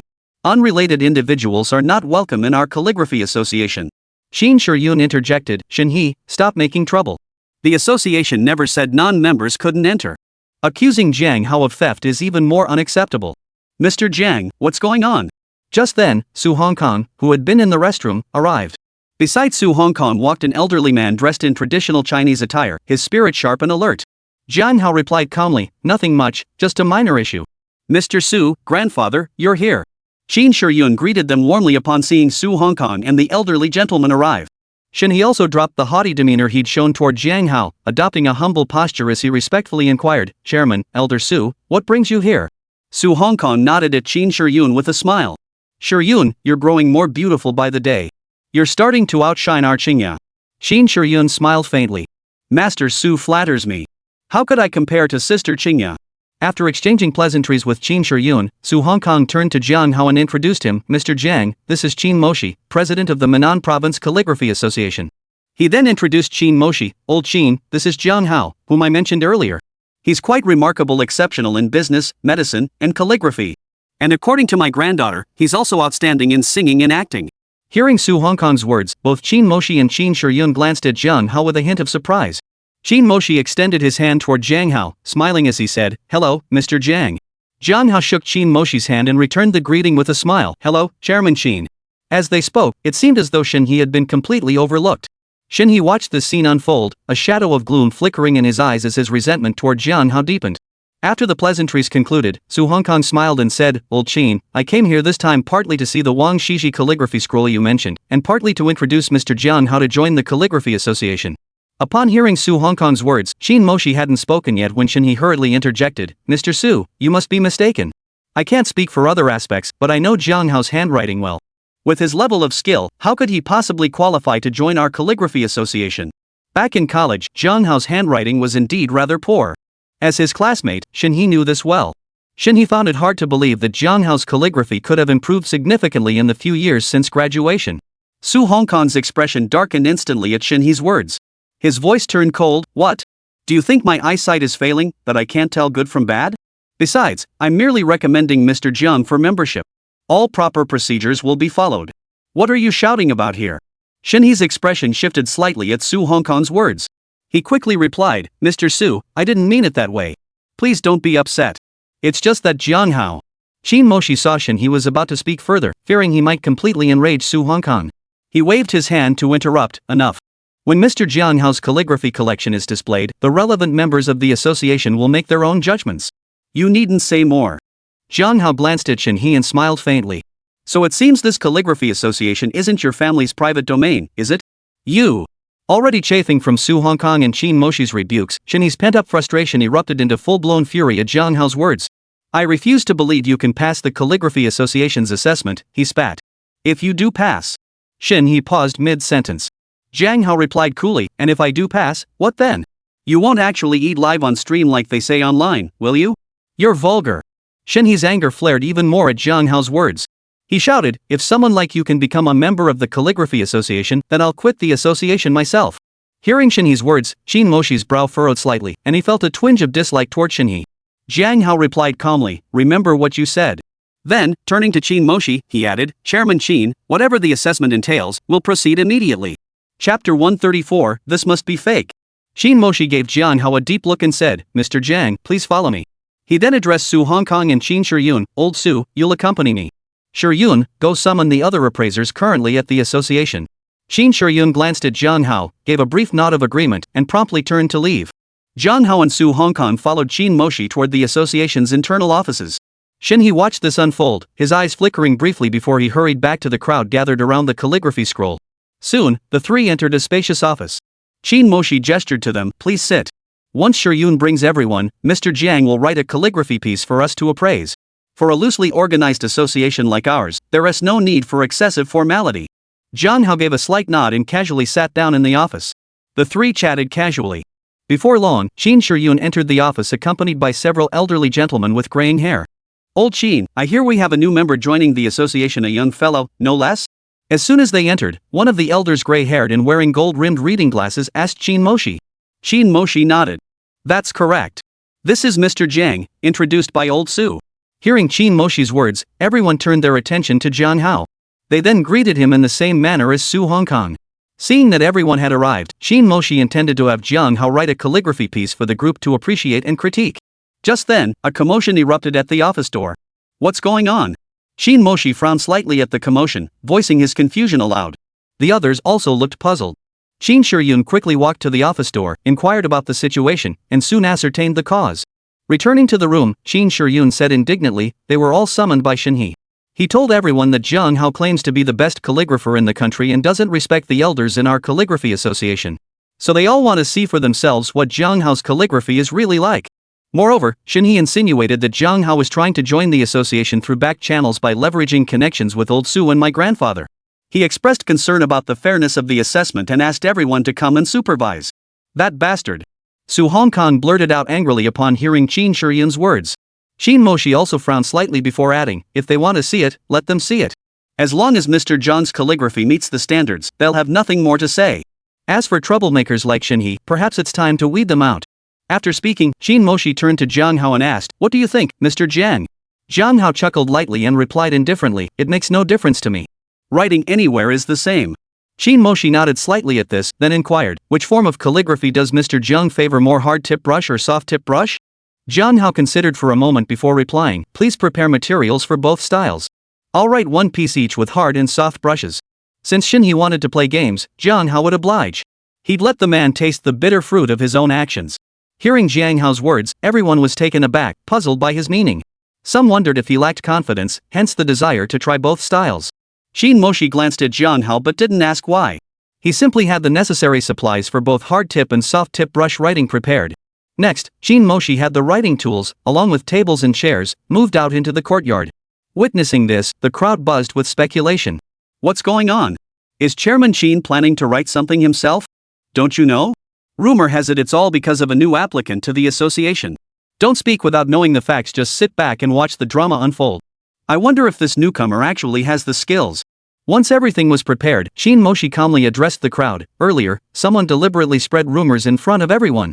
I am here today to set the record straight. First, Mr. Jiang Hao never boasted about being the nation's top calligrapher, that was entirely fabricated by others. Second, claims that Mr. Jiang Hao gained association membership through backdoor favors from me and Elder Su are false. To prove the truth, everyone may personally observe Mr. Jiang Hao's writing process and examine his completed calligraphy scroll. Now, please remain quiet and avoid disturbing Mr. Zheng's writing. After speaking, Shin Moshi gestured to Jiang Hao. Jiang Hao gave a slight nod, immediately unfurled a sheet of paper on the table, and began writing. Before long, he had completed one hard brush calligraphy piece and one soft brush calligraphy piece. As Jiang Hao wrote, the crowd instinctively fell silent, watching him intently. The elderly gentleman previously summoned to the office by Qin Shiyun, along with Shin Moshi, gathered around Jiang Hao. Watching his strokes, their eyes lit up with admiration. Once Jiang Hao finished writing, they couldn't help but praise aloud. Excellent! Truly excellent calligraphy! Shin Moshi examined the two calligraphy scrolls Jiang Hao had produced, his eyes brimming with admiration. He hadn't expected Jiang Hao's skill in calligraphy to be so profound. Observing Jiang Hao's work, Shin Moshi felt a pang of self-doubt. Hearing Shin Moshi and the elders praise Jiang Hao, the others gathered around with curiosity. Upon seeing the calligraphy samples, they too couldn't help but express their admiration. Truly magnificent! This calligraphy, I doubt I could reach this level even after 100 years of practice. Even Chairman Shin's calligraphy would pale in comparison to his. And did you notice? It seems like a new style of calligraphy. To invent a new style and execute it so flawlessly, that's truly remarkable. Qin Shiyun's gaze toward Jiang Hao now held a hint of admiration. Shin He listened to the murmurs of admiration and awe directed at Jiang Hao, his eyes blazing with fury. He simply refused to believe Jiang Hao's calligraphy could have reached such heights. Back in school, there had been such a glaring gap between them in calligraphy. This couldn't possibly be real. Thoughts churning in his mind, Shin He couldn't help but shout, I don't believe it. This must be fake. Jiang Hao, you must have cheated. Hearing Shin He's outburst, the crowd turned to stare at him as if he were a complete fool. Chapter 135, Reaping What You Sow. How could the calligraphy sample Jiang Hao wrote in front of so many people be fake? Were all those other eyes just for show, while only Shin He had a valid pair? Shin Moshi's voice turned icy. Shin He, you've been spreading rumors recklessly and slandering others. Don't you have any remorse now? Shin He's face paled instantly. He hurriedly retorted, Chairman, I was wrong. I was just momentarily blinded earlier. I never imagined Jiang Hao's transformation would be so drastic. I never meant to doubt anyone. Jiang Hao turned to Qin Moshi and the elders, asking calmly, are these two calligraphy scrolls of mine considered acceptable? One of the elders immediately smiled and replied, passing? They're more than passing. If these don't meet the standard, then I'm afraid everyone in this association would be failing. Qin Moshi also smiled and said, Welcome to the Fujian Calligraphy Association, Jiang Hao. Thank you. Jiang Hao acknowledged Qin Moshi and the elders before turning to Shin He. Shin He, don't forget what you said earlier. Now is the time for you to honor your promise and withdraw from the Calligraphy Association. Hearing Jiang Hao's words, everyone suddenly understood there had been bad blood between Jiang Hao and Shin He all along. No wonder Shin He had been so enthusiastic earlier. Hadn't all these people been stirred up and gathered together by Shin He? With this realization, the looks they gave Shin He now carried a mix of pity and contempt. Shin He's face twisted in anger at Jiang Hao's words. Seeing the stares of those around him, his hatred for Jiang Hao burned fiercely within him. But at this moment, Shin He had no choice but to back down. Jiang Hao, I was just joking around earlier. I actually wanted to congratulate you on joining the calligraphy club. Shin He had joined the Calligraphy Association precisely because he was confident in his writing skills. He hoped to make friends and expand his network through the association. He had only recently joined the Calligraphy Association. How could he possibly accept being asked to leave so soon? Is the calligraphy club something you can just joke about? Before Jiang Hao could respond to Shin He's words, Su Hongkong spoke up coldly from the side. Jiang Hao had been brought in by Su Hongkong, and Su Yuanbin's illness was entirely dependent on Jiang Hao's treatment. Naturally, Su Hongkong sided with Jiang Hao. That's not what I meant. Shin He's expression changed instantly upon hearing Su Hongkong's words, and he quickly replied respectfully. Shin He knew Su Hongkong's status and influence while he dared not be disrespectful in his presence. Qin Shiyun interjected, as the saying goes, a person without integrity cannot stand. Since you said it yourself earlier, you should naturally honor your word. No one forced you at the time. Shin He had been pursuing Qin Shiyun relentlessly, and she had long been annoyed by him. Seeing this as a golden opportunity to finally shake him off, she wasted no time in delivering the final blow. Hearing Qin Shiyun's words, Shin He's face flushed alternately pale and crimson, momentarily at a loss for words. The other members of the Calligraphy Association witnessed this scene, their gazes toward Shin He now tinged with an inexplicable expression. Some who had past grievances with Shin He now felt a surge of satisfaction at his predicament. Qin Moshi glanced at Jiang Hao and Su Hongkong before turning his gaze to Shin He. Shiyun's words hold some truth, he said calmly. I hope you'll give this serious consideration. If you choose to withdraw voluntarily, it might be for the best. Otherwise, given your previous slander and defamation, the consequences of pursuing the matter might not be much better than you simply leaving the association. Shin He's face darkened to the extreme at Qin Moshi's words. Seeing the glances from those around him, his heart sank completely. This thought only deepened his hatred for Jiang Hao. In his eyes, this entire mess was Jiang Hao's doing. He failed to recall that he had been the one to provoke Jiang Hao in the first place. Taking a deep breath, Shin He declared, very well, I understand. Effective immediately, I am withdrawing from the Calligraphy Association. I will handle the necessary paperwork promptly. With that, he shot Jiang Hao a piercing glance before turning on his heel and striding toward the entrance. The members of the Calligraphy Association watched Shin He's retreating figure, their expressions varied. Once Shin He had departed, Qin Moshi addressed the crowd in a calm tone, alright, everyone, feel free to disperse. At Qin Moshi's words, everyone dispersed in their own directions. After everyone had left, Qin Moshi and Su Hongkong led Jiang Hao and Qin Shiyun back into the office. After everyone was seated again, Qin Moshi said, I'll have Shiyun take you to complete the formalities shortly. From this moment on, you are officially a member of our Min'an Province Calligraphy Association. We hope you'll produce more excellent works to exhibit at the association in the future. Jiang Hao nodded slightly. Alright, thank you for your help, Miss Qin. Qin Shiyun smiled gently. No trouble at all. Please follow me. Jiang Hao gave a brief nod to Qin Moshi and Su Hongkong before following Qin Shiyun to complete the formalities. After completing the formalities, Jiang Hao and Qin Shiyun returned to the office. At that moment, the same elderly gentleman from earlier reappeared in the office. On the office desk lay a calligraphy scroll that appeared to be quite old. Mr. Jiang, have you finished your paperwork? Come take a look at this Wang Shiji calligraphy scroll. Seeing Jiang Hao arrive, Su Hongkong greeted him. Seeing Su Hongkong treat Jiang Hao with such courtesy, everyone else was taken aback, their curiosity about Jiang Hao's background piqued.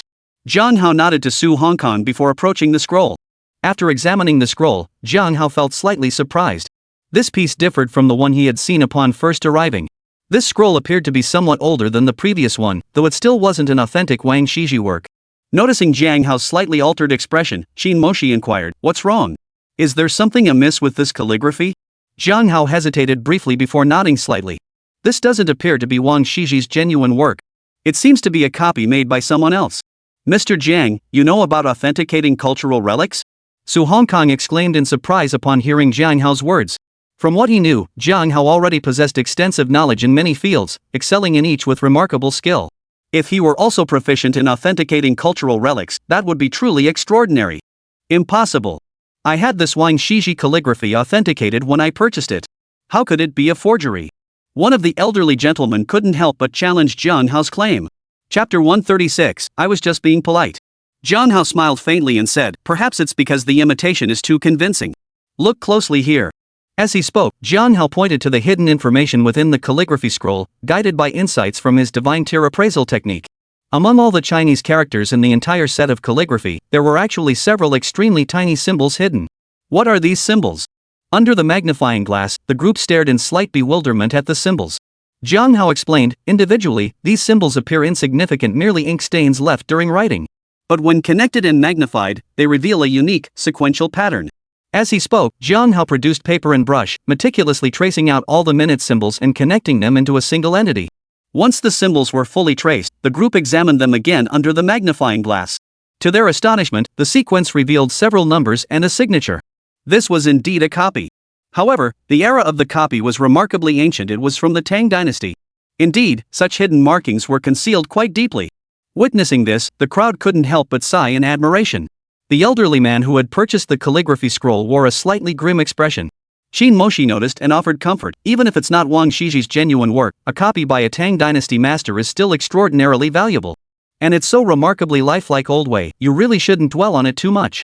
Old Wei felt a little better after hearing Qin Moshi's words. Since it was a Tang Dynasty piece, even though he still lost money, at least the loss wasn't too severe. Still, losing face in front of his old friends today was something he couldn't help. With these thoughts, Old Wei sighed deeply and said, I'm truly ashamed to have made everyone come all this way for nothing. And thank you, Mr. Jiang, for your guidance. Otherwise, I might have remained completely in the dark. Jiang Hao smiled faintly. Old gentleman, it's enough that you don't blame me. Old Wei laughed heartily. What's there to blame? Would you really insist on calling a forgery an original just to deceive an old man like me? Qin Moshi chuckled. Old Wei, you're not entirely right. If it weren't for your calligraphy collection, we wouldn't have gathered at the association. That way, we wouldn't have had the chance to witness Jiang Hao, such a rising star in the calligraphy world. Haha, old Qin is right. So you still deserve credit, Old Wei. Hearing Qin Moshi's words, Su Hongkong immediately beamed with pride. After all, he was the one who introduced Jiang Hao to the Minnan Province Calligraphy Association, and this certainly boosted his prestige. The others chimed in agreement. Indeed. Master Jiang Hao isn't just supremely skilled in calligraphy, his expertise in cultural relic appraisal is equally remarkable. Compared to him, this old man feels like he's lived his life in vain. Exactly. Young Jiang Hao is truly remarkable. Young friend Jiang Hao, if we ever need any ancient artifacts appraised in the future, please don't refuse us. Exactly. Jiang Hao smiled modestly. Thank you all for your kind words. If I ever have the chance to assist you elders, it would be my honor. Ha, young Jiang Hao is truly modest. Unbeknownst to them, the conversation had shifted from Wang Shiji's calligraphy scroll to Jiang Hao himself. Qin Shiyun watched Jiang Hao surrounded by the group, her eyes sparkling with admiration. After praising Jiang Hao, the group proceeded to exchange insights on calligraphic techniques. Ever since obtaining divine-level calligraphy through his daily check-in, Jiang Hao had not only mastered writing but also gained profound knowledge of calligraphic arts. Thus, engaging with the others felt entirely natural. Hearing his insights, the group grew even more impressed. After a period of discussion, several people took out paper and brushes to begin writing and practicing. Qin Shiyun approached Jiang Hao and whispered, Earlier you said you only had a basic understanding of calligraphy. If this is just your basic understanding, then I haven't even begun to grasp the fundamentals. With that, Qin Shiyun pouted at Jiang Hao, her expression seemingly feigning annoyance. Jiang Hao chuckled. I was just being polite. I can't exactly walk up to someone and declare, my calligraphy is amazing. I know everything about it. People might think I'm arrogant or even crazy. Put. Hearing Jiang Hao's words, Qin Shiyun couldn't help but let out a soft chuckle. After a pause, she continued, By the way, you were going to critique my calligraphy practice sheets earlier, but that annoying Gaishin he interrupted us. Could you do it now? Jiang Hao nodded. Alright, just don't think I'm just spouting nonsense. Qin Shiyun replied, Of course not. I'd love to hear your insights as a calligraphy master, it'll help me improve. Jiang Hao smiled at her words and began critiquing her calligraphy practice sheet. As Qin Shiyun listened to his feedback, she occasionally furrowed her brow or nodded slightly, feeling she had gained new insights into calligraphy. Thank you, Qin Shiyun said to Jiang Hao once he finished his critique. Jiang Hao smiled faintly. It's nothing. Just sharing my personal thoughts. Qin Shiyun smiled faintly, choosing not to pursue the topic further. She continued, What's your phone number? I'd like to jot it down. If I have any calligraphy questions in the future, I'll be sure to consult you. Jiang Hao replied, No need to talk about consulting, we're just sharing ideas. With that, Jiang Hao gave Qin Shiyun his number. Qin Shiyun dialed the number right in front of Jiang Hao, then said, This is my number. Save it. Jiang Hao nodded slightly upon hearing this and promptly saved Qin Shiyun's number. After that, the two chatted casually for a while longer. Like the others, Jiang Hao wrote one piece each in hard brush and soft brush calligraphy, leaving them at the Calligraphy Association for exhibition. After more casual conversation, everyone eventually dispersed. Of course, before leaving, several people proactively exchanged contact information with Jiang Hao. It's almost noon, Mr. Jiang. Shall we head back together? Su Hongkong smiled at Jiang Hao once the others had dispersed. Qin Shiyun interjected, Uncle Su, Jiang Hao, why not stay for lunch? I'd like to thank Jiang Hao for his calligraphy guidance. Su Hongkong's eyes flickered slightly at this. I'm afraid that won't be possible. If Mr. Jiang comes to our home, he'll need to examine Uncle Su's condition. Perhaps we should postpone it for another time. Then, turning to Jiang Hao, he asked, What do you think, Mr. Jiang? Chapter 137, Is there anyone who dares to beat you? Jiang Hao replied calmly, Then let's head straight to the Su residence. Qin Shiyun felt a flicker of disappointment at Jiang Hao's words, though she said nothing. After exchanging farewells, Jiang Hao and Su Hongkong left the Calligraphy Association and boarded a car heading back to the Su residence. Upon returning to the Su residence, the family members rushed to greet Jiang Hao and Su Hongkong. Su Hongkang asked, "How did it go? Did Yuan Bin cause any trouble?" Su Shangyang replied, "Don't worry, Grandpa. My dad's fine now. He even has the energy to yell at me. Getting yelled at is something to be proud of?"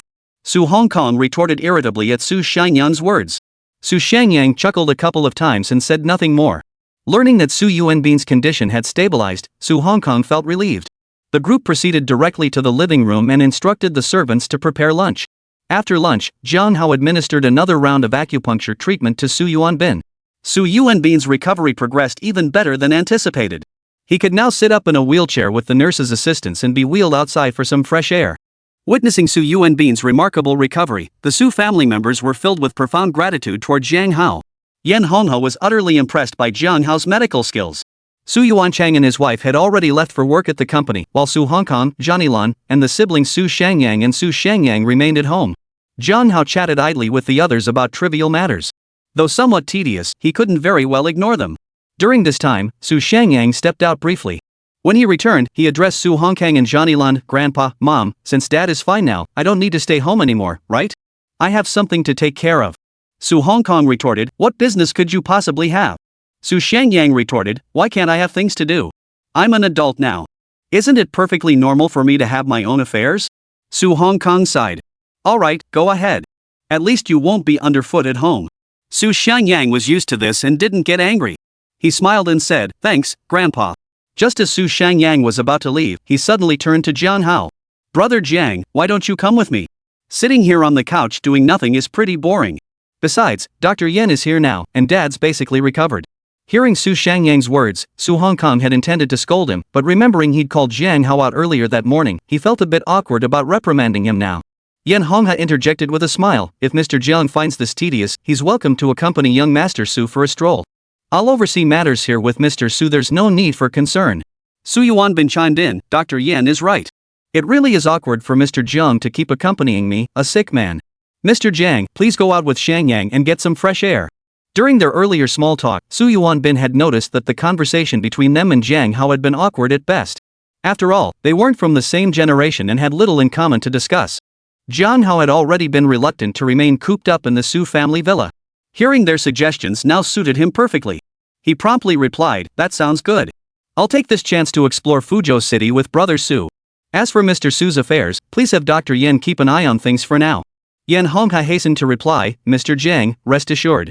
Jiang Hao nodded briefly to the group before following Su Shangyang out of the villa. "Brother Su, what are we heading out to do?" Jiang Hao asked Su Shangyang directly once they were outside. If Su Shangyang had serious business, he wouldn't have invited him along, hence the question. Su Shangyang chuckled. "Nothing much. Just an old rival challenged me, and I'm going to meet him. If I went alone, wouldn't that look like I'm weak? Of course, we're not talking about a fistfight or anything like that. We're competing in equestrian skills. Horseback riding?" Hearing Su Shangyang's words, Jiang Hao's eyebrows shot up slightly. He had just signed in today and obtained god-tier horseback riding skills. Now Su Shangyang mentioned a horseback riding competition, what a coincidence. "What's up? Do you like equestrian skills too, Brother Jiang?" Seeing Jiang Hao's expression, Su Shangyang asked with a smile. Jiang Hao nodded slightly. "I guess so." Su Shangyang said, "If that's the case, it works out perfectly.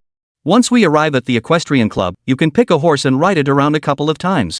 In today's world, motor vehicles are everywhere.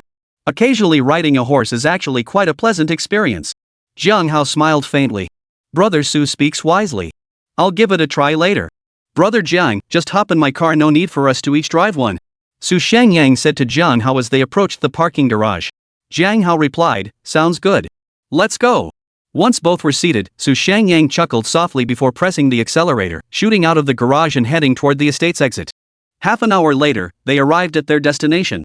The equestrian club covered an expansive area, housing dozens of fine horses of various breeds. The club was bustling with people at that moment. Some had come to watch the equestrian performances, while others, like Su Shangyang, were preparing to take the reins themselves.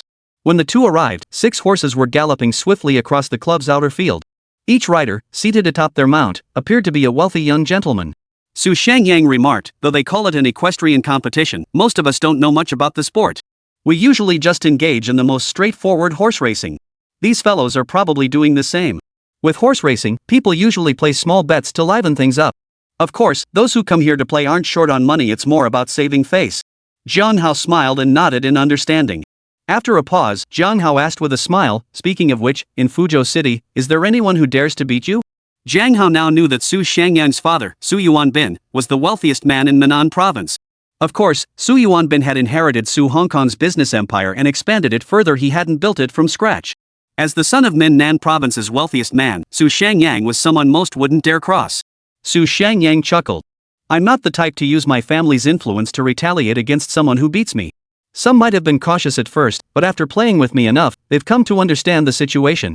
Young Master Su, it's been quite a while since we last met. This time, I'm determined to beat you, a voice suddenly rang out from nearby as the two were talking. Chapter 138, Best of 3. Following the sound, they saw a trio approaching Jiang Hao and Su Shangyang. To Jiang Hao's surprise, one of them was none other than Shen He, a university classmate he'd just seen that morning at the Calligraphy Association. Accompanying Shen He were two young men. One bore an uncanny resemblance to him, while the other appeared lean and sharp-featured. As Jiang Hao spotted Shen He also noticed him, his eyes instantly flashing with a hint of coldness. Jiang Hao, never thought I'd see you again. Jiang Hao shrugged slightly and replied indifferently, I never imagined the world could be this small either. Noticing this, Su Shangyang turned to Jiang Hao and asked, What? Brother Jiang, do you know them? Jiang Hao replied, I only know Shen He. He was my university classmate. I also ran into him this morning at the Calligraphy Association, though unfortunately, it seems he was expelled from the association. So it was you who got my brother expelled from the Calligraphy Association. The man who bore a striking resemblance to Shen He, somewhere between 70 and 80%, heard Jiang Hao's words and immediately turned his gaze toward him, his voice cold as ice. Su Shangyang said calmly, Shen Hui, Brother Jiang is our Su family's guest. You'd best watch your tone. The man who bore a striking resemblance to Shen He was none other than Shen He's older brother, named Shen Hui. Shen Hui's eyes flickered slightly at Su Shangyang's words. He said nothing more, but mentally filed Jiang Hao away. After a pause, Shen Hui said, Fine. For young Master Su's sake, we'll set this matter aside for now. Today, we'll only discuss the horse race. Su Shangyang nodded. Agreed. How do you propose we race? Shen Hui glanced at Jiang Hao and said, Each side sends 2 riders. Each rider selects a horse, and we'll simply race them head to head. It's straightforward and clear-cut. Su Shangyang countered, but that sounds too unchallenging. You've never beaten me before. Why not add some equestrian displays? Maybe then you'd stand a chance. Shen Hui replied, That won't be necessary. I haven't studied those things much, so I'd rather not embarrass myself in front of young Master Su. Besides, my method is more straightforward, isn't it? Unless. Young Master Su, you're afraid? Su Shangyang raised an eyebrow at this and replied coolly, What is there to be afraid of? But since you're challenging me, then just compete against me. Why involve others? Su Shangyang knew nothing of Jiang Hao's situation, so he certainly didn't want him involved. Shen Hui had faced Su Shangyang in several contests before, always ending up on the losing end. How could he dare challenge Su Shangyang alone now? He had brought reinforcements precisely to defeat Su Shangyang, so naturally he wouldn't accept Su Shangyang's terms. Moreover, after learning of the feud between Jiang Hao and Shen He, he was even more determined to bring Jiang Hao into the fight. Shen Hui had already devised a plan. Smiling, he said, Since young Master Su disagrees, let's try a different approach. We'll play best of 3. Su, you can play 2 matches yourself, and Jiang Hao will play 1. On my side, my cousin Long Tao will play 2 matches, and I'll play 1. This way, the final outcome will still depend on your own skill, young Master Su. Surely you're not lacking confidence? Su Shangyang was naturally very confident in his horsemanship. Hearing Shen Hui's suggestion, he found the idea reasonable. Still, he turned to Jiang Hao and asked, What do you think, Brother Jiang? Jiang Hao glanced at Shen Hui and Shen He before replying indifferently, No problem. I'll treat it as a learning experience. Upon hearing Jiang Hao's response, Su Shangyang immediately declared, All right, it's settled. The group then proceeded directly to locate the club's relevant personnel, paid to select their horses, and waited for the conclusion of the preceding race. The club immediately broadcast the race between Su Shangyang and Shen Hui on the big screen. Although Su Shangyang claimed not to care much about his identity as the son of Minan's wealthiest man, the club was more than happy to leverage his status for promotional hype. With the club's promotion, the format of Su Shangyang and Shen Hui's race quickly spread. While the crowd recognized Su Shangyang and Shen Hui, Long Tao and Jiang Hao, Su Shangyang's cousins, were complete unknowns. Spectators couldn't help but wonder who these 2 mysterious figures were. Soon, it was Su Shangyang's turn to compete. Su Shangyang declared, Shen Hui, since I'm competing in 2 matches, I'll face each of you individually. I'll defeat you both decisively, so you understand the gap between us. Shen Hui chuckled, Young Master Su, you're being a bit overconfident. The outcome isn't decided yet, is it? Su Shangyang asked, Who goes first, you or your cousin? Xinhui replied, I'll go first. I'm afraid after you defeat my cousin, you won't have the confidence to continue. Su Xiangyang sneered dismissively. What good is all this talk? Since you're going first, let's begin. With that, Su Xiangyang donned his protective gear with the help of club staff and mounted the horse he'd chosen. Xinhui, hearing Su Xiangyang's words, said no more. He too prepared himself and swung onto his horse. Guided by the club staff, both riders spurred their steeds toward the track and charged out at full speed. The spectators, seeing Su Xiangyang and Xinhui take the field, erupted into cheers. Of course, the majority cheered for Su Xiangyang. Partly because Su Xiangyang's horsemanship was genuinely superior to Xinhui's, and partly, naturally, due to his status as the son of Manan Province's wealthiest man. The contest concluded swiftly, and unsurprisingly, Su Xiangyang defeated Xinhui once more. You really are hopeless. Su Xiangyang remarked with a faint smirk as he returned to the backstage area, his tone dripping with contempt. No wonder you had to bring someone to help you. Xinhui's expression darkened slightly. I admit, young Master Su, your horsemanship is impressive, he replied. But that doesn't mean you'll have the last laugh. Oh? Is that so? I'd love to see just how formidable your cousin really is. Let's not waste any more time, let's get started right away. With that, Su Xiangyang gestured to the staff. Immediately, attendants approached to assist him. Xinhui glanced at Long Tao, who gave a slight nod before striding forward to the fine steed he had chosen. At that moment, the club's announcer bellowed in a rousing tone, young Master Su has already defeated one opponent, Xinhui. Will his other challenger, Long Tao, prove a worthy match? Let's find out. We also invite everyone to choose their favorite and place your bets. Now, the race begins again. Amidst the broadcast's roar, Su Xiangyang and Long Tao, each mounted on their thoroughbreds, charged swiftly across the track. Chapter 139, Is there anything you can't do? At first, Su Xiangyang didn't take Long Tao too seriously. But seeing Long Tao consistently keep pace with him, a seriousness crept into his eyes. As time passed, Long Tao began to show signs of overtaking Su Xiangyang. Witnessing this, Su Xiangyang's expression shifted slightly. The onlookers were also taken aback, who would have thought the obscure Long Tao could be so formidable. Jiang Hao watched the duel unfold, shaking his head slightly. Though the final moment hadn't arrived, the outcome between the two was essentially predetermined. Xinhui couldn't help but let a faint smile spread across his face. Victory over Su Xiangyang would undoubtedly elevate his reputation immensely. Though he wasn't the primary contestant, most would only see this match as Xinhui defeating Su Xiangyang. This thought filled Xinhui with a surge of smug satisfaction. Finally, the duel reached its climax. The outcome matched Jiang Hao's prediction. The victor was none other than the obscure Long Tao. Inside the club, the crowd watching erupted in gasps at the sight. Those who had bet on Su Xiangyang's victory were especially heartbroken they'd lost big this time. The club manager froze for a moment before finally announcing the outcome. After a while, Su Xiangyang and Long Tao both returned to their backstage positions. Young Master Su, my apologies. It seems you've lost this time, Xinhui said with a smile, looking at Su Xiangyang. Su Xiangyang snorted coldly. There's still one more match. You're celebrating too soon. Besides, even if I lose, it's to your cousin, not to you.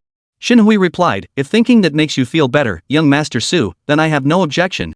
Su Xiangyang snorted again, choosing not to respond further. Su Xiangyang had initially planned that by defeating both Xinhui and Long Tao consecutively, the third match against Jiang Hao would be purely for experience, a contest where victory or defeat mattered little. That was why he had agreed to Xinhui's terms. What Su Xiangyang hadn't anticipated was that Long Tao's horsemanship proved remarkably skilled, ultimately surpassing his own. Now, having already competed in 2 matches, the remaining one could only be taken by Jiang Hao. Su Xiangyang knew little about Jiang Hao's horsemanship, and Jiang Hao's earlier demeanor hadn't suggested any particular expertise in riding. With these thoughts in mind, Su Xiangyang addressed Jiang Hao, Brother Jiang, don't put too much pressure on yourself. Even if you lose this time, it's no big deal. Your safety comes first. Jiang Hao smiled and nodded. Don't worry, I understand. Xinhui sneered at that moment, that's all you can do, comfort yourselves. Even if Jiang Hao gives it his all, what difference will it make? He still won't beat my cousin. Jiang Hao replied calmly, who knows the outcome before the contest begins. Just like this morning at the Calligraphy Association, things didn't go according to your plan, did they? You. Su Xiangyang observed the scene and remarked coolly, what kind of attitude is that? Show some courtesy to Mr. Jiang. Seeing Su Xiangyang take Jiang Hao's side, Xinhui quickly signaled to Xinhui with his eyes. Xinhui reluctantly lowered his finger, glaring at Jiang Hao with lingering resentment. Jiang Hao said indifferently, what? Are you upset? Good. By the way, how about we make another bet? Xinhui's blood boiled at Jiang Hao's words. He wanted nothing more than to lunge forward, pin Jiang Hao to the ground, and beat the crap out of him. Of course, that was assuming he could actually beat him. Worried Xinhui might act impulsively, Xinhui quickly stepped in to restrain him. Turning to Jiang Hao, he said coolly, Mr. Jiang Hao, right? It's best not to get too cocky. You'd better focus on the upcoming match first. Jiang Hao replied coolly, my affairs are none of your concern. With that, he nodded briefly to Su Shangyang before heading toward the competition entrance. With the club staff's assistance, Jiang Hao swiftly donned his protective gear and mounted the fine horse he'd selected. Long Tao remained relatively silent throughout, not getting involved in the earlier verbal sparring between Jiang Hao and the Shin brothers. Seeing Jiang Hao ready, he also made his way to the entrance and quickly prepared himself. Soon after, at the signal from the club staff, Jiang Hao and Long Tao simultaneously rode their thoroughbreds onto the track. In horse racing, beyond the rider's skill, the horse's strength was equally crucial. The art of selecting horses was also an integral part of horsemanship. The horse Jiang Hao had chosen appeared unremarkable at first glance, yet it was actually the strongest among the several horses available. Earlier, when Jiang Hao was selecting his horse, the Shin brothers, Shen Hui and Shen He, had mocked him relentlessly. But now, seeing Jiang Hao's steed gallop like the wind down the track, their expressions shifted dramatically. The race between Jiang Hao and Long Tao unfolded almost identically to the earlier contest between Long Tao and Su Shangyang. At the start, both riders were neck and neck. As time passed, Jiang Hao gradually pulled ahead of Long Tao. By the time they neared the finish line, the gap between Jiang Hao and Long Tao had become enormous. Click! Jiang Hao rode his BMW across the finish line, then gradually slowed down, leaving crisp tracks on the ground. Good! Seeing Jiang Hao emerge victorious, spectators who had bet on him erupted in loud cheers. Others who had bet on Su Shangyang and won their wagers also cheered enthusiastically. Beyond that, others who knew Su Shangyang's status began congratulating Jiang Hao as well, hoping to curry favor with Su. For a moment, the entire arena echoed with congratulatory voices. Ha! Brother Jiang, you're the man. Seeing Jiang Hao win, Su Shangyang froze for a moment. When he snapped back to reality, he couldn't help but burst into laughter. Then, turning to the Shin brothers, Shen Hui and Shen He, he said triumphantly, well, young Master Shen Hui, despite all your painstaking efforts, you've lost again. Shen Hui and Shen He stared at Su Shangyang's smug face, their expressions darkening. Especially when they realized that the person who had helped Su Shangyang win the bet was Jiang Hao. Shen He's hatred for him burned fiercely. Just then, Jiang Hao returned to the backstage area. Spotting Jiang Hao's arrival, Su Shangyang hurried over, gave him a hug, and exclaimed loudly, Brother Jiang, I'm truly impressed. Is there anything you can't do? Jiang Hao replied calmly, of course there are things I can't do and they're quite common ones at that. What is it? Su Shangyang blurted out instinctively. Chapter 140, The Return Journey, Provocation. Jiang Hao chuckled, like giving birth, for instance. I can't do that. Ha! Hearing this, Su Shangyang burst into laughter. After a moment, he added, Brother Jiang, I like you more and more. You're nothing like those so-called big shots who spend all day pretending to be something they're not. Jiang Hao smiled faintly, because I'm not some big shot's son to begin with. Shen Hui and Shen He, the two brothers, watched Su Shangyang and Jiang Hao chatting and laughing together, seething with anger inside, yet powerless to do anything about it. Su Shangyang glanced at them and said indifferently, Shen Hui, remember to transfer the money. You know the account number. With that, Su Shangyang and Jiang Hao turned and walked away. Shen Hui's expression darkened upon hearing Su Shangyang's words. He knew Su Shangyang's account number well. He'd transferred money to him more than once or twice. Afterward, Su Shangyang took Jiang Hao around the club to enjoy the professional equestrian performances. Only after exploring nearly every corner of the club did the two finally leave. By the time they exited the equestrian club, dusk was already settling in. Oh no, I'm going to get yelled at again this time. Glancing at the sky, Su Shangyang couldn't help but exclaim. Jiang Hao chuckled, you're afraid of getting scolded? Su Shangyang replied, you have no idea. My grandpa, my dad, and my mom take turns lecturing me. No one could handle that. When we get back, you've got to put in a good word for me. Right now, whatever you say at our place carries serious weight. Jiang Hao nodded slightly. All right. If your grandfather and the others scold you, I'll try to talk some sense into them. Su Shangyang's face lit up with satisfaction. He slapped Jiang Hao on the shoulder and chuckled, now that's what I call a good brother. Chatting and laughing, the two climbed into the car. Su Shangyang started the engine and drove straight back to the Su residence. Mr. Jiang, you're back. Zhang Yilan hurriedly greeted Jiang Hao upon seeing him and Su Shangyang return. Su Hongkong and Su Yuanbin also ignored Su Shangyang, which secretly made Su Shangyang feel relieved he'd dodged a scolding. Jiang Hao smiled and said, no need for such formality. This makes me feel a bit awkward. Su Hongkong's eyes flickered at this. That's perfect. From now on, I'll just call you by your name. If you don't mind, you can call me Grandpa Su. After all, you and Xingya are friends. Calling an old man Grandpa Su won't hurt you. Jiang Hao nodded. Of course I don't mind. Su Hongkong's delight grew upon hearing Jiang Hao's agreement. Jiang Hao's exceptional medical skills alone had already earned him the Su family's respect, making them eager to cultivate a good relationship with him. Over the past couple of days, they'd also learned more about Jiang Hao from Su Qingya, further solidifying their favorable impression of him. In fact, Su Hongkong, Su Yuanbin, and Johnny Lan had already begun scheming to bring Su Qingya and Jiang Hao together.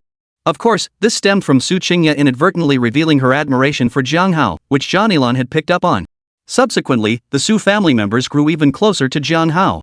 After chatting casually for a while, the group proceeded directly to dinner. Even Su Yuanbin, seated in his wheelchair, was wheeled up to the dining table. The banquet proceeded with clinking glasses and a harmonious atmosphere. After dinner, Jiang Hao said, "I'll treat Uncle Su again shortly, then once more tomorrow morning. His condition should be largely resolved by then. After that, he just needs to take good care of himself and follow the prescription I gave him to boil and take the medicine. In about a month, he should be able to move freely again. As for me, I'll likely be heading back to Xiamen City tomorrow." Hearing this, Johnny Lan quickly interjected, "Jiang Hao, couldn't you stay a few more days? What if Yuan Bin's condition takes another turn for the worse?" Jiang Hao smiled reassuringly. "Don't worry, Aunt John. Uncle Su's condition is stable now, and with Master Yin here, he'll be fine." Johnny Lan was about to say more when Su Yuanbin interjected, "Enough. Jiang Hao isn't a full-time doctor. His willingness to treat me is already a great favor to Qingya.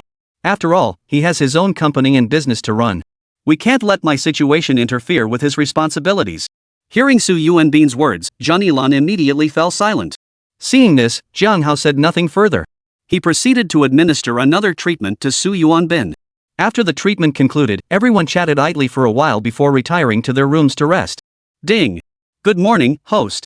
Would you like to check in?" Another beautiful morning dawned.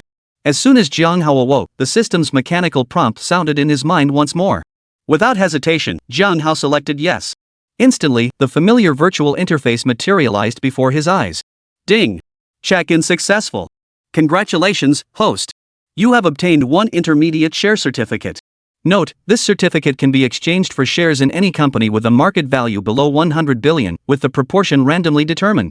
Hearing the system's reward notification, Jiang Hao felt a surge of joy, followed by a moment of slight bewilderment. Random proportion? Was it really that arbitrary? Though pondering this, Jiang Hao wasted no time in selecting to redeem the voucher for shares in the Zhuang Group. Ding, voucher used successfully. Congratulations, host, you have acquired 15% shares in Zhuang Group. Hearing the system's voice, Jiang Hao instantly cheered. 15% wasn't insignificant. With a slight thought, he immediately saw the corresponding share certificates and related documents in the system's inventory. Zhuang Yong, we'll play this out slowly, he murmured to himself. For now, he paid no attention to the documents, getting up to wash and groom himself. After Jiang Hao left, the Su family members naturally offered another round of greetings.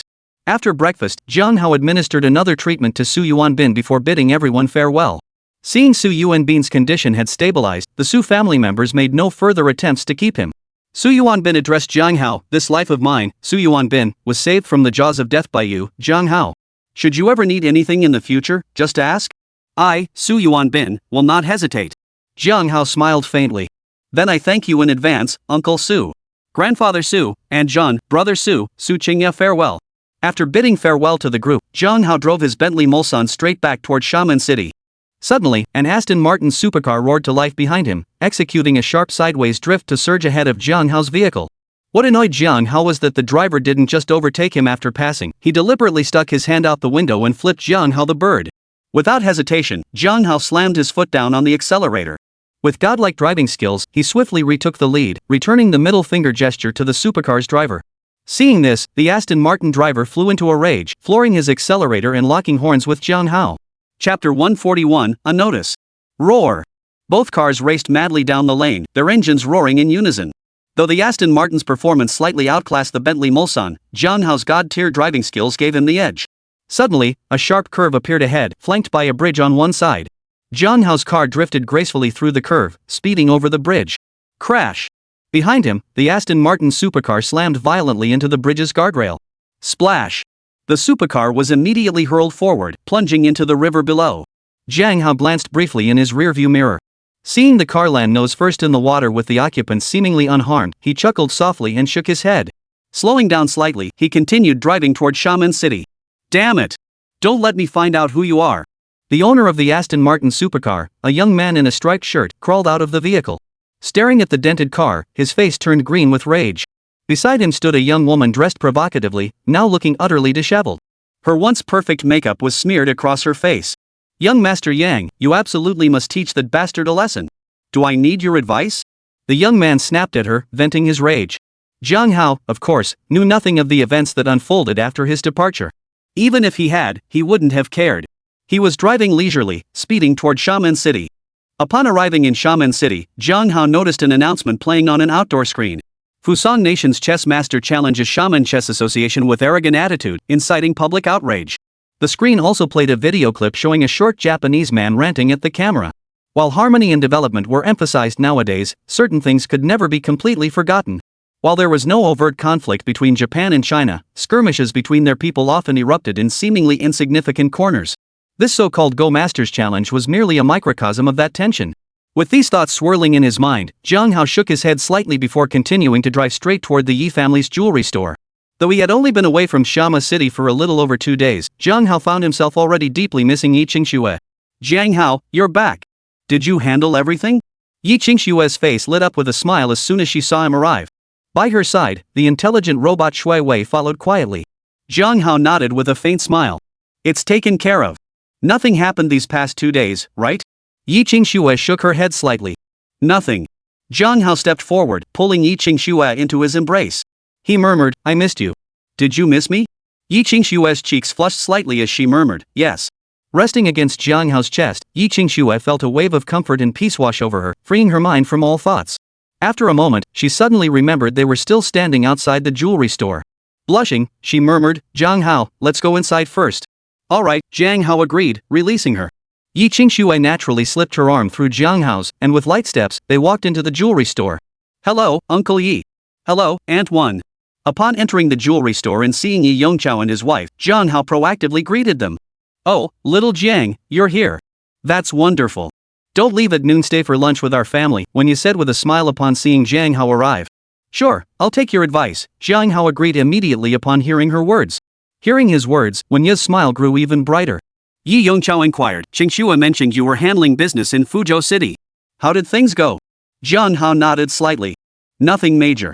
Just a friend asked me to help treat her father's illness. He's almost fully recovered now." "Young Jiang, you know medicine?" Wen Yi asked, clearly surprised. Yi Yongqiao also looked curious.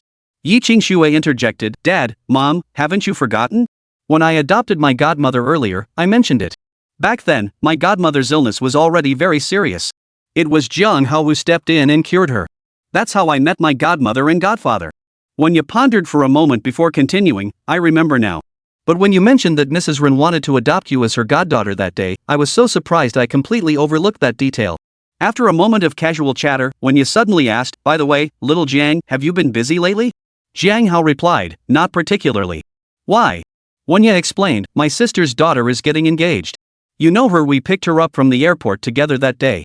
Mr. Fong wants to invite you to the engagement banquet. He's worried you might decline, so he asked us to check with you first." Jiang Hao replied, "No problem. When and where is it?" "I'll be there." Wen Yi said, "That's wonderful. The details aren't finalized yet, but I'll have Olji talk to Mr. Fong about it. Since we'll be family now, it's always good to keep in touch."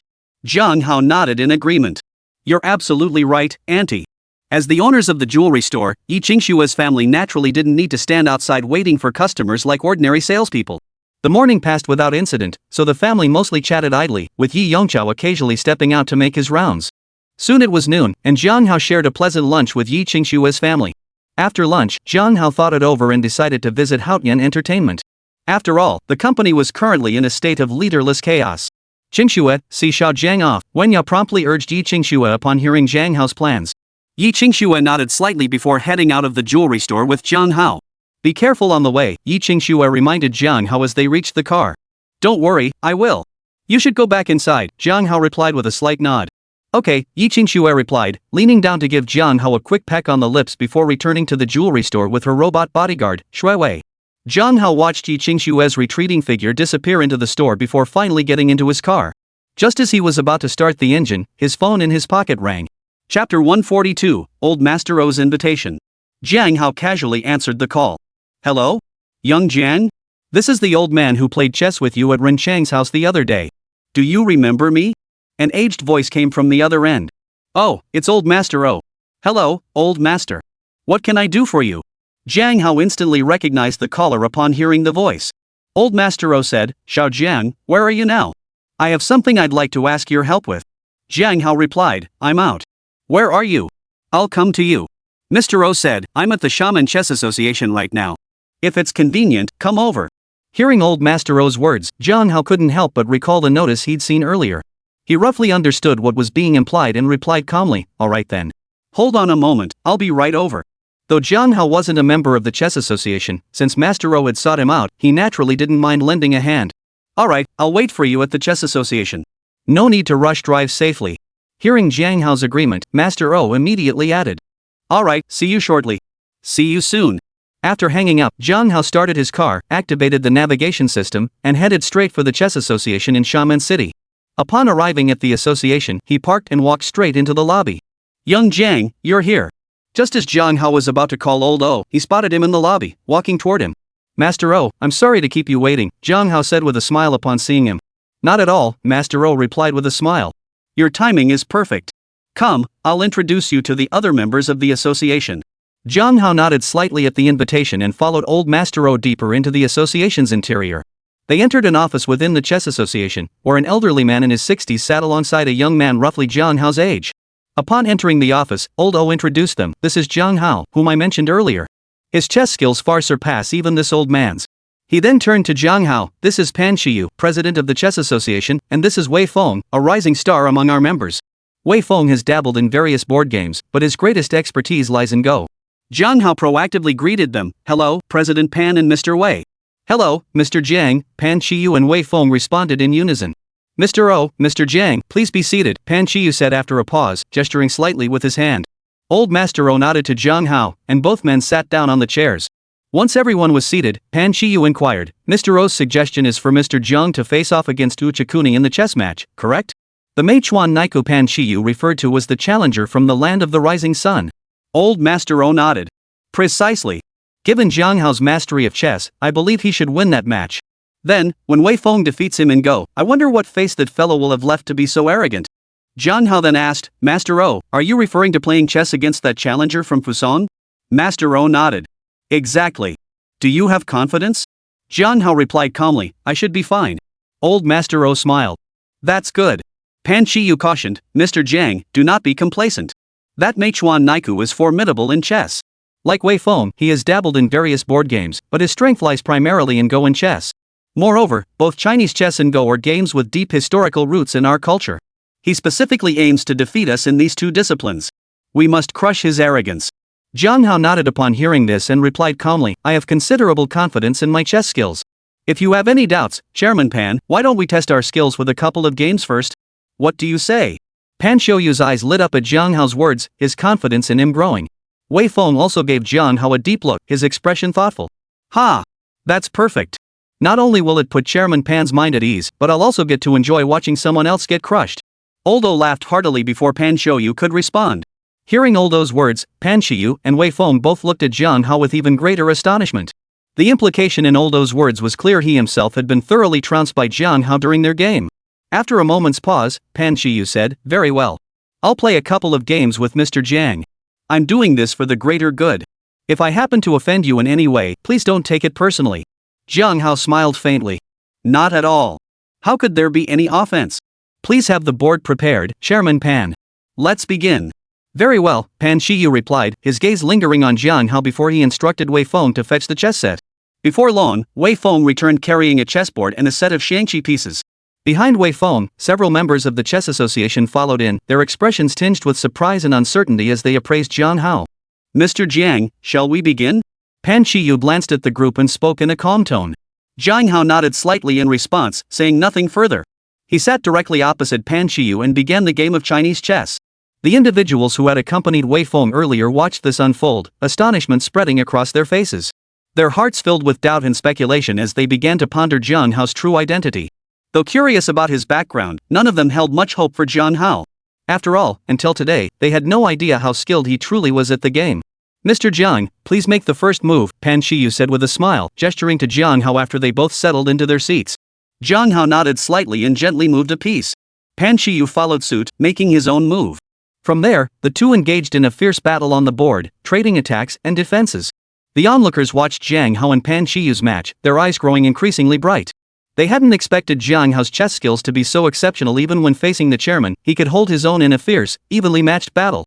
In that moment, all notions of status faded away as everyone became utterly absorbed in the unfolding battle on the board. Chapter 143, Can't Even Speak. As time passed, Pan Shiyu pondered each move for an extended period. Each time Pan Shiyu made a move, Jiang Hao effortlessly responded with his own, requiring almost no deliberation. By this stage, the gap in strength between Pan Shiyu and Jiang Hao had become painfully clear to everyone watching. The outcome of this game was already decided. Seeing this, the onlookers couldn't help but murmur among themselves. Who is this guy? I've never seen him before. I've never seen him either. Who knew his chess skills were so advanced? Yeah, it seems even the chairman isn't his match. Look! The president is about to concede defeat. Sure enough, after making another move, Pan Shiyu pondered for a long time but could not find a way to break the stalemate. Finally, he shook his head and sighed. Mr. Jiang, your chess skills are truly masterful. This old man concedes defeat. Jiang Hao smiled and asked, Chairman, do you now believe my skill is sufficient to challenge the Japanese player? Pan Shiyu replied, of course.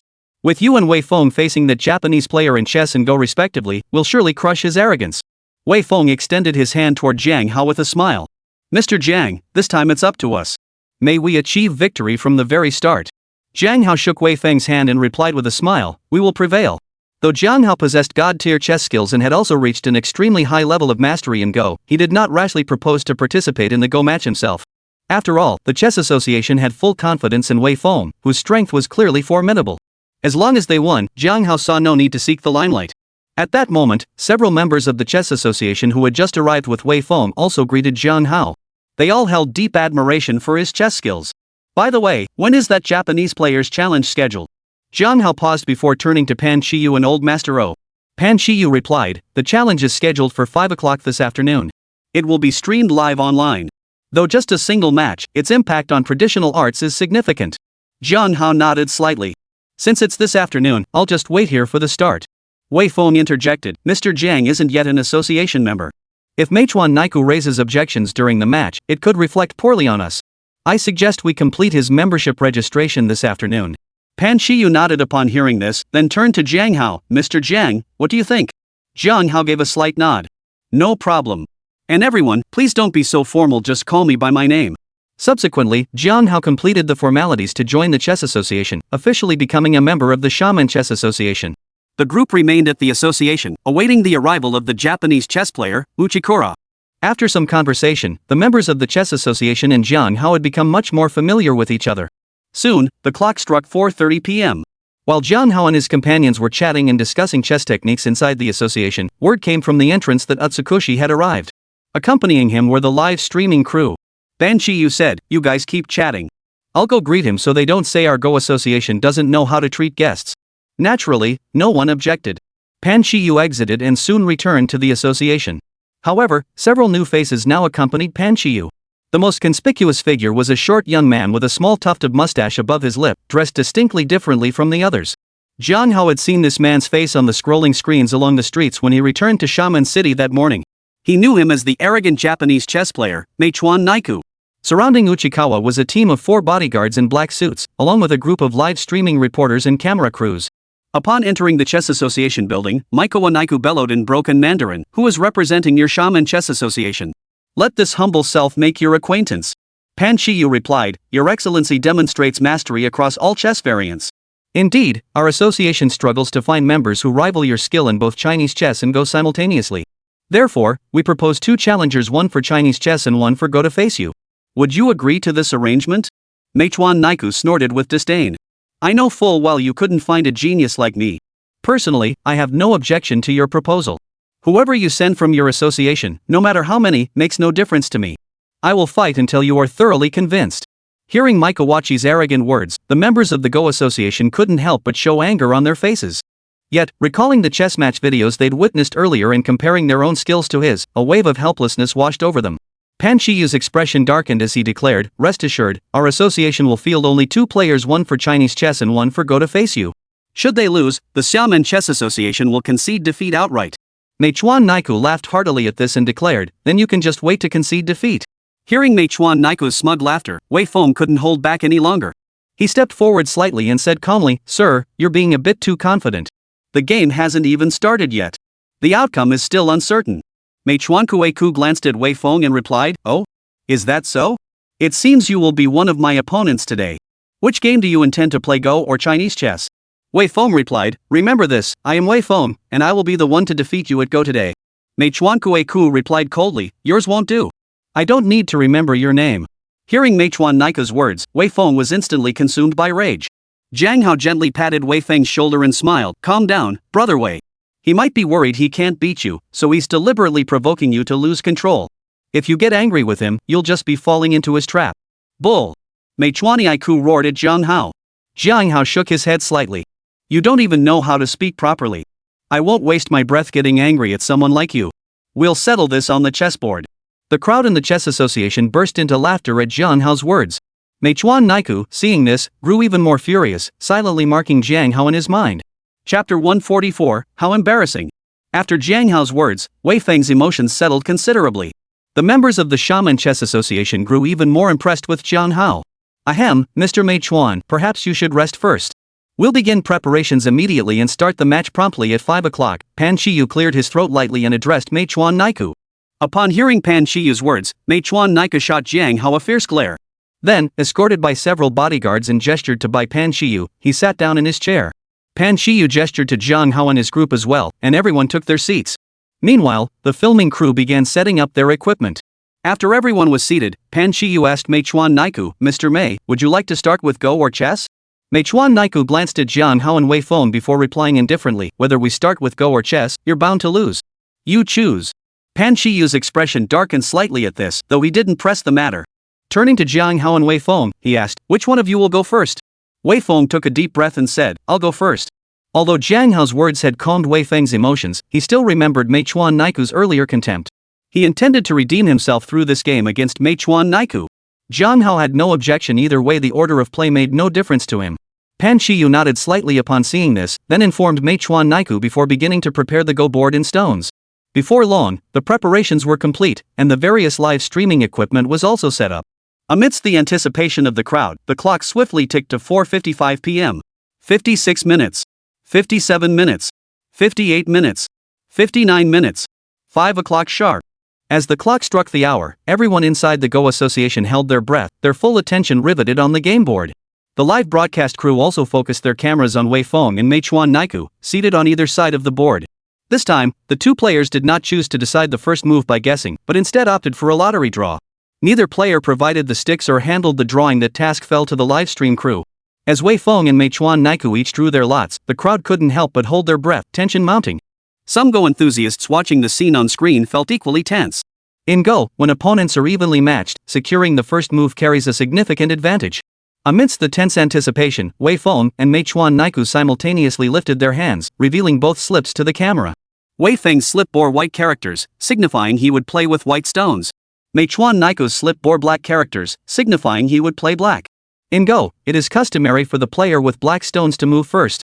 Thus, the outcome of this draw was decided: Mei Chuankuei-ku would play first. Seeing this, the members of the Go Association couldn't help but feel a pang of regret. Go enthusiasts watching on screen also sighed in disappointment. Mei Chuankuei-ku glanced at Wei Feng with a smug smile and remarked, "It seems you've already lost at the starting point." Though Wei Feng felt a twinge of regret himself, his expression remained unruffled as he replied calmly, "Even with the first move, victory isn't guaranteed." Mei Chuankuei-ku retorted, "After I defeat you, let's see how defiant you can be." With that, he picked up a black stone and slammed it down on the board. "Your move." Wei Feng took a deep breath and placed a white stone in response. From then on, Mei Chuankuei-ku and Wei Feng traded moves one after another, their pace surprisingly swift as they clashed fiercely. The surrounding crowd watched with bated breath. Viewers watching the live stream cheered with excitement at the intense match. Jiang Hao watched quietly from the sidelines, nodding slightly. Though Mei Chuankuei-ku was arrogant, he certainly had the credentials to back it up. Setting aside other matters, his mastery of Go was undeniably profound. As for Wei Feng, Jiang Hao observed through their match that Wei and Mei Chuankuei-ku were roughly evenly matched in Go skill.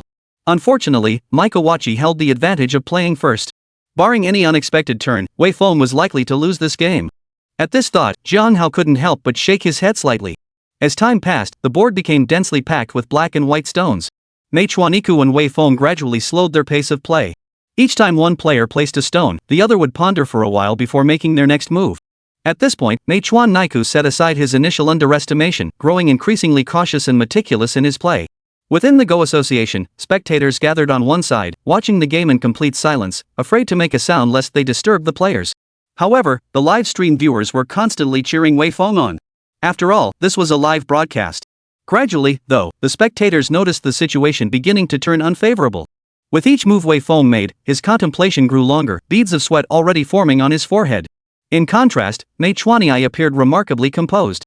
Pan Shiyu, Lao O, and the others exchanged glances, each seeing the worry in the other's eyes. Deep down, they had already accepted the outcome, yet they still clung to the hope of a miracle. Meanwhile, the live stream's comments section began filling with discordant remarks. What kind of loser is this Wei Feng? If you can't win, don't show off. Exactly. Now he's embarrassed himself on the international stage. What's wrong with the Shaman Chess Association? How could they send such a weak player to compete against foreigners? Many people are like this. They love to stand on their high horse, judging and criticizing others, yet never bother to consider other perspectives. Fortunately, Wei Feng couldn't see those live comments yet. Otherwise, he'd probably have been driven to fury and lost the game prematurely. Despite avoiding external distractions, Wei Feng now without the first move held on for an hour before finally conceding defeat. Ha! You people can't even master your own traditional art. How utterly embarrassing. Still got the nerve to talk big now? Seeing Wei Feng concede, Mei Chuankue burst into triumphant laughter. He raised a thumbs up toward Wei Feng and the Chess Association members, then abruptly flipped it downward. Witnessing this, the crowd boiled with fury. The live stream comments section erupted with a torrent of abuse. Chapter 145, I won't bully you. That damn cabinet is way too arrogant. Get out of here. The Xiamen City Chess Association is so weak. Where are the real masters? Why aren't they stepping up to teach that cabinet a lesson? Inside the Chess Association, Wei Feng's face flushed alternately pale and crimson upon hearing Meichuan Naiko's words and witnessing his actions, a mix of fury and shame. Seeing this, the others in the association felt their blood boil with rage. But having lost the game, they lacked the backbone to speak up. Should they trade insults with Meichuan Iku? Or should they just gang up and beat him up? Clearly, neither was an option. After calming down slightly, everyone's thoughts turned to Zhang Hao, and they couldn't help but look at him with hopeful eyes. Old Master O addressed Zhang Hao. Zhang Hao, you absolutely must win this next game. The others also looked at Zhang Hao one after another. Zhang Hao, it's up to you. Zhang Hao smiled faintly and said, rest assured, everyone. I will win. Meichuan Naiku sneered dismissively, your other player said the same thing earlier, yet he ended up getting utterly crushed. Zhang Hao responded calmly, your game against Brother Wei earlier was merely a matter of luck giving you the first move. What's there to be so smug about? Meichuan Kuei retorted coldly, how much do you even know about Go? If you don't understand, don't spout nonsense. Even without the first move, I could still beat him. Zhang Hao replied, not much more than you, just a little bit more. Why don't we play a game of Go first, just to warm up? The board is still here, it's no trouble at all. Zhang Hao, you heard what Zhang Hao said. Before Meichuaniku could respond, Oldo spoke up with a look of concern, as if he wanted to say something but held back. Pan Shiyu and the other members of the Chess Association also looked at Zhang Hao with concern. Though they'd witnessed his prowess in chess, Zhang Hao had never demonstrated his skills in Go. Wei Feng had already lost one game. If Zhang Hao lost again, the reputation of the Xiamen Chess Association would only worsen. Others would say they weren't just bad losers, but also lacked real skill yet insisted on showing off. Zhang Hao smiled faintly. Don't worry. Trust me. Though his voice was quiet, everyone sensed unwavering conviction and formidable confidence in his words. Old Master O and Pan Shiyu exchanged a glance, gritted their teeth, and refrained from further persuasion. Seeing this, the others also fell silent, sitting quietly to the side. Meichuaniku watched the scene unfold, a look of disdain crossing his face. He remarked coldly, that fellow earlier was just as confident as you. The outcome was clear enough. I hope you don't follow in his footsteps. That would be quite amusing. Compete or not? Zhang Hao looked at Meichuan Naiku, his voice calm.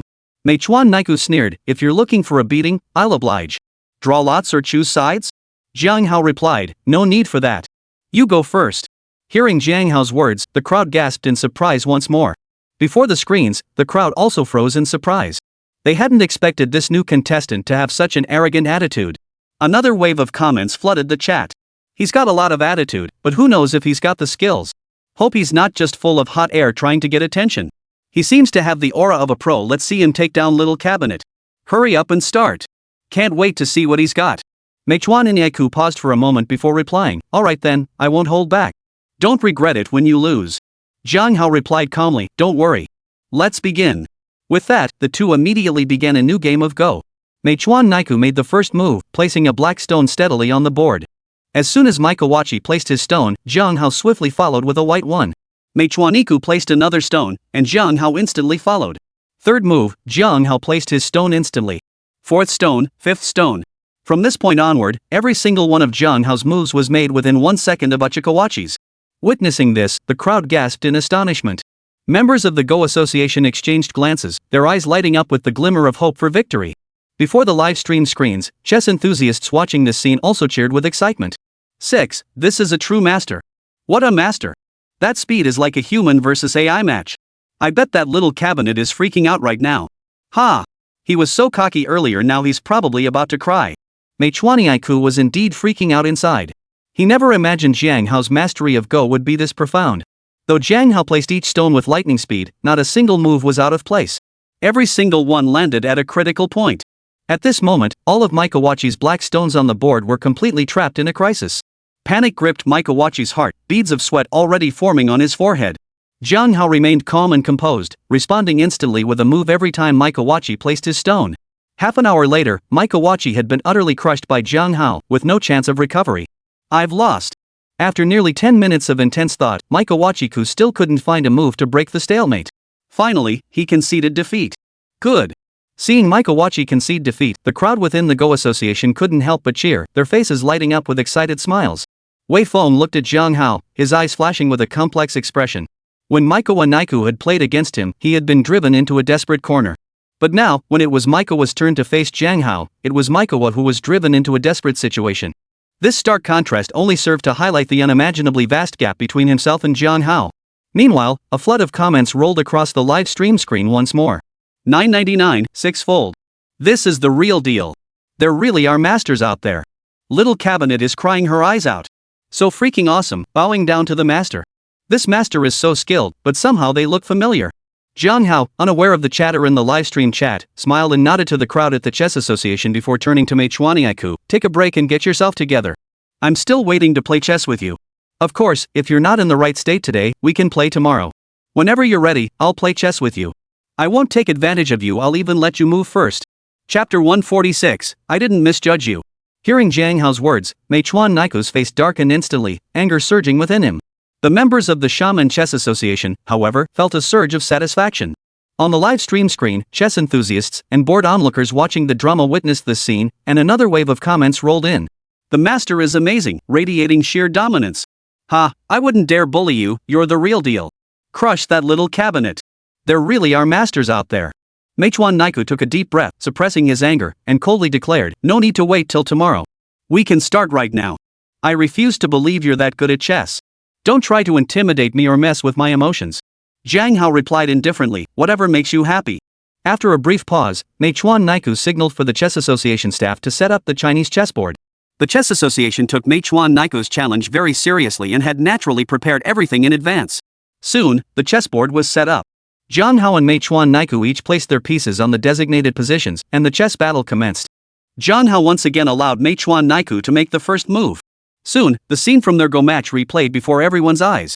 The moment Uchikura made a move, Jiang Hao immediately responded. The interval between Jiang Hao and Meichuanaiku's moves never exceeded 1 second. As time passed, the number of pieces on the board dwindled. Naturally, it was Maikowachi's side that suffered the greater losses. Jiang Hao showed no urgency to end the game, instead constantly shifting his strategy to capture Maikowa's stones. Gradually, Meichuaniku's pieces dwindled down to his last king and 2 guards. The crowd within the Go Association, witnessing the game reach this stage, felt a surge of pride and elation. The lingering impact of Wei Feng's earlier defeat had now completely vanished. On the live broadcast screen, a flood of comments began scrolling once more. Awesome! Absolutely incredible! Keep going! Take all of Little Cabinet's pieces and leave him with nothing. Ha, Little Cabinet must be losing his cool right now. Well played. Seeing that he had only 3 pieces left while Jiang Hao's pieces suffered minimal losses, many of them already crossing the boundary, Meichuaniaiku knew he had no chance of turning the game around. I concede, Meichuaniaiku admitted to Jiang Hao with a touch of shame, his earlier arrogance completely gone. Jiang Hao gave a faint nod, saying nothing. At that moment, the live stream staff briefly summarized the match before the camera and announced its conclusion, shutting down the broadcast. The members of the Go Association all looked at Jiang Hao with eyes filled with admiration. By now, Meichuaniaiku was filled with regret. Had he known the Shaman Chess Association harbored a master like Zhang Hao, he never would have allowed the live stream. The stark contrast between Mei Chuankui's demeanor at the start and end of the broadcast was striking. Your association truly harbors hidden talents. I concede defeat. I shall take my leave. Mei Chuankui rose to his feet, addressed the association members, cast a lingering glance at Zhang Hao, then turned and walked straight out of the association building. Soon after, the live streaming crew packed up their equipment, bid farewell to Pan Shiyu and the others, and departed.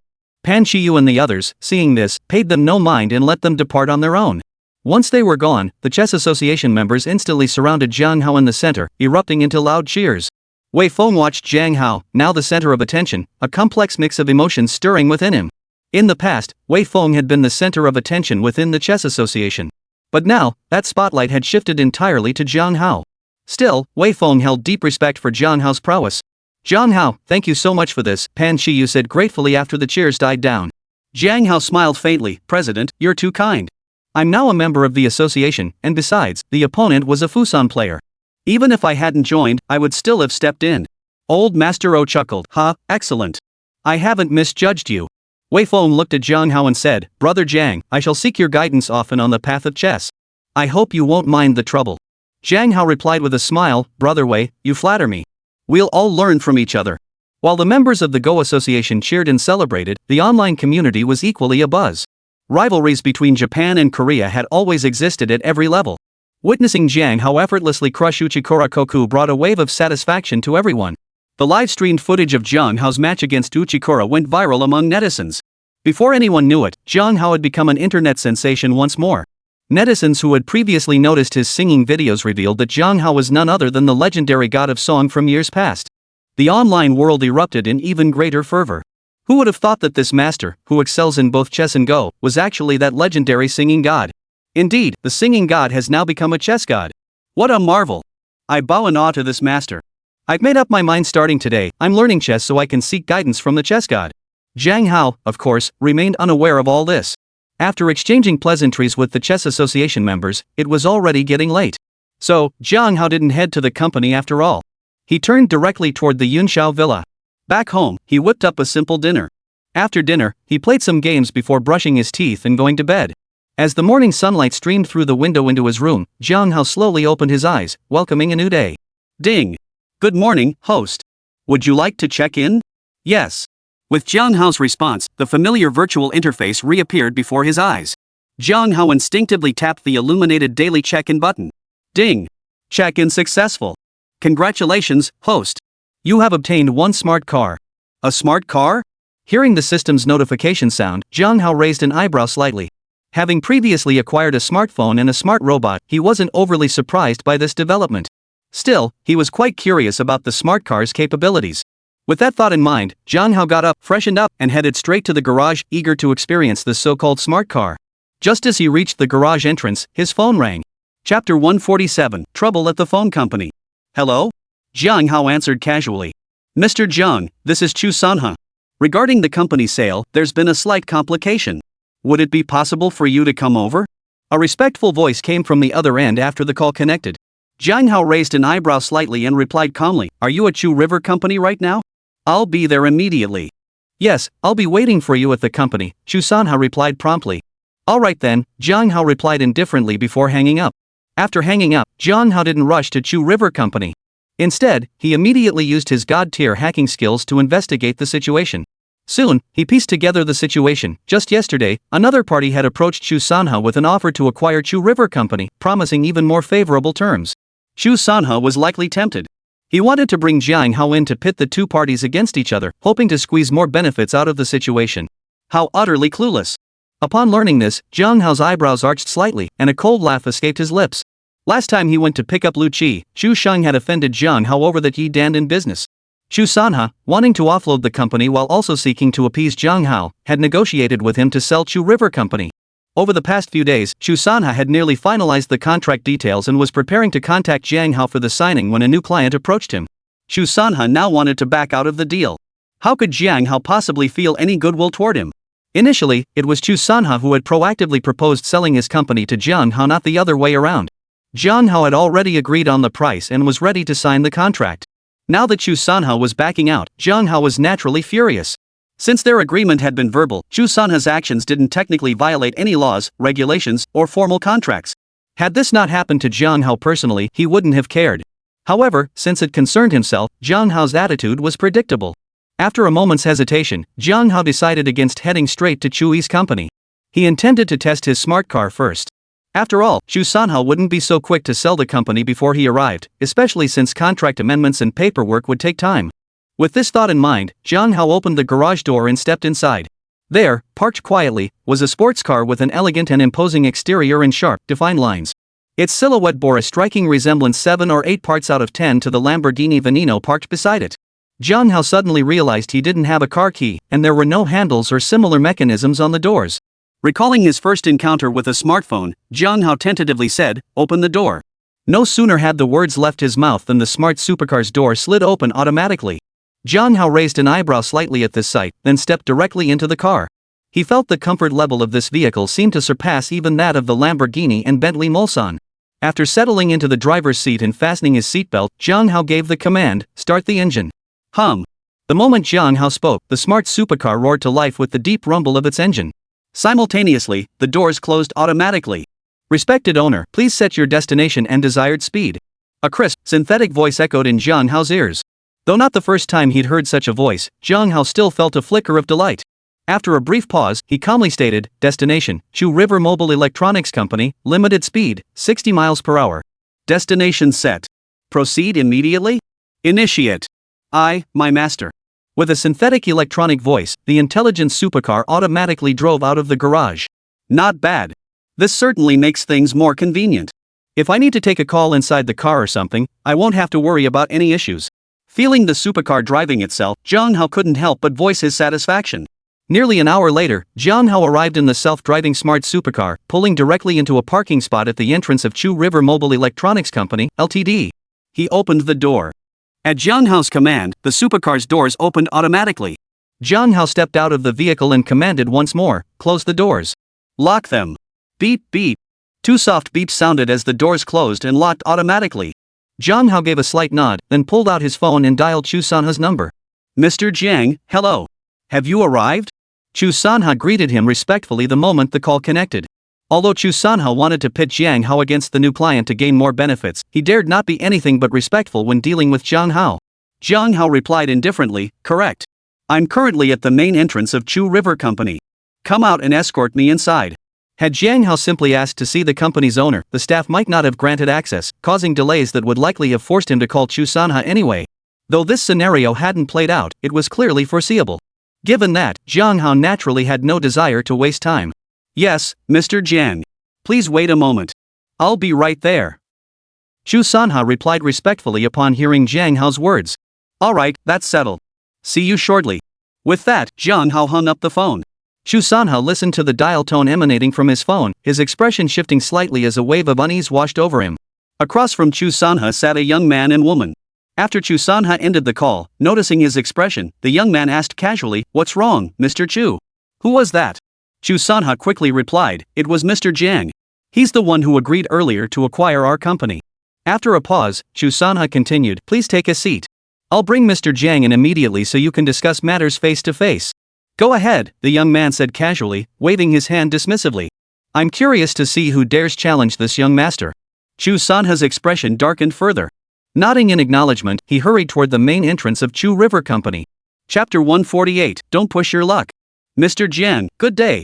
Upon reaching the entrance and spotting Jiang Hao, Chu Sanha promptly greeted him. Jiang Hao gave Chu Sanha a deep look and said indifferently, "Good day, Mr. Chu." Under Jiang Hao's gaze, Chu Sanha felt immense pressure. He cautiously suggested, "Mr. Jiang, please. Let's discuss this in the office." Jiang Hao gave a slight nod, saying nothing further. He followed Chu Sanha into the office of Chu River Electronics Mobile Company.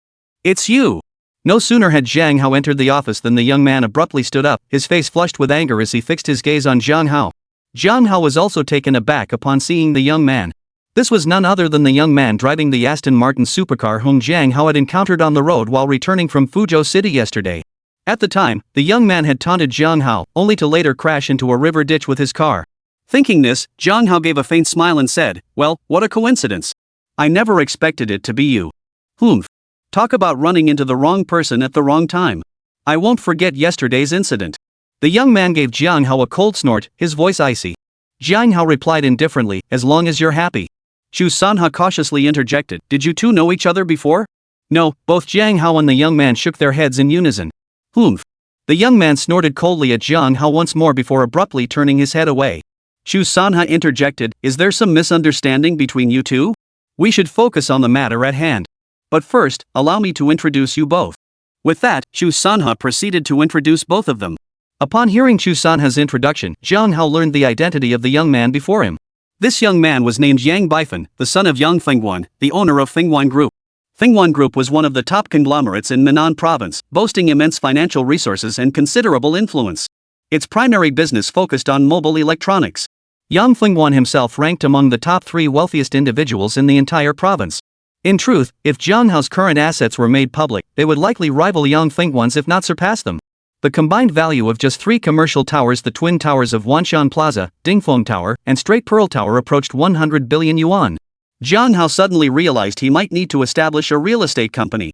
Mr. Jiang, young Master Yang, let's get down to business first, Chu Sanha said to Jiang Hao and Yang Baifan after the introductions. Jiang Hao replied indifferently, there's really nothing to discuss. Didn't we already agree last time the Chu River Company would be sold to me? Chu Sanha's face flushed slightly with embarrassment. He continued, that was indeed the agreement at the time, but the contract hasn't been signed yet. Moreover, the price you offered, Mr. Jiang, is a bit low. Now that young Master Yang is offering a higher price, I naturally need to consider it further. Of course, if your terms match young Master Yang's, I would certainly choose you first, Mr. Jiang. After Chu Sanha finished speaking, Yang Baifan shot Jiang Hao a challenging look and said coolly, well, Mr. Jiang? Do you have the guts to compete with our Fengwan Group? Jiang Hao replied coolly, I have no need to compete with you at all. Chu Sanha's expression shifted slightly at this. He hurriedly asked, Mr. Jiang, are you saying you no longer intend to purchase Chu River Company? Yang Baifan smirked triumphantly. Good for you for knowing when to back down. Last time, if you'd personally hosted a banquet and publicly offered this young master a cup of apology wine, I wouldn't have held it against you. Jiang Hao cast a cool glance at Yang Baifan and remarked slowly, young Master Yang, if you haven't fully woken up yet, you'd be better off going back to sleep. Daydreaming isn't a good habit. You! Yang Baifan flared with rage at Jiang Hao's words. Ignoring him, Jiang Hao shifted his gaze to Chu Sanha and stated flatly, since you find 500 million too steep, then I'll take this company for 300 million. Mr. Jiang, you can't force a sale. Chu Sanha's face flushed crimson as he confronted Jiang Hao. Jiang Hao replied coolly, check your phone first. No sooner had Jiang Hao finished speaking than Chu Sanha's phone buzzed. Chu Sanha, startled and uncertain, opened his phone to check. Upon seeing the received file, his expression darkened. Mr. Jiang, what do you mean by this? Chu Sanha demanded at Jiang Hao, his voice loud but betraying inner weakness. Jiang Hao replied coolly, since you refused to accept the favor, don't blame me for what comes next. Either sell your company to me for 300 million, or I'll spread that message all over the internet and to the relevant authorities. Hearing Jiang Hao's words, Chu Sanha's face instantly turned ashen. His entire body went limp and he stammered, Mr. Jiang, please don't. Jiang Hao replied coolly, so you agree to sell the company to me? Chu Sanha pleaded, Mr. Jiang, didn't we agree on 500 million earlier? I'll sell the company to you for 500 million. Jiang Hao replied coolly, you said that was the previous agreement. Since you find 500 million too much, let's lower the price. If you still think it's too high, shall we keep negotiating downward? Chu Sanha shook his head frantically upon hearing this, clenching his teeth and snapping, fine. 300 million it is. I agree. Yang Baifan turned to Chu Sanha, Mr. Chu, what's going on here? Did Jiang Hao threaten you with some underhanded tactics? Speak up, Fengwan Group will stand up for you. Chu Sanha shook his head weakly at the words, his expression blank. Thank you for your kindness, young Master Yang, but it won't be necessary. Mr. Jiang hasn't resorted to any underhanded tactics. Truth be told, Jiang Hao's tactics weren't exactly above board. But then again, Chu Sanha himself wasn't exactly squeaky clean, and Jiang Hao had caught him red-handed. Selling the company for 300 million was far better than severing ties with Jiang Hao, ending up with nothing and facing legal trouble. This thought stirred a hint of hostility toward Yang Baifan within Chu Sanha. If Yang Baifan hadn't meddled, his company wouldn't have been slashed by 200 million yuan in the deal with Jiang Hao. Yang Baifan protested, unwilling to accept it. How could that be? I clearly saw. Before Yang Baifan could finish, Chu Sanha cut him off. Young Master Yang, perhaps your eyes deceived you. You should go back and get some rest. Chapter 149, You're all great. At that moment, Chu Sanha felt a sense of reckless abandon, and his attitude toward Yang Baifan was no longer as humble as before. Hearing Chu Sanha's words and recalling Jiang Hao's earlier remark about him daydreaming, Yang Bifan felt a surge of rage. Jiang Hao, Chu Sanha, you two are great. He bellowed at the two men, then spun on his heel and strode toward the exit of Chu River Company. The young woman glanced toward Jiang Hao's position and hurriedly followed Yang Bifan's footsteps. Mr. Jiang, when would you like to sign the contract? Chu Sanha asked respectfully once Yang Bifan and the young woman had left.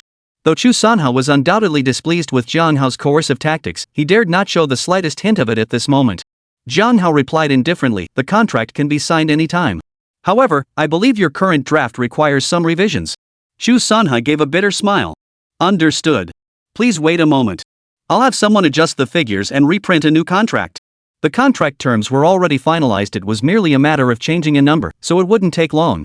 Half an hour later, the new contract was reprinted. Jiang Hao glanced over it, found no issues, and signed immediately. Chu Sanha promptly followed suit, signing his name. Both men simultaneously pressed their fingerprints onto the document, making the contract officially binding. Without hesitation, Jiang Hao transferred 300 million yuan to Chu Sanha. Watching the 300 million hit his account, Chu Sanha felt a wave of bitterness wash over him. He could have secured 500 million, but he'd squandered it. Moreover, he now found himself at Jiang Hao's mercy. With this thought, Chu Sanha cautiously addressed Jiang Hao, Mr. Jiang, about that information. Though Chu Sanha didn't finish his sentence, Jiang Hao understood perfectly. He replied indifferently, even if I told you it was all deleted, would you believe me? As long as you don't cause trouble for me in the future, I couldn't care less about your petty affairs. Chu Sanha felt a wave of bitterness wash over him. Yet he couldn't deny the logic in Jiang Hao's words. If he hadn't changed his plans at the last minute, he wouldn't have provoked Jiang Hao's displeasure and drawn his retaliation. This thought only deepened Chu Sanha's resentment toward Yang Bifan. Rest assured, Mr. Jiang. I would never dare to offend you in any way. If there's nothing else, I'll take my leave now. With this thought, Chu Sanha addressed Jiang Hao respectfully. Jiang Hao replied indifferently, first, gather the company's senior management. Announce the change in ownership and introduce me to the executives. Understood. I'll handle it immediately. Hearing Jiang Hao's instructions, Chu Sanha agreed without hesitation. Chu Sanha promptly gathered all the mid to senior management of Chu River Mobile Electronics Company, Limited in the main conference room and introduced Jiang Hao to the group. The news of the company's new owner sent shockwaves through the group, especially when they saw how young Jiang Hao was. Many couldn't help but marvel inwardly. Many immediately assumed Jiang Hao was a privileged heir who had won at the starting line, filled with envy. Jiang Hao looked at the group and stated calmly, my name is Jiang Hao. Starting today, I am the new owner of this company. Your positions will remain unchanged for now. However, over the next month, I will evaluate your performance. Based on that assessment, I will decide whether you will be promoted, demoted, or dismissed. After 1 month, those who pass the company's evaluation will receive a bonus. Specific details will be announced later, please pay attention. The same applies to entry-level employees. Pass this message along. Yes, Mr. Jiang, the group responded in unison, their voices filled with respect. While the prospect of bonuses stirred their hearts, the uncertainty of the upcoming evaluations left them feeling tense.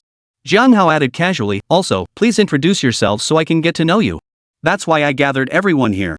One by one, the attendees rose and briefly introduced their names, positions, and other relevant information. Once everyone had finished, Jiang Hao dismissed them, instructing them to return to their respective posts. Alright, thank you for your time, Mr. Chu. I hope you'll conduct yourself appropriately going forward, Jiang Hao said coolly to Chu Sanha after everyone had left. Chu Sanha hastily replied, Mr. Jiang, you're too kind. Since everything's settled, I'll take my leave. Jiang Hao gave a slight nod. Go ahead. Chu Sanha bowed slightly to Jiang Hao before quickly exiting Chu River Mobile Electronics. At that moment, Chu Sanha wanted nothing more than to distance himself from Jiang Hao, hoping never to cross paths with him again. Jiang Hao, of course, was unaware of Chu Sanha's inner thoughts. Even if he had known, he wouldn't have cared. After Chu Sanha departed, Jiang Hao made a brief inspection of the company premises before leaving himself. He boarded his smart supercar and headed toward Houghton Entertainment. Upon arriving at the company, Jiang Hao discovered that Su Qingya had already returned. Mr. Jiang, you're here, Su Qingya greeted him with a smile upon his arrival. Jiang Hao gave a slight nod before asking, why didn't you stay home longer? You came to the company so quickly. Su Qingya replied, my father's condition has stabilized. With my mother there, plus Dr. Yan and the caregivers, I'm not needed at home. But at the company, I can still contribute my value. Jiang Hao nodded slightly. That does make sense. Your return is excellent news. I won't have to worry about the company now. In truth, Su Qingya's swift return to Shaman City stemmed partly from the reason she'd stated. The other reason stemmed from her parents and brother. Upon learning of her feelings for Jiang Hao, they had all encouraged her to pursue her own happiness. Su Xiangyang had even shared several clever strategies with her. Recalling Su Xiangyang's clever strategies, Su Qingya's face flushed involuntarily. Why did you suddenly blush? Do you have a fever? Seeing Su Qingya's expression, Jiang Hao couldn't help but ask. Su Qingya quickly replied, nothing at all. Seeing this, Jiang Hao didn't press further. He continued, glad to hear it. You go ahead and get back to work. I'll take a look around and then head out. Keep an eye on things at the company. Yes, Mr. Jiang, rest assured. Su Qingya nodded slightly in agreement. After that, Jiang Hao took a tour inside Haotian Entertainment before exiting the Pearl of the Straight building. The moment he stepped outside, his phone rang. Glancing at the screen, his eyebrows arched slightly. Chapter 150, Yi Qingshue's call. Hello, Uncle Ren, Jiang Hao greeted the caller immediately after answering. On the other end was none other than Ren Chang, the chief executive of Xiamen City. Jiang Hao, I'm calling to inform you that the case involving Mei San and his sons has been finalized. Mei San has been sentenced to death, while Mei Jingxi received a life sentence. So quickly? Jiang Hao was slightly taken aback by Ren Chang's words. Ren Chang explained, their crimes were blatantly evident, and with the substantial evidence you provided, the court didn't need much time to reach a verdict. They'll be tried swiftly. They still have the option to appeal, but even if they do, the outcome won't change. That's the best possible outcome. Hearing Ren Chang's words, Jiang Hao felt a wave of relief wash over him. He personally had no fear of people like Mei San and his father, but he had been worried they might target those close to him. Now that both had received heavy sentences, Jiang Hao no longer needed to worry about them. Ren Chang continued, beyond that, there's another matter. If you have the capacity, I hope you'll take it on. Jiang Hao asked in confusion, what might Uncle Ren be referring to? Ren Chang explained, Mei San and Mei Jingxi father and son will never be released. The Mei Security Company will be auctioned off by the prefectural government. I hope you will purchase it. Jiang Hao inquired, what's so special about this security company? Ren Chang explained, the Mei Security Company has absorbed quite a few individuals from the underworld. I fear that if someone else takes it over, they won't be able to manage these people properly. They might end up back on the streets, causing some negative repercussions. Though Ren Chang spoke in veiled terms, Jiang Hao understood the implication. Moreover, Jiang Hao had personally experienced being surrounded by the so-called security guards of Mei's security company, so he knew quite a bit about their situation. Jiang Hao chuckled, how does Uncle Ren know I can keep them in line? Ren Chang replied, I'm quite familiar with your background. Besides, Mei San also mentioned some things clearly trying to frame you, though he ultimately failed. Jiang Hao paused in surprise. He hadn't expected Mei San to try dragging him down with him even in death. Truly, the villain's heart never dies. I see. When is the auction scheduled? Jiang Hao confirmed. I'll bid for Mei security and overhaul it. With that thought, he gave Ren Chang his immediate consent. Ren Chang Dao, that puts my mind at ease. I'll send the auction's exact location and time to your phone shortly. Alright, Jiang Hao replied without objection. Alright, that's settled then. Goodbye. Goodbye, Uncle Ren. The moment he hung up, Jiang Hao received a text from Ren Chang containing the auction's time and address. After glancing at it, Jiang Hao put his phone away and got into the car. No sooner had he settled in than his phone rang again. Jiang Hao was slightly taken aback by this. He rarely got calls, yet now they were coming in one after another. He glanced at his phone and answered with a smile. Hey, Qingxue, miss me? The caller was none other than Yi Qingxue. Guess, Yi Qingxue replied with a laugh, then added, Jiang Hao, are you free right now? Sure, what's up? My cousin and Feng Dongyang asked me to invite you out for a stroll. Hearing Yi Qingxue's words, Jiang Hao's eyebrows twitched slightly as he pondered inwardly. Where are you now? I'll come meet you. Yi Qingxue said, we're still at the jewelry store. Come over here first, and we'll head out together. Alright, I'll be right over. Alright, we'll wait for you here at the store. Alright, see you soon. See you soon. After hanging up, Jiang Hao wasted no time. He hopped into his smart supercar and headed straight for Yi Yongchao's jewelry store. Half an hour later, Jiang Hao's car pulled into a parking spot outside the jewelry store before he stepped inside. Jiang Hao, you're here. Upon seeing him arrive, Yi Qingxue immediately hurried out to greet him, her face beaming with a smile. By her side stood the robotic bodyguard, Snow Guard. Feng Dongyang and Zhu Bingbing also emerged from the store, approaching Jiang Hao. Good day, Mr. Jiang, Feng Dongyang and Zhu Bingbing greeted him proactively. Their visit to Yi Qingxue was actually prompted by advice from Feng Zhongyi. Having learned from Yi Yongchao that Jiang Hao had agreed to attend his engagement banquet with Zhu Bingbing, Feng Zhongyi felt it was time to deepen their relationship. His approach seemed less contrived. He had Feng Dongyang and Zhu Bingbing invite Jiang Hao and Yi Qingxue shopping together. In his view, young people would naturally connect better and build rapport more easily. If Feng Dongyang could become friends with Jiang Hao, that would be ideal. Jiang Hao smiled and said, no need to be so formal. Just call me by my name. Hearing this, Zhu Bingbing's eyes twinkled as she replied with a smile, calling you by your first name feels too informal. Why don't Dong Yang and I just call you cousin-in-law instead? Yi Qingshue's face flushed slightly at the suggestion. Jiang Hao glanced at Yi Qingxue and nodded. That's fine. Fang Dongyang and Zhu Bingbing exchanged glances, their eyes lighting up with amusement at Jiang Hao's agreement. The four of them then entered the jewelry store. After greeting Yi Yongchao and his wife, they headed back outside. Fang Dongyang rode with Zhu Bingbing, while Jiang Hao took Yi Qingxue, leaving the jewelry store to go window shopping. As for the robotic bodyguard Shui Wei, Jiang Hao temporarily left her at the jewelry store. Jiang Hao, this car of yours, it can drive itself and understand voice commands? Yi Qingxue exclaimed in surprise upon seeing Jiang Hao's smart supercar. Jiang Hao nodded slightly. Of course. This car, just like my phone, possesses extraordinary intelligence. Yi Qingxue remarked, how come you have so many high-tech gadgets? Jiang Hao smiled faintly. Ever since I became your boyfriend, I suddenly got the hang of things. My IQ just skyrocketed. Ha! Yi Qingxue couldn't help but chuckle at his playful remark. Squeal! As the two sat chatting in the car, they suddenly heard the sound of urgent braking ahead. Stop, Jiang Hao commanded the smart supercar, then lifted his gaze to look ahead. Chapter 151, adding funeral expenses should cover it. Fang Dongyang's car had stopped ahead, and lying on the ground in front of it was an elderly man in his 60s. The old man's knees were covered in red, and he was clutching them while screaming in pain. Let's go check it out, Jiang Hao said to Yi Qingxue. They both got out of the car and walked toward the scene. By the time they reached the scene, Fang Dongyang and Zhu Bingbing had also exited their vehicle. Sir, are you okay? Fang Dongyang approached the man and asked. Do I look like I'm okay? You nearly broke my leg. The old man snapped angrily at Fang Dongyang's inquiry. I'm sorry, it wasn't intentional, Fang Dongyang replied. I'll call an ambulance right away to take you to the hospital. Just then, a middle-aged couple hurried over. Dad, what happened? Upon reaching the old man, the couple immediately asked him. Seeing them arrive, the old man cried out, ouch. It hurts so much. My leg feels like it's breaking. Whimpering, he clutched his knee, his hands stained crimson with blood. Jiang Hao watched the scene unfold, a faint smile curling his lips. Possessing god-tier medical skills, he instantly recognized the old man wasn't injured at all. The blood on his knees? Nothing but pig's blood. How the hell were you driving? You nearly broke my dad's leg. The middle-aged man stood up and shouted angrily at Fang Dongyang. The middle-aged woman joined in, shouting, exactly. Think you're so great just because you drive a fancy car? Did you even look where you were going? The commotion drew onlookers from the surrounding area. Seeing the scene, they murmured among themselves.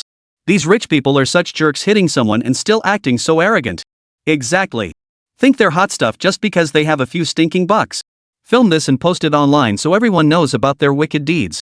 Hearing the middle-aged couple immediately lash out at Fang Dongyang, then listening to the surrounding crowd's murmurs, Zhu Bingbing couldn't help but retort. How dare you insult people like that? No one wants this to happen. We're calling an ambulance right now to take the elderly man to the hospital. We'll cover all the medical expenses. Saying this, Zhu Bingbing took out her phone to dial 120. Seeing this, the middle-aged woman rushed forward and shoved Zhu Bingbing aside, coldly retorting, so what if you have money? Even if my father-in-law gets treated at the hospital, will his leg ever be the same again? Fang Dongyang stepped forward, shielding Zhu Bingbing behind him. Let's talk this out, he said coldly. No pushing. What exactly do you want? Hearing Fang Dongyang's words, the middle-aged couple exchanged glances. Then the man shouted, don't underestimate my father just because he's old. He can still work on construction sites. After you hit him like that, the lost wages, emotional distress damages, and everything else, this won't be settled for less than $1 million. And even if he goes to the hospital, when he gets discharged is entirely up to us. Fang Dongyang understood their game, they were clearly after money. But $1 million yuan wasn't much to him. He replied indifferently, fine. Give me your account number, and I'll transfer it. Hearing Fang Dongyang agree so readily, the middle-aged couple froze in surprise. The elderly man's agonized cries on the ground also paused momentarily. They'd expected Fang Dongyang to haggle, which was why they deliberately inflated the amount. They hadn't anticipated his immediate acceptance. After a moment's pause, the middle-aged woman's eyes darted around as she suddenly declared, he miscalculated earlier. He underestimated the bodily injury compensation and this support fee. In short, you need to add another $1 million. Zhu Bingbing, hearing the woman's words, immediately snapped, you're extorting us. The middle-aged woman glared back. Don't make false accusations. We're not extorting you, my husband simply made a calculation error earlier.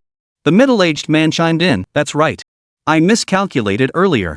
Fang Dongyang retorted coldly, do you take me for a sucker? Jiang Hao interjected calmly, $2 million should cover it. Fang Dongyang's expression shifted slightly at Jiang Hao's words. Mr. Jiang, this. Though 2 million yuan meant little to him, he was extremely reluctant to be swindled out of it so easily. However, he couldn't afford to ignore Jiang Hao's words. Upon hearing Jiang Hao's words, the middle-aged woman immediately smiled and said, "This young master is truly magnanimous. My husband will provide the account details to both young masters." Though inwardly seething, Fong Dongyang said nothing, choosing to give Jiang Hao face. Jiang Hao smiled faintly. "No rush." Then, turning to Fong Dongyang, he added, "What they mentioned earlier probably won't exceed 2 million. Add funeral expenses, and that should cover it." "Funeral expenses?" Hearing Jiang Hao's words, everyone froze in surprise. Jiang Hao said calmly, "Brother Fong, seeing how much that old man is suffering, why don't you send him on his way and put him out of his misery?" With that, he gestured toward Fong Dongyang. Fong Dongyang paused slightly at Jiang Hao's words. Catching the look in Jiang Hao's eyes, he instantly understood, and the pent-up frustration in his heart vanished. Nodding to Jiang Hao, Fong Dongyang climbed back into the car and started the engine. V-room. The roar of the engine filled the air. "WH, what are you doing?" The old man's eyes widened with terror at the sight. The middle-aged couple now grasped the meaning behind Jiang Hao's earlier mention of funeral expenses, their expressions turning pale. Fong Dongyang said nothing, stomping the accelerator pedal to the floor. Of course, Fong Dongyang didn't actually shift gears and drive off. "You little bastard, you really want to run me over?" Hearing the roar of the engine, the old man cursed under his breath before scrambling to his feet and bolting to the side. He showed no signs of injury whatsoever. The onlookers were utterly dumbfounded by the scene. What the hell is going on? Damn it, didn't they say his leg was nearly broken? He's running faster than any young guy. After a moment, the crowd finally snapped out of it, and a wave of anger at being deceived began to rise. "Damn it, we've been tricked. That old bastard wasn't hurt at all. They're bloody scammers. What scum? And I actually spoke up for them earlier. People like that deserve to die." Chapter 152, way more exciting than any TV drama. Hearing the murmurs of the crowd around them, the expressions of the three scam artists shifted. Especially when they saw Fong Dongyang's car hadn't actually driven off, a wave of frustration washed over them. "You old fool. The car didn't even move, why are you running away?" Frustrated, the middle-aged woman shouted angrily at the old man. "Why don't you go lie down in front of the car and see how it feels?" Hearing her words, the old man retorted, "So even if you got hit, you wouldn't get hurt, right? You coward. You're no better. That million was practically ours, and you went and ruined it." Next, the old man and the middle-aged woman began trading accusations and complaints. The middle-aged man tried to mediate between them, only to get cursed at himself. Soon, all three were bickering in a chaotic mess. Witnessing this scene, the crowd froze in stunned silence before quickly shifting to schadenfreude as they watched the drama unfold. This was far more thrilling than any TV drama. Jiang Hao shook his head slightly and said to Zhu Bingbing and Yi Qingxue, "Alright, let's go." Immediately, Jiang Hao led Yi Qingxue toward his car. Zhu Bingbing thanked Jiang Hao before returning to Fong Dongyang's car. Soon, both vehicles drove off, leaving the three scam artists to bicker among themselves. Bystanders filmed videos and shared them on social media. Jiang Hao, of course, paid them no mind. Back in the car, as they drove on, Yi Qingxue asked curiously, "Jiang Hao, how did you know that old man was faking it?" Jiang Hao replied casually, "Have you forgotten my other identity?" Yi Qingxue asked, "What identity?" Jiang Hao raised his eyebrows slightly. "I'm a master physician. I could easily assess that old man's condition. And the blood on his leg? It was pig's blood." Hearing this, Yi Qingxue's delicate brows furrowed slightly. "How disgusting." Jiang Hao shook his head slightly. "There's nothing we can do about it. The world is vast, and all kinds of people exist. We just need to mind our own business." Yi Qingxue nodded softly at his words. Leisure time always passes quickly. Half a day passed in the blink of an eye. That evening, Fong Dongyang treated them to dinner. The four chose a relatively upscale hotel. Just as the dishes were served and they were about to begin eating, Fong Dongyang's phone rang. "Excuse me, I need to take this call." Fong Dongyang apologized to Jiang Hao and the others before rising to answer it. A moment later, he finished the call. After hanging up, he looked at Jiang Hao and the others, seeming hesitant to speak. "What's wrong?" Zhu Bingbing couldn't help but ask, noticing his expression. Fong Dongyang hesitated slightly before continuing, "I just got a call from a friend inviting me to join them for some racing at Panlong Road tonight." Zhu Bingbing replied, "Racing usually starts pretty late. It's still early now, so there's no need to worry about running out of time." Fong Dongyang replied, "I'm not worried about the time." After a brief pause, he turned to Jiang Hao. "Brother Jiang, why don't you come along for some fun?" Fong Dongyang's initial hesitation stemmed precisely from his uncertainty about whether to invite Jiang Hao. After Fong Dongyang spoke, Zhu Bingbing understood his meaning. Before Jiang Hao could respond, she quickly added, Cousin-in-law, you two should come along tonight too. If we're going to have fun, let's make it worthwhile." "Racing, huh? Alright, I'll go check it out."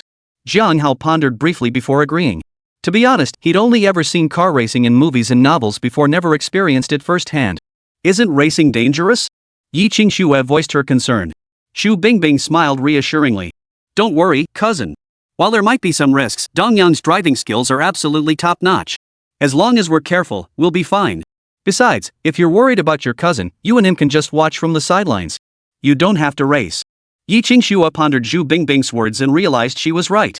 She didn't say anything more. After finishing their meal, the four of them strolled around outside for a while. When the time was right, they headed toward Panlong Road in the outskirts of Xiamen City. Panlong Road was the name of a winding mountain highway in the outskirts of Xiamen City. The road coiled around the mountains like a giant dragon, hence its name. By the time Jiang Hao and the others arrived, over a dozen luxury cars of various makes were already parked on a flat area at the trailhead. Nearly every luxury car had a young couple standing beside it.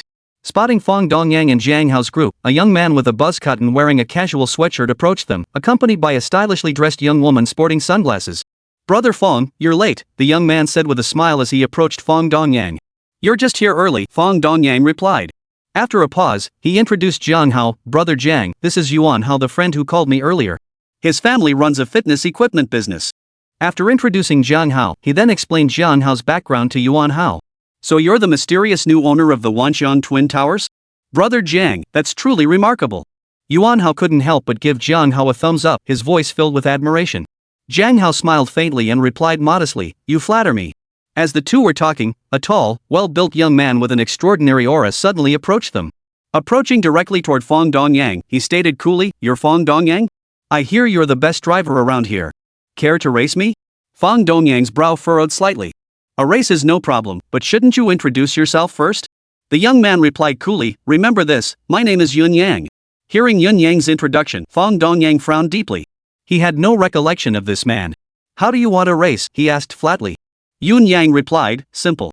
Choose a starting point and a finish line. Whoever gets there first wins. No need for anything complicated." Fong Dongyang nodded slightly and said indifferently, "No problem. Let's begin immediately." Yun Yang glanced toward Xu Bingbing and Yi Qingxue, a faint smile playing on his lips. A simple race is rather dull. Why not add some stakes?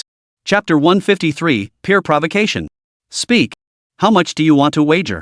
Fong Dongyang asked coldly upon hearing Yun Yang's words. Yun Yang chuckled. Talking about money is so vulgar. Let's try a different wager instead. If you win, you can take the woman beside me for a night of pleasure. If I win, all I ask is for each of them to give me a kiss. As he spoke, Yun Yang gestured toward Xu Bingbing and Yi Qingxue. How about it? You'd be getting a hell of a deal. A cold glint flashed in Jiang Hao's eyes at Yun Yang's words, but he held his tongue, waiting for Fong Dongyang's response. Fong Dongyang's face darkened with anger as he coldly retorted, "Why drag others into our wager? I refuse to accept these terms." Seeing this, Jiang Hao inwardly nodded in approval. Regardless of other factors, Fong Dongyang's response to this point was commendable. Yun Yang sneered, "What? Afraid of losing?" Fong Dongyang retorted coldly, "Say whatever you like. If you don't want to compete, that's your choice." Yun Yang suddenly burst into laughter. "Ha! Just kidding, young Master Fong. No need to get so worked up." After a pause, Yun Yang continued, "Here's the deal, if you lose, you transfer your shares in Zhongxin Jewelry to me. Likewise, if I lose, I'll transfer shares of equal value from our Jinxiang Jewelry to you. Dare you take the wager?" Hearing Yun Yang's words, Fong Dongyang's eyes flashed with sudden understanding. "So you're from Jinxiang Jewelry?" Golden Prosperity Jewelry was Fuzhou City's premier jewelry brand, while Loyalty Jewelry ranked among the top 3 in Xiamen City. Both were major players in the jewelry industry of Minnan Province, sharing significant overlap in commercial territories and maintaining a considerable competitive relationship. Fong Dongyang knew from his father, Fong Zhami, that Zhongxin Jewelry and Jinxiang Jewelry had crossed paths before. No wonder Yun Yang had come out to provoke him. In truth, betting Fong Dongyang on Zhongxin Jewelry shares was Yun Yang's real objective. His initial move was merely to provoke Fong Dongyang into impulsively agreeing to the wager without careful consideration. What Yun Yang hadn't anticipated was Fong Dongyang's remarkable composure. Yun Yang glanced at Fong Dongyang and said flatly, "I am indeed with Jinxiang Jewelry. No need for further talk, just tell me, do you dare take this wager? Looks like young Master Fong is afraid of losing after all." Seeing Fong Dongyang hesitate, Yun Yang couldn't help but sneer. Soon, the others nearby joined in, their voices rising in a chorus of jeers. Stirred by the crowd's encouragement and reflecting on his own driving skills, Fong Dongyang clenched his teeth and coldly declared, "I accept." Yun Yang said, "Since young Master Fong has agreed, let's draw up a written agreement to serve as proof." As he finished speaking, Yun Yang gestured toward a spot behind him. Immediately, a young man approached, holding a written agreement. Seeing the man's face, Jiang Hao's eyebrows arched slightly. The youth holding the written agreement was none other than Wang Yu, the very person who had crossed paths with Jiang Hao over Yiqingshui. Fang Dongyang shot Wang Yu a piercing glance before snatching the document.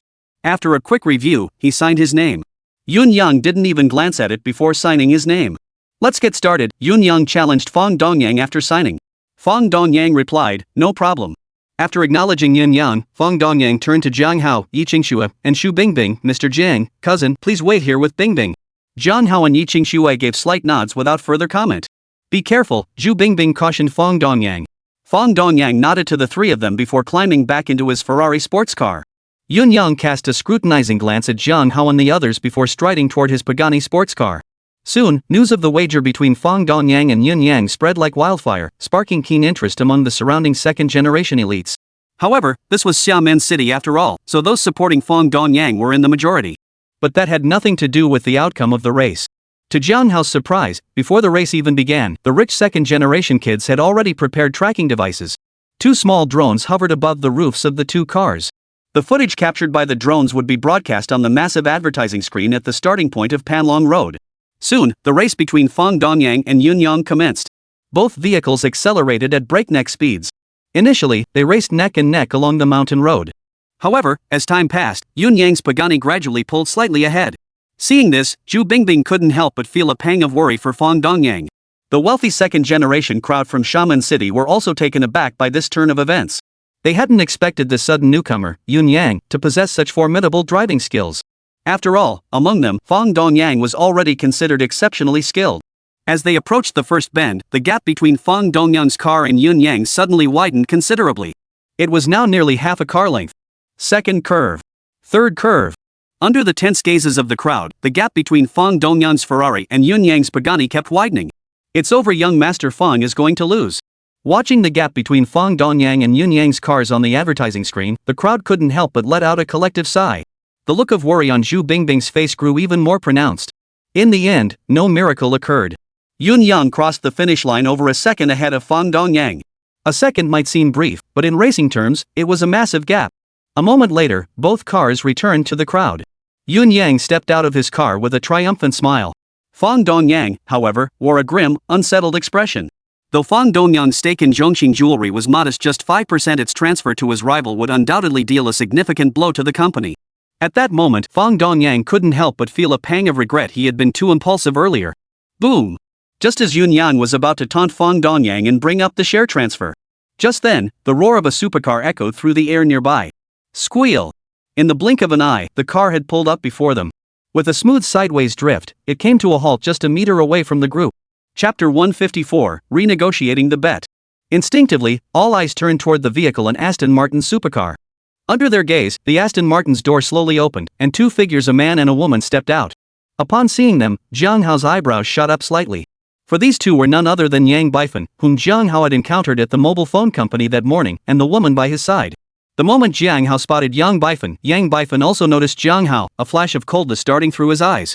However, Yang Baifan didn't approach Jiang Hao directly. Instead, he walked towards Yun Yang's position. "Young Master Yang, you've arrived," Yun Yang greeted him respectfully as soon as he saw Yang Baifan, promptly stepping forward.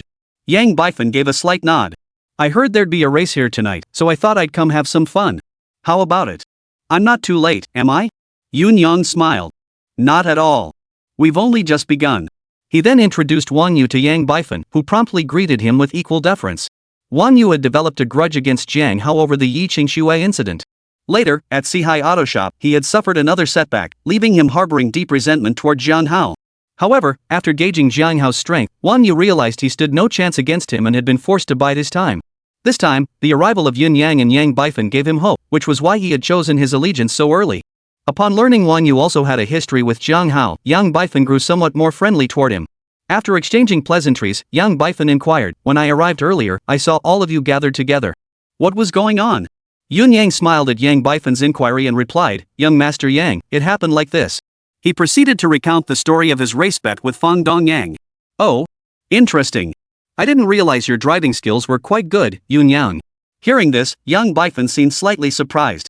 Yun Yang chuckled, "You flatter me, Mr. Yang. My skills are nothing compared to yours." Yang Baifan's mood lifted considerably at Yun Yang's words. The other wealthy second-generation members from Shaman City watched the scene unfold, their eyes filled with puzzlement.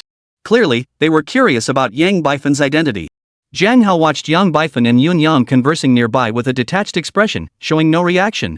After a moment, Yang Baifan's eyes flickered slightly as he approached Jiang Hao. He looked at him defiantly and challenged, "Mr. Jiang, dare you take me on in a match too?"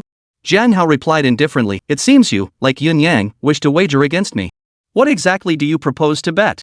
Yang Baifan smiled at this and said, "Mr. Jiang, you're insightful indeed. It's actually quite simple. I've set my sights on Chu Sanha's mobile phone company, but I don't know what means you used to get Chu Sanha to sell it to you. I'll bet you that mobile phone company. Are you up for it?" Upon learning that Chu River Mobile Electronics Company Limited was up for sale, Fingwan Group stepped in. Yang Baifan volunteered to lead the acquisition effort in Shaman City. His primary purpose in coming to Shaman City this time was to acquire Chu River Mobile Electronics Company Limited. Unfortunately, Jiang Hao had snatched it away. Yang Baifan now sought to win that company back through this method. Hearing Yang Baifan's words, Yi Qingxue tugged at Jiang Hao's sleeve with concern. After all, she had witnessed Fong Dongyang losing his company shares earlier. Jiang Hao signaled Yi Qingxue to relax with a glance, then turned to Yang Baifan and said, "I have no problem with that. But what are you going to put up as the wager?" Yang Baifan considered for a moment before replying, "Our Fingwan Group operates a live streaming platform company in Shaman City. Its value is comparable to your mobile phone company. I'll stake that live streaming company as my wager." Jiang Hao replied coolly, "What's the company's name?" "I'll look into it first to see if it's worth it." Yang Baifan didn't conceal anything upon hearing this and directly stated the name of the live streaming company. In truth, Yang Baifan wasn't lying. Fingwan Group had seen the profitability of the live streaming industry and launched a trial operation, but the results had been somewhat disappointing. Therefore, Yang Baifan didn't place much importance on that live streaming company. Moreover, Yang Baifan possessed immense confidence in his driving skills. After Yang Baifan named the company, Jiang Hao immediately searched online with his phone. He even used his god-tier hacking skills to thoroughly investigate the company's details, discovering its value was around 300 million yuan. Putting away his phone, Jiang Hao remarked coolly, "My mobile company is worth 500 million. Your live streaming company, however, is only worth a little over 300 million. The stakes aren't equal." Yang Baifan retorted coldly, "Don't think I'm unaware that you bought that phone company from Chu Sanha for just 300 million. Jiang Hao replied nonchalantly, "That just proves my tactics were clever. But the company's actual value hasn't changed." Yang Baifan retorted coldly, "Then what do you want? Otherwise, I'll add another 200 million in cash to the wager." Jiang Hao glanced at Fong Dongyang beside him before saying calmly, "How about this, include the shares Fong Dongyang just lost to Yun Yang in the wager. If I win, his bet with Yun Yang is null and void." Yang Baifan didn't respond directly to Jiang Hao. Instead, he turned to Yun Yang and asked coolly, "Do you trust this young master?" Yun Yang quickly replied, "Of course I trust young Master Yang. Using Fong Dongyang's shares as stakes is fine by me." Yang Baifan nodded with satisfaction at Yun Yang's words, saying indifferently, "I'll remember this gesture of goodwill. You won't be shortchanged in the future." "Thank you, young Master Yang," Yun Yang replied, his eyes lighting up with delight at Yang Baifan's words. Yang Baifan nodded, then turned to Jiang Hao and said calmly, "I agree." "It's settled." Jiang Hao nodded. "Then let's draw up the agreement first." Yang Baifan had no objection. He immediately had someone retrieve paper from the car and wrote out 2 identical copies of the agreement on the spot. Afterwards, Jiang Hao and Yang Baifan each signed their respective copies and took one each. "Mr. Jiang, thank you. But please be extremely careful," Fong Dongyang said gratefully as he approached Jiang Hao before the match began. Jiang Hao gave a slight nod. "Hand over your car keys." Fong Dongyang complied without question, handing over the keys. Jiang Hao took the keys, nodded briefly to Yi Qingxue, Zhu Bingbing, and Fong Dongyang, then climbed into Fong Dongyang's Ferrari. Yang Baifan shot a sarcastic glance at the Ferrari before climbing into his own Aston Martin. A race that would captivate all eyes was about to begin. Chapter 155, Dazzling Driving Skills, Qingshue's Worries. "Young Master Fong, how is Mr. Zhang's driving skill?" Yuan Hao, standing beside Fong Dongyang, asked with a hint of worry and guilt. Fong Dongyang had been summoned here tonight by Yuan Hao. Fong Dongyang's earlier defeat had already left him feeling deeply remorseful. If Jiang Hao lost again this time, Yuan Hao would feel even more uneasy. The dozen or so other wealthy second-generation heirs from Shama City, hearing Yuan Hao's question, also turned their gaze toward Fong Dongyang. Fong Dongyang shook his head slightly and said, "I'm not sure exactly how skilled Mr. Jiang is behind the wheel, but seeing how confident he is, I imagine it should be fine." Hearing Fong Dongyang's words, the others offered no comment. Earlier, before competing against Yun Yang, Fong Dongyang had been equally brimming with confidence only to lose to Yun Yang. Yun Yang overheard Fong Dongyang's words and sneered, "You were brimming with confidence earlier too. And what was the result? You." Fong Dongyang's face darkened at Yun Yang's words, yet he found no retort. Yi Qingxue and Zhu Bingbing watched this exchange, their eyes clouding with concern. It began. Just then, a rich kid spotted Jiang Hao and Yang Baifan's positions and shouted out loud. Simultaneously, Jiang Hao and Yang Baifan both revved their engines and shot forward from the starting line. To the onlookers, the two cars' bursts of speed appeared almost identical. Before long, both cars had already passed the first bend and vanished from sight. The crowd's attention inevitably shifted to the massive advertising screen. Watching the Ferrari and Aston Martin race along the mountain road on the screen, the crowd couldn't help but feel a surge of excitement. At another bend, Jiang Hao's Ferrari suddenly executed a sharp drift, nearly sliding sideways. The distance between the car and the rock wall beside the road was barely visible to the naked eye. One moment of inattention could mean a catastrophic crash. Witnessing this, everyone held their breath for Jiang Hao. Yi Qingxue instinctively closed her eyes, clasped her hands together in front of her chest, and silently prayed for Jiang Hao. After clearing the curve, Jiang Hao's car had pulled ahead of Yang Baifan's by a mere few centimeters. Good. Fong Dongyang, witnessing this, clenched his right fist and slammed it hard against his left palm, letting out a delighted cry. Yuan Hao's expression also eased slightly, while deep admiration for Jiang Hao welled up within him. The other rich second-generation kids from Xiamen City, witnessing this scene, cheered for Jiang Hao. Since Jiang Hao was with Fong Dongyang, he naturally counted as one of their own from Xiamen City. Yang Baifan, on the other hand, was clearly an outsider. Naturally, they all hoped Jiang Hao would emerge victorious. Seeing Jiang Hao surpass Yang Baifan, they all felt a surge of happiness for him. In stark contrast, Yun Yang and Wan Yu's expressions darkened considerably. Hearing Fong Dongyang's cheers, Yun Yang couldn't help but retort coldly, "It's still early. The competition isn't over yet. The outcome remains uncertain." Fong Dongyang replied calmly, "At least for now, Mr. Jiang is in the lead." With that, Fong Dongyang turned his gaze away from Yun Yang and fixed it on the two cars' trajectories displayed on the advertising screen. In the moments that followed, Jiang Hao showed everyone what true driving skill really was. A 180-degree drift. Drifting. Overtaking on a curve. A dazzling array of both spectacular and efficient maneuvers flowed effortlessly from Jiang Hao's hands. As time passed, the gap between Jiang Hao's car and Yang Baifan's gradually widened. Finally, at the finish line, Jiang Hao crossed the line a full 5 seconds ahead of Yang Baifan. Great! Mr. Jiang won. Seeing the result, Fong Dongyang couldn't help but shout in excitement. Immediately, the wealthy second-generation kids from Xiamen City nearby joined in with cheers. That was incredible. That driving skill is incredible. When will I ever reach that level? I'd be satisfied if I could manage half of that. Exactly. Yun Yang and Wang Yu, however, wore deeply displeased expressions. Wang Yu seethed inwardly, thinking of Jiang Hao stealing the spotlight again in front of everyone. Yun Yang felt even more regretful. If only he hadn't agreed so readily to Yang Baifan earlier. The shares of Zhongxin jewelry that were practically within his grasp had now vanished into thin air. Listening to the murmurs of the crowd, Yi Qingxue finally relaxed her tense expression and opened her eyes. Before long, they saw Jiang Hao driving his Ferrari back to the starting position. He got out and walked toward them. "Jiang Hao, you scared me to death. Please don't race anymore, okay?" Seeing him approach, Yi Qingxue rushed over and threw herself into his arms, her voice trembling with emotion. Earlier, when she saw Jiang Hao driving the Ferrari with its wheels practically grazing the outer edge of the rock wall, her heart had been in her throat, terrified that something might go wrong. Because of that, Yi Qingxue hadn't even dared to open her eyes for the rest of the race. Even now, seeing Jiang Hao safely by her side, a wave of lingering fear still washed over her. Feeling Yi Qingxue's body tremble slightly from lingering fear, Jiang Hao gently patted her back and said softly, "I promise you, unless absolutely necessary, I won't race again." Yi Qingxue replied, "I'm sorry, Jiang Hao. I'm not interfering with you. I was so terrified. Just now, I truly feared the worst what if." Her voice began to break as she spoke. Jiang Hao nodded slightly. "No need to apologize. I know you're worried about me. You're doing this for my sake. I understand." Just then, Yang Baifan drove back to the group and stepped out of the car. The Yang Baifan who stepped out now bore none of his earlier smug satisfaction. His face was dark and stormy, as if it might rain any moment. Jiang Hao gently patted Yi Qingxue's back and whispered, "I'll handle the wager first." "Meisham," Yi Qingxue replied softly, gently slipping out of Jiang Hao's embrace before naturally linking her arm through his. Though a flicker of shyness touched her heart, Yi Qingxue pushed it aside. In this moment, she felt that only by holding Jiang Hao's arm could she find true peace of mind. Jiang Hao led Yi Qingxue forward to stand before Yang Baifan, his voice calm as he stated, "Young Master Yang, you lost. Remember our agreement, I'll be taking over the live streaming company tomorrow." Yang Baifan's face darkened like a sooty pot bottom. His voice turned icy. "It's nothing but a shabby little company. This young master couldn't care less. Humph. We'll see about that. With that, Yang Bifan turned on his heel and strode toward his car. Yun Yang and Wang Yu, seeing this, promptly turned to follow Yang Bifan out. Wait. Chapter 156, Apology or Racing? What? You still want something? Hearing Jiang Hao's words, Yang Bifan halted in his tracks, his voice icy. Jiang Hao replied calmly, I didn't call you. He did.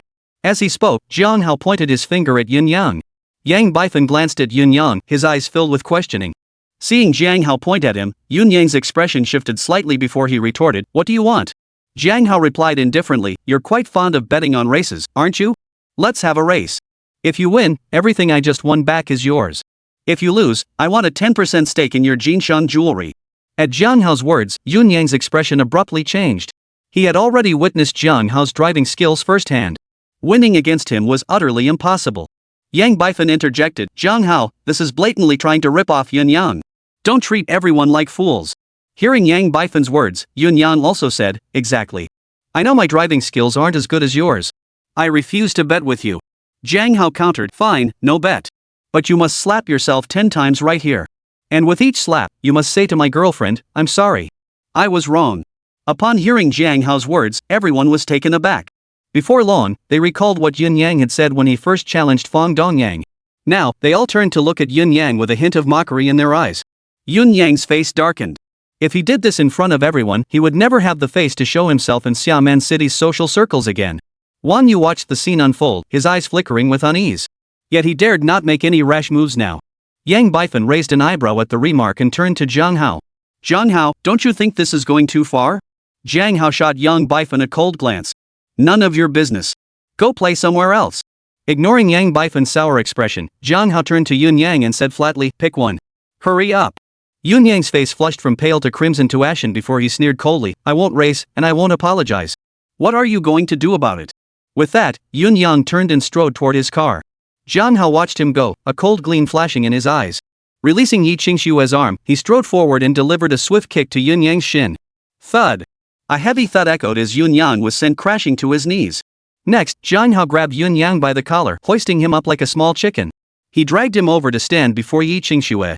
Then, he slammed Yun Yang down onto the ground, his knees crashing hard against the floor once more. Ah! The brutal impact of his knees against the ground forced a pained cry from Yun Yang. Yi Qingxue took a step back at the sight. Jiang Hao stepped before Yi Qingxue, taking her hand and squeezing it gently. Yi Qingxue instantly felt a wave of reassurance and stood side by side with Jiang Hao. Yang Bifan watched this unfold, his eyes blazing with fury and shock. He coldly snapped, Jiang Hao, what are you doing? This is going too far. Jiang Hao replied calmly, if you say another word, I'll make you end up like him. You. Looking into Jiang Hao's calm eyes, then at the lifeless body of Yun Yang on the ground, Yang Bifan ultimately dared not say another word. Since staying here wouldn't stop Jiang Hao, Yang Bifan saw no point in lingering to endure this humiliation. With a cold snort, Yang Bifan turned and climbed into his car. He started the Aston Martin and sped away. Wang Yu watched the scene unfold, hesitated briefly, then hurriedly slipped away in his own car. Jiang Hao simply pretended not to notice. The wealthy second-generation heirs of Xiamen City, witnessing this scene, all revealed expressions of keen interest in their eyes. They showed no hurry to leave. They wanted to see how the standoff between Jiang Hao and Yun Yang would ultimately play out. After Yang Bifan and Wang Yu had departed, Jiang Hao turned his gaze back to Yun Yang and said coolly, my patience is limited. If you don't make a choice now, don't blame me for being impolite. Seeing Yang Bifan and Wang Yu depart, Yun Yang's heart sank. Hearing Jiang Hao's words now, and considering the situation before him, Yun Yang felt a surge of frustration and anger. Jiang Hao, why must you be so ruthless? Shouldn't you leave a little room for future encounters? Jiang Hao replied coldly, I have no need to see you again. Hurry up. Yun Yang took a deep breath and gritted his teeth. Jiang Hao, I'll remember this. Smack. With that, Yun Yang slapped himself hard across the face, then turned to Yi Qingxue and said, I'm sorry. I was wrong. Smack. I'm sorry, I was wrong. Then, Yun Yang slapped himself once, uttered an apology, and repeated the cycle continuously. The wealthy second-generation kids from Xiamen City initially found it quite amusing to watch Yun Yang slap himself and apologize, feeling a sense of schadenfreude. But gradually, a chill crept into their hearts. Yun Yang was their equal in many ways, and in some cases, his family's assets and background were even more substantial than theirs. Yet, simply because he had been careless with his words earlier, offending Yi Qingxue and Jiang Hao, he had ended up in such a predicament. They silently took note, never provoked Jiang Hao or his associates lightly. May I leave now?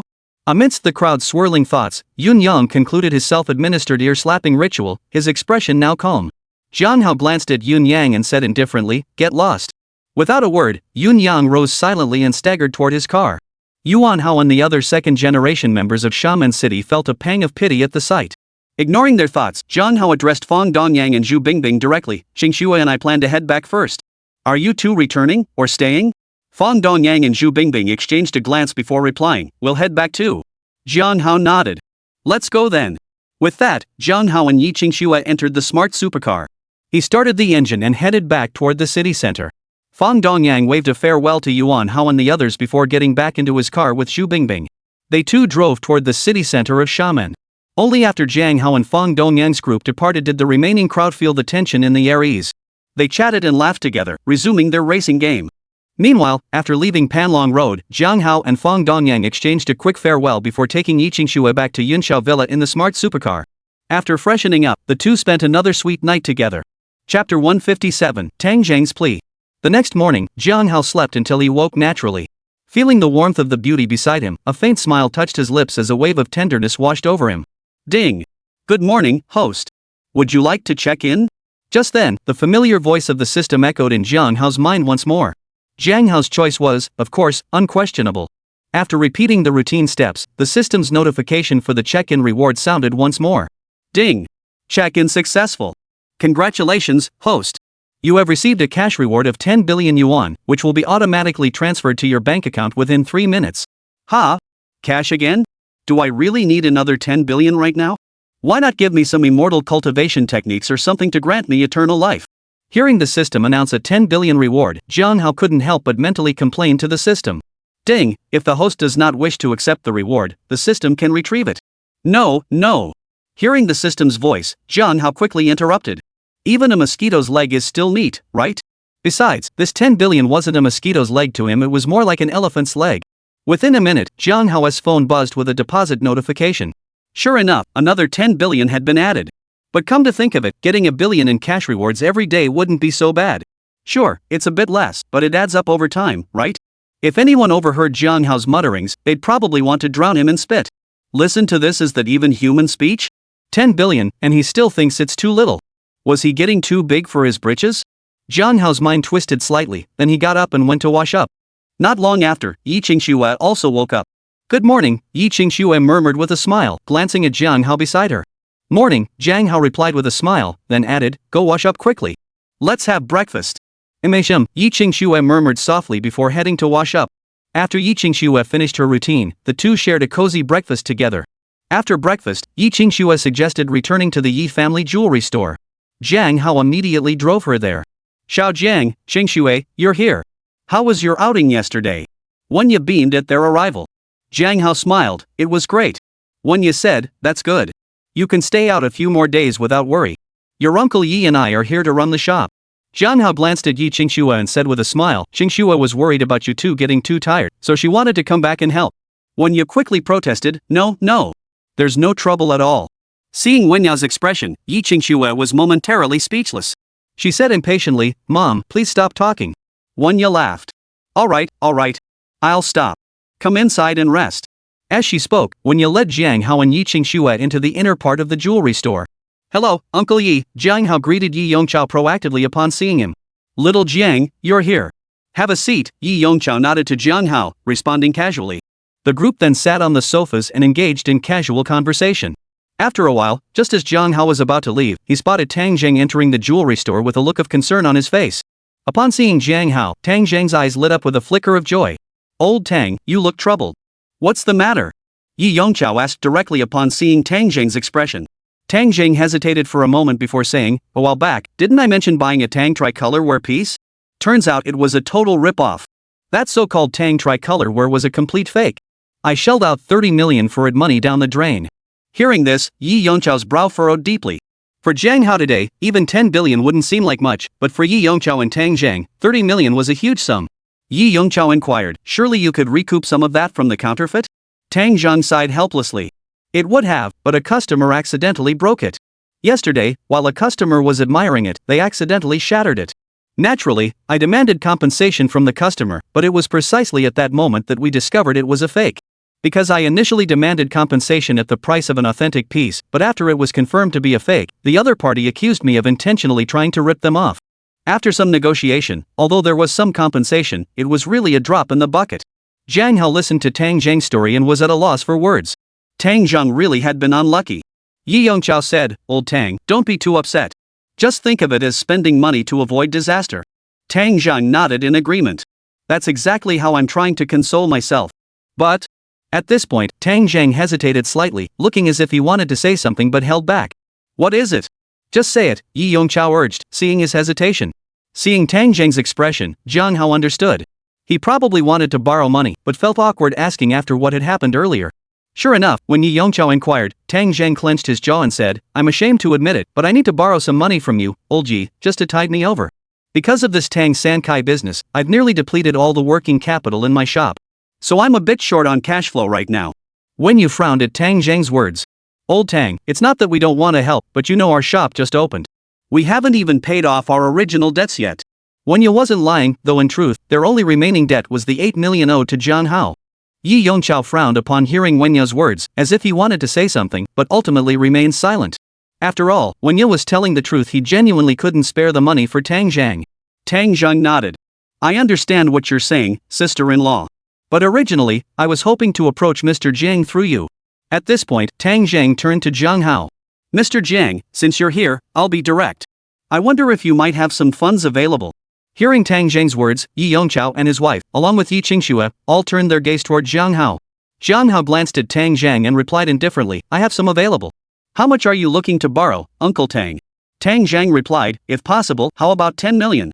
Of course, a smaller amount would also work. I could try to gather the rest from other friends." Jiang Hao glanced toward Yi Yongqiao before nodding slightly. "Lending 10 million to Uncle Tang isn't a problem. But there's one condition." Tang Zhang inquired, "What condition? Please enlighten me, Mr. Jiang." Yi Yongqiao and his wife, along with Yi Qingxue, also turned their curious gazes toward Jiang Hao. Chapter 158, Houghton Entertainment's new project. Jiang Hao smiled faintly. "As the saying goes, even close brothers should keep clear accounts. Though our relationship is close, proper documentation like a promissory note is still necessary." Tang Zhang, who had initially braced for some demanding condition, visibly relaxed upon hearing Jiang Hao's words. He smiled and replied, "Of course, that's only fair." "No problem at all." Yi Yongqiao nodded slightly upon seeing this.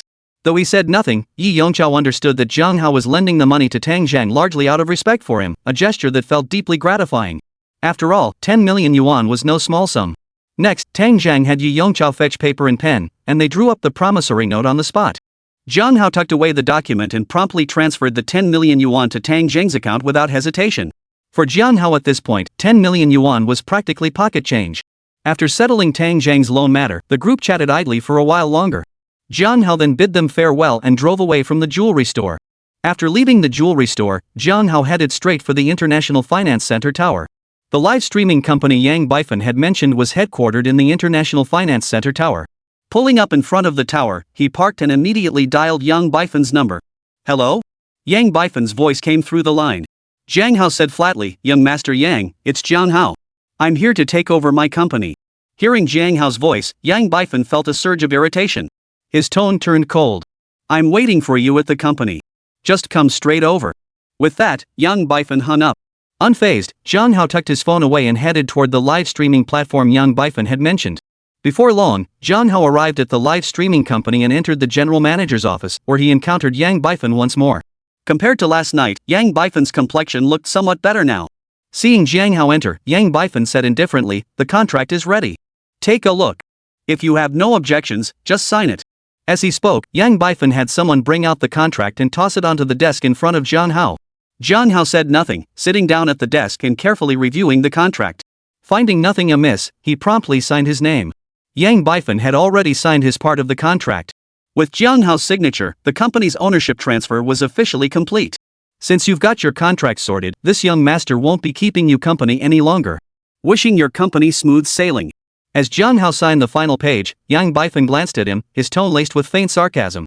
With that, before Jiang Hao could respond, Yang Bifan turned and walked out of the office. The man who had brought Jiang Hao the contract earlier followed Yang Bifan out. Hearing Yang Bifan's words, Jiang Hao raised his eyebrows slightly. Watching Yang Bifan's departing figure, he fell deep in thought.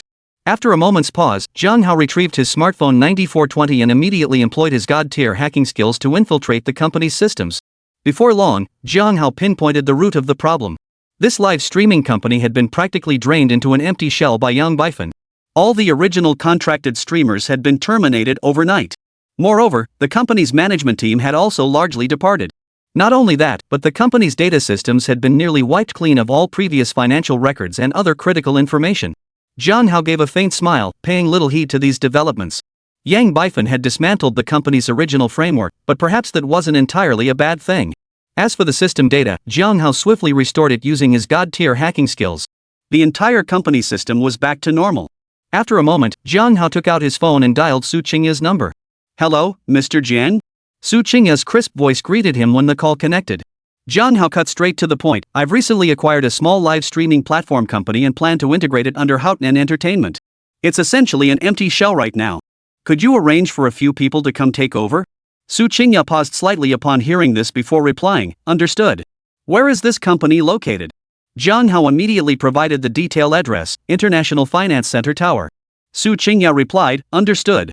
Mr. Jiang, please hold on a moment. I'll send people over immediately."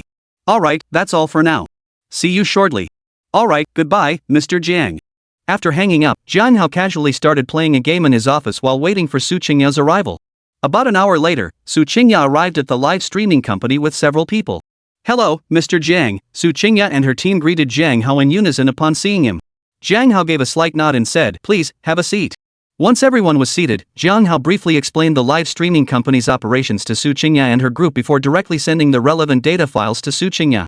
"Mr. Jiang, what made you suddenly decide to launch a live streaming platform?" Su Qingya asked curiously as the discussion drew to a close. Jiang Hao shrugged slightly. "Someone offered it to me for free. Might as well take it. Besides, the live streaming and short video industries still hold promising prospects." Hearing this, Su Qingya couldn't help but recall the moment when Jiang Hao had suddenly taken over Jiaxing Entertainment. She chose not to delve deeper into the topic. After a pause, Su Qingya asked, "Have you thought of a name for the live streaming platform, Mr. Jiang?" Jiang Hao pondered briefly before replying casually, "Live streaming is mostly about entertainment and laughter. Let's call it Joyful Live." Su Qingya immediately searched online and found the brand hadn't been registered yet, promptly finalizing the decision. Jiang Hao instructed, "Merge Joy Live under Houten Entertainment. You handle the arrangements. Sign several streamers as soon as possible. You can even poach talent from other platforms with high salaries. Get the platform up and running quickly. If we're doing this, we're doing it right." Su Qingya replied, "Understood. I'll get it done as soon as possible." Jiang Hao nodded. "That's all for now. You handle things here as you see fit. I'll be leaving." Su Qingya felt speechless upon hearing Jiang Hao's words. Still, she felt genuinely pleased that Jiang Hao trusted her so completely. As Jiang Hao stepped out of the building, pondering his next moves, his phone rang. Chapter 159, Then Let's Move. Glancing at the screen, Jiang Hao casually answered the call. "Hello, Lu Xiao, what's up?"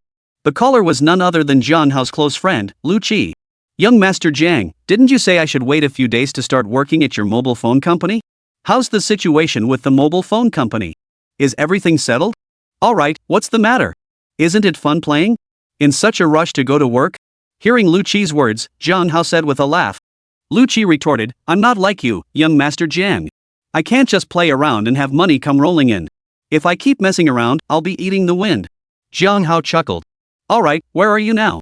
I'll come pick you up and take you straight to the company." Lu Qi asked, "Did you buy out Chuyi Company? If it's there, I can go myself. I know the place better than you." Jiang Hao said, "You may know it well, but if you go alone, they won't recognize you. Let me take you. I'll arrange your position while we're at it." Lu Qi replied, "Alright then. I'm at the rental apartment. Could you come pick me up?" "No problem. Hold on, I'll be right there." With that, Jiang Hao hung up and drove straight to Lu Qi's residence. Lu Qi's rented place was in an urban village, costing only 400 or 500 yuan a month, pretty cheap. Jiang Hao drove quickly to Lu Qi's place, only to find Lu Qi smiling apologetically at a heavyset middle-aged woman. The woman looked down on Lu Qi with an air of superiority. Seeing this, Jiang Hao couldn't help but frown slightly.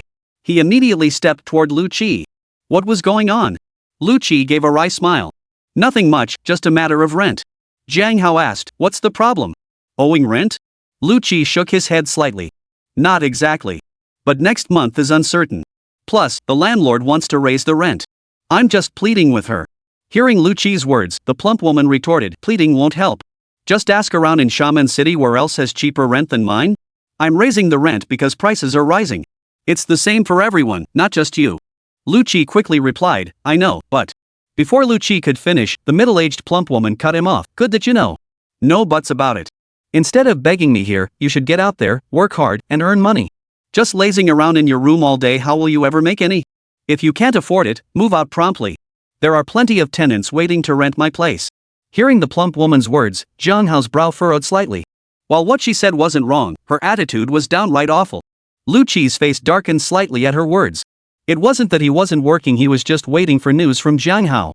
But to the landlady, he seemed like a lazy good-for-nothing who refused to work. Lu Qi tried to speak up in his defense, but Jiang Hao cut him off, saying flatly, in that case, move out. Oh? What? Getting cocky now? Think threatening to move will make me lower your rent? Think again. If you're moving, hurry up and get it done.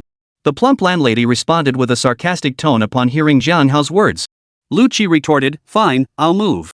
Did you really think I had to rent your place? Fine, you're so tough. I'll be waiting for you to move. The plump landlady sneered again. Jiang Hao glanced at her, then turned to Lu Qi, let's go. I'll help you move your stuff. We're leaving right now. Lu Qi nodded and went back to his room to pack his things. The plump landlady stood by, watching coldly, utterly unconvinced Lu Qi would actually leave. Please return my deposit, Lu Qi said calmly to the landlady after packing. You're actually moving out? The landlady was taken aback. Lu Qi replied, that's right. Refund the deposit. A flicker of calculation crossed the landlady's eyes before she suggested, how about this? You stay on, and I'll reduce your monthly rent by 50 yuan compared to other tenants. What do you say? Truthfully, the landlady's earlier claim about people lining up to rent her place was nothing but bragging. Now that she saw Lu Qi was genuinely leaving, she couldn't help but try to persuade him to stay. Even though it was 50 yuan less than other tenants, it was still a price hike. Besides, Lu Qi had no way of knowing what the other tenants were paying. Lu Qi replied indifferently, no need. I'm moving out. Quit if you must. You'll regret it. Seeing Lu Qi's firm resolve to leave, the landlady snorted coldly before processing his checkout paperwork. After completing the paperwork and retrieving the deposit, Jiang Hao and Lu Qi carried Lu Qi's luggage straight to Jiang Hao's smart supercar, loading everything inside. Without delay, Jiang Hao and Lu Qi climbed into the vehicle, started the engine, and drove away. The plump landlady's eyes widened at the sight of Jiang Hao's luxurious supercar.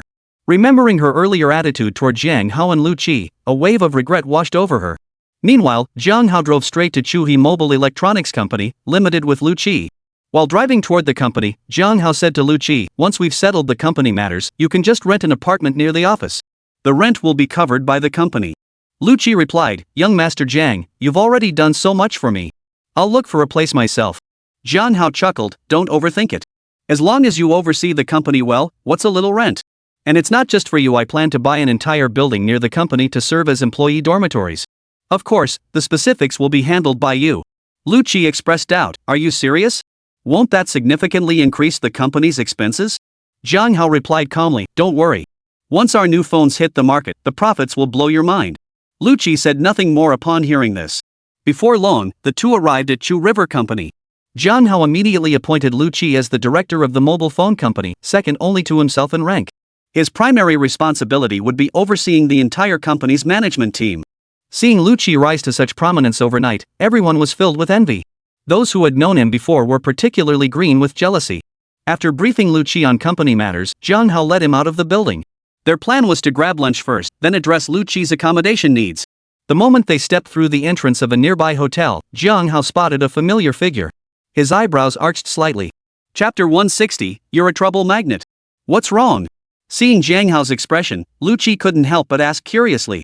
Look over there, Jiang Hao gestured in a direction, his voice calm. Is that Strawberry Nana? Following Jiang Hao's gesture, Lu Qi gasped in surprise. Indeed, the familiar face Jiang Hao had spotted was none other than Strawberry Nana, or more accurately, Ling Meina. Lu Qi was already a minor fan of Ling Meina. Last time outside the Twin Towers, he'd even pleaded with Jiang Hao to grant Ling Meina's request, so he recognized her instantly. At this moment, Ling Meina seemed to be in trouble. Beside her stood a handsome young man with slightly thin lips and tousled hair, blocking her path. The two were engaged in a conversation, though the atmosphere was clearly tense. Suddenly, Ling Meina spotted Jiang Hao. Her eyes lit up instantly. She abruptly reached out, shoving the young man aside, and quickly ran towards Jiang Hao and Lu Qi. The young man hadn't expected Ling Meina to push him so abruptly. He stumbled back before regaining his balance. Seeing Ling Mena approach Jiang Hao, a sharp glint flashed in the young man's eyes. "Jiang Hao, it's so good to see you," Ling Mena exclaimed joyfully as she reached his side. Lu Qi watched as Ling Mena seemed oblivious to his presence, her eyes fixed solely on Jiang Hao. A hint of resentment flickered in his gaze as he shot Jiang Hao a look. Jiang Hao shot Lu Qi a disapproving glare before turning to Ling Mena with a smile. "What's so great about seeing me? You're not trying to partner up with me again, are you?" Ling Mena pouted. "Seriously, why do you keep bringing that up? Mena, who are these two?" At that moment, the young man Ling Mena had pushed away earlier approached the trio, addressing Ling Mena. Seeing the young man approach, Ling Mena's delicate brows furrowed slightly. "Mr. Wan, please address me by my full name. These are my friends, Jiang Hao and Lu Qi." Lu Qi felt a flicker of relief when Ling Mena addressed him by name. Ling Mena then introduced them to Jiang Hao and Lu Qi. "This is Mr. Wan Junfeng. His father is a high-ranking executive at Douyin." Wan Junfeng wore a faint smile as he extended his hand toward Jiang Hao and Lu Qi, saying softly, "Hello." "Hello," Jiang Hao nodded in response, offering a light handshake to Wan Junfeng. Lu Qi then followed suit, offering a light handshake to Wan Junfeng as well. After the pleasantries, Wan Junfeng asked, "Are you two here for dinner too? Why don't we all join together?" Wan Junfeng had actually intended to invite Ling Mena to dine earlier, but she had declined.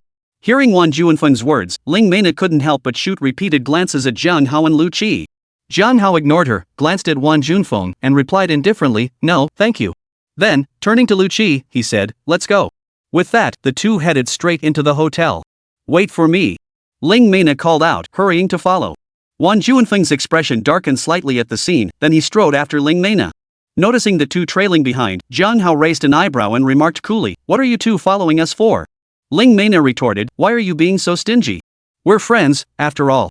Plus, I tipped you off last time, and you promised to treat me to dinner.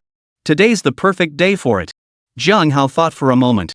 He did recall promising Ling Mena a meal. Nodding, he said, "Sorry, I forgot." "Alright, let's go together." Ling Mena smiled immediately. "That's more like it."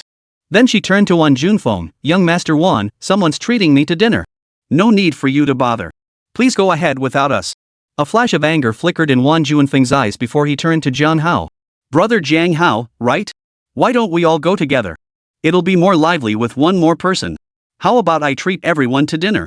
Before Jiang Hao could respond, Ling Mena quickly interjected, "Jiang Hao, you promised to treat me to dinner. If someone else offers, that doesn't count." Jiang Hao shrugged slightly and addressed Wan Junfeng, "You saw it yourself. Miss Ling here doesn't want to dine with you. Why must you cling on so stubbornly?" "Humph." Wan Junfeng snorted coldly, shot a frosty glance at Jiang Hao and his two companions, then turned and walked away without another word. Seeing this, Jiang Hao shook his head slightly and said to Ling Mena, "How come every time I run into you, I end up with more trouble?" "You're a total trouble magnet." Ling Mena giggled. "No way. I'm totally innocent, you know." "Never mind. Let's go eat." Jiang Hao shook his head again, his voice calm. The three of them then booked a private room and enjoyed a sumptuous lunch. After the meal, Ling Mena beamed, "Thanks for today. I'll forget about that time I tipped you off." Jiang Hao replied, "Your debt is settled, but that Wan Junfeng? He's probably got it in for me now." Ling Mena chuckled, "I know you're a big boss. This little thing won't be a problem for you." Jiang Hao chuckled, "No need to flatter me. If there's nothing else, I'll take my leave." Ling Mena said, "Alright, see you later." After parting ways with Ling Mena, Jiang Hao took Lu Qi to the vicinity of Chu River Company. He temporarily rented an apartment for Lu Qi nearby, then drove once more toward the International Finance Center Tower. Jiang Hao's visit to the International Financial Center Tower wasn't about the live streaming platform or concerns over Su Qingya, but because the evening auction was being held there. Arriving at the International Financial Center Tower, he still had plenty of time before the auction began. Jiang Hao headed straight to the Happy Live office and pulled out his phone to play games. When the time was nearly right, Jiang Hao put away his phone and headed for the top floor of the International Finance Center. The auction was being held in the Grand Conference Hall on the top floor of the International Finance Center. When Jiang Hao arrived, the hall was already filled with people, some of whom he recognized from before. "Mr. Jiang, you're here too," a somewhat familiar voice sounded beside him as he casually surveyed the room. Chapter 161, Rumors and Apprehension. Jiang Hao turned toward the voice and recognized the speaker as Qin Yu, general manager of the Xiamen branch of China Construction Bank. "Hello, Mr. Qin," Jiang Hao greeted him with a smile upon seeing Qin Yu. He wasn't surprised to see Qin Yu here. Auctions held by the government naturally involved assets that would pass through banks. Additionally, Jiang Hao had personally discovered that May's security company had taken out loans from China Construction Bank. A portion of the auction proceeds would also flow into the bank. Qin Yu smiled. Mr. Jiang, if I may ask, are you interested in the security company or the plots of land? Oh, could it be that land plots were also up for auction this time? Jiang Hao was slightly taken aback by Qin Yu's question. Ren Chang had only called to instruct Jiang Hao to bid on May's security company, without mentioning anything else. Qin Yu asked in confusion, Mr. Jiang, are you unaware of the items up for auction this time? Jiang Hao shook his head slightly. I truly didn't know. Qin Yu continued, this auction features 6 plots of land, along with the May security company. Mentioning May's security company, Qin Yu couldn't help but glance at Jiang Hao again. Rumors circulated within the industry that Mei-san had gone to prison shortly after falling out with Jiang Hao. Jiang Hao nodded slightly in understanding. He had little interest in the land parcels. His primary objective this time was to acquire May's security company. Next, Jiang Hao and Qin Yu found seats in the conference hall and began chatting casually. Before long, all attendees had arrived, and the time for the official auction had come. This auction was much more streamlined compared to the previous charity event. A representative from the relevant government office briefly addressed the gathering as the host, then the auctioneer took charge and formally commenced the proceedings. Standing atop the elevated platform at the front of the conference hall, the auctioneer held his gavel aloft and announced in a resonant voice, today's auction is now officially open. The first lot is a plot of land in the eastern suburbs of Xiamen City. Starting bid, 100 million yuan. Bids must increase in increments of 1 million yuan. The auctioneer briefly introduced the plot's details before announcing the starting bid. The moment the auctioneer announced the bid, the conference hall erupted with bidding calls. 110 million. 150 million. 200 million. As the crowd bid, the plot of land with a reserve price of 100 million quickly doubled in value. Finally, it sold for 300 million. Then the second plot sold for 500 million. The third and fourth plots. By the end of the auction, each plot commanded a hefty price. 3 plots exceeded 1 billion yuan, with the most expensive one soaring past 19 billion. Watching the real estate tycoons casually throw out bids, Jiang Hao couldn't help but recall the saying, the rich get richer, the poor get poorer. Everyone knew these developers would make a huge profit by purchasing these plots. But to earn that money, one must have capital to begin with. Without it, you don't even qualify to play this game. Who is that? Jiang Hao gestured toward one of the seats and asked Qin Yu. Following Jiang Hao's gaze, Qin Yu saw a middle-aged man with a slicked-back pompadour. The man wore gold-rimmed glasses, had a broad forehead, and a square face. Dressed in a black suit, he exuded an aura of someone long accustomed to power. Withdrawing his gaze, Qin Yu murmured, that's Huang Yunlin, the owner of Yunxiao Group. He's the absolute top dog in the entire real estate industry of Xiamen City. So it was him. Hearing Qin Yu's introduction, Jiang Hao gave a slight nod. Among the dozens present, Huang Yunlin had already secured 2 of the 6 plots up for auction, including the most valuable one. That was why Jiang Hao paid him extra attention. Next up for auction was the former May Security Company. Due to certain circumstances, this security firm was being liquidated and sold off. Bidding would now commence, with a starting price of 200 million. Once all 6 plots had been auctioned off, the auctioneer finally brought up May's security company. Upon hearing the name May Security, many in the hall expressed surprise, while a few wore expressions of understanding. Huang Yunlin even glanced in Jiang Hao's direction, giving him a subtle nod. Upon hearing the name, Jiang Hao perked up, preparing to enter the bidding. 210 million. After the auctioneer announced the starting bid, murmurs rippled through the conference hall. One participant tentatively offered a bid. Jiang Hao stated calmly, 250 million. Hearing Jiang Hao raise the bid by 40 million outright, many eyes turned toward him. Those unfamiliar with Jiang Hao were taken aback by his youthful appearance. Those who recognized him gave him a slight nod of acknowledgement, simultaneously abandoning their own bidding intentions. 260 million. 270 million.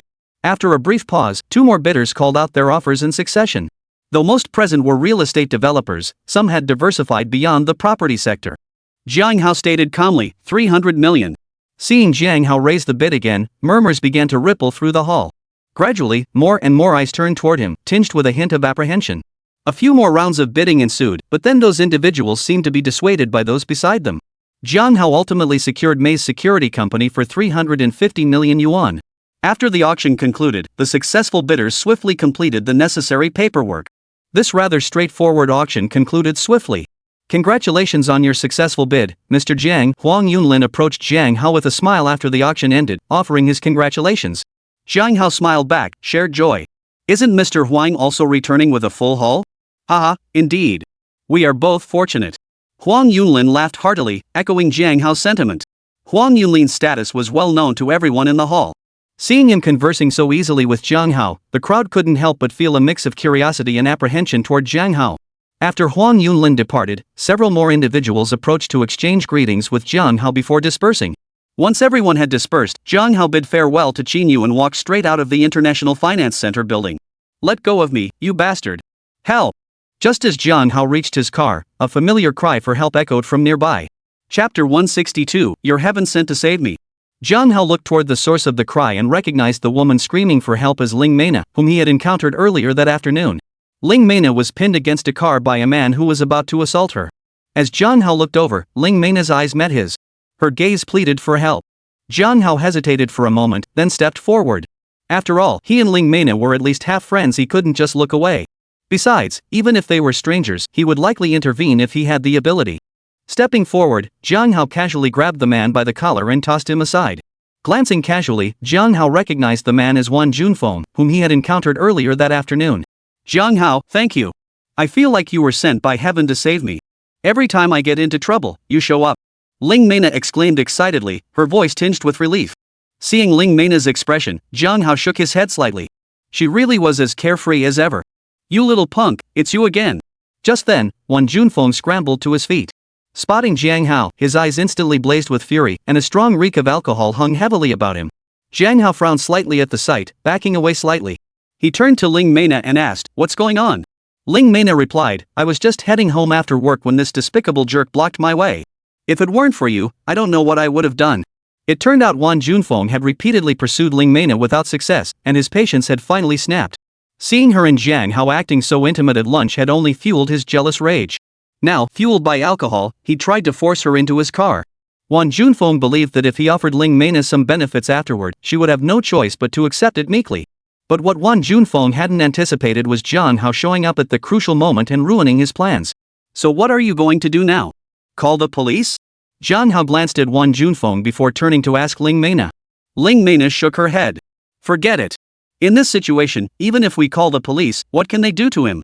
Besides, it would only damage my reputation. Let's go." Seeing Jiang Hao and Ling Mena completely disregard him, Wan Junfeng's rage boiled over.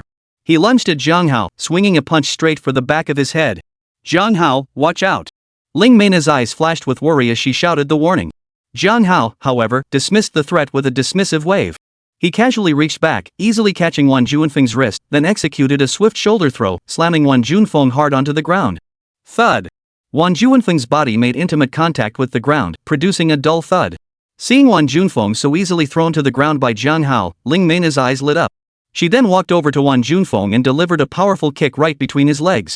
"You dare disrespect this lady? I'll kick you to death." Ling Mena muttered under her breath as she delivered the kick. Jiang Hao froze slightly at the sight, surprised to discover this fierce side to Ling Mena, who usually presented such an adorable demeanor. "Arg!"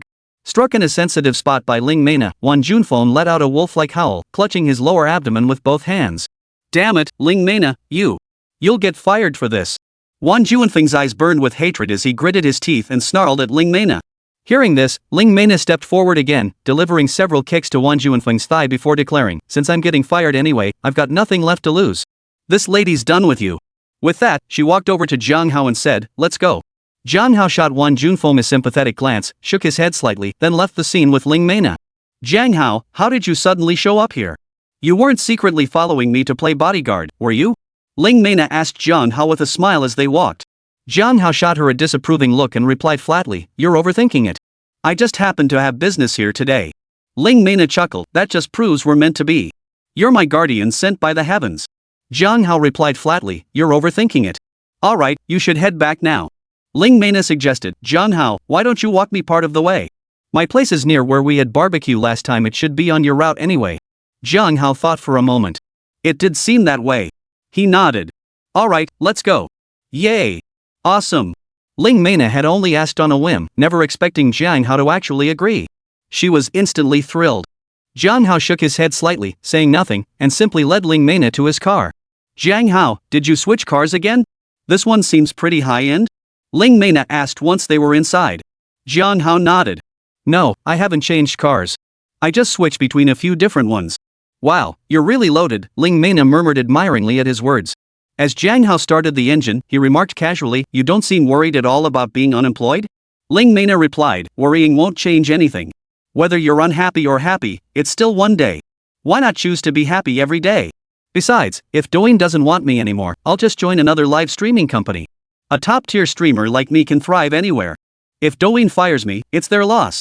With that, Ling Mena pumped her little fist, radiating fighting spirit. Hearing Ling Mena's words and observing her demeanor, Jiang Hao gained a fresh perspective on her. She might seem carefree, but in reality, it was just her optimistic and positive outlook on life. Combined with her adorable persona, it was no wonder she attracted so many fans. This thought suddenly reminded Jiang Hao of the new live streaming company he'd just taken over. Didn't they need to sign new hosts? Ling Mena seemed like a perfect fit. Without hesitation, Jiang Hao addressed Ling Mena directly. You mentioned wanting to collaborate with me earlier, right? Well, now we have a collaboration opportunity. Would you be interested? Ling Mena responded with curiosity, but you weren't willing to work with me before? Why the sudden change of heart? Don't tell me it's out of pity for me, that's not necessary. Jiang Hao shook his head slightly. This isn't about co-streaming. I'm offering you a position at my company. Chapter 163, the system is really thoughtful. Your company? What does it do? Ling Mena couldn't help but ask upon hearing Jiang Hao's words. Jiang Hao replied calmly, same as before, you'll be doing live streaming. Ling Mena exclaimed in surprise, you started a live streaming company? Why didn't you mention it before? What kind of company is it? Jiang Hao smiled faintly. I just acquired a live streaming platform company today. Ling Mena was even more surprised. Really? Is that true? What a coincidence. Jiang Hao shrugged slightly. Of course it is. What do you think? Interested? If you agree, I'll give you the contact info for my company's manager right away. You can discuss the details with her then. As for the live streaming platform, I've renamed it Joy Live. It might not be well known yet, but it'll rise quickly. Ling Mena replied, give me the contact info for the company head first. I'll take a look and decide later. Jiang Hao replied, no problem. But I really hope you'll agree. The company is just getting started. If you join now, you'll be one of the founding members. We'll definitely give you more packaging and promotion. The compensation will absolutely be higher than what you're getting on Douyin, only up, never down. Ling Mena nodded slightly.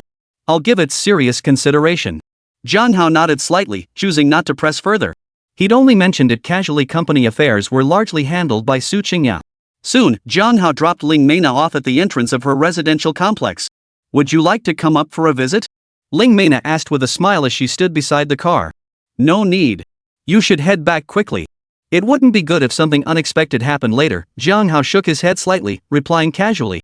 Seriously, couldn't you say something nice? Fine, I won't. Bye. Hearing his response, Ling Mena pouted and retorted before striding into the compound. Jiang Hao shook his head slightly before driving straight back to Yunxiao Villa. After freshening up and chatting on the phone with Yi Qingxue for a while, he drifted peacefully into sleep.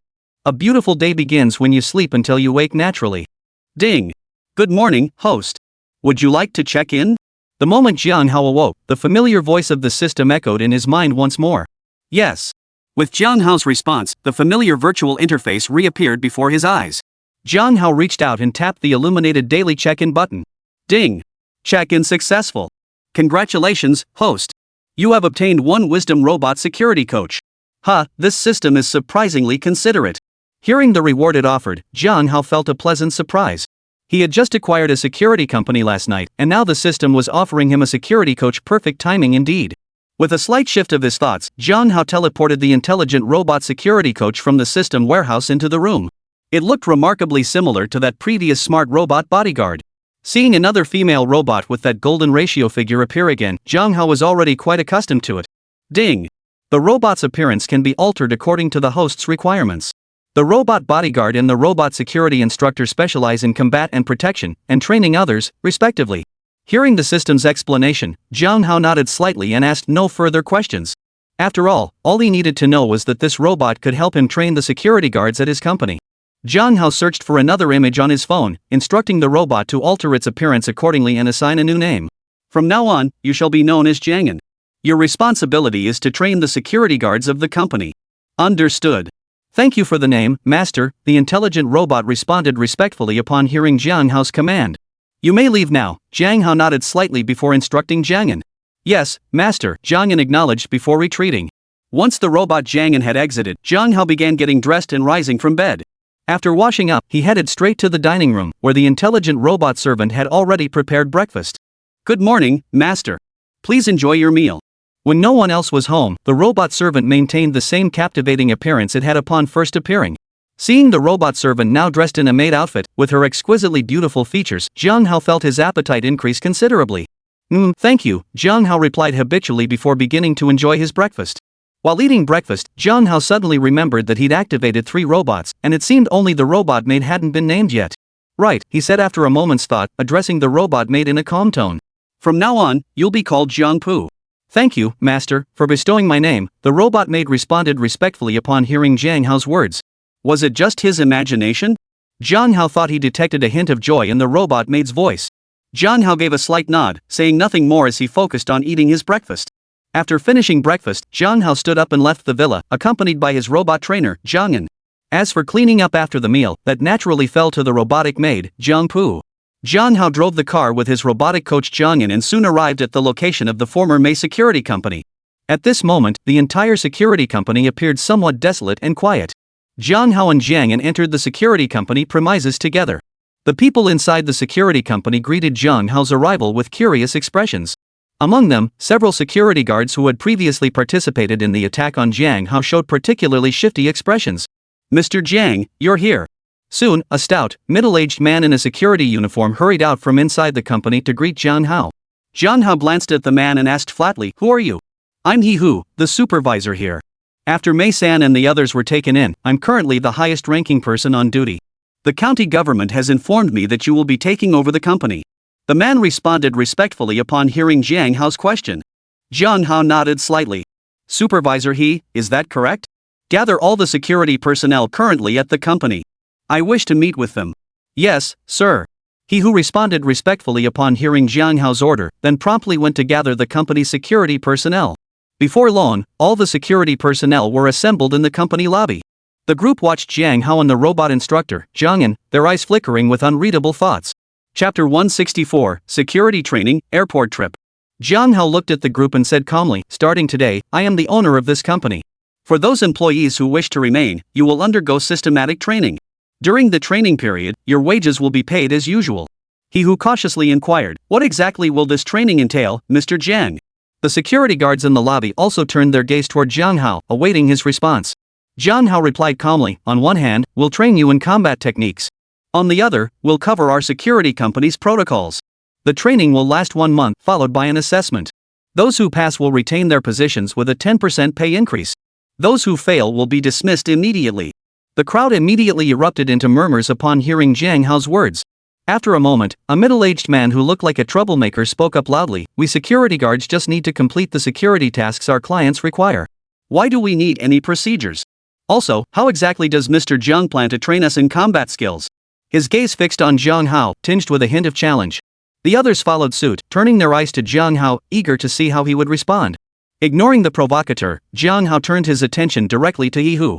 Noticing Jiang Hao's gaze, He Hu quickly interjected, that's Li-san. He's among the top fighters in the company. He's usually the one who trains others in combat skills. Jiang Hao asked flatly, is he connected to Mei-san? Before He Hu could answer, Li-san interjected, I work for Boss Mei. What's the problem? You want to fire me? If I leave, everyone will follow. Jiang Hao gave Li-san a cold glance before ordering, Jiangyan, make him shut up. Yes, Jiangyan replied verbally before charging swiftly toward Li-san. Seeing this, Li-san instantly went on guard, ready to show Jiang Hao his strength. Yet the next second, Li-san was knocked flat to the ground by Jiangyan's single strike. Thud! The dull thud of Li-san's body hitting the ground snapped the surrounding security guards out of their shock. After Li-san was knocked down by Jiangyan, Jiang Hao continued, you lot basically only have brute strength. Once you leave this security company, if you want to make money, you'll probably end up on construction sites. If you think construction sites are more comfortable than this security company, feel free to leave. Hearing Jiang Hao's words, the group exchanged glances, but no one spoke up. Jiang Hao glanced at them and said flatly, I won't waste my breath. From now on, Jiangyan will be your trainer. For the next month, you won't take any assignments. Focus on training, and you'll still get paid. If you're unwilling to accept this, feel free to leave. We might lack other things, but we certainly don't lack manpower. He Hu immediately chimed in, yes, Mr. Jiang is absolutely right. I'll make sure they train properly. Jiang Hao gave a slight nod before adding, Jiangyan is well versed in the systematic training and management of security personnel. If you have any questions, consult him directly. I'll be leaving now. Yes, Mr. Jiang, please go ahead with your business, He Hu responded respectfully as soon as he heard this. Jiang Hao took a step forward but suddenly halted, turning to Li-san. The Mei family father and son will never walk free again for crossing me. If you wish to share their fate, feel free to keep jumping. But next time, I won't show any mercy. Li San's expression instantly darkened, a flash of terror crossing his eyes. Rumors had circulated that Mei San and his sons had offended someone powerful, leading to their imprisonment. Li San never imagined that person was Jiang Hao. Realizing even the Mei family couldn't stand up to Jiang Hao, Li San quickly said, "Mr. Jiang, I was wrong earlier. I'll definitely correct myself from now on. Please give me a chance." Jiang Hao glanced at Li San and said indifferently, "Just follow Jiang in and train properly." He who and the other security guards had also heard Jiang Hao's words. Deep respect and awe for this new boss welled up within them. Jiang Hao's gaze swept indifferently around the room before he walked straight out of the security company. The moment he stepped outside, his phone rang. Jiang Hao glanced at the screen and answered the call. "Hello, General Manager Wei. What can I do for you?" The caller was none other than Wei Yang, General Manager of Xiamen City Airlines. "Mr. Jiang, the flight crew you requested last time has been fully assembled. Would you be available to come confirm the arrangements?" Wei Yang addressed Jiang Hao respectfully over the phone. Jiang Hao considered it. He didn't have anything pressing at the moment, so he replied, "Alright, I'll come over shortly." "Alright, I'll be waiting for you at the company," Wei Yang replied respectfully. "Alright, that's settled." After hanging up, Jiang Hao got into his car and headed straight for the airport. An hour later, Jiang Hao's car arrived at Xiamen Airport. After parking, he headed straight for Wei Yang's office. He had visited Wei Yang's office before when inquiring about obtaining a pilot's license, so he knew his way around. Before he even reached Wei Yang's office, Jiang Hao heard a loud argument coming from inside, punctuated by a few choice expletives in a foreign language. Seeing this, Jiang Hao frowned slightly before quickening his pace and entering Wei Yang's office. At the doorway, he saw a short young man from Japan standing opposite Wei Yang. Beside the young man, a young woman with a provocative appearance was arguing heatedly with Wei Yang. Standing behind the youth were 4 burly bodyguards clad in tight-fitting attire. Recognizing the youth's appearance, Jiang Hao's eyebrows arched slightly. This young man was none other than the Japanese chess master he had encountered earlier at the Xiamen Chess Association Meichuan Naiku.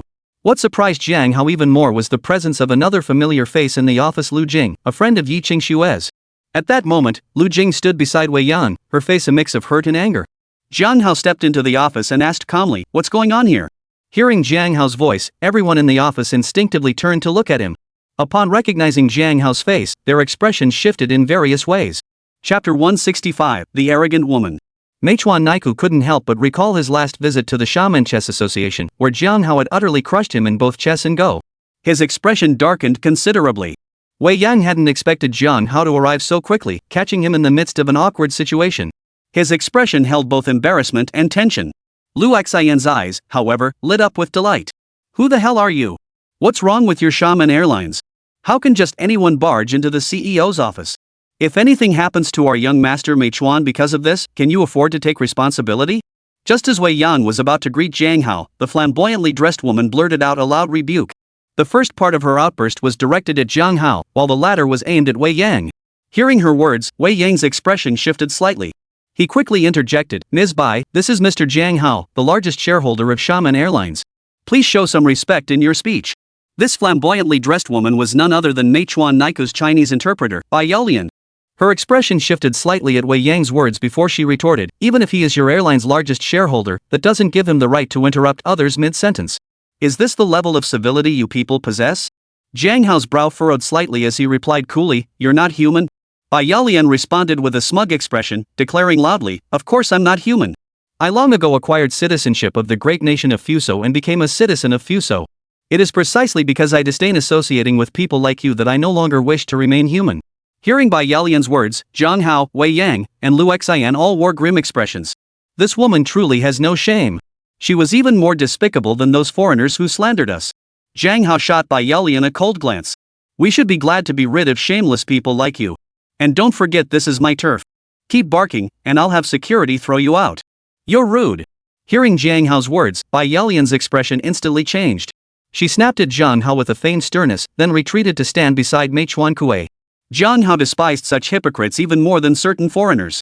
Uninterested in engaging with that ungrateful woman any further, Jiang Hao turned his attention back to Wei Yang and pressed, "What's going on?" Wei Yang immediately replied, "It's like this, Mr. Jiang." As Wei Yang explained, Jiang Hao grasped the situation. Meichuan Naiku was preparing to fly back to Japan when he encountered Lu Xian. He developed improper intentions toward her and even demanded to charter the entire flight, forcing other passengers to take the next departure. Naturally, Xiamen Airport could not agree to such an unreasonable demand. However, due to the complications involving Mikowachi and his entourage, the flight's departure was delayed. The other passengers were understandably displeased, but Mei Chuaniku's interpreter, Bai Yalian, kept bringing up the issue of friendship between the two countries, leaving the captain and crew feeling helpless. This incident had been sparked by Liu Xian, and the captain and others were vaguely aware of her strong connections within the company. Consequently, they asked Liu Xian to contact General Manager Wei Yang. That led to the current situation. Moreover, since Mei Chuaniku and his party hadn't boarded yet, the flight remained grounded at the airport. After hearing Wei Yang's explanation, Zhang Hao responded calmly, "Can a commercial flight really be chartered on a whim? Does the company have such a policy?" Wei Yang immediately responded, "This is indeed against regulations. I'm currently explaining the situation to the guests." Zhang Hao asked coolly, "How did you handle this? If it violates regulations, why waste words with them? Who bears the loss to other passengers? Are you planning to pay for their mistakes yourself?" Zhang Hao's barrage of questions instantly made Wei Yang break out in a cold sweat. Zhang Hao was right.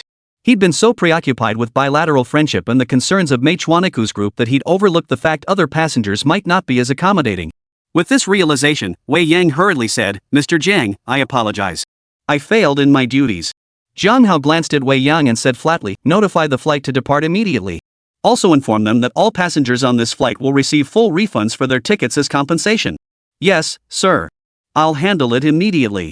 Hearing Zhang Hao's instructions, Wei Yang acknowledged verbally before quickly pulling out his phone to make calls and begin making arrangements.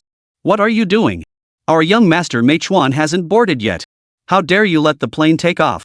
Does your Xiamen Airlines even want to stay in business?"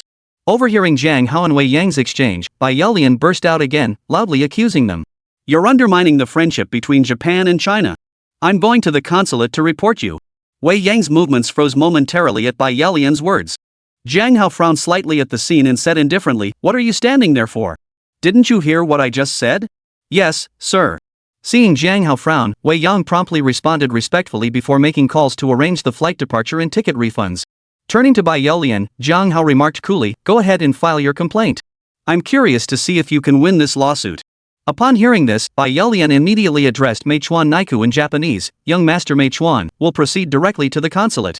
We'll contact the consular staff and file an official complaint against Xiamen Airlines." Mei Chuan Naiku had harbored no fondness for Zhang Hao since their encounter at the Xiamen City Go Association. Though he hadn't fully grasped the meaning of Zhang Hao's earlier exchange, he understood the hostility directed his way. Upon hearing Bai Yalian's suggestion, he nodded in agreement. He then prepared to accompany her to locate the head of the Fuso consulate in Xiamen City to file an official complaint against both Xiamen Airlines and Zhang Hao.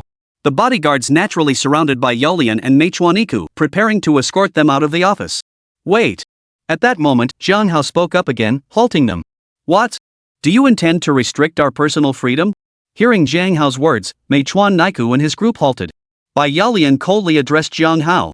At Bai Yalian's words, the four bodyguards surrounding Mei Chuanqi instantly tensed, their expressions brimming with alertness.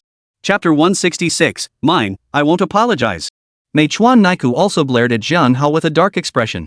Wei Yang and Liu Xian looked at Zhang Hao with puzzled expressions, unsure why he had called out Mei Chuan Naiku and his group. Zhang Hao spoke calmly, "Since you are now within our borders, you should abide by the rules. Earlier, you were disrespectful to Miss Liu Xian. Shouldn't you apologize?" Hearing Zhang Hao's words, Liu Xian felt a wave of warmth wash over her. The grievances she had endured earlier suddenly seemed insignificant. Mei Chuan Naiku responded coldly, "I will not apologize." Bai Yalian added, "What did young master Mei Chuan do? What gives you the right to demand an apology from him? Even if you're the owner of Xiamen Airlines, you have no authority to force someone to do something against their will." Zhang Hao glanced at Bai Yalian and remarked indifferently, "Don't you feel ashamed saying that? How did you behave earlier?" Bai Yalian was instantly rendered speechless. Mei Chuan Naiku then declared, "I've done nothing. Let's go." With that, Mei Chuan Naiku strode toward the exit. Bai Yalian and several bodyguards followed suit, heading out of the office. Zhang Hao watched this unfold, shaking his head slightly. He took a few strides forward, positioning himself among Mei Chuan Naiku and his group. Before the four bodyguards could react, Zhang Hao moved swiftly. Thud! Thud! A series of thuds echoed as all four bodyguards were flung aside by Zhang Hao. Moreover, the arrogant Bai Yalian found herself pinned beneath the other three bodyguards, stacked like a human pyramid. Instantly, a chorus of agonized screams filled Wei Yang's office. Mei Chuan Naiku watched the scene unfold, fear flashing in his eyes. As Zhang Hao approached him, he stammered in terror, "What do you want to do?" Jiang Hao replied coldly, do you choose to apologize, or do you want to end up like them, thrown out by me? Mei Chuanku glanced at his 4 bodyguards and Bai Yalian's pitiful state, especially the wretched Bai Yalian, his eyelids twitching violently as he stammered, I apologize. I apologize. I'm sorry. Jiang Hao said indifferently, apologize to Miss Lu Xin. Upon hearing this, Mei Chuan Naiku took a few steps toward Lu Xin, then bowed deeply to her. Miss Lu Xin, I'm sorry. Seeing Mei Chuan Naiku in his entourage's state, Lu Xin felt a surge of satisfaction, though she glanced at Jiang Hao with a hint of concern. Seeing Mei Chuan Naiku submit, Jiang Hao saw no point in continuing. He said indifferently, take your men and get out. Remember to behave yourselves in the future. Mei Chuan Kue lowered his head and walked toward his 4 bodyguards, helping them to their feet. Bai Yalian, the last to rise, felt as if her entire body had been crushed to pieces. She dared not utter another word of arrogance. Yet, in the minds of both Mei Chuanku and Bai Yalian, Jiang Hao was etched deeply into their memories. Jiang Hao, however, couldn't care less. He simply watched as their figures gradually disappeared from view. After Mei Chuaniku, Bai Yalian, and the others had departed, Lu Xian turned to Jiang Hao and said, Jiang Hao, thank you for standing up for me. But is it really okay to treat them like that? Wei Yang remained silent but shared the same look of concern as he turned to Jiang Hao, awaiting his response. Jiang Hao replied calmly, don't worry, nothing will happen.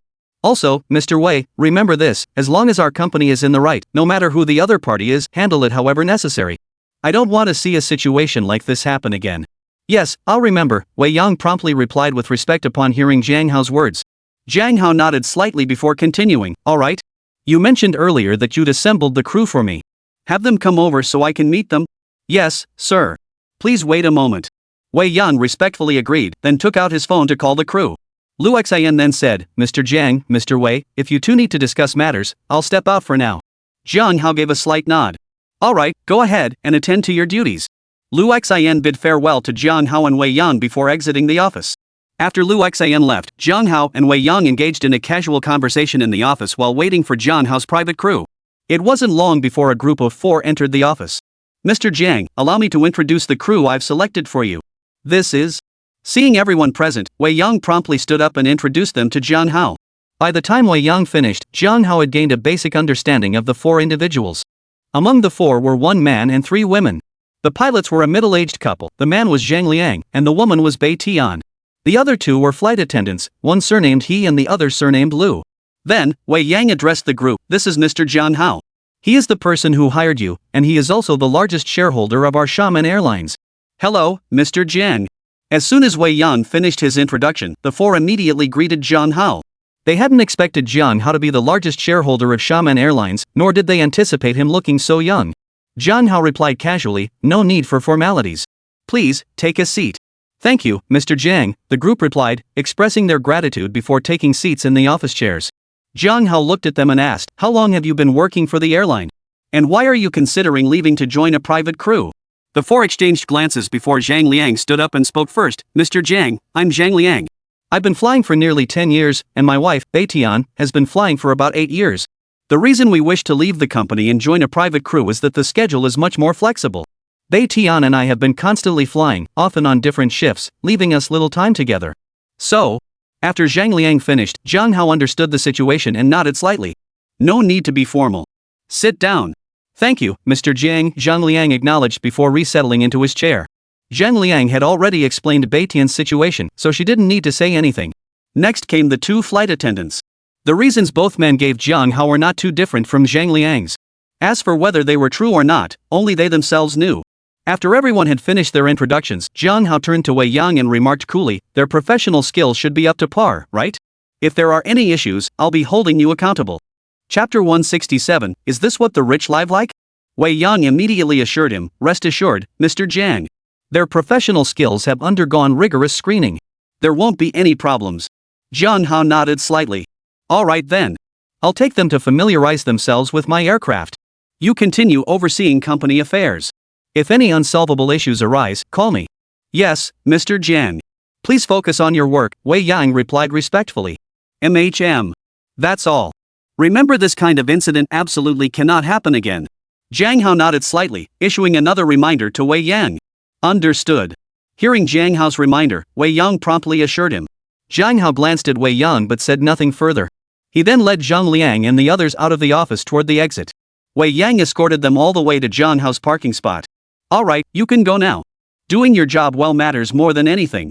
No need to curry favor with me. Upon reaching the car, Jiang Hao addressed Wei Yang directly. Yes, Mr. Jiang. Drive safely, Wei Yang replied before turning back toward the office. After Wei Yang departed, Jiang Hao addressed Zheng Liang and the others. Call 2 Dida Express cars. Follow my vehicle to my residence. Yes, Mr. Jiang, Zhang Liang and the others promptly agreed upon hearing his instructions. A few minutes later, the 2 Dida Express cars arrived. Jiang Hao drove his own car, leading the 2 Dida Express vehicles as they headed toward Yunxiao Manor. Over an hour later, the 3 vehicles arrived at the entrance of the Yunxiao Manor residential complex. Gazing at the luxurious villa complex, the 2 Dida drivers' eyes gleamed with envy. Zhang Liang and his 3 companions shared the same sense of admiration. We're almost there. Just follow my car, Jiang Hao instructed Zhang Liang and the others after signaling to the security guard once the Dida drivers had departed. Zhang Liang and his companions naturally had no objections. They promptly fell in behind Jiang Hao's vehicle, entering the estate's interior. Before long, Jiang Hao parked his car in the garage. Spotting the other 2 vehicles parked in Jiang Hao's garage, then glancing at the car he drove, their eyes lit up once more. The 2 flight attendants, in particular, now regarded Jiang Hao with a distinct, lingering look. Jiang Hao paid no heed to this. After parking, he led the group straight toward the private helipad. This is my private jet. You should be familiar with it. While it differs slightly from commercial airliners, the controls are essentially the same. Standing beside the Mi-88 VIP private helicopter, Jiang Hao addressed Zheng Liang and the other 3 with a calm tone. Zheng Liang and the others had expected Jiang Hao to have his own private jet, but they hadn't imagined it would be so grand and luxurious. Their eyes brimmed with envy. They couldn't help but think to themselves, is this what the life of the wealthy looks like? Among them, Zhang Liang was the most level-headed. Hearing Jiang Hao's words, he promptly replied, rest assured, Mr. Jiang. We've studied and are familiar with various aircraft models. There won't be any issues whatsoever. Jiang Hao nodded slightly. That's perfect. Let's go inside and take a look. At his words, Zhang Liang and the others felt a surge of anticipation. They followed Jiang Hao as they slowly entered the aircraft's interior. Wow, Mr. Jiang, this cabin is so much bigger than our house. It's practically a mobile home, exclaimed the flight attendant surnamed He, unable to contain her excitement at the sight. The flight attendant surnamed Lu chimed in immediately, exactly. The space is practically comparable to a passenger jet, but it's far more luxurious than any commercial aircraft and without the crowding. Zhang Liang and Bai Tian remained silent, but their eyes betrayed their own admiration. Jiang Hao stated calmly, this aircraft will now be under your management. All maintenance and cleaning duties fall to you. Of course, you may hire additional personnel. Submit the necessary expenses, and I will reimburse you. Zhang Liang will serve as this aircraft's captain. From now on, you have full authority to make all decisions. Yes, thank you for your trust, Mr. Jiang, Zhang Liang replied respectfully without hesitation. Jiang Hao nodded slightly. That's settled then. Feel free to look around. I'll be on my way. Take care, Mr. Jiang. The 4 of them escorted Jiang Hao a short distance before returning inside the aircraft, once again marveling at the life of a wealthy tycoon. Jiang Hao remained unaware of the developments after his departure. Leaving the tarmac, he headed straight back to his villa. Recalling the earlier incident at the airport, to prevent any unnecessary complications later, Jiang Hao immediately utilized his god-tier hacking skills to swiftly investigate Mei Chuaniku and Bai Yelian's backgrounds, uncovering every detail. Among the findings were several intriguing details. For instance, the thrilling games Mei Chuankue and Bai Yelian play together. After a cursory glance, Jiang Hao felt utterly speechless. He couldn't fathom why someone like Bai Yelian, who was clearly highly educated, would stoop so low. Why abandon her status as a proper citizen to become a second-class subject in Japan? Worse still, she displayed not a shred of dignity before her master. Shaking his head slightly, Jiang Hao used his god-tier hacking skills to send the pair a small warning before putting the matter out of his mind. Meanwhile, Mei Chuaniku and Bai Yelian, seething with anger, were about to head to the consulate for help and then file an official complaint against Jiang Hao and Xiamen Airlines when they suddenly received an anonymous message. Upon seeing all their confidential information laid bare, their expressions turned ashen. They immediately abandoned their plan to go to the consulate, slunk away in a car from Xiamen City, and prepared to fly back to Japan from another city. Jiang Hao, of course, remained completely unaware of this turn of events. At that moment, Jiang Hao was idly playing a game on his phone. After getting killed multiple times due to his teammates' poor performance, he angrily quit the game. As he pondered what to do next, his phone suddenly rang. Picking it up, he saw Su Qingya's name displayed and casually answered the call. Hello, Ms. Su. What's up? Chapter 168, Hurry Up and Update. Su Qingya asked, Mr. Jiang, what's the deal with Ling Mena? Jiang Hao replied, I just had her contact you about signing with Joy Live. Is there a problem? She already has a decent fan base. Signing her should be a good move, right? Su Qingya's tone was slightly odd. Aren't you usually hands-off with company matters? Don't tell me you've taken a shine to that beautiful streamer? Jiang Hao replied coolly, you're overthinking it. I just happened to catch her falling out with her former company and helped poach someone for ours. Shouldn't be a problem, right? Or do you think I shouldn't meddle in company affairs? Su Qingya quickly replied, Mr. Jiang, that's not what I meant. But how should we structure the contract with Ling Mena? Su Qingya suddenly brought up Ling Mena partly to inquire about her compensation package. After all, Ling Mena had been introduced by Jiang Hao. At the same time, precisely because Ling Mena was Jiang Hao's referral, she felt an inexplicable hostility toward her and wanted to test the nature of Jiang Hao and Ling Mena's relationship. She certainly didn't want Jiang Hao to misunderstand that she was trying to seize control. Jiang Hao, unaware of these thoughts, replied, look into Ling Mena's compensation package at Douyin and adjust it appropriately. It's the same as poaching talent from other companies. I don't need to teach you that, do I? Su Qingya replied, understood. I'll finalize the terms with her as soon as possible. If there's nothing else, I won't disturb you any longer, Mr. Jiang. Jiang Hao paused, then suddenly added, I have a suggestion you might consider. Of course, if it doesn't suit you, you don't have to implement it. Su Qingya replied, please go ahead, Mr. Jiang. Jiang Hao paused briefly before continuing, Happy Live is now part of Haotian Entertainment. You could have Haotian's artists help promote Happy Live. Ideally, have them register on the platform and do a live stream to show their faces. Additionally, once filming wraps on the movie currently in production, the entire crew could host a group livestream on Joy Live. This would boost Joy Live's visibility while simultaneously promoting the new film. After Jiang Hao finished, Su Qingya replied, understood, Mr. Jiang. I'll do my best to coordinate these arrangements. Alright, that's settled then. Goodbye. Goodbye, Mr. Jiang. After hanging up, Jiang Hao reflected that there really weren't any pressing matters. With Su Qingya running the entertainment company, he didn't need to worry much about the film or live streaming operations. The mobile phone company, equipped with the smart technology he provided, only needed to maintain normal production. Plus, with Lu Qi overseeing things, he didn't need to manage it much either. The security firm was currently focused on standardizing training for its guards, with the robot Jiang in handling operations. At Sihai Auto and the airline, Zhang Yang and Wei Yang were seasoned veterans, no cause for concern. The several office buildings were managed by property general managers, leaving him to simply collect rent. Adding it all up, my holdings seemed quite substantial. After a moment of reflection, Jiang Hao couldn't help but sigh in amazement. It had been less than a month since he acquired the system, yet he'd already amassed such a fortune, nearly 100 billion. It truly felt like a dream. After a moment of reflection, Jiang Hao opened his phone again, intending to continue gaming. But the memory of being killed repeatedly earlier instantly soured his mood. He idly scrolled through his phone before suddenly remembering he could read novels. Back in the day, Jiang Hao spent his time either gaming or reading novels. Lately, he'd almost forgotten about that pastime. Browsing casually through the novel app, he spotted a newly updated title called Billionaire's Journey Begins with Signing In for 10 Billion. The author was listed as Hao Tianwuji. He tapped it open and began reading. Jiang Hao read novels at lightning speed, practically skimming 10 lines at a glance. In less than an hour, he'd already reached the latest chapter. How could this story mirror my own experiences so closely? What was going on? After reading the latest chapter, Jiang Hao felt utterly bewildered. This was way too bizarre. This thought sparked his curiosity about the protagonist's future developments. Recalling the author's request for extra chapters in the final free chapter and the author's heartfelt plea, Jiang Hao immediately topped up his account and splurged on 10 consecutive generous donations for the book. 1 million points donated successfully. 1 million points successfully donated. 10 donations amounted to just 100,000 yuan, a mere drop in the bucket for Jiang Hao. After tipping, Jiang Hao immediately left a review, update faster. I'll tip again when I'm in a better mood. Dare to abandon the story, and I'll break your legs. Your tip money will cover the medical bills. Jiang Hao felt the protagonist's experiences mirrored his own so closely that he couldn't wait to find out what happened next.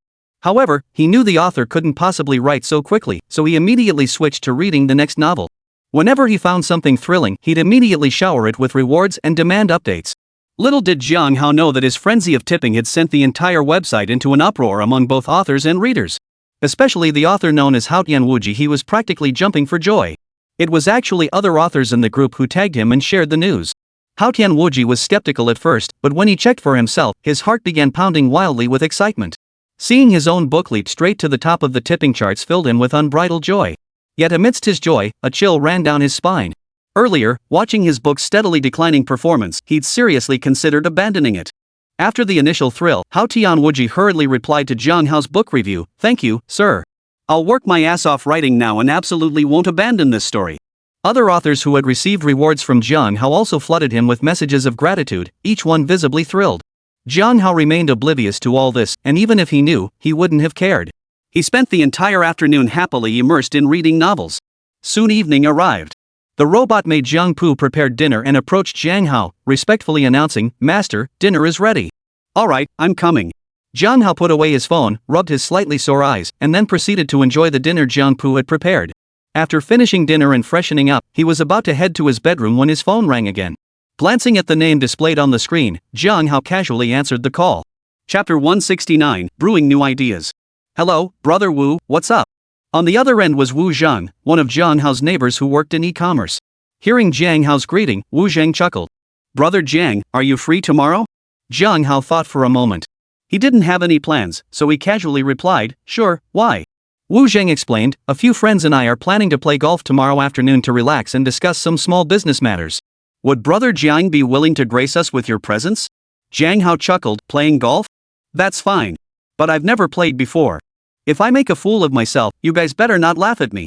From Wu Zhang's words, Jiang Hao gathered that golf was merely a setting Wu Zhang likely had business matters to discuss. Anyway, Jiang Hao had nothing better to do, so he decided to check it out. Wu Zhang chuckled, "Brother Jiang, you're too modest. Since you've agreed, we'll meet tomorrow. I'll send the address and time to your phone shortly." Jiang Hao replied, "Alright, settled then. See you tomorrow." Shortly after hanging up, Jiang Hao received the message from Wu Zhang. He committed the time and location to memory before heading straight to his bedroom to rest. The night passed without incident. Under the warm morning sun, Jiang Hao slowly opened his eyes. Ding! "Good morning, host. Would you like to check in?" "Yes." With Jiang Hao's response, the familiar virtual interface reappeared before his eyes. Jiang Hao casually tapped the illuminated daily check-in button.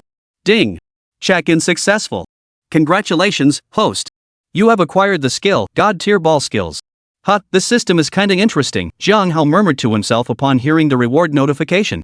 After a moment's pause, he silently inquired within his mind, "This God-tier ball skills should apply to golf too, right?"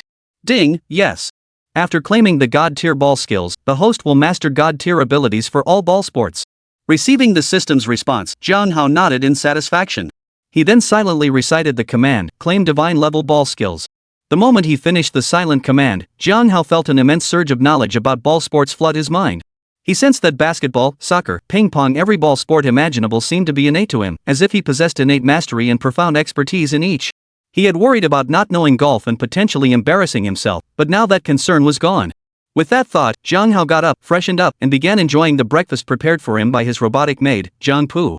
After breakfast, he stepped out of the villa, glanced at the 3 cars in the garage, and selected the Lamborghini Veneno. Driving the Veneno, he left the villa and headed straight for the mobile phone company. Before long, he arrived at Chuhi Mobile Electronics, the company he had acquired. Glancing at the sign above the entrance, Jiang Hao's brow furrowed slightly before he continued walking toward the interior. The security guard at the entrance, having witnessed Jiang Hao's first visit, dared not obstruct him in the slightest. He promptly greeted him with respectful deference. Jiang Hao gave a slight nod in acknowledgement before heading toward the office. It didn't take long for him to find Lu Qi inside. "Young Master Jiang, you're here." Lu Qi greeted him with a smile upon seeing him arrive. Jiang Hao gave a slight nod. "I'm just passing through. Nothing unusual happening at the company lately?" Lu Qi nodded. "Rest assured, young Master Jiang. Everything is under control." Jiang Hao inquired, "By the way, are you still using the original brand for the phones you're producing now?" Lu Qi replied, "Yes, we are." "Why?" Originally an employee of Chuhi Company, Lu Qi's limited experience meant he saw nothing wrong with retaining the original brand. Jiang Hao remarked coolly, "Since the company has changed hands, the brand should naturally be updated. Especially since the new phones will be groundbreaking products." Upon hearing Jiang Hao's words, Lu Qi finally grasped the issue and hurriedly apologized, "Young Master Jiang, I'm sorry. I didn't think it through." Jiang Hao shook his head slightly. "It's fine.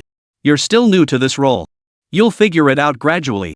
Also, replace the company signage outside as soon as possible. The new name will be Haotian Electronics. Oh, and all the phone accessories already in production need to be reworked with the new branding.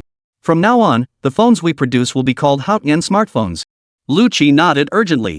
"Rest assured, I'll handle it perfectly." Jiang Hao gave a slight nod. "If anything's unclear, you can consult some of the senior management here. Of course, you need to discern the good from the bad yourself. Also, I'll have the head of my other company contact you. You can learn relevant experience and methods from her." Lu Qi replied, "Understood." I'll work hard to learn. Jiang Hao smiled. Don't be too nervous. The more tense you are, the more likely you are to make mistakes. Just take it slow. Don't be afraid to make mistakes at first. Just correct them promptly when they happen. Before the first batch of phones hits the market, give me a heads up so I can come and confirm everything. Lucci relaxed slightly at Jiang Hao's words. That's perfect. I was worried you'd completely abandon me. I can't handle this alone. Jiang Hao smiled gently. You need to believe in your own abilities.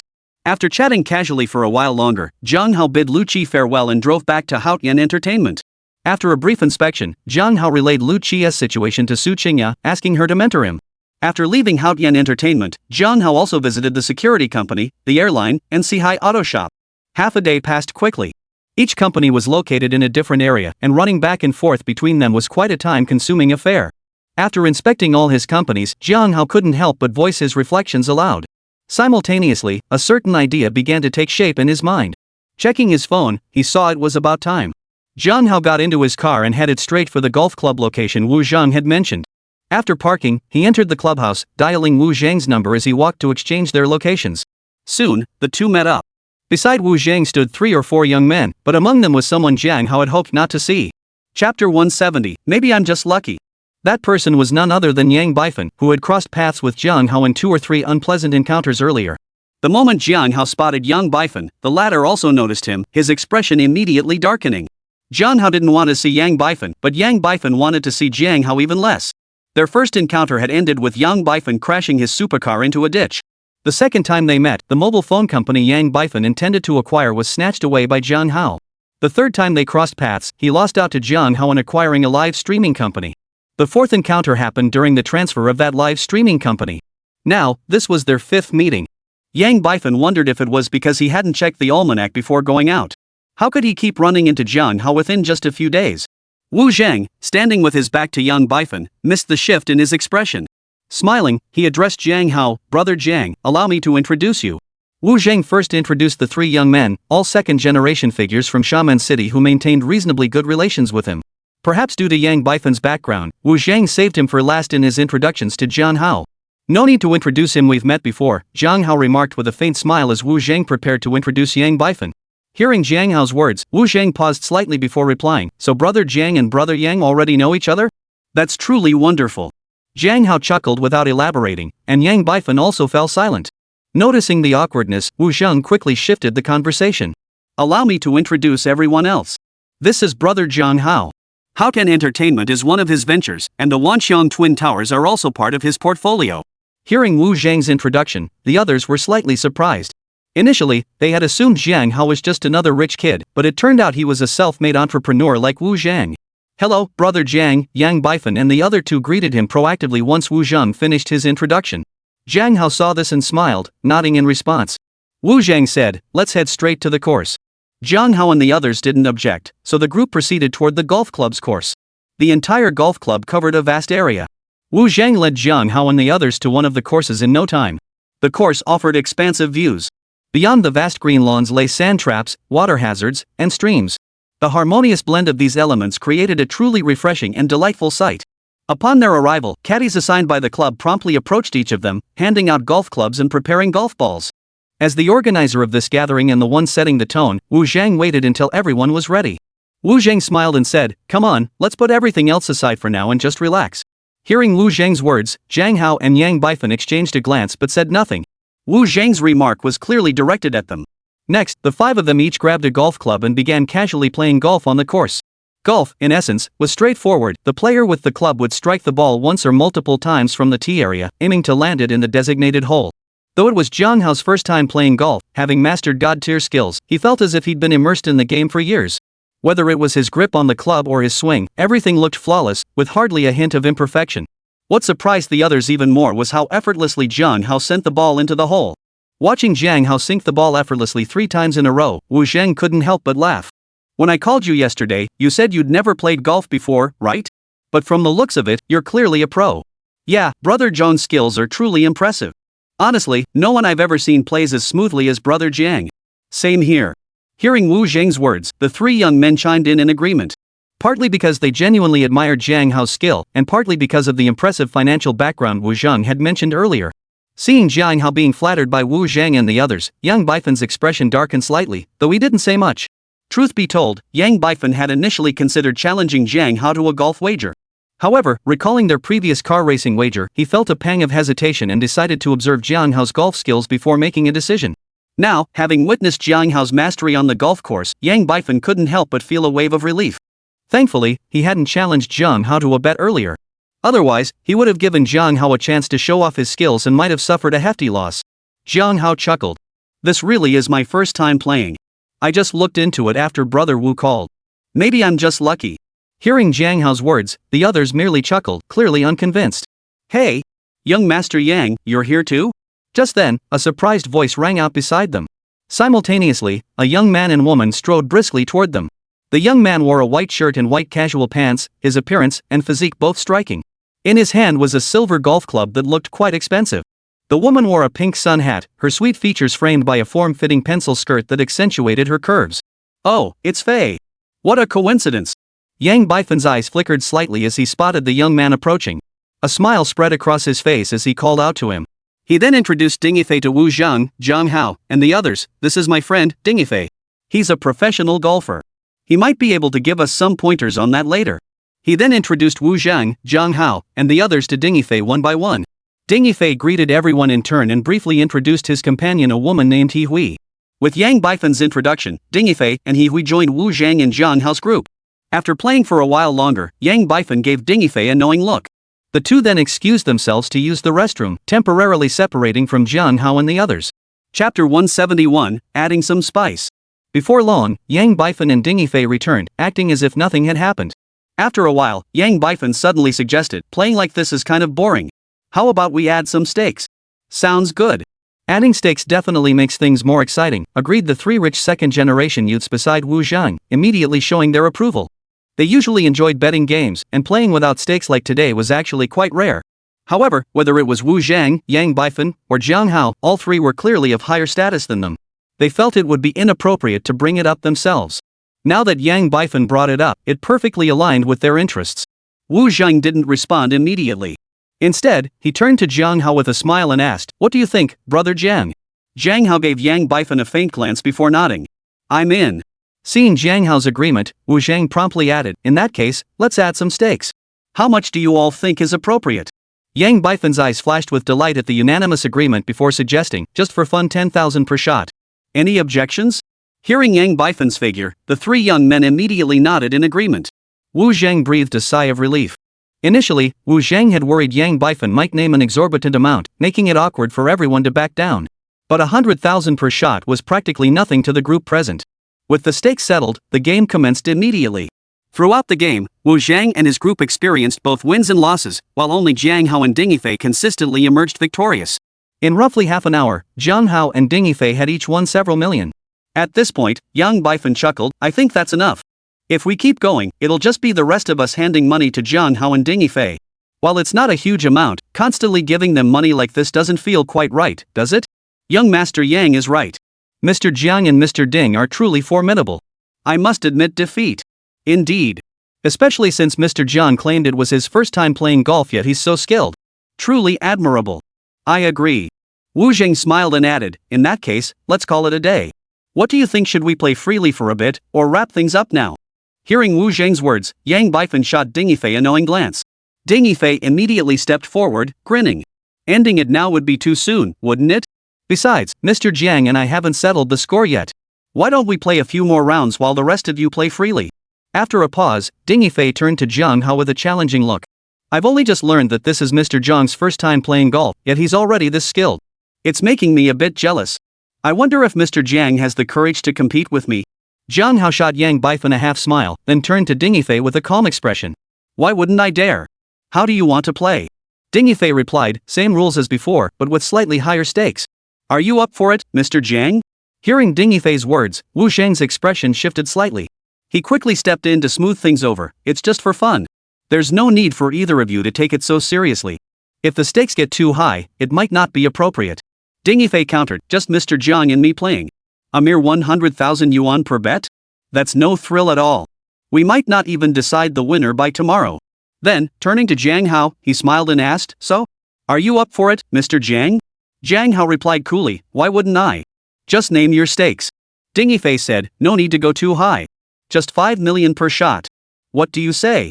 Hearing Ding Yifei's words, the three rich second-generation kids Wu Zhang had brought with him all sucked in their breath. Though their family fortunes were substantial, the amount they could freely spend was only in the millions. That was precisely why they'd felt a pang of regret after losing earlier. But for Ding Yifei to propose betting against Jiang Hao at 5 million per shot? That was downright terrifying. A golf course has 18 holes, with a total par of 72. 5 million per shot, 72 holes that would amount to 360 million. Of course, the gap between the two players wouldn't be that wide. But even a 10-stroke difference would amount to 50 million. One misstep could easily push the total into the hundreds of millions. Such a wager was indeed a bit steep for them. As for Wu Zhang, he wasn't particularly concerned about the money itself.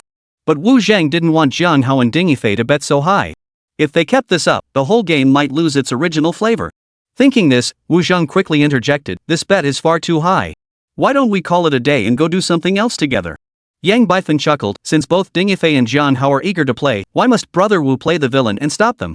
This amount of money is nothing to them anyway, especially Mr. Jiang Hao, he probably couldn't care less about it. Jiang Hao gave Yang Baifan a deep look and said indifferently, I'm fine with it. Let's begin. Brother Jiang. Hearing Jiang Hao agree, Wu Zhang grew visibly anxious. Rest assured, Brother Wu. Even if I lose 72 strokes, this sum is insignificant to me. Besides, I might not lose at all. Jiang Hao cut Wu Zhang off, his voice calm and measured. Wu Zhang shook his head helplessly with a sigh, saying nothing more. Seeing this, young Baifan felt even more pleased inside. The other three young men exchanged glances and stood quietly to the side, ready to watch the match. Since Brother Jiang agrees, let's begin. Ding Yifei smiled at Jiang Hao as he spoke. Jiang Hao glanced at Ding Yifei and said indifferently, you go first. Ding Yifei replied, in that case, I won't hesitate. With that, he summoned his caddy, placed the ball on the tee, gripped his club with both hands, and began his swing. The 18 holes were categorized by length, 4 par 3s, 4 par 5s, and 10 par 4s. Ding Yifei chose a par 5 hole for his first shot. His first shot sent the ball flying, instantly cutting the distance to the hole by a third. Ding Yifei then struck his second shot, drawing the ball even closer. Immediately after, Ding Yifei struck his third shot, sending the ball directly to the edge of the par 5 hole. It rolled toward the cup, its speed gradually slowing. Chapter 172, Is an Eagle That Hard? Thud. With a soft thud, the golf ball finally rolled into the hole. Whoa! Witnessing this, everyone except Jiang Hao sucked in a sharp breath. That's an eagle. Yifei, your skills are getting more and more impressive. After a moment, Yang Baifan exclaimed in surprise, his gaze drifting toward Jiang Hao's position with a hint of smugness. Yifei, you're amazing. He Hui also praised Ding Yifei, her eyes sparkling with admiration. Having mastered god-tier golf skills, Jiang Hao understood the game thoroughly. In golf competitions, there are concepts like standard courses and par scores. Ding Yifei had chosen a par 5 hole for his first attempt, meaning a hole in one would be par. 1 stroke under par is called a birdie. A shot 2 or more strokes under par is called an eagle. Ding Yifei had just hit his first shot and already achieved an eagle. His skill was truly exceptional, no wonder everyone was stunned. Hearing Yang Baifan's praise, Ding Yifei smiled and replied, young Master Yang, you flatter me. It was just luck. My next shot might not be nearly as good. Though his words were modest, a hint of pride flickered in Ding Yifei's eyes as he glanced at Jiang Hao. Unfortunately for him, Jiang Hao's expression remained utterly unchanged. Ding Yifei felt a slight pang of disappointment at this, then thought to himself, just wait until the end, let's see if you can keep your cool then. With that thought, Ding Yifei resumed his swing. True to his reputation as a professional golfer, Ding Yifei's second shot, though slightly less precise than the first, still resulted in a birdie. Third shot. Fourth shot. Fifth shot. Soon, he reached his 18th shot. This final hole was a par 4. By the time Ding Yifei struck his second shot, the ball was already at the edge of the cup. The golf ball rolled around the edge of the hole once, then finally dropped in. Yes. It's in. Another eagle. Yifei, you're amazing. He Hui cheered as the final ball dropped, then planted a kiss on Ding Yifei's cheek to express her joy. Yang Baifan watched Ding Yifei's performance, a smile spreading across his face as if he could already envision Jiang Hao suffering a crushing defeat. Impressive. Truly professional. Par 72, and he only needed 58 strokes. When will I ever be this good? Yeah, he's almost matching the world record. That's incredible. Seeing Ding Yifei's score, the three rich second-generation youths were instantly filled with admiration. Their gazes toward Ding Yifei now carried a hint of reverence. Ding Yifei felt even more smug at this sight. Wu Zhang, however, felt a pang of worry for Jiang Hao. In his eyes, Ding Yifei's performance was simply too good. 10 birdies and 2 eagles, a feat Wu Zhang had never witnessed before. Although Jiang Hao had played quite well earlier, beating Dingy Fei seemed unlikely. Wu Zhang could only hope he wouldn't lose too badly. Dingy Fei himself was playing far above his usual level. He hadn't expected to achieve such an outstanding performance this time. Yet, as he took in the stunned and envious gazes around him, a wave of pride washed over him. After savoring his moment, Dingy Fei turned to Jiang Hao with a smile. Mr. Jiang, it's your turn. He Hui chimed in sweetly, If you're playing so well, does Mr. Jiang even stand a chance? I think you should just concede now, Mr. Jiang, to avoid a humiliating defeat later. Yang Baifan was also feeling rather pleased with himself, as if he were the one who had just shot a 58 on the golf course. Jiang Hao replied coolly, admit defeat? You're overthinking it. With that, he instructed the caddy to reset the course. Grabbing his club, he strode to the tee box. Dingy Fei watched with a flicker of disdain in his eyes. Yang Baifan's eyes held a hint of anticipation, eager to witness Jiang Hao's imminent embarrassment. The three wealthy young men shook their heads slightly, convinced Jiang Hao was merely putting on a brave front. They felt a pang of pity for him, while also thinking he was biting off more than he could chew. Wu Zhang furrowed his brow, inwardly worried for Jiang Hao. Not a single person on the course held any hope for Jiang Hao. Ignoring their thoughts, Jiang Hao gripped his golf club, studied the hole's position intently, then swung his club with force. Thud! The next second, to the disbelief of the onlookers, the golf ball sailed straight into the hole. Hole in one. What? How is that possible? After the initial shock, Dingy Fei couldn't help but exclaim in disbelief. He simply couldn't believe Jiang Hao had achieved a hole in one, something unheard of anywhere in the world. It wasn't just Dingy Fei. He Hui, Wu Zhang, the three rich second-generation youths, and even the caddy beside them were all utterly stunned. A hole in one. This was something even TV dramas wouldn't dare to portray. The anticipation and smugness that had filled young Baifan's eyes vanished instantly, his expression turning grim. How could this possibly happen? Is Jiang Hao even human? Jiang Hao paid them no mind, striding toward the second ball. He swung again and sank it. Then the third ball, another hole in one. The fourth ball. The fifth ball. The 18th ball, still as consistent as ever, sank with a single stroke. The crowd watched Jiang Hao's shots, their expressions growing increasingly stunned, almost forgetting to breathe. 18 balls, all aces. 18 balls, 18 strokes. What kind of godlike skill is this? How could this possibly happen? Eagle shots, are they that difficult? That's it for today, Jiang Hao said casually, turning to face Dingy Fei and the others. Hearing Jiang Hao's words, the group finally snapped out of their stunned silence. Gulp! The three rich second-generation youths couldn't help but swallow hard, their hearts pounding with utter disbelief. Now, the way they looked at Jiang Hao was as if they were gazing upon a god. Wu Zhang's eyes widened in equal astonishment. He never imagined Jiang Hao could display such godlike prowess on the golf course.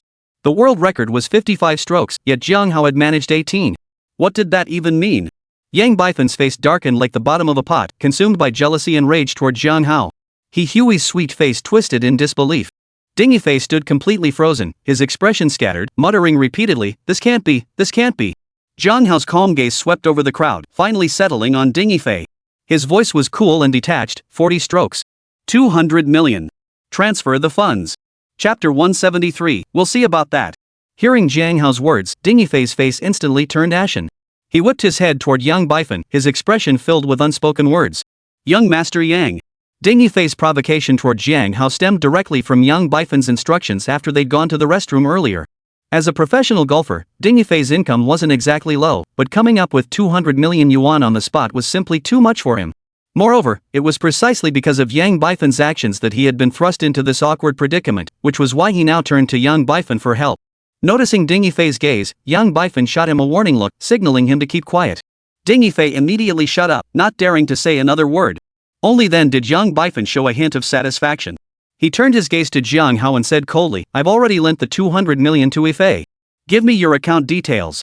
200 million yuan. Yang Baifan didn't particularly care about the money itself, but the thought of having to transfer it to Jiang Hao filled him with resentment. He'd already suffered losses from the mobile phone company deal, and then the live streaming company cost him hundreds of millions more. He never imagined that this deal, which had seemed like a sure thing, would ultimately end up in Jiang Hao's favor and with Jiang Hao stealing all the glory. This thought filled Yang Baifan with seething resentment toward Jiang Hao. However, Dingy Fei had gotten involved with Jiang Hao because of him. If he didn't cover Dingy Fei's expenses, and Dingy Fei were to leak the story, his reputation in the industry would be ruined. The reputational damage then would likely far exceed a mere 200 million. Jiang Hao shot Yang Baifan a faintly mocking glance and said indifferently, then I'll have to thank young Master Yang.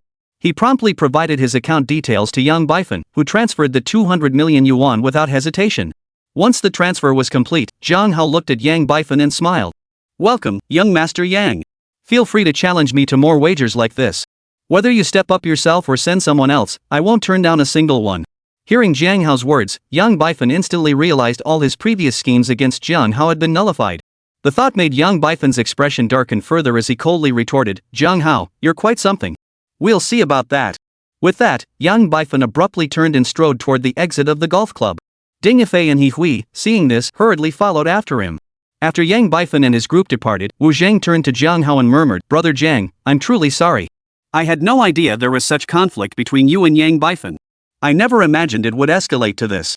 Jiang Hao shook his head slightly. It's fine. Besides, I just made over 200 million yuan for free.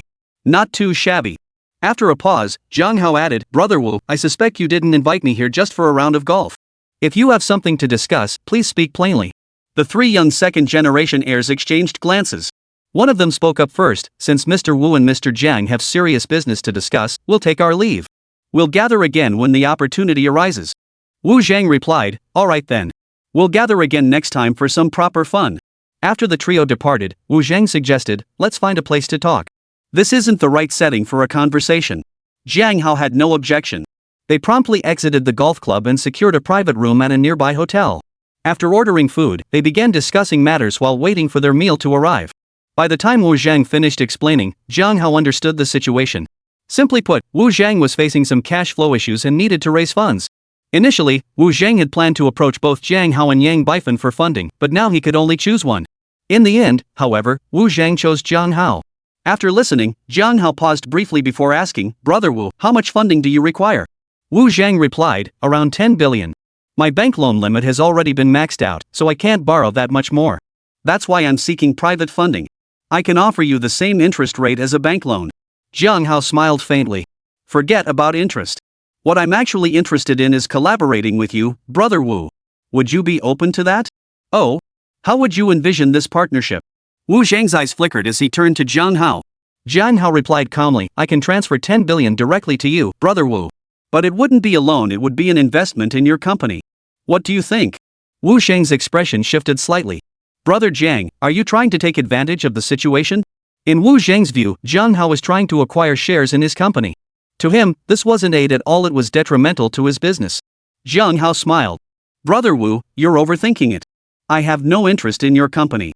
I just have some spare capital. Looking for investment opportunities anywhere is as good as anywhere. I promise to hold only dry shares and take dividends. I won't interfere in any of your company's affairs. We can sign an agreement. Wu Zhang's expression flickered as he heard Jiang Hao's words, struggling to decide. After a pause, he slowly replied, I need time to consider this matter. I'll give you my answer as soon as possible, Brother Jiang. Jiang Hao nodded slightly. No problem, Brother Wu. Take your time. They didn't discuss the matter further, instead engaging in casual conversation. Soon, the meal was served, and they ate while chatting, the atmosphere pleasantly relaxed. After the meal, Jiang Hao and Wu Zhang parted ways, and he drove straight back to his villa. Just as Jiang Hao finished washing up and was about to rest, his phone rang. Glancing at the screen, he answered the call. Hello, Mr. Feng. What can I do for you? The voice on the other end belonged to none other than Feng Zhongyi, the owner of Zhongxin Jewelry. Hearing Jiang Hao's question, Feng Zhongyi quickly explained, Mr. Jiang, it's like this. My son, Feng Dongyang, is having his engagement banquet tomorrow. I wanted to confirm if you're available. Since Feng Dongyang had already informed Jiang Hao and sent an invitation earlier, Feng Zhongyi felt comfortable making this request. Jiang Hao replied calmly, since I've agreed, I'll naturally make time for it. Rest assured, Mr. Feng, I'll be there punctually tomorrow. Feng Zhongyi had called specifically to confirm. Hearing Jiang Hao's agreement, he quickly added, excellent. We look forward to welcoming you tomorrow. I won't take up any more of your time now. Alright, that's settled. Goodbye. Goodbye, Mr. Jiang. After hanging up, Jiang Hao tucked his phone away and returned to his room to rest. Early the next morning, as Jiang Hao awoke, the system's notification chime arrived punctually.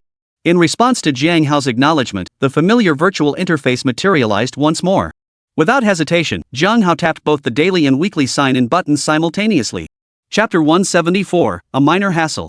Ding! Check-in successful.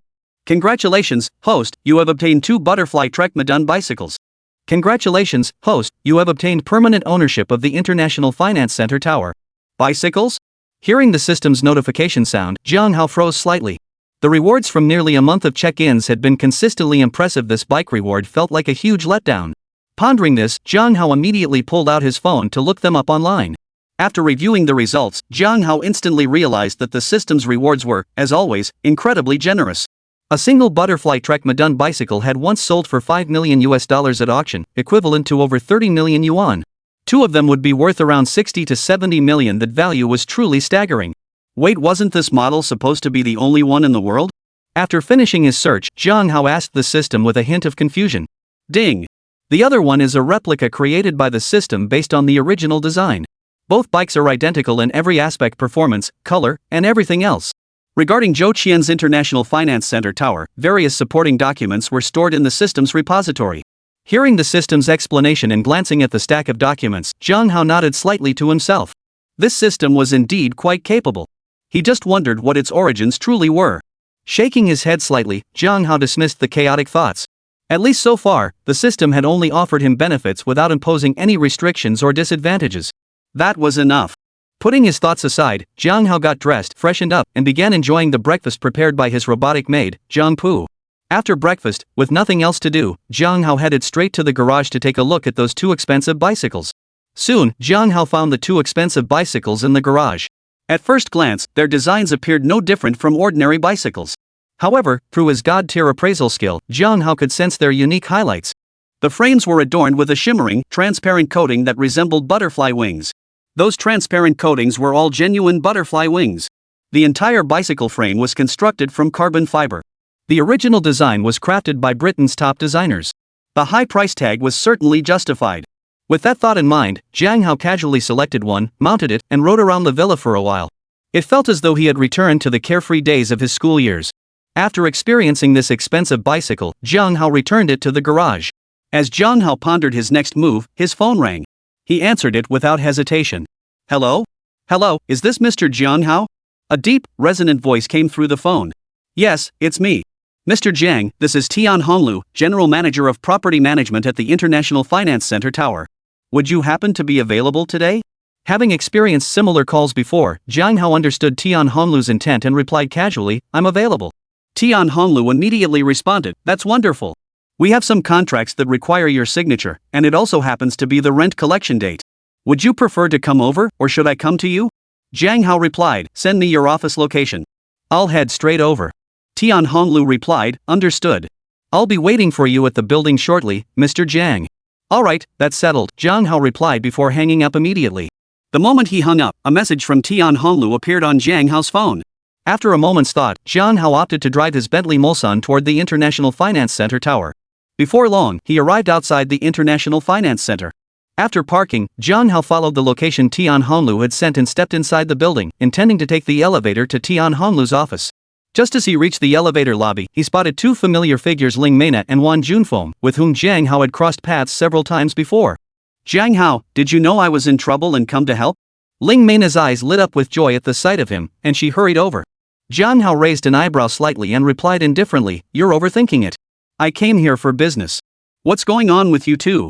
Ling Mena replied, I officially processed my resignation today, but this jerk still won't leave me alone. As she spoke, Ling Mena pointed at Wan Junfeng. Wan Junfeng also spotted Jiang Hao. Recalling the previous incident, his expression darkened considerably as he coldly retorted, you again. We'll settle that night's business later. Today, you'd best mind your own business. Jiang Hao shook his head slightly. If you tell me to stay out of it, and I do, wouldn't that make me look like a fool? Besides, since you want to settle that night's score with me, why not just get it over with today? You. Wan Junfeng's expression darkened further at Jiang Hao's words. You're determined to oppose me, aren't you? Believe me, I can make sure you can't survive in Xiamen City in no time. Jiang Hao scoffed dismissively. Oh? Is that so? I'd love to see how you'll make me unable to survive in Xiamen City. Ding! Just as Wan Junfeng was about to retort, the elevator doors slid open. Two middle-aged men in suits stepped out. Dad, Mr. Tian, hello. Spotting the two men, Wan Junfeng hurried forward to greet them. Hearing Wan Junfeng's greeting, the two men gave him slight nods. One of them, upon recognizing Jiang Hao's face, visibly stiffened.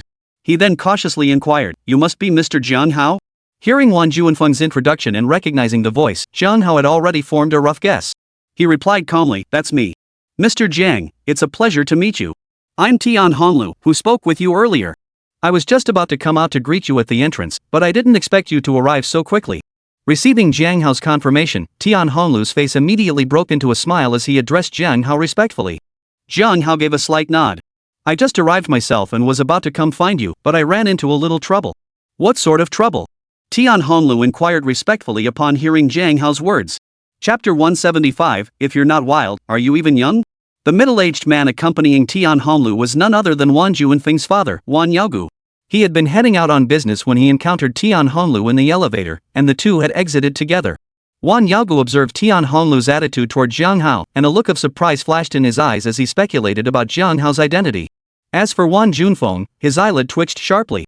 Wan Junfeng was well aware of Tian Honglu's standing. The fact that Jiang Hao could command such deference from Tian Honglu suggested he was no ordinary figure. At that moment, Wan Junfeng couldn't help but wonder if he had gone too far with his earlier words. Jiang Hao replied indifferently, nothing much. Just this Mr. Wan here seems intent on making my life miserable in Xiamen City. I was curious to see how he planned to do it. Hearing Jiang Hao's words, Tian Honglu abruptly turned to Wan Junfeng and coldly snapped, Young Master Wan, your tone is truly audacious. How dare you speak to Mr. Jiang like that? Apologize to Mr. Jiang immediately. Wan Yaogu, having heard Jiang Hao's words, also felt some anger toward Wan Junfeng. Seeing Tian Honglu's attitude, Wan Yaogu grew even more curious about Jiang Hao's identity, mixed with a hint of apprehension. Wan Yaoju glared at Wan Junfeng and snapped, You brat! Who gave you the nerve to spout such nonsense here?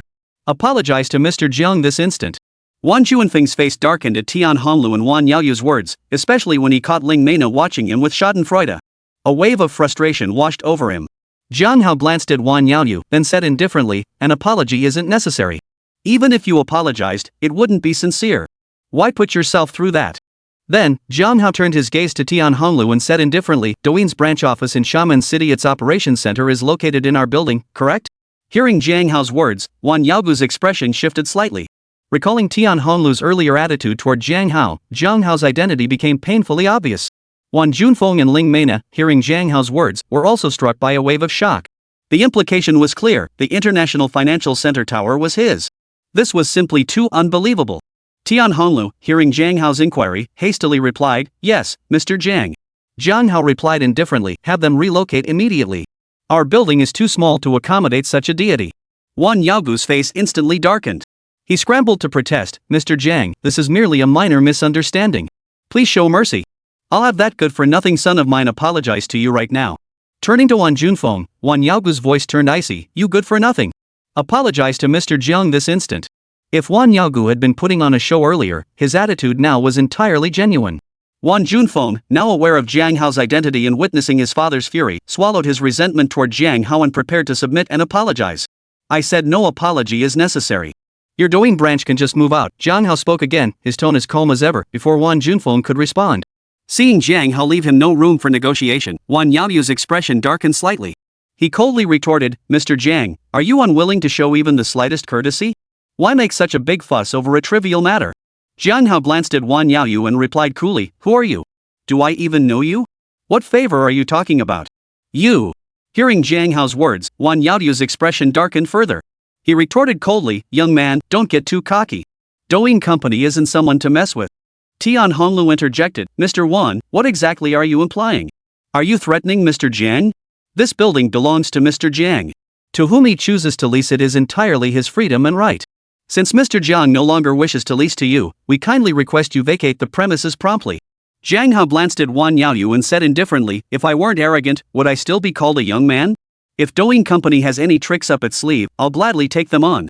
Of course, I wonder if you can represent the entire company? Humph. Still not leaving? Want to keep embarrassing yourselves here? Wan Yaoyu was stung by Jiang Hao's words. He whipped his head around and barked coldly at Wan Junfeng before striding away. Jiang Hao was right.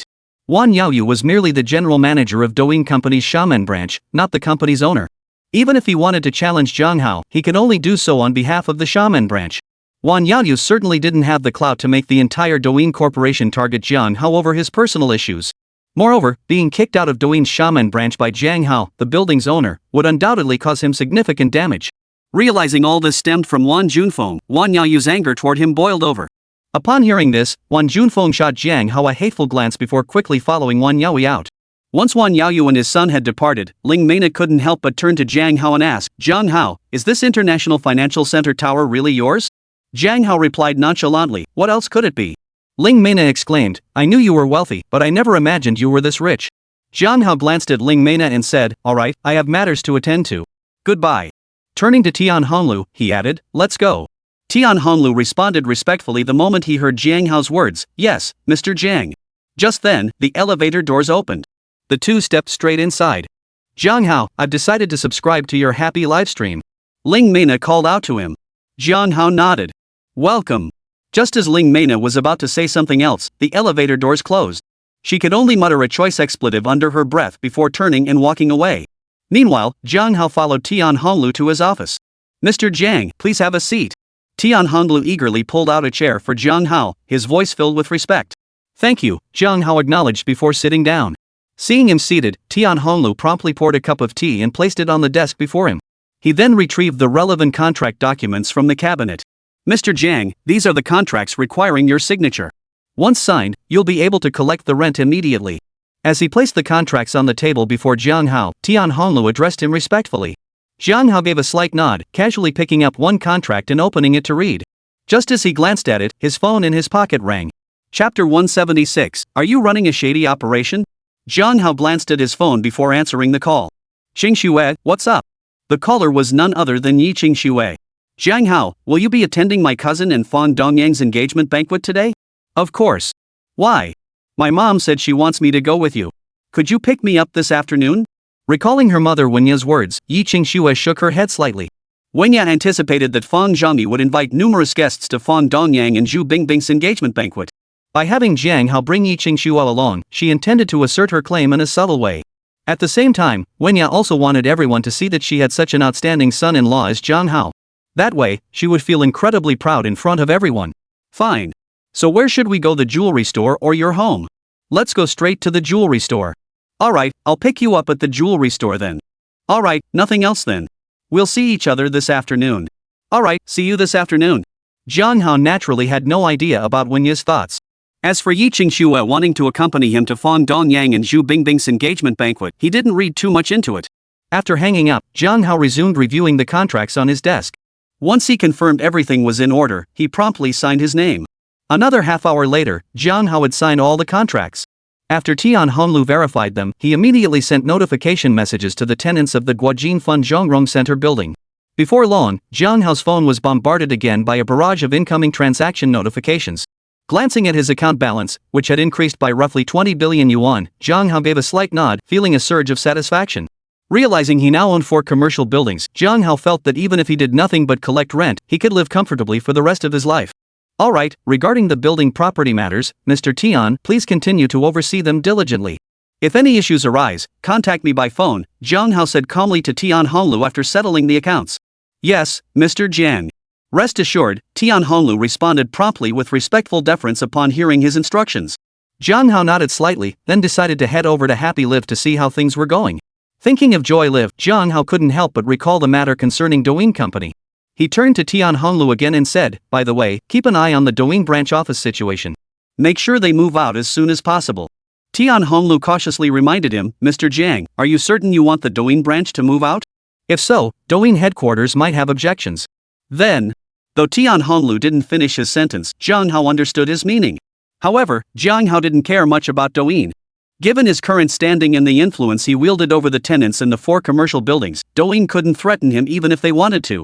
With this thought in mind, Jiang Hao replied calmly, I have my reasons. Just follow my instructions. Yes, sir. Hearing this, Tian Honglu offered no further comments, responding with respectful compliance. That's settled then. I'll be going now. Jiang Hao gave a slight nod, his voice once again calm as he addressed Tian Honglu. Take your time, Mr. Jiang, Tian Honglu replied respectfully, escorting Jiang Hao to the elevator before returning to his office. After leaving Tian Honglu's office, Jiang Hao made his way to the Happy Live stream location for an inspection. Seeing that preparations were still underway, he refrained from interfering further. After exchanging greetings with the Happy Live team, Jiang Hao walked straight out of the building. Deciding there was nothing else pressing, he got into his Bentley Mulsanne and headed toward the Yi family's jewelry store. Over an hour later, Jiang Hao's car pulled into a parking spot outside the jewelry store. After parking, he strode straight into the store. Yi Qingxue was inspecting the storefront when she spotted Jiang Hao entering.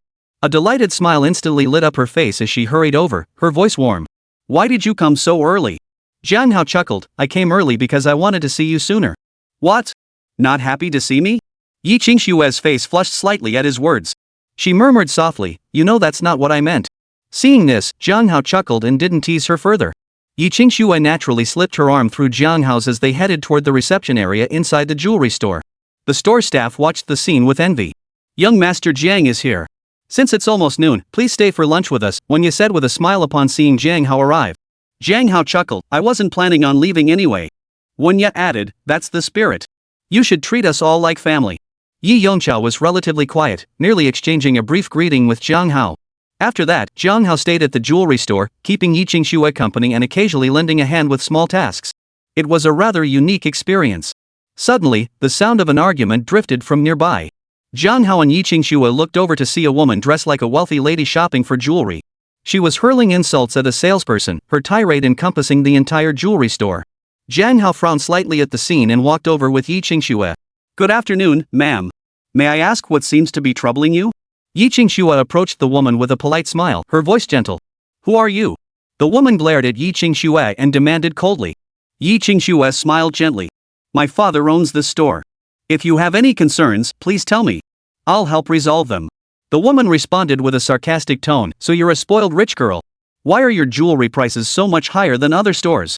Did this salesperson quote a random price? Or is this shop just a rip-off joint?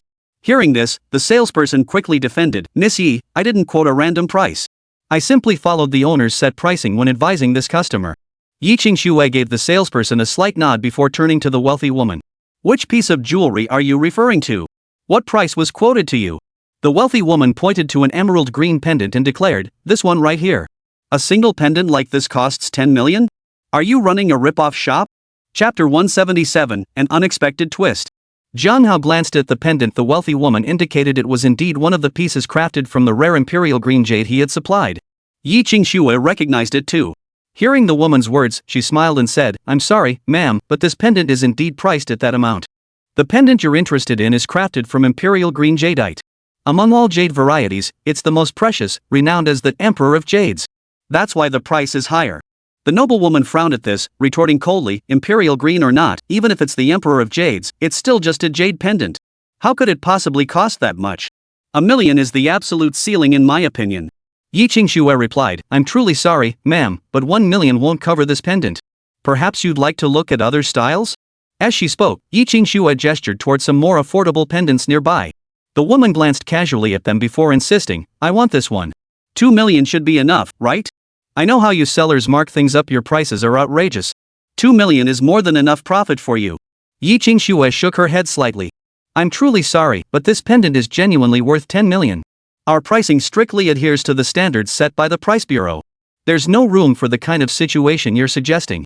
The woman's tone turned icy. Don't assume I'm gullible just because I'm older. I'm calling my son right now to come verify this. If I find out you're deliberately overcharging me, I won't let this slide. The woman appeared to be in her 40s or 50s, so claiming she was old in front of Jiang Hao and Yi Qingxue wasn't entirely off base. Yi Qingxue replied, we absolutely have no intention of swindling you. If you don't believe us, feel free to have someone verify it. The woman coldly retorted, just you wait. With that, she pulled out her phone and began dialing. As she walked toward the entrance, she glanced up at the jewelry store's signboard, seemingly giving her son the location. Seeing this, Yi Qingxue gave a faint, helpless smile and turned to look at Jiang Hao. Jiang Hao smiled faintly. Why don't you just come with me? Stick to being a landlady and avoid all this hassle. Yi Qingxue shook her head and glared at Jiang Hao. I refuse to be lazy like you, just coasting through life. Jiang Hao chuckled, how am I lazy? I was busy collecting rent this morning, then inspected the company, and now I'm helping you at the jewelry store. I'm quite diligent. Yi Qingxue chuckled, fine, you're the hardest worker, okay? The saleswoman watched Jiang Hao and Yi Qingxue chatting and laughing, filled with envy. She thought to herself, if she were in Yi Qingxue's position, she certainly wouldn't come to the jewelry store to endure such frustration. As they spoke, the wealthy woman re-entered and addressed Jiang Hao and Yi Qingxue, I've already called my son.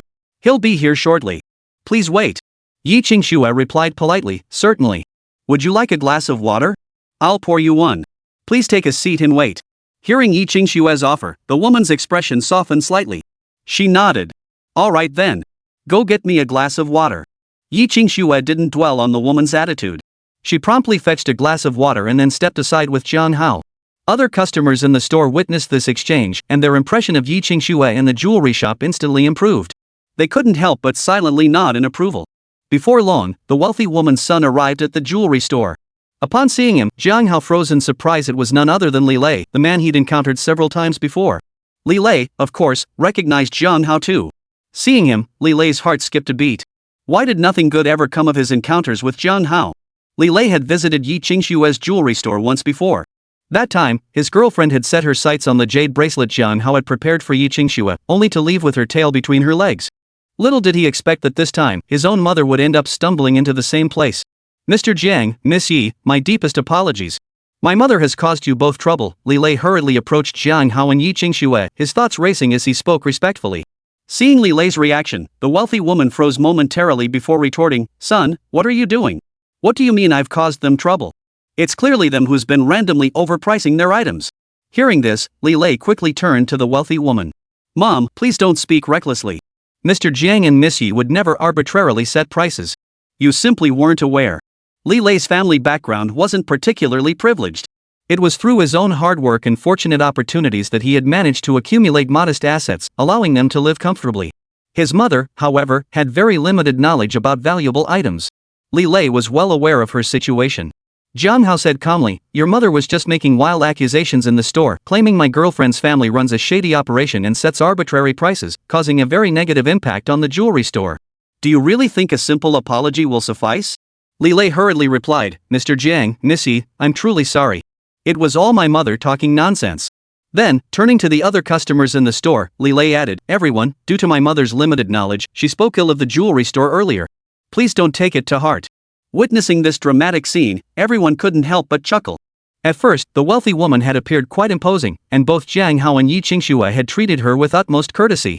Little did they expect that after the wealthy woman's son, whom she thought was her powerful connection, arrived, the situation would take such a dramatic turn. Many people pointed and whispered about Li Lei and his mother. Sitting on a nearby stool, Li Lei's mother felt as if she were sitting on pins and needles, her expression shifting constantly. However, seeing Li Lei groveling before Jiang Hao and Yi Qingxue, she realized that the young man she hadn't paid much attention to must also be someone of considerable standing. Therefore, she refrained from jumping in to say anything rash at this moment.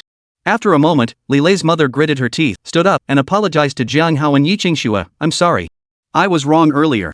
I shouldn't have spoken recklessly and slandered your store." Jiang Hao glanced at her, then turned his gaze to Li Lei. His tone was cool. "Mr. Li, you can come take a look yourself.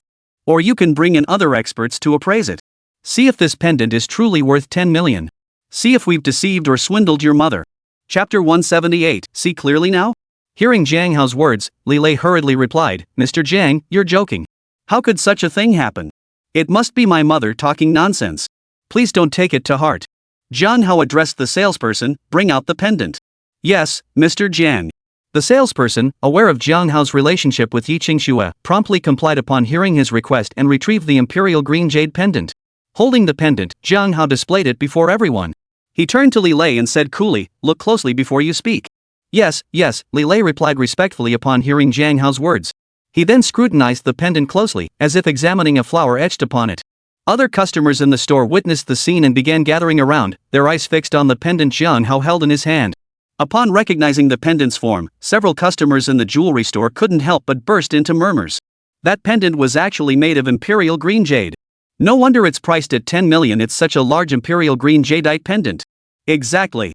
In my opinion, a pendant that big made of imperial green jadeite is practically a bargain at 10 million. Earlier, that woman accused the shop of ripping her off, blaming others for her own lack of knowledge. How ridiculous. Listening to the murmurs, both Li Lei and his mother looked utterly mortified, yet they couldn't refute a word. Especially Li Lei's mother. The thought that her own ignorance had caused her son such public humiliation filled her with a wave of self-reproach. After a long moment, Jiang Hao looked at Li Lei and said calmly, "Did you see clearly?" Li Lei quickly answered, "Yes, I see." Jiang Hao pressed further, "Is this pendant worth 10 million? Li Lei forced a smile and said, "Yes, it's worth 10 million. No, 20 million. Jiang Hao continued, "Then my girlfriend's family store isn't a rip-off shop. And they didn't swindle your mother?" Li Lei immediately straightened up and declared earnestly, "How could it be a rip-off shop? That's not true. And there was definitely no swindling my mom. It's all my mom's fault for not knowing about imperial green jadeite, which led to this misunderstanding." Jiang Hao nodded thoughtfully, then shot Li Lei a half smile, half sneer before saying flatly, "You just said this pendant is worth 20 million? Li Lei hastily confirmed, "Absolutely. It's worth every penny of 20 million. Jiang Hao replied coolly, in that case, why don't you pay the 20 million to buy it? After all, your mother seems to like it very much. Li Lei's mother opened her mouth to speak, but Li Lei quickly silenced her with a glance. He then turned to Jiang Hao, Mr. Jiang is right. Since my mother loves this pendant, I should indeed buy it. With that, Li Lei took out a bank card and handed it to the saleswoman. Miss, please process the payment for me. The saleswoman glanced hesitantly at Jiang Hao and Yi Qingxue. Jiang Hao. Yi Qingxue whispered his name softly, looking as if she wanted to say something but held back. Jiang Hao shook his head slightly at her, then turned to the salesperson and said, go ahead and process the payment for Mr. Li. Yes, the salesperson replied, finally accepting Li Lei's card and swiping it through the POS machine. Li Lei then cooperated to complete the payment process. Wrap it up for Mr. Li, Jiang Hao said calmly, handing the pendant to the salesperson after Li Lei finished paying.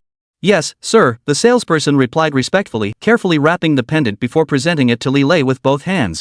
Sir, here is the pendant you purchased. Li Lei thanked him, took the pendant, and then turned to Jiang Hao. Mr. Jiang, if there's nothing else, we'll be heading out now. Jiang Hao glanced at Li Lei and his mother, replying indifferently, please do. Li Lei bid farewell to Jiang Hao and Yi Qingxue once more, then quickly exited the jewelry store with his mother. The other customers in the store, finding the spectacle over, dispersed to browse the jewelry they liked.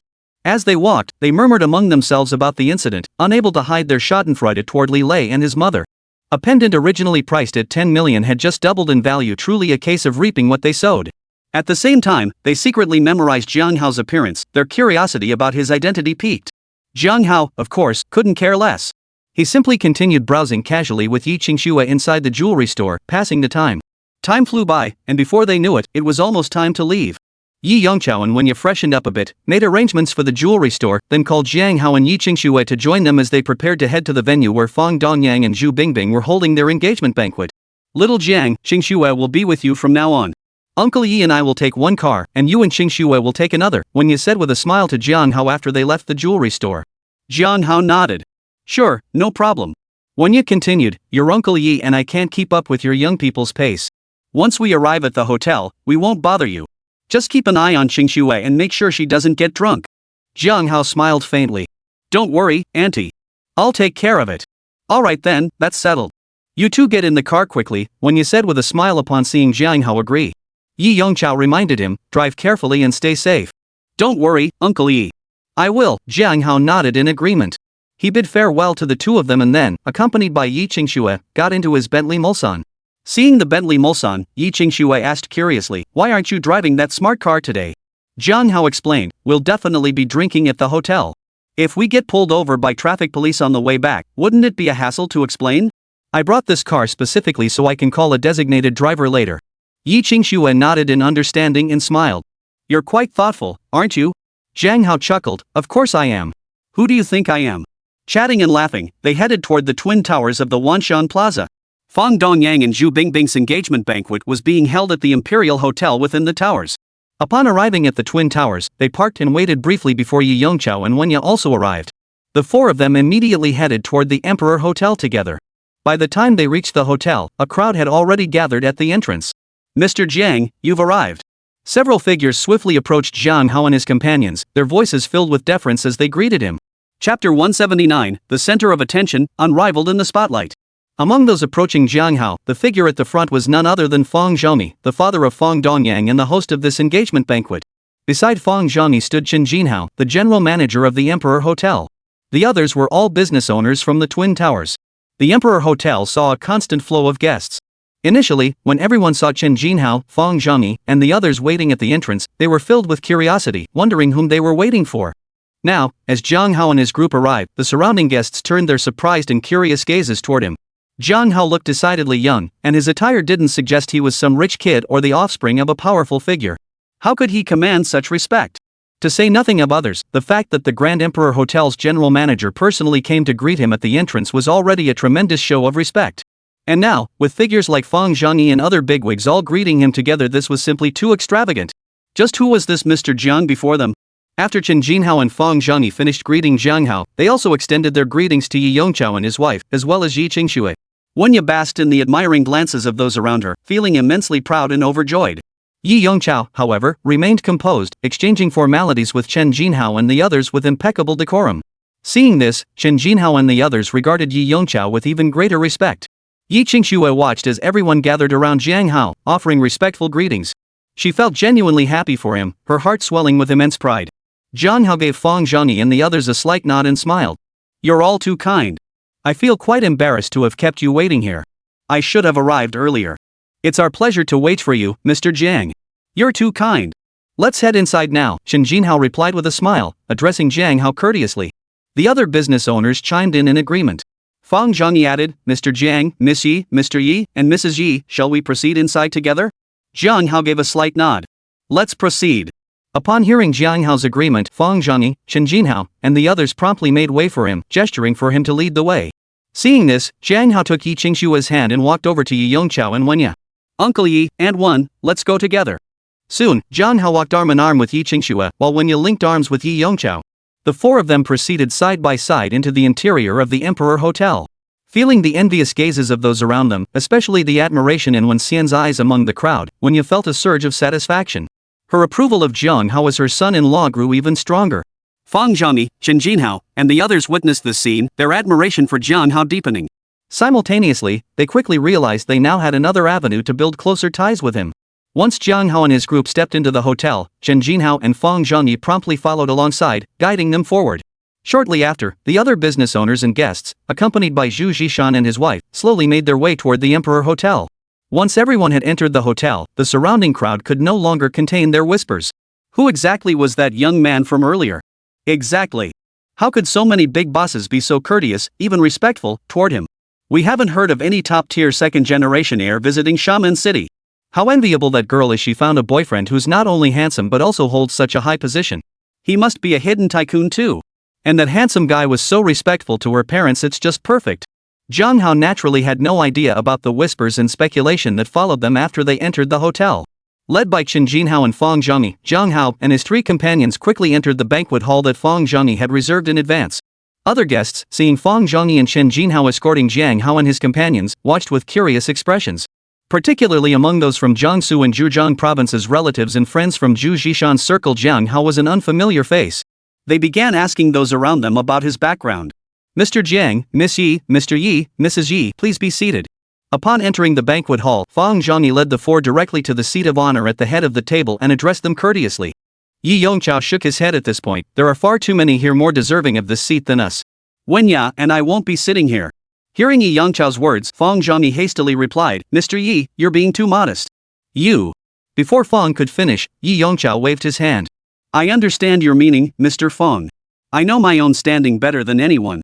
I don't want to appear overly influential just because of young Jiang. Fang Zhongyi glanced at Jiang Hao hesitantly. Jiang Hao noticed this and smiled at Yi Yongqiao. Uncle Yi, don't overthink it. Since Mr. Fang believes you belong here, then you belong here. I'm sure no one else will say anything. Yi Yongqiao waved his hand. Xiao Jiang, Mr. Fang, I appreciate your kindness, but I'll just find a seat anywhere. Seeing this, Jiang Hao turned to Wenya. Wenya smiled and said, since old Yi says so, I'll join him. I'll leave Qingxue in your care, then. Though Wenya valued appearances, she also possessed a sense of balance. Moreover, she felt she had already drawn enough attention to herself today. Jiang Hao smiled and said, in that case, we'll follow Uncle Yi's suggestion. Honestly, it doesn't really matter where we sit. Fang Zhongyi said, then please take your seats first, Mr. Jiang and Miss Yi. I'll show Mr. Yi and his wife to theirs. Jiang Hao nodded slightly. Thank you for your trouble, Mr. Fang. Fang Zhongyi smiled and replied, Mr. Jiang, you're too kind. This is simply my duty. With that, Fang Zhongyi escorted Yi Yongqiao and his wife to a well-appointed table. As time passed, all the guests soon arrived. The banquet hall was filled to capacity, bustling with lively energy. Fang Zhongyi first addressed the crowd with words of gratitude. Then, turning toward Jiang Hao's table, he announced, we are deeply honored to have Mr. Jiang Hao join us today for the engagement ceremony of my son, Fang Dongyang, and his fiancée, Zhu Bingbing. Mr. Jiang is undoubtedly a role model among all young people. We hope he will share a few words with them, allowing them to benefit from his wisdom and guidance, so their future paths may be smoother. At Fang Zhongyi's words, all eyes in the banquet hall turned toward Jiang Hao, anticipating his response. Chapter 180, Excellence Lies Not in Toasts. Jiang Hao paused slightly at Fang Zhongyi's words, taken aback by this unexpected turn of events. However, he quickly regained his composure, rose slowly, and made his way toward the center of the banquet hall. Fang Zhongyi, seeing Jiang Hao approach, promptly held out the microphone toward him with both hands. Jiang Hao gave Fang Zhongyi a slight nod before accepting the microphone. Holding the microphone, Jiang Hao scanned the crowd around him. Clearing his throat lightly, he paused briefly to gather his thoughts before speaking slowly. It is my great pleasure to attend the engagement banquet of Mr. Fong Dongyang and Miss Zhu Bingbing today. Finally, I wish the couple a lifetime of happiness and a long, loving marriage together. As soon as Jiang Hao finished speaking, the banquet hall erupted in enthusiastic applause. While his congratulatory speech contained nothing particularly novel, had someone else delivered it, it might have drawn criticism. But coming from Jiang Hao, it was different. The guests in the banquet hall applauded while murmuring words of admiration, as if his speech were truly outstanding and exceptional. Of course, everyone knew the brilliance lay not in the speech itself, but in Jiang Hao himself. Jiang Hao nodded briefly to the crowd before handing the microphone back to Fong Zhongyi. Fong Zhongyi expressed his gratitude to Jiang Hao once more before proceeding with the next steps. Soon, the banquet officially commenced. Guests gathered together in a wave of joyful excitement. Jiang Hao's table became the focal point, with guests constantly approaching to toast him. Jiang Hao accepted every invitation without hesitation. Enhanced by the perfect gene serum, his physical condition had reached peak perfection, and his alcohol tolerance had increased dramatically. He had no worries about getting drunk. Seeing Jiang Hao accept their toasts, the guests felt even more grateful toward him. Sometimes, when you offer someone a toast, their acceptance is a sign of great respect. Before long, it was time for the two main guests, Fong Dongyang and Zhu Bingbing, to offer toasts to the assembled guests. Mr. Jiang, thank you for attending my engagement banquet. I offer you this toast, Fong Dongyang said respectfully, raising his glass toward Jiang Hao. Cousin-in-law, please, Zhu Bingbing addressed him more familiarly, leveraging Yi Qingshue's connection. Jiang Hao gave them a slight nod. Without hesitation, he picked up the wine glass on the table and said casually, no need for formalities. Let's just drink together. As he spoke, Jiang Hao moved his glass forward slightly. Seeing this, Fong Dongyang and Zhu Bingbing promptly advanced their glasses to clink with his. Then came the second round of toasts. Mr. Jiang, Miss Yi, please enjoy your drinks. After the toast, Fong Dongyang respectfully excused himself from Jiang Hao and, together with Zhu Bingbing, proceeded to toast the other guests. In the banquet hall, aside from Jiang Hao's table, the liveliest spot was undoubtedly the one occupied by Yi Yongqiao and Wenya. Though Yi Yongqiao and Wenya did not occupy the head seats, everyone was now aware of their connection to Jiang Hao and treated them with great courtesy. Especially during the banquet, as guests discreetly inquired about each other, they quickly learned of Jiang Hao's status and influence. Many now sought to build connections with Jiang Hao through Yi Yongqiao and his wife. Facing this courteous attention, Yi Yongqiao maintained a composed demeanor throughout, neither rude nor overly familiar, striking the perfect balance. Witnessing this, the guests couldn't help but feel a measure of admiration for Yi Yongqiao himself. As for Wenya, she remained the center of attention, feeling a surge of excitement. Occasionally, she glanced toward Wen Xian's seat, her eyes brimming with smug satisfaction. Watching her sister and brother-in-law steal the spotlight, Wen Xian felt a twinge of unease. The original protagonists of this banquet were their daughter and Fong Dongyang. Next in prominence were the couple themselves and Fong Dongyang's father, Fong Zhongyi. But now, the spotlight had shifted entirely to Jiang Hao and Yi Qingxue. Yi Yongqiao and his wife had become the second focal point of attention. Their own table, however, felt rather quiet. Don't overthink it. At the very least, your eldest sister's family is in the spotlight now, and will get some reflected glory. Besides, it seems Dongyang's family and that Jiang Hao get along well, which could be beneficial for Bingbing in the future.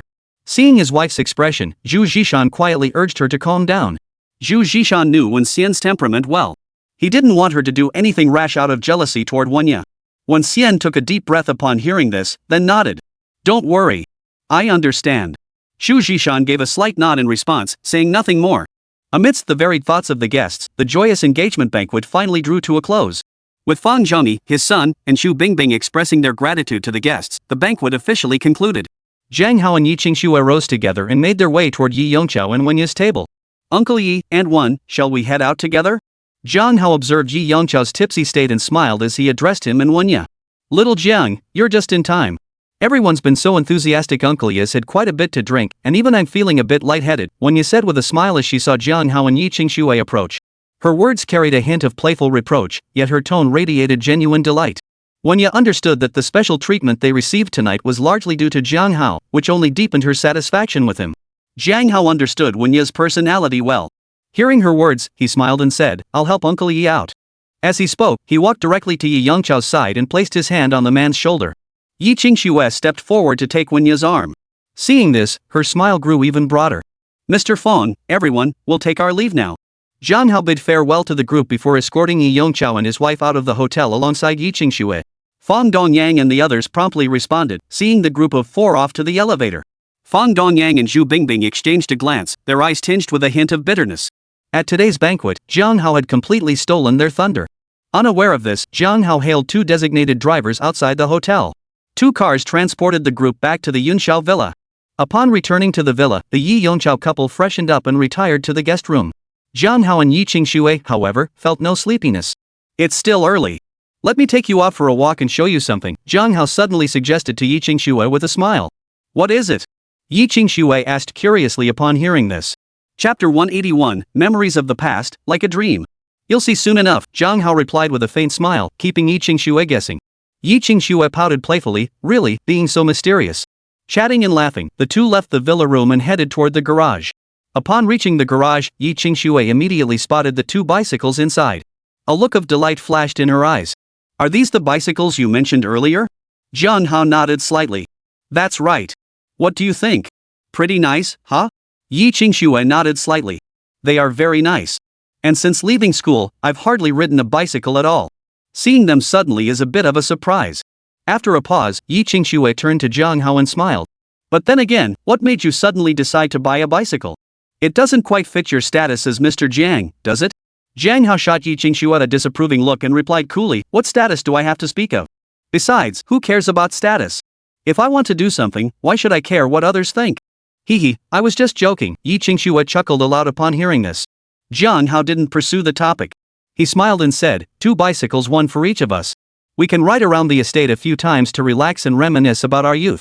I wonder if you still remember how to ride. Fang Dongyang and Zhu Bingbing's engagement banquet had started early in the afternoon, so the sky hadn't fully darkened yet. That's why Jiang Hao suddenly thought of taking Yi Qingxue out for a bike ride. Yi Qingxue's delicate nose wrinkled slightly as she pouted, don't underestimate me. Who says I can't ride? Jiang Hao chuckled, alright then, let's each take a bike and have a race. Bring it on. Who's afraid of who? Yi Qingxue retorted, refusing to be outdone. Soon, each riding their own bicycle, they emerged from the garage and began cruising freely along the tree-lined paths of Cloud Sky Manor. The vast grounds of Cloud Sky Manor were rarely frequented by residents, leaving the entire villa complex almost entirely theirs to enjoy. The evening breeze carried a hint of coolness. As they pedaled leisurely, they reminisced about their school days, as if this moment had transported them back to their youthful, carefree years. After cycling a few laps around the estate's paths, they felt a bit tired and simply sat down on the lawn. Leaning against Jiang Hao's shoulder, Yi Qingxue murmured softly. Jiang Hao, it feels like I'm dreaming. Back in school, you always kept your distance from me, and it really broke my heart at the time. I never imagined I'd end up waiting for you after all. But you've changed so much since those days. It all feels unreal, like I'm afraid this is just a dream that when I wake up, everything will return to how it was before. How I wish time could freeze forever in this moment. If this truly is a dream, I pray it never ends. Jiang Hao held Yi Qingxue close, listening quietly to her words that sounded like a whisper. Unconsciously, his arms tightened around her. He lowered his head slightly, resting his chin on Yi Qingxue's forehead, and spoke softly, silly girl, this isn't a dream. I'll always be by your side from now on. Back in school, it was all my fault. My insecurities made me afraid to face my own feelings, and that's what hurt you. I'll never make you sad again. And I hope you stop all those wild thoughts. Just remember this, you are my woman, Yi Qingxue. That's all that matters. The two drifted through memories of the past, discussed the present, and imagined the future, seemingly with endless words to share. Gradually, night fell, and the temperature dropped significantly. Let's go back, Jiang Hao murmured softly, squeezing Yi Qingxue's slightly chilled hand. Meishem, Yi Qingxue murmured softly in response. Afterward, they rode their bicycles back to the garage and returned to the villa. After freshening up, another sweet night began. The next morning, Jiang Hao and Yi Qingxue opened their eyes simultaneously. They gazed at each other for a moment, their eyes brimming with warm smiles. Ding! Good morning, host. Would you like to check in? The moment Jiang Hao awoke, the system's mechanical prompt sounded once more.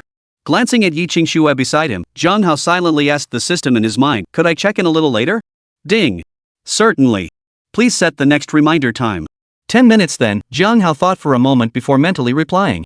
Ding, successfully set. This system will remind host to check in again in 10 minutes. Hearing the system's voice, Jiang Hao felt relieved and didn't respond further. Good morning, Jiang Hao said, gathering his thoughts and smiling at Yi Qingxue. Good morning, Yi Qingxue replied with a smile of her own, then added, you get up first. Jiang Hao understood Yi Qingxue's intentions perfectly. He gave a slight smile, said nothing more, and got up to get dressed. After dressing and finishing his morning routine, the system's prompt sounded again. This time, Jiang Hao selected yes without hesitation. Immediately, the familiar virtual light screen reappeared before Jiang Hao's eyes. Jiang Hao casually tapped the illuminated daily check-in button. Ding! Check-in successful. Congratulations, host. You have obtained one basic share certificate. Note, this certificate can be exchanged for shares in any company valued at less than 10 billion, with the share ratio determined randomly. Jiang Hao considered it for a moment. This share voucher didn't seem immediately useful, so he set it aside for now. By the time Jiang Hao reached the living room, Yi Yongqiao and his wife were already there. Wanya surveyed the villa's opulent decorations, her eyes sparkling with delight as a radiant smile spread across her face. Good morning, Uncle Yi and Aunt Wan. Jiang Hao approached them proactively, greeting the couple. Good morning, Xiao Jiang, Yi Yongqiao and Wanya replied in unison. Then, Wanya smiled and asked Jiang Hao, Little Jiang, this villa of yours looks truly splendid. It must have cost a pretty penny, right? Jiang Hao chuckled, it's okay. Just over 300 million. 300 million?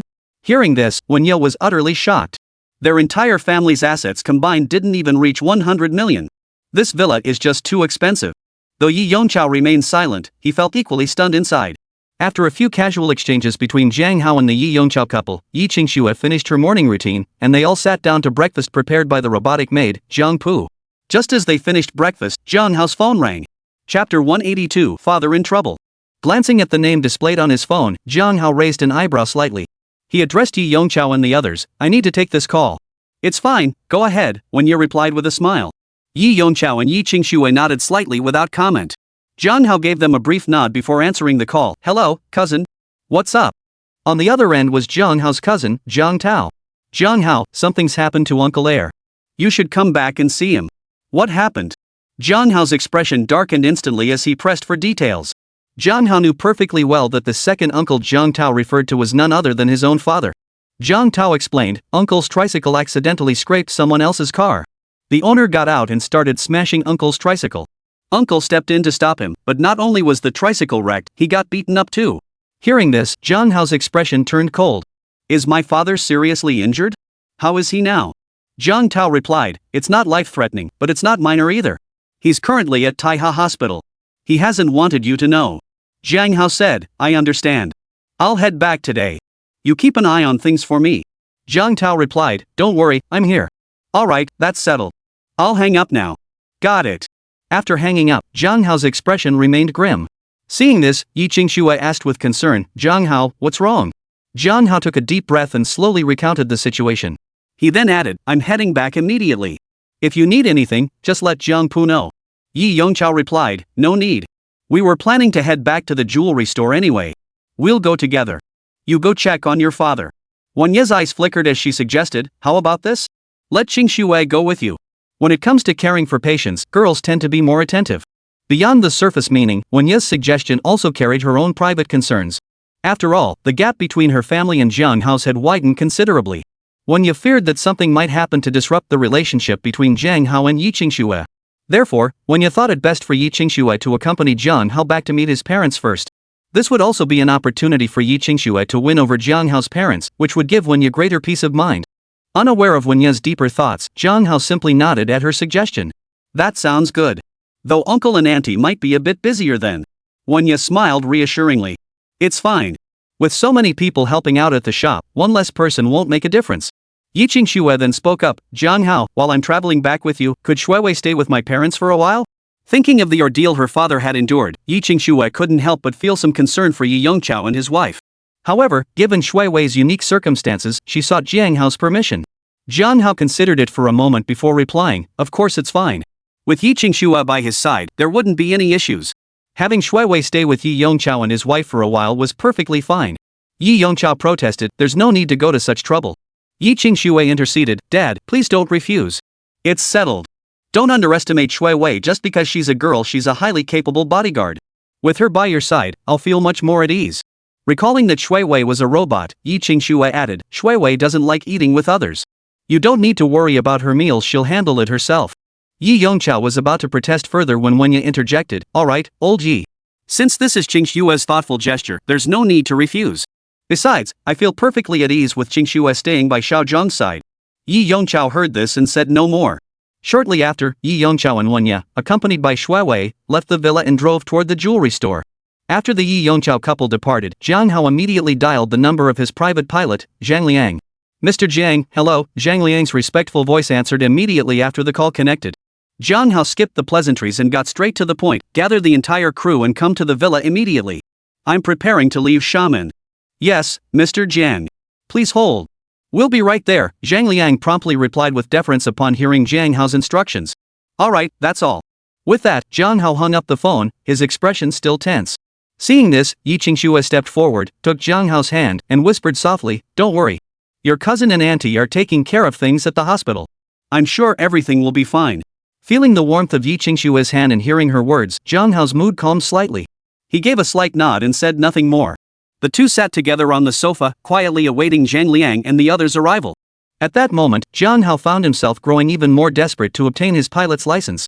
If he had the certificate in hand, none of this trouble would be necessary.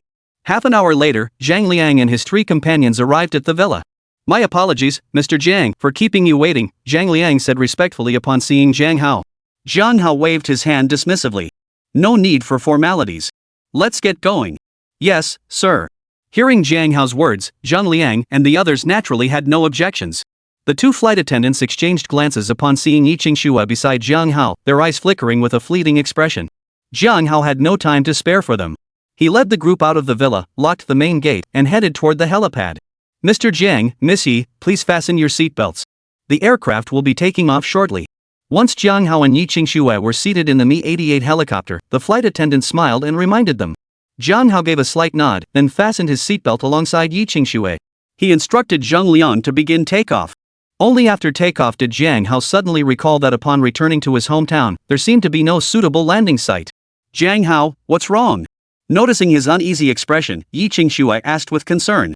"Nothing," Jiang Hao shook his head slightly, not mentioning the landing issue. After a moment's thought, he pulled out his phone and searched online for information about the company operating Checheng City Airport. Its total value was less than 10 billion. Immediately, Jiang Hao silently instructed himself to use the primary share voucher on Checheng City Airport Management Company, Ltd. "I wonder how many shares I'll get this time." Chapter 183, How many more businesses do you own? Ding. Share voucher successfully used. Congratulations, host, you have acquired 60% shares of Checheng City Airport Management Company, Ltd. 60, that's pretty good. Hearing the system's notification sound, Jiang Hao felt a surge of delight. Simultaneously, with a slight shift in his thoughts, Jiang Hao sensed a new document, likely a share certificate, appear in the system's inventory. As the largest shareholder of Checheng City Airport Management Company, Limited, Jiang Hao could now be considered the owner of Checheng City Airport. Without delay, Jiang Hao instructed Zhang Liang to steer the aircraft toward Checheng City Airport. After 4 or 5 hours, the aircraft finally touched down at Checheng City Airport. The airport personnel had received no notification of this helicopter's arrival. Seeing the unexpected aircraft suddenly appear, they immediately became agitated. Security personnel hurriedly reported the situation to their superiors. After the aircraft came to a stop, Jiang Hao and Yi Qingxue stepped out of the cabin hand in hand. "Sir, may I ask who you are?" Seeing Jiang Hao and Yi Qingxue emerge, a security officer approached Jiang Hao with a hint of deference in his voice. Though they didn't know who Jiang Hao was, anyone traveling by private jet was clearly someone they couldn't afford to offend. Jiang Hao glanced at the man and replied indifferently. "Mr. Jiang, your aircraft abruptly parking in the airport bay could potentially interfere with other aircraft. This is highly unsafe. Have you coordinated with airport authorities?" Just as Jiang Hao was about to respond, his phone rang. He glanced at the screen and answered casually. "Hello? Mr. Jiang, this is Luo Jun, General Manager of Checheng City Airport Management Company, Limited. Since you've recently taken charge of Checheng Airport, would you like me to come in person to brief you on airport operations?" A respectful voice came from the other end of the line. Jiang Hao replied casually, "I'm currently at location XX in the airport. Please come over here." "Mr. Jiang, you're already at the airport?" "Understood, I'll be right over." Hearing Jiang Hao's words, Luo Jun promptly responded with deference. "That's settled then. See you shortly." With that, Jiang Hao hung up the phone. After hanging up, Jiang Hao turned to the security guard from earlier and said indifferently, "I've already spoken with your general manager. He'll be here shortly. You don't need to handle matters here for now." Hearing Jiang Hao's words, the airport security personnel were suddenly filled with doubt and uncertainty, unsure whether Jiang Hao was telling the truth or not. However, since no new flights were scheduled to arrive at this gate, they decided to wait. After all, Jiang Hao had stated their general manager would arrive shortly. Whether their general manager actually showed up or not, they would find out soon enough. Given that, they saw no reason to antagonize Jiang Hao. A few minutes later, a middle-aged man in a suit with a slightly long, lean face strode quickly toward them. Upon seeing the man, the airport crowd's expressions turned to surprise. Recalling Jiang Hao's earlier words, they couldn't help but glance at him a few times. Simultaneously, they thought to themselves, thank goodness we didn't rashly antagonize Jiang Hao earlier. Otherwise, things might have turned out badly. For the man was none other than Luo Jun, the general manager of Checheng City Airport. Luo Jun hurried along, his gaze scanning the surroundings. Spotting Jiang Hao, his expression instantly turned deferential. He strode up to Jiang Hao and addressed him respectfully, "My apologies, Mr. Jiang. Thank you for waiting." Jiang Hao shook his head slightly, replying indifferently, "It's nothing. I don't have time to handle airport operations right now. First, help arrange my aircraft's parking to avoid conflicts with other flights and potential safety hazards." "Yes, Mr. Jiang." Only then did Luo Jun notice the Mi-88 helicopter parked nearby, his eyes immediately lighting up with envy. Jiang Hao considered for a moment before saying, "Do you have a vehicle available? I need to borrow one urgently. I have matters requiring my immediate attention." "You can handle the arrangements with the flight crew."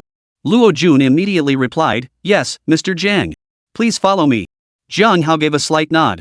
After giving instructions to Zhang Liang and the others, he took Yiqing Shui and followed Luo Jun toward the airport parking lot.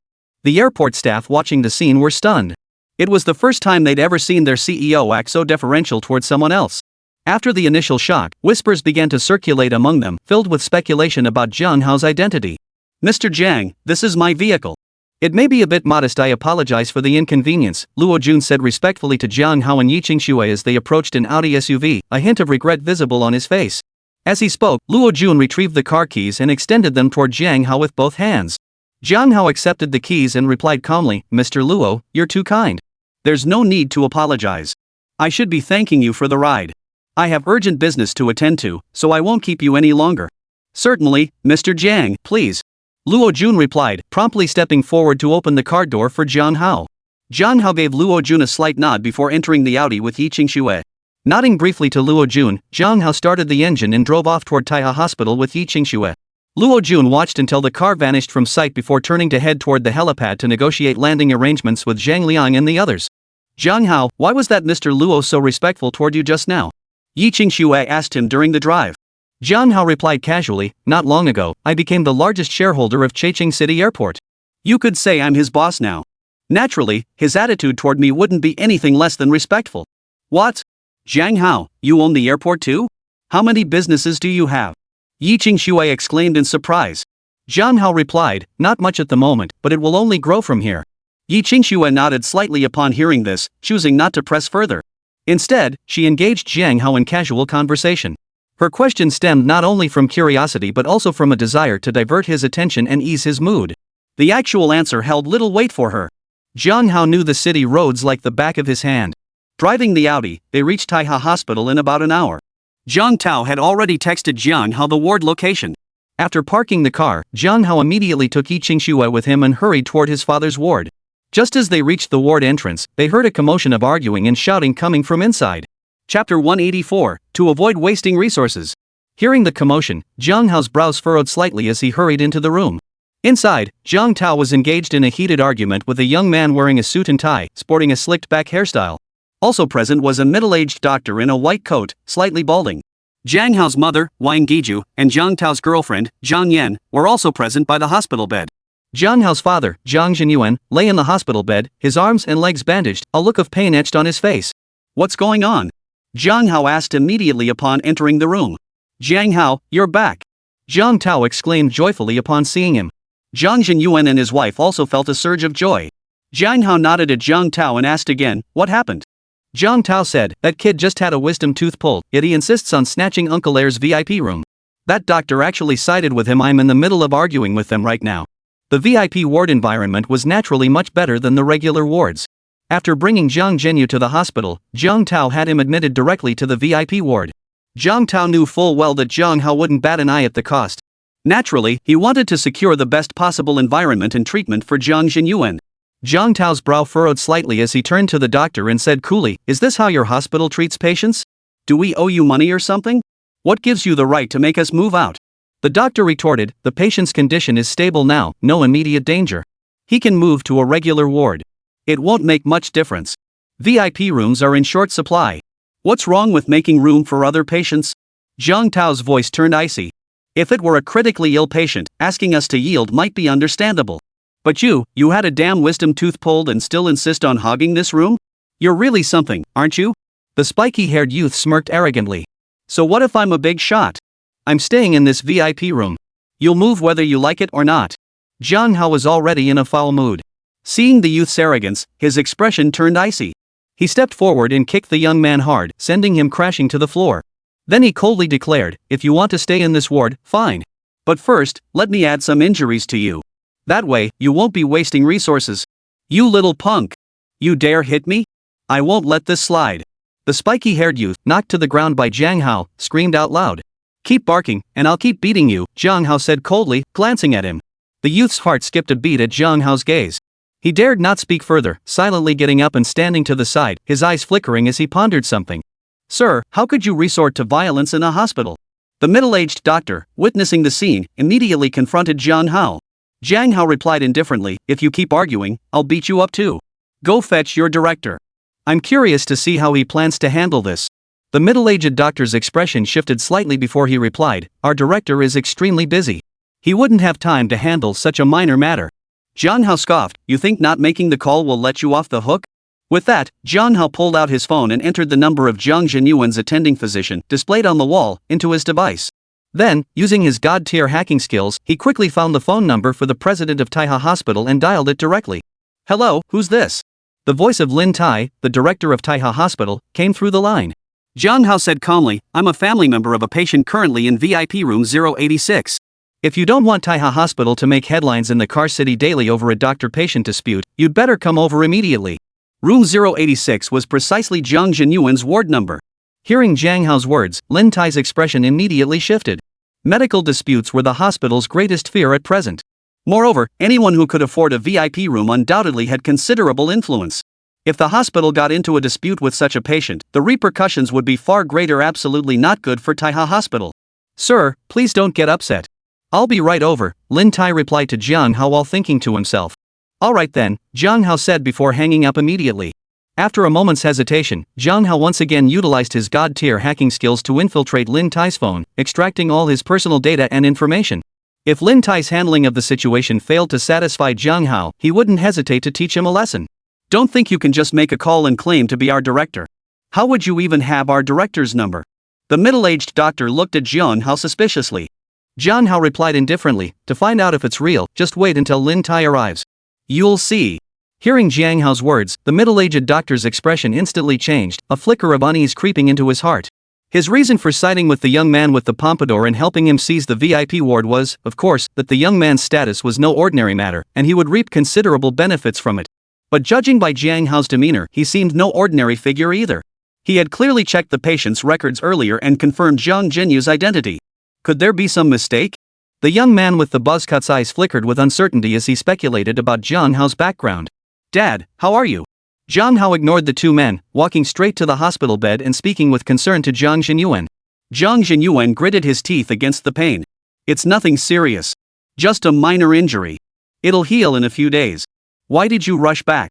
Isn't this distracting you from your important work?" Jiang Hao replied, "Your health is the priority. Besides, I'm not that busy in Xiamen. Company matters are being handled by capable people. Nothing will be neglected." Hearing this, Jiang Zhenyuan's expression softened slightly. "That's good. That's good." Just then, Wang Guiju approached Jiang Hao and asked, "Xiao, who is this young lady?" Yi Qingxue had followed Jiang Hao inside, and Wang Guiju had noticed her. Only now did she find the moment to ask Jiang Hao. Hearing Wang Giju's question, Jiang Zhenyuan also took a few glances at Yi Qingxue before turning his gaze to Jiang Hao. Yi Qingxue felt a wave of nervousness wash over her. She hadn't expected her first meeting with Jiang Hao's parents to occur in such a setting. She wondered if they would approve of her and consent to her relationship with Jiang Hao. Chapter 185, Could Our Son Harm Us?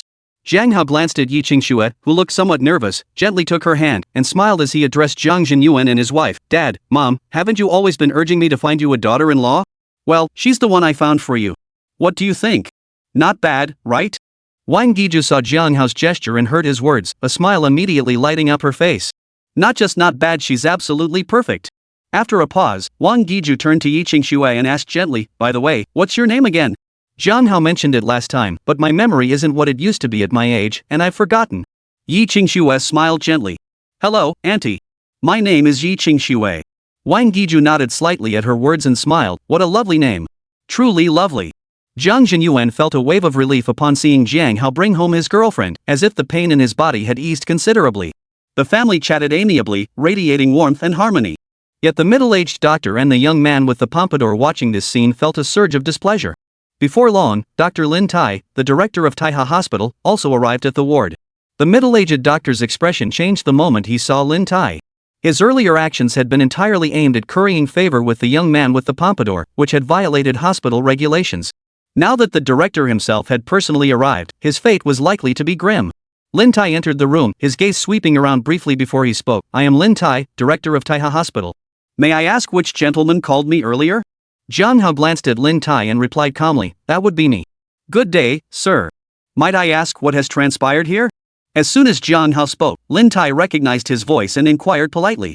Jiang Hao replied indifferently, "You'd be better off asking this doctor here." "Very well, sir. Please wait a moment." Lin Tai responded to Jiang Hao before turning to the middle-aged man.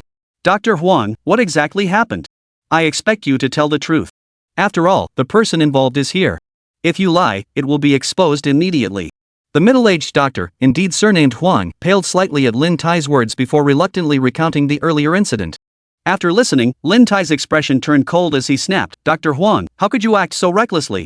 Write a formal written self-criticism immediately upon returning, and your entire month's bonus will be withheld." Huang's face paled at the reprimand, but he could only nod in agreement. After dealing with Dr. Huang, Lin Tai turned to Jiang Hao and said politely, "Sir, I sincerely apologize for the earlier incident. I have already dealt with Dr. Huang. Furthermore, as a gesture of apology, the patient's bed fees will be waived entirely. Of course, if you have any other requests, please feel free to voice them. Our hospital will give them due consideration." Jiang Hao glanced at Lin Tai and replied indifferently, "I have no other demands. I simply hope no more unwelcome individuals will disturb my father's recovery." Seeing that Jiang Hao wasn't pressing the matter, Lin Tai quickly added, "Thank you for your magnanimity, sir. Rest assured, such incidents will never occur again." Jiang Hao nodded slightly. "Very well. You may go now." "Understood. We'll take our leave now. Should you have any questions, sir, feel free to call anytime." Lin Tai offered another polite farewell before leading Dr. Huang and the young man with the crew cut out of the ward. With his parents present, Jiang Hao didn't want to make a scene or pursue the matter further. He simply watched them leave before the family resumed their casual conversation. Suddenly, Jiang Hao recalled one of the rewards he'd received during his check-in, a bottle of life-extending potion. It seemed to work by enhancing human physiological functions to increase lifespan. Perhaps this elixir might have some effect on his father's injuries. Even if it didn't heal them, it wouldn't matter. Sooner or later, he would give this potion to his parents anyway. With this thought, Jiang Hao reached into his pocket, though he was actually retrieving the longevity potion from the system inventory. "Mom, Dad, I have a bottle of medicine here. A friend bought it from abroad. It's supposed to improve physical health. Why don't you try it and see if it works?" After taking out the potion, Jiang Hao addressed Jiang Jinyu and his wife directly. By framing it as a health supplement, he avoided unnecessary complications. The specifics of its effects were another matter entirely. Wang Giju immediately responded, "Foreign products are probably very expensive. It's perfect for your father since he's injured now. I'm perfectly healthy, why would I need that stuff?" Jiang Hao had already prepared his response. He smiled and said, "It's actually not that expensive.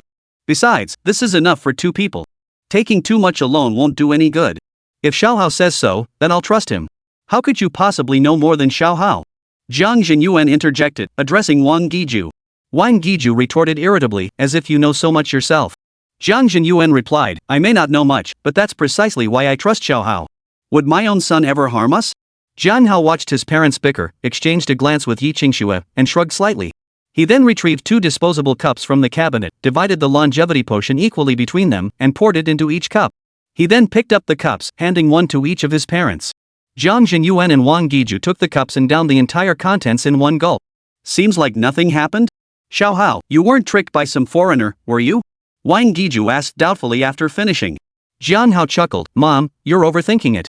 Maybe the effects just aren't that immediate." Jiang Jinyuan added, "Exactly. What kind of medicine shows results the moment you swallow it?" After staying a while longer, Zhang Tao and Zhang Yan bid farewell to Jiang Hao and departed. Jiang Hao and Yi Qingxue remained at the hospital to accompany Jiang Jinyuan and his wife. By midday, Jiang Jinyuan and his wife had grown somewhat familiar with Yi Qingxue and were quite pleased with her. Yi Qingxue gradually let go of her worries. Though confined to the hospital room, the family shared a warm and cozy atmosphere together. That evening, Jiang Hao ordered takeout, and the family had dinner right in the hospital room. After dinner, he rested on the companion bed in the hospital room. The next morning, Jiang Hao was deep in slumber when a sudden scream jolted him awake. He shot upright in bed. Chapter 186, The Parent's Shock. Ding! Good morning, host. Would you like to check in? The moment Jiang Hao awoke, the system's notification sounded again. Remind me in an hour, Jiang Hao mentally replied to the system before heading toward the bathroom. That scream had come from the bathroom, uttered by his mother, Wang Giju. At the same time, Zhang Jinyuan and Yi Qingxue were also startled awake by Wang Giju's voice. Reaching the bathroom door, Jiang Hao knocked and called out, "Mom, what's wrong?" Then he turned to Yi Qingxue and said, "Qingxue, go check on her." "Don't worry, I'm fine." I was just startled, Wang Giju's voice came from inside. Hearing Wang Giju's words, Jiang Hao and the others immediately breathed a sigh of relief. Zhang Jinyuan remarked, "At your age, still getting so worked up? You really don't mind embarrassing yourself." Wang Giju shot back, "Hope you don't make a big fuss yourself later." As she spoke, Wang Giju emerged from the bathroom. Seeing Wang Giju emerge, Jiang Hao and Yi Qingxue both froze in slight disbelief. Zhang Jinyuan gasped in astonishment, "You're Guizhu? How did you change so much?" The Wang Giju before them, though dressed plainly, radiated a vastly different aura. Her complexion had gained a healthier glow.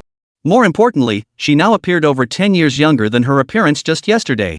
Jiang Hao froze for a moment before realizing it must be the effect of that longevity potion. He hadn't anticipated the potion's effects would be so potent and so obvious. Yi Qingxue was equally stunned by Wang Giju's transformation. After the initial shock, she immediately recalled the potion Jiang Hao had produced yesterday and couldn't help but glance at him. Noticing this, Jiang Hao gave Yi Qingxue a knowing smile. Seeing Zhang Jinyuan's stunned expression, Wang Giju smirked triumphantly. "Well, still think I'm overreacting?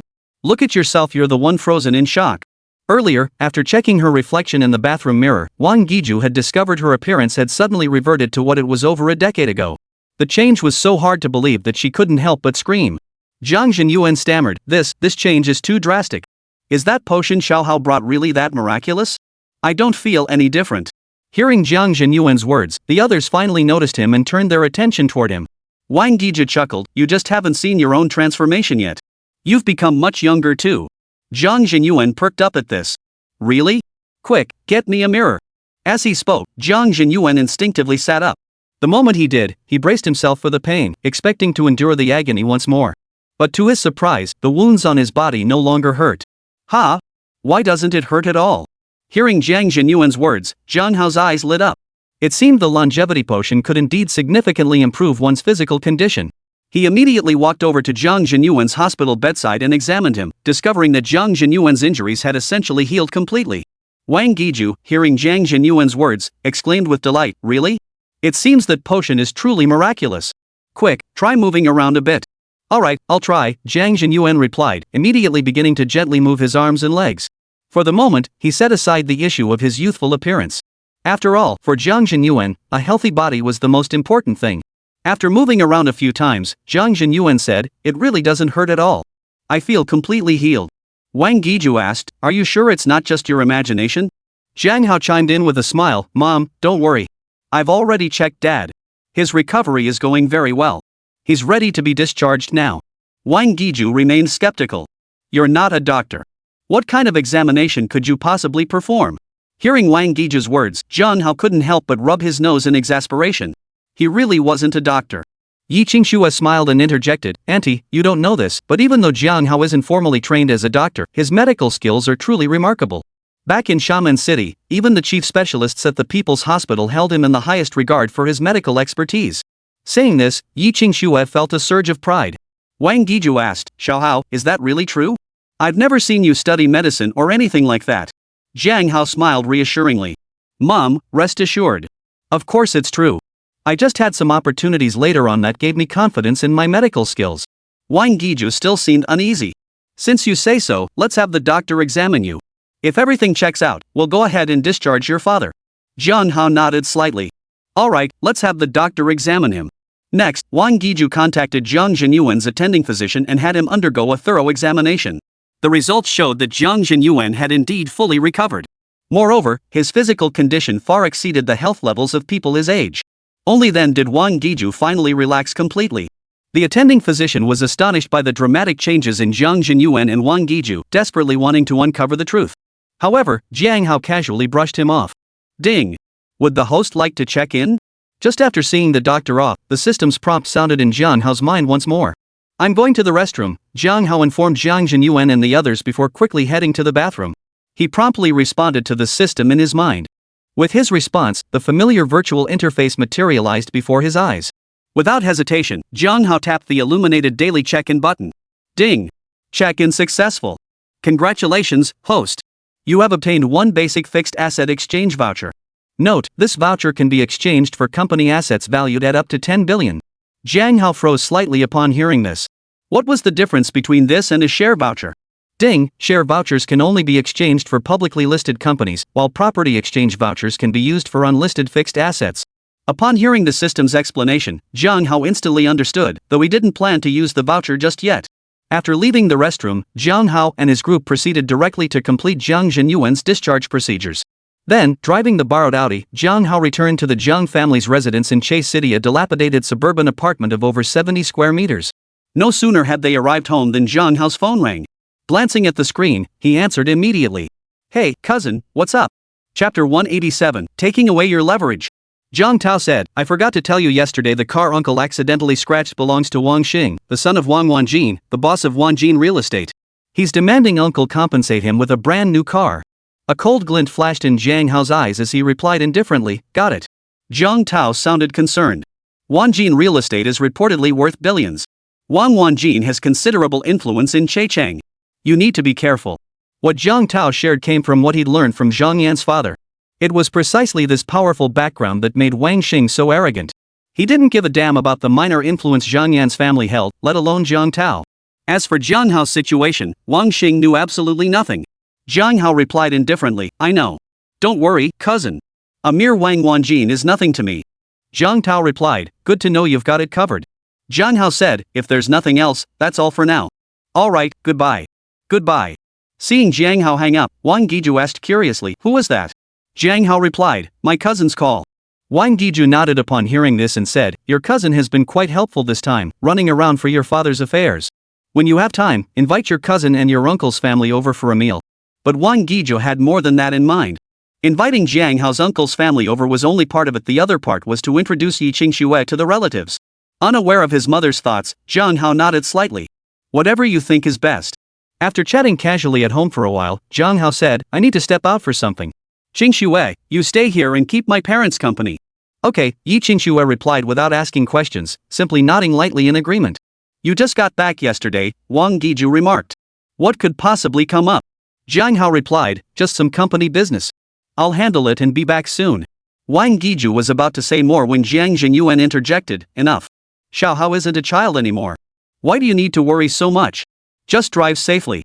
The latter part of Jiang Jinyuan's remark was directed at Jiang Hao. "I know," Jiang Hao nodded in acknowledgement before stepping out the door. Once outside, a cold gleam flashed in Jiang Hao's eyes. "Wang Xing, is it? Since Wanjin Real Estate is your crutch, I'll start by taking away your crutch before we play." Muttering softly under his breath, Jiang Hao then proceeded to redeem the fixed asset voucher for Wanjin Real Estate Company. Ding! Voucher used successfully. Congratulations, host. You have acquired full ownership of Wanjin Real Estate Company. As the system's notification tone sounded, Jiang Hao's thoughts flickered, and he sensed that within the system's inventory, another set of documents and certificates regarding Wanjin Real Estate had appeared. After briefly scanning the documents in the system vault, Jiang Hao hopped into Luo Jun's Audi SUV and headed straight for the Wanjin Real Estate headquarters. After a moment's hesitation, Jiang Hao simultaneously used his god-tier hacker skills to disseminate the news of Wanjin Real Estate's ownership transfer to every news outlet and online channel across Chase City while en route. By the time Jiang Hao arrived at Wanjin Real Estate's headquarters, news of its mysterious acquisition had already spread throughout Chase City's business circles. Meanwhile, in the CEO's office at Wanjin Real Estate, Wang Wanjin slumped dejectedly on the sofa. Wang Wanjin still couldn't comprehend how his company had suddenly changed hands and for a mere 1 yuan. It felt like a dream to Wang Wanjin. Yet, in his mind, he believed the sale process had been entirely above board. The management team of Wanjin Real Estate had also received the news of the ownership change, leaving them all stunned. They were now speculating about what kind of person their new boss might be. Amidst the murmurs of discussion, the security manager received a call from the front gate guard. A young man claiming to be the company's new owner had arrived at the entrance, carrying numerous documents. The security manager, Hu Wei, immediately responded upon hearing the guard's words, "Do not neglect that gentleman." "I'll be right out." On one hand, Hui wanted to verify whether the person at the gate was indeed the genuine new owner. On the other hand, he also thought that if it was indeed the real deal, he could seize this opportunity to curry favor with the new boss. After hanging up, Hui strode directly toward the company entrance. The others only heard Hui's words, not the response from the other end, so they remained unaware of the urgency behind his haste. Before long, Hui arrived at the company entrance and immediately spotted Jiang Hao seated in the security booth. "Manager, this gentleman claims to be the company's new owner, but we haven't received any notification," one of the security guards said respectfully as soon as he saw Hui arrive. Hui nodded at the guard, then turned to Jiang Hao. "Sir, you claim to be our company's new owner. Do you have any documentation to support that?" "Well, take a look." Jiang Hao gestured toward the documents on the security desk, his voice calm. Seeing this, Hui felt his suspicions confirmed. He immediately gave Jiang Hao a respectful nod before casually flipping through a few pages of the documents. After a few glances, Hui quickly stepped back, bowed deeply to Jiang Hao, and said, "Mr. Jiang, I apologize for my earlier discourtesy. Please forgive me." The documents naturally contained the names and other information of all company personnel, which is how Hui had learned Jiang Hao's name. Jiang Hao waved dismissively. "It's fine. Let's go inside." With that, Jiang Hao stood up and headed toward the interior of Wanjin Real Estate. Seeing this, Hui promptly agreed and followed Jiang Hao into the company's interior. The two walked in single file and soon entered the office area inside the company. "Take me straight to Wang Wanjin's office," Jiang Hao instructed Hui, glancing casually at the staff murmuring quietly in the office. "Yes, sir," Hui replied before leading Jiang Hao straight to Wang Wanjin's office. Before long, they arrived at Wang Wanjin's office. Jiang Hao glanced at the nameplate, casually pushed open the door, and stepped inside. Hui's eyes flickered slightly before he hurriedly followed Jiang Hao inside. "Who let you in? Don't you know to knock? Hui, do you even want to keep your job?" Wang Wanjin, sitting dejectedly inside the office, erupted in anger upon seeing Jiang Hao and Hui barge in. Chapter 188. What's so hard about that? Hearing Wang Wanjin's words, Hui offered a forced smile. "Mr. Wang, this is Mr. Jiang, the company's new owner. You may not have the authority to decide my employment status. Also, I'm sorry, but I now report solely to Mr. Jiang." Hearing Hui's words, Wang Wanjin abruptly turned his head to look at Jiang Hao. Initially, Wang Wanjin hadn't paid much attention to Jiang Hao. But he never imagined that the mysterious figure who had forcibly acquired his company was this young man standing before him. What tricks did you pull?" Wang Wanjin demanded, his voice laced with shock and anger. Jiang Hao replied calmly, "Mr. Wang, you can eat whatever you want, but you shouldn't speak recklessly. If you believe I used any underhanded tactics, you're welcome to sue me. This place no longer belongs to you. I suggest you leave promptly, Mr. Wang. Otherwise, I'll have security escort you out." Having learned Wang Wanjin was Wang Xing's father, Jiang Hao saw no reason to show him courtesy. If blame must be assigned, blame Wang Wanjin for fathering such a disgraceful son. Humph. Wang Wanjin's face turned icy at Jiang Hao's words. He let out a cold snort before abruptly turning and storming out. Jiang Hao, seeing this, couldn't be bothered to respond. "Mr. Jiang, would you like me to arrange for some staff to tidy up your office?" Hui respectfully inquired once Wang Wanjin had departed. Jiang Hao replied indifferently, "No need. Go notify all middle management and above to gather in the main conference room. I'll introduce myself to everyone first." "Yes, sir." Hui responded respectfully before hurrying out to relay Jiang Hao's instructions. Before long, all middle-level and senior management of Wanjin Real Estate had gathered in the main conference room. Jiang Hao looked at the group and said calmly, "Hello, everyone. My name is Jiang Hao. From now on, I am the owner of this real estate company. For the time being, there will be no changes to the company's operations. You may continue performing your respective duties. Additionally, I intend to rename the company to Haotian Real Estate." Jiang Hao proceeded to outline his plans and expectations for the company to the assembled group. Next, the attendees introduced themselves, allowing Jiang Hao to familiarize himself with the staff. After gaining a general understanding of the personnel across each department, Jiang Hao promptly adjourned the meeting and departed the real estate company. After a moment's thought, Jiang Hao pulled out his phone and dialed Jiang Tao's number. "Jiang Hao, what's up? Could you help me set up a meeting with your father-in-law? I need to discuss some matters regarding the real estate company with him." "No problem. I'll reach out to him right away and call you back once it's arranged." During their recent trip to Xiamen City, Jiang Tao and Zhang Yan had gained a rough understanding of Jiang Hao's capabilities. Upon returning, Zhang Yan had shared this information with her father, Zhang Fengtai. Upon learning about Jiang Hao, Zhang Fengtai had long wanted to establish a connection through Jiang Tao. However, since Jiang Hao hadn't returned earlier, Zhang Fengtai hadn't had the chance. Jiang Tao was well aware of this situation, so he wasn't the least bit concerned about reaching Zhang Fengtai. "Alright, that's all for now," Jiang Hao said before hanging up. He sat in his car, waiting for Jiang Tao's call. Before long, Jiang Tao called again, confirming he'd arranged to meet Zhang Fengtai at the Hilton Garden Inn for lunch. Jiang Hao naturally had no objections. Earlier, visiting the real estate company and then attending the meeting had taken up quite a bit of time. Jiang Hao glanced at the clock and saw that lunchtime was approaching. He promptly called home to let them know, then drove straight to the Hilton Garden Inn. The Hilton Garden Inn was a 4-star hotel, considered top tier in a third-tier city like Chechang. Before long, Jiang Hao pulled up to the entrance of the Hilton Garden Inn. Guided by the security guard, he parked his car and entered the hotel to reserve a private room. After securing the private room, Jiang Hao immediately sent the room address to Jiang Tao's phone, then pulled out his own phone to play a game. Just as he finished one game, Jiang Tao arrived with Zhang Fengtai and his daughter. Zhang Fengtai appeared to be in his 40s, his hair meticulously combed. His eyes sparkled with the shrewdness of a businessman, while his face wore a friendly smile.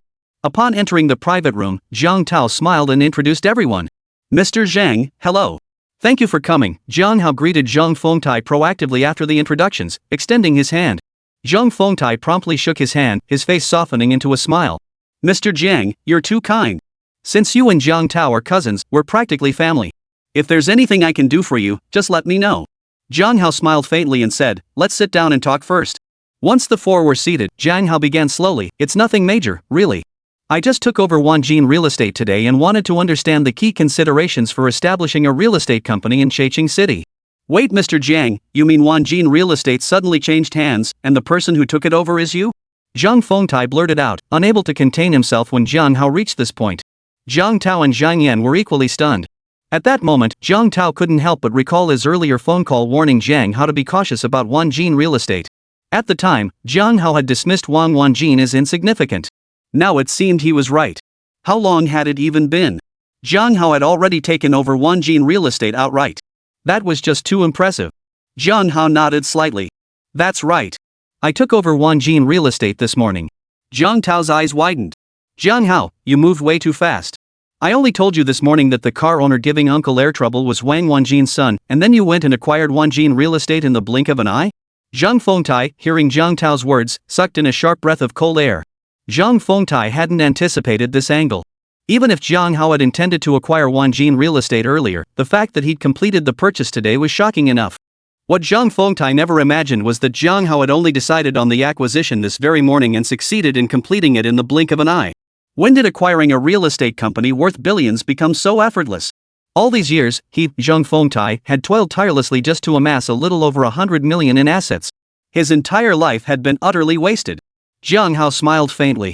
"What's so difficult about that?" Chapter 189, Baby Formula is expensive. Actually, without a system in place, this can be quite challenging. It's not about money, it's about the process. But who can blame Jiang Hao for having the system? Jiang Tao shot Jiang Hao a disapproving look and grumbled, "Fine, you're the genius, whatever." Jiang Hao smiled and said, "While acquiring companies isn't difficult for me, I'm not very familiar with the real estate sector. Therefore, I'd like to consult with Mr. Jiang. Additionally, I plan to rename the company and need to know which department to approach. I'd appreciate your guidance on these matters." Zhang Fengtai immediately responded, "Mr. Jiang, you're too kind." Jiang Hao chuckled, "Let's order first. We can discuss it while the food arrives." After ordering, Jiang Hao and Zhang Fengtai discussed matters concerning the real estate company, while Jiang Tao and Zhang Yan listened quietly nearby. Through his conversation with Zhang Fengtai, Jiang Hao gained considerable insight. Although Jiang Hao was now worth over 100 billion and owned several companies, he didn't personally manage any of them. As for the real estate company, he had even less involvement. Moreover, when opening companies and doing business in different cities, the local political landscape could sometimes vary, and these were all factors that needed careful attention. Before long, the hotel staff began serving the dishes. Watching the dishes steadily arrive, Jiang Hao smiled. "Mr. Zhang, cousin, and sister-in-law, let's dig right in. We can chat while we eat." Jiang Tao chuckled, "I won't stand on ceremony then." With that, he picked up his chopsticks and dug into a dish. Zhang Fengtai and his daughter Zhang Yan watched Jiang Tao's actions, shaking their heads slightly but saying nothing. The four of them ate and chatted casually, the atmosphere quite pleasant. Meanwhile, Jiang Hao had gained a basic understanding of how to handle the real estate company's issues. "By the way, Mr. Jiang, tomorrow evening the prefectural government is hosting a charity dinner for the wealthy merchants of Che City. If you're free, you might consider attending. It would be a good opportunity to leave a favorable impression of your company with the prefectural government." As they prepared to part ways after dinner, Zhang Fengtai suddenly recalled something and addressed Jiang Hao. Jiang Hao nodded slightly upon hearing this and said, "Thank you for letting me know, Mr. Zhang. I'll be sure to attend." Zhang Fengtai replied, "You're too kind, Mr. Jiang. We'll take our leave now. See you tomorrow evening." "Take care, Mr. Zhang." Jiang Hao bid farewell to Zhang Fengtai before turning to Jiang Tao. "Cousin, drive safely on your way home." "Don't worry," Jiang Tao nodded in agreement before departing with Zhang Fengtai and his daughter. Jiang Hao watched them depart, then called the PR manager at Wanjin Real Estate to give instructions regarding the charity dinner. He summoned a designated driver and returned home. "Jiang Hao, you're back. Did you handle everything?" Yi Qingxue rushed over with concern upon seeing him return. Although Jiang Zhenyuan and Wang Yiju treated Yi Qingxue very well, she still felt somewhat uneasy without Jiang Hao present. After all, this was Yi Qingxue's first time at Jiang Hao's home. Jiang Hao gave a slight nod. "Pretty much. But I might have to go back tomorrow." Yi Qingxue suggested, "Why don't I come with you then? It's my first time in Che City, so it'd be nice to explore with you." "Sure," Jiang Hao agreed readily, having no objections whatsoever. Jiang Zhenyuan and Wang Yiju greeted Jiang Hao casually upon his return before going about their own business. Time passed quickly as the family gathered to watch TV and chat casually. As evening approached, Jiang Zhenyuan said to Wang Yiju, "It's about time. I'll call my brother and the others, including old Yang, to come over." Wang Yiju replied, "All right, go ahead." Jiang Zhenyuan gave a slight nod before taking his phone to make the call. Jiang Hao, noticing this, asked curiously, "Mom, why did you suddenly decide to invite people over for dinner?" Wang Yiju explained, "Actually, they called first, saying they wanted to come see your dad. When people come with good intentions, how could we refuse them?" Jiang Hao suggested, "Why don't we just go to a restaurant instead? Cooking at home is too much trouble." Wang Yiju replied, "What's troublesome about it? Even though you're earning money now, you still need to be frugal. Otherwise, when you have children later, you might not be able to afford to raise them. Baby formula is really expensive these days." Hearing Wang Yiju's words, Yi Qingxue's face flushed instantly. She lowered her head, her hands nervously twisting the hem of her shirt. Jiang Hao couldn't help but chuckle wryly. "Mom, relax. Honestly, I underestimated how much I earn. With my current income, buying formula is no problem at all." Wang Yiju replied, "That doesn't mean you should splurge. Enough said, just eat at home. You won't have to cook anyway, so what are you worried about?" Jiang Hao replied, "I'm just worried you'll tire yourselves out." Wang Yiju retorted, "When your dad and I ran our street stall, we cooked mountains of meals daily. This is nothing." Jiang Hao's parents ran the simplest yet most grueling small business. Every day, they pedaled a tricycle loaded with fried rice equipment, setting up a street stall to sell fast food like fried rice and noodles. Hearing Wang Yiju's words, Jiang Hao felt a pang of sadness in his heart. He continued, "Mom, you don't have to work so hard selling fried rice anymore. I earn enough to take care of you in your old age." Wang Yiju smiled. "Your dad and I aren't old yet. Especially after taking that medicine you brought us, we feel like we've turned back the clock by over 10 years. If we just stayed home every day, we'd be bored out of our minds." Yi Qingxue chimed in with a smile, "Then maybe uncle and auntie could find something a little less strenuous. Frying rice on the street is exhausting, and it's not exactly safe either." Wang Yi just shook her head slightly. "We don't know how to do anything else. We can't very well start learning a new trade at our age. Alright, enough of that. I need to get dinner ready." With that, Wang Yiju stood up and headed straight for the kitchen. Yi Qingxue offered, "Auntie, let me help you." "No need, no need. You should go out and watch TV with Xiao Hao.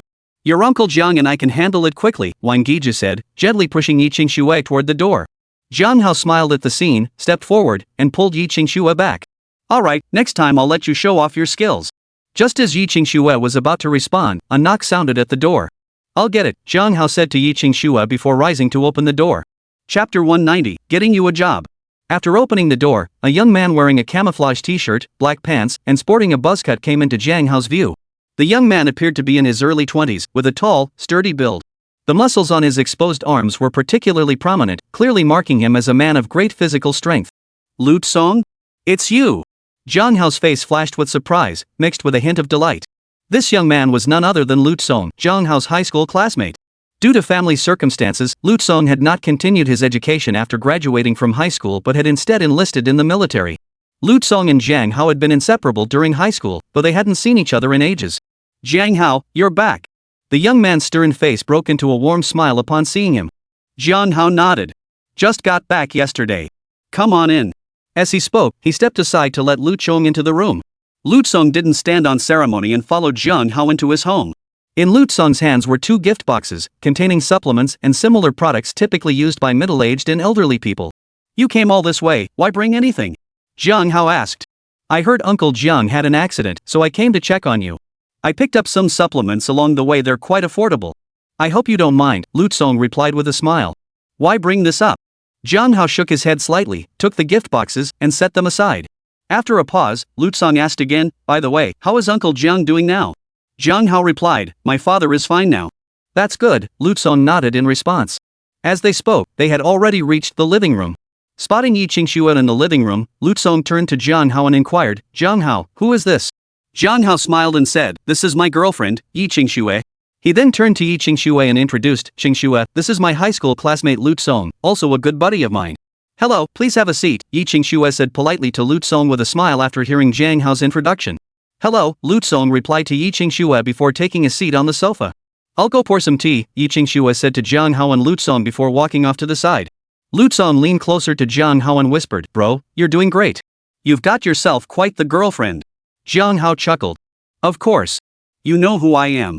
Lutesong remarked, still as self-absorbed as ever. By the way, where are your parents? Jiang Hao replied, they're in the kitchen preparing dinner. Lutesong said, I'll go say hello to uncle and auntie. With that, Lutesong stood up and headed straight for the kitchen. Jiang Hao watched him go with a smile, saying nothing. After greeting them, Lutesong returned to the living room and sat down on the sofa. Yi Qingxue had already poured a cup of tea for each of them. The three of them then sipped their tea while engaging in casual conversation. By the way, Lutesong, didn't you enlist in the military? Jiang Hao casually asked, recalling Lutesong's military service. I served my full 5 years and was discharged last year. I just came back. You were away all year, so you didn't know, Lutesong replied with a smile. Upon hearing Lutesong's words, Jiang Hao realized it was true. Back in college, he only went home during winter and summer breaks. After graduation, he started working in Xiamen City and hadn't even returned home for the spring festival last year. With this thought in mind, Jiang Hao inquired, so what kind of work have you been doing since you came back? Lutesong answered with a hint of bitterness, I have neither education nor skills. I worked as a security guard for 2 months, but the pay was too low. So I found a factory job as a general laborer, working rotating shifts. Hearing Lutesong's words, Jiang Hao felt a slight stir in his heart. Just then, the door knocked again. I'll get it, Jiang Hao said to Lutesong and Yi Qingxue before heading toward the front door. Upon opening the door, he found a middle-aged couple standing there, carrying nourishing supplements. The man appeared to be in his 40s, dressed in a well-tailored suit. His face was slightly round, giving him a gentle and approachable appearance. The middle-aged woman beside him was equally stylishly dressed, her face adorned with meticulous makeup. Uncle Yang, Aunt Lin, please come in. Jiang Hao greeted them warmly upon seeing the couple. The middle-aged man was none other than Yang Hong, a friend of Jiang Zhenyuan's, while the woman beside him was Yang Hong's wife, Lin Yu. Jiang Hao recognized them vaguely. Young Jiang, you've returned just in time, Yang Hong said with a smile upon seeing Jiang Hao. Not too bad, Jiang Hao replied with a smile, then added, Uncle Yang, Aunt Lin, you're too kind. There was no need to bring anything. Yang Hong explained, this is something my son-in-law specially bought from the mall. They say it's very effective for injuries like old Zheng's, and it costs tens of thousands. But that's nothing to my son-in-law, it's less than a month's salary. What can I say? Old Jiang and I are close. Jiang Hao smiled and said, that's true. Thank you so much, Uncle Yang and Aunt Lin. As he spoke, Jiang Hao led them toward the living room and invited them to sit on the sofa. He then introduced Yi Qingxue and Lutesong to the Yangs. Upon learning Yi Qingxue was Jiang Hao's girlfriend, the Yangs showered her with praise, while their attitude toward Lutesong remained rather cool. As they chatted, Lin Yu suddenly interjected, oh, right, our Xiaohua and her husband just went to park the car. They'll be here shortly. Jiang Hao offered, should I go downstairs to greet them? Yang Hong replied, that won't be necessary. Xiaohua knows where you live. She'll just listen for the doorbell ringing. After a pause, Yang Hong added, by the way, your father mentioned that you've made quite a bit of money trading stocks. Jiang Hao smiled faintly. It's been okay. Yang Hong paused thoughtfully before saying, let me say something, don't blame me for butting in. I hear stock trading is extremely risky. You might make a killing one day and lose everything the next. Haven't we seen plenty of people jump off buildings after failing at it? I'd advise you to find a stable job. It might not make you rich overnight like the stock market, but it's about security and reliability. My son-in-law will be here soon. I'll have him introduce you to a position in Cheching City. That way, you'll be closer to your parents. What do you think? Hearing Yang Hong's words, Jiang Hao couldn't help but feel both amused and exasperated. Who was to blame but himself for inventing such an excuse in the first place? Just as he pondered how to respond, another knock sounded at the door. Chapter 191, I've got a good son. Jiang Hao addressed the others briefly before rising to answer the door once more. A young couple appeared at the door. The young woman bore a striking resemblance to Yang Hong. Mr. Jiang? The young man's face lit up with surprise upon seeing Jiang Hao, then he quickly addressed him respectfully, good day, Mr. Jiang. Jiang Hao studied the young man closely before saying, "Your name is Dong Chao, correct?" The young man responded respectfully, "Yes, Mr. Jiang. You have an excellent memory." At this, the young woman beside him looked on with a mix of surprise and confusion. "Dong Chao, what's going on? When did you become Mr. Jiang?" The latter part of her question was directed at Jiang Hao. Jiang Hao recognized the young woman immediately. She was Yang Hong's daughter, Yang Hua. Since Jiang Jinyuan and Yang Hong were close friends, Jiang Hao and Yang Hua had known each other before. Back then, Jiang Jinyuan had even suggested that Jiang Hao marry Yang Hua. But later, Yang Hua married Dong Chao, and their potential relationship ended before it even began. Before Jiang Hao could respond, Dong Chao quickly interjected, "Xiao Hua, be polite to Mr. Jiang. How can you just call him by his first name?" Jiang Hao smiled and said, "It's fine. Isn't a name meant to be called? Besides, Yang Hua and I are practically friends now. Calling each other by name is no big deal. Come on in." Hearing Jiang Hao's words, Dong Chao visibly relaxed. He and Yang Hua followed Jiang Hao into the living room. Yet Yang Hua's eyes still held a trace of lingering confusion. The three of them soon arrived in the living room. Seeing Dong Chao and Yang Hua arrive, Yang Hong immediately smiled and said, "Dong Chao, we were just talking about you.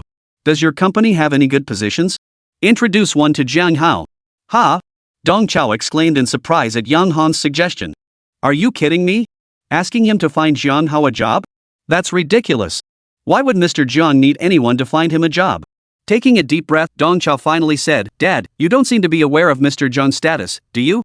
As he spoke, Dong Chao glanced at Jiang Hao, his eyes carrying a hint of seeking confirmation. Jiang Hao understood Dong Chao's meaning and gave a slight nod.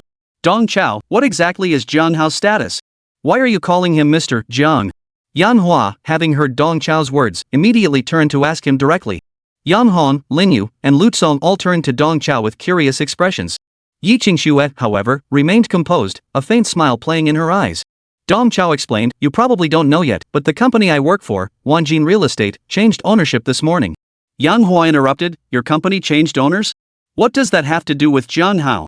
"Don't interrupt," Dong Chao admonished Yang Hua before continuing, "Mr. Jiang is our company's new owner.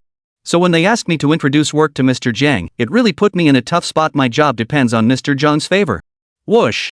Hearing Dong Chao's words, Yang Hong and his wife, along with Lu Song, all turned to stare at Jiang Hao with shocked expressions.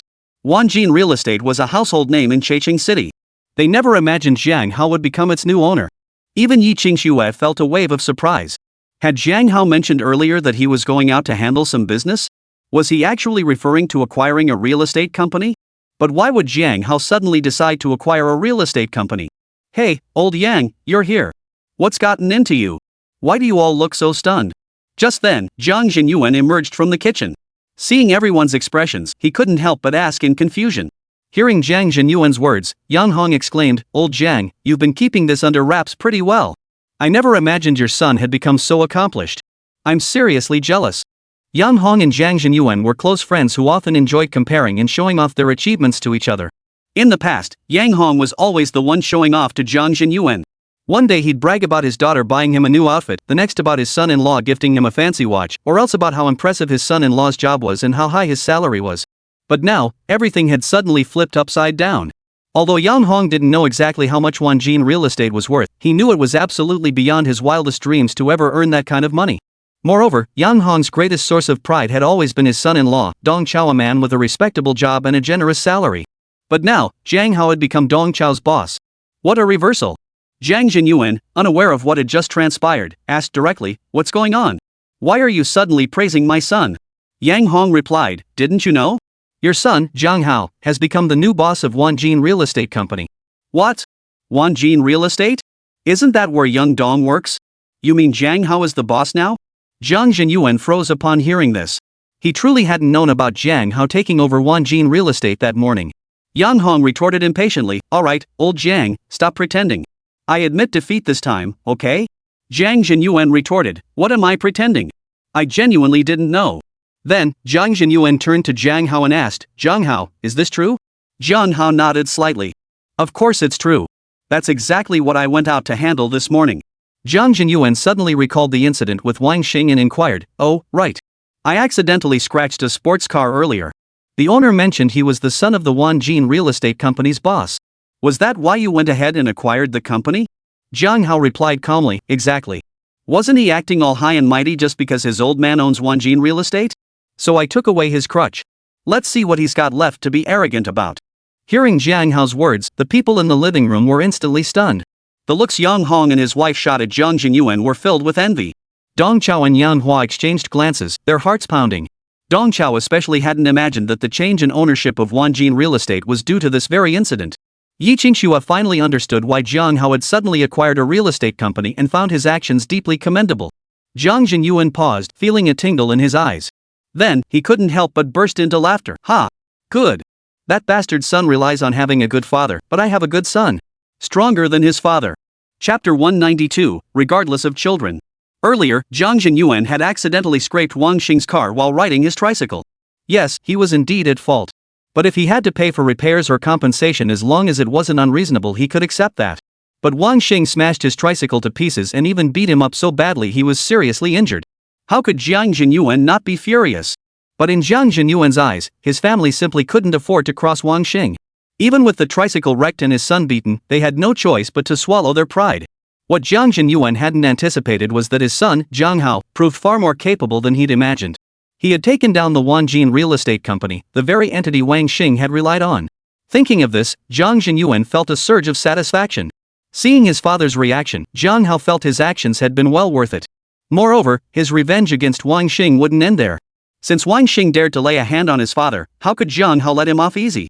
But he wouldn't voice these thoughts just yet. After Jiang Jinyuan finished speaking, Yang Hong chuckled. Just a moment ago you were criticizing me, and now you're praising your own son. I'm truly envious of you. It's a pity I don't have such a capable son. Dad, what about us daughters? Have Dong Chao and I done anything wrong by you? Hearing Yang Hong's words, Yang Hua immediately grew displeased and retorted. Yang Hong felt a pang of awkwardness and scratched his nose. Yang Hua had a point, both she and Dong Chao were exceptionally devoted to their parents. Still, the absence of a son left a lingering regret in his heart. Jiang Jinyuan stepped in with a smile, smoothing things over. Little Hua has a point. Daughters are wonderful too. Besides, you have Xiaodong as your son-in-law. Both of them are great.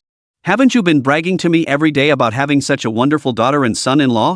Lin Yu shot Yang Hong a glare and retorted, he just doesn't know how to speak. Ignore him. Yang Hong chimed in, right. My bad. Children are children, whether sons or daughters. Enough of that. Tonight, old Jiang and I absolutely must have a few drinks. Jiang Jinyuan replied, that's certainly no problem. After a pause, Jiang Jinyuan added, you two keep chatting. I need to check on the kitchen. After Jiang Jinyuan left, Jiang Hao and Yi Qingxue joined Yang Hong's family and Lu Tsong in casual conversation. A little while later, Jiang Hao's eldest uncle, Jiang Jianye, and his family also arrived. Jiang Jianye and his wife, Jiang Tao, and Jiang Yan were all present. Surprisingly, Jiang Yan's father, Jiang Fengtai, had also come along. Jiang Hao's home wasn't particularly spacious to begin with, and with everyone arriving, the living room felt rather crowded. Mr. Jiang, I'm afraid I've come uninvited. Please don't take offense, Jiang Fengtai said with a smile to Jiang Hao after everyone had settled in the living room. Jiang Hao smiled. Mr. Zhang, you're too kind. We're absolutely delighted to have you here. He then proceeded to introduce everyone to one another. When the Yang Hong family learned that Jiang Fengtai was also a billionaire, they were startled once more. Seeing how courteously Jiang Fengtai addressed Jiang Hao, they gained a deeper appreciation for Jiang Hao's standing. After chatting for a while, Jiang Tao's eyes flickered as he said, Jiang Hao, Jiang Yan and I are getting married soon. Since my father-in-law will be related to you, I don't think you need to address each other so formally. It feels awkward to keep calling him Mr. Zhang or Mr. Jiang at home. Jiang Hao smiled at this and said, you're right, cousin. I'll just call Mr. Zhang Uncle Zhang from now on. Uncle Zhang, you can call me by my name. Jiang Fengtai felt a surge of delight at this, though his face betrayed feigned hesitation. Might that be a bit much? I feel like I'm reaching a bit high. Jiang Hao glanced at Jiang Fengtai and replied calmly, there's no need to worry about that. We're all family now. I hope we can look out for each other and grow together. Jiang Fengtai replied, in that case, I won't stand on ceremony. Following Jiang Hao's request, Dong Chao also stopped addressing him as Mr. Jiang. After chatting casually in the living room for a while, everyone had become somewhat more familiar with each other.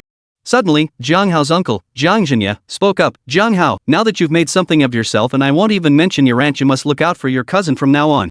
Jiang Hao smiled and replied, Uncle, rest assured. I will. Hearing this, his aunt Jia Yalin's eyes lit up. She seized the moment, Jiang Hao, if Jiang Tao just keeps working on his father's construction sites, he'll likely never amount to much. Why not find him a suitable position? Let him learn the ropes. He might even be able to assist you in the future. Jiang Hao's uncle, Jiang Jianye, happened to be a foreman at the construction site, which was why Jia Yalin made such a suggestion. Jiang Hao nodded. No problem. But I'm not sure if my cousin wants to work in Xiamen City or Checheng City. If it's Checheng City, he could join Wanjin Real Estate, which I just took over. If it's Xiamen City, he might need to explore other industries for now. As he spoke, Jiang Hao turned to look at Jiang Tao. Jiang Tao considered it for a moment before replying, I think I'll take the job at Wanjin Real Estate. Checheng is more convenient for me, and I happen to have some background in construction. Jiang Hao had no objections. No problem, he said flatly. You can report to the real estate company anytime. But it'd be best to confirm your start date before I leave Checheng. Jiang Tao naturally had no objections. He smiled immediately and said, Brother, I really appreciate this. Jiang Hao shook his head slightly. No problem. After chatting idly for a while longer, Jiang Zhenyuan and his wife had finished preparing dinner. Jiang Hao and Yi Qingxue immediately began setting the table and preparing the tableware. Seeing this, Jiang Tao hurried over to lend a hand. Once everything was ready, Wang Guizhu addressed the group, I just whipped up a few dishes. I hope they're not too bad. Please don't be too critical. You're too modest, sister-in-law. Everyone knows you and old Jiang are both excellent cooks, Yang Hong said with a smile in response to Wang Guizhu's words. The others chimed in, praising both Wang Guizhu and Jiang Zhenyuan's culinary skills. Alright, enough chit-chat. Let's dig in. Space is a bit tight here at home, so bear with us. Everyone, grab your chopsticks. After a moment of chatter, Jiang Zhenyuan spoke up, interrupting the group with a loud call. Haha, a little cramped just makes it feel more intimate. Let's dig in. Hearing Jiang Zhenyuan's words, the others chimed in agreement, and thus a joyful dinner commenced. Chapter 193, Don't underestimate people. Old Jiang, come on, let me toast you. Wishing you a speedy recovery. After a while, Yang Hong was the first to stand up, raising his wine glass with a smile as he addressed Jiang Zhenyuan. Among the group, Yang Hong and Jiang Zhenyuan shared a similar temperament. Combined with Yang Hong's straightforward nature, the atmosphere felt remarkably relaxed. Thank you, Jiang Zhenyuan replied, rising to acknowledge Yang Hong's gesture. Both men drained their glasses in unison. Following Yang Hong's lead, Zhang Fengtai and the others also raised their glasses to toast Jiang Zhenyuan. Jiang Zhenyuan noticed that perhaps due to the longevity potion, he was drinking far more tonight than usual without feeling the slightest hint of intoxication. Nevertheless, Wang Guizhu, concerned he might become intoxicated, stepped in to offer a few words of caution. After that, considering Jiang Zhenyuan's physical condition, the others stopped toasting him and shifted their focus to Jiang Hao instead. Jiang Hao, I raise this toast to you, may your business grow ever larger and stronger. Zhang Fengtai lifted his glass, addressing Jiang Hao with a hint of deference. Jiang Hao smiled faintly and replied, Thank you, Uncle Zhang. No need for formalities, let's just drink together. With that, he downed his entire glass in one gulp. Seeing this, Zhang Fengtai felt immense satisfaction and followed suit, downing his drink in one gulp. After Zhang Fengtai finished toasting Jiang Hao, Yang Hong, Dong Chao, Jiang Tao, and Lu Tsong all raised their glasses to him in turn. Jiang Hao accepted every toast without refusal, downing each cup in one gulp. Seeing this, everyone couldn't help but marvel at Jiang Hao's impressive drinking capacity. After drinking for a while, Jiang Hao laughed and said, Everyone, don't just focus on drinking. Eat more food. If tonight's dishes aren't finished, my mom will be upset. Oh, come on. How dare you talk about your mom like that? Wang Guizhu couldn't help but laugh and scold him playfully. The others all laughed along, and the atmosphere at the table grew even more convivial. Though everyone knew Jiang Hao was just joking, they began serving themselves more frequently. By the end, hardly a scrap remained on any plate. Seeing this, Wang Guizhu felt a quiet sense of accomplishment, though she said nothing. After the dinner concluded, the Jiang Zhenya family, the Yang Hong family, and Lu Tsong all bid farewell to Jiang Hao's family and departed. Once everyone had been seen off, the room instantly felt more spacious again. As Wang Guizhu prepared to clear the tableware, Yi Qingxue quickly interjected, Auntie, you and Uncle already worked so hard preparing the meal earlier. Let me handle the dishes. Wang Guizhu quickly replied, No need, no need. You sit there and rest. I'll handle it. As she spoke, Wang Guizhu tried to usher Yi Qingxue back out of the kitchen. Seeing this, Yi Qingxue glanced at Jiang Hao, signaling him to speak up. Jiang Hao smiled at this and said, Mom, since Qingxue wants to help, let her. She's destined to be part of our family anyway. You shouldn't treat her like a guest. Hearing Jiang Hao's words, Yi Qingxue's cheeks flushed slightly, yet her heart swelled with sweetness. She smiled at Wang Guizhu and said, That's right, Auntie. Unless you look down on me, there's no reason to keep treating me like a guest. Wang Guizhu quickly responded, Of course not. That's not true at all. I'm absolutely satisfied with you. Jiang Hao chuckled. Alright, Mom, you and Dad should go rest. Qingxue and I will handle the cleanup.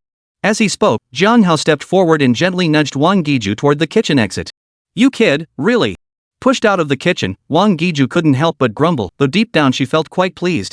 Seeing this, Jiang Zhenyuan chuckled and said to Wang Guizhu, Go ahead and enjoy it. Why pretend otherwise? Wang Giju retorted, go away. I wasn't talking to you. Zhang Zhenyuan shook his head with a smile, then turned on the TV and began watching. Jiang Hao and Yi Qingxue in the kitchen naturally overheard their conversation. They exchanged a glance and couldn't help but chuckle softly. No automatic dishwasher this time. How about it? Can you handle it? After a pause, Jiang Hao turned to Yi Qingxue with a smile. Yi Qingxue pouted playfully, don't underestimate me. It's just washing dishes, I've done it before. With that, she grabbed the dish soap and dove right into the task. Jiang Hao chuckled and joined her, helping out as they chatted and washed the dishes together, a picture of domestic bliss. Meanwhile, in the living room, Zhang Zhenyuan and Wang Giju were whispering to each other mostly about Yi Qingxue. As she spoke, Wang Giju's lips curled upward in a smile, clearly pleased with Yi Qingxue. Before long, Jiang Hao and Yi Qingxue finished cleaning up and joined Zhang Zhenyuan and his wife in the living room to watch a TV drama. When the time was right, they each went to wash up. After exchanging a few more casual words, they each retired to their rooms to rest. Time flowed like water, never pausing. The night passed swiftly, and in the early morning light, Jiang Hao awoke once more, stretching lazily as was his habit. Ding! Good morning, host. Would you like to check in? Hearing the system's prompt, Jiang Hao immediately selected yes without hesitation.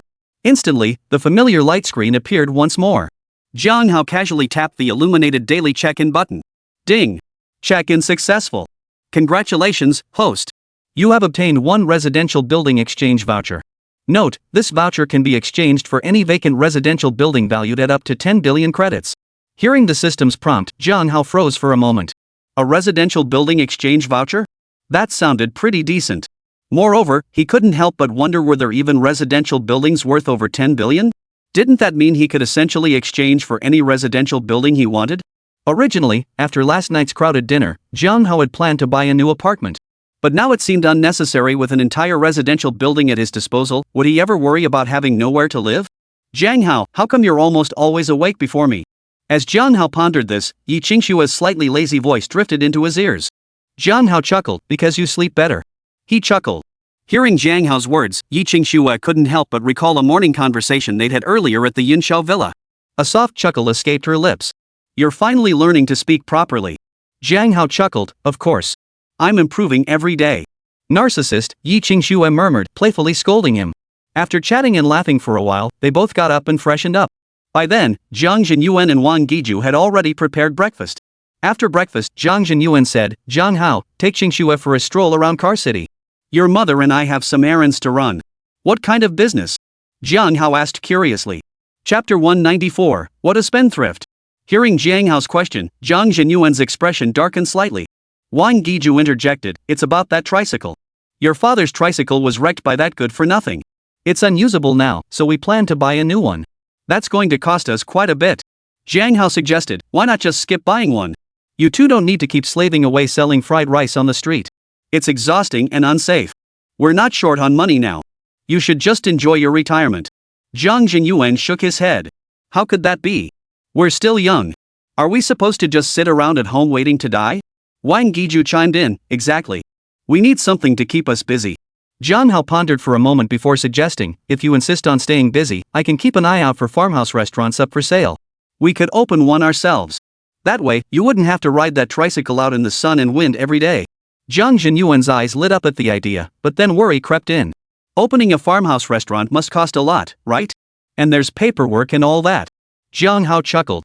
Those are minor issues, leave it to me. The main thing is, you won't have to drive that tricycle around selling fried rice anymore. Should we open one then? Zhang Zhenyuan hesitated before turning to Wang Giju. That sounds good. Let's go find out where there's a suitable spot to open a farmhouse restaurant, Wang Giju agreed after a moment's thought. After all, the incident where Zhang Zhenyuan got beaten up had left Wang Giju feeling uneasy. Besides, she figured opening a farmhouse restaurant shouldn't cost too much. The million yuan Jiang Hao had transferred them last time was still sitting in the bank. If things didn't work out, they could always dip into that savings. Jiang Hao nodded upon hearing this. Alright then. But be careful out there. Call me immediately if anything happens. Alright, don't worry, Zhang Zhenyuan replied to Jiang Hao before heading out with Wang Giju. After they left, Jiang Hao turned to Yi Qingxue.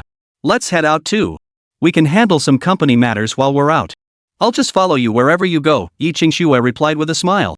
Jiang Hao chuckled at her words, then drove them both out of the residential complex. Shortly after, following Zhang Fengtai's instructions, Jiang Hao arrived at the relevant department and completed the company name change. He then headed toward Wanjin Real Estate with Yi Qingxue. "Good morning, Mr. Jiang," the security guard at the company entrance greeted him respectfully as he arrived. Jiang Hao gave a slight nod in acknowledgement before leading Yi Qingxue into the company building. Upon reaching the office, Jiang Hao immediately made a call, instructing the PR manager to come to the general manager's office. "Mr. Jiang, I'm here. What can I do for you?" Soon after, a somewhat familiar voice sounded in Jiang Hao's ear. Jiang Hao looked up and recognized Dong Chao, the man he had met the previous evening. "I almost forgot you happen to be the PR manager," Jiang Hao replied with a smile upon recognizing Dong Chao. He then added, "I wanted to check on the arrangements for tonight's charity dinner I mentioned yesterday. How are things progressing?"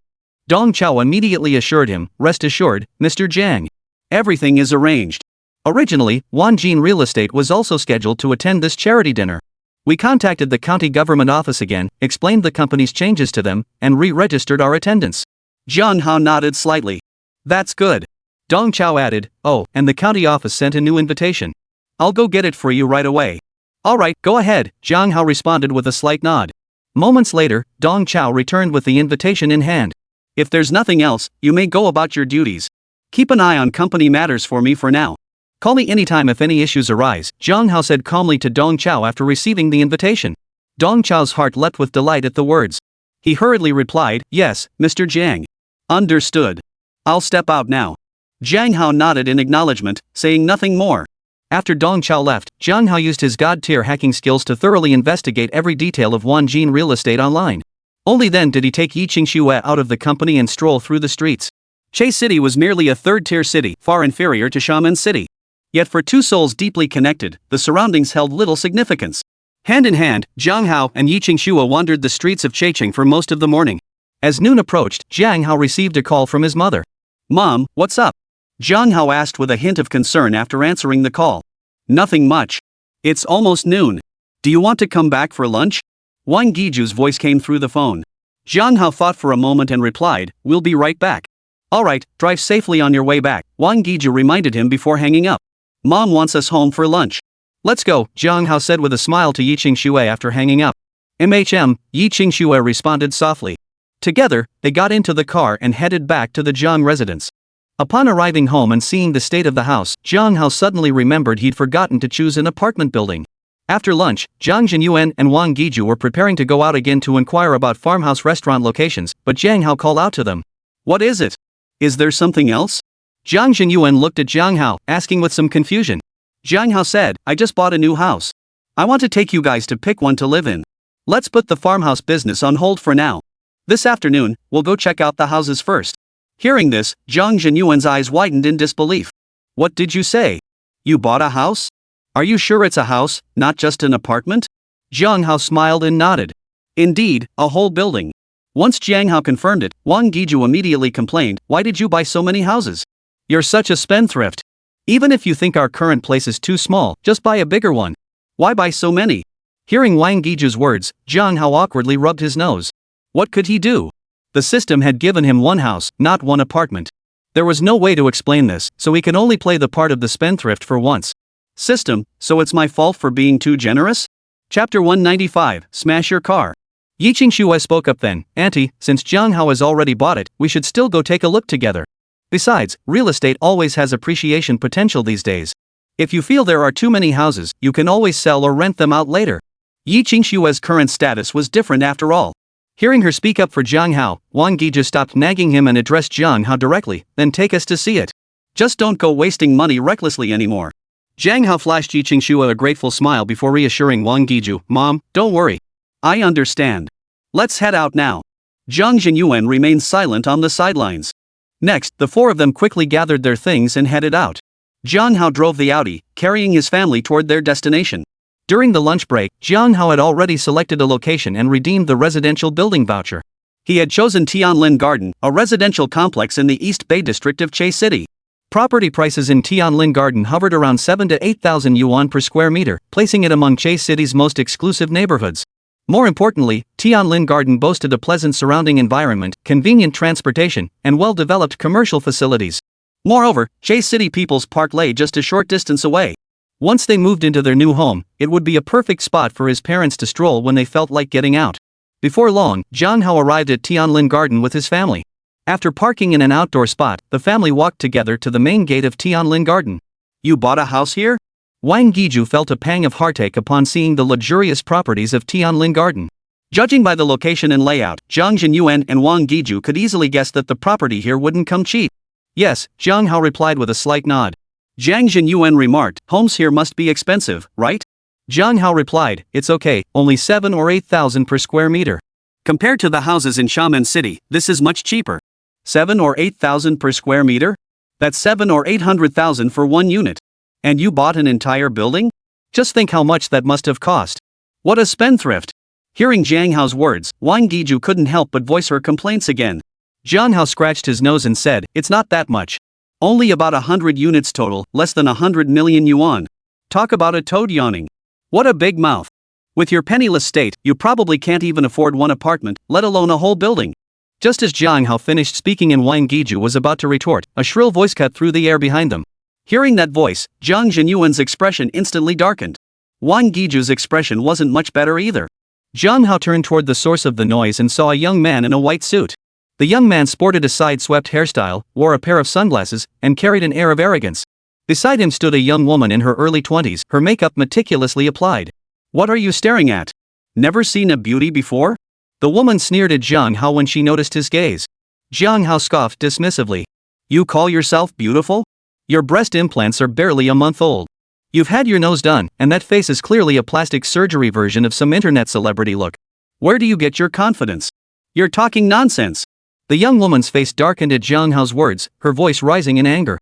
She then tugged at the young man beside her, her voice sweet and coquettish. Honey, someone's picking on me. You're going to take my side? The young man also turned to glare at Zhang Hao. Kid, you're pretty cocky, huh? Talking trash about my girl like that? And what exactly is your relationship with those two old farts? As he spoke, the young man gestured toward Zhang Jinyuan and Wang Giju. Hearing the young man's words, Zhang Hao's eyes instantly turned icy as he lunged forward. Smack! The next second, a crisp slap echoed in everyone's ears. Simultaneously, a distinct handprint was left on the young man's face. Watch your mouth. Only after the action was completed did Zhang Hao's voice follow, cold and sharp. You bastard, you dare hit me. Seeing this, the young man immediately stepped forward, swinging his fist toward Zhang Hao. Zhang Hao sneered in disdain and delivered another slap. Smack! The next second, a clear handprint appeared on the other side of the young man's face. Now they were even. After landing the blow, Zhang Hao glanced at the young man and spoke in a flat tone. Bastard! Hearing this, the young man's face darkened further, but this time he wisely refrained from charging forward.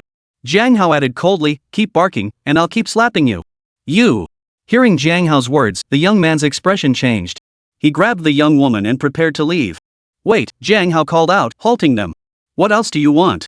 Hearing Zhang Hao's voice, the young man instinctively halted his steps, his voice icy as he spoke. Zhang Hao said indifferently, from the way you acted earlier, it seems you know my parents. Tell me, which one are you? From the young man's earlier words and his attitude toward Zhang Jinyuan and his wife, Zhang Hao had already guessed his identity. Still, he wanted to confirm it first. Before the young man could speak, Wang Giju spat out through gritted teeth, he's Wang Xing. He's the one who smashed your father's tricycle and beat him up. Hearing Wang Giju's words, Zhang Hao's gaze toward Wang Xing grew even colder. What a small world. I hadn't even sought you out yet, and here you are, walking right into my hands. What do you want? Last time, it was your old man who scratched my car first. I just smashed his tricycle in return. If you want, I'll compensate you with a new tricycle. Seeing Zhang Hao's gaze, Wang Xing felt a pang of dread and quickly spoke up. Zhang Hao's eyes flickered slightly before he asked, did you drive today? Wang Xing replied, yes. What do you want? Zhang Hao said indifferently, last time, you wrecked my father's vehicle and injured him. You can leave if you want, but before you go, do yourself a favor, smash your own car to pieces. Chapter 196, The Strange Hobbies of the Wealthy. Hearing Zhang Hao's words, Wang Xing's expression changed instantly. Zhang Jinyuan's was just a beat-up tricycle, but his was a sports car. Could the two possibly be the same? The difference in value between the two was more than 100-fold. Thinking this, Wang Xing addressed Zhang Hao, destroying my car? That's an outrageous demand. I can compensate you for your father's tricycle even 10 times the value, if you like. Zhang Hao replied coolly, either you wreck the car, or I wreck you. Your choice. You. Hearing Zhang Hao's words, Wang Xing was instantly consumed by rage. However, after witnessing Zhang Hao's earlier moves, Wang Xing knew he was no match for him. If they came to blows, he would undoubtedly be the one to suffer. Yet the thought of personally smashing his own sports car worth millions, nearly 10 million, filled Wang Xing with reluctance. At that moment, Wang Xing couldn't help but regret his rash decision to provoke Jiang Hao's family. As for smashing Jiang Jinyuan's tricycle and beating him earlier, Wang Xing felt no remorse whatsoever. You have 3 seconds to make your choice. As Wang Xing wavered, Jiang Hao spoke again in a leisurely tone. As he spoke, Jiang Hao cracked his knuckles with a series of sharp pops, a cold smile playing on his lips as he fixed his gaze on Wang Xing. Seeing Jiang Hao's expression, Wang Xing felt a chill run through him. He was utterly terrified by the 2 slaps Jiang Hao had just delivered. 3, 2, 1. I'll smash the car. The moment Jiang Hao finished counting down, Wang Xing shouted urgently. Hearing Wang Xing's cry, Jiang Hao halted his steps, a faint sneer flickering in his eyes. Well then, let's begin. Wang Xing protested, but I don't have any tools. Jiang Hao replied, any tool will do. A rock from the roadside, or a spare wrench from your car, wouldn't those work? I guess so. Wang Xing thought for a moment. There really was a spare tool in the car. He immediately opened the door and pulled out a wrench. Raising the wrench, Wang Xing's face twisted in pained reluctance, hesitating to strike. Get to it. Jiang Hao snapped coldly at the sight. At Jiang Hao's voice, Wang Xing's body instinctively flinched, and the wrench in his hand came crashing down onto the car. Duong! A sharp, clear sound rang out in their ears. Continue. Start with the glass partition, Jiang Hao observed, nodding in satisfaction before continuing his calm instruction to Wang Xing. After the first strike, Wang Xing had accepted his fate. He continued smashing without hesitation. Clatter! A sharp crack echoed as the sports car's windshield shattered into pieces under Wang Xing's blows. Then came the headlights, doors, and every other part, all reduced to a mangled mess by Wang Xing's relentless hammering. As Wang Xing smashed the car, he closed his eyes, imagining his target was Jiang Hao. This instantly calmed his nerves, and his blows grew increasingly vicious. Residents passing through the community entrance witnessed the scene, their expressions turning to pure schadenfreude as they gradually gathered around to watch. Whispers of disbelief began to ripple through the crowd. Holy, this kid is crazy, smashing a sports car right in the street. What's going on here? Is he drunk and acting crazy? Wonder whose car this is. The owner must be crying seeing this. Quick, film this. Such a hilarious scene, gotta share it on social media. Wang Xing listened to the murmurs of the crowd, his expression growing increasingly grim as he seethed with hatred toward Jiang Hao. Damn that brat.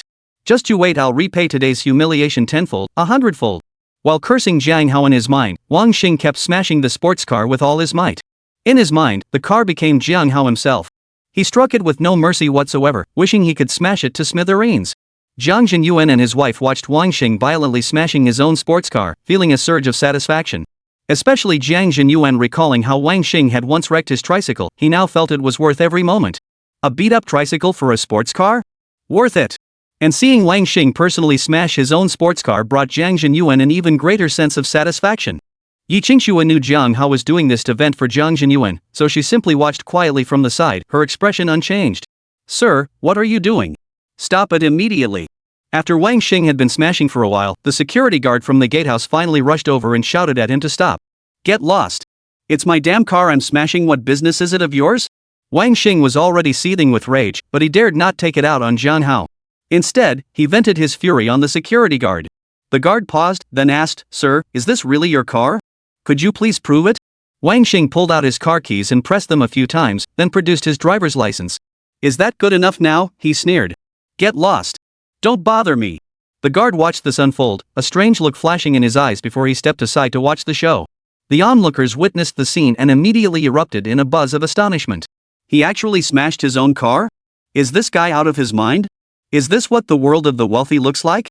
The hobbies of the wealthy are truly bizarre. Hearing the murmurs, Wang Xing's face darkened like the bottom of a pot. You're the ones with holes in your heads. Do you think I want to smash my own car? What a ridiculous hobby. I was forced into this. Get lost, all of you. Keep talking, and I'll smash you too. His anger only grew as he shouted furiously at the crowd. Hearing Wang Xing's words, many onlookers paled slightly and quickly moved aside. Of course, the bolder ones merely moved slightly further away, continuing to watch the spectacle unfold. Jiang Hao remarked coolly, young Master Wang sure is imposing. But let's not forget the main event. Hearing Jiang Hao's words, Wang Xing's expression instantly darkened. He cursed inwardly, then resumed smashing the sports car, directing his fury at Jiang Hao. Let's go inside the complex to look at the apartments, Jiang Hao said to Jiang Jinyuan and his wife, as well as Yi Qingxua, once Wang Xing's car was sufficiently wrecked. Though Jiang Jinyuan felt immensely satisfied, he still voiced his concern, is this really okay? Jiang Hao assured them, don't worry, it's fine. He's smashing his own car, what does that have to do with us? Hearing this, Jiang Jinyuan and Wang Giju felt slightly reassured. They then followed Jiang Hao and Yi Qingxue into the residential complex. This isn't over yet. Just wait and see, Jiang Hao thought to himself, glancing back at Wang Xing. Chapter 197, The Son I Brought Into This World. Truthfully, Jiang Hao had only been trying to intimidate Wang Xing earlier. How could he openly beat Wang Xing in broad daylight? Besides, with his parents and Yi Qingxue right there, he didn't want to worry them.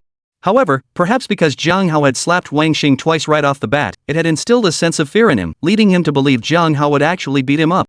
That's why Wang Xing surrendered so easily, resorting to smashing his own vehicle. If Wang Xing had only smashed Jiang Zhenyuan's tricycle, perhaps it would have ended there. But Wang Xing had also injured Jiang Zhenyuan. How could Jiang Hao let him off so easily? Still, Jiang Hao wasn't in any rush now. Jiang Zhenyuan, his wife, and Yi Qingxue, naturally unaware of Jiang Hao's thoughts, entered Tianlin Garden with him, filled with joy. The building Jiang Hao had chosen stood 25 stories tall, with 4 units per floor totaling exactly 100 apartments. Though Wang Giju had grumbled about him buying too much, she couldn't help but beam when she saw the entire building. Nowadays, people aspired to own a home in the city, yet the vast majority could only barely afford a single unit. The space surrounding their home front, back, left, right, above, and below belonged to others. News reports frequently detailed disputes between neighbors in the same building above, below, or adjacent over noise disturbances, some even escalating to fatal consequences. Owning an entire building might be more feasible in rural areas. But rural buildings rarely exceed 6 or 7 stories and aren't particularly spacious, making them incomparable to Jiang Hao's tower. Let's register with property management first, then pick a unit to live in, Jiang Hao suggested after entering the complex. Jiang Zhenyuan and the others naturally had no objections. Before long, the group of 4 arrived at the property management office. Good day, may I ask if you are new homeowners? A property staff member greeted them promptly upon their arrival. Jiang Hao gave a slight nod. That's correct. We purchased a unit in Tianlin Garden and would like to register, as well as pay the property management fees and such. Certainly. May I ask your surname, sir? Which building and unit number is your property? The receptionist inquired politely upon hearing Jiang Hao's response. My surname is Jiang. Building 18, Jiang Hao replied casually. Understood, Mr. Jiang. Which unit and apartment number within Building 18? The staff member smiled as she continued her inquiry. Jiang Hao raised an eyebrow slightly and said, It's just Building 18. The receptionist smiled and said, Ah, Building 18. Which unit and apartment number? Jiang Hao shrugged slightly and said, I've purchased the entire Building 18. What? The entire Building 18? Hearing Jiang Hao's words, the property manager couldn't help but gasp in surprise. Hearing her voice, the other staff in the office turned toward them simultaneously, their faces filled with disbelief. Buying an entire building outright? How impressive is that? The property manager took a deep breath before confirming with Jiang Hao again, Mr. Jiang, are you certain it's the entire Building 18? Jiang Hao replied calmly, I am. My name is Jiang Hao. Your records should have some details on this. Why don't you look it up? Or have your manager check? Mr. Jiang, I'm so sorry. I overreacted, the property agent apologized immediately upon hearing his words. No problem. Go ahead and look into it. Then process the paperwork as quickly as possible. We plan to move in soon, Jiang Hao nodded slightly, his tone calm. Understood, Mr. Jiang. Please hold a moment, the property manager replied before quickly checking the computer system. Sure enough, she discovered that the owner of Building 18 was indeed Jiang Hao. Just then, a middle-aged man in a gray suit, with a prominent belly, entered the office. Good afternoon, manager, the others greeted him promptly upon seeing the man. This middle-aged man was none other than Wu Yuantu, the property manager of Tianlin Garden. Upon entering, Wu Yuantu noticed the unusual expressions on everyone's faces. He approached one of the property management ladies to inquire about the reason. After learning about Jiang Hao's situation, he promptly walked over to Jiang Hao. Mr. Jiang, I'm Wu Yuantu, the property manager of Tianlin Garden. I'm delighted you chose our community. With a smile on his face, Wu Yuantu extended his hand toward Jiang Hao. Jiang Hao nodded slightly and said, Hello, Manager Wu. As he spoke, he extended his hand and gave Wu Yuantu a light shake. After exchanging pleasantries, Wu Yuantu said, Mr. Jiang, please take a seat. We'll have everything ready shortly.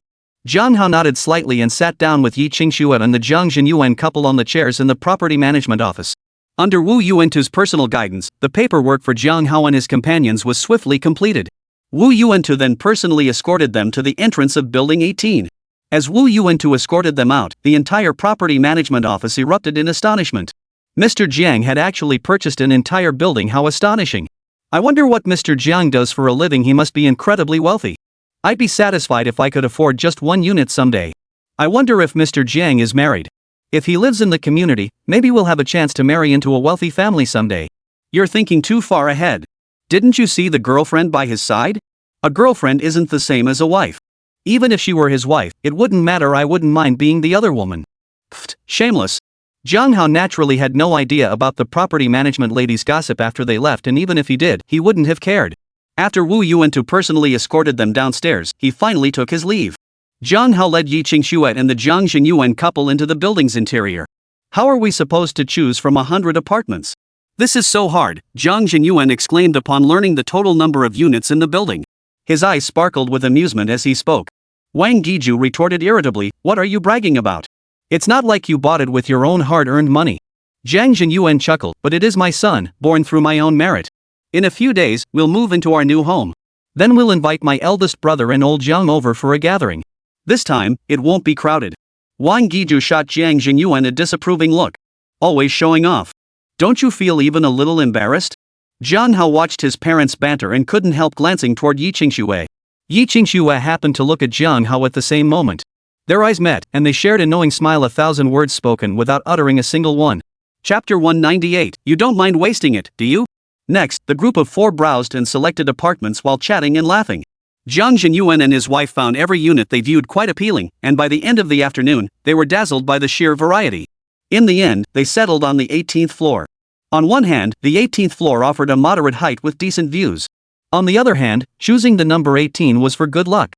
Jiang Xingyuan had initially considered the 8th floor, but later decided it was too low, compromising the view. Jiang Hao naturally had no objections to his parents' choice. After all, the entire building belonged to them, so it didn't really matter which unit they chose. "This is the one. Your father and I will live in 1801, while you and Qingxue will take 1802. After settling on the 18th floor, Wang Giju finally made the final call on the unit number. Jiang Xingyuan remarked, "Why choose 2 units? Don't you think that's wasteful?"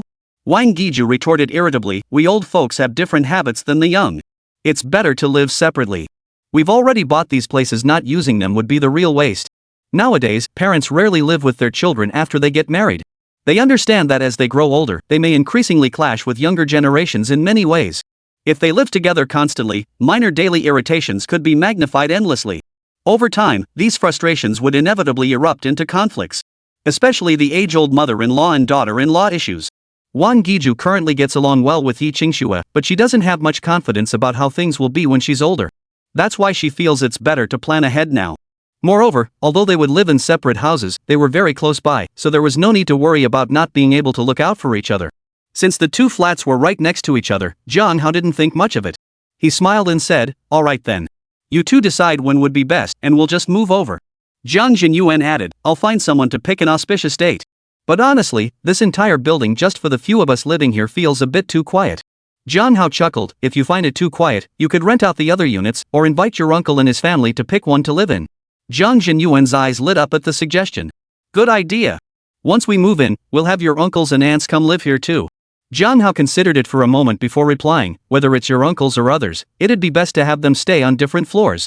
Having them live on the same floor as us might be awkward. Also, let's leave the floor above us completely empty. Otherwise, I'm afraid the noise from upstairs might disturb us." Jiang Xingyuan nodded. "All right, we'll do as you say." Jiang Xingyuan understood the dynamics between upstairs and downstairs neighbors all too well. Even in their previous apartment, they'd occasionally be disturbed by noise from above. But with poor soundproofing in apartment buildings, even the slightest noise could be heard. It was an unavoidable nuisance. Now that the entire building belonged to his family, Jiang Xingyuan naturally had no desire to endure that again. After settling the housing matter, Jiang Hao and his group left the residential complex. Jiang Hao drove the car back to their original residence with everyone on board. Just as they arrived back home, Jiang Hao's phone rang. Jiang Hao glanced at the caller ID and answered the call. "Hello, Uncle Jiang." "Jiang Hao, I'm calling to remind you don't forget about tonight's charity dinner." "Got it. I'll be there shortly. Thanks for the reminder, Uncle Jiang." "All right, nothing else then. We'll see each other at the dinner." "All right, goodbye, Uncle Jiang." After hanging up, Jiang Hao felt a wave of relief. If it weren't for Zhang Fengtai's call, he would have completely forgotten about it. Jiang Xingyuan asked, "Who was that?" Jiang Hao replied, "My cousin's father-in-law. He reminded me about attending the charity dinner tonight." Jiang Xingyuan inquired curiously, "What kind of charity dinner?" Jiang Hao promptly gave Jiang Xingyuan and the others a brief overview of the charity dinner. After listening, Wang Giju remarked, "That's excellent. We should do more of these charitable deeds to accumulate virtue. Anyway, you said you've made quite a bit of money, so donate generously at the event to help those in need. Jiang Hao smiled and nodded. Mom, don't worry. I know. Jiang Zhenyuan said, alright, you should go now. Don't be late. Yi Qingxue stood nearby, her gaze fixed on Jiang Hao, looking as if she wanted to say something but held back. Jiang Hao considered for a moment before saying, Qingxue and I will go together. Mom and Dad, just prepare dinner for the two of you at home. After you finish eating, don't wait for us, we might not be back until very late. Hearing Jiang Hao's words, Yi Qingxue's expression relaxed slightly. It wasn't that Yi Qingxue had any issues with Jiang Zhenyuan and his wife. It was just that this was her first time at Jiang Hao's home, and she wasn't very familiar with them yet. She felt more at ease staying with Jiang Hao. Alright, we understand. Drive safely on the road and don't drink too much, Wang Giju nodded in agreement, reminding Jiang Hao at the same time. Yeah, I know, Jiang Hao replied before leading Yi Qingxue out the door. They got into the car and headed toward the venue for the charity gala. Based on Zhang Figtai's information and the details on the invitation, Jiang Hao knew the charity dinner was being held at the Jinwu International Hotel in the heart of Che City. After parking at the entrance of the Jinwu International Hotel, Jiang Hao and Yi Qingxue headed straight for the hotel's top floor.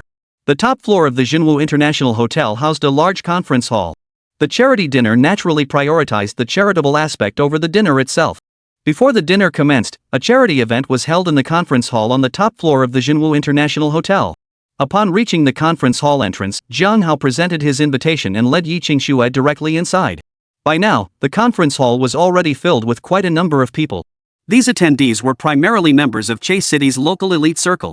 Seeing an unfamiliar face like Jiang Hao enter caused them a moment of surprise. Just as Jiang Hao was about to find a seat and wait for the charity event to commence, Zheng Fengtai spotted him and Yi Qingxue. He promptly approached the pair. Mr. Jiang, Miss Yi, you've arrived, Zheng Fengtai addressed Jiang Hao with a respectful tone appropriate for a public setting. Yi Qingxue offered a polite nod and smile to Zheng Fengtai, saying nothing further. Jiang Hao smiled and nodded back at Zheng Fengtai, saying, thank you for the heads up, Uncle Zhang. Zheng Fengtai chuckled, Mr. Jiang, you're too kind. Let's take a seat over there, the gala is about to begin. Chapter 199, could it be an outsider? Jiang Hao nodded slightly upon hearing this, then joined Zheng Fengtai in finding a spot to sit in the hall. After settling in, Zheng Fengtai introduced several wealthy businessmen from Checheng to Jiang Hao.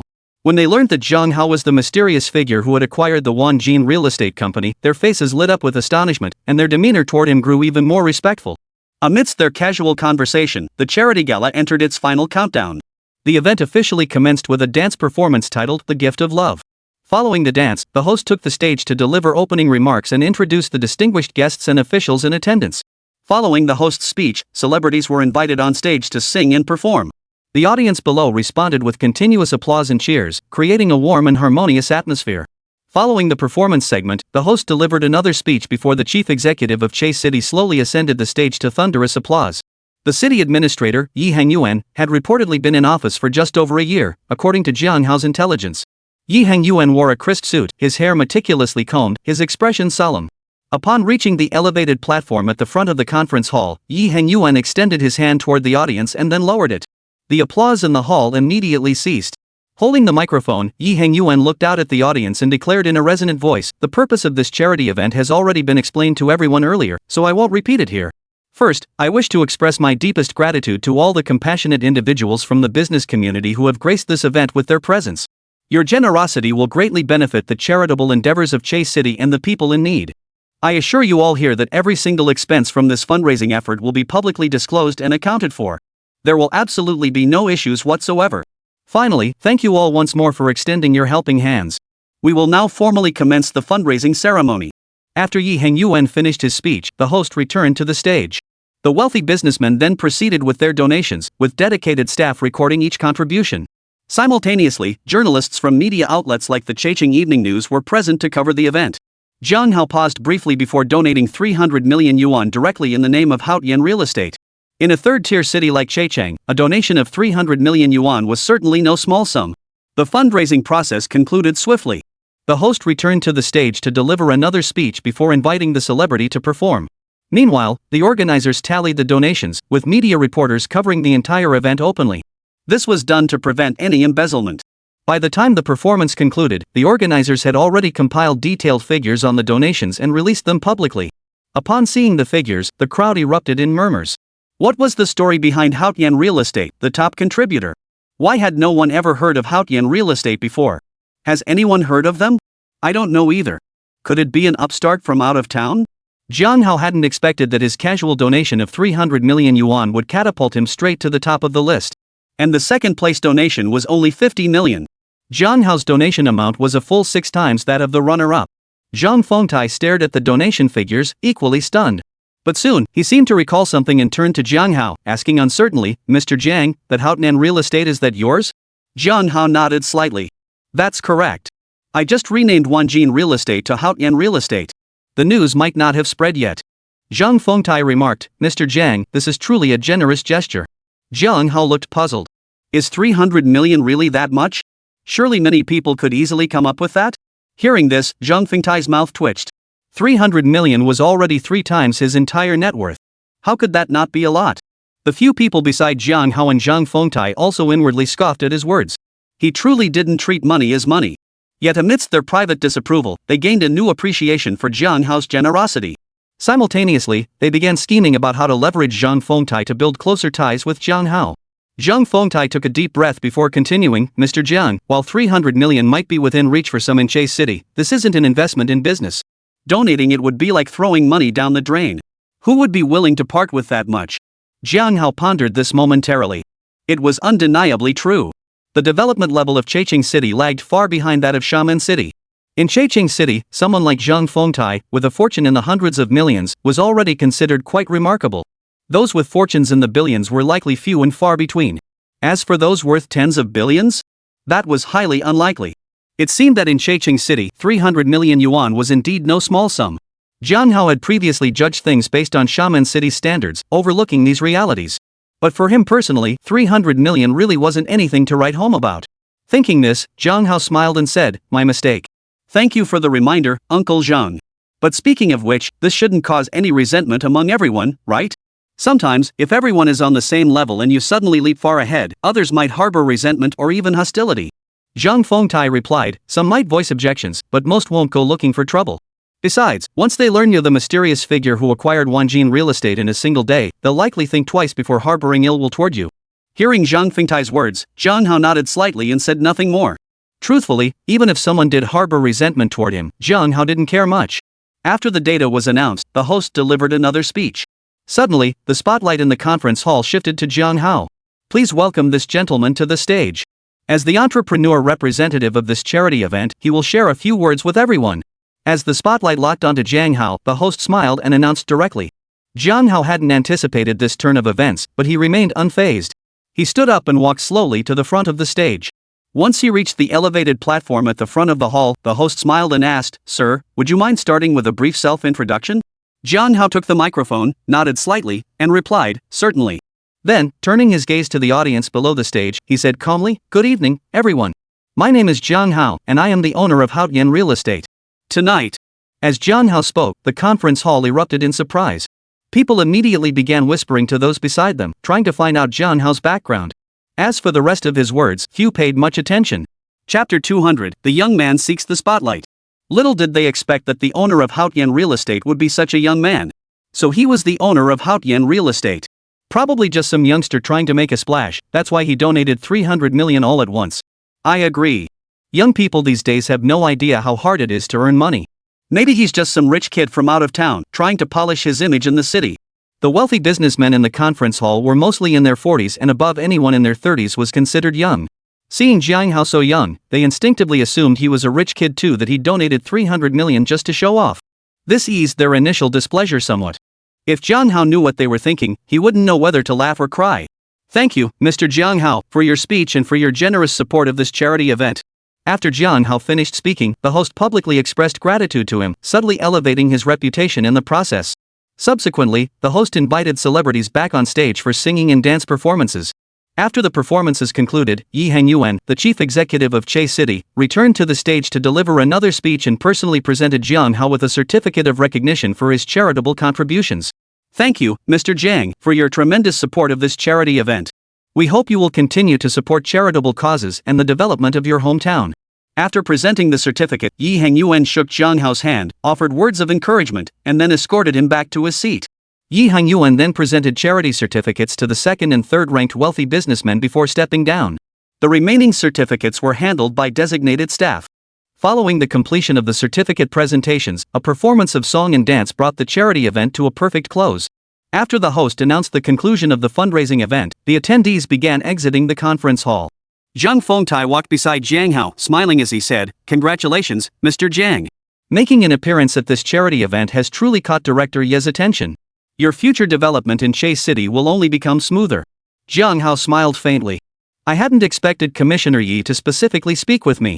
I'm truly flattered, but ultimately, business development still depends on one's own efforts. Zhang Fengtai chuckled, "You're quite right, Mr. Jiang. At the very least, no one with ill intentions will come looking for trouble."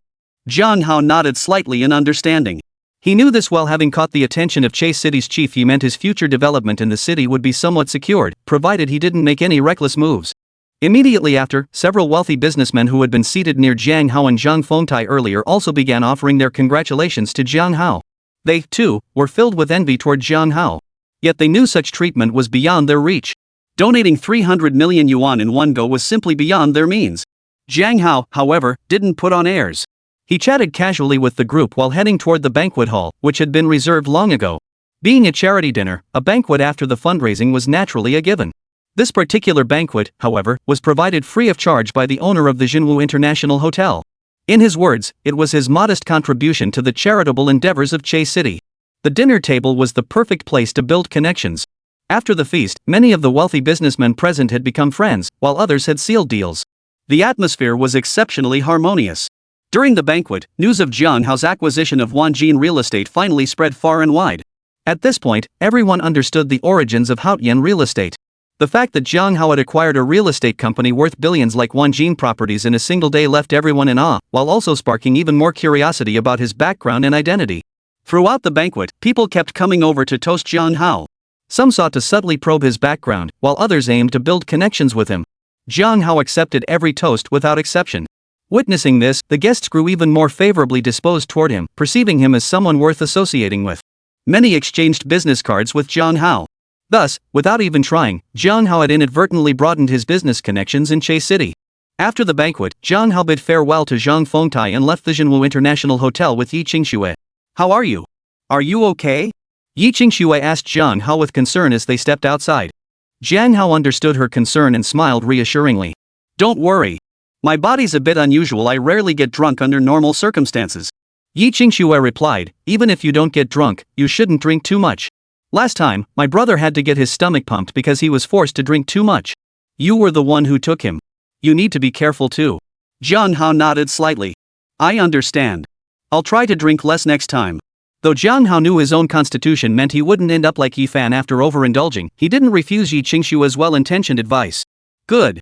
It's getting late, let's head back," Yi Qingxue said softly, a smile lighting up her face at his agreement.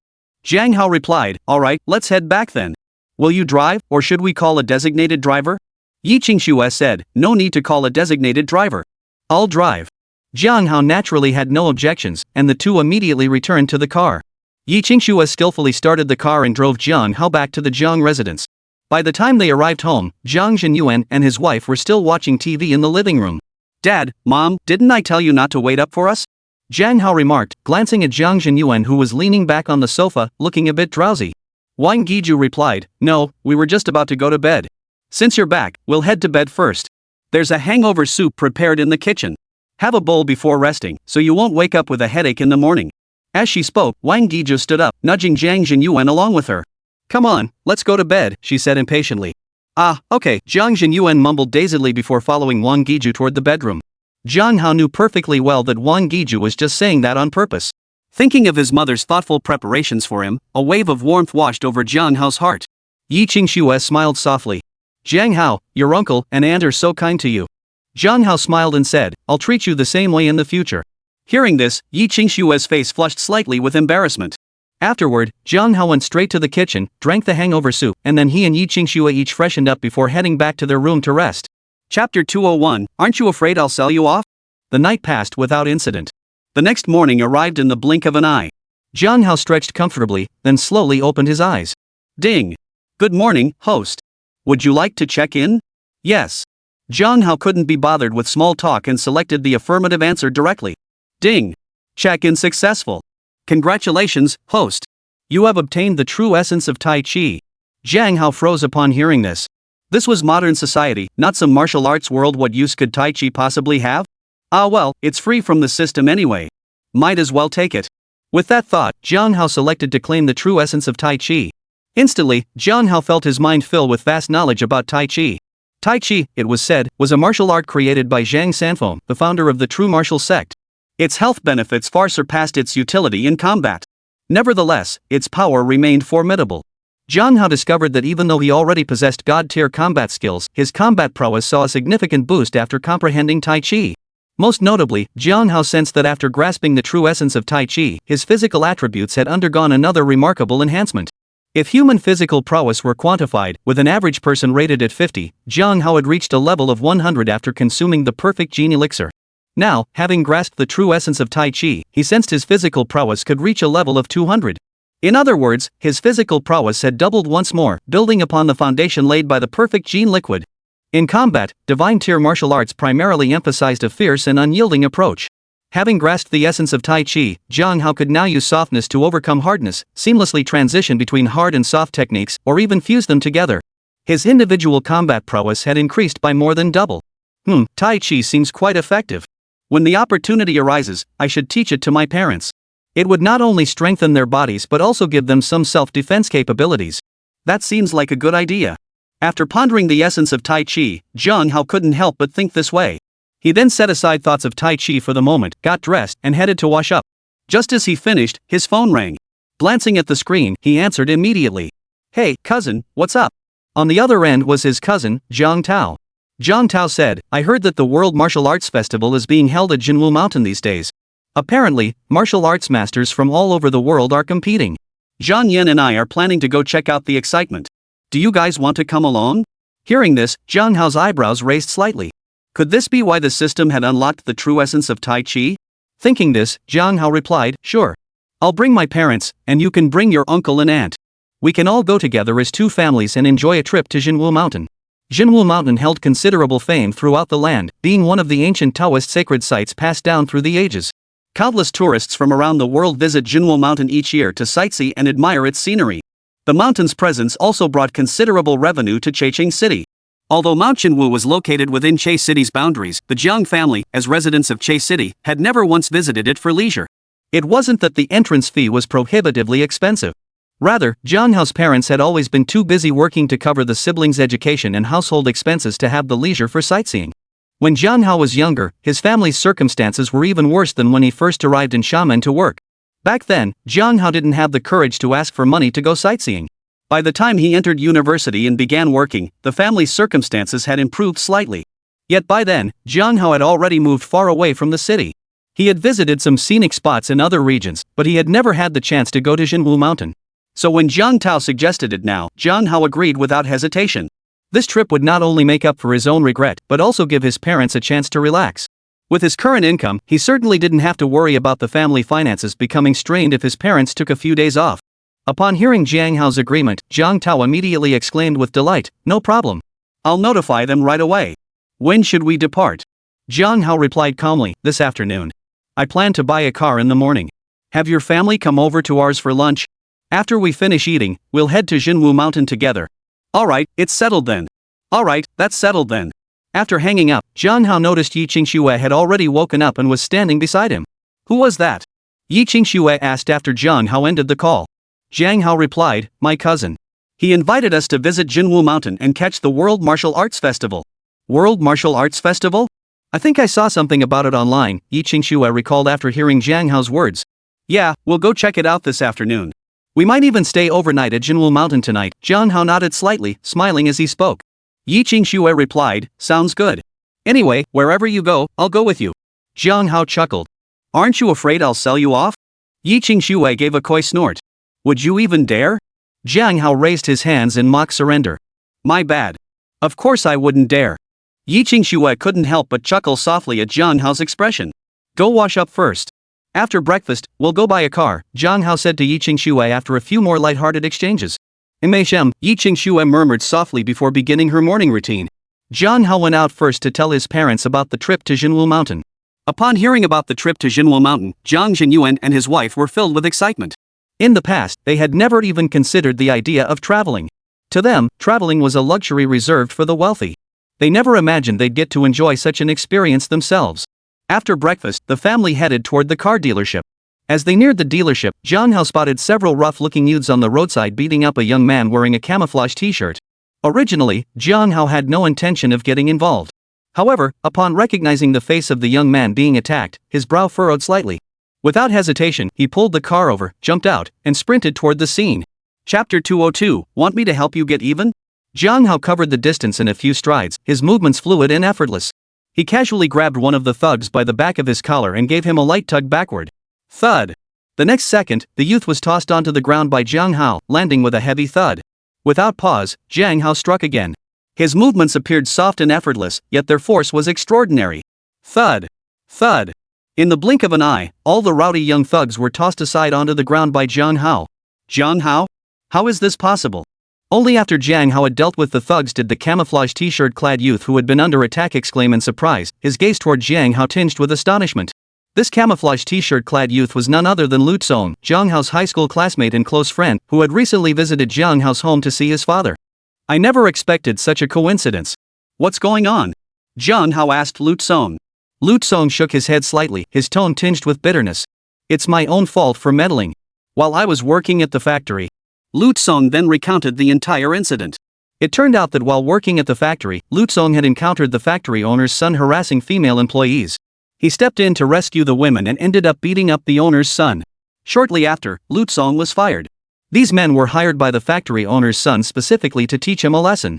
What infuriated Lu Tsong even more was that the female employee had thrown herself into the arms of the boss's son, twisting black into white and pinning the blame squarely on Lu Tsong. What are you planning to do now? Want me to help you get even? Jang Hao asked Lu Tsong after he finished speaking. Jang Hao hadn't expected Lu Tsong to get caught up in such a tie situation. That boss's son is a scumbag, and that female employee is just as despicable. Lu Tsong shook his head slightly. Forget it. No need to make a big fuss over such a small thing. Anyway, I'm pretty strong. Getting a job as a general laborer at any factory shouldn't be a problem. If it really doesn't work out, I can always head to a construction site. Jang Hao considered it for a moment before suggesting, why don't you come work at my company? I recently acquired a real estate firm, and there aren't many reliable people there yet. You could help me keep an eye on things. Lu Tsong hesitated. But I don't know how to do anything. What could I possibly do? Jang Hao chuckled. If nothing else works out, you could always be my security guard. The pay won't be any less than what you'd make at the factory. Lu Tsong still hesitated at Jang Hao's offer. He knew full well what a regular security guard's salary was. Jang Hao was clearly trying to give him special treatment. Seeing Lu Tsong still hesitating, Jang Hao cut straight to the point. Alright, it's settled. I'll deal with these punks first. But as the two spoke, the thugs Jang Hao had knocked down earlier scrambled back to their feet and charged toward them. Clearly, they hadn't taken Jang Hao seriously, dismissing it as a mere surprise attack. Who the hell are you, kid? Mind your own business. The young thug who seemed to be their leader coldly demanded at Jang Hao. Jang Hao replied indifferently, the one who's here to deal with you. With that, Jang Hao stepped forward, positioning himself among the young thugs. His hands moved effortlessly through Tai Chi forms, seamlessly integrated with his god-tier combat skills. Each technique flowed naturally, executed with effortless ease. Thud. In the blink of an eye, the young thugs were once again knocked to the ground by Jang Hao. Get up. Let's do this again. Jang Hao watched them, a faint smile playing on his lips. You. Hearing Jang Hao's words, the thugs' expressions darkened, fear flickering deep in their eyes. If you don't make the first move, I'll have to. Seeing their hesitation, Jang Hao's lips curved slightly as he spoke again. Let's go. Hearing Jang Hao's words, the thugs exchanged glances. Their leader gave a shout, and they all scrambled to their feet, charging toward Jang Hao once more. 1 minute later. Thud. Thud. Another series of heavy thuds echoed as Jang Hao flung them back to the ground. Keep going. Jang Hao then repeatedly slammed the young thugs to the ground, beating them until their faces were bruised and swollen. Boss, what exactly do you want? We admit defeat. After several consecutive rounds, the thugs finally lost the courage to fight Jang Hao. Seeing this, Jang Hao smiled faintly and said, nothing much. I can let you go if you want, but you'll have to do me a small favor. Boss, we're at your service. Jang Hao glanced at them, pulled out his phone, and casually flipped through it. He pulled up a photo, showed it to them, and said flatly, this guy.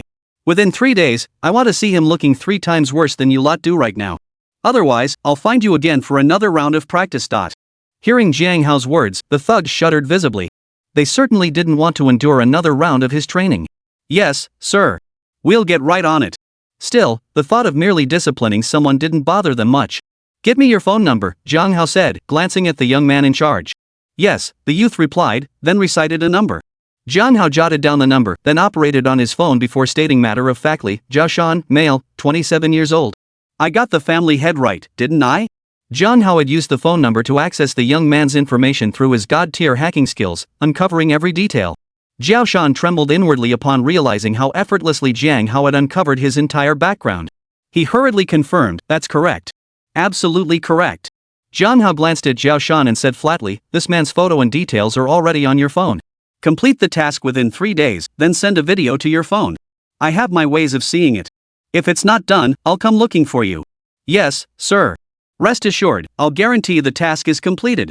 Zhao Shan's body trembled at Jiang Hao's words, and he responded with utmost deference. Jiang Hao glanced at him and said indifferently, all right, you can leave now. Yes, we'll be on our way. Hearing Jiang Hao's order, Zhao Shan hurriedly led his men away, practically scrambling to leave. After Zhao Shan and his men were gone, Jiang Hao took Lu Tsong back to the car and continued driving toward the nearby 4S dealership. Although Jiang Jinyuan and the others had clearly witnessed the earlier incident from inside the car, they didn't press for any further details. Before long, they arrived at a nearby Mercedes-Benz dealership. After parking, they got out and headed straight for the dealership entrance. Just as Jiang Hao was about to enter the main gate, he saw a figure approaching head-on and immediately stepped aside. Thud!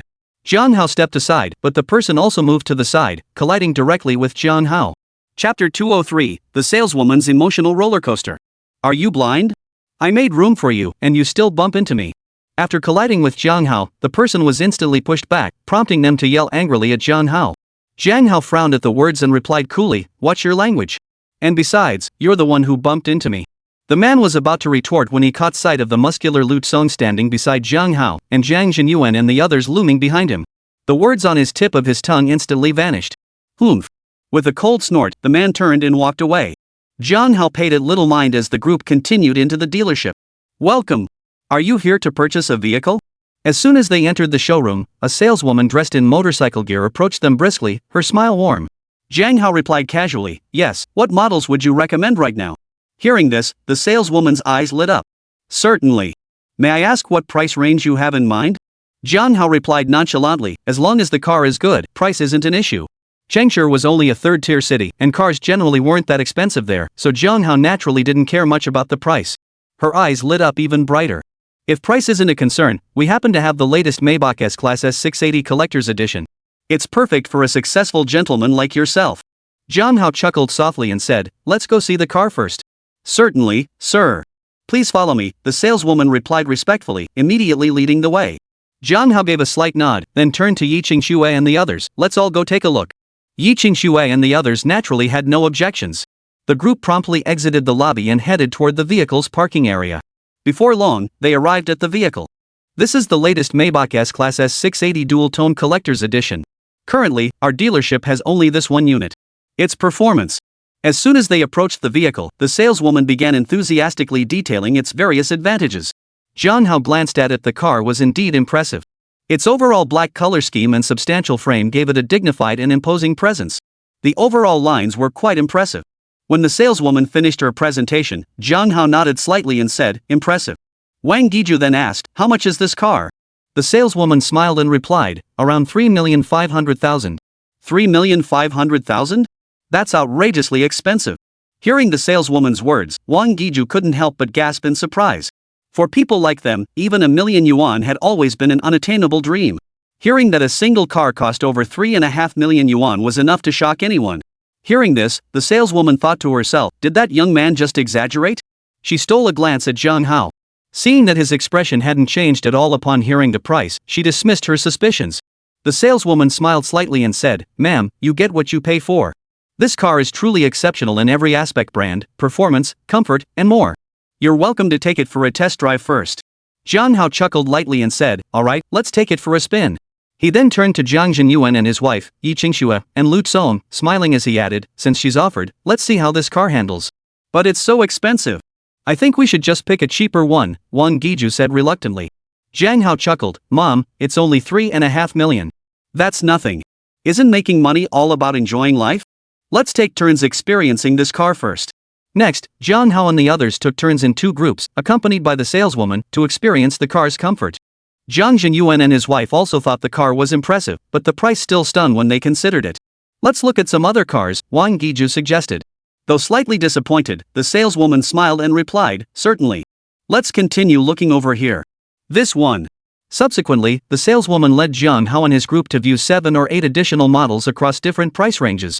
After browsing for a while, the Jiang Zhenyuan couple settled on a Mercedes-Benz S320, finding it quite impressive. How much is this one? Wang Giju asked the saleswoman the most crucial question. The saleswoman smiled slightly and replied, this model is around 800,000 yuan. Though over 800,000 yuan was still very expensive for the Jiang couple, having seen the Maybach earlier made this price seem more acceptable. Xiao Hao, why don't we just buy this one? I think it's quite good, Wang Giju said to Jiang Hao after some consideration. Alright, let's buy it. Jiang Hao nodded slightly, agreeing immediately. Hearing Jiang Hao's words, the saleswoman finally breathed a sigh of relief. She had feared that after viewing the cars, Jiang Hao and his group might leave without buying any, which would have meant all her efforts were wasted. Though she felt a slight disappointment at not securing the Maybach sale, closing this deal on a car priced over 800,000 yuan would still earn her a substantial commission. With that thought, the saleswoman smiled and said, please follow me over here to complete the paperwork. Sir, would you prefer to pay in installments or in full?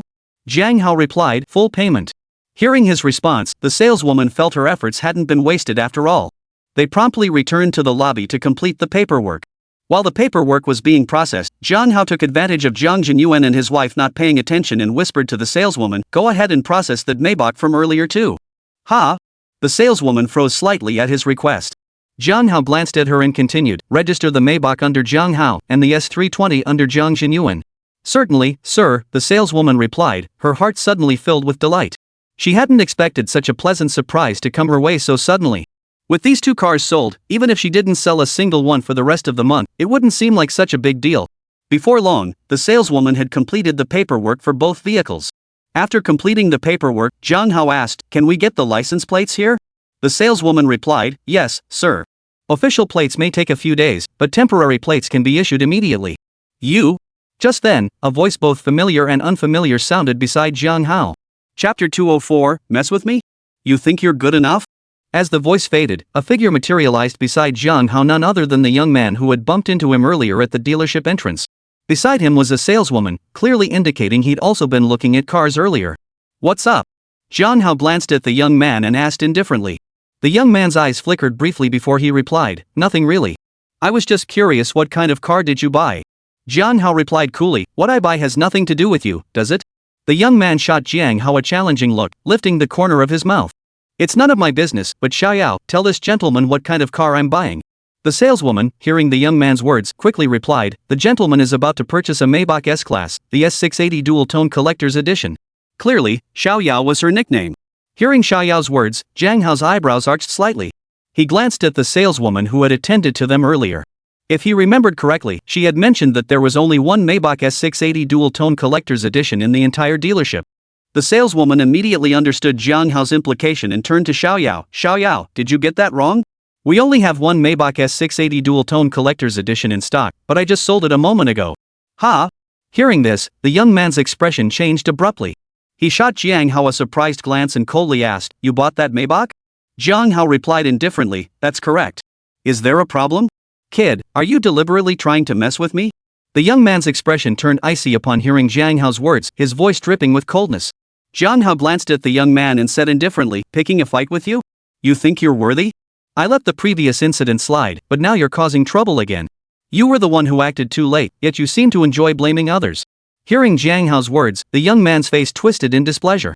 He wanted to say something, but no words came. It seemed Jiang Hao was right. After all, he had arrived a step too late. Yet despite this, the young man still seethed with anger toward Jiang Hao. Son, how's it going? Have you picked out a car yet? Just then, a slightly indulgent voice reached their ears. Immediately after, a middle-aged couple in their 40s approached them. The speaker was the middle-aged woman among them. Hearing his mother's words, the young man's face instantly twisted into a look of grievance. He pouted, Dad, Mom, someone snatched the car I picked out. Whomph. Who dares snatch a car from my son? Hearing the young man's words, the middle-aged woman's eyebrows shot up in anger, and she let out a cold snort. Jiang Hao, watching this scene unfold, was utterly speechless. How could a young man of his age still act so spoiled in public? It was truly beyond belief. Moreover, the middle-aged woman's attitude left Jiang Hao shaking his head in disbelief. It was him. Spotting the middle-aged couple approaching, the young man gained newfound confidence. Pointing at Jiang Hao, he shouted angrily. Hearing the young man's words, the middle-aged couple simultaneously turned their gaze toward Jiang Hao. The middle-aged man's expression shifted slightly upon seeing Jiang Hao, the arrogance that had been etched on his face vanishing instantly. Seeing his wife about to speak, the man quickly covered her mouth with his hand while giving her a meaningful look. The middle-aged woman flashed a look of anger in her eyes, but then seemed to remember something and held back. Jiang Hao watched this exchange with surprise, puzzled by the sudden shift. The middle-aged man then hurried over to Jiang Hao and addressed him respectfully. "Mr. Jiang, I never expected to meet you here. I apologize on behalf of my son and hope you won't hold it against him." Seeing the middle-aged man's attitude toward Jiang Hao, the middle-aged woman and the young man both paled, their eyes filled with confusion and bewilderment. The car saleswoman nearby watched the scene unfold, her eyes flickering uncertainly. Especially the saleswoman who had introduced the car to Jiang Hao earlier, a glint of recognition flashed in her eyes. Jiang Hao glanced at the middle-aged man, raising an eyebrow in puzzlement. "And you are?" Hearing Jiang Hao's question, the middle-aged man quickly replied, "I'm Wu Qi. I met you at the charity dinner at the Jinwu Grand Hotel. We even shared a drink together that night." Recalling how Jiang Hao had casually donated 300 million yuan at the Jinwu Hotel, and the rumors that he had acquired the multi-billion yuan Wanjin real estate in a single day, Wu Qi couldn't help but feel a surge of awe. Jiang Hao paused to recall the evening. Indeed, Wu Qi had been among those who toasted him. "I remember now. It's no big deal. Just make sure to teach your son a lesson. He shouldn't think the whole world revolves around him." Hearing this, Wu Qi felt a wave of relief wash over him. He hurriedly replied, "Thank you, Mr. Jiang, for your magnanimity." Turning to the young man, Wu Qi coldly ordered, "You brat. Apologize to Mr. Jiang immediately and thank him for his generosity." The young man still looked reluctant, his eyes darting toward his mother. The middle-aged woman quickly signaled him with her eyes. Realizing resistance was futile, the youth approached Jiang Hao and murmured, "I was in the wrong earlier. And thank you for your generosity, Mr. Jiang." Jiang Hao gave him a faint glance and said casually, "All right, that's enough. Whether you're sincere or not, just don't come bother me in the future."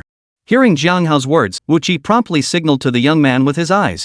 "Rest assured, Mr. Jiang, there absolutely won't be a next time." Seeing this, the young man wisely addressed Jiang Hao. Jiang Hao glanced at him and said indifferently, "That's best." Wu Qi then interjected, "Mr. Jiang, I sincerely apologize for causing you distress. I'll cover the cost of your ride as a gesture of apology." Hearing Wu Qi's words, the young man's face immediately twisted with pain. Today was his 24th birthday, and his father had promised to let him choose any car he wanted. He never expected this to happen. If Wu Qi covered Jiang Hao's expenses, his birthday gift would likely be significantly diminished. Jiang Hao replied indifferently, "No need. I can afford it myself. I didn't mean it that way." Wu Qi grew tense at Jiang Hao's words and hurriedly explained. Chapter 205, Light more incense at the ancestral graves. Jiang Hao said indifferently, "All right, I understand your meaning. The best thing you can do is stop bothering me." Yes, Wu Qi replied respectfully upon hearing Jiang Hao's words, then quickly departed with his wife and son. The crowd in the lobby exchanged puzzled glances at this scene, their curiosity about Jiang Hao's identity growing. Unfazed by their thoughts, Jiang Hao waited until Wu Qi's family had departed. He then turned to the saleswoman and said calmly, "First, take us to process the temporary license plates." "Certainly, Mr. Jiang," the saleswoman replied promptly, then led Jiang Hao and his party to process the temporary license plates. Once Jiang Hao and his group had exited, murmurs of discussion immediately filled the showroom. "Who is this Mr. Jiang? He seems incredibly powerful." Yeah, when that Wu family came earlier, they were putting on quite the show. Who knew they'd be so humble in front of this Mr. Jiang? So young and handsome, rich and stylish, his girlfriend must be so lucky. Exactly. If only I had a boyfriend like that. Jiang Hao, of course, remained oblivious to all this. After securing the temporary license plates, he parted ways with the saleswoman and walked over to his new car. "You're such a spendthrift." Wang Giju finally couldn't hold back as she scolded Jiang Hao once they reached the car. "I told you to buy a cheaper one, but you went and bought two." She'd wanted to say something earlier, but since he'd already made the purchase and others were present, she'd held back to spare his face. "Ahem, I need one for myself, and another for Dad." "One car just won't be enough," Jiang Hao said with a light cough, rubbing his nose. Wang Giju replied, "But you already have a car, don't you?" "I was just about to say you bought a new one, so the old one could go to your dad." Jiang Hao replied, "That one's borrowed. We're returning it this afternoon when we go to Jinwu Mountain." Wang Giju countered, "But you didn't have to buy such an expensive one. A few thousand yuan would have been enough for your dad." Jiang Hao smiled. "All right, Mom. It's already bought. Wouldn't it be a waste not to use it? Besides, this one I got for Dad is actually pretty cheap." If I'd bought one costing a few thousand, I bet people would have talked. Wang Giju thought for a moment and understood his meaning. She retorted irritably, let them talk. Why should we care? Jiang Jinyuan interjected, alright, it's already bought. I think this car is nice. You seemed to like it too, didn't you? With that, Jiang Jinyuan walked straight toward the driver's seat of the Mercedes-Benz S320. You just want to show off when you drive it, Wang Giju snapped at Jiang Jinyuan before following him to the car. Jiang Hao watched the scene unfold, shaking his head and smiling. After a pause, he turned to Lu Song, you guys learned to drive in the army, right? Could you take the wheel for me? Lu Song nodded. No problem. Next, Jiang Hao drove the Maybach with Yi Qingxue, Jiang Jinyuan drove the Mercedes-Benz S320 with Wang Giju, and Lu Song drove the Audi. The three vehicles drove directly onto the road, heading back toward the Jiang family residence. Shortly after arriving home, Jiang Hao's uncle's family also rushed over. After some casual chatter, the topic turned to Jiang Hao purchasing an entire building in Tianlin Gardens. You say Jiang Hao bought you an entire building in Tianlin Garden? Jiang Jinye was stunned upon hearing the news. After the initial shock, his heart filled with envy. Jiang Jinyuan replied, yes, that boy spends money like water once he has some. He bought a building yesterday and 2 cars today. It's really worrying. What will happen when he runs out of money? Though his tone carried complaint and worry, Jiang Jinyuan's eyes betrayed a subtle sense of vindication. In the past, their family had been far less well-off compared to Jiang Jinye's household, often subjected to the couple's flaunting of their wealth. Now, the tables had turned. Watching Jiang Jinyuan's display of pride, Jiang Hao exchanged a knowing glance with Yi Qingxue, both smiling in unspoken understanding. Back in Xiamen, the sisters Wenye and Wenxian had also engaged in such competitive displays. Now, it was Jiang Hao's father and uncle's turn.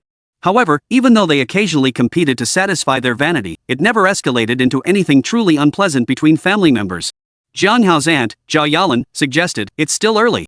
Why don't we go to Tianlin Gardens to see how your place is? If it's nice, we might move there too. We can't afford a whole building, but we could probably manage a single unit if we tighten our belts. Jiang Jinye chimed in, exactly, second brother. Let's go see the place now we're free anyway. Jiang Jinyuan turned to Wang Giju and suggested, why don't we all go together? After viewing the place, we can grab lunch out to spare you the trouble of cooking. Wang Giju replied, I certainly have no objections. Jiang Hao then turned to Lu Song, you should come with us too. Let's check out Tianlin Garden first.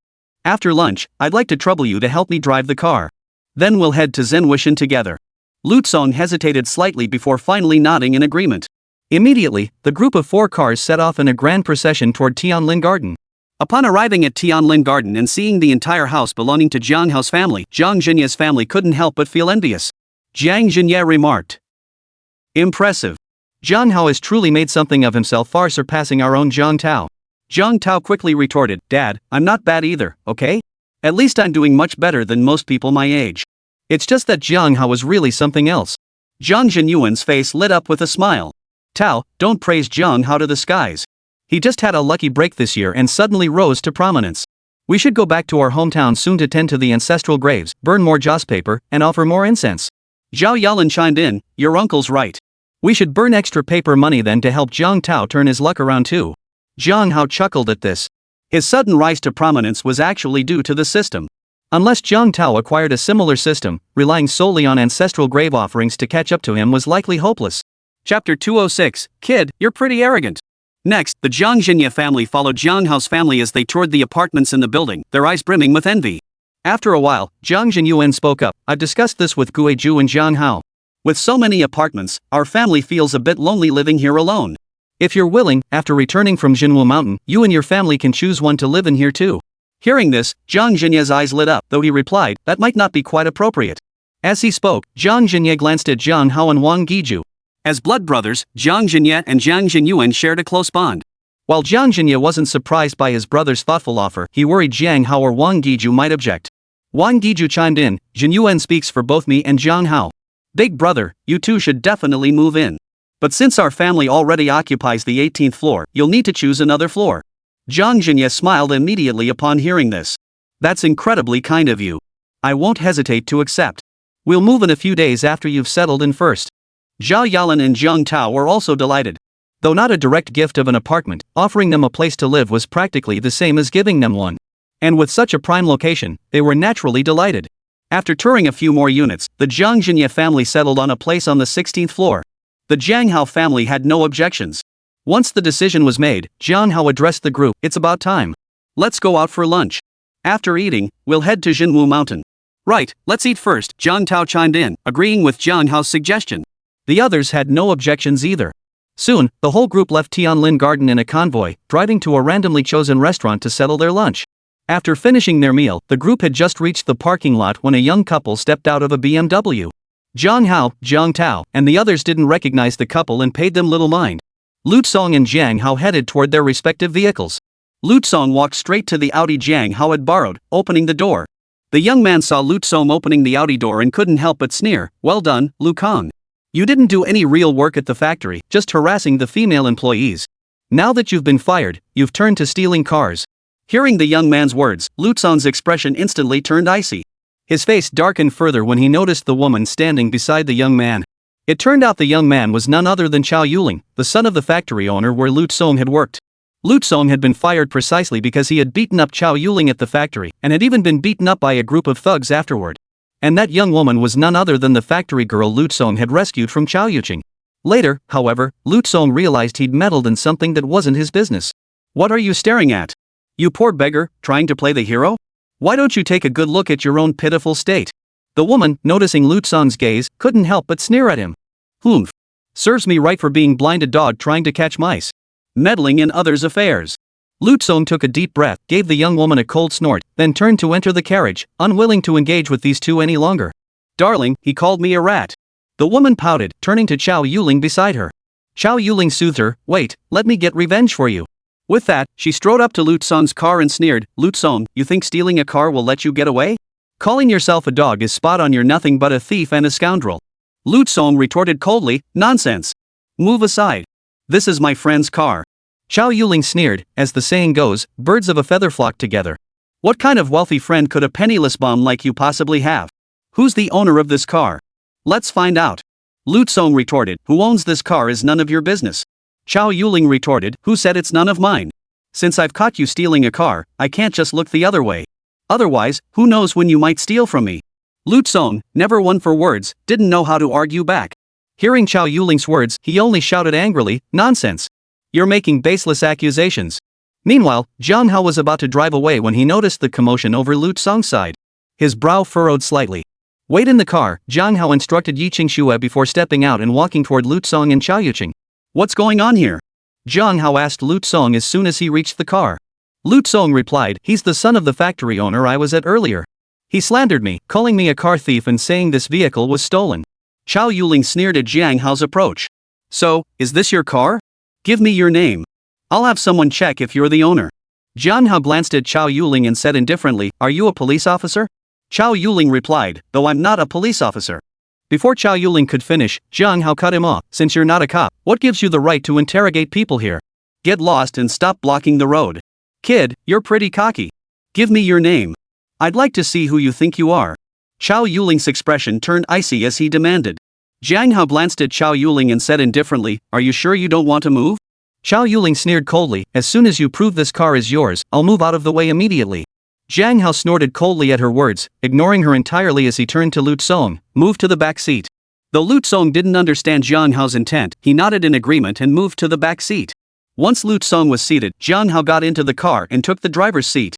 After settling in and fastening his seatbelt, Jiang Hao turned to Chao Yuling, his voice cold. "I'll ask you one last time. Are you moving?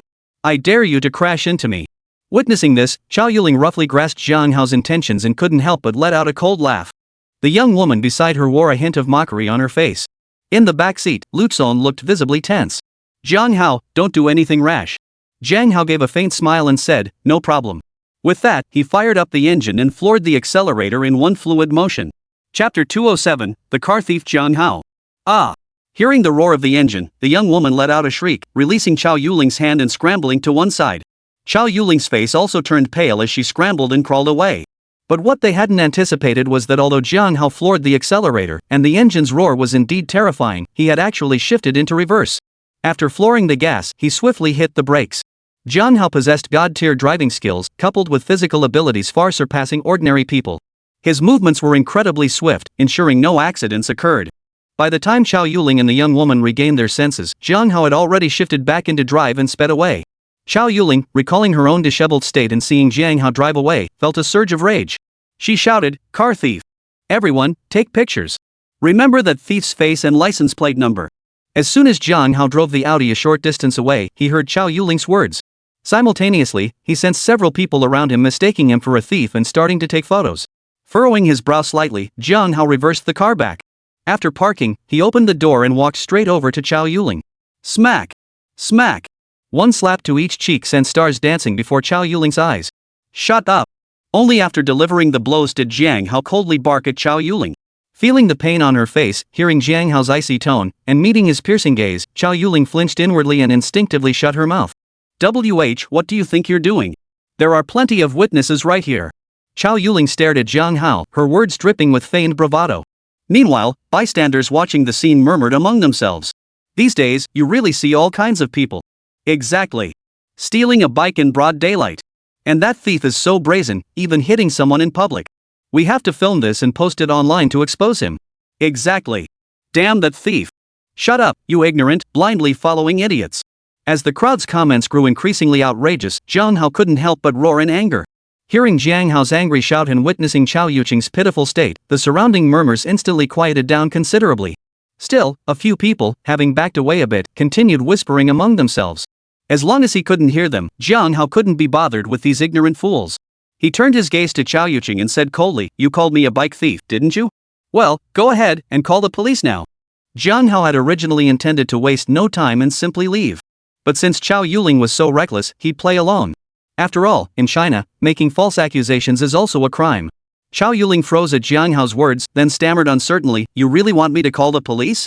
Jiang Hao replied flatly, "That's right. Call the police." Jiang Hao didn't lower his voice, so the onlookers heard him too. They couldn't help but feel a surge of shock and confusion, unsure what was going on. Wasn't Jiang Hao the bike thief? How dare he tell someone to call the police? Why are all these people gathered here? What happened? Just then, a calm and steady voice rang out in everyone's ears. Almost immediately, 3 or 4 police officers came into view. Seeing the officers arrive, Chao Yuling's eyes lit up with joy. She hurriedly called out, "Officer, there's a bike thief here. Not only did he steal the bike, but he also assaulted a witness right here on the street." Hearing Chao Yuling's words, the officers' expressions immediately turned serious as they moved closer. As they drew nearer, Jiang Hao took a brief look. The lead officer was a square-jawed man in his 40s, flanked by 3 younger officers in their 20s. The lead officer was about to ask a question when he caught sight of Jiang Hao's face. His expression froze for a moment. "Mr. Jiang? Is that you?" Hearing the lead officer's words, Jiang Hao raised an eyebrow slightly. He couldn't recall ever having met anyone from the police system before. Thinking to himself, Jiang Hao asked with confusion, "Have we met? I don't seem to recognize you." The middle-aged officer explained, "It's like this. I'm Yu Guoliang, head of the Dongguan District Branch. Last night at the Jinwu International Hotel, I was overseeing security precautions against unexpected incidents. That's where I witnessed your presence at the charity banquet." "Ah, Chief Yu. Pleased to meet you," Jiang Hao responded politely upon hearing Yu Guoliang's introduction.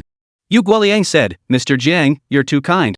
Chao Yuching's expression darkened upon hearing Jiang Hao and Yu Guoliang's exchange. He hadn't anticipated Jiang Hao would know someone from the police department. If Director Yu took Jiang Hao's side, wouldn't he be at a disadvantage today? Meanwhile, murmurs rippled through the crowd. So that bike thief knows someone in the police department, no wonder he's been so brazen. Everyone, don't be afraid. Just take photos and post them online. I don't believe no one will care. Exactly. With the internet so widespread these days, we won't let them get away with anything. Yu Guoliang listened to the murmurs around him, his brow furrowing slightly. He then turned to Jiang Hao and asked, "Mr. Jiang, about this matter." Though Yu Guoliang didn't finish his sentence, Jiang Hao understood his meaning. Jiang Hao glanced at Chao Yuching and said calmly, "It's nothing major. This person just slandered my friend as a thief without any evidence, and after I arrived, he started slandering me as a thief." Hearing Jiang Hao's explanation, Yu Guoliang visibly relaxed. He'd been worried that if Jiang Hao was in the wrong, it would be difficult for him to handle. But this situation clearly favored Jiang Hao, leaving Yu Guoliang with no awkward predicament. With that thought, Yu Guoliang turned his gaze directly to Chao Yuling and coldly demanded, "What evidence do you have to prove Mr. Jiang stole the bike? You should know that false accusation is also a crime." Chao Yuling's eyes flickered slightly at this, but considering they were in public, he wasn't worried Yu Guoliang could do anything to him.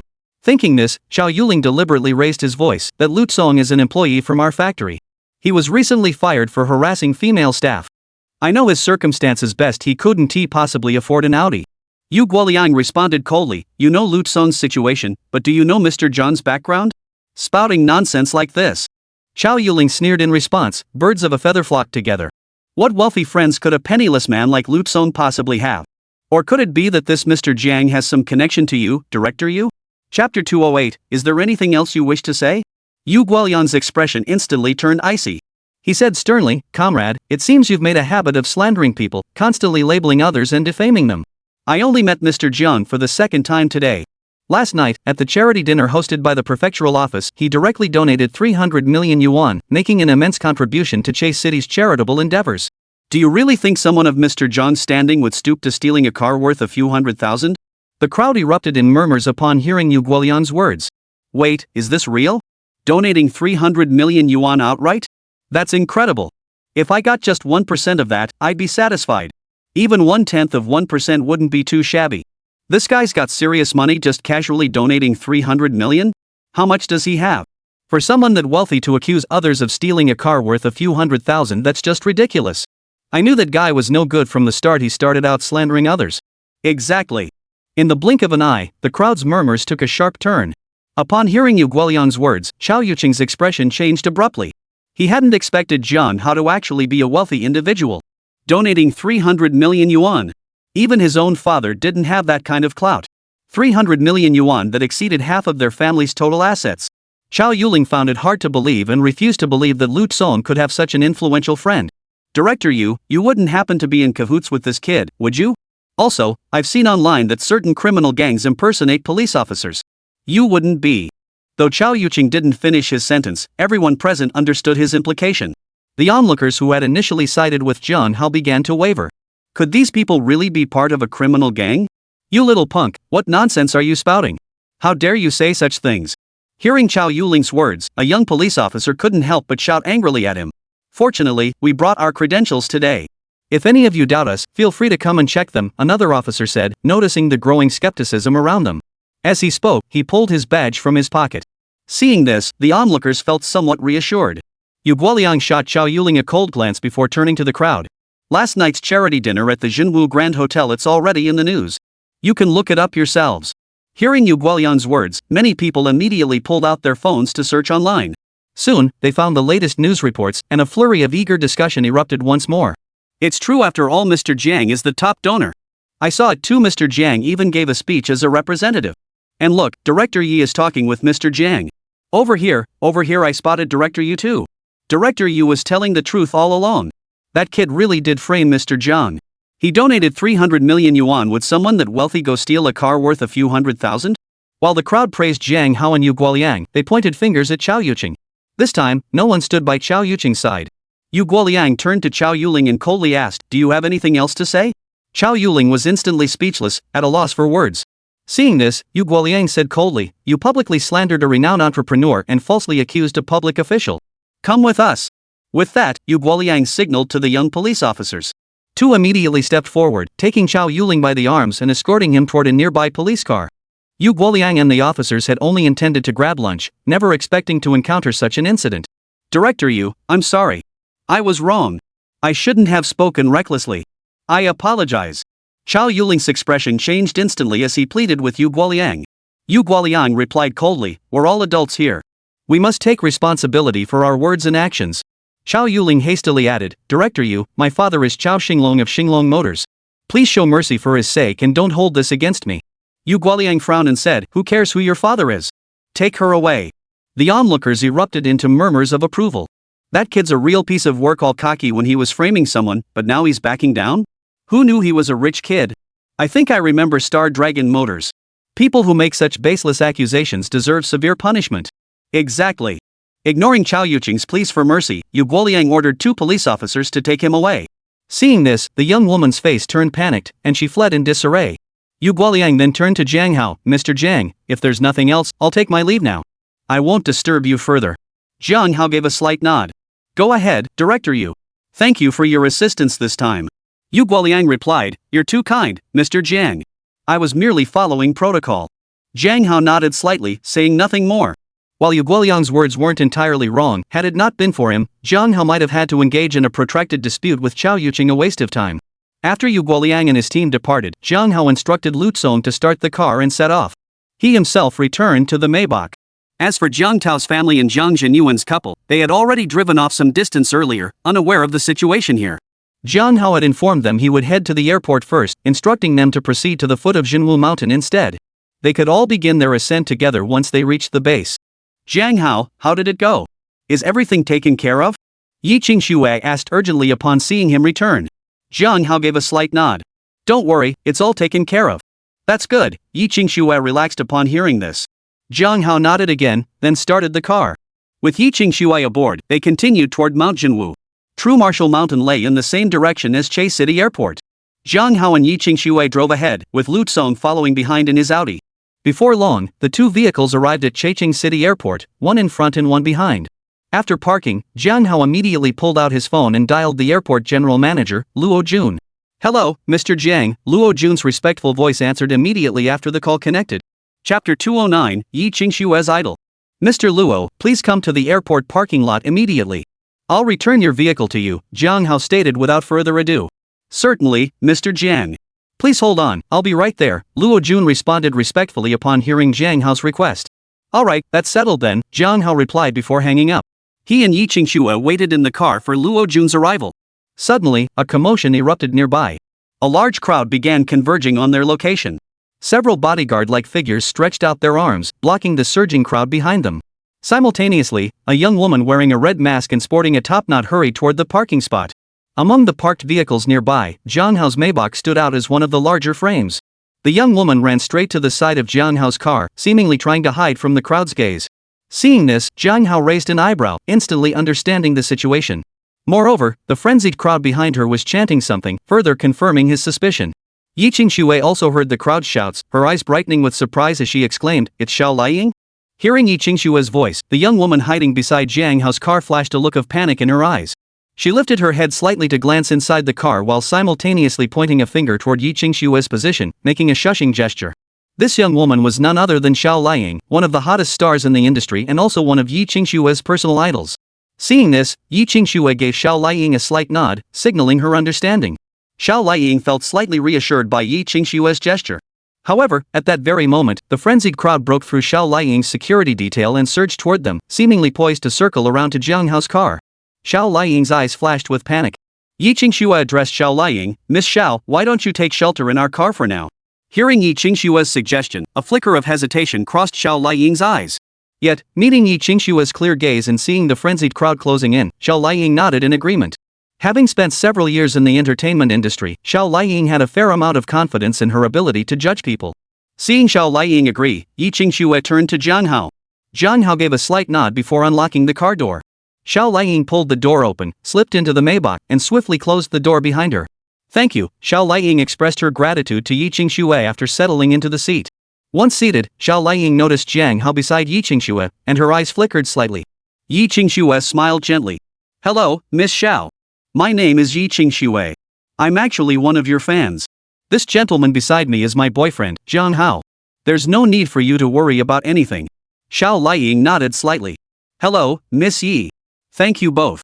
Yi Qingxue replied, "No need to thank us, Miss Xiao. It was just a small favor." After that, Yi Qingxue and Xiao Liying chatted sporadically, while Jiang Hao sat quietly by, not interjecting. Suddenly, Xiao Liying studied Jiang Hao for a few moments before asking, "Mr. Jiang, did you donate 300 million yuan at last night's charity gala?" Xiao Liying had flown in from out of town that very day. Before boarding her flight, she had looked up information about Checheng City online and had inadvertently seen last night's news. Jiang Hao nodded slightly. "That's correct. I didn't expect Miss Xiao to be aware of it as well." Xiao Liying replied, "I saw it on Che City's news." As she spoke, Xiao Liying opened her phone again, scrolling through the news photos of Jiang Hao to compare them with the man standing before her. Once she confirmed his identity, all her worries vanished. Jiang Hao gave a slight nod, saying nothing more. Soon, the enthusiastic crowd, unable to find Xiao Liying, began to disperse, their disappointment evident. The surrounding crowd gradually thinned out. At that moment, however, Xiao Liying's bodyguards and assistants realized she was missing. Unable to locate her, their expressions immediately darkened. Xiao Liying's assistant pulled out her phone and dialed Xiao Liying's number. "Excuse me, I need to take this call," Xiao Liying said to Yi Qingxue and Jiang Hao before answering the phone. After a brief exchange, Xiao Liying hung up immediately. Turning to Jiang Hao and Yi Qingxue, she said, "I have matters to attend to and must leave now. Thank you both so much for your help today." Yi Qingxue asked hopefully, "Miss Xiao, could we take a photo together?" After hearing Yi Qingshue's request, Xiao Liang considered it for a moment before replying, "Sure, but let's take it outside the car. I don't want any rumors spreading." If they took the photo inside the car and Jiang Hao happened to be in the shot, or if Jiang Hao's car was visible and netizens discovered it, it would cause quite a stir for Xiao Liang. "Alright, thank you, Miss Xiao." Yi Qingshue's face lit up with a delighted smile upon hearing Xiao Liang's agreement. The two promptly opened the car door and stepped out. Jiang Hao shook his head slightly at the sight, then stepped out of the car himself. He leaned against the vehicle, watching Yi Qingxue and Xiao Liang move aside to take photos together. Just as they were taking the photo, Xiao Liang's agent and bodyguard hurried over. "Oh dear, Liang, how could you just agree to take photos with anyone?" The agent frowned upon seeing them and scolded her. Xiao Liang replied, "It's just a photo. No big deal." The agent countered, "But what if someone uses that photo with you to leverage your name for something shady? You'll be in big trouble then." Xiao Liang smiled and said, "You're overthinking it. There aren't that many bad people out there. Besides, artists taking photos with fans is pretty common, right? Alright, we're done shooting. Let's head out now." After snapping another photo with Yi Qingxue, Xiao Liang flashed her an apologetic smile before addressing her agent. Yi Qingxue shook her head slightly, signaling it was fine. Just as Xiao Liang was about to leave with her agent, the agent unexpectedly walked straight up to Yi Qingxue and said, "Miss, could you please delete the photo you just took with Miss Xiao?" Chapter 210, See a doctor if you're sick. Yi Qingxue frowned slightly. "I took a photo with my idol. What's wrong with that? Why should I delete it?" The agent retorted, "I said there is a problem, so there is a problem. Delete it immediately, or I'll have my bodyguards take action."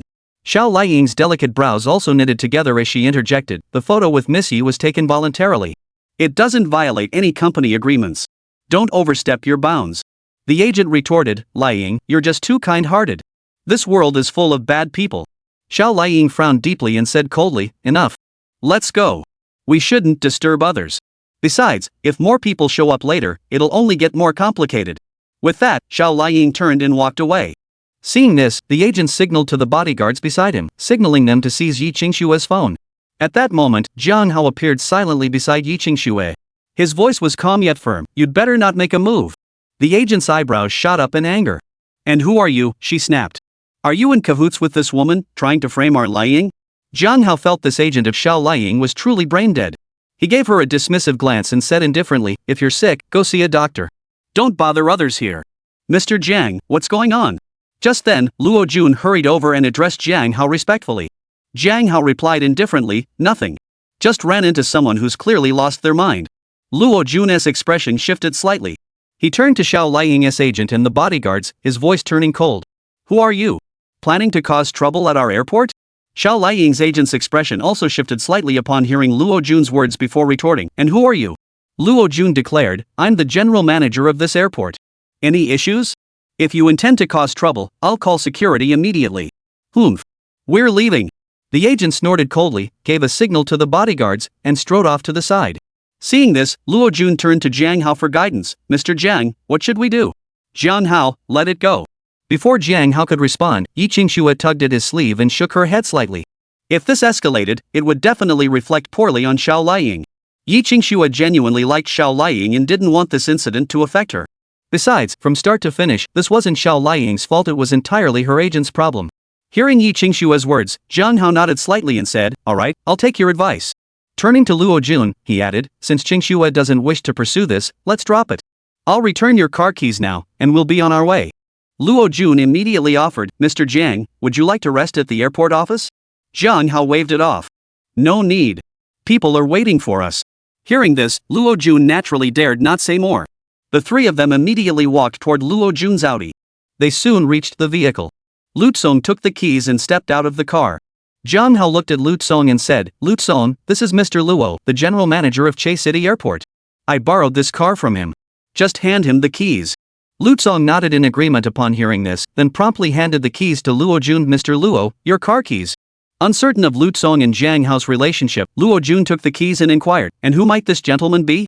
Jiang Hao replied casually, "He's a friend of mine. I asked him to help deliver your car."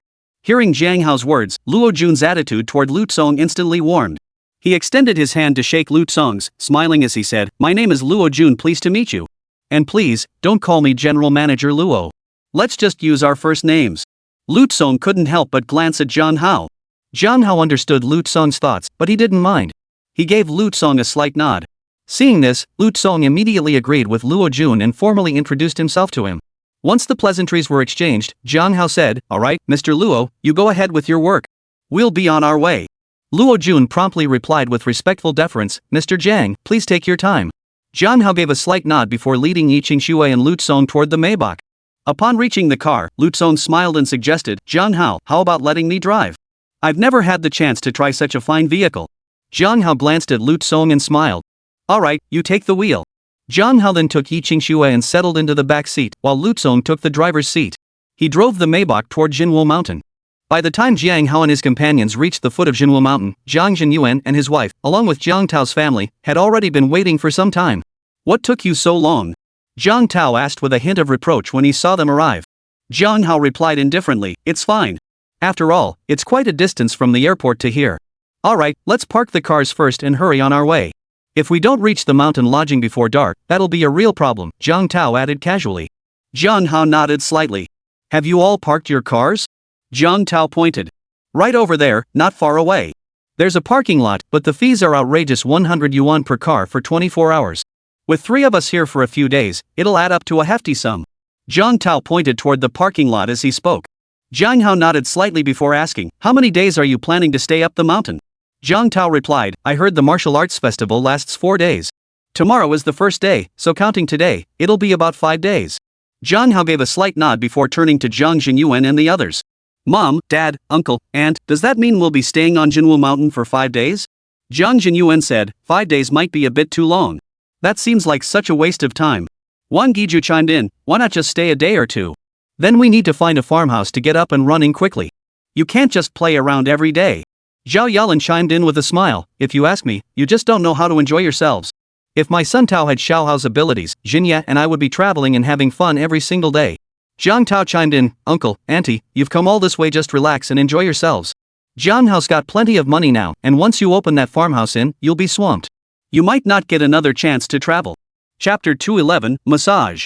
Hearing this, Jiang Jinyuan and his wife felt their hearts stir slightly. Seeing their reaction, Jiang Hao smiled and said, "Then it's settled. We'll stay and enjoy 5 days at Jinwu Mountain." "Well." Jiang Jinyuan hesitated briefly before agreeing. Wang Giju said nothing more. Given Jiang Hao's current circumstances, they didn't need to worry too much anyway. Next, Jiang Jinyuan and the others waited outside while Jiang Hao, Jiang Tao, and Lu Tsong each drove a car to the parking lot. Jiang Hao promptly paid for all 3 vehicles. After parking, the group set off immediately, beginning their ascent up Mount Jinwu. Jinwu Mountain was already a world-renowned tourist destination, and with the World Martial Arts Festival underway, the number of visitors had swelled beyond count. Among the crowds, many were traveling in groups, much like Jiang Hao and his companions. Additionally, numerous foreign tourists, equally filled with anticipation, were also making their way up the mountain. This year's World Martial Arts Festival was hosted by the Jinwu sect, which resided on Mount Jinwu. The Jinwu sect was said to have been founded during the Yuan dynasty and flourished during the Ming dynasty. Today, it enjoyed considerable renown throughout the world. As one of the sacred sites of Taoism, upon Jiang Hao's party's arrival at the Jinwu sect, attendant Taoist novices immediately guided them to the resting quarters prepared by the sect. This reception extended to all guests arriving at the Jinwu sect. Every visitor was escorted by Taoist attendants and accommodated in suitable quarters. Evidently, the Jinwu sect had made thorough preparations for this World Martial Arts Festival. Surveying the ancient, unadorned surroundings of the Jinwu sect, Jiang Hao and his companions felt a wave of serene delight wash over them.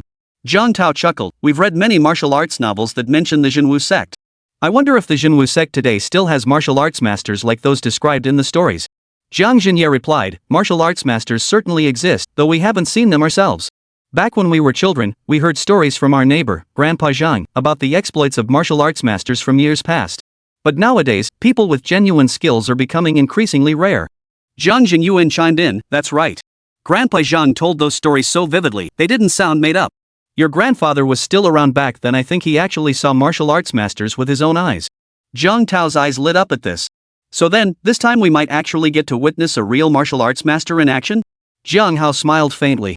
"Martial arts masters might indeed exist, but if you're expecting to see the kind straight out of wuxia novels, you'll likely be disappointed." Jiang Tao replied, "That's still pretty cool. I wonder if I have any talent for martial arts. If I could learn a few moves, that would be awesome." Jiang Hao glanced at Jiang Tao thoughtfully before replying, "Unfortunately, you don't possess the aptitude for martial arts." Jiang Tao retorted defiantly, "How do you know I don't have talent? Are you some kind of martial arts expert yourself?" Jiang Hao chuckled softly. You're right, I do know martial arts. Jiang Tao scoffed, yeah right. Like I don't know you? Jiang Hao smiled at this and didn't argue with Jiang Tao. By the time Jiang Hao and his group departed from Checheng City, it was already afternoon. After that, Jiang Hao made a trip to the airport, then climbed a mountain.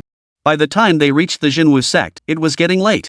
Wang Guiju said, what's there to argue about? Even if you've studied martial arts, so what? This isn't ancient times anymore.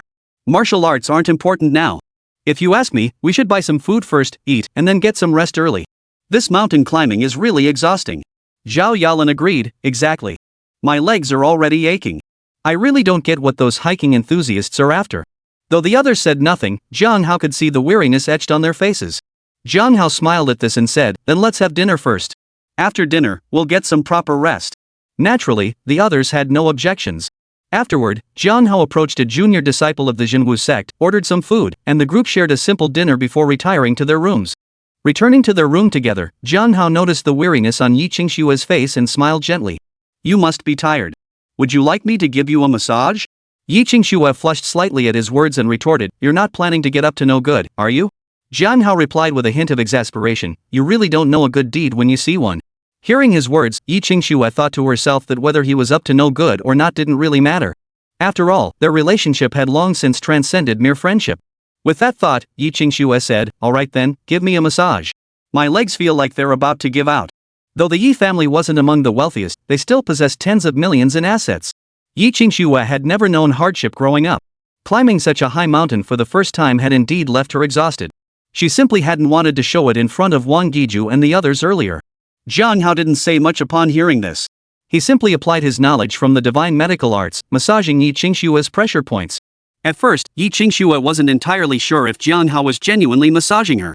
Yet, as she felt his familiar, skilled movements, a wave of warmth and sweetness washed over her heart. As Jiang Hao massaged her, Yi Qingxue instantly felt much more comfortable throughout her body. The original aching sensation had almost completely vanished. Jiang Hao, I didn't expect your massage to be so effective. How did you learn it? Yi Qingxue asked curiously while enjoying his touch. Jiang Hao smiled faintly. Massage is actually part of traditional Chinese medicine knowledge. You know my medical skills, so naturally, I understand massage too. Yi Qingxue nodded in understanding. Back at the People's Hospital in Xiamen City, Jiang Hao had saved Guan Xinhui from the brink of death. After a while longer of massage, Yi Qingxue felt a wave of lightheadedness wash over her. The sheer comfort made her unable to suppress a soft moan. Jiang Hao, you're so good to me. I'm so glad I waited for you back then, Yi Qingxue murmured, savoring the comfort of his massage. Jiang Hao smiled softly. I'm also glad I didn't miss you. Jiang Hao continued talking to Yi Qingxue while massaging her. After about 10 minutes, Yi Qingxue drifted off into a blissful sleep. Jiang Hao gently kissed her forehead before lying down beside her, both drifting into a sweet slumber. Chapter 212, Golden Summit Rises with the Sun. At 5 o'clock the next morning, the alarm Jiang Hao had set on his phone went off. Woken by the alarm, Jiang Hao slowly opened his eyes. Ding! Good morning, host. Would you like to check in? Yes, Jiang Hao silently replied in his mind. With his response, a familiar virtual interface instantly materialized before his eyes. Jiang Hao casually tapped the illuminated daily check-in button. Ding! Check-in successful. Congratulations, host. You have obtained Perfect Gene Elixir single dose. Consumption will elevate physical attributes to a perfect state. Hearing the system's notification sound, Jiang Hao paused in surprise. He hadn't expected another dose of Perfect Gene Liquid. System, this Perfect Gene Liquid should be usable by others too, right? After a moment's thought, Jiang Hao silently queried the system. Ding, yes. If I mix this Perfect Gene solution into tea, will it still be effective? Jiang Hao asked again. Ding. As long as the entire dose of Perfect Gene Liquid is consumed, there will be no adverse effects. Hearing the system's response, Jiang Hao nodded slightly before rising and dressing. After getting up, Jiang Hao poured a cup of tea for Yi Qingxue and then added the Perfect Gene Liquid into the tea. Jiang Hao's parents had already taken the longevity potion. Along with extending their lifespan, their physical condition had also greatly improved, restoring them to their youthful state. The effects of the Perfect Gene Elixir overlapped somewhat with those of the longevity potion. In comparison, Yi Qingshue's current physical condition was rather poor. Moreover, Jiang Hao believed that since he had managed to produce the Perfect Gene Liquid a second time, there would likely be further opportunities in the future. After careful consideration, Jiang Hao decided to administer this Perfect Gene Liquid to Yi Qingxue. Just as Jiang Hao finished pouring the tea and Perfect Gene Elixir, Yi Qingxue awoke. She instinctively reached out beside her, but sensing no one there, she called out, "Jiang Hao." Seeing this, Jiang Hao smiled softly. "I'm right here." Hearing his voice, Yi Qingxue lifted her head and looked over, a smile immediately lighting up her face. Holding the teacup, Jiang Hao walked to the bedside and said to Yi Qingxue, "I poured you a cup of tea. Have a sip to moisten your throat." Without a second thought, Yi Qingxue took the cup Jiang Hao offered and quickly drank the tea inside. Most people feel a bit parched upon waking in the morning. Having climbed the mountain yesterday, Yi Qingxue felt her throat especially dry when she woke up. After drinking the tea, she immediately felt a wave of comfort wash over her throat. At the same time, a wave of sweetness washed over her heart. After she finished, Jiang Hao took the cup and set it aside, then asked with a smile, "How about it? Still tired after sleeping?" Yi Qingxue smiled in response. "I feel much better. It's as if I'm not tired at all the physical exhaustion has vanished. Your massage technique is truly excellent." Little did Yi Qingxue know that while Jiang Hao's massage played a small part in her swift recovery, the true reason was the perfect gene elixir she had consumed. It had dramatically enhanced and improved her physical constitution. Jiang Hao chuckled at her words. "Of course. Don't you know who I am?" Seeing Jiang Hao's expression, Yi Qingxue couldn't help but chuckle softly. He really wasn't the least bit modest. After exchanging a few more light-hearted remarks, Yi Qingxue dressed and got out of bed. Both of them freshened up before stepping out of the room. Before long, Jiang Zhenyuan and his wife, Jiang Hao's uncle's family, and Lu Song had all emerged. Once everyone was gathered, Jiang Tao urged impatiently, "Hurry up. It's getting late. We need to head to the Golden Summit quickly. If we delay any longer, we'll miss the sunrise." Hearing Jiang Tao's words, the others raised no objections. The group set off directly for the Golden Summit of Jinwu Mountain. This had been agreed upon the night before, when they had decided to gather at the Golden Summit at dawn to watch the sunrise together.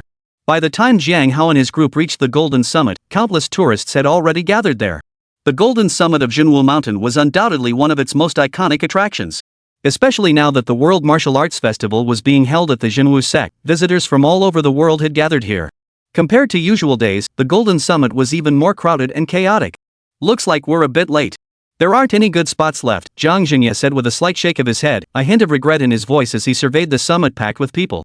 It wasn't just the Jiang Hao family. Jiang Zhenye and his wife had never visited Jinwu Mountain before either. This was their first time at the Golden Summit.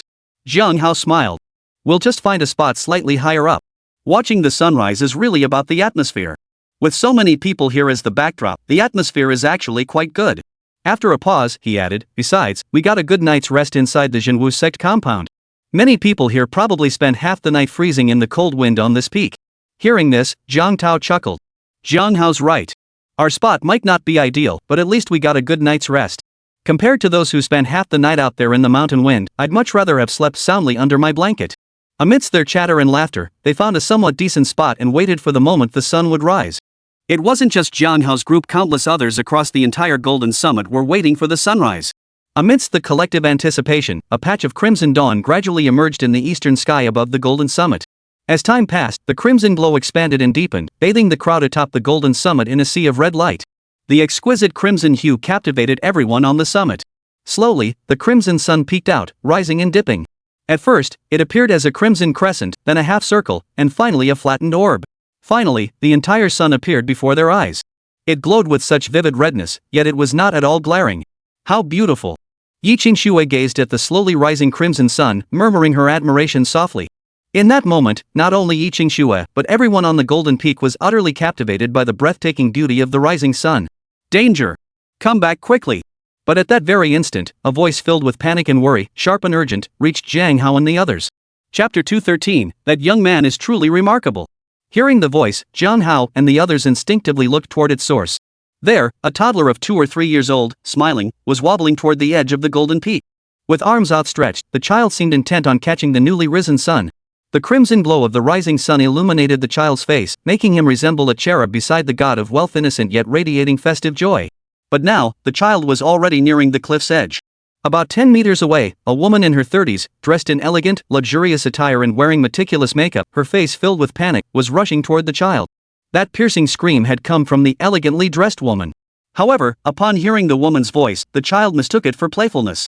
He smiled, glanced back at her, and then accelerated his pace toward the cliff's edge. The swaying figure was visibly nearing the edge of the Golden Summit cliff, causing those nearby to feel a wave of concern. Fortunately, the noblewoman was nearly upon the child. Yet at that very moment, the noblewoman, running too hastily, tripped over a stone on the ground and fell heavily to the earth. Simultaneously, the child reached the cliff's edge, teetering on the brink of falling. Jiang Hao looked over just as he witnessed the noblewoman crashing to the ground and the child teetering on the edge of the precipice. Ah! Yi Qingxue witnessed the same scene, and a worried cry of alarm escaped her lips. The child, seemingly seeing his mother fall, turned to look back and momentarily halted at the cliff's edge. However, it was only a step away from the precipice. One misstep could send it tumbling down. The onlookers beside them were filled with dread, yet none dared to step forward. They feared that any sudden movement might startle the child, causing him to fall.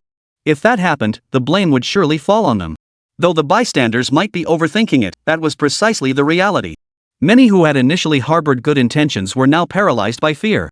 Moreover, the child's situation at that moment was truly perilous. Jiang Hao frowned slightly at the sight, then swiftly darted toward the child from an angle outside its line of sight.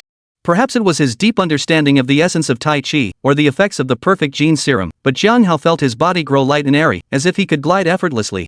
"Baby, come back!" The wealthy woman cried out to the child as she scrambled to her feet. Ignoring her own disheveled state, she lunged toward the child once more. The child, seemingly seeing his mother rise, flashed a smile once more. With joy radiating from his face, he ran toward the crimson sun. No! As the child took a step forward, half its body had already plunged over the cliff's edge. The noblewoman let out a piercing scream and frantically rushed toward the cliff's edge. Those around them gasped in horror and regret at the sight. But that was all. At that very moment, Jiang Hao finally reached the cliff's edge in time. His feet planted firmly on the ledge, half his body already over the precipice, he stretched out his arms. The soft power of Tai Chi flowed automatically through him. With a gentle pull backward, he violently yanked the child back. Simultaneously, Jiang Hao lightly tapped the ground with his toes, his body abruptly leaning backward as he retreated, landing steadily on the flat ground behind him. The child, however, seemed completely oblivious to the danger he had just faced. He appeared to find Jiang Hao's actions amusing, giggling softly. The onlookers, witnessing this scene, collectively exhaled in relief before erupting into murmurs of discussion. What a close call! Yes, thank goodness that young man acted in time. Otherwise, that child would have been done for. Exactly. That young man was truly brave. I wonder how his parents managed to look after him. At least it all ended well. Thank you for saving my child. At that moment, the noblewoman, who had been on the verge of despair, suddenly broke into a delighted smile. She hurried over to Jiang Hao and expressed her gratitude. You're welcome. Just be more careful watching your child in the future, Jiang Hao said calmly as he handed the child back to the woman. Yes, I will be more careful from now on. Thank you so much. May I ask your name? I'll have my husband properly thank you, the noblewoman nodded urgently, addressing Jiang Hao. Just then, Jiang Zhenyuan and his wife, Zhang Tao's family, and Yi Qingshue's group also hurried over. Jiang Hao, are you okay? Yi Qingxue hurried to his side, wrapping her arm around his, her face still showing lingering fear. Though deeply troubled by the child nearly falling off the cliff, Yi Qingxue was even more unwilling to see Jiang Hao in danger. If forced to choose, Yi Qingxue would selfishly pick for Jiang Hao to be safe and sound. After Yi Qingxue asked, Zhang Zhenyuan and his wife, Zhang Tao, and the others all voiced their concerned inquiries toward Jiang Hao.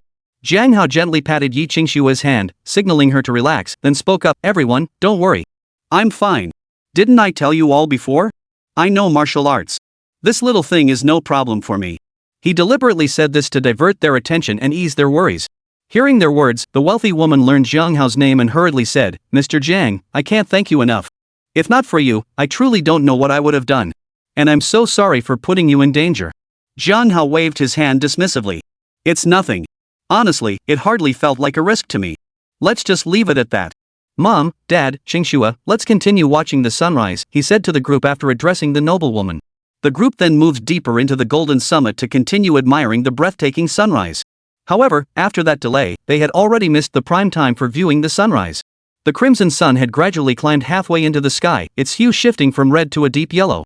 Tourists on the golden summit began dispersing in all directions. Let's head out too, Jiang Hao said to Zhang Zhenyuan and the others as he watched the crowd disperse. We should get to the martial arts tournament square early to secure good spots, lest we miss out on prime viewing areas again. Naturally, no one objected. Together, they headed toward the square where the true martial sect was hosting the martial arts tournament. Chapter 214, Outsiders Watch the Spectacle. The World Martial Arts Festival, also known as the World Traditional Martial Arts Championships, is jointly organized by the International Wushu Federation and the Wushu Association. It stands as the highest-level international competition for traditional martial arts. This grand gathering served as a global platform for martial arts exchange. Such a grand event had only emerged in the past decade or so. At the World Martial Arts Festival, martial arts enthusiasts from numerous countries around the globe, representing diverse styles, come together to participate. This grand event enjoys immense reach and influence from Che City to the entire province of across the nation, and indeed throughout the world. It has become world-renowned. Today, the True Martial Arts faction has gathered over 2,000 participants from more than 80 countries and regions worldwide.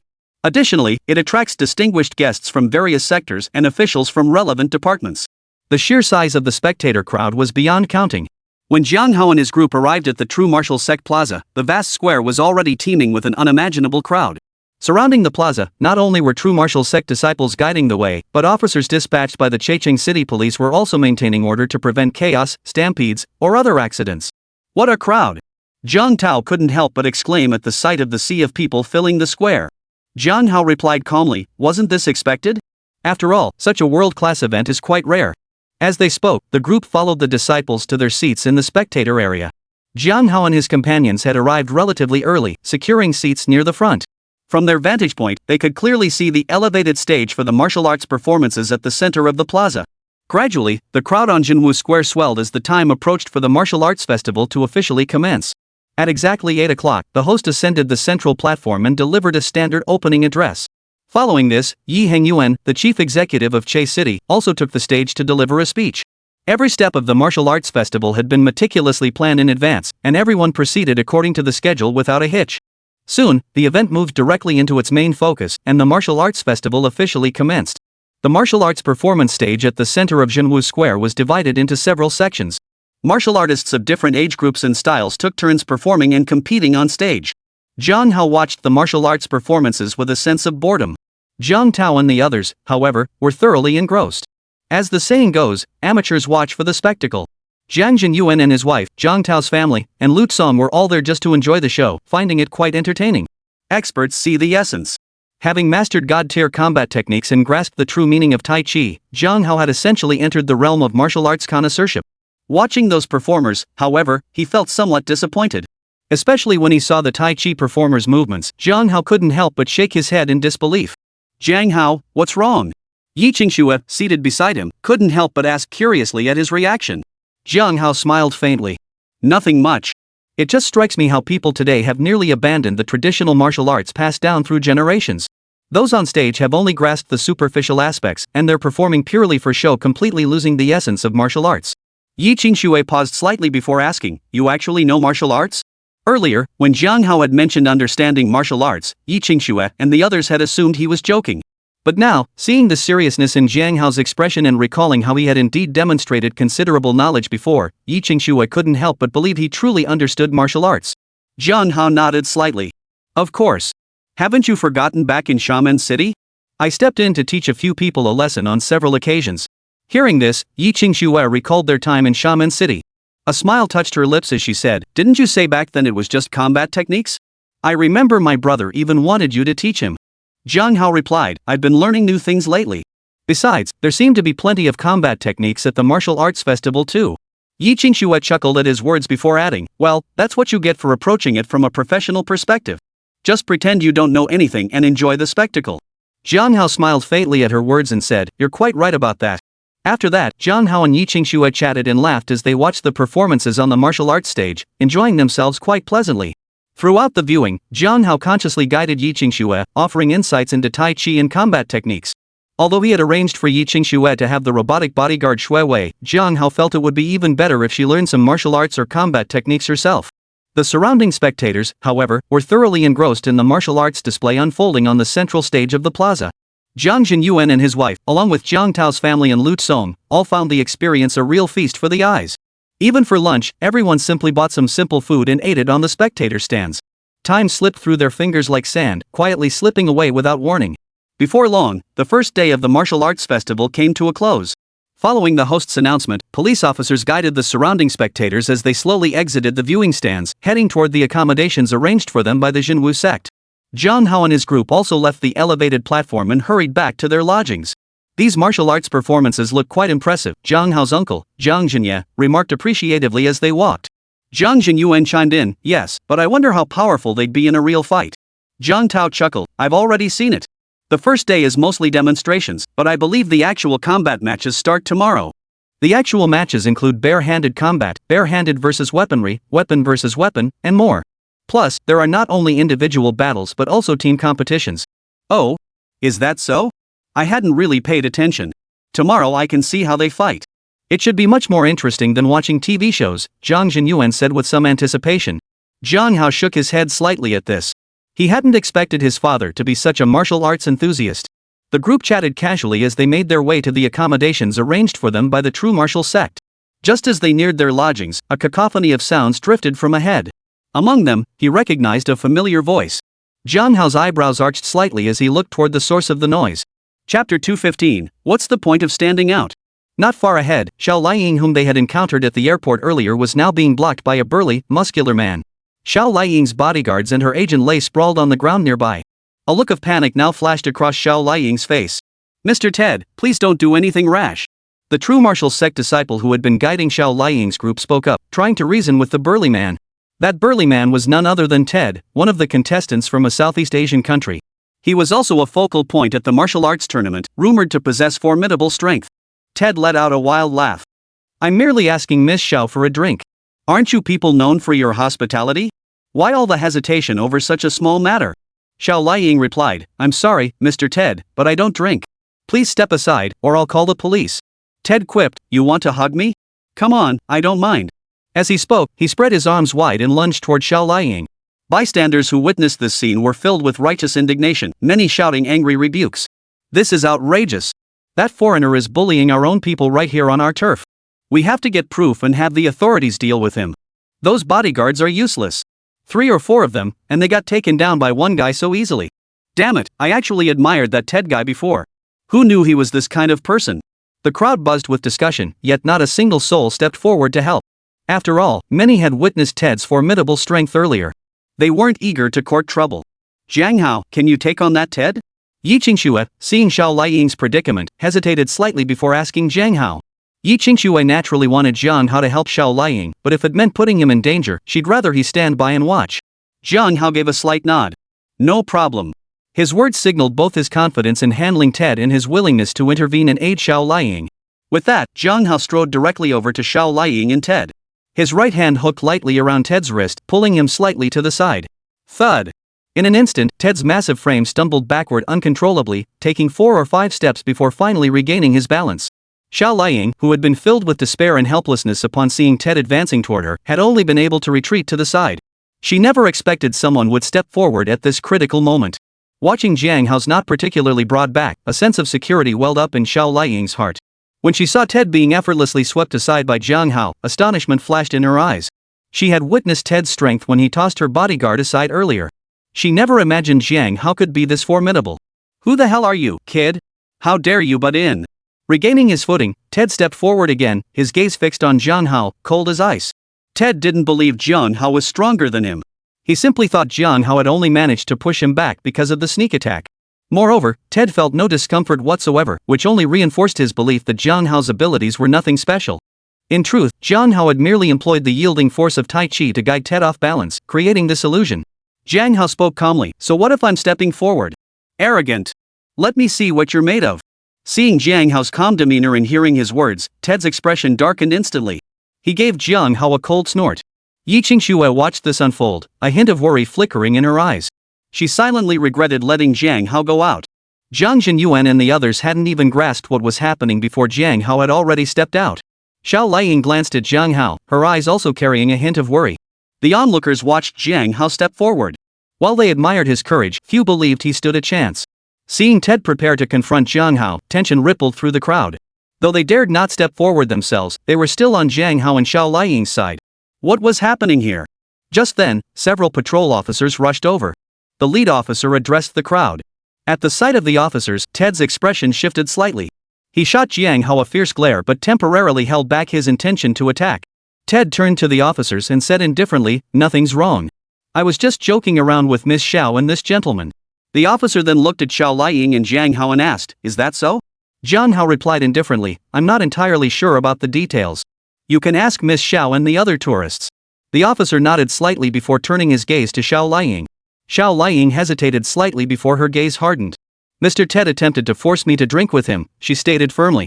When I refused, he knocked out my bodyguard. Fortunately, Mr. Jiang intervened. Who knows what might have happened otherwise? The officers questioned several others nearby, receiving largely consistent accounts. The lead officer then turned to Ted and stated, "Sir, although you are not a citizen of our country, we ask that you abide by our laws during your stay." Ted sneered dismissively.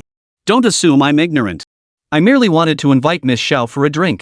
Even if my approach was a bit abrupt and I accidentally knocked over a few so-called bodyguards, that hardly constitutes a crime, does it?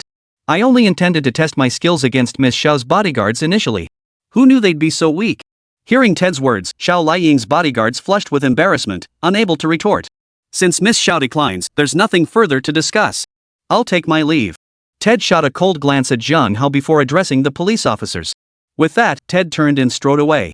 Witnessing this, the officers' expressions darkened, though they could do nothing about it. Strictly speaking, Ted hadn't actually broken any laws. Even if they tried to detain him, they'd only be courting trouble and likely face complaints themselves. After all, dealing with foreigners often presented complications. Chapter 216, Master of All Trades. Miss Xiao, I'm truly sorry for the inconvenience. The lead officer apologized to Xiao Liying after Ted had left. Xiao Liying shook her head slightly. It's nothing. Fortunately, Mr. Jiang was here. I didn't suffer any real loss. Then, turning to Jiang Hao, she added gratefully, Mr. Jiang, thank you so much. I'm sorry to trouble you again. Jiang Hao gestured toward Yi Qingshue's seat and said indifferently, if you must thank someone, thank my girlfriend. She's the one who asked me to help you. Xiao Liying paused at his words. Most men she'd encountered would have jumped at the chance to get closer to her. But from Jiang Hao's tone, it seemed he wouldn't have intervened had Yi Qingxue not asked. This left Xiao Liying with a slight pang of frustration, while simultaneously stirring a touch of envy toward Yi Qingxue.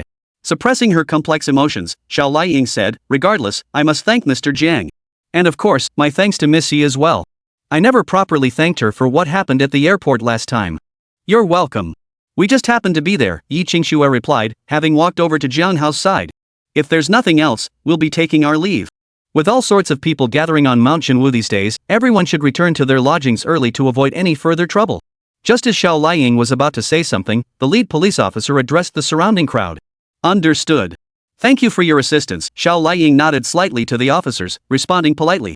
After the officers departed, the others nearby dispersed as well, murmuring among themselves.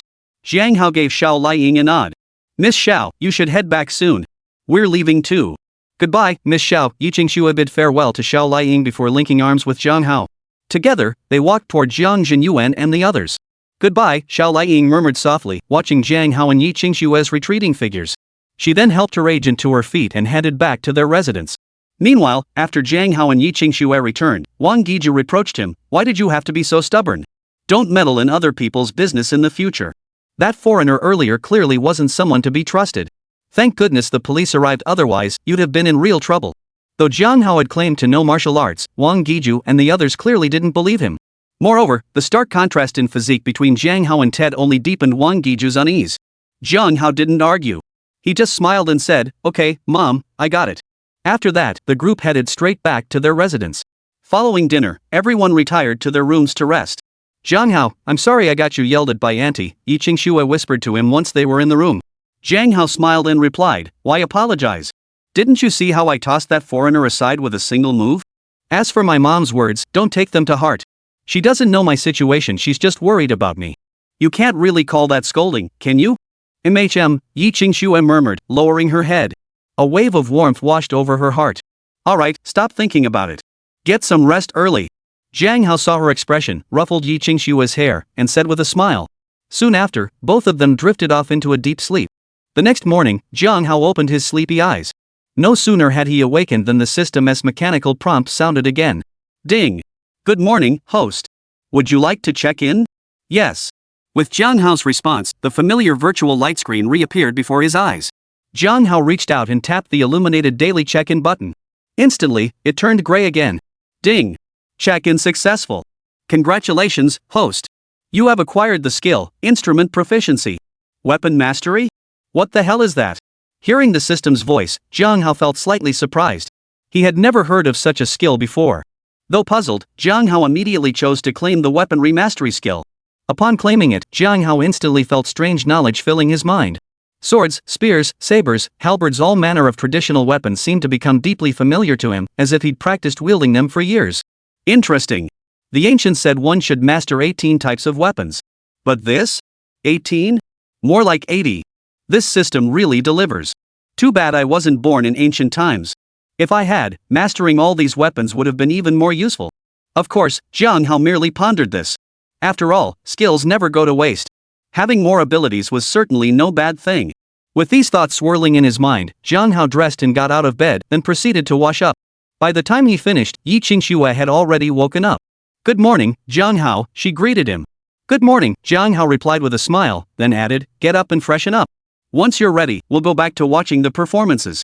Yi Qingxue agreed, quickly rising to freshen up herself. By the time the two stepped out of their room, everyone else was already up. Seeing this, Jiang Hao couldn't help but chuckle inwardly. It seemed everyone was quite interested in the martial arts festival performances after all. "Jiang Hao, hurry up.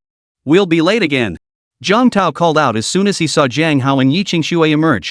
Jiang Hao smiled faintly. "I bet you're not this eager to get up when you have to go to work, huh?" Jiang Tao shot him a glare. "We're here to have fun. Why bring that up?" Truth be told, Jiang Tao had hit the nail on the head. After all, Jiang Tao's father was a contractor, and Jiang Tao benefited from that connection, allowing him to relax a bit more. Later, after Jiang Tao and Zhang Yan became boyfriend and girlfriend, his backing grew even stronger, making his life even more carefree. Zhang Jinyuan and the others couldn't help but chuckle at the scene, making Jiang Tao feel a bit embarrassed. The group chatted and laughed over breakfast, the atmosphere pleasantly relaxed. After breakfast, they headed straight for the viewing stands, only to find that the good seats were already taken. "Ugh, it's all your fault, Jiang Hao, for waking up so late. Now we're stuck in the back," Jiang Tao grumbled at Jiang Hao.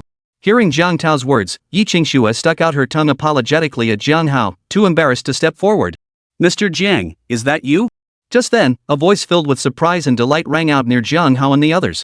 Chapter 217, I Challenge You. Hearing the voice, Jiang Hao instinctively looked over and realized the speaker was the elegant lady from yesterday morning. Now, beside the lady stood a middle-aged man in his early 40s. The man sported a slicked-back hairstyle, wore gold-rimmed glasses, and was dressed in a gray suit. His stern expression carried an air of authority honed by years in a position of power. The man's arms cradled the very child Jiang Hao had rescued that previous morning. Beside the trio stood 7 or 8 men in black suits, who appeared to be bodyguards. "Hello," Jiang Hao nodded politely toward the noblewoman, his voice calm. The elegant lady smiled and addressed Jiang Hao. "By the way, Mr. Jiang, I forgot to introduce myself yesterday. My name is Huafeng. This gentleman beside me is my husband, Wu Yongming." After a pause, Huafeng turned to Wu Yongming. "Yongming, this is Mr. Jiang Hao I mentioned yesterday. If it weren't for him, our baby might have." At this point, Huafeng paused, a look of lingering fear crossing her face. Wu Yongming, hearing his wife's words, smiled slightly. He handed the child to Huafeng and extended his hand to Jiang Hao, saying, "Hello, Mr. Jiang. I'm Wu Yongming. My wife told me about yesterday's incident. I can't thank you enough." Jiang Hao shook hands with Wu Yongming, replying casually, "It's nothing. Mrs. Hua already thanked me yesterday." Noticing Jiang Hao's unassuming expression, Wu Yongming's eyes flickered briefly before he smiled. "I overheard your friend mention earlier that you haven't found suitable viewing seats, correct? If you don't mind, you're welcome to join us." Before Jiang Hao could respond, Jiang Tao interjected, "Where exactly are you watching from? And we're quite a few people, I'm worried there might not be enough space." As he spoke, Jiang Tao gestured toward Zhang Jinyuan and the others beside him. Wu Yongming smiled faintly. "We're seated in the second row. While it's not the very front, it won't hinder your view of the martial arts competition. As for seating, don't worry. I'll have my bodyguards clear a few spots, then arrange with some friends. 10 or so seats shouldn't be a problem." Hearing Wu Yongming's words, Jiang Hao's eyebrows shot up slightly. That Wu Yongming could secure seats in the second row and effortlessly arrange 10 more spots suggested his status was likely quite extraordinary. Jiang Tao was even more stunned, finding it hard to believe. "Mr. Wu, are you serious? The second row, not the 20th? To Jiang Tao, even the 20th row was already a prime spot. After all, the turnout for this martial arts competition was overwhelming. Securing a front row seat was an incredibly difficult feat. Not only Jiang Tao, but Zhang Jinyuan and the others were equally stunned, their disbelief mingled with a touch of skepticism. Wu Yongming nodded slightly. "Indeed, the second row." Jiang Tao's face lit up with delight upon hearing this, and he immediately signaled to Jiang Hao. Jiang Hao glanced at Jiang Tao, then met the hopeful gazes of his parents. He gave Wu Yongming a slight nod and said, "Then we are truly grateful to you, Mr. Wu." Wu Yongming smiled gently. "Mr. Jiang, you're too kind. This is nothing. Your life-saving favor to my son that is the true matter of importance." Jiang Hao smiled faintly at this, saying nothing more. After speaking with Jiang Hao, Wu Yongming gave a brief instruction to one of his bodyguards nearby. The bodyguard, upon hearing the order, promptly hurried away. Wu Yongming then turned to Jiang Hao again and said, "Mr. Jiang, shall we proceed together?" Jiang Hao nodded slightly. Accompanied by Yi Qingxue, the Jiang Jinyuan couple, the Jiang Tao family, and Lu Song, he followed Wu Yongming and his group toward the viewing platform. "I'm curious about your line of work, Mr. Jiang. Perhaps we might have opportunities to collaborate," Wu Yongming inquired with a smile as they walked. Jiang Hao smiled faintly. "Well, my line of work is rather complex, but in Checheng City, I currently only have one real estate company." "Real estate is a great field," Wu Yongming remarked. "The industry is thriving right now. Might I ask the name of your company, Mr. Jiang?" Jiang Hao replied casually, "Haotian Real Estate. We just acquired it a few days ago, so you might not have heard of it yet, Mr. Wu." Upon hearing this, Wu Yongming paused to recall, then his eyes lit up. "I remember now. Just yesterday I saw news that the owner of Haotian Real Estate donated 300 million yuan at a charity dinner." As he spoke, Wu Yongming scrutinized Jiang Hao once more before chuckling. "No wonder I felt a sense of familiarity when I first met you, Mr. Jiang. So that's why." Jiang Hao nodded slightly. "That's correct. It's that Haotian Real Estate." As Jiang Hao and Wu Yongming chatted, they made their way toward the viewing platform. The others followed quietly at their sides, seemingly sensing an inexplicable aura that made them hesitate to interrupt. Before long, the group reached the second row of the viewing platform. The seats Wu Yongming had promised were already prepared. Seeing so many empty seats in the second row, Jiang Jinyuan and his wife, Jiang Tao's family, and Lu Song's eyes lit up with surprise and delight. At that moment, they realized that this Mr. Wu was likely someone of truly extraordinary status. What Jiang Hao and the others didn't notice was that as they took their seats on the viewing platform, Ted, from a certain spot on the martial arts performance stage, shot several cold, piercing glances in Jiang Hao's direction. From their seats in the second row, Jiang Hao and his group suddenly felt the competition unfold with crystal clear clarity. On the martial arts stage, the performances had shifted from yesterday's solo demonstrations to direct confrontations between practitioners. Gradually, the atmosphere shifted from its initial calm to one thick with tension. Particularly when certain foreign competitors faced off against rivals they didn't particularly like, their techniques grew excessively brutal. The most attention-grabbing figure was Ted, the man who had clashed with Jiang Hao before. From the morning bouts into the afternoon, he effortlessly knocked out nearly every opponent he faced that day. While his tactics might have been somewhat restrained against competitors from other nations, Ted's strikes grew significantly heavier when facing Jiang Hao. Many opponents suffered severe injuries at his hands. As the martial arts competition drew to a close, Ted suddenly made his way toward the spectator stands. The guests on the viewing platform watched the scene unfold, their expressions shifting uncomfortably as a wave of displeasure washed over them. Ted ignored them, flipping off Jiang Hao's direction while bellowing, "Kid, I'm challenging you. You got the guts to accept?" Chapter 218, Ruthless Ted. "Mr. Ted, this violates the rules. Please maintain your composure. The spectators in the stands are not contestants." Before Jiang Hao could respond, the referee sprinted over and began trying to restrain Ted. Ted bellowed, "What rules have I broken? Does this martial arts tournament forbid challenging others?" Hearing Ted's words, the referee was momentarily speechless. The surrounding spectators began pointing and whispering about Ted. "This foreigner is so rude. Why doesn't he challenge someone stronger than himself?" "Exactly. He's a martial arts expert himself, yet he comes to challenge an amateur. Doesn't he feel ashamed? How uncouth. He doesn't know the first thing about etiquette." After all, the majority of the surrounding spectators were Chinese, so the comments directed at Ted were mostly accusatory. Even those from other countries frowned at his behavior. Especially on the viewing platform, where many distinguished individuals sat people who knew nothing about martial arts themselves. Did he think any random martial arts tournament participant could challenge them? They came here to watch the show, not to be humiliated. The commotion quickly drew the attention of the host organization, the Jinwu sect. Before long, a young man clad in a Taoist robe swiftly approached. "Mr. Ted, if you wish to test your martial skills, this humble monk would be happy to exchange a few moves with you. However, your provocation of our guests is unbecoming of your status." Ted listened to the murmurs around him, glanced at the referee and the young Taoist, then coldly retorted, "So once I defeat you, I can challenge the Jiang kid?" The young Taoist's eyes narrowed slightly at Ted's words, his voice deepening. "Defeat me first." Ted shot a cold stare at Jiang Hao before turning back to the young Taoist priest. "Very well," he said icily. "State your name." The young Taoist bowed slightly and said, "This humble monk is Qingmu. Since you wish to make a name for yourself, come on then. Let me teach you a lesson first." Ted finished speaking and made a provocative gesture toward Taoist Qingmu. Qingmu, however, showed little reaction, maintaining his composed demeanor as he stood facing Ted directly. Some martial arts practitioners nearby, upon hearing Qingmu's name, immediately felt a surge of excitement. "It's Master Qingmu. That arrogant foreigner is in for trouble now. Indeed, Master Qingmu ranks among the top 3 disciples of the second generation of the true martial sect. Ted certainly isn't his match. Go, Master Aoki. Teach that arrogant foreigner a lesson. Near Jianghao, Wang Giju saw someone leaving and immediately breathed a sigh of relief. Yet, still uneasy, she urged Jianghao, Xiaohao, you absolutely mustn't go down there to prove yourself. I just saw several people get beaten to a pulp by that foreigner. If you go down there and something happens to you, what would we do? Jiang Jinyuan chimed in, exactly. That foreigner is deliberately trying to provoke you. Don't fall for it. If he's so confident, let him compete with you in earning money.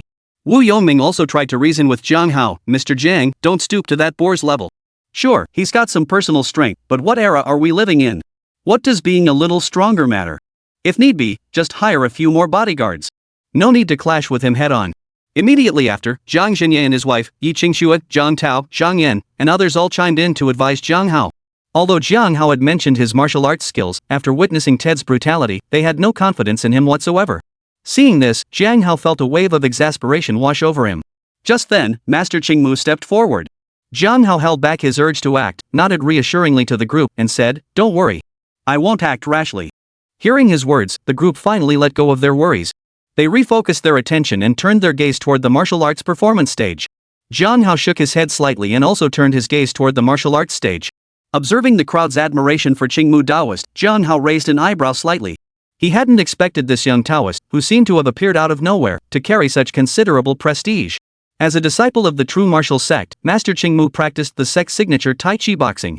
Tai Chi emphasized defense and employed predominantly gentle, flexible attack techniques. Opposing him, Ted practiced the fierce and ruthless Muay Thai, each strike carrying a brutal intensity. Boom! As the two clashed, a series of dull thuds echoed across the martial arts stage. Their fists clashed relentlessly, occasionally punctuated by swift kicks. Their techniques were crisp and decisive, their power truly formidable. Spectators watching the battle felt their hearts surge with excitement.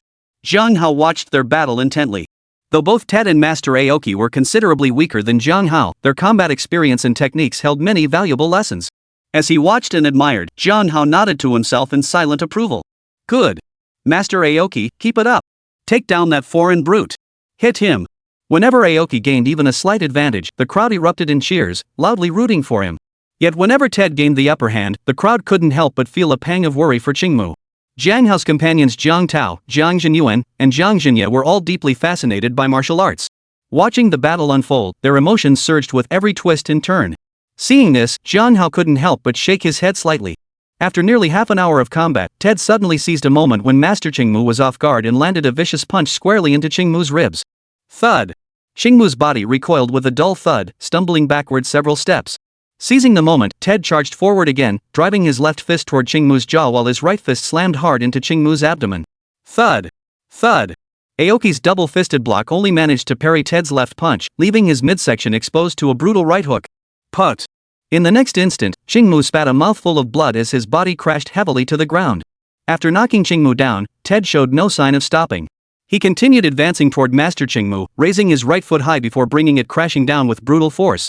Ah! The onlookers, witnessing this scene, couldn't help but let out a collective gasp. Their hearts were filled with both concern for Aoki and fury toward Ted. Chapter 219, Taking on the True Martial Sect Alone? That bastard has gone too far. Exactly. He's already won, yet he still intends to strike Master Qingmu with such vicious force. Disqualify him. Exactly. Seeing Ted's right leg come crashing down toward Master Qingmu, the crowd couldn't help but erupt in angry shouts. Besides Jiang Hao, Jiang Zhenyuan and his brother, along with Jiang Tao and others, all felt a wave of concern for Master Aoki. Especially considering that Master Aoki had essentially taken on Ted's challenge for Jiang Hao, Wang Giju, and Yi Qingxue felt a pang of guilt. At the same time, having witnessed Ted's ruthlessness and power, they were even more relieved that they hadn't let Jiang Hao fight earlier. Jiang Hao, however, showed little reaction. This wasn't because he was cold-hearted. Rather, he had noticed someone intervening nearby. Just as Ted's leg was about to strike Master Qingmu's chest, another young Taoist appeared beside Ted. With both fists clenched, he placed them crosswise against Qingmu's chest and thrust upward, perfectly catching Ted's descending leg mid-air. Mr. Ted, since you've already won, why continue to strike so viciously? At the same time, a calm voice came from the young Taoist priest. The onlookers, having witnessed Ted's right leg descending toward Master Aoki's chest, found the sight too gruesome to bear. Many had closed their eyes. However, upon hearing that calm voice, many opened their eyes once more. Seeing Ted's legs suspended mid-air by two fists, sparing Master Chingmu from the crushing blow, they collectively exhaled in relief. As the voice faded, the newly arrived Taoist monk thrust both hands upward with force. Ted instantly felt a spring-like force push against his leg, causing him to involuntarily withdraw his leg and stumble backward several steps. "Thank you for your timely intervention, senior brother." Master Aoki staggered to his feet and offered his gratitude to the young Taoist who had arrived later. Once Ted regained his footing, he turned to Master Chingmu and the young Taoist, letting out a cold snort. "You true martial sect practitioners, are you trying to gang up on me? Come at me both at once. I, Ted, am not afraid." Hearing Ted's words, the young Taoist who had arrived later shook his head slightly. "Mr. Ted, you misunderstand. My junior brother has already conceded defeat. I only intervened to prevent him from suffering too severe an injury." Ted replied coldly, "I didn't hear him admit defeat." Master Chingmu's face flushed with embarrassment. His voice grew low as he admitted, "Mr. Ted, your martial arts are truly exceptional. I am no match for you." Ted smirked smugly. "So this is the famed Tai Chi Chuan? Nothing special after all." Master Chingmu's face flushed crimson as he murmured, "Tai Chi is profound and vast. It is merely that this humble monk has not mastered its art sufficiently." Ted was about to speak when the younger Taoist stepped forward. "Sir Ted, I must respectfully disagree. I, Aojin, would be honored to test your skills through Tai Chi." Ted sneered in response, "Whether you're Aoki or Omori, you'll still end up as my defeated opponent." Unfazed by Ted's boast, Omori replied calmly, "Omori humbly requests your guidance, Mr. Ted." Ted bellowed, "Very well. I shall grant you that lesson." The crowd listening to Ted's words erupted in anger. Aojin had merely offered a polite challenge, yet Ted took it as a direct provocation utterly arrogant. "Master Omori, the foremost disciple among the second generation of the Jinwu sect, I refuse to believe he couldn't defeat Ted." "Exactly. Ted is utterly arrogant. Master Omori, fight hard." Though they voiced such encouragement, deep-seated anxiety lingered in their hearts. After all, Master Aoki's earlier defeat had already shaken their confidence in the Jinwu sect, leaving it far less assured than it had been initially. "Begin." Hearing the murmurs around him, Ted sneered dismissively before launching a direct punch at Master Aomori. Seeing this, Aomori wasted no time, immediately deploying Tai Chi techniques to meet Ted's assault. Omori's prowess was indeed a cut above Aoki's. Their clash proved far more spectacular than the earlier battle between Chingmu and Ted. But after watching them fight for a while, Jiang Hao's brow furrowed slightly. "Jiang Hao, what's wrong?" Yi Qingxue, standing beside him, asked with concern. Jiang Hao replied calmly, "Master Aomori's strength, while superior to Master Aoki's, still likely falls short against that Ted fellow." "What? Is that Ted really that formidable?"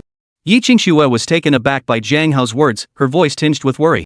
"What are we going to do? It's all my fault for dragging you into this with such a powerful opponent." Jiang Hao gave a faint smile. "Don't worry. While Ted is indeed quite skilled, I'm not particularly concerned. Besides, haven't you forgotten what Mr. Wu said earlier? If it comes to it, we can just hire a few powerful bodyguards." Hearing this, Yi Qingxue's eyes lit up.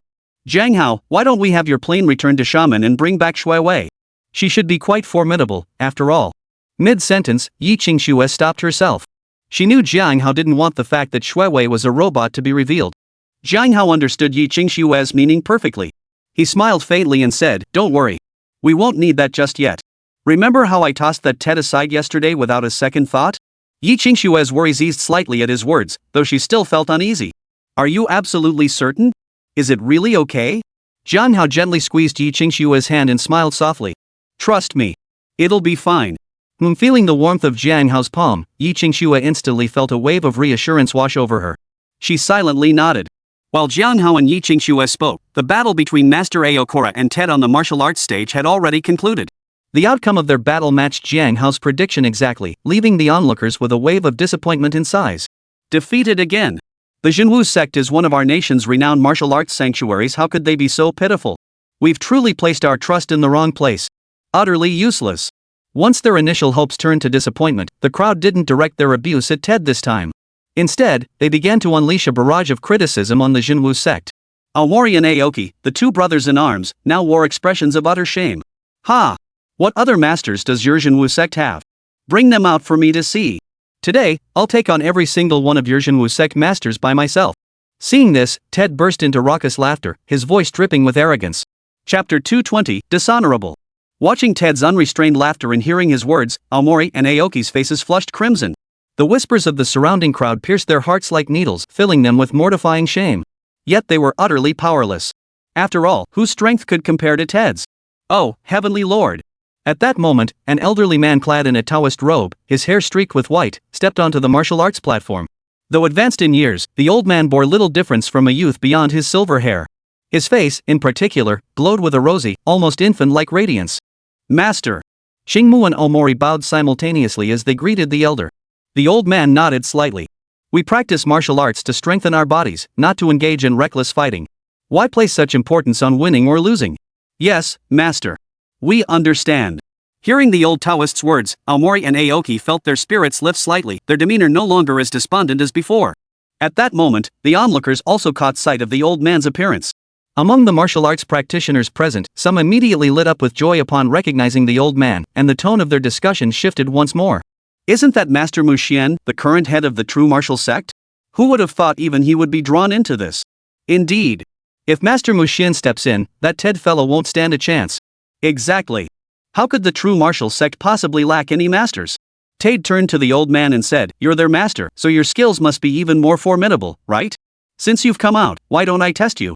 Let's see if it's just that the two of them aren't good enough, or if Tai Chi is all hype."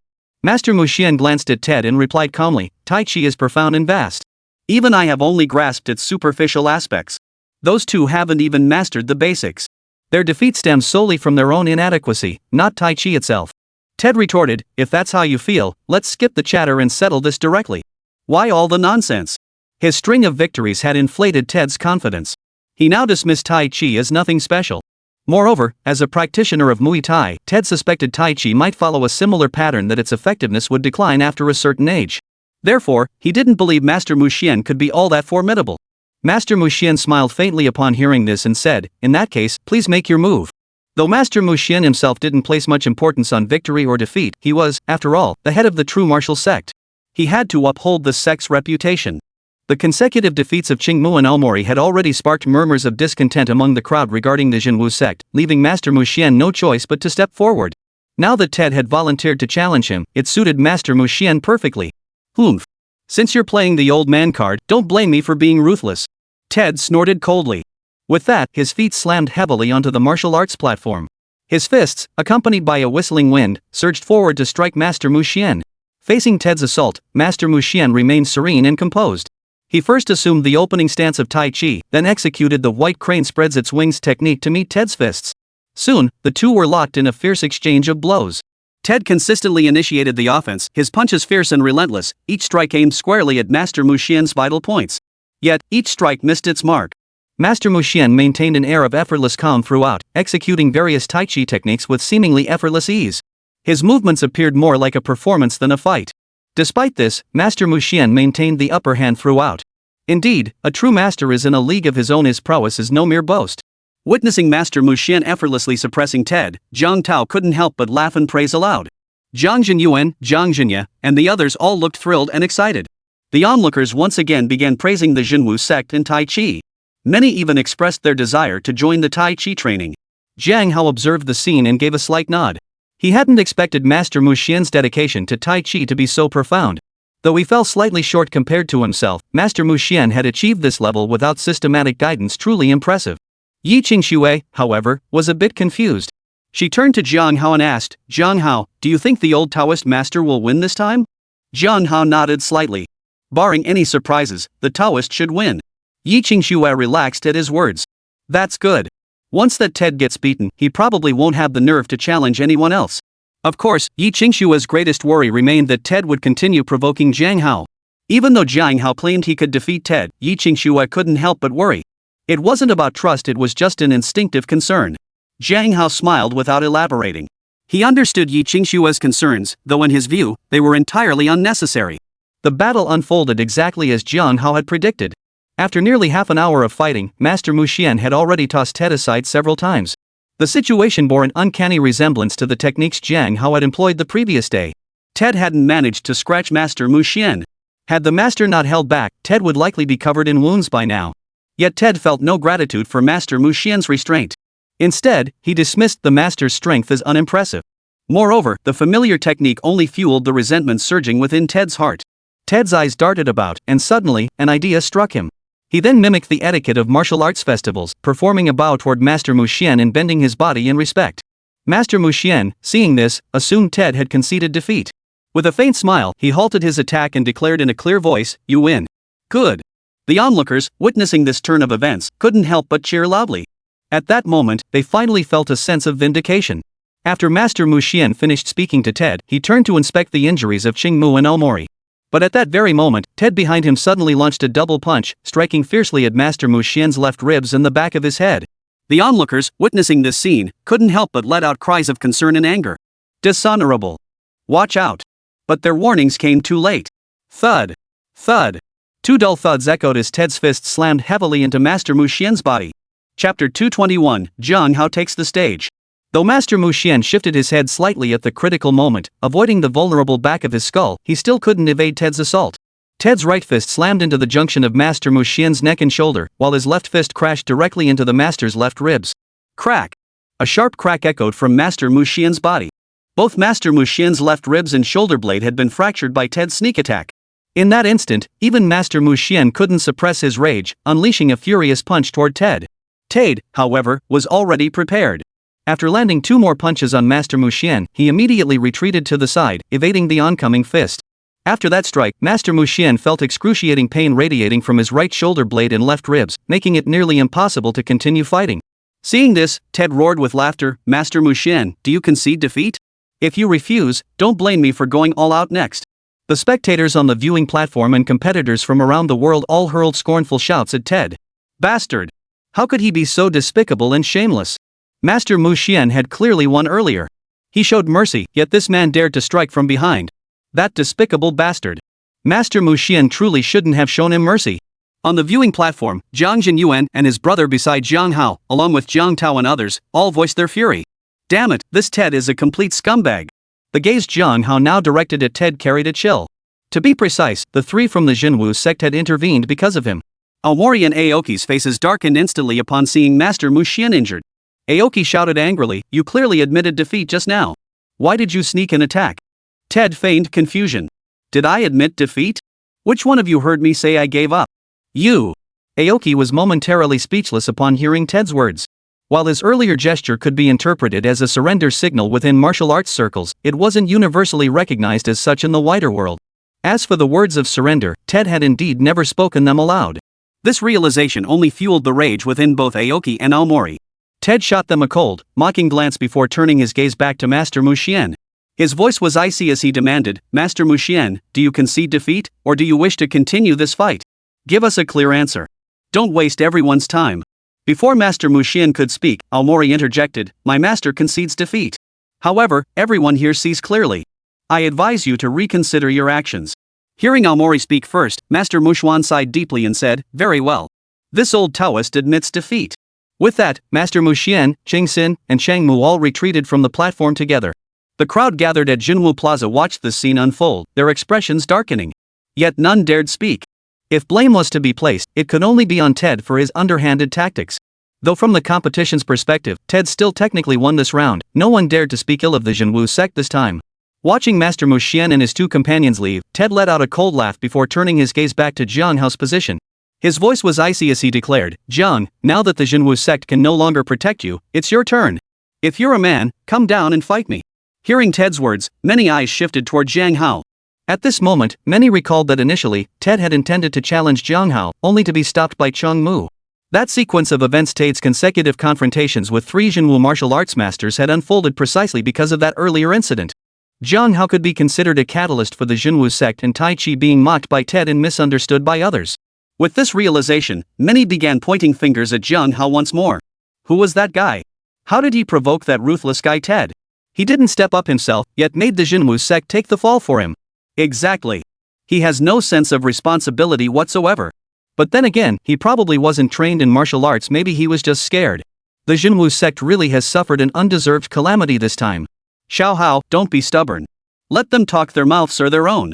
Wang Giju's face darkened as she heard the crowd's words, and she hurriedly tried to calm Jiang Hao. That's right, Jiang Hao, don't act impulsively. That guy might not be the most honorable person, but he's still pretty formidable. Jiang Tao chimed in with his own words of caution. Mr. Jiang, don't let it bother you. If you'd like, I can send a few bodyguards to deal with him. Wu Yongming chimed in from the side, trying to calm Jiang Hao. Hearing Wu Yongming's suggestion, Jiang Jinyuan and the others' eyes lit up. They all urged Jiang Hao to agree to Wu Yongming's proposal. Jiang Hao smiled faintly. No need to worry, everyone. I've seen that Ted fight several times, he's no match for me. Since he's looking for a beating, I'll teach him a lesson. Let him understand that relying solely on sneak attacks won't last long. Upon hearing Jiang Hao speak, everyone's expressions darkened, and they prepared to continue pleading with him. Jiang Hao waved his hand decisively, cutting them off. Relax, he said calmly. Nothing will happen. I'm heading over to teach that arrogant foreigner a lesson. As he spoke, Jiang Hao rose from his seat on the viewing platform and strode purposefully toward the martial arts stage. Jiang Jinyuan and the others tried to grab Jiang Hao, only to find a gentle force emanating from him, gently pushing them back slightly. They couldn't stop him at all. Sensing this, Jiang Jinyuan and the others froze in surprise. By the time they regained their composure, Jiang Hao had already appeared on the martial arts platform. Sir, if you're unwilling, there's no need to take risks. If it comes to it, we'll involve the authorities. Seeing Jiang Hao descend, the referee stepped forward and offered a conciliatory tone. Jiang Hao gave the referee a slight smile and replied, no need. That Ted doesn't even register on my radar. The referee paused, taken aback. Jiang Hao strode directly to stand opposite Ted. At that moment, the surrounding spectators witnessed Jiang Hao stepping onto the stage, and a collective gasp erupted. That kid actually stepped onto the stage. Was he provoked by that brute Ted's words? Regardless, stepping onto the stage showed he had some courage after all. Let's just hope the officials step in at the crucial moment to stop this, otherwise, that kid might be in real trouble. Chapter 222, Continue. Clearly, almost no one was rooting for Jiang Hao. To the crowd, the fact that he had the guts to step onto the stage was already impressive enough. As for him defeating Ted? No one dared entertain such a hope. Somewhere in the spectator stands, Xiao Liang also witnessed Jiang Hao stepping onto the stage. Her brows furrowed tightly, her heart filled with worry. Simultaneously, a wave of self-reproach washed over her. The root cause of Jiang Hao's feud with Ted stemmed from her actions in the first place. Now, she was powerless to offer him any help, forced to watch from the sidelines. This left Xiao Liang feeling terribly guilty and distressed. The murmurs of the crowd drifted into Jiang Hao's ears, yet he paid them no mind whatsoever. Practice makes perfect. Once he taught Ted a lesson, everyone would see who the true strong one was. Kid, I never thought you'd actually dare step onto the stage. Since you show some guts, I'll go easy on you later. Seeing Jiang Hao step onto the stage, Ted showed a hint of surprise before breaking into a savage grin. Clearly, like everyone else, Ted didn't consider Jiang Hao as equal. In fact, Ted didn't even regard Jiang Hao as a worthy opponent. Ted's challenge was nothing more than a public spectacle, a chance to humiliate Jiang Hao before everyone. After all, who was Jiang Hao to stick his neck out yesterday and ruin his perfect hand? Jiang Hao glanced at Ted and said indifferently, then I suppose I should thank you. Since you think Tai Chi is nothing special, I happen to have picked up a few basics myself. Let's see how your skills measure up against my Tai Chi. As he finished speaking, Jiang Hao shifted his stance, his hands immediately forming the opening posture of Tai Chi. Seeing Jiang Hao execute the standard Tai Chi opening stance, Master Mu Xian, who had just retreated, couldn't help but flash a look of astonishment. Judging by the opening stance alone, Jiang Hao's mastery of Tai Chi was absolutely no less than his own. Though Tai Chi was widely practiced, the true essence of the art was mastered only by their Jinwu sect. Master Mu Xian hadn't expected an outsider like Jiang Hao to be so proficient in Tai Chi. At that moment, a flicker of confidence toward Jiang Hao stirred within Master Mu Xian's heart. Tate scoffed coldly at this, what's so great about Tai Chi? I couldn't care less about it, let alone your flimsy, showy moves. Upon hearing Ted's contempt for Tai Chi, Master Mu Xian and the others instantly turned grim. Jiang Hao, however, remained calm. Go ahead, he said indifferently. While I can't take your life, I can still break your arms or legs. Blame yourself for sticking your neck out. Kid, take this. Ted sneered coldly at Jiang Hao. With that, his right foot slammed heavily against the martial arts platform's surface as his body surged forward toward Jiang Hao. Simultaneously, his fist swung viciously toward Jiang Hao. The floorboards beneath his footsteps shattered instantly under his weight, and the air whistled menacingly as his fists whipped through the air. On the spectator platform, Wang Giju's face turned pale at the sight. She muttered incessantly under her breath, silently praying for Jiang Hao's safety. Jiang Jinyuan and the others were equally tense, desperate to rush forward and help Jiang Hao fight Ted. Yi Qingxue gripped the hem of her robe so tightly that the veins on the backs of her hands stood out. Wu Yongming watched Jiang Hao on the martial arts platform, his gaze flickering slightly. For some reason, he couldn't shake the feeling that Jiang Hao had some kind of advantage. Seeing the ferocity of Ted's attack, the vast majority of the onlookers felt a wave of concern for Jiang Hao. Kid, get out of the way. Don't just stand there like an idiot. Tai Chi depends on who's using it. Though their tones weren't exactly friendly, they were all rooting for Jiang Hao. After all, most spectators present were human, and Ted's earlier words and actions had already stirred up public outrage. At this moment, everyone naturally harbored hostility toward Ted. In contrast, Jiang Hao, being human and showing the courage to confront the formidable Ted, had won the support of many. Facing Ted's seemingly formidable assault, Jiang Hao showed no sign of panic. First, he executed a papapo strike, followed by a Tai Chi cloud hand technique. His hands moved lightly, seemingly soft and weak, devoid of force, yet effortlessly parrying Ted's fists. Then, with a gentle pull of his hands, Ted found himself drawn uncontrollably closer to Jiang Hao. Immediately, Jiang Hao's shoulders trembled slightly. His body shifted to the side, elbows bent, and he swiftly drove his forearms into Ted's chest. Thud! A dull thud echoed as Ted's body was sent flying backward by Jiang Hao's elbow strike. Thud! Ted stumbled backward 7 or 8 steps before finally regaining his footing. Good! The onlookers hadn't anticipated such a turn of events. After a moment of stunned silence, they erupted into loud cheers. In the second row of the viewing stands, Jiang Zhenyuan and his wife, along with Yi Qingshui and the others, visibly relaxed a little. Wu Yongming's eyes lit up slightly, further confirming his earlier judgment. Xiao Laiying's heart, which had been in her throat, settled slightly. The look in her eyes as she glanced at Jiang Hao now held a hint of admiration. Master Mu Xian and the other true martial sect disciples, witnessing Jiang Hao effortlessly repel Ted with Tai Chi, wore delighted expressions. In stark contrast, Ted's expression was now extremely grim. Initially, Ted hadn't given Jiang Hao a second thought. Yet he never imagined that even after defeating the 3 top masters of the true martial sect, he would now suffer a setback at Jiang Hao's hands. Kid, I never expected you to be so deeply hidden. I underestimated you. Ted shot Jiang Hao a chilling glance as he spoke coldly. Jiang Hao shifted his stance, lightly flicked his right hand against his thigh, and resumed the opening posture of Tai Chi. Continue, he said calmly. You! Seeing Jiang Hao's utterly unruffled demeanor, a surge of rage boiled within Ted. A single word erupted from his furious mouth before he swung both fists again, aiming savagely at Jiang Hao's vital points, the solar plexus and jaw. Jiang Hao remained utterly unruffled, effortlessly executing Tai Chi techniques. His mastery of yielding to overcome force was consummate. Moments later, Ted was once again forced back by Jiang Hao. Jiang Hao repeated his earlier actions, resuming the Tai Chi opening stance. He looked at Ted calmly and said, "Continue." "Damn it!" Ted roared, charging toward Jiang Hao once more. In that moment, Ted had forgotten the rules of the martial arts tournament. Vicious and treacherous techniques poured forth relentlessly. Having been repeatedly repelled by Jiang Hao, Ted was now consumed by fury. In that moment, Ted had only one thought, to tear Jiang Hao limb from limb. Chapter 223, Surrender, Ambush. Yet to Jiang Hao, Ted's frenzied assault was nothing more than futile flailing. Jiang Hao effortlessly executed various Tai Chi techniques, completely suppressing Ted. Ted had now become nothing more than a practice target for Jiang Hao. Moreover, during his attacks, Jiang Hao directly combined traditional Chinese medicine with martial arts to seal Ted's acupoints, temporarily robbing him of his ability to speak. The onlookers watched in astonishment as Ted, now resembling a wooden puppet, was mercilessly toyed with by Jiang Hao. What was going on? Was that kid surnamed Jiang really this formidable? So he wasn't just brave, he was actually skilled. Judging by his performance, he's already surpassed both Master Aoki and Master Aomori. As for Master Mokyujin, well, that's hard to say. Exactly. We completely misjudged him. But watching him beat that bastard Ted is truly satisfying. On the viewing platform, Yi Qingshui, Wu Yongming, the Jiang Zhenyuan couple, the Jiang Tao family, Lu Tsong, and others all watched Jiang Hao dominate Ted and felt a surge of joy for him. Yi Qingshui finally relaxed her grip on the hem of her robe.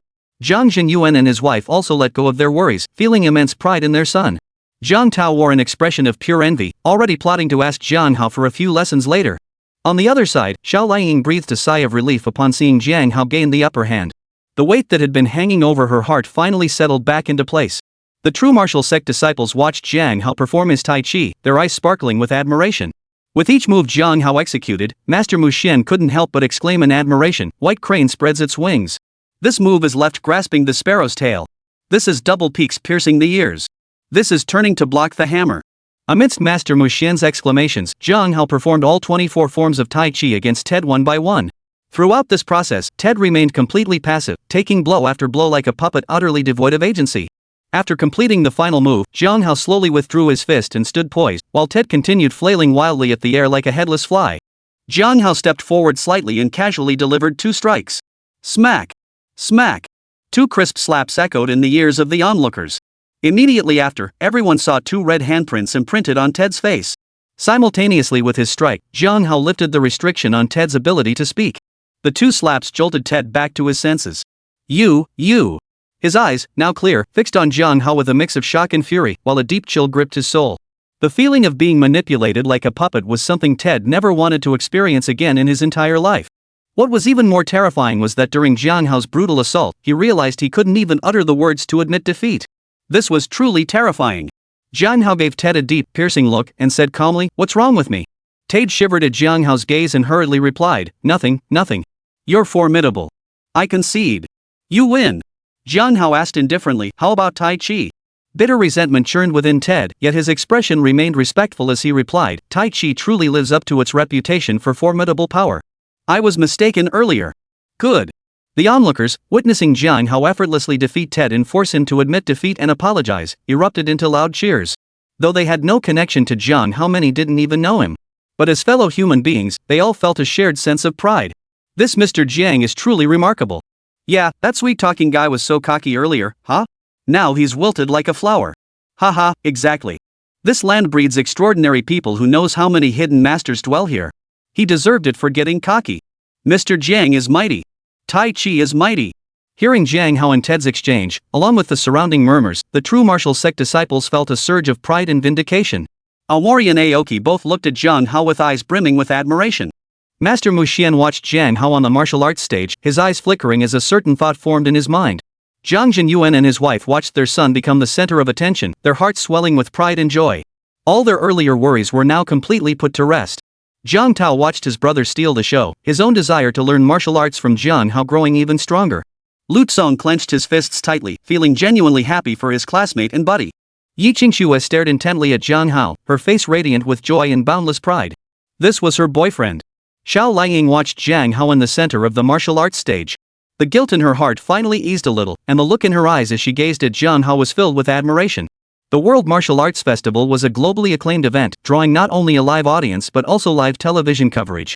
At this moment, not only the spectators in the stands and the competing martial artists on the stage looked at Jiang Hao with newfound respect, but countless martial arts enthusiasts watching on screens everywhere were filled with admiration for him.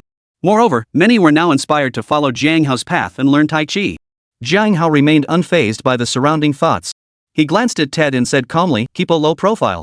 Don't think you're the best in the world." With that, he turned and walked back toward the viewing platform. Ted watched Jiang Hao's retreating figure, his eyes burning with humiliation and rage. His fists clenched and unclenched repeatedly. Suddenly, a savage glint flashed in Ted's eyes. His fists whipped out, striking viciously at Jiang Hao's back and the back of his head simultaneously. Dishonorable. Watch out.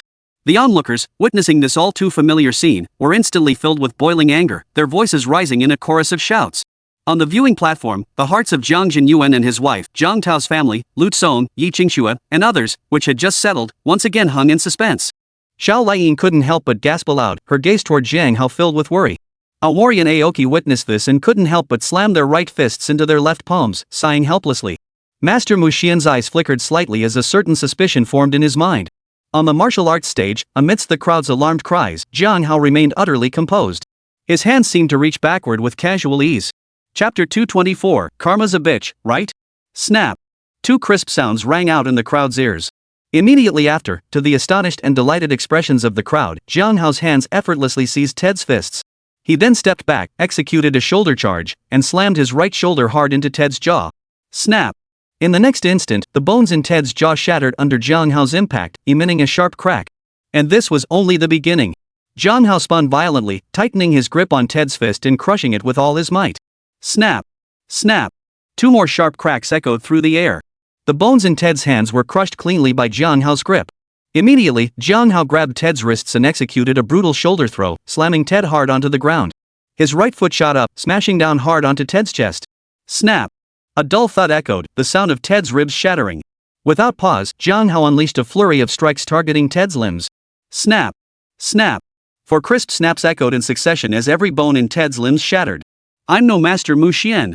Only then did Jiang Hao stop, his voice calm as he spoke. With that, he continued walking toward the viewing platform. The whole affair seemed to last an eternity, yet from Ted's ambush to Jiang Hao's counterattack, it had unfolded in mere moments. Witnessing Jiang Hao's swift, decisive, and ruthless counterattack, the crowd froze in shock. They truly hadn't anticipated such a reversal of fortune. Ah! Ted's agonized scream finally erupted belatedly. Only upon hearing Ted's agonized cry did the crowd gathered at the True Martial Plaza finally snap back to reality. Seeing Ted's pitiful state on the martial arts platform, they couldn't help but gasp in horror. Whoa, this Mr. Jiang is incredibly powerful and his methods are downright brutal. If you ask me, that Ted had it coming. Exactly.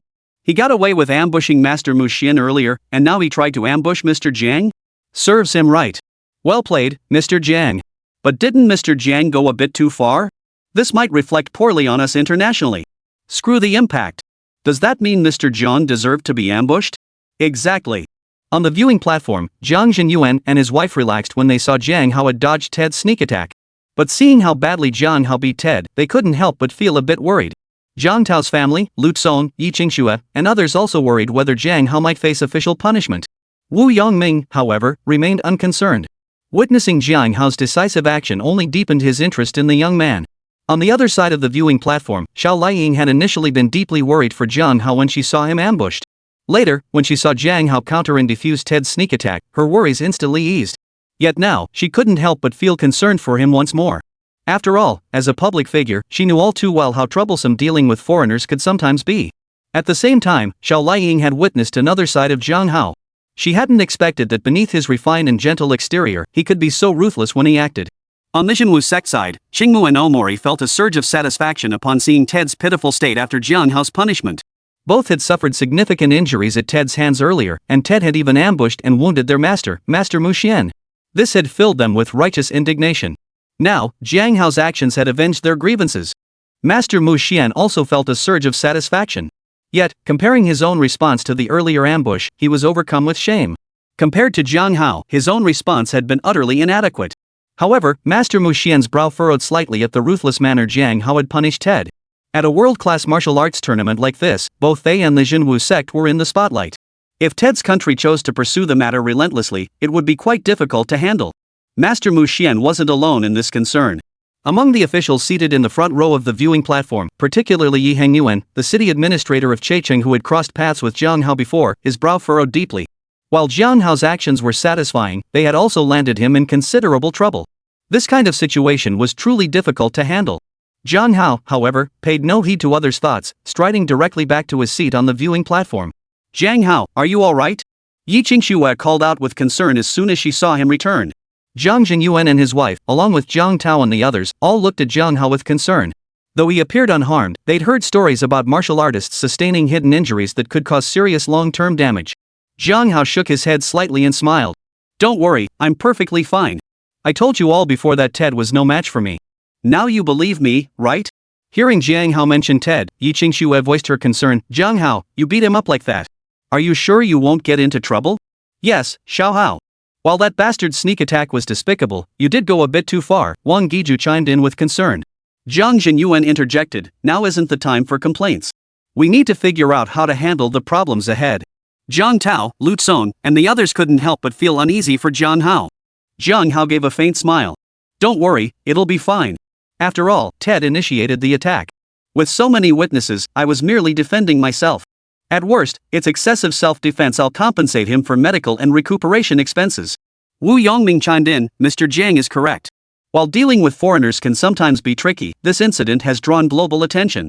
With so many eyewitnesses, they can't really do anything to you. If any issues truly arise, I'll step in to mediate. I doubt anything serious will come of it. Besides, someone like Ted might be more inclined to seek revenge through private channels. That's what you should be wary of, Mr. Jiang. Hearing Wu Yongming's first part of the statement, Jiang Jinyuan and his wife, along with Jiang Tao and the others, felt their worries ease slightly. However, upon hearing the latter part, their hearts tightened once more. Jiang Hao raised an eyebrow slightly and remarked indifferently, private means? I'll gladly accept them. Chapter 225, All Eyes on the Stage, Ted's Vengeance. Meanwhile, as soon as Jiang Hao departed, personnel from Ted's home country immediately arrived to carry him away. The scene that Xiao Liying, Yi Hangyuan, and the others had feared did not materialize. It seemed Ted's companions understood he was in the wrong, so they didn't approach Yi Hangyuan demanding explanations or anything of the sort. After a brief moment of stunned silence, prompted by Yi Hangyuan, the host finally announced the conclusion of today's competition. In truth, the incident involving Ted had already delayed the conclusion considerably. As the crowd dispersed, news of Jiang Hao's formidable performance on the martial arts stage began to spread. At first, perhaps only the live audience and those who watched the martial arts festival livestream knew about Jiang Hao and Ted's exploits. However, many people at the scene recorded videos of Jiang Hao and Ted's fight and shared them on social media. Gradually, more and more people learned about Jiang Hao, this martial arts master. Especially when people learned that Jiang Hao was merely a spectator, not a competitor, it stirred a wave of admiration in their hearts. Indeed, the world is full of hidden masters. After witnessing this event, more people began to believe in Tai Chi and martial arts. Within a short time, a wave of enthusiasm for learning traditional martial arts swept through the region. But that, of course, is another story. As they prepared to leave, Wu Yongming extended an invitation to Jiang Hao. I've already discussed arrangements with my friends regarding your seating. For the next 2 days, Mr. Jiang and your companions will continue watching the performances right here. Hearing Wu Yongming's words, Zhang Jinyuan, Zhang Jinya, and Jiang Tao all lit up with anticipation. Wang Guiju, however, looked slightly worried, fearing a repeat of today's events. Jiang Hao naturally noticed the eager looks in Zhang Jinyuan and the other's eyes. After a moment's thought, he said, "Then thank you very much, Mr. Wu." Wu Yongming smiled in response. "No need for formalities, Mr. Jiang. It's merely a seat, nothing to speak of. Besides, you saved my son. Any repayment would be the least I could do." Jiang Hao smiled at this and said nothing more. After exchanging farewells, both groups headed back to their respective residences. Back at the residence, Jiang Tao immediately exclaimed, "Jiang Hao, I never imagined you actually knew martial arts and were so skilled at it. When will you teach me?" Jiang Hao smiled and replied, "We'll talk about it once we get back to Chase City. I'll find a place then. If any of you want to learn, you can train with me. It's good exercise and useful for self-defense." Jiang Tao beamed at this. "That's fantastic. It's settled then." Zhang Jinyuan expressed some concern. "We're getting older. Can we still learn?" Jiang Hao reassured him with a smile, "Dad, don't worry. Don't you feel how fit you are now? You're practically as good as any young person. As for uncle and auntie, even if you don't master anything profound, it'll still be great exercise, right?" Wang Guiju chimed in, "Little Hao's right. Just learning a little is enough. Why overthink it? Do you really want to become some TV-style martial arts hero?" Hearing Wang Guiju's words, everyone burst into laughter. Amidst the cheerful atmosphere, the group ordered dinner together and enjoyed it at the accommodations arranged by the Jinwu sect. After dinner, everyone retired to their respective rooms. While Jiang Hao's side was filled with warmth and harmony, the atmosphere at Ted's lodgings was heavy and somber.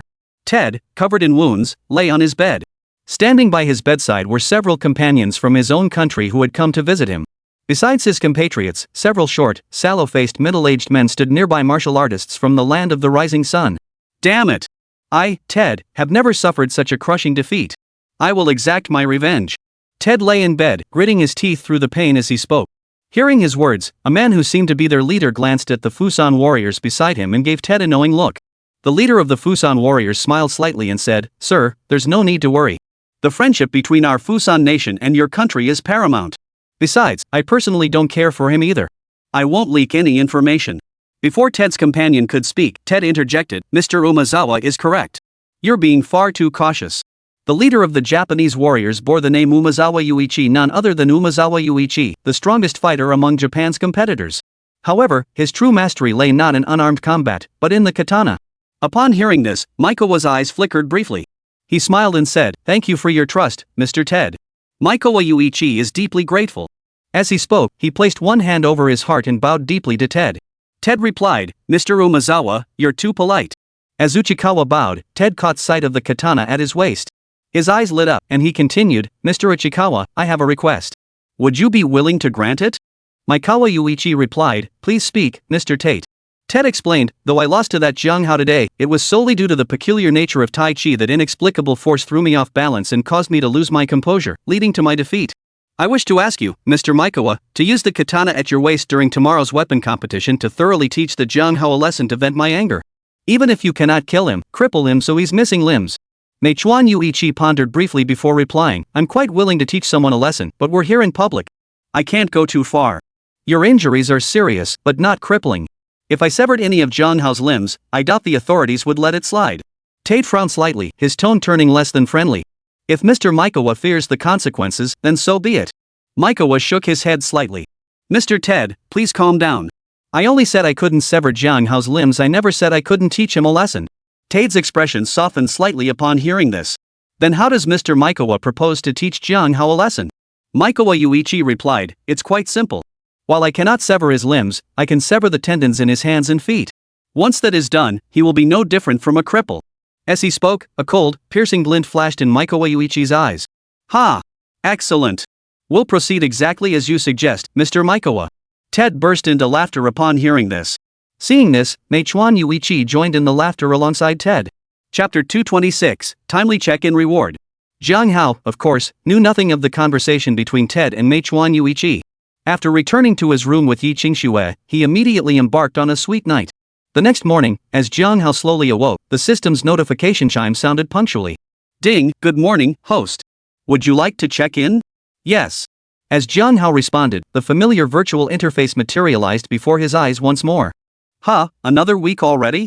Seeing both the daily and weekly check-in buttons lit up simultaneously, Jiang Hao suddenly realized how time had flown. With that thought, he promptly tapped both buttons simultaneously. Ding! Check-in successful. Congratulations, host. You have obtained a happy farmhouse. Ding! Check-in successful. Congratulations, host. You have obtained 2 Terminator T800 Enhanced Edition units. Hearing the system's prompts, Jiang Hao froze for a moment.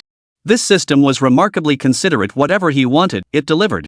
Weren't his parents planning to open a farmhouse in? Now they wouldn't have to go through the trouble. As for the Terminator T800 units, Jiang Hao was thoroughly satisfied.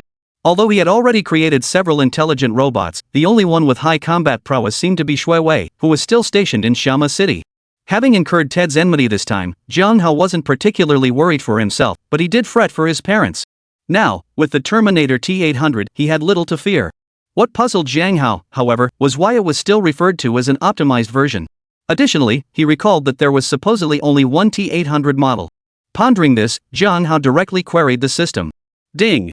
An optimized version, as the name implies, is a slightly improved iteration of the Terminator T800. For instance, it makes them more human-like and even allows them to alter their form according to the host's requirements. As for there being 2, the other one is naturally a replica created by the system. Alright, you're impressive. Hearing the system's explanation, Jiang Hao paused in surprise before letting out a quiet exclamation of admiration. Optimizing the T800 Terminator and then replicating another one? This system is seriously impressive. The system, however, offered no response. Jiang Hao didn't press further. He got up, freshened up, then went to the bathroom and retrieved both Terminator T800 units from the system's storage. Jiang Hao examined them closely and found these Terminator T800s remarkably similar to those he'd seen in the movies. Except one of them had distinctly feminine features. Seeing this, Jiang Hao was at a loss for words. After a moment's thought, he pulled out his phone, searched online for reference images, and had both T800s alter their appearances accordingly. After all, many who had seen the films recognized the T800 Terminator's iconic appearance. If they appeared in their original Terminator forms, it would inevitably cause unnecessary trouble. From now on, you shall be called Jiangba, and you shall be called Jiangling. Jiang Hao thought for a moment and directly named the 2 Terminator T800s. Yes, thank you for bestowing our names, Master. The 2 Terminator T800s responded in unison, bowing respectfully toward Jiang Hao upon receiving his command. The male-appearing T800, under Jiang Hao's command, now resembled a towering, muscular brute brimming with explosive power. The female-appearing T800, under Jiang Hao's command, now bore the appearance of a professional female bodyguard, though she carried an icy aura. Jiang Ba and Jiang Ling, the names suited them well. After briefly appraising the 2 Terminators, Jiang Hao nodded in satisfaction. Before long, Yi Qingxue also awoke. Upon seeing Jiang Ba and Jiang Ling, she was startled. Jiang Hao, you mean these 2 are also robotic bodyguards like Shui Wei? Yi Qingxue stared at Jiang Ba and Jiang Ling, her eyes filled with disbelief. Jiang Hao gave a slight nod. That's right. I plan to have them accompany my parents and ensure their safety. Yi Qingxue nodded slightly. That's good. Then you won't have to worry about uncle and aunt when we're not around. Jiang Hao nodded again. That's exactly what I had in mind. But as always, please keep their robotic nature a secret for now. I know, Yi Qingxue nodded softly, her heart fluttering with sweetness at Jiang Hao sharing his secret with her. After Yi Qingxue finished her morning routine, the 2 left the room to join Jiang Zhenyuan and his wife for breakfast with the others. When the others saw Jiang Ba and Jiang Ling accompanying Jiang Hao, astonishment flashed across their faces. Jiang Hao, where did you find these 2? Jiang Tao voiced the question on everyone's mind directly to Jiang Hao. Jiang Hao replied casually, these days, Mount Jinwu attracts countless martial arts experts from all over the world. After seeing my performance yesterday, they wanted to get to know me. We sparred a bit, and then I hired them as bodyguards. Jiang Tao glanced at Terminator Jiang Ba and Terminator Jiang Ling. That big guy looks like a real expert, he remarked. But that girl seems so delicate, can she really be a bodyguard? Jiang Hao smiled faintly. Jiang Ling, show my cousin what you're capable of but no injuries. Yes, Terminator Jiang Ling replied verbally before launching a direct punch at Jiang Tao. Jiang Tao sensed the force behind Jiang Ling's punch, his expression instantly changing. He tried to dodge, but it was utterly impossible. Boom! In the next instant, Jiang Ling's fist grazed Jiang Tao's cheek before slamming into the stone pillar behind him, sending a thunderous crack echoing through the air. Everyone turned to look at the pillar, only to find a deep fist imprint gouged into its surface. Whoa! That's incredible. Witnessing Jiang Ling's display, the crowd sucked in their breaths, unable to suppress their astonished gasps. Jiang Hao, you must have paid them a pretty penny, right? After the initial shock, Jiang Tao turned to ask Jiang Hao. Jiang Jinyuan and his wife also turned their gaze toward Jiang Hao upon hearing this. Jiang Hao replied casually, it was fine. No need to dwell on it. Seeing Jiang Hao had no intention of elaborating, the others didn't press further. After finishing breakfast, the group headed once more toward the viewing platform at Jinwu Square. Yesterday, perhaps no one knew Jiang Hao, but today was a completely different story. As Jiang Hao and his group arrived, all eyes immediately focused on him, though the expressions on those watching varied greatly. Jiang Hao paid it no mind, leading his group straight to their spots from the previous day. Good morning, Mr. Jiang. Good morning, everyone, Wu Yongming greeted Jiang Hao proactively as they approached. Huofang followed suit, offering her greetings to Jiang Hao and his companions. The little boy smiled and waved at Jiang Hao and his companions. Jiang Tao suddenly seemed to think of something and asked curiously, Mr. Wu, I can't help but notice your little one hasn't spoken at all these past couple of days. Is he feeling unwell? Hearing Jiang Tao's words, both Wu Yongming and Huofang's expressions shifted slightly. Chapter 227, Heart Pounding? Acrobatic Performance? After a long pause, Wu Yongming sighed and said, to be honest, my child hasn't spoken a single word up to this point. At first, we didn't think much of it. But when he still hadn't spoken by age 2, we took him to the hospital for tests. In the end, they couldn't find anything wrong. We've tried both traditional Chinese medicine and Western medicine, but nothing has worked. My apologies, Mr. Wu, Jiang Tao said apologetically upon hearing Wu Yongming's words. I shouldn't have brought it up. Wu Yongming shook his head slightly. It's nothing. It's not like it's something to be ashamed of. Seeing this, the others fell silent, their gazes toward the child tinged with sympathy. Who would have thought such an adorable little boy couldn't speak? Everyone felt a pang of regret. Jiang Hao's eyes flickered slightly, but he remained silent. After that, the group returned to their seats in a somewhat subdued silence. Ha! Did Mr. Jiang bring 2 bodyguards? Wu Yongming exclaimed in surprise upon spotting Terminator Jiang Ba and Jiang Ling. From the tense expressions on his own bodyguards' faces, Wu Yongming could tell that the 2 men accompanying Jiang Hao were undoubtedly formidable figures. Jiang Hao gave a slight nod. That's correct. They are my newly hired bodyguards. Wu Yongming offered, I'll have someone clear 2 more seats. Jiang Hao smiled faintly. No need. Have them take a seat in the back. With me here, there's nothing to worry about. Wu Yongming chuckled. You're right. Given the skills Mr. Jiang displayed yesterday, there's certainly no need for concern. As he spoke, Wu Yongming's gaze swept over Jiang Jinyuan and his wife. He instantly understood Jiang Hao's intention, and his admiration for Jiang Hao deepened. Amidst their conversation, the 3rd day of the martial arts festival commenced.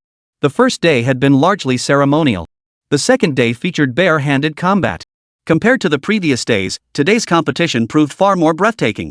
Today's matches featured weaponry combat and included team versus team showdowns. As the host announced the continuation of the competition, the martial arts stage erupted with fervor. Divided into separate combat zones, the stage witnessed one weapon-based clash after another. Swords, spears, axes, halberds, hooks, forks, a myriad of weapons were wielded without end. Compared to unarmed combat, weapon-based duels were undeniably far more dangerous. Spectators on the viewing platform watched the real weapon clashes on the stage with hearts pounding in their throats. Though the slogan "Friendship First, Competition Second" had long been upheld, when the actual contest began, the competitors largely cast that motto aside. Especially now, as these competitors represented not only themselves but their entire nations. Though many battles unfolded on the stage, a select few always stood out, capturing the crowd's attention. From his seat in the viewing gallery, Wu Yongming watched the combat on the stage, his brow slightly furrowed as he remarked to Jiang Hao, I never expected that warrior from Fusang to be so formidable. It seems he hasn't lost a single match since the start. Though the higher-ups constantly emphasized the global economic community, most people harbored little affection for those from Fusang. Jiang Hao nodded slightly. That man's swordsmanship is indeed impressive. To be honest, it's because our country hasn't placed much emphasis on traditional martial arts. Ironically, it's the people of Fusang, who learned some martial arts from us long ago, who have truly developed and promoted it. Wu Yongming shook his head slightly and smiled, those matters aren't for us to concern ourselves with. I just feel a bit regretful. If things continue this way, he'll likely secure one of the top 3 spots in the weaponry competition. On the other hand, none of our competitors seem particularly outstanding so far. Jiang Hao smiled faintly. That's not necessarily the case. Wu Yongming's eyes flickered at the remark, but he said nothing more, returning his attention to the combat demonstrations on the viewing platform. Jiang Hao, too, casually observed the various performances across the martial arts stage. Having mastered various weapon techniques, Jiang Hao felt little excitement watching the martial displays. To him, it was merely a sideshow. What Jiang Hao didn't know was that the person Wu Yongming had mentioned was none other than the warrior he was about to face, Maikowa Yuichi from Fusang. On the other side of the viewing platform, the hosts from the true martial sect watched the Japanese warrior gain the upper hand, their brows furrowing slightly as a bitter taste filled their hearts. Master Mu Xian couldn't help but think that if the Jinwu sect had a prodigy like Jiang Hao, their performance in this tournament might have been quite different. Seated in the front row, Yi Hangyuan, the chief executive of Checheng City, along with several other officials from relevant departments, watched the contestants' prowess on the martial arts stage. Their expressions darkened slightly. At that moment, their thoughts inevitably turned to Jiang Hao, who had dazzled the stage yesterday. Yesterday, the arrogant Ted had been utterly overconfident, only to be defeated by Jiang Hao and ultimately crippled. Would today bring forth another figure like Jiang Hao to deal with this Meichuan Yuichi? Time flowed like water, fleeting and swift. Amidst the varied thoughts of the crowd, the third day of the martial arts competition swiftly drew to a close. Much to the displeasure of many spectators, it was Maikowa Yuichi from Fusang who dominated the top ranks. In stark contrast to the crowd's discontent, the Fuso representatives cheered with wild excitement. After the host announced the day's matches concluded, to the astonished gazes of the crowd, Meichuan Yuichi, like Ted, chose to challenge Jiang Hao. Mr. Jiang, I hold your martial arts in the highest regard. Witnessing your skills yesterday filled me with profound admiration. I humbly request your guidance. Compared to Ted's arrogance, Meichuan Yuichi's demeanor was considerably more respectful. After speaking, Meichuan Yuichi bowed deeply to Jiang Hao and waited quietly for his response. The crowd gathered at Jinwu Plaza watched this scene unfold, their expressions shifting in unison as curiosity filled their hearts. How could it be that yesterday a foreigner challenged Jiang Hao, and today another challenger has appeared? What on earth was going on? Xiao Liang, watching from the viewing platform, couldn't help but feel anxious for Jiang Hao. Master Mu Xian, Yi Hangyuan, and the others, however, harbored a faint sense of anticipation. They hoped Jiang Hao would defeat Meichuan Xiongyi, bringing glory and fame to martial arts. Chapter 228, Empty-handed, I can still guide you. After yesterday's events, nearly everyone on Jinwu Plaza now knew Jiang Hao's name. Now, all eyes were fixed on Jiang Hao, awaiting his response. Not only the spectators present, but martial arts enthusiasts watching the livestream also held their breath, waiting for Jiang Hao's answer. Those beside Jiang Hao, like Wang Guiju, began to look worried.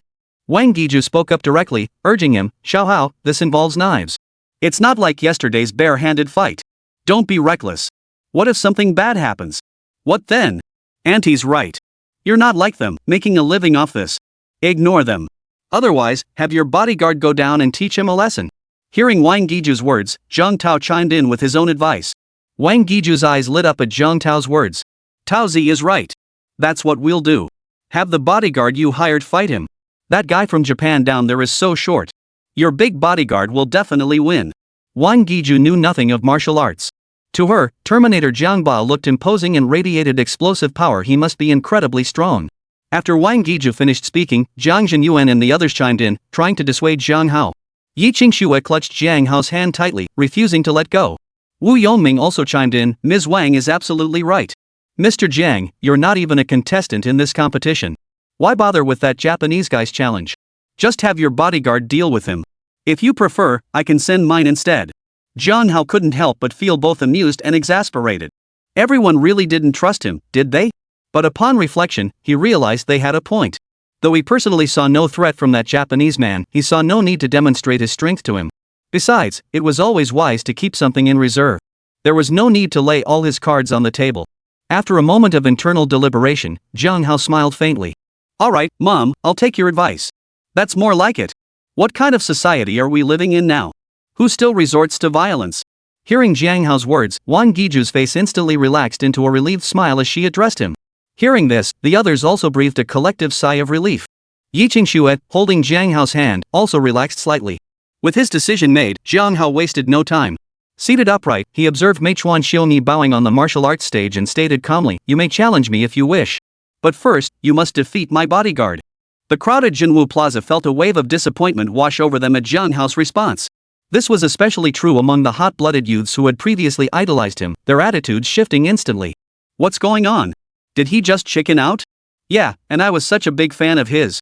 Even if he couldn't win, judging by his performance yesterday, he wouldn't have been in danger. Refusing to fight outright just doesn't make sense. Seems like he's only good at easy wins. Forget it. Better not get our hopes up too high. Master Mu Xian, Yi Hangyuan, and the others heard Jiang Hao's words and felt a slight disappointment, though they didn't say anything. After all, Jiang Hao wasn't a competitor in the martial arts festival. Upon hearing Jiang Hao's words, Meichuan Yuichi showed no change in demeanor. He straightened slightly and said politely, "If I defeat your bodyguard, would you then deign to offer me some pointers?" Though his self-reference carried a hint of humility, his words brimmed with confidence. Jiang Hao replied indifferently, "No problem. If you defeat my bodyguard, I'll make an exception and offer you some pointers." A cold gleam flashed in Weiqi's eyes at Jiang Hao's words. Though he had requested guidance, it was merely polite talk. But when the words teach you came from Jiang Hao's mouth, they carried a different weight entirely. "Once I defeat your bodyguard," he thought, "I'll show you exactly who's instructing whom." Thinking this, Meichuan Yuichi said calmly, "In that case, please have your bodyguard come to the stage." Jiang Hao gave a slight nod before turning to the back row where Jiang Ba, the Terminator, stood. He beckoned him over with a subtle wave. Jiang Ba, seeing the gesture, immediately pushed through the crowd to the front. Stepping beside Jiang Hao, he respectfully inquired, "Mr. Jiang, what are your instructions?" The change in Jiang Ba's address to Jiang Hao was, of course, something Jiang Hao had instructed him beforehand. Jiang Hao pointed toward Meichuan Xiongyi on the martial arts platform and said calmly, "See him? Later, give him some proper guidance. But don't kill him." Jiang Ba glanced toward Meichuan Yuichi's position before replying calmly, "Understood, Mr. Jiang." Jiang Hao gave a slight nod. "Go." "Yes," Jiang Ba acknowledged before turning and striding directly down toward the martial arts platform. The crowd at Jinwu Plaza lit up at the sight of Jiang Ba's massive frame and explosive muscles, their anticipation for the upcoming fight growing. "Holy crap, just by his size, that bodyguard looks like a serious force to be reckoned with." "I agree. Looks like that Mr. Jiang is a real big shot. Rich folks value their lives, no wonder he didn't want to step into the ring himself." "Yeah, swords and blades don't have eyes." Master Mu Xian and the others watched Terminator Jiang Ba take the stage, surprise flickering in their eyes, though they said little. After all, as martial artists, they knew size alone didn't determine victory. The question was whether Jiang Hao's bodyguard's strength matched his imposing frame. Upon seeing Terminator Jiang Ba, Meichuan Yuichi's eyes flashed with a fierce glint. He performed a samurai bow toward Jiang Ba and declared, "I am Meichuan Yuichi. Please instruct me." Jiang Ba glanced at Meichuan Yuichi and replied indifferently, "My name is Jiang Ba. Mr. Jiang has instructed me to properly guide you. You may begin." Maikowa Yuichi's eyes instantly turned cold. He replied, "I wield a katana. May I ask what weapon you use? The Jinwu sect can provide you with one." Jiang Ba replied indifferently, "Not necessary. I can instruct you just as well with my bare hands." "Humph. In that case, beware, sir." Hearing Jiang Ba's words, Meichuan Yuichi couldn't help but snort coldly. With that, he drew his long sword from its scabbard and charged forward in rapid, measured strides. Simultaneously, the great katana in his hand swung out with blinding speed toward Jiang Ba. Chapter 229, Back to the Drawing Board. Facing Meichuan Xiang's katana strike, Terminator Jiang Ba stomped his foot heavily on the ground, instantly evading the blade. Simultaneously, Jiang Ba's hand shot forward, seizing Ochikawa Yuichi's wrist with lightning speed. Snap! A crisp sound rang out in everyone's ears. In the next instant, Meichuan Yuichi's wrist snapped clean off. Without hesitation, Jiang Ba swiftly seized the katana from Meichuan Yuichi's grasp. Swoosh! Jiang Ba casually flung the sword, sending it crashing onto the ground of the training platform, where it plunged deep into the earth. Gritting his teeth against the pain in his wrist, Meichuan Yuichi bent his right leg and slammed it hard into Jiang Ba's midsection. Thud! A dull thud echoed. Jiang Ba stood rooted to the spot, unmoved. It was Meichuan Yuichi who felt his knee nearly shatter from the impact. Ignoring Maikowa's counterattack, Jiang Ba seized his wrist. With a sudden, powerful twist of both hands, he lifted Maikowa off the ground and slammed him down onto the floor. Thud! The dull thud echoed again as Meichuan Yuichi's body made intimate contact with the ground. Before Meichuan Yuichi could react, Jiang Ba lifted him once more and slammed him down onto the ground. Thud! From then on, Meichuan Yuichi was utterly powerless to resist. Jiang Ba lifted him up, slammed him down, lifted him up. This cycle repeated endlessly.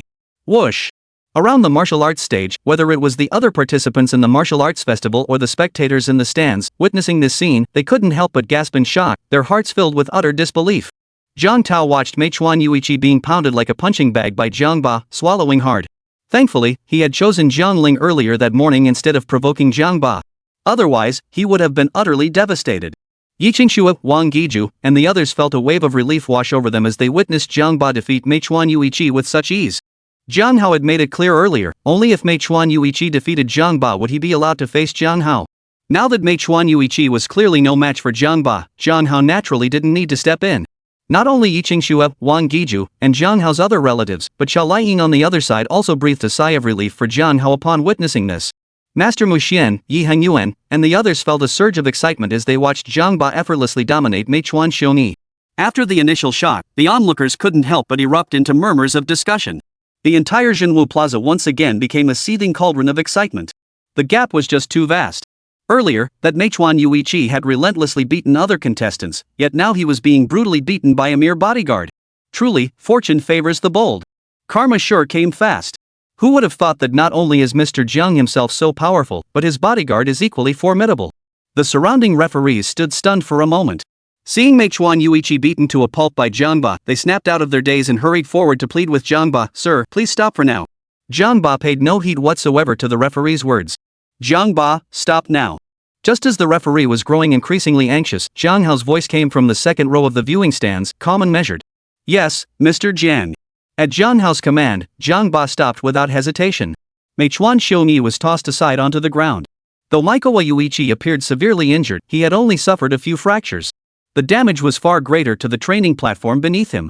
"Mr. Maikowa, do you concede defeat?" After Jiangba stopped, the referee approached Maikowa Yuichi and asked. Simultaneously, the crowd surrounding the stage turned their gaze toward Maikowa Yuichi. Maikowa Yuichi felt utterly humiliated, becoming the laughingstock of countless spectators both in the arena and watching on television. A surge of shame and rage welled up inside him, yet he dared not show it. His face grim, Maikowa Yuichi replied in a low voice, "I concede." After his exchange with Jiangba, Mechuan Yuichi knew full well he was no match for him. If he didn't concede defeat, he feared he would continue to be tossed around like a punching bag, at Jiangba's whim. Given the circumstances, what choice did Mechuan Yuichi have? He had no choice but to concede defeat. Jiang Hao was already standing close to Mechuan Xiongyi. Hearing his opponent concede defeat, the corner of his mouth lifted slightly as he remarked indifferently, "It seems this contestant still has some training to do before challenging me." Upon hearing Jiang Hao's words, Mechuan Yuichi's expression darkened. Staggering to his feet, he took a deep breath and declared, "Mr. Zhang's bodyguard truly possesses formidable strength. I humbly concede defeat." The implication was clear, Jiang Hao was merely relying on his bodyguard's prowess, while he himself lacked the courage to step into the fray. Jiang Hao paid no mind to this. It was merely empty fame, he had no desire to be some martial arts champion. Ignoring Maikowa entirely, Jiang Hao turned to Jiangba and said calmly, "Alright, Jiangba, you may return to your seat." "Yes, Mr. Jiang," Jiangba, the Terminator, responded respectfully before heading back to the viewing platform and resuming his seat. Those seated near Jiangba greeted him warmly upon his return, offering congratulations. To this, Jiangba showed no intention of acknowledging them. Witnessing Jiangba's reaction, the crowd felt no resentment whatsoever. Instead, they admired it as the true bearing of a master. What puzzled them was why such a formidable expert would willingly serve as Jiang Hao's bodyguard. On the martial arts stage, Mechuan Xiongyi, sensing Jiang Hao's complete disregard for him, seethed with anger. He clenched his fist tightly, only to be struck by a sudden, piercing pain. He couldn't help but gasp sharply. The crowd burst into laughter at the sight. Hearing their laughter, Mechuan Yuichi's resentment toward Jiang Hao only deepened. Staggering slightly, he made his way toward the Fuso delegation's seating area. Before long, several Fusan warriors came to escort him back. The chief executive of Che City, seeing the matter concluded, gave the host a discreet signal. The host understood and rose to announce the end of today's competition, directing everyone to depart in an orderly fashion. Chapter 230, Visitors Arrive. As the crowd dispersed, murmurs of discussion filled the air. This time, however, the focus of their discussions had shifted from Jiang Hao to the Terminator, Jiangba. Of course, Jiang Hao's name still surfaced occasionally in passing. Not far from Jiang Hao, Wu Yongming retreated from the stage while smiling and expressing his admiration. "I never imagined, Mr. Jiang, that your bodyguard would be so formidable. I must say, I'm rather envious of you." Jiang Hao smiled faintly and replied, "It was merely a coincidence. Besides, we live in a society governed by law now. There shouldn't be that many dangers anymore." Wu Yongming chuckled at this and didn't pursue the topic further. The group chatted and laughed as they made their way back to their lodgings. Back at the residence, Zhang Tao, Zhang Jinyuan, and Zhang Jinye all looked at Jiangba with curiosity. Unfortunately, Jiangba paid them little attention. Yi Qingxua observed the scene and couldn't help but chuckle inwardly.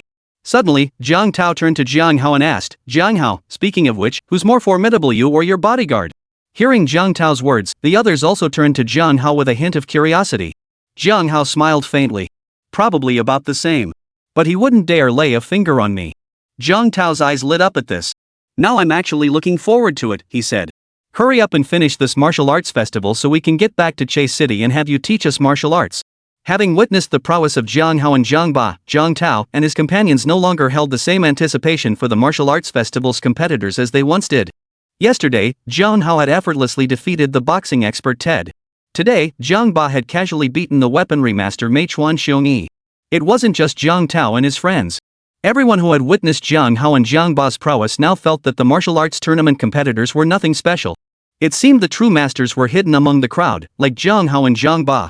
Influenced by Jiang Hao and Jiang Ba, many began scrutinizing those around them more closely.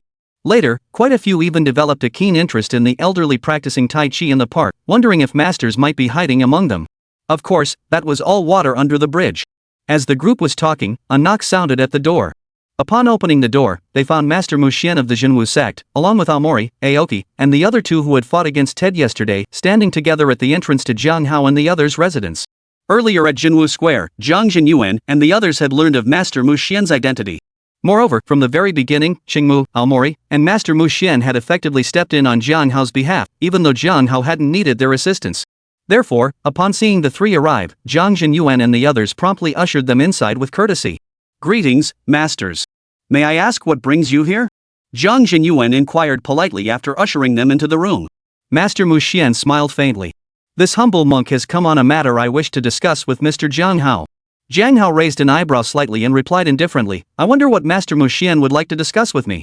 Master Mu Xian inquired, "May I ask where you learned your Tai Chi, Mr. Jiang?"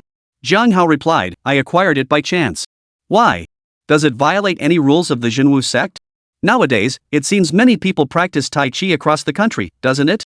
Master Mu Xian quickly shook his head. "Mr. Jiang, you misunderstand. I was merely curious. When our founding patriarch created Tai Chi, it was to help our people improve their physical health. There was no sectarian bias involved. Naturally, I would never dare to violate our patriarch's principles." In truth, Master Mu Xian merely wished to ascertain whether Jiang Hao belonged to any other sect or faction. Hearing Jiang Hao claim he had acquired Tai Chi by chance, he felt considerably relieved. Jiang Hao nodded slightly and praised, "The magnanimity of Patriarch Sanfeng truly surpasses anything we could hope to match.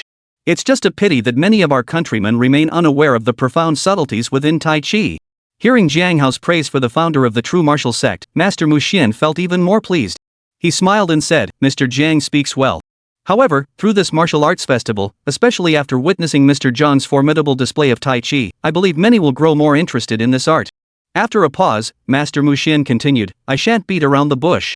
I've come hoping that Mr. Jiang might join our Jinwu sect. You could serve as an exemplary figure in promoting Tai Chi Chuan." This was the true purpose behind Master Mu Xian's visit to Jiang Hao. Hearing Master Mu Xian's words, Zhang Jinyuan and his wife, along with Yi Qingxue, all paled. Before Jiang Hao could speak, Yi Qingxue blurted out, "No." At her words, Master Mu Xian, Aoki, and Aoki all turned to look at Yi Qingxue with a hint of surprise. The others also turned their gaze toward Yi Qingxue.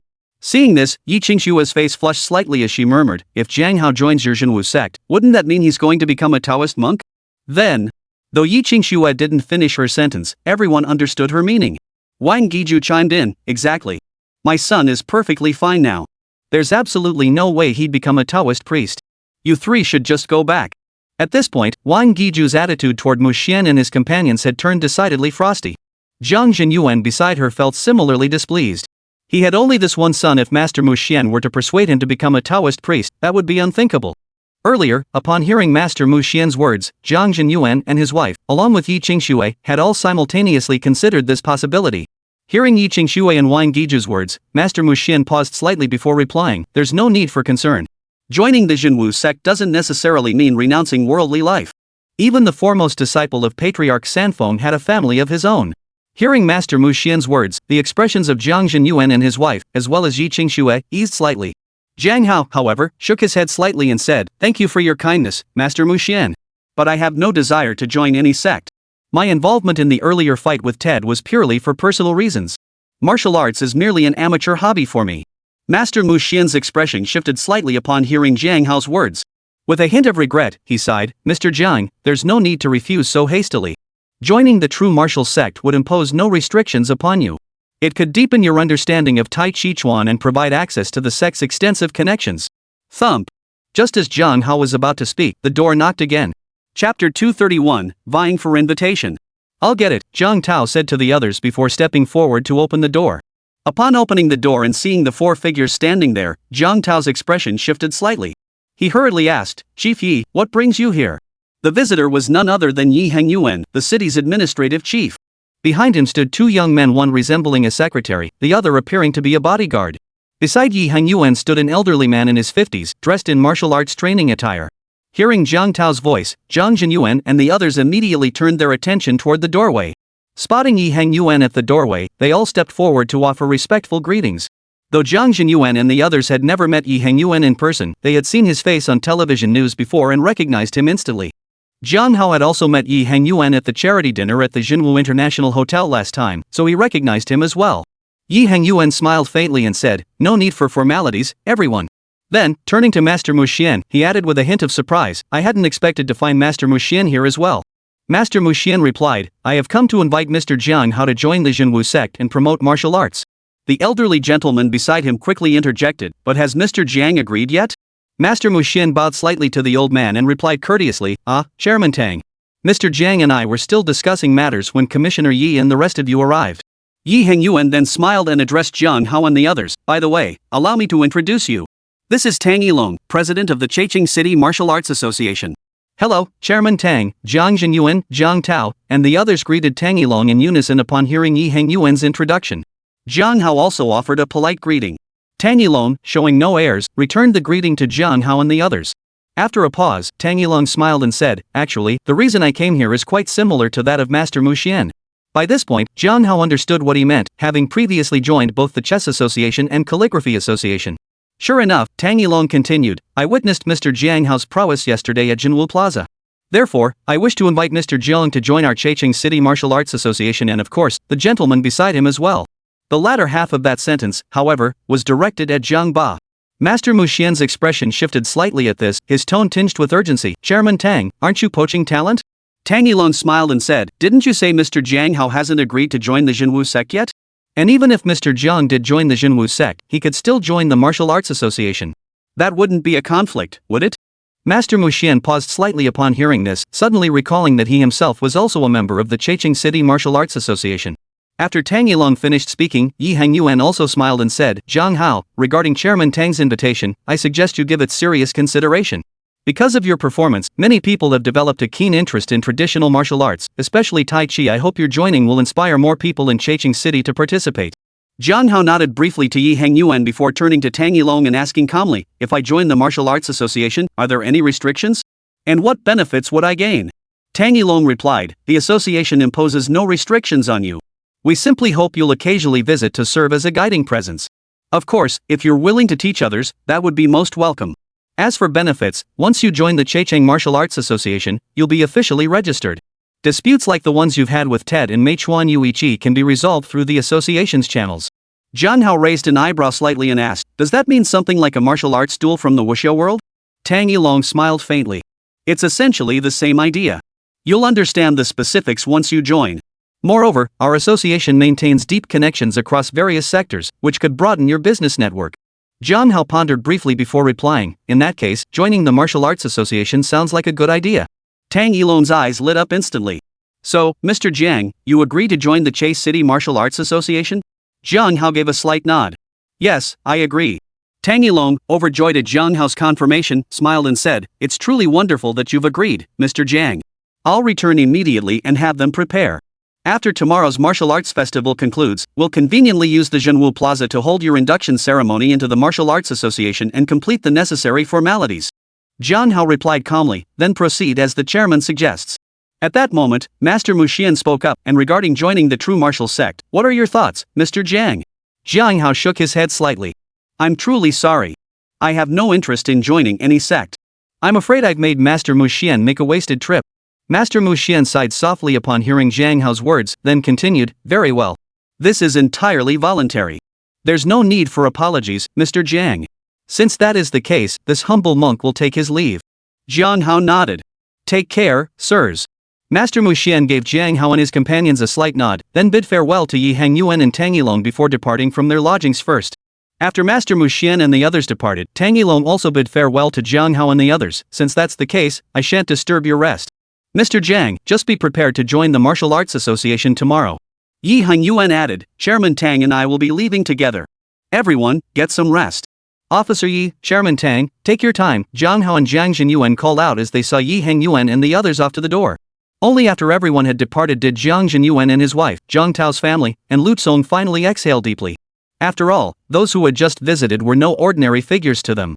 With hearts still racing, the group hurriedly finished their dinner before retiring to their respective rooms. The night passed without incident. The next morning arrived in the blink of an eye. Jiang Hao stretched lazily, slowly opening his sleepy eyes. Ding! Good morning, host. Would you like to check in? The moment Jiang Hao opened his eyes, the familiar notification sound from the system chimed once more. Without hesitation, Jiang Hao selected yes. Instantly, the familiar virtual interface materialized before Jiang Hao's eyes once more. Chapter 232, The Incredible Wu Yongming. Jiang Hao reached out and tapped the illuminated daily check-in button. Ding! Check-in successful. Congratulations, host. You have obtained one basic fixed asset exchange voucher. Note, this voucher can be exchanged for company assets valued at up to 10 billion. Not bad. Hearing the system's notification sound, Jiang Hao nodded slightly, murmuring to himself before ignoring the check-in reward for the moment and getting dressed to rise. Just as Jiang Hao finished washing up, Yi Qingxue also got up. After Yi Qingxue finished her routine, the two left the room together and rejoined the group. After breakfast, the group headed once more toward the viewing platform at Jinwu Square. Along the way, anyone who spotted Jiang Hao's group couldn't help but whisper among themselves. Over the past 2 days, first Jiang Hao and then his bodyguard Jiang Ba had made quite a splash at this year's martial arts festival. By now, nearly everyone gathered at Jinwu Mountain knew of Jiang Hao. Even those unfamiliar with his name could recognize him instantly upon sight. Good morning, Mr. Jiang, Wu Yongming and Hua Fang greeted him warmly as soon as they reached the viewing platform. Good morning, Mr. Wu, Mrs. Wu, and little Yingying, Jiang Hao responded with a smile. After interacting over the past 2 days, Jiang Hao's group and the Wu Yongming family had become quite familiar. They also learned that Wu Yongming's son was named Wu Ying, with the nickname Yingying. Hearing Jiang Hao's voice, Wu Ying waved at him, his face breaking into an innocent smile. Though Wu Yong was unable to speak, his hearing was perfectly fine, and he could understand simple phrases. Jiang Hao watched Wu Ying's adorable expression, feeling a slight stir in his heart as he mentally noted the moment. Soon, when the time was right, the host returned to the stage and announced the continuation of today's competition. Compared to the previous 3 days, however, the crowd's enthusiasm for the final day of the martial arts festival had noticeably waned. The primary reason was undoubtedly the performances of Jiang Hao and the Terminator Jiang Ba, which had stolen the spotlight from the other competitors. Additionally, the temporary inability of Ted and Meichuan Yuichi to continue competing had also diminished the event's luster somewhat. Today marked the final day of the martial arts festival and the championship stage, yet the number of events was significantly fewer than the previous 3 days. The entire half-day was wrapped up in no time. The afternoon marked the closing ceremony of this World Martial Arts Festival. At the ceremony, Che City's Chief Executive Yi Hengyuan, Che City Martial Arts Association President Tang Yilong, Jinwu Sect Grandmaster Mu Xiandao, and other dignitaries of various ranks gathered on stage. First came the speeches, followed by the awards presentation. Winning an award at this world-class martial arts competition was naturally a joyous and glorious occasion. However, the faces of the gold, silver, and bronze medalists bore a faint look of relief mixed with a touch of bitterness. Seeing Jiang Hao and Jiang Ba seated in the viewing gallery, along with Ted and Meichuan Yuichi, who were unable to continue the competition due to injuries, all three secretly felt relieved. Had it not been for Jiang Hao and Jiang Ba rewarding Ted and Meichuan Yuichi respectively, they would never have secured those top 3 positions. Moreover, after the incident involving Jiang Hao, these once proud martial artists began to adopt a more low-key approach. For who could say whether another Jiang Hao or Jiang Ba, another formidable figure like them, might be lurking among the crowd? The Martial Arts Association officials, however, found this development quite satisfying. After speeches by Yi Hengyuan and others concluded, celebrities took the stage for the closing ceremony performances. Then, with the host's announcement, this year's World Martial Arts Festival officially concluded. Once the festival concluded, Tang Yilong, president of the Cheqing City Martial Arts Association, stepped directly onto the stage. In full view of the crowd, he conducted the formal process of inducting Jiang Hao into the Cheqing City Martial Arts Association. Once again, Jiang Hao stole the spotlight before the assembled crowd. Mr. Jiang, everyone, after this gathering disperses, we shall part ways for now. We plan to visit Xiamen City in the coming days and should return to Jiangcheng soon. Should you find yourselves in Jiangcheng, feel free to reach out for another gathering. On the viewing platform, just before departing, Wu Yongming shook hands with Jiang Hao and said with a smile, "Oh, are you heading to Xiamen, Mr. Wu? I'm practically a local host there. If you need anything while you're in Xiamen, feel free to reach out." Jiang Hao was slightly surprised by the invitation and offered a polite response. Hearing Jiang Hao's words, Wu Yongming paused slightly before asking, "Are you familiar with Xiamen City, Mr. Jiang?" Jiang Hao smiled faintly. "Fairly well. I've lived in Xiamen City for over 2 years, done some business there, and my girlfriend's family is also from Xiamen." Jiang Hao gestured toward Yi Qingxue's seat. Hua Fang chimed in, "Really? We were just looking for someone familiar with Xiamen City." "Oh? What might that be? Feel free to share, Jiang Hao replied with a smile. Huo Fang glanced at Wu Ying in her arms, her voice tinged with bitterness. It's still about Ying Ying's condition. A former business associate of Yongming mentioned a young, highly skilled miracle doctor who's emerged in Xiamen City. He might have a way to cure Ying Ying. So we were planning to go see him.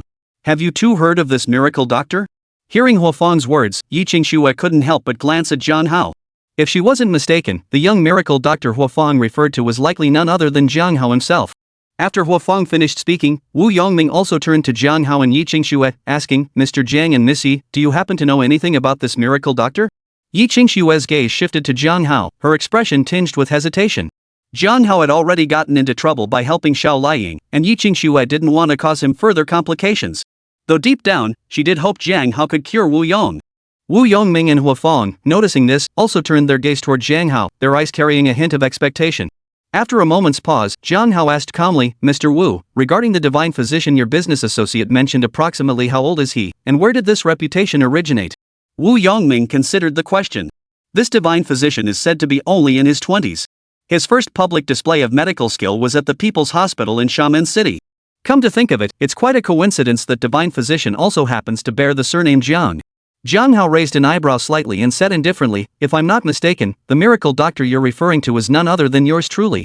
Though the title miracle doctor is a bit of an exaggeration. What? Mr. Jiang is the legendary miracle doctor of Xiamen City? Hearing Jiang Hao's words, Huo Fang couldn't help but gasp in astonishment. Wu Yongming's face was equally filled with disbelief. Chapter 233, Have a big, healthy grandson soon. Jiang Hao replied calmly, I wouldn't call myself a divine doctor, but based on your description, it should be me. Of course, if you don't trust me, Mr. Wu, you're welcome to keep searching in Xiamen City. Wu Yongming stared intently at Jiang Hao before replying in a solemn tone, I trust you, Mr. Jiang. When would be a convenient time for you to examine my daughter, Ying Ying? Wu Yongming said this, but to claim he believed it completely would be impossible.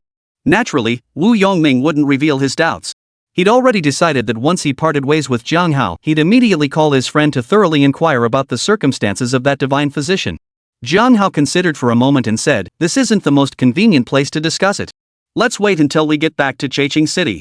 This proposal suited Wu Yongming perfectly. He nodded promptly, replying, then we'll trouble you, Mr. Jiang. We'll follow you to Chaiqing City first.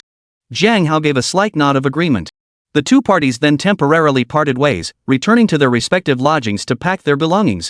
Just as Jiang Hao and his group finished packing and were about to leave the Jinwu sect, Xiao Liying arrived at their doorstep.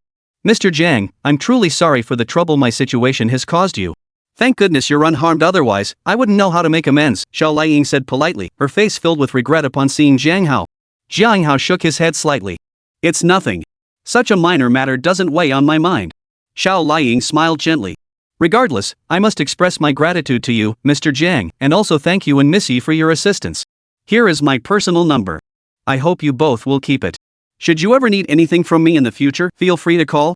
Or, if there's an opportunity for collaboration, that would be welcome too. As she spoke, Xiao Liying smoothly produced a slip of paper and handed it to Jiang Hao. It bore a string of phone numbers. Jiang Hao accepted the card without pretense, replying simply, I'll reach out to Miss Xiao about potential collaborations when the time is right. Xiao Liying gave a slight nod, then bid farewell to Jiang Hao and Yi Qingxue. She nodded briefly to Zhang Jinyuan and the others before departing with her bodyguards. Here you go. After Xiao Liying departed, Jiang Hao handed the note with her number to Yi Qingxue. Yi Qingxue smiled. Don't worry, I won't mind. Write down the number first before giving it to me. You have an entertainment company, right? Who knows, maybe you'll end up collaborating with Xiao Liying someday. Jiang Hao nodded slightly upon hearing this. He took out his phone, saved Xiao Liying's number in his contacts, and then handed the note to Yi Qingxue. This time, Yi Qingxue didn't refuse. She took the note with Xiao Liying's number and tucked it away. After Xiao Liying and the others left, Jiang Hao took out his phone and dialed Wu Yongming's number. They had exchanged contact information during their casual chats on the viewing platform over the past couple of days. Hello, Mr. Jiang, Wu Yongming's voice came through immediately after the call connected. Good day, Mr. Wu. We plan to depart Jinwu Mountain and return to Chaiqing City. When do you intend to leave? Jiang Hao cut straight to the point without beating around the bush. We don't have much to do here either, Wu Yongming replied. We'll join you then. Alright, meet us at the entrance of the Jinwu sect. We'll head to Chaiqing City together, Jiang Hao replied calmly. Understood. We'll meet at the main gate of Jinwu sect. No objections there, Wu Yongming agreed without hesitation. That's settled then. See you later. Alright, see you later. After hanging up, Jiang Hao and his group headed straight for the gates of the Jinwu sect. Before long, they arrived at the entrance. By the time Jiang Hao and his group arrived at the entrance, Wu Yongming and his group were already waiting there. The two groups immediately merged and left the Jinwu sect together, heading toward the foot of Jinwu Mountain. Upon seeing Jiang Hao again, the Wus were even more courteous and warm toward him. This was mainly because, after parting ways earlier, Wu Yongming had called his contacts in Xiama City and had essentially confirmed that Jiang Hao was indeed the legendary young miracle doctor of Xiama City. Chatting and laughing along the way, they soon arrived at the parking lot at the foot of Jinwu Mountain. Mr. Wu, you can follow our car to Checheng City. Once we settle there, I'll examine Xiao Yingying's condition. Upon reaching the parking lot, Jiang Hao gently rubbed Wu Ying's little head and smiled at Mr. and Mrs. Wu Yongming. Wu Yongming replied, "That's perfect. We're sorry to trouble you, Mr. Jiang." Jiang Hao shook his head slightly. "It's no trouble at all. For one thing, Mr. Wu and I get along quite well, and besides, I'm quite fond of little Yingying." Wu Yongming replied, "Regardless, we owe you our deepest gratitude, Mr. Jiang." Jiang Hao chuckled. "No need for formalities. Let's all get in our cars." After parting ways with Wu Yongming and his group, Wang Giju smiled and said, "Xiao Hao, you and Xing Xue both adore children. I think you should consider having your own sooner rather than later. While your father and I are still young, we can help look after the little one." Hearing Wang Giju's words, Yi Qingxue instantly flushed crimson and lowered her head, burying her face in her chest. Jiang Hao chuckled, "Don't worry, Mom. We will. Besides, you and Dad shouldn't fret about getting old. Haven't you noticed how fit you both are? You practically look like young people."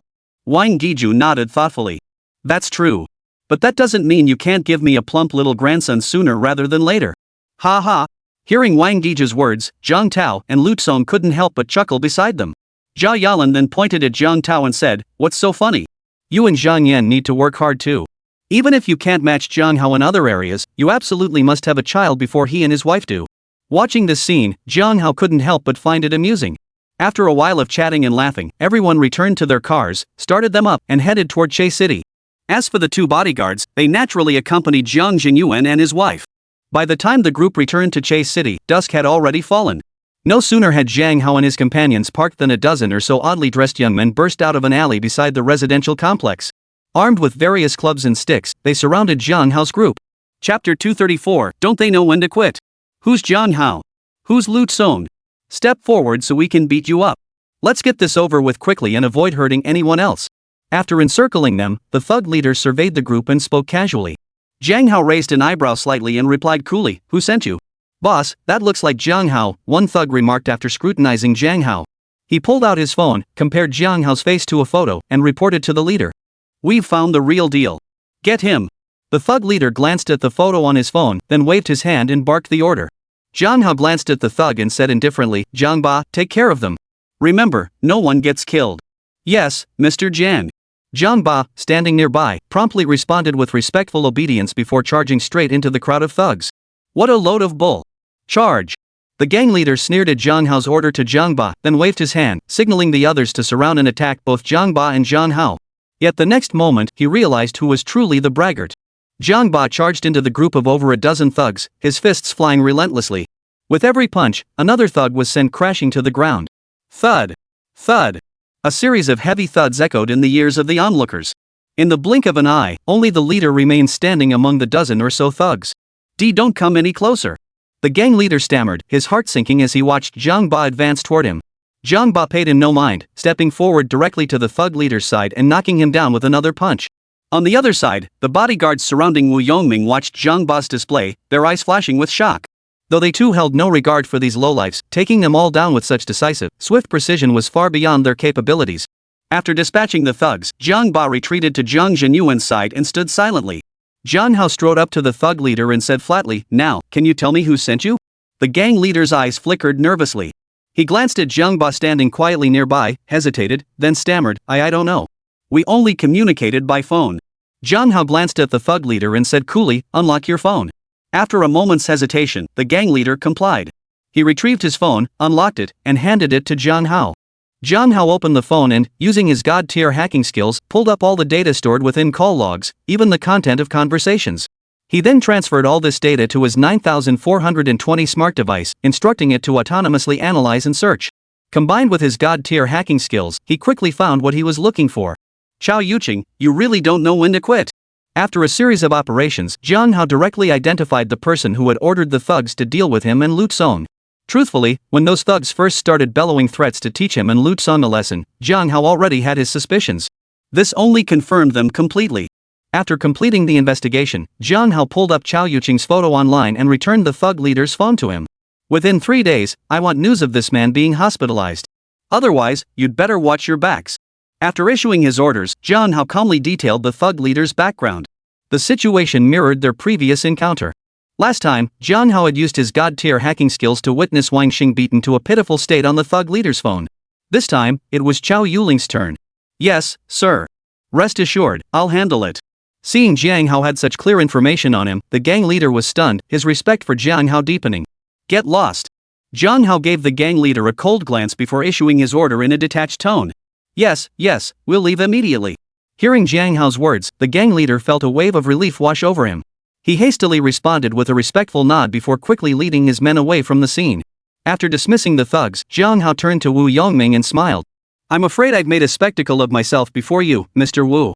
Wu Yongming chuckled. Mr. Jiang, you're too kind. This is nothing at all. Jiang Hao nodded slightly, then called out to the others, let's go, before returning to the Jiang residence. The Jiang family's current living quarters were rather small. Once everyone had entered the house, it felt quite cramped. Wu Yongming glanced around the Jiang residence, a flicker of surprise crossing his eyes. He hadn't expected Jiang Hao's home to be so modest and cramped. Jiang Jinyuan noticed the surprise in Wu Yongming's eyes and smiled, explaining, this is an old apartment I managed to buy in the city years ago. We've lived here for so long that we've grown quite attached to it. Jiang Hao has already purchased a new place, but we haven't moved yet. Wu Yongming nodded slightly. The Jiang family truly values sentiment. The group chatted and laughed, soon settling into casual conversation within the Jiang residence. After a while, Jiang Hao considered the situation and suggested, the house is indeed getting a bit crowded. Let's head out to a hotel for dinner first and pick up a set of silver needles while we're at it. After dinner, I'll take a look at Xiao Yingying's condition. Wu Yongming replied, thank you for your kindness, Mr. Jiang. Jiang Hao waved his hand dismissively. It's nothing. Just a small favor. They promptly left the Jiang residence and headed toward a nearby hotel. Along the way, they stopped at a pharmacy to purchase a set of silver acupuncture needles. They proceeded directly to the hotel. After ordering their meal, Wu Yongming's bodyguard sat at one table while Jiang Hao, Wu Yongming, and the others sat at another, beginning a fairly substantial dinner. After dinner, Wu Yongming booked a suite at the hotel. Once everyone was settled in the suite, Jiang Hao began examining Wu Yong's condition. After a brief examination, Jiang Hao took out the silver needles, sterilized them, and began inserting them into Wu Yong's body.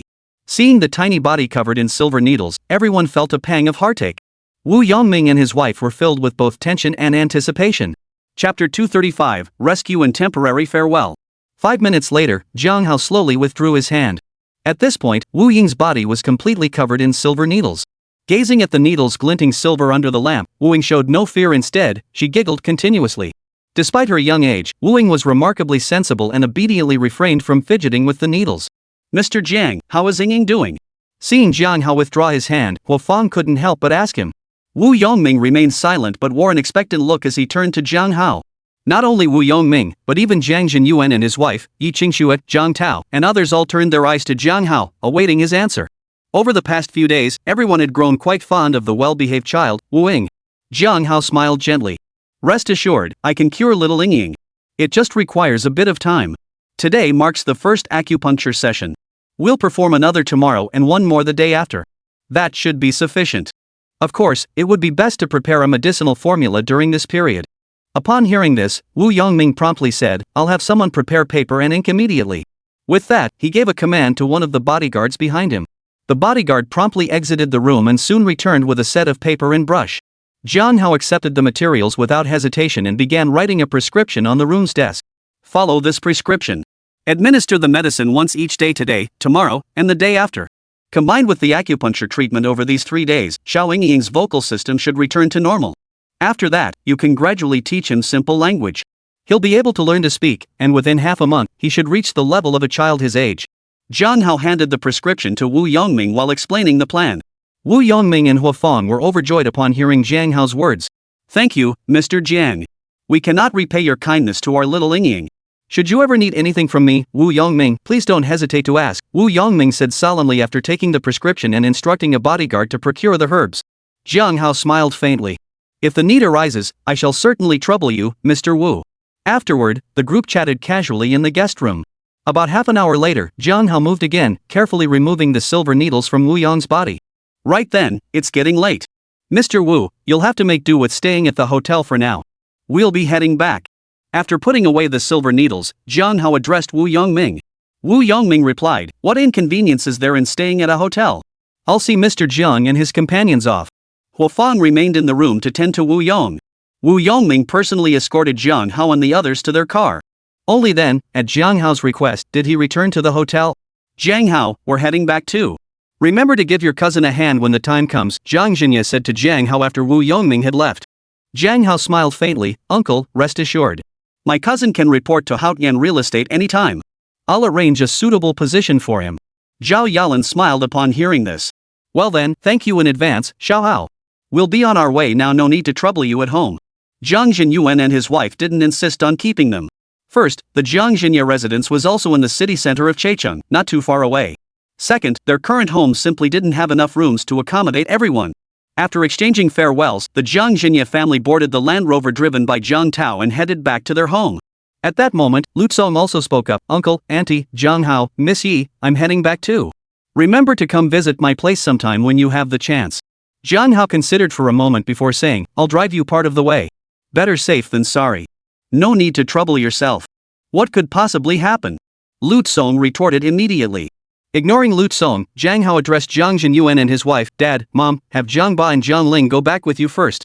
Qing Xue and I will take Lu Tsong home and then follow shortly." Jiang Zhinyuan replied, "All right. Just be careful on the road." Jiang Hao nodded slightly. "Don't worry. I know what I'm doing." With that, Jiang Zhinyuan and his wife were escorted by Jiang Ba and Jiang Ling back to the Jiang residence. Jiang Hao drove the Maybach, with Yi Qingxuan in the front passenger seat and Lu Tsong in the back. They headed straight for Lu Tsong's residence. When they arrived at the building where Lu Tsong lived, the car stopped. Lu Tsong hesitated for a moment, feeling somewhat apologetic. "Jiang Hao, I'm sorry. Because of my situation, I've caused you trouble." Earlier, near the Jiang residence, Lu Tsong had overheard the thug's words and had his own suspicions about why these people had targeted him and Jiang Hao. Jiang Hao smiled faintly. "You mean the Chao Yuqing incident? Don't worry. That's no trouble at all for me. The one with trouble will be Chao Yuqing, not us." Lu Tsong froze slightly at this. "What do you mean by that, Jiang Hao?" Jiang Hao replied indifferently, "You'll see tomorrow. Alright, head back now and get some rest." Seeing Jiang Hao unwilling to elaborate, Lu Tsong didn't press further. "Alright, I'll head back then. Would you two like to come up for a while?" Jiang Hao shook his head slightly. "No need. It's getting late, and we plan to head back and rest early too." Lu Tsong said, "Alright then. I'll head back too. Goodbye." With that, Lu Tsong opened his car door and stepped out, walking toward his home. After Lu Tsong went upstairs, Jiang Hao finally led Yi Qingxue toward their own home. As they walked, Jiang Hao silently communicated with the system in his mind. For Star Dragon Automobile Company, use the fixed asset exchange voucher. Ding! Voucher redeemed successfully. Congratulations, host. You have acquired full ownership of Star Dragon Automobile Company. Hearing the system's notification, Jiang Hao's lips curved into a faint smile. If Chao Yuqing didn't know when to quit, then he wouldn't be the one to blame. Moreover, Jiang Hao noticed his holdings were steadily increasing. Noticing his expression, Yi Qingxue asked curiously, "Jiang Hao, what's up?" Jiang Hao smiled faintly. "Nothing much. Just acquired another company." "Ha? Acquired another company?" Yi Qingxue was taken aback. "You've been with us the whole time, I haven't seen you do anything." Jiang Hao chuckled. With the internet so advanced these days, most things can be handled with just a smartphone. Yi Qingxue nodded slightly upon hearing this and didn't pursue the topic further, instead chatting casually with Jiang Hao. Before long, the two had returned home. After freshening up, Jiang Hao and Yi Qingxue embarked on another sweet evening together. Chapter 236, trying to talk us into idling away our lives. Ding! Good morning, host. Would you like to check in? Early the next morning, the moment Jiang Hao opened his eyes, the system's mechanical prompt sounded in his mind. Yes, Jiang Hao replied, selecting yes as always. With his response, the familiar light screen appeared once more, and Jiang Hao repeated his daily routine. Ding! Check-in successful. Congratulations, host. You have obtained one basic share voucher. Note, this voucher can be exchanged for shares in any company valued under 10 billion yuan, with the share ratio determined randomly. An entry-level share voucher, huh? Not bad, but it didn't seem immediately useful. There weren't many listed companies in Chase City anyway, Jiang Hao silently thought upon hearing the system's reward notification. For now, Jiang Hao left the basic share voucher in the system's inventory, paying it no further mind. He bent down to gently kiss Yi Qingshue's forehead beside him, then got dressed, rose from bed, and headed to wash up. Another beautiful day began. Just as Jiang Hao left the bedroom for his routine, the long lashes at the corners of Yi Qingshue's eyes fluttered a few times before slowly opening. She reached up to touch her forehead, a blissful smile curving her lips as sweetness filled her heart. She too rose, dressed, and got out of bed. Before long, the entire family gathered in the dining room. Xiao Hao, Qingxue, come have breakfast. Wang Giju called out cheerfully as she saw Jiang Hao and Yi Qingsue emerge. Yi Qingsue smiled faintly. Thank you, Auntie. You've worked so hard. Wang Giju chuckled, it's just breakfast. No trouble at all. The family chatted and laughed as they enjoyed a simple, warm breakfast, the atmosphere filled with cheer. After breakfast, Jiang Zhenyuan remarked, we've had a few days of fun now. It's time to get back to preparing for the farm stay. After Jiang Hao finishes treating Xiaoying, he should take Qingxue for a stroll around Che City. Upon hearing Jiang Zhenyuan's words, Jiang Hao suddenly recalled that while at the Zhenwu sect, he had signed up for a happy farm stay. With that thought in mind, Jiang Hao smiled and said, Dad, Mom, you don't need to go through the trouble of finding a farmhouse restaurant. What's this? Trying to talk us into living off others again? Forget it. Jiang Zhenyuan waved his hand dismissively at Jiang Hao's suggestion. Wang Giju added, your father and I are still young. If we don't find something to occupy ourselves, we might get bored sick. We appreciate your kindness, but we'll pass. Even Yi Qingsue looked at Jiang Hao with a hint of confusion. Hadn't they already agreed on this earlier? Jiang Hao smiled gently. Mom, Dad, you misunderstood. I didn't say you couldn't open a farmhouse restaurant. What I meant was, I've already acquired a great one. We can go check it out together this morning. Really? Jiang Zhenyuan sounded skeptical. When did you acquire it? Jiang Hao chuckled. Would I lie to you about something like this? If I were deceiving you, wouldn't the truth be exposed the moment we step inside? Wang Giju shot Jiang Zhenyuan a sharp look. Xiao Hao's right. You're overthinking this. Then, turning to Jiang Hao, she asked, where exactly is this farmhouse restaurant? Jiang Hao replied, it's right at the foot of Sifan Mountain, not too far from People's Park. I'll take you there after I finish treating Xiaoying. Wang Giju agreed, alright then. Your father and I will wait at home for you to return. Once you're back, we'll all go check out that farmhouse together. Alright, Jiang Hao nodded slightly to Jiang Zhenyuan and his wife. As you saw last night, treating Xiaoying doesn't take much time. Next, Jiang Hao and Yi Qingsue bid farewell to Jiang Zhenyuan and his wife, then headed straight for the hotel where Wu Yongming's family was staying. Mr. Jiang, Miss Yi, you're here. Wu Yongming greeted them warmly with a smile upon seeing Jiang Hao and Yi Qingsue arrive. Huo Fan also greeted the two. Meanwhile, little Wu Yong and Wu Yongming's arms spread her arms wide, making a hugging gesture toward Jiang Hao. Seeing this, Jiang Hao smiled and said, come here, little Engying. Let uncle hold you. With that, he reached out and took Wu Ying from Wu Yongming's arms. Giggling happily, Wu Ying let out a cheerful laugh as Jiang Hao held her. Wu Yongming watched with a smile and remarked, who would have thought Engying and Mr. Jiang would hit it off so well? I've never seen her act this affectionate toward anyone besides us before. Jiang Hao chuckled, little Ying and I do get along quite well. I'm very fond of him too. Wu Yongming's eyes flickered slightly at this remark, a thought forming in his mind. He considered it briefly but decided against voicing it for now. After teasing Wu Ying for a while, Jiang Hao resumed the treatment. This time, the process moved even faster than the previous night. The entire session lasted just over half an hour before concluding. After finishing, Jiang Hao said, continue giving Ying the decoction from last night's prescription. One more dose tomorrow should be sufficient. Wu Yongming replied, we're truly imposing on you, Mr. Jiang.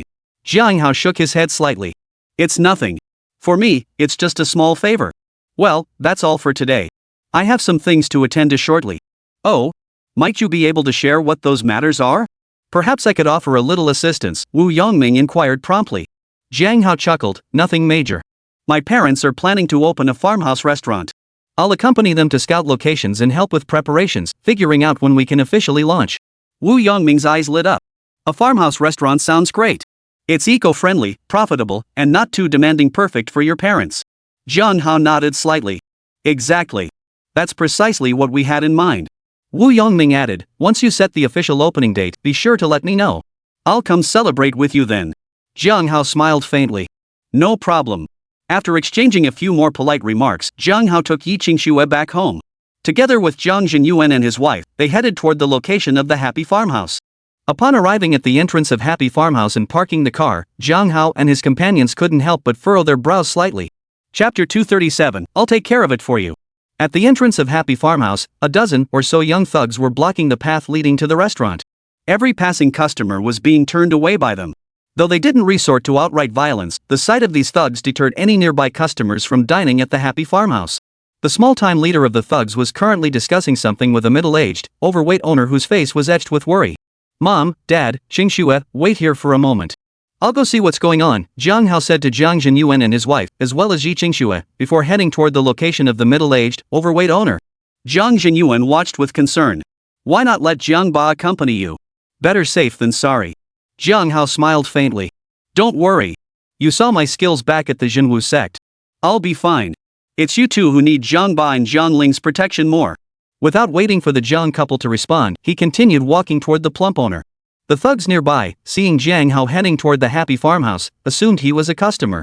Two of them immediately stepped forward, intending to block his path, only to be casually shoved aside by Jiang Hao. "What's going on here?" Jiang Hao walked up to the portly owner and spoke in a calm, matter-of-fact tone. "Who are you?" the plump owner asked in confusion upon hearing Jiang Hao's voice. The thug leader across from the fat boss shot Jiang Hao a displeased look. However, upon recognizing Jiang Hao's face, the gang leader's expression shifted slightly. He stared in surprise, stammering, "It's you?" Hearing this, Jiang Hao turned to look at the thug leader, feeling a wave of surprise. He hadn't expected the thug leader to be someone he knew. This gang leader was none other than Zhao Shan, the very same thug leader who had ambushed Lu Song when Jiang Hao went to buy a car just a few days prior. Jiang Hao glanced at Zhao Shan and remarked indifferently, "I never expected to run into you again. It really is a small world." Seeing the standoff between Jiang Hao and Zhao Shan, the plump boss's face shifted with emotion before he silently retreated to the side. Meanwhile, the other thugs under Zhao Shan, seeing Jiang Hao had just pushed two of them aside, immediately closed in on him. Zhao Shan watched his men approach, his eyes flickering slightly, but he made no move to stop them. Last time, when Zhao Shan had ambushed Lu Song, Jiang Hao had ruined his plans and given him a thorough beating. Though he'd felt genuine fear toward Jiang Hao at the time, that dread had faded somewhat over the following days, replaced by growing resentment. In Zhao Shan's view, their previous defeat had been due to being outnumbered. Now, with nearly double the men, they should be able to take down Jiang Hao. "That brat dared to attack me. Brothers, let's take him down." One of the thugs who had been shoved aside earlier by Jiang Hao roared at him, then charged forward. Seeing their leader make no move to stop him, the other thugs immediately joined the assault, closing in on Jiang Hao. Jiang Hao raised an eyebrow at the spectacle, a hint of disdain in his eyes. With a casual step, he instantly sidestepped the others and arrived beside Zhao Shan. Next, in Zhao Shan's terrified gaze, Jiang Hao's hands clamped down on both sides of Zhao Shan's shoulder blades. Instantly, Zhao Shan felt his body go completely limp, unable to muster any strength. Then, gripping Zhao Shan's shoulder blades with both hands, Jiang Hao lifted him up. Using Zhao Shan as a weapon, he hurled him at the thugs. Thud! A series of dull thuds echoed in everyone's ears. Zhao Shan's legs slammed down hard onto the bodies of several surrounding thugs. Thud! Thud! A series of heavy thuds followed as the thugs were sent crashing to the ground by Zhao Shan's legs. Jiang Hao didn't stop there. He hoisted Zhao Shan up, using him as a weapon, and slammed him down hard onto the chests of the remaining thugs. Thud!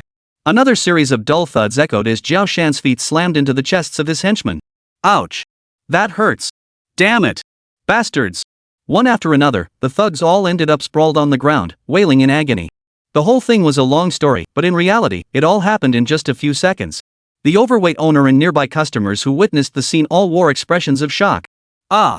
The next moment, a series of agonized screams erupted from Zhao Shan's mouth, snapping the surrounding crowd out of their stunned daze. Those who had seen Jiang Hao's performance at the World Martial Arts Festival on TV couldn't help but gasp in recognition. It was him! Who is he? How come I've never heard of him? At the World Martial Arts Festival, a mysterious master suddenly appeared and thoroughly taught that arrogant foreign competitor a lesson. Didn't you hear about it? Oh, I remember now. I saw that news report too. Originally, when Jiang Zhenyuan and his wife saw Jiang Hao surrounded by a dozen attackers, they were filled with worry. They were about to send Jiang Ba to help, but never imagined such a scene would unfold. Their concerns instantly melted away, replaced by a surge of pride and admiration. Especially Jiang Zhenyuan, he now harbored a growing desire to learn martial arts himself. Yi Qingxue gazed at Jiang Hao in the distance, her heart brimming with pride, a sweet smile lighting up her face. Jiang Hao paid no heed to the various thoughts swirling around him. He casually tossed Zhao Shan to the ground and remarked indifferently, "Seems like you didn't learn your lesson last time." Zhao Shan immediately retorted, "I'm sorry, Mr. Jiang. It was my mistake. I'll never do it again. Please spare me." Jiang Hao replied coolly, "You said the same thing last time." Zhao Shan hastily added, "Mr. Jiang, this time I truly understand my mistake. I won't dare again, I swear." Jiang Hao paused briefly before replying, "I'll give you one more chance. Thank you, Mr. Jiang, Jiao Shan sighed in relief upon hearing Jiang Hao's words, hastily expressing his gratitude. Jiang Hao gave Jiao Shan a calm look and said flatly, "Don't rush to thank me. I have a task for you. If anything goes wrong, believe me, you'll regret ever being born." Jiao Shan's heart skipped a beat at the coldness in Jiang Hao's eyes. He quickly replied, "Mr. Jiang, who do you want me to deal with? Just give the word, and I'll handle it perfectly." Chapter 238, Utilizing Worthless Material. Jiang Hao shot Jiao Shan a sharp look. "When did I ever ask you to discipline anyone? Do you really think I'd stoop to your level?" Jiao Shan immediately retorted, "Yes, yes. I misspoke. Mr. Jiang, whatever you need done, just give the order. I'll see it through." Jiang Hao replied coolly, "This farmhouse inn is now mine. However, my parents will be running it. You must keep a close eye on things. If anything goes wrong here, I'll hold you personally responsible." "Ha?" Hearing Jiang Hao's words, Jiao Shan was taken aback. He had assumed Jiang Hao would simply order him to teach someone a lesson, as he had done before. Jiang Hao's silence was likely just a way to avoid trouble. Yet Jiao Shan never imagined Jiang Hao would assign him such a task. At the same time, Jiao Shan couldn't fathom how this farmhouse restaurant had suddenly become Jiang Hao's property. Noticing Jiao Shan's distraction, Jiang Hao's brow furrowed slightly. "What?" he asked flatly. "You're not willing?" Seeing Jiang Hao frown, Jiao Shan quickly replied, "I'm willing. I'm willing. Rest assured, Mr. Jiang. I'll lead the brothers to guard this farmhouse restaurant. Nothing will go wrong." Jiang Hao replied indifferently, "That's best. By the way, why did you deliberately block the road earlier, disrupting this farmhouse restaurant's business?" The series of sudden changes left the plump owner dizzy and utterly shocked. Hearing Jiang Hao's question, the farmhouse owner immediately turned to Jiao Shan, seeking an answer. Truth be told, his decision to sell the place was largely influenced by Jiao Shan and his crew earlier, though that wasn't the only reason. Hearing Jiang Hao's inquiry, Jiao Shan hesitated slightly before explaining, "It's like this. Not far from this happy farmhouse, there's a Five Blessings farmhouse. The owner there felt their business was being stolen by this place, so they hired us to cause trouble here and drive this shop out of business." Hearing Jiao Shan's words, the plump owner's face instantly darkened. He had already harbored suspicions, and now, with Jiao Shan's confirmation, his suspicions were fully validated. How could he not be furious? Jiang Hao remained unmoved, though he mentally noted the Five Blessings farmhouse. Jiang Hao said indifferently, "All right, I understand. Take your people and get out of here. Remember, guard this happy farmhouse carefully from now on. If anything goes wrong, you won't get a third chance to speak with me." A chill shot through Jiao Shan's heart at Jiang Hao's words. He scrambled to respond, "Yes, yes. We'll leave immediately." With that, Jiao Shan hastily led his men away, slinking off like a pack of defeated dogs. After Jiao Shan and his men departed, Jiang Jinyuan and his wife, Yi Qingxue, along with Jiang Ba and Jiang Ling, all approached. Wang Guiju murmured reproachfully, "Xiao Hao, why didn't you call the police? People like that should be arrested by the authorities." Jiang Hao shook his head slightly. It wouldn't have done any good. At most, they'd have been detained for a few days before being released. Calling the police would have been pointless. This was precisely why Jiang Hao hadn't called the police earlier, choosing instead to have Jiao Shan stay behind to guard the happy farmhouse. This time it was Jiao Shan and his crew causing trouble, but next time it could easily be someone else. And petty troublemakers like Jiao Shan who never commit major crimes but constantly cause minor disturbances were fundamentally impossible to eradicate. In a way, Jiang Hao was putting them to use. Moreover, with Jiang Ba and Jiang Ling protecting Jiang Jinyuan and his wife, Jiang Hao had no need to worry about their safety. His only concern now was the business of the restaurant. Jiao Shan and his crew, serving as the hidden pawn safeguarding the happy farmhouse, were actually quite useful. Hearing Jiang Hao's words, the plump owner shook his head. "Yeah, people like that are like a stubborn plaster, you just can't shake them off.